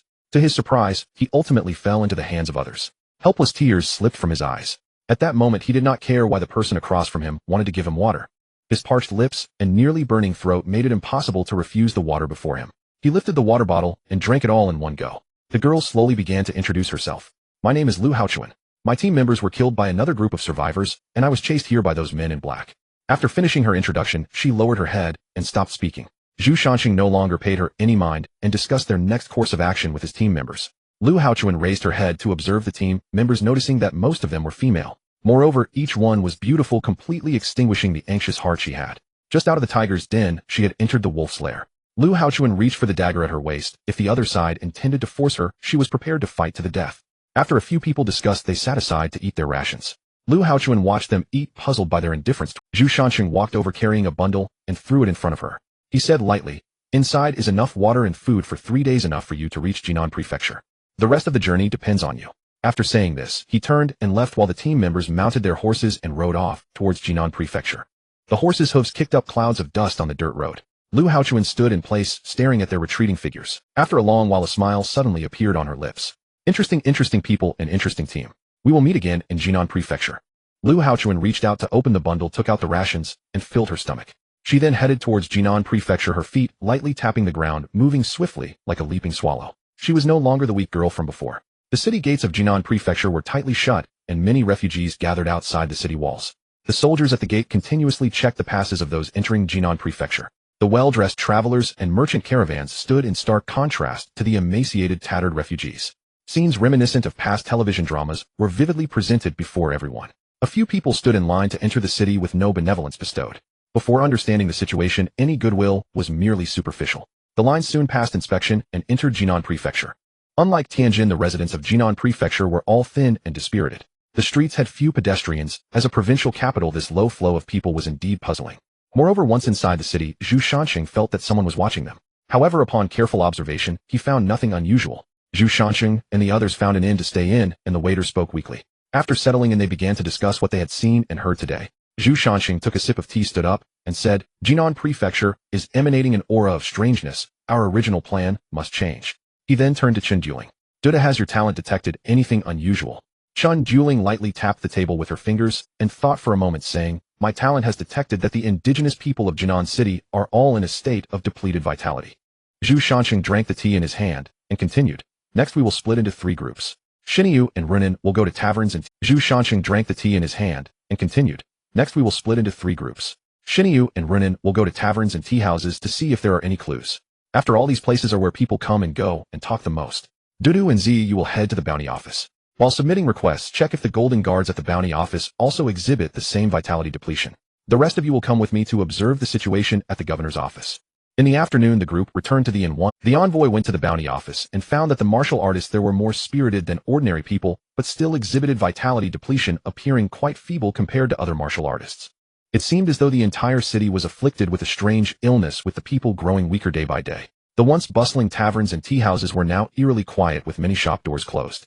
The situation at the governor's office was somewhat different. Aside from the servants, the guards there were normal. The governor himself appeared rosy and spirited. He was leisurely enjoying music inside the estate. Zhu Shanxing comforted the somewhat dejected group, saying, don't worry, it's normal not to see anything during the day. We'll investigate again at night. The team returned to their rooms to restore their energy, waiting for the night's operation. Zhu Shanxing lay on his bed, recalling the scene he had seen at the governor's office. Amidst a crowd of people with depleted vitality, the governor stood out with his rosy complexion. Even if the strange illness affecting the entire city of Jinan was not caused by the governor, he likely knew something about it. Night soon fell, and the team members quietly got up and came to Zhu Shanxing's room. Zhu Shanxing looked around and then lowered his head, speaking softly. For tonight's operation, to ensure safety, only I, Dudu, and Xiao Yi will go. You all remain vigilant in the inn while we are gone. Yi Fei and Xiao Tian wanted to say something more, but were interrupted by, you are not at the transformation stage. The more people who go, the easier it is to expose ourselves. Remember, do not act recklessly. I'll wait for my return. After saying this, he gave the 2 girls a look, and the 3 of them climbed out the window to the roof of the inn. After confirming the location of the governor's office, they moved stealthily like cats, making no sound as they approached. As they drew near, they sensed something was off. A blood-red formation appeared above the governor's office. Red energy was continuously flowing into the formation. Zhu Shanxing sensed that something was wrong and looked back. A larger blood formation was hovering over the entire Jinan Prefecture. It was continuously absorbing the vitality of the city's inhabitants, channeling energy into the smaller formation at the governor's office. Zhu Shanxing felt his own vitality surging and hurriedly suppressed the tumult within. Turning to Zhou Yi, his voice trembled slightly. Zhou Yi, quickly go get the rest of the team to help us here.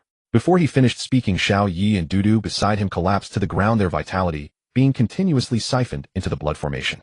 Zhu Shanxing looked at the 2 on the ground and realized that if he did not act soon, he would likely suffer the same fate. Gritting his teeth, he entered the governor's mansion and immediately saw the Shandong governor meditating with his eyes closed in the blood array. Pure blood energy continuously flowed into his body, causing his cultivation to rise steadily.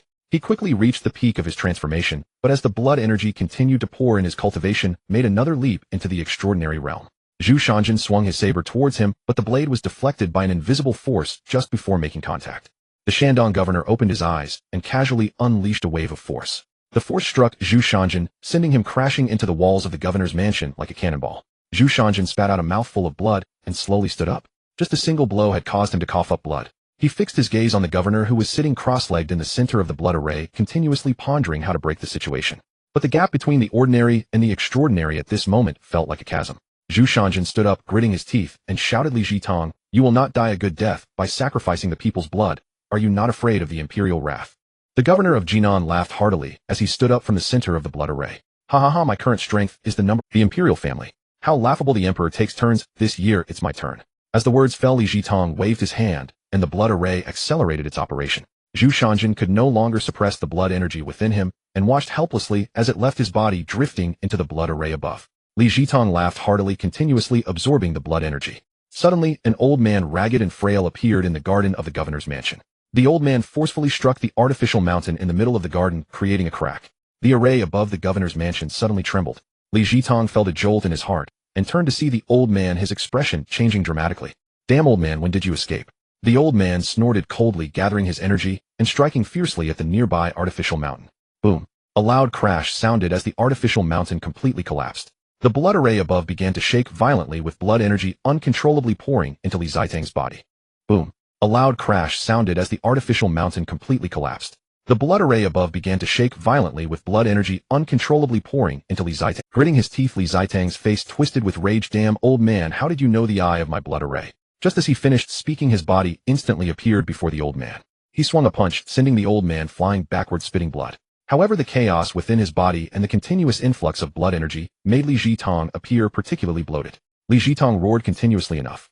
Stop now. But the destruction of the eye of the array made the blood array irreversibly collapse.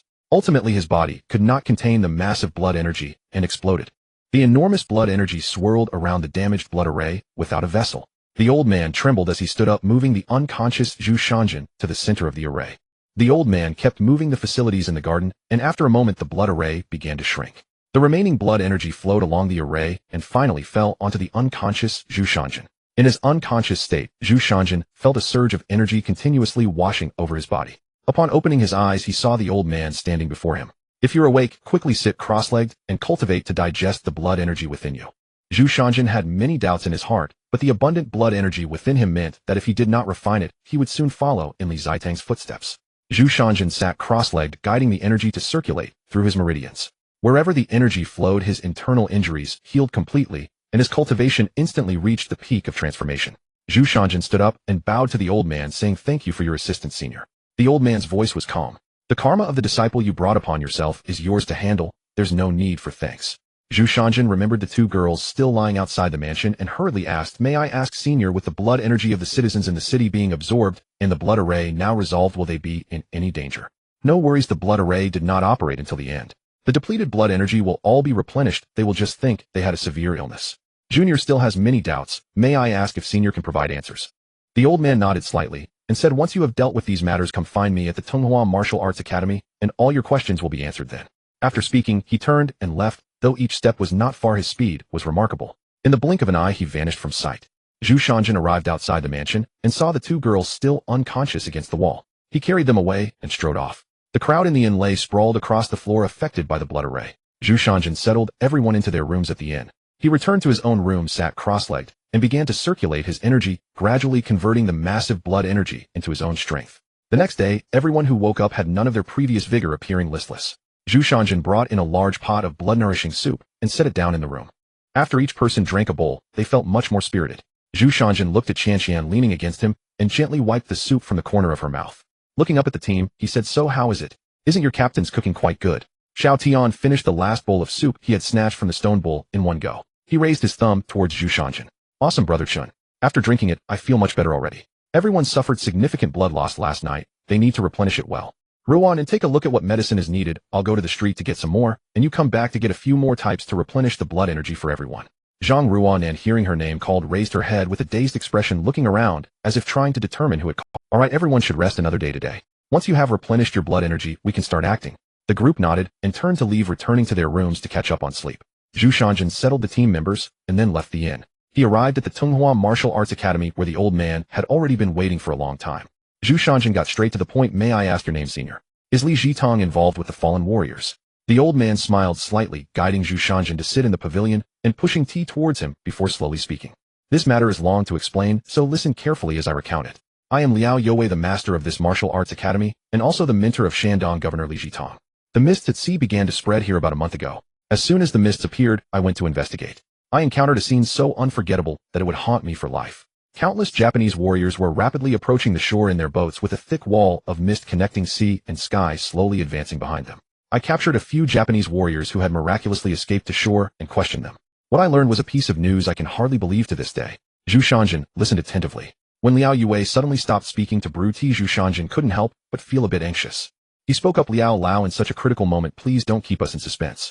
Liao Youwei laughed heartily. Young people, the Japanese warrior told me that the entire island of Japan has been completely covered by mist. All the people on the island have been infected by the mist and have become fallen warriors that only know how to devour human hearts. Moreover, they are slowly moving towards the Qin dynasty along with the mist.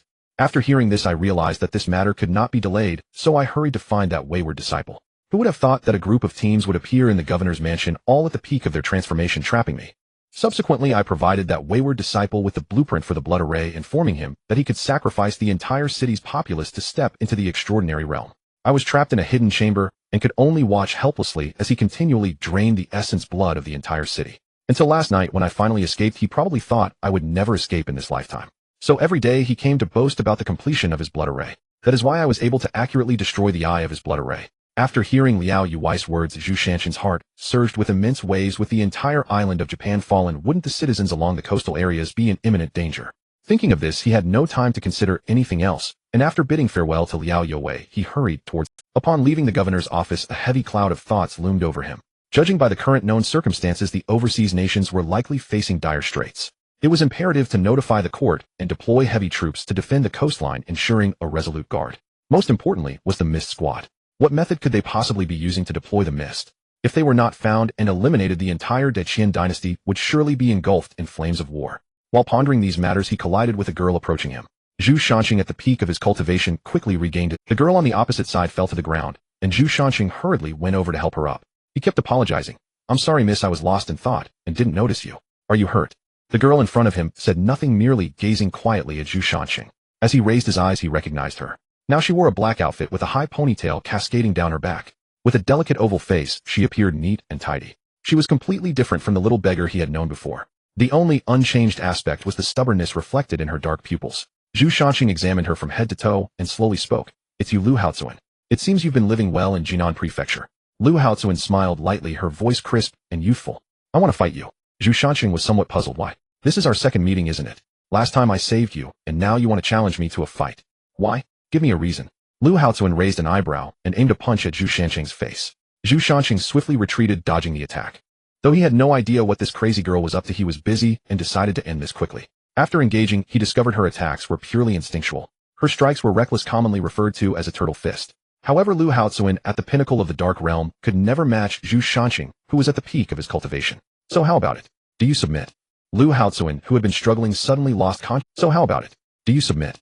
Lu Haozuan, who had been struggling, suddenly lost consciousness and slumped towards the ground. Zhu Shanjin caught her in his arms. Looking at the unconscious Lu Haozuan, Zhu Shanjin felt bewildered and sighed. What's wrong with this woman? Is this considered a scam? What should I do now? Leave her here. A girl lying unconscious on the roadside isn't safe, given the current law and order in Jinan Prefecture. Thinking this, Zhu Shanjin sighed again, reached out, and picked up Lu Haozuan, heading towards the inn. Looking at Lu Haozuan's serene face in his arms, he lamented, You only encountered me. Had it been someone else, you'd be in trouble. Who would be so kind as to save you on the first meeting and again on the second despite your attempts to fight? Lu Haozuan seemed to sense the warmth in his embrace and instinctively nestled deeper into Zhu Shanjin. Upon pushing open the door to the room, the squad members were already seated inside. Xiao Tian was just about to speak when he saw the captain walk in carrying a girl. The atmosphere instantly froze. The girls stared intently at Lu Haozuan in Zhu Shanjin's arms, their gazes sharp as knives. Zhu Shanjin swallowed hard. Carefully he began, This is the girl we saved outside Jinan Prefecture, named Lu Haozuan. I just ran into her on the road, and she wanted to fight me without any reason. I swear I didn't use much force, but she suddenly fainted. Jinan Prefecture is in chaos right now, so I could only The girl's expressions gradually softened. Lu Yifei stood up and extended her hand, saying, Let me take care of her. Run in, and I will look after her. Zhu Shanjin quickly handed Lu Haozuan over to Lu Yifei. Sitting at the table, he drank several cups of tea. Zhou Yi saw Lu Yifei carrying Lu Haozuan and followed behind Zhang Runin out of the room, quietly leaning into Zhu Shanjin's ear. In a low voice she asked, Captain, do you have feelings for that girl Lu Haozuan? Zhu Shanjin was choked by the tea and began to cough repeatedly. Turning to Zhou Yi, he replied, What are you talking about? This is only our second meeting. Is my affection so cheap? Zhou Yi scoffed. TSK tisk still in denial, you heartbreaker. Zhu Shanxing picked up his teacup and continued to pretend to sip tea. While he hadn't reached the point of being head over heels, Lu Heikin's innocent first love face was hard to resist. Lu Yifei sighed as she looked at Lu Heikin's pure face. She was very clear about what kind of girl her man liked. Then she gritted her teeth and cursed, stupid man loving one girl after another, flirting wherever he goes. Hearing the woman's voice, Lu Haozuan didn't dare to open her eyes. After Lu Yifei left the room, she slowly opened her eyes. She knew her sister had probably appeared again. Since entering the survival world, whenever she faced life-threatening danger, her sister always took her place. After helping her through the peril and resolving troubles, she would then continue to be invisible. This time was different. Her sister had left her a message. It instructed her to follow Zhu Shanxing and become a member of their squad. She didn't quite understand why her sister would say that, but she agreed, knowing her sister would not harm her. Along the way, though she couldn't open her eyes, she could sense Zhu Shanxing's work. He was indeed different from other men she had encountered. Handsome, skilled, and not a bully. Most importantly, his embrace felt very warm. Thinking of this, Lu Haozuan's face involuntarily flushed. Meanwhile, the other squad members were discussing strategies. The specific situation is like this: should we stay out of it or get involved? Let's vote on it. Chen Juling quickly analyzed the information Zhu Shanxing had just provided. We have no choice, we must participate. Unless we abandon the mission. Everyone's gaze turned to Chen Juling, waiting for her to explain why. Firstly, our mission is to dispel the mist. If all the original inhabitants of this world perish, and we succeed in dispelling it, how high a rating can we expect? Secondly, we need to establish our reputation and get the royal family to notice us for cooperation. With the royal family's power, we can quickly and accurately find the cause of the mist invasion and then resolve it. The squad members bowed their heads in contemplation for a moment, then lifted their heads, their eyes filled with trust. Captain, you make the decision. Whether to retreat or engage, we will follow your lead. Right? Shinyu listens to the boss. Zhu Shanxing slowly closed his eyes. This decision was not easy to make. Once engaged, it would be a large-scale war, and he feared that a careless decision could lead to his teammates' demise. But Dudu was right. Fighting leads to death, and not fighting also leads to death, just a matter of early or late. Opening his eyes, his voice carried a determined strength. All right, then let's fight. Zhu Shanxing stood in front of the table, slowly extending his right hand. Seeing this, Lu Yifei placed her hand on top of Zhu Shanxing's. Chen Juling reacted quickly and added her hand on top. One by one, the squad members placed their hands on top, and Zhu Shanxing softly said, "With our squad united, we are invincible in battle." The others echoed, "Invincible in battle." They exchanged glances, and then all laughed together. Lu Haozuan, lying in bed, listened to the joyous laughter from the next room, her eyes filled with longing. The squad she joined struggled daily on the brink of hunger and satiety. Though they were a team, each member held a heavy sense of vigilance. She secretly resolved that no matter what Zhu Shanxing asked, she must join the squad. Not to mention anything else, just the squad's atmosphere surpassed 90 of the teams in the survival world. Such mutual trust and camaraderie were far too rare. In the evening, Zhu Shanxing pushed open Lu Heikin's room door, carrying a meal. Lu Haozuan, lying in bed and staring blankly, immediately closed his eyes upon hearing the door open. Zhu Shanxing smiled at Lu Haozuan, who had his eyes tightly shut and was gripping the blanket. He placed the food on the table and set out the bowls and chopsticks. He said, "The braised pork today smells delicious. If someone continues to pretend to be asleep, I'll finish it all by myself." Lu Haozuan kept his eyes tightly closed, but his stomach betrayed him with a loud growl. Hearing the sound from Lu Heikin's stomach, Zhu Shanxing chuckled and said, "All right, stop pretending. Get up and eat." Lu Haozuan opened his eyes, and seeing Zhu Shanxing, smiled shyly. At that moment, he no longer exhibited the coldness and detachment from their first meeting, appearing particularly gentle and adorable. His large eyes sparkled like a young deer's, endearing him even more. Zhu Shanxing waved his hand, beckoning her over. Lu Haozuan got up, put on her shoes, and walked slowly to sit at the table. She did not eat immediately, but sat there obediently, resting her chin on her small hands while looking at Zhu Shanxing. Zhu Shanxing couldn't help but reach out to stroke her head, but recalling that they were not very familiar, he withdrew his hand. Lu Haozuan watched the conflicted Zhu Shanxing and gently rested her head on his hand. She displayed a rare, affectionate demeanor with a trace of barely perceptible joy flashing in her eyes. Zhu Shanxing felt the soft touch in his hand and gently patted Lu Heikin's little head. "All right, hurry up and eat. After you're done, I have something I want to ask you," Zhu Shanxing said, watching Lu Haozuan eat. He raised his hand and pointed to the grease stain at the corner of her mouth while handing over a tissue.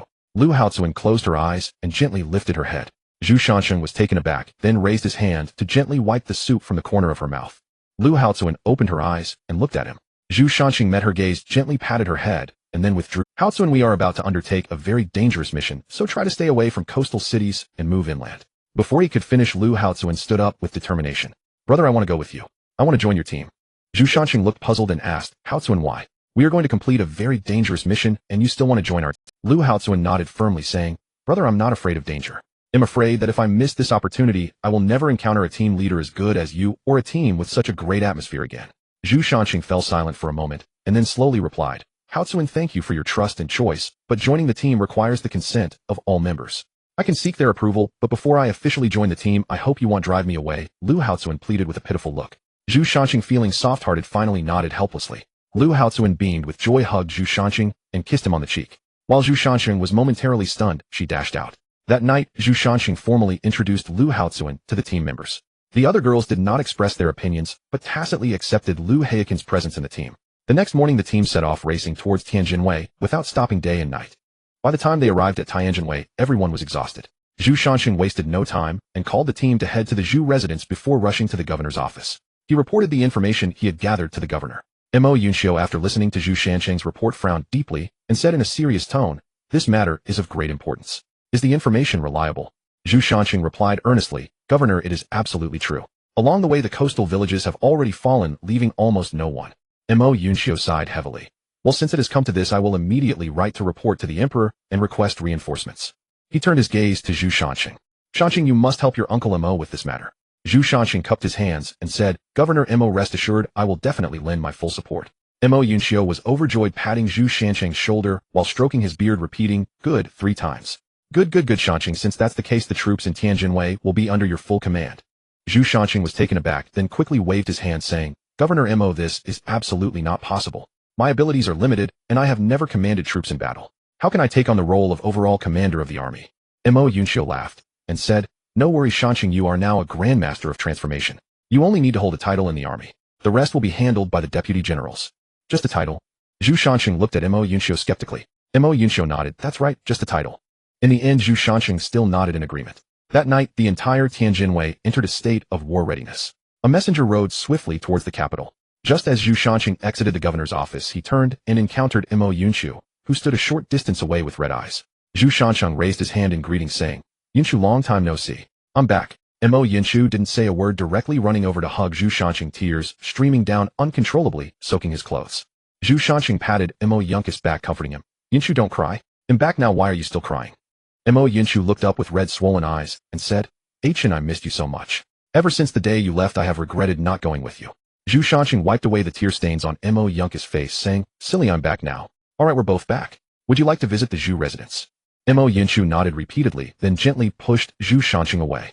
Chen, wait for me a moment. I'll go tidy up and then go with you to the Zhu residence. Zhu Shanqing smiled and nodded in agreement. At the Zhu residence, Shernyo was boasting about the sights and experiences from the journey to Li Denkai. He was interrupted by Xiao Tian, who said, You bragged about food at the inn for 2 days. The crisis in Jinan was resolved by the captain. What does it have to do with you? Shernyo retorted, What do you know? If it weren't for me, Shernyo, eating so much and bursting the Jinan governor's blood vessels, the boss wouldn't have won so easily. Xiao Yi chimed in, Yes. If it weren't for you, Shernyo, maybe Li Jitong wouldn't even have entered the extraordinary. Shernyo, unable to argue with the 2 girls, turned his head away in anger and stopped speaking. Lu Yifei was chatting and laughing with Lu Haozuan, feeling her initial resistance towards Lu Haozuan ease a little as she looked at the innocent and clever girl. When Mo Yunxiu and Zhu Shanqing arrived at the residence, the girls met and chatted excitedly. As the meals ordered by Li Denkai were gradually delivered, laughter filled the Zhu residence. At that moment, within the mist, numerous ships were continuously approaching Tianjinwei. Inside the cabins, low growls occasionally sounded. The surface of the sea was remarkably calm at night. Under the shroud of fog, everything around was pitch black. After staring at the sea for a while, the station soldier felt quite bored and turned to look at the soldier beside him. Old Wang, do you think we just sit here watching every day, yet nothing unusual happens? Just do what the higher-ups command you to do, no need for so much nonsense. The soldier's eyes were fixed on the coastline. Suddenly the fog began to churn. A ship abruptly emerged from the mist, appearing on the shoreline. Then numerous boats quickly moved toward the shore. Old Li widened his eyes and exclaimed, Unidentified vessels are approaching the shore. Old Wang light the signal fire to relay the information. On the watchtower, Old Wang lit the torch and raised it high. The watchtower 5 kilometers away saw the flame and immediately lit their own. The signal fire was passed down in a chain, reaching the coastal defense camp. Report. The sound of the messenger echoed within the camp, waking everyone up. The guard commander Wang Hao quickly got up, donning his armor, while walking toward the tent. He bumped into the panicked messenger who had come to report. General, it's bad. Many unidentified vessels have appeared on the coastline. Wang Hao secured his helmet and said in a deep voice, What are you panicking about? Pass the order for the whole army to assemble and prepare to meet the enemy. Additionally, send someone to inform the governor. The personal guard took the order and left. Moments later, the military camp was fully prepared. A large group made their way toward the coastline. By the coastline, the boats had already landed. Countless fallen warriors disembarked from the ships, marching menacingly toward the watchtower. Old Wang trembled as he leaned against the wall of the watchtower. In a panic he asked, "Old Li, they're coming to kill us, what do we do now?" Old Li tightened his grip on the sword in his hand, and said solemnly, "Prepare for battle, Old Wang, think of your wife and children, they're all in Tianjin City. If we don't act, these monsters will rush into the city, and the consequences will be unimaginable." Old Wang gritted his teeth, gripping the spear beside him, and shakily stood up. "Good. For the sake of our wives and children, we shall fight." In the darkness, the fallen warriors moved swiftly like phantoms. In an instant, they had completely surrounded the watchtower. 2 soldiers, after holding their ground for a moment, were swiftly killed by the fallen warriors, who ripped out their hearts. The fallen warriors then rushed towards the coastal defense camp. The soldiers in the camp were suddenly awakened from their dreams. Stumbling to get ready, they prepared to set out. Suddenly, loud footsteps appeared outside the camp. The guard soldier outside barely shouted the words "enemy attack" before being killed by the fallen warriors. Wang Hao looked at the dense crowd of fallen warriors outside the camp and issued a stern order. "Fire the cannon as a warning, seal the camp tightly." With a loud boom, the cannon fired. The dense formation of fallen warriors was immediately blown apart, creating an open space. "Light the torches, prepare for battle." Wang Hao's voice resonated within the camp. Torches were being lit one after another. Outside the camp, a mass of dark figures too numerous to count appeared before everyone. "It's the pirates." Upon seeing their short stature and samurai swords, some within the camp recognized their identity. The fallen warriors let out a roar and began to charge the camp. With a reckless and fearless fighting style, the camp's defenses were quickly breached. At the same time, coastal cities such as Jinshanwei, Shanghai, Kunshan, Taizhou, Ningbo, Putian, Xuanzhou, and Chaozhou in the Great Qian dynasty were also attacked by the fallen warriors. Countless urgent rescue reports flooded into the capital. Inside the imperial city, the Empress Dowager summoned ministers for a meeting overnight. The 14-year-old young emperor, Xiao Jingyan, sat idly on the dragon throne. Listening to the ministers below reporting the frequent battle reports from various places, he yawned out of boredom. It wasn't that Xiao Jingyan didn't want to pay attention to state affairs, but rather that he felt powerless. The power of state affairs was firmly in the hands of the Empress Dowager. Without her consent, he couldn't even leave the imperial study. After the Minister of War finished his greeting, he reported, "Empress Dowager, fallen warriors have reappeared and coastal cities are in urgent need of help." The Empress Dowager leisurely touched the jade ring on her hand and said, "I am aware of the urgency of the coastal defenses. What I need is a solution." The Minister of War lowered his head and pondered for a moment before saying, replying to the Empress Dowager, "All local armies have pressing matters. Only the Imperial Guards still have troops available." "The Imperial Guards?" The Empress Dowager scoffed. "The Imperial Guards are the last line of defense for the capital. Once Tianjin Wei falls, tell me from where can we quickly muster troops to protect the capital?" The Minister of Revenue spoke. "Does everyone forget that there is still a force in the capital that can be mobilized to Oi?" Everyone was momentarily taken aback by his words. The Minister of Revenue slowly said, "The Bounty Office and the Jinwu Guard are elite troops dedicated to dealing with warriors. Good, issue an order to summon the head of the Bounty Office and the commander of the Jinwu Guard to an audience." Within Tianjin Wei, horses galloped toward the governor's mansion. At that moment, Zhu Shansheng was sitting in the study of the governor's mansion, listening to the messenger repeatedly reporting the urgency of the defenses. Mo Yunxiu stood up and looked at the many generals in the hall, issuing orders. "Gentlemen, a great enemy approaches. We cannot afford to lose Tianjin Wei. Relay my orders. The defense line of Tianjin Wei is to retract inward, gathering troops to secure the city of Tianjin. Arrange for the citizens outside the city and the foreigners in the foreigner district to enter the city. Wei Chengwu, you lead 10,000 elite soldiers to defend the eastern city." Wei Chengwu knelt on one knee and clasped his hand, saying, "This subordinate receives the order." "Shinsu will lead 5,000 elite soldiers to defend the southern line. There must be no mistakes." Shinsu clasped his hands and said, "This subordinate receives the order." "Chao Yong will lead 5,000 elite soldiers to defend the western city." Chao Yong clasped his hands and said, "This subordinate receives the order." The remaining 5,000 troops will be led by Li Chengji to defend the northern city. After all the generals were dismissed, Zhu Shansheng slowly spoke. "Governor, is there no reinforcement from the court?" Mo Yunxiu shook his head and replied, "The court, once those old foxes in the capital finish their scheming, Tianjin Wei will likely have already fallen." "Shansheng, do you think Tianjin Wei can hold?" Zhu Shansheng pondered for a moment and then said, "It's hard to say. If the fallen warriors only attack Tianjin Wei in one place, it might be manageable. But I fear they will split into multiple routes. Given the current leaderless situation in Shandong province, it's likely we won't be able to withstand it. What worries me is that they might encircle us from both sides, making us a solitary city." Mo Yunxiu shook his head. "No, Tianjin Wei is right behind the capital. They may squabble, but they will ultimately send troops for reinforcement." Mo Yunxiu stood up and said earnestly to Zhu Shansheng, "Shansheng, I only have one child, Yunxiu. Therefore I hope you can take good care of her. If Tianjin Wei falls, I hope you can take Yunxiu and leave this place." Zhu Shansheng looked at Mo Yunxiu's sincere expression and nodded heavily, saying, "Governor, rest assured I will take good care of Yunxiu." After speaking, Mo Yunxiu stood up and wearily rubbed his eyes. Seeing this, Zhu Shansheng respectfully took his leave. Upon arriving at the Zhu residence, he found the team members sitting in the courtyard waiting for him. Zhu Shanqing walked over and said heavily, "Everyone, the fallen warriors have launched a full-scale attack. The Tianjin defense line is now in urgent need across all fronts." Everyone was startled by his words, and Xiao Tian stood up and asked, "Captain, should we go to the front lines to help?" Zhu Shanqing shook his head. "No need, the Tianjin defense line has its own soldiers to handle it. Tomorrow you will accompany me to the barracks to train a unit of 5,000 elite troops. You all have experience in the military camp, each leading a small team of 700. Prepare to train a new formation. We are the last line of defense for Tianjin City. As for Deng Ku and Duty, you two will act as strategists and also protect Yinqiu." "Understood," everyone replied in unison. In the new recruits camp within Tianjin City, 5,000 elite soldiers, chosen from various armies and outstanding apprentices from martial arts schools, stood tall in the training ground. Zhu Shanqing stood on the platform, his voice resonant. "You must be wondering why you were selected. The Tianjin defense line is in urgent need. The fallen warriors are already nearing the city walls. You have been chosen to become the last line of defense in protecting your homeland. From today onward, you will face the most challenging battles ahead. If anyone cannot accept this, you may withdraw now." A heavy silence fell over the crowd. Zhu Shanqing stepped forward, his voice booming. "If you choose to withdraw now, there will be no consequences. However, those who choose to stay and cannot endure this hardship during training will be considered deserters and dealt with severely according to military law." The elite soldiers selected from the army stood quietly, their faces resolute. Among the martial arts apprentices, a few were contemplating retreat, trying to rally others to bolster their own ranks. Disciples from the renowned martial arts schools in Tianjin understood the greater duty to their country. The leaders looked at the restless crowd. They proclaimed loudly, "In this time of national crisis, we martial artists must step forward. Beyond the city walls lies our homeland, where our loved ones reside. To defend our home and nation is to embody what it means to be a true man." The noisy crowd gradually quieted down, and those who were once swayed by a few began to regain their composure. "Our home is in Tianjin. Our family is behind us. If we do not protect our homeland, who will?" In the end, except for a handful, everyone else chose to stay and accept the training.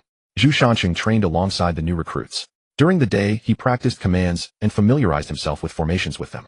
At night, he would take out military books he had collected and study formations under the guidance of Liao from Jinan.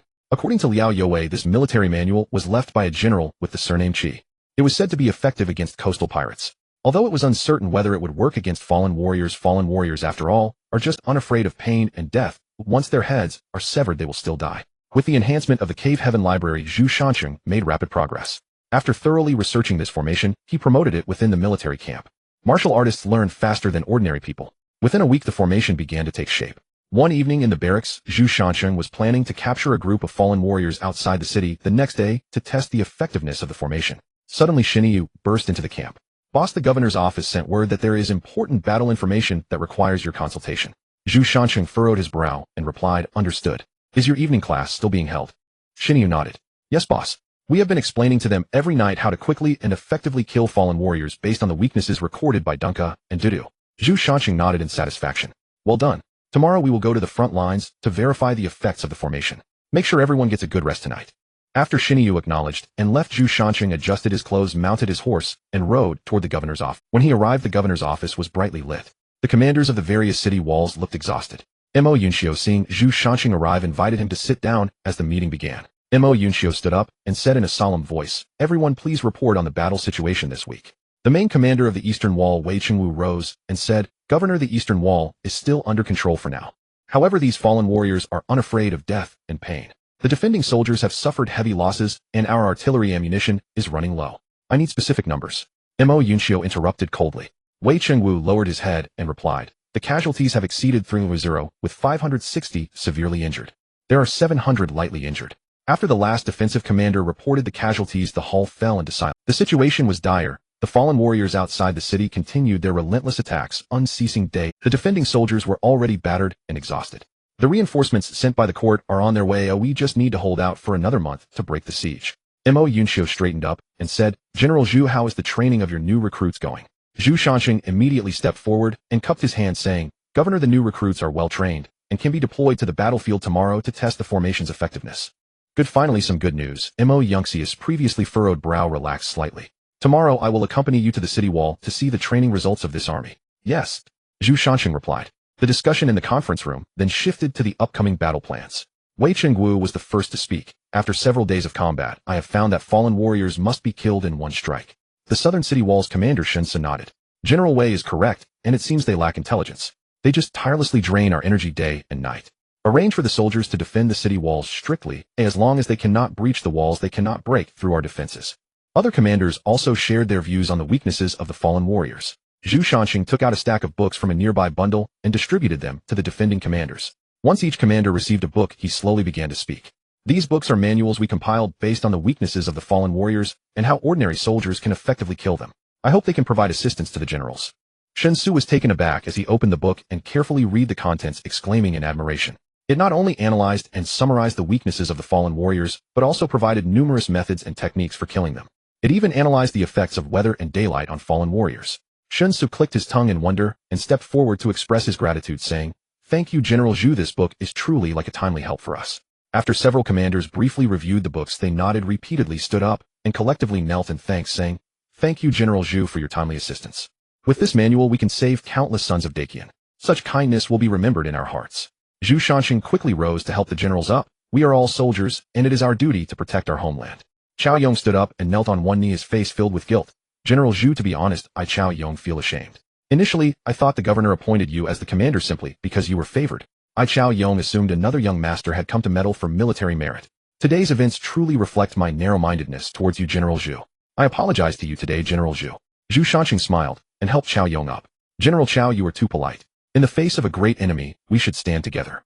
Governor Mo immediately intervened to ease the tension. All right, we are all on the same side. There's no need for such formality. Shanqing is not a petty person." Although the remaining commanders did not speak, Zhu Shanqing could feel it. He sensed a newfound trust and respect. In the early morning, the sound of drums resonated throughout the camp.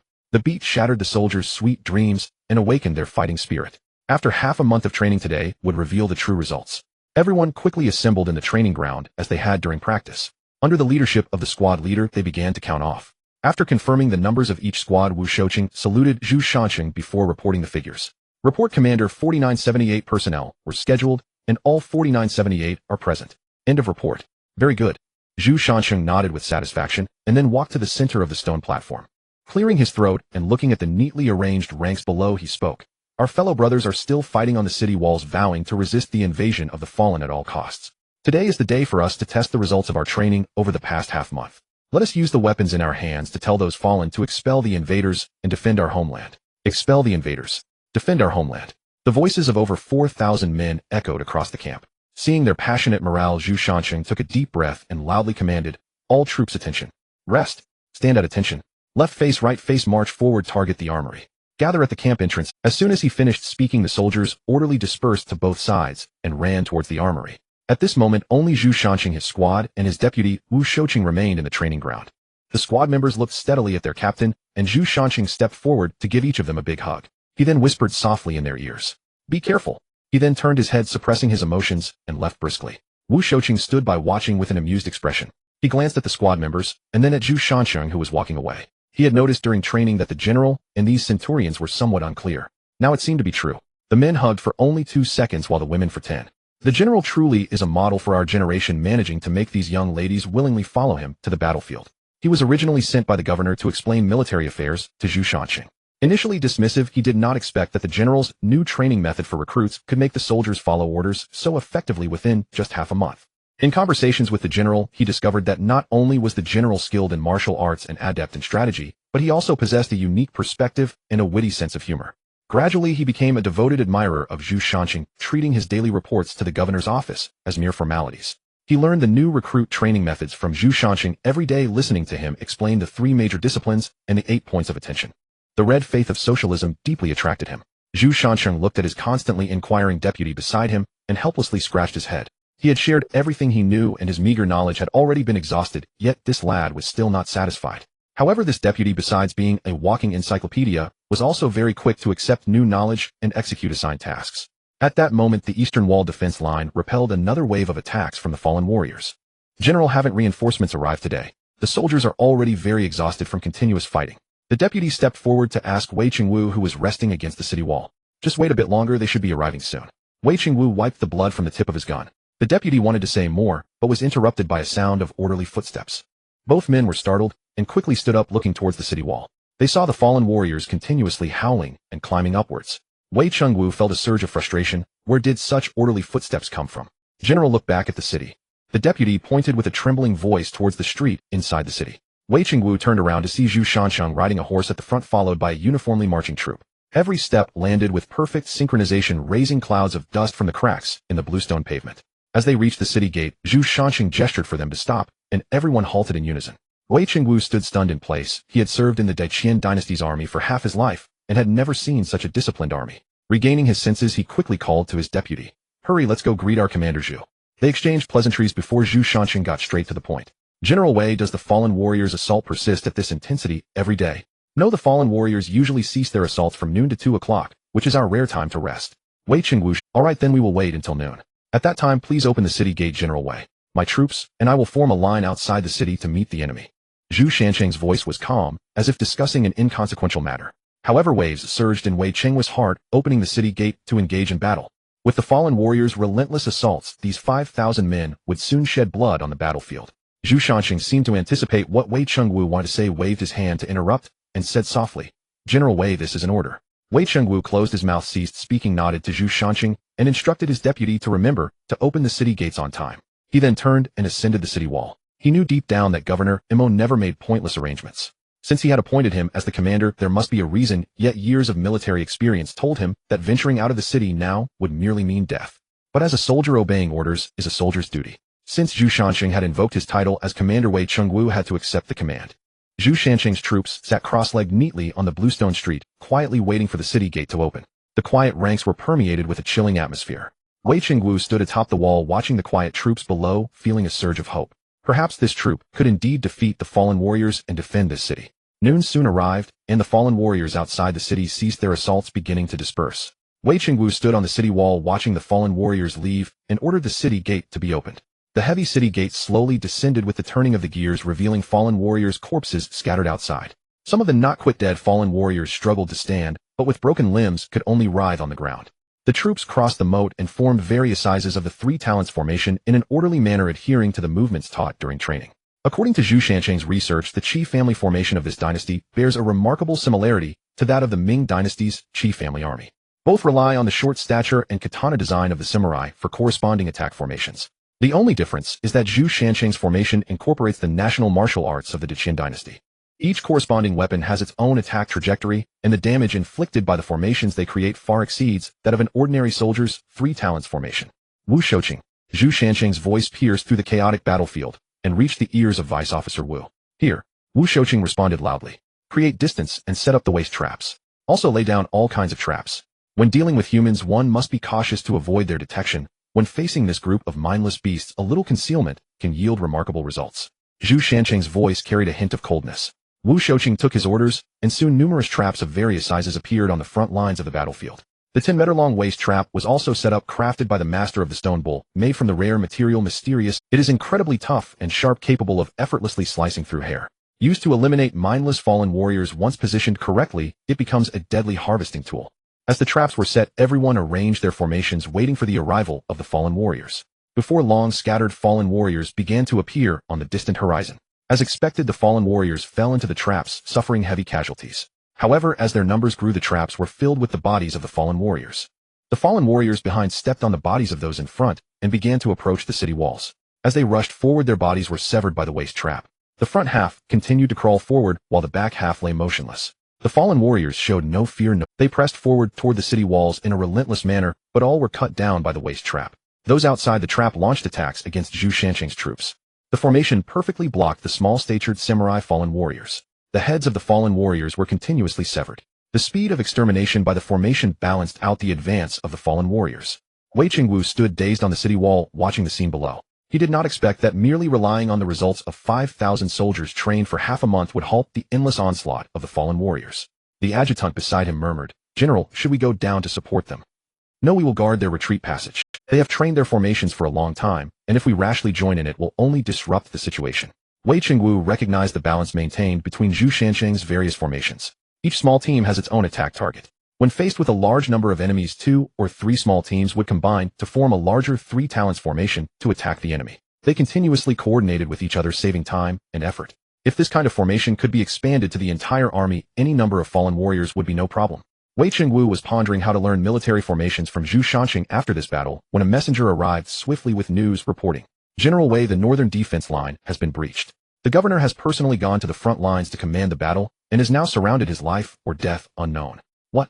Wei Qing's eyes were filled with shock. He could not imagine what would happen if the governor encountered problems on the front lines. What chaos would ensue within Tianjin City then? Wei Chengwu summoned the adjutant beside him and instructed, quickly inform Commander Zhu that the northern defense line is in urgent need and the governor is personally at the front lines. Surrounded as life or death unknown. The adjutant upon hearing the news immediately descended from the city wall and ran towards the battlefield. Zhu Shanxing swung his sword beheading a fallen warrior in front of him and turned to see the adjutant rushing over in a panic. Commander Zhu, something bad has happened. The northern defense line is in urgent need and the governor personally at the front lines is surrounded as life or death unknown. Upon hearing the news, Zhu Shanxing's heart tightened. Why is that old man not properly commanding the battle from the governor's mansion, but instead causing trouble at the front lines, getting himself surrounded? Isn't that just adding chaos? He turned and called for the excited Wu Shouqing beside him. Old Wu, issue orders for the troops to withdraw in an orderly manner back to the city walls. I will send 2,000 men to the north to support the governor. The rest will just help General Wei defend the city. After Zhu Shanxing finished speaking, he turned and walked toward the city. Wu Shouqing nodded and went to relay the orders. The troops began to withdraw in an orderly manner towards the city, and the last small team passed through the city gates. The noose began to turn, and the city gate slowly closed. Zhu Shanxing ordered the small team members to lead their subordinates towards the north. No explanations, no elaborations. Relying on the trust between the small teams and their faith in the captain, no further words were needed.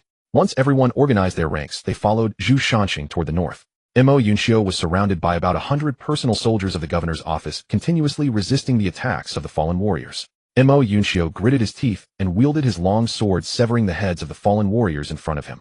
He had not expected that Li Qingji would dare to abandon the citizens in Tianjin City and flee alone. At noon, the messenger reported that the commander at the north had fled, leaving the north without a leader, and the defense line had collapsed. Mo Yunxiu could not afford to hesitate. He immediately donned his armor and rushed with 300 personal soldiers from the governor's office toward the north. By the time he arrived, the fallen warriors had already climbed the city walls and were engaged in combat with the defending soldiers. Upon seeing the governor personally on the battlefield, the defending soldiers' morale surged. However, the city gate had already been breached, and the fallen warriors surged in surrounding the remaining soldiers and the governor. Strangely, the fallen warriors did not rush to kill the residents within the city, but instead surrounded Governor Mo and his group. Mo Yunxiu did not know the intentions of the fallen warriors, but he knew he could not be captured. Soldiers' reinforcements are on the way. Everyone gather toward the center. We are preparing to break out. With Mo Yunxiu's command, the remaining soldiers began to gather toward the center. Several hundred men started to charge toward the outer circle of the encirclement, and Mo Yunxiu watched as his personal soldiers fell one after another before his eyes. Mo Yunxiu's heart ached immensely. These personal soldiers were all from his own family. Many were even his own nephews whom he had watched grow up. Yet in this moment, to protect him, they fell one after another before his eyes. He still remembered that at the age of 16, Mo Wu had followed him since he took office, loyally shielding him from countless dangers.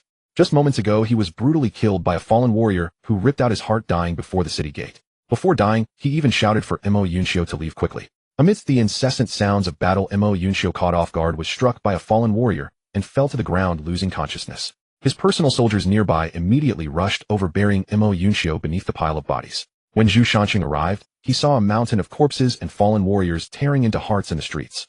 Advance! Zhu Shanxing commanded. The soldiers behind him formed a line and charged at the fallen warriors. The two soldiers in the front used steel forks to pin down the bodies of the fallen warriors. The two soldiers in the middle immediately stabbed through the heads of the fallen warriors with their spears. The two soldiers in the back, armed with shields and short knives, defended against attacks from other fallen warriors while moving forward to kill those who had been attacked by the spearmen but had not yet died. With a well-coordinated formation, the army, led by Zhu Shanxing, quickly eliminated the fallen warriors pouring into the city. After closing the city gates and arranging the defenses, Zhu Shanxing surveyed the surroundings. But he still did not see the governor, Mo Yunxiu. Where is the governor? Zhu Shanxing looked at the severely injured personal guard sitting on the city wall. The personal guard used his last bit of strength to tremblingly point to the pile of corpses in the middle of the street.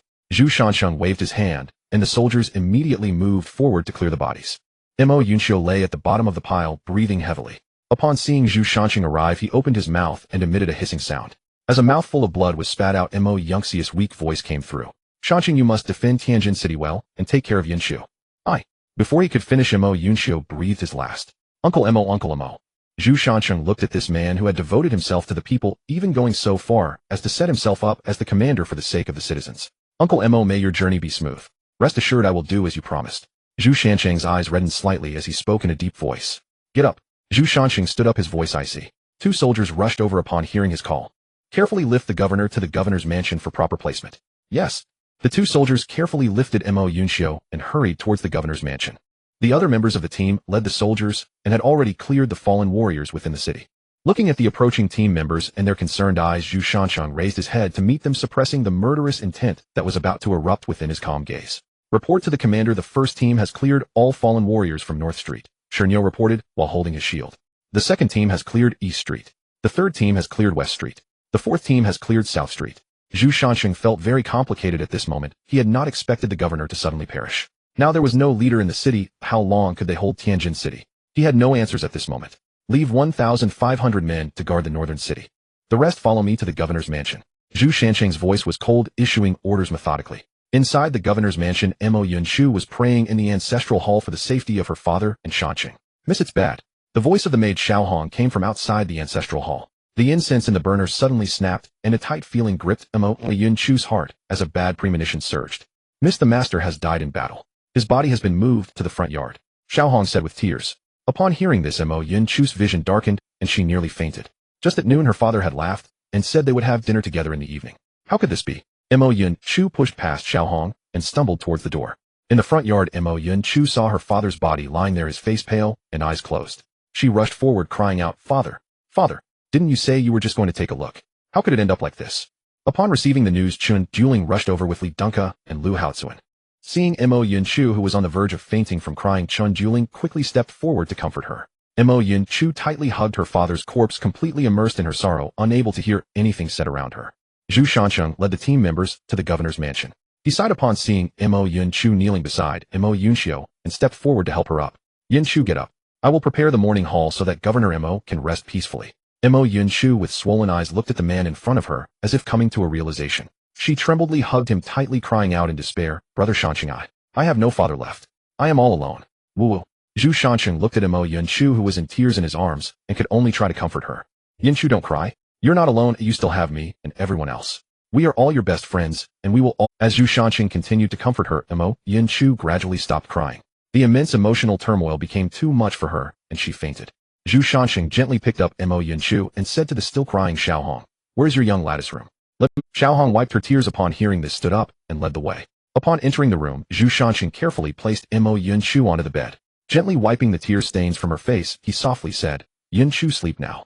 I will be here for you." In her dreams, Mo Yunshu seemed to hear Zhu Shansheng's words, her tightly furrowed brows relaxing slightly. Zhu Shansheng tucked her in. Standing up, he softly instructed, "Xiaohong, take good care of Yunshu. If she wakes up, bring her to the morning hall." The servants at the governor's mansion acted quickly, and soon the morning hall was set up.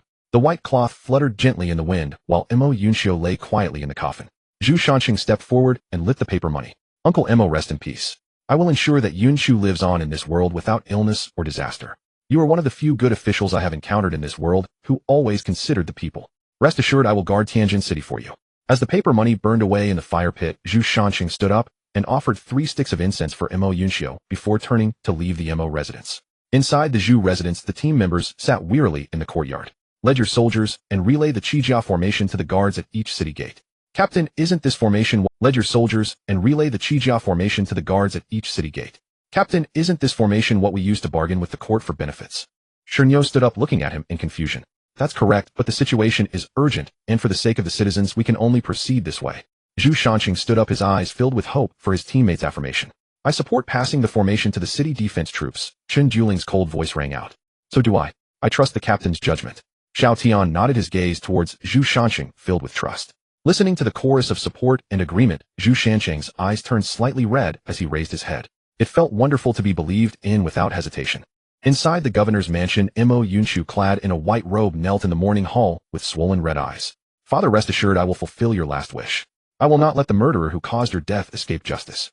Mo Yunshu knelt on the ground, her fists tightly clenched. Mo Yunshu had already formed a preliminary judgment in her heart. The only ones who opposed her father at every turn in Tianjin were the 4 prominent families.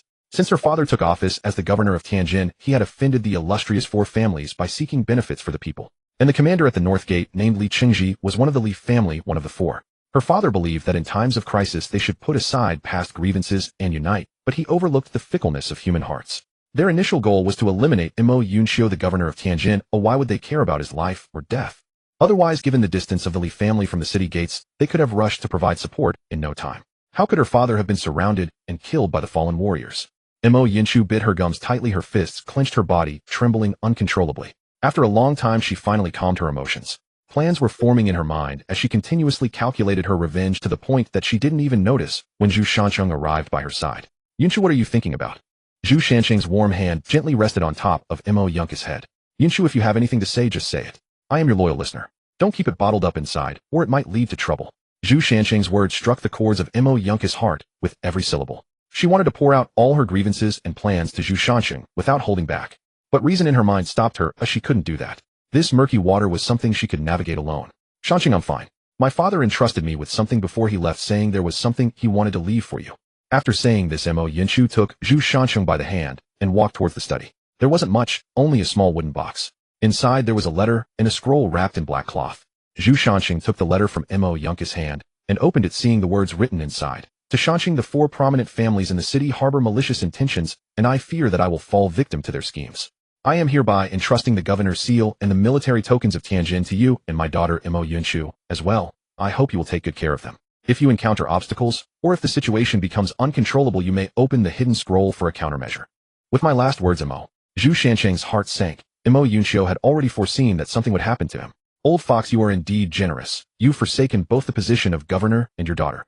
Zhu Shancheng bitterly smiled, folding the letter and putting it away. He opened the wooden box where the governor's seal and military tokens lay quietly inside. Zhu Shancheng picked up the military token. The iron token felt cold in his hand, with a hole at the top tied with a red cord. The body of the token was engraved with a flying dragon and a qilin with the characters, Governor of Tianjin Military Affairs, filled in with cinnabar. Holding the military token in his palm, he took out the governor's bronze seal and gazed at the items in his hand, deep in thought. From this moment on, the responsibility of guarding Tianjin City rested upon his shoulders. However, guarding Tianjin City had already been a plan he had made in his heart long ago. The governor's seal was merely a more legitimate reason for himself. Coming back to his senses, Zhu Shancheng looked at the slightly readied Mo Yunshu beside him, who was lost in thought, and hurriedly said, Yunshu, is the governor's adjutant still here? Mo Yunshu nodded in response. That's good. Yunshu, please summon him. I have important matters to discuss with him. Zhu Shancheng quickly found a reason to send Mo Yunshu out of the governor's study.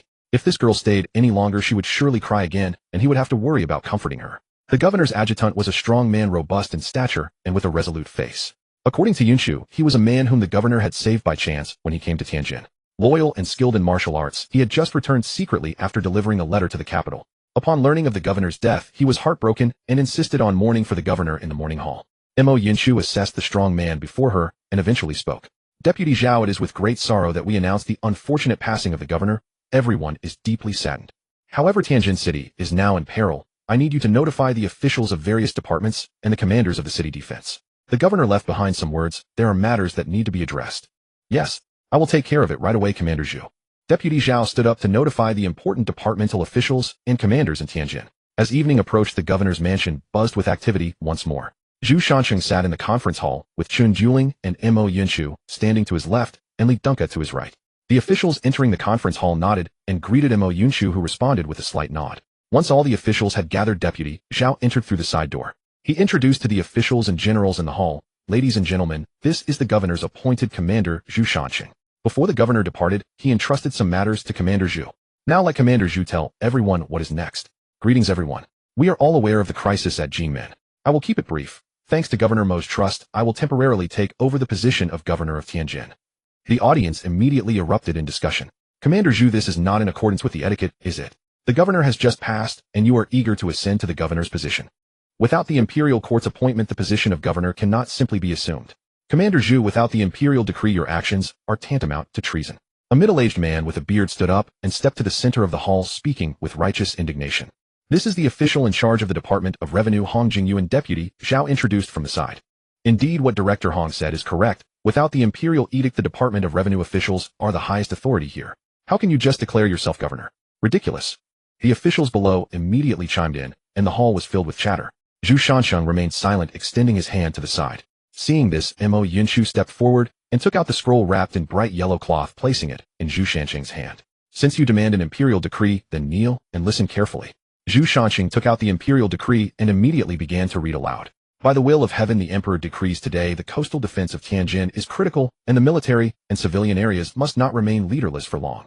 You, Zhu Shancheng, are composed and talented, knowledgeable in border affairs, and well-versed in military strategies. Special Decree Zhu Shancheng is to temporarily take charge of the military affairs of Tianjin, overseeing the military tokens and defense seals, commanding the city defense officials and troops, and managing the water and land camps, as well as maintaining order in the region. You are to be diligent in your duties, maintain military discipline, ensure the stability of military and civilians, and carefully secure the coastal defense. All matters concerning the military and city defense are to be handled as you see fit. So decreed. Seeing the imperial decree in Zhu Shancheng's hand, the officials immediately knelt down. They listened as Zhu Shancheng read the contents aloud. Zhu Shancheng put away the imperial decree and approached Hong Jinyuan. Sir Hong, come take a look at whether this imperial decree is genuine or forged. Tell everyone, am I fit to take on this position of governor? Hong Jinyuan took the imperial decree and examined it carefully, trembling as he stood up. He bowed and clasped his hands, saying, Hong Jinyuan greets the governor. The officials below exchanged glances, and finally they too had no choice but to pay their respects, saying in unison, we greet the governor. Zhu Shancheng looked at the old foxes below the stage, sneering coldly in his heart. What I fear is not that you will follow the rules, but that you will not. Since you have no objections to me acting as the governor, I will now give several orders. If you carry them out well, today's unpleasantness will be forgotten. If you fail, prepare for the unpleasantness to return. The officials below, beads of cold sweat forming on their foreheads, replied in unison, please give your orders, governor. We will do our utmost to fulfill them. From now on, the city gates will be tightly shut, and the drawbridge will be raised. No one, regardless of who they are, which family or official, is allowed to leave the city without reporting to the governor's office. Zhu Shancheng's sharp gaze swept over the guards of the 3 city gates. Rest assured, governor, we will strictly guard the gates and allow no one to leave the city. The 3 guards immediately knelt on one knee, expressing their loyalty to Zhu Shancheng. Stone Bull, Zhu Shancheng shouted while looking around. Stone Bull stood up from the back of the crowd, a chicken leg still in his mouth. Zhu Shancheng's forehead was filled with black lines as he stared intently at Stone Bull. Seeing the serious expression on his leader's face, Stone Bull knew it was not the time for jokes. He quickly tossed the chicken leg aside and wiped the grease from his mouth. He pushed through the crowd and knelt before Zhu Shancheng on one knee, imitating the other generals, saying, this subordinate is ready for your orders, governor. Good, Stone Bull, take your orders. I hereby appoint you as the commander of the North City Guard, overseeing 5,000 troops responsible for the city's defense. Li Dunka will be your deputy, assisting you. Hearing this, Li Dunka stepped forward and cupped his fists in salute with Stone Bull, saying, this subordinate accepts the orders. Initiate the night curfew and close the streets at sunset. Any violators will be dealt with according to wartime military law. Can you handle this, governor of Tianjin? A middle-aged man in the crowd bowed and said, in response to the governor, I will definitely carry out your orders. Zhu Shancheng stared at the governor of Tianjin, his voice flat. Very well. If after the night curfew begins in Tianjin a single person appears on the streets, you will no longer need to serve as governor. The body of the governor of Tianjin immediately trembled, nodding repeatedly. Mobilize all citizens of the city to participate in the construction of city defenses with the government, ensuring 2 meals a day. Hong Buojing, this small task should be well within your abilities, right? In response to the governor, please rest assured. Hong will certainly complete the task satisfactorily. Hong Jinyuan knew that the new governor was going to target him. If he dared to play tricks in this matter, he could easily imagine the Zhu Shancheng looked at him and continued, fourth, all martial artists within Tianjin are required to participate in the defense of the city, and I will personally invite all grandmasters above the transformation realm. As soon as he finished speaking, a cold-faced man in black attire with golden threads embroidered with the words Jinwu across his chest stepped forward. Commander of the Jinwu Guard, at your service, governor. Zhu Shancheng nodded and continued, all martial arts schools and martial artists within Tianjin should be mobilized by the Jinwu Guard. If anyone refuses to respond, I don't think I need to teach you how the Jinwu Guard handles such matters, do I? The commander of the Jinwu Guard's eyes twitched. He hadn't expected the new governor to be so ruthless. He quickly clasped his hands in response. Whoever dares to extend a hand during the defense period, I will chop off their hand. Zhu Shancheng's cold gaze swept over the officials present. Hong Buojing, there is another task that requires your coordination. Zhu Shancheng's gaze fell on the quail-like Hong Jinyuan beside him. The 4 great families had deep roots within the Jinmen, and sending this old fox was the most appropriate choice. Governor, you truly embarrass me. What is the matter? Please give your orders. Hong Jinyuan's heart tightened, unsure of what the young man before him was planning. Hong, please inform the 4 great families. They need to provide manpower, funds, and supplies. If I do not see results within 2 days, I will lead an army to demand them personally. If the numbers do not meet my satisfaction, all members of the 4 great families will have to go and guard the city walls tomorrow. Hong Jinyuan's expression stiffened, showing a bitter face, but in the end he agreed. After the civil officials collectively withdrew, Zhu Shancheng's gaze shifted to the military generals. From now on, all troops inside the capital gates will be unified under management. They will be called the Tianjin City Defense Army. The generals looked at each other, but no one raised any objections. Zhu Shancheng assessed the military officials present and continued after a moment. The City Defense Army will be divided into 4 guards, east, south, west, and north. The East City Guard will be led by the previous commander with the same soldiers under their command. The West City Guard and South City Guard will retain their current scale and commanders. North City Guard Stone Bull and Li Dunka, you two will ensure the defense of the northern city. The leaders of the 4 city guard armies immediately responded, "Rest assured, Governor. As long as we are in the city, we will be here." Zhu Shanqing nodded and continued, "Additionally, the Qi family's formation practiced by the new recruits is highly effective against the fallen Wu pirates. I will send corresponding captains to teach the soldiers of the entire army." Several guards exchanged glances, their faces showing joy. After the meeting, Zhu Shanqing was alone in his study, appearing fatigued as he leaned back in his chair. A pair of delicate hands reached from behind the chair and gently massaged Zhu Shanqing's temples. Upon opening his eyes, he saw Qianqian's cool and ethereal face. "Thank you, Qianqian." Zhu Shanqing's voice was incredibly soft. During these busy days, he had indeed shown little concern for Qianqian. Lu Yifei emerged from behind the chair and came to Zhu Shanqing's front, throwing herself into his arms like a spoiled kitten, her head constantly rubbing against his neck. Zhu Shanqing sat in the chair, tightly embracing Lu Yifei's waist, fearing that if he let go, Qianqian would slip. Feeling her boyfriend's restless hands, Lu Yifei playfully pouted, "You're so mean, always bullying me." Zhu Shanqing smiled and gently kissed the blushing Qianqian in his arms. She also wanted to be sweet and sticky with her boyfriend every day. However, reality did not permit it, and while she couldn't help Zhu Shanqing much, she also wanted to be sweet and sticky with her boyfriend every day. However, reality did not permit it, and while she couldn't help Zhu Shanqing much, she absolutely wouldn't allow herself to hold him back. Lu Yifei got up, rubbed her sore waist, and put on her clothes. The thought of dragging Xiaotian and Zi into this became even stronger. After all, she and Dudu couldn't compete with him, and the plan to involve new sisters was pressing. Just the transformation realm, Zhu Shanqing was already so formidable if he reached the extraordinary. Lu Yifei pondered, a hint of blush appearing on her face. Zhu Shanqing walked out of the governor's office feeling refreshed, boarding the carriage to visit his 2 older brothers. Upon arriving at the Huang residence, the butler warmly greeted him and led Zhu Shanqing to the main hall. "Elder brother, second brother, it's been a long time. I have an important matter to discuss." The 2 exchanged glances and Hua Chongshan teased, "Isn't this our esteemed governor? May I ask what this humble one can do to assist you, sir?" "Elder brother, you mentioned last time that a 1,000-year-old mountain ginseng went missing from your residence. I think I know where it has gone." Hua Chongshan immediately covered Zhu Shanqing's mouth. "Sir, be cautious with your words." He then leaned closer and whispered in Zhu Shanqing's ear, "You can tell second brother anything, he will agree to it." Huang Qinggang looked puzzled and couldn't help but ask, "Chen, didn't you say you knew where the 1,000-year-old mountain ginseng went? Why are you 2 being so mysterious?" In the pavilion of the Huang residence's backyard, Zhu Shanqing spoke with a serious expression, his voice grave. "Brothers, you must be aware of the current situation in Tianjin. We face external enemies and treachery from within. I have come here to ask for your assistance, brothers. Chen, Tianjinwei is also our home. How do you want us to help? Why don't you share your thoughts with us?" Huang Feihong set down his teacup, his gaze gentle. "How many masters of the transformation realm are there in our sect now, elder brother and second brother?" After a moment of contemplation, Hua Chongshan provided an answer. "Including the 3 of us, there are a total of 12 masters in Tianjin." "Good, then please inform the Grand Masters, as this concerns the safety of Tianjin and must not be taken lightly." Zhu Shanqing stood up, bowing respectfully to the 2 brothers, sincerity evident in his eyes. Meanwhile, at the temporary camp of the West City Guard, Xiao Tian was leading over 100 soldiers, tirelessly teaching the officers of the West City Guard about formation tactics. The Qi family formations emphasize flexibility and adaptability. You must not memorize the positions of the formations, but remember the teamwork and synergy with your comrades. Tian Shiwei stood among the crowd, her eyes sparkling as she explained the essentials of the Qi family formations to the surrounding officers. "Captain Tian, how can we enhance the synergy among the soldiers?" A centurion from the West City Guard raised his hand, asking curiously. Tian Shiwei looked up, her lips slightly parted as she coldly stated, "If one makes a mistake, the entire team is punished. If a team member is punished for a mistake, the captain faces double the punishment." The surrounding officers' expressions changed drastically upon hearing this. This essentially tied the honor and disgrace of the entire West City Guard together. Xiao Tian observed the changing expressions of the officers around him and continued, "Remember, this formation is not prepared for military drills between armies, it is insurance to ensure each of you survives. From now on, the entire army will be divided into 2 waves, 1 to guard the city and 1 to learn.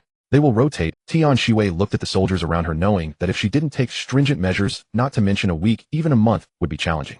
If any Centurion's team does not master the formation within a week, that team along with the Centurion will be exiled to the city gates to battle the fallen warriors. The moment these words were spoken, the crowd gasped in shock. They had all learned about the ferocity of the fallen warriors during the past 2 weeks of defensive battles. They stood here now because of the thick and sturdy city walls. If they ventured outside to fight, it would surely be a dead end. Today's lesson ends here. My team will be staying here, but if you have any questions, you can ask them. After Tian Shiwei finished speaking, she turned and walked towards the camp gate. The Centurions left behind looked at each other uncertain. After a moment, one Centurion stealthily approached the team, inquiring about the usage of the Sankai formation. The other Centurions, seeing this, quickly understood and began to ask the remaining team members about the details of the formation. By noon, all the masters of the transformation realm in Tianjinwei had arrived at the governor's mansion. At the age of 60 or 71 is considered quite elderly for an ordinary person, but for a master of the transformation realm, living up to 150 is not a problem as long as one maintains a strong vitality. However, among the recorded masters, none have died a natural death. Those who become masters have all climbed to their position over the bodies of others. Not to mention the countless enemies in the world, even those who seek fame solely based on their title as Transformation Realm Masters, are innumerable. Zhu Shanqing entered the council hall. Several Transformation Realm Masters were still exchanging pleasantries. Upon seeing Zhu Shanqing enter, their voices did not diminish, but rather grew louder. Zhu Shanqing glanced around, a cold smile forming in his heart. These four ultimers of the four great families believed that with their titles as Grand Masters they could control him. Hua and Huang showed no respect towards the four families, feeling somewhat displeased, but refrained from acting impulsively, as they were both Transformation Realm experts. Zhu Shanqing noticed the questioning gazes from the two and smiled slightly, signaling them to let him handle it. He clapped his hands, and 2 rows of armored soldiers marched in neatly from outside the council hall. Instantly the hall fell silent, and the faces of the Grand Masters revealed expressions of discontent. The old patriarchs of the 4 great families were ecstatic at this moment. They wanted Zhu Shanqing to use official power to pressure the masters. At that point, with the pride of the masters, they would naturally develop some grievances against the governor's mansion, and the 4 of them would then offer generous terms to invite the Grand Masters to serve their families. What could a mere young man use to compete with them? Elders, I know that inviting you so hastily with your esteemed titles is a breach of etiquette. However, with the fallen warriors attacking and the nation in crisis, the soldiers courageously fend off the enemies on the walls. Tianjinwei needs your assistance, dear elders, to protect our homes and country. The expressions of the masters softened somewhat, but their faces remained stern. Looking at the governor's display, are we to understand that if we do not agree, you would resort to armed conflict? Zhu Shanqing smiled slightly and replied, since the masters have said so, everyone disarm. The soldiers removed their armor, revealing their true appearances. Upon seeing the soldiers' faces and their uniforms, the masters were left stunned in place. Master Li murmured, what are you doing here? To protect our homes and country, we begin with our generation. Li Wei stood tall, saluting his father with a proper military salute. The masters watched their disciples and nephews standing there chanting about protecting their homes and country. The last line of defense in their hearts finally loosened. Yes, Tianjinwei is their home, their roots are here. Protecting their family and homeland, do they still need others to remind them? At their age, they felt they were regressing. They were not as courageous as their sons and disciples. I, the old man Li Songnian, am willing to follow the governor's orders. After saying this, Li Songnian felt a sense of relief in his heart. Zhu Shanqing quickly helped Master Li up. Thank you for your trust, master. I shall not disappoint you. The other masters looked at the determined expressions of their younger peers, filled with the spirit of defending their homes and country. They sighed and bowed to Zhu Shanqing. We are willing to follow the governor's orders. The masters from the 4 great families looked at the scene in front of them, feeling as if they had bitten into a bitter gourd, unable to express their grievances. In the end, they could only follow the crowd and bow their heads. Thank you all for your support, masters. To prevent anyone from slacking off, each master must kill at least 200 fallen warriors daily for the city guard to verify. I hope everyone understands. 200 fallen warriors are not difficult for Transformation Realm Masters. However, even for Grand Masters, accomplishing this on the battlefield is no easy task. The masters contemplated briefly before agreeing. Zhu Shanqing looked at the masters from the 4 great families, his gaze cold. These 4 toxic weeds colluded and acted in unison. This is just the beginning, and I hope you won't disappoint me. Meanwhile, the Jinwu Guard also completed the mobilization of the warriors within Tianjin City. According to the points exchange list created by Li Dunka, as long as one bravely kills enemies and accumulates enough points, they can exchange for divine weapons, miraculous medicines, classic texts, or guidance from renowned masters. To further boost motivation, Li Dunka even set up a points leaderboard. The first prize allows one to become a member of the Jinwu Guard or join the bounty office as a silver guard. This move greatly increased the enthusiasm of the warriors to slay enemies. As more warriors joined, the pressure on the city defense soldiers significantly lessened. In the days that followed, Zhu Shanqing constantly moved between the city gates. The city guards had already abandoned their defense of the walls, setting up formations outside the city to engage in continuous battles with the fallen warriors. A week later, the messenger arrived at the governor's office, reporting Zhu Shanqing about the movements of the fallen warriors. Report. Governor, the fallen warriors outside the city have begun to gather towards the east. It appears the number of gathered warriors has exceeded 10,000. Zhu Shanqing responded with a flat voice, his expression unchanging. He had anticipated that they would make a significant move, just uncertain of when. He did not expect these rats to act so quickly. Ever since he began patrolling between the 4 city guards in the southeast, southwest, northeast, and northwest, he sensed something was amiss. Whenever he arrived at one city guard, the corresponding offensive would weaken, while the remaining 3 defenses would increase. After a week of probing and investigation, he concluded that the fallen warriors, driven by their beastly instincts, could not execute a strategy of misdirection. The person capable of directing the fallen warriors to survive in the mist was becoming increasingly clear. The Mist Squad. He did not expect them to be so impatient, gathering their forces for a massive assault. However, to prevent them from attempting any misdirection again, they would hold their ground and defend for 2 more days. 3 days later, the city gates slowly opened. Zhu Shansheng led the city defense army onto the battlefield. After forming their lines and setting up their formations, the city defense army stood quietly in place. Moments later, the fallen warriors appeared densely from the horizon. In just 3 days, the fallen warriors had assembled an army of over 100,000. War was imminent. Zhu Shansheng commanded the front lines, directing the 3 armies to form a formation. The organization was orderly, with both offense and defense integrated, successfully cutting off the enemy forces and achieving a crushing effect on the battlefield. However, as the numbers increased, many soldiers began to show signs of fatigue, causing the formation to collapse. Zhu Shansheng called for his adjutant and leaned down to whisper a few instructions in his ear. He then turned his attention back to the battlefield situation. The squad members stood behind Zhu Shansheng, not joining the soldiers in the fight. Their target was the impending Mist Squad. What was truly terrifying was not the fallen warriors' army, but the Mist Squad manipulating them from behind. Upon receiving the orders, the adjutant immediately ran towards the city. Soon after, a troop of around 1,000 warriors followed behind him. With the arrival of the warriors, the situation shifted dramatically. Seeing victory in sight, the soldiers' morale surged as they launched a counterattack against the fallen warriors. Zhu Shansheng fixed his gaze on the direction of the Mist Squad as a small team silently appeared at the edge of the battlefield. Zhu Shansheng closely monitored their movements, his expression stern. The rats could no longer contain themselves, having emerged from their burrows. Everyone prepare. Once the rats emerge, swiftly eliminate them without leaving any survivors. If the enemy attempts to flee, do not chase, lest we fall into an ambush. Zhu Shansheng's voice was not loud, yet it resonated clearly in the ears of the squad members. Deng Ku, pay attention to the changes in the formation. The battle command will be overseen by Vice Officer Wu. Zhu Shansheng turned to the 2, issuing orders. Set off. Zhu Shansheng took a deep breath and moved towards the direction of the Mist Squad. The team members closely followed their captain's pace, advancing silently. On the other side, the Mist Squad was stealthily approaching Tianjin City. Captain, why does this Tianjin guard feel like a tortoise shell? We've been trying to break it for a month without success. A delicate voice chimed in, her graceful figure swaying with movement. The burly man at the front halted his steps, snorting, "What's the rush? The longer they hold out, the greater the consumption. Daily food and supplies deplete significantly. We don't have to prepare supplies. Those mindless puppets won't be missed regardless of how many perish." As soon as he finished speaking, the burly man's gaze sharpened. "Be careful, something's up." 2 silver needles silently pierced 2 members of the Mist Squad. By the time they realized, they were already clutching their necks, fallen to the ground. "Since you're here, come out and face me." An ambush is hardly a skill. The leader of the Mist Squad, holding a flag, quietly observed his surroundings. Zhu Shansheng led his team members out from the other side, coldly gazing at the 8 figures in front of him. Since when did the lackeys of the mist show themselves so brazenly? Zhu Shansheng mocked, his hand tightly gripping the hilt of his blade. The Mist Squad did not respond, and the attack from the squad leader came directly at him. Zhu Shansheng raised his blade to block, feeling the force transmitted through the weapon. After just one clash, Zhu Shansheng discerned the opponent's mid-phase cultivation level. No longer holding back, Zhu Shansheng released his grip to engage again. The leader of the Mist Squad clutched his throat, collapsing to the ground, his eyes filled with disbelief. At the peak of the transformation phase, the leader of the Mist Squad could not comprehend why Zhu Shansheng, who was reported to have just entered the transformation phase, possessed peak cultivation. "Captain." Seeing their leader's death, the enchanting woman cried out in anguish, rushing towards him. However, she was stabbed from behind by Xiao Tian, her heart pierced, and Zhou Yi swiftly severed her head. The remaining members of the Mist Squad were encircled and attacked by several members of Zhu Shansheng's team, and soon the entire army was annihilated. "Clean the battlefield and retreat." Zhu Shansheng's voice was cold and devoid of emotion. The squad members exchanged no unnecessary words, executing orders with seamless cooperation. After quickly collecting their spoils, they formed up and retreated towards the city walls. Not long after they had walked a few steps, Zhou Yi halted and turned back, speaking in a low voice. "Captain, someone is coming." "How many can you detect?" Zhu Shansheng waved his hand, signaling the team to stop moving. Zhou Yi closed his eyes, exerting his full talent. Moments later, he opened his eyes.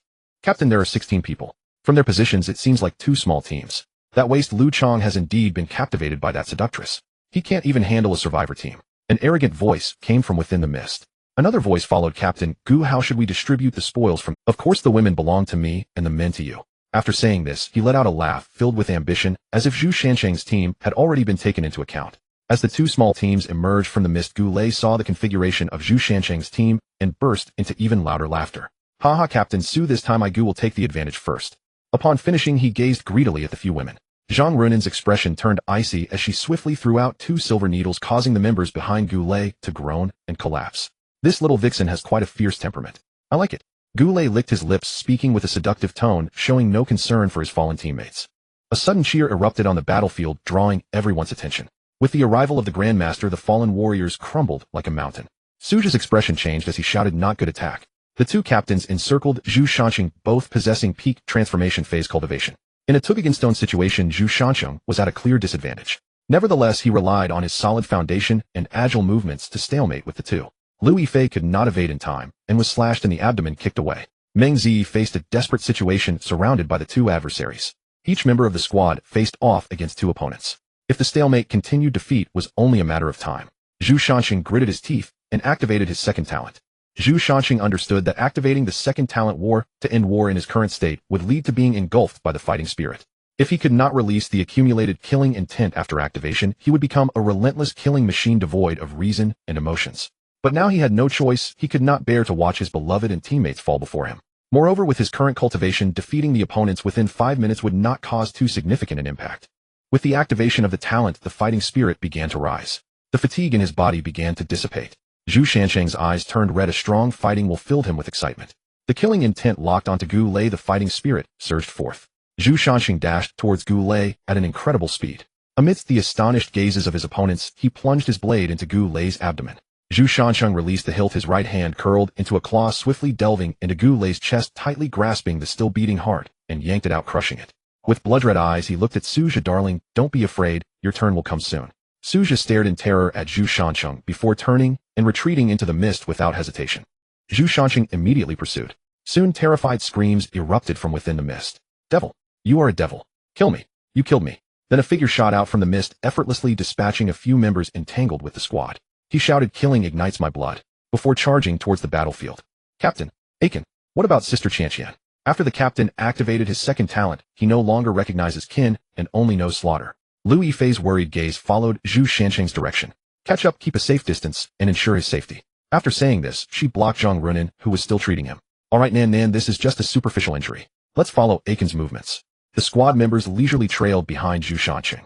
They watched as he appeared in the midst of the fallen warriors, as if he had entered a state of invincibility, cutting through them like vegetables. The fallen warriors' corpses slowly piled up around him, forming a small mountain. As he continued the slaughter, his fighting spirit gradually dissipated. He ultimately collapsed atop the mountain of corpses.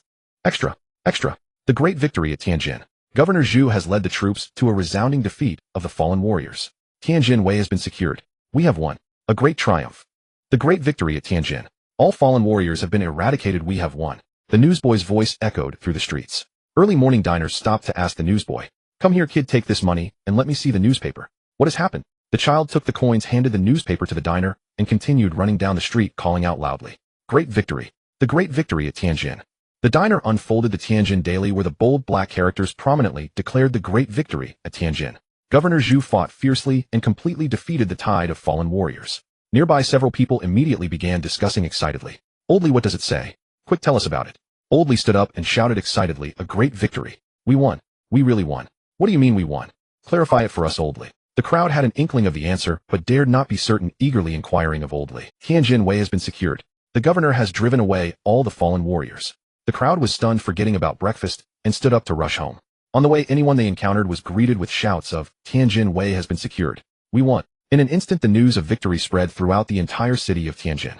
Inside the governor's mansion, Zhu Shancheng lay pale on the bed. Zhang Runin's master, the renowned old physician of Tianjin, was checking Zhu Shancheng's pulse. Moments later, the old physician raised his hand. How is it, doctor? Is Ah Cheng all right?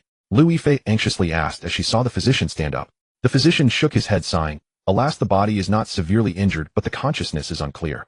I can only prescribe calming medicine for him to recuperate gradually. When will the captain wake up? Xiao Dian looked at the unconscious captain, worriedly asking. Well, it's uncertain. It could be as quick as 1 or 2 days, or as slow as 1 or 2 years. It all depends on whether the patient can pull through this phase, the physician said before standing up, tidying his medicine box, and leaving the room. 3 weeks passed, and inside the room, Chen Juling gently wiped Zhu Shancheng's body. Ah Cheng, it has been 3 weeks, oh I wonder when you will wake up. The imperial edict has arrived stating that you have made contributions in guarding the Golden Gate, and have been specially conferred the title of Pingjin Marquis. Ah Cheng, you are now a marquis. Ah Cheng's sister Chanqian informed Yin Chu about our survival team. At first she didn't believe it, but after continuous explanations she finally did. However, Ah Cheng, it seems Yin Chu truly likes you. She comes to see you every day, talking to you. Chen Juling held Zhu Shancheng's hand, continuously chattering about recent events. Watching Zhu Shancheng lying on the sickbed, completely unaware, tears streamed down her face again. Chen Juling wiped her tears, and sat down to continue speaking to Zhu Shancheng. Ah Cheng, do you know? Yin Chu has brought down the 4 great families of Tianjin Wei. We don't know what method she used. But overnight the 4 great families went bankrupt. Ah Cheng, the promised date to go to the imperial city is now within the last month. When will you wake up? Chun Juling's voice choked with emotion. Just as Zhu Shanqing began to regain consciousness, he heard a woman's voice crying nearby. When he came to his senses, he realized it was Duda's voice. Zhu Shanqing wanted to raise his hand to comfort Dudu, but his whole arm felt as heavy as 1,000 pounds. With all his strength, he could only manage to wiggle his index finger. Chun Juling calmed her emotions and looked up to see Zhu Shanqing's index finger move slightly. "Ah Chun, you're awake. Did you hear me? If you can hear me, move your finger again." Chun Juling's tone was filled with excitement and surprise, carrying a hint of crying. Why is this woman crying again? As the team leader, he should remain calm, as if the sky were falling, with a heart as clear as ice. While he continued to complain in his heart, his finger still obediently moved. It moved. It truly moved. "Ah Chun, you're awake." Chun Juling excitedly covered her mouth and turned to rush out of the room. Before long, team members rushed to gather in Zhu Shanqing's room. "Runin, come quickly. Why does Ah Chung have consciousness, but isn't fully awake yet?" Chun Juling asked anxiously. Zhang Runin opened the captain's eyelids and checked his pulse. Finally, she let out, "It's nothing, he just woke up. His consciousness and body haven't fully recovered yet. Wait for me to give him acupuncture and massage tonight, and he'll be lively and bouncy by tomorrow. Then he'll go prepare a feast. When the captain wakes up, we'll make up for the celebration banquet we missed." Shinyu said hurriedly, turning to the kitchen. After everyone left, Zhu Shanqing lay completely bare on the bed. Zhang Runin looked at Zhu Shanqing's tightly clenched fist and teased, "Captain, what's wrong? Why is your fist clenched so tightly? Are you shy?" "Don't worry, I've seen everything I should and shouldn't see. I, Zhang Runin, will take responsibility for you." After saying this, she patted her chest, completely unaware that Zhu Shanqing's eyes were now wide open. After finishing the acupuncture for the captain, Zhang Runin began to massage his legs. As she touched him, Zhang Runin gently patted the area. "Little Zhu, don't be nervous, relax. Even after fainting, you're still not behaving. Even if you want to do something now, the conditions don't allow it." As she spoke, she started laughing like a lovesick woman. Zhu Shanqing could hardly believe his eyes. He never expected that the usually quiet and lovely Runin was actually a seasoned veteran behind the scenes. Zhang Runin was gently massaging his body when she suddenly looked up and saw Zhu Shanqing's intense gaze fixed on her. Startled, she murmured, "Captain, do you believe me when I say what I just said was all a joke? I can't do anything, you just relax." Little Zhang hadn't noticed before, but you hide it pretty well. Zhang Runin's face immediately turned crimson. "Captain, I have something to do, I'll leave first." After saying this, she turned around and fled out the door. Zhu Shanqing sat up and grabbed Zhang Runin's wrist, pulling her into his embrace. Breathing in the faint scent of medicine from Runin, Zhu Shanqing slowly leaned down, and just as he was about to kiss her, sensed something was off. During the kiss, Runin inhaled like she was sucking on a vacuum cup, and before long Zhu Shanqing felt a shortage of oxygen. Given the situation, he could only continue. Zhu Shanqing once again moved his mouth away, pinching her face to halt her next action. "Nanan, just a kiss, let's sit." Hearing this, Zhang Runin shyly burrowed into Zhu Shanqing's embrace. Zhu Shanqing gently stroked Zhang Runin's silky long hair. "Nanan, when did you start liking me?" "I don't know, maybe it was love at first sight. I can't express myself boldly like Xiao Tian. But liking someone is just liking, it cannot be suppressed," Zhang Runin said as she lifted her head, looking at Zhu Shanqing with tearful eyes. "Then, Captain, do you like me?" Zhang Runin asked cautiously. "I do." Zhu Shanqing's answer was firm, without the slightest hesitation or doubt. "Nanan, perhaps I am not a devoted good, but liking is mutual. I won't act carelessly until I'm sure of your feelings. So Nanan, even with my flirtatious nature, do you still want to like me?" Zhu Shanqing's voice was soft, yet serious, as he gently kissed Zhang Runin's forehead. "I like you, I have always liked," Zhang Runin said firmly. After the two embraced and enjoyed a moment of warmth on the bed, they got up and went to the backyard to attend the celebration banquet prepared by Shinyu. The next day, inside the governor's mansion, the hall was filled with guests. As Zhu Shanqing arrived, the lively atmosphere of the banquet hall returned to calm. "Ladies and gentlemen, I am Zhu Shanqing, the governor of Tianjin Wei. Today I wish to announce an important matter. Starting today, I will resign from my position as governor." The audience immediately erupted in discussion and uproar. "Governor Zhu, why is this?" A general guarding Tianjin Wei stood up in disbelief. "The new governor has set off for duty and will arrive at Tianjin within 3 days. As you all know, I was appointed in an emergency to temporarily take on this position. During my time in office, I have been deeply grateful for the strong support from all of you. Today I have prepared a modest drink, and I hope everyone can enjoy themselves and return with joy." After finishing his words, Zhu Shanqing turned to leave the banquet hall. In the garden of the governor's mansion, he saw a familiar figure standing by the fountain. "Yanchu, what are you doing standing here?" Mo Yanchu stared at Zhu Shanqing with red eyes, and after a long pause she spoke. "Shanqing Go is what Qian Qianjie told me true." Mo Yanchu's voice trembled slightly, her gaze filled with hope that Zhu Shanqing would say it was a lie. "Yanchu, it's true, we are not from this world." Zhu Shanqing sighed and said, "So the reason you've never accepted my feelings is because of this?" "Yes." Zhu Shanqing nodded in acknowledgement. "Do you like me? I want to know your true feelings." Zhu Shanqing looked at her reddened eyes and sighed. "Yanchu, we haven't known each other for long, I can only say that I have a good impression of you. However, once we complete our mission, we will ultimately leave this world, and there is no possibility for us." After saying this, Zhu Shanqing turned and walked away from the garden towards the study. Mo Yunchu watched his departing figure, her gaze gradually becoming firm. After organizing the work handover materials in the study, Zhu Shansheng began to contemplate his next plans. According to the number of survivor teams dispatched, the mist team entering this world should also be equal in number. The teams under his command included 4. Hao Siyuan mentioned that their team and a mist team perished together. Based on the interrogation of Ruanan at that time, it seemed that the mist teams were not united. There appeared to be competition among them. Zhu Shansheng leaned back in his chair and let out a long breath. This meant that at the very least 5 teams were still unaccounted for. So far, the only survivor he had encountered among the survivor teams was Hao Siyuan. The survivor teams in Tianjin Wei had likely also suffered misfortune. Zhu Shansheng looked at the map of the Great Qin dynasty on the wall. After scanning around, he finally pinpointed a location. If there are any survivors, the most likely place they would go is the capital. Arriving at the Zhu mansion, it was quiet inside. The team members had gone to bid farewell to the teacher they followed in Tianjin Wei. At the training ground, he saw Meng Zi sitting in the pavilion focusing on her embroidery. Zhu Shansheng did not disturb her, quietly walking to her side and watching her intently concentrated on her work. Meng Zi was startled when she saw the shadow on the embroidery. She stood up and turned her head to see Zhu Shansheng standing behind her, looking at her gently. "Ah Cheng, what brings you here?" Meng Zi stood up and asked sweetly. "I came to see what our silly beauty is up to." Zhu Shansheng looked at Meng Zi's silly expression and couldn't help but gently pinch her cheek. "Ah Cheng, let me tell you, I am working on a big project. I originally planned to tell you after completing it, but since you've seen it now, I'll let you know about this surprise in advance." Meng Zi took Zhu Shansheng's hand and led him into the room. Inside the room, a large embroidery frame occupied half the space. There was also a wardrobe beside it, covered completely by a curtain. Meng Zi opened it and took out a brocade robe, handing it to him. "Ah Cheng, take a look at this. I spent 3 weeks to make." Zhu Shansheng took the brocade robe, which was filled with intricate stitching and clearly embroidered with a hidden pattern. Zhu Shansheng embraced Meng Zi in front of him, saying, Thank you for being willing to do this for me. Ah Cheng, am I not amazing?" Meng Zi looked up with her eyes wide open like a little dog waiting for praise. Zhu Shansheng chuckled softly. "Of course you are, Meng Zi, you are the best. Hee, I knew it. There aren't many girls as beautiful and skilled as me." Meng Zi proudly raised her head, her eyes filled with self-affirmation. Zhu Shansheng lowered his head and kissed the lips of the silly beauty in his arms. "Zi, I've been very busy lately and haven't paid much attention to you." Meng Zi stood on her tiptoes, sealing Zhu Shansheng's words with her actions. After a long time, they finally parted. "Ah Cheng, I know that since we came to this world we cannot be like couples on Blue Star. But every morning when I open my eyes and see you beside me, I feel very at ease." Zhu Shansheng said nothing, only holding the woman in his arms tighter. The two embraced quietly together. Suddenly Meng Zi lifted her head and tapped her own head. "Oh right, Ah Cheng, my surprise isn't finished yet. It's all your fault. You kissed me and made me forget what I was doing." Meng Zi released Zhu Shansheng and pulled the white cloth off the frame. A gigantic banner appeared before her eyes. The dark red banner was embroidered with dark golden patterns with a crimson character, Zhu, intricately stitched in the center. Long spears, daggers, bows, and shields surrounded the character. "Ah Cheng, this was originally prepared for the final battle. Unfortunately, I was too busy during those days and didn't have time to finish it, so it probably won't be of much use now. No, it's very useful. I really like this gift you gave me." Zhu Shansheng took the banner off the embroidery frame. After folding it neatly, he tucked it into his embrace. "Zi, thank you for the gift you prepared for me. Ooh, I really like it." Zhu Shansheng looked at Meng Zi, who stood there with a silly smile, filled with happiness and sweetness.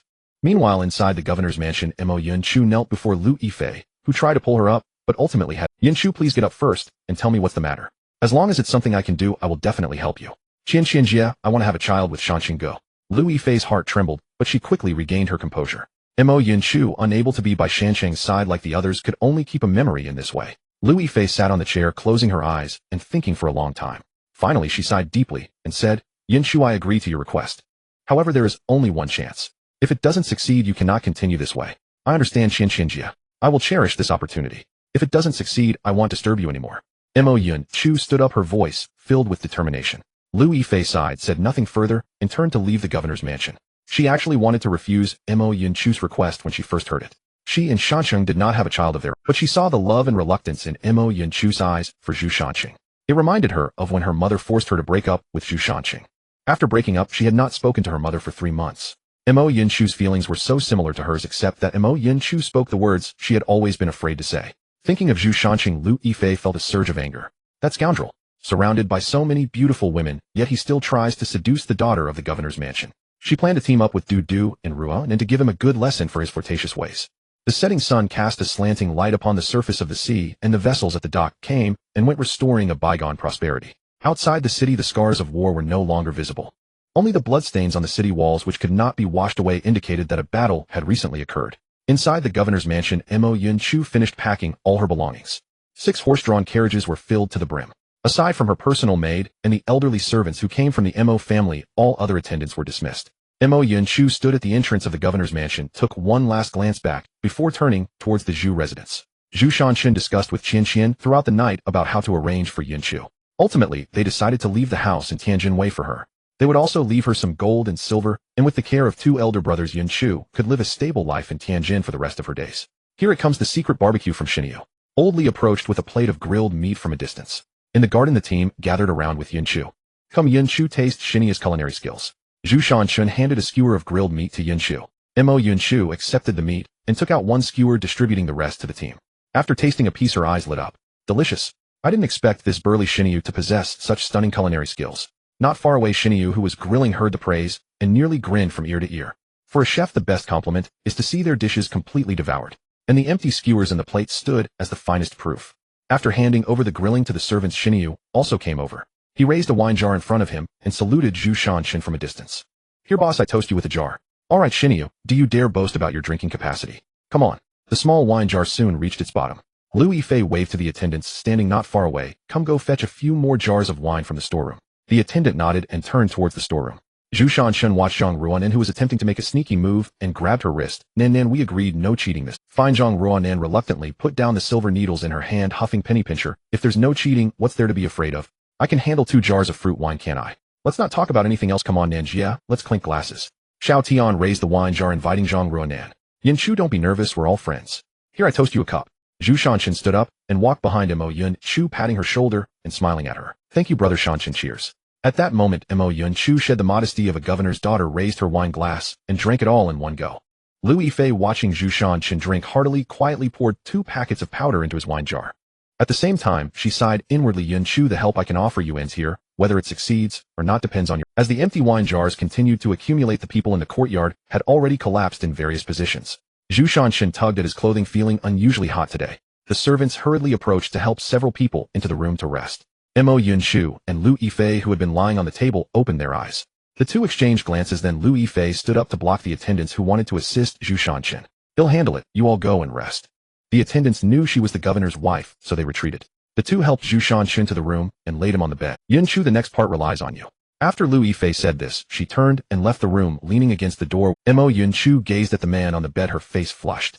Moments later in the room, the candlelight flickered. Zhu Shanchen, in a state of half-drunkenness, couldn't clearly see who was before him.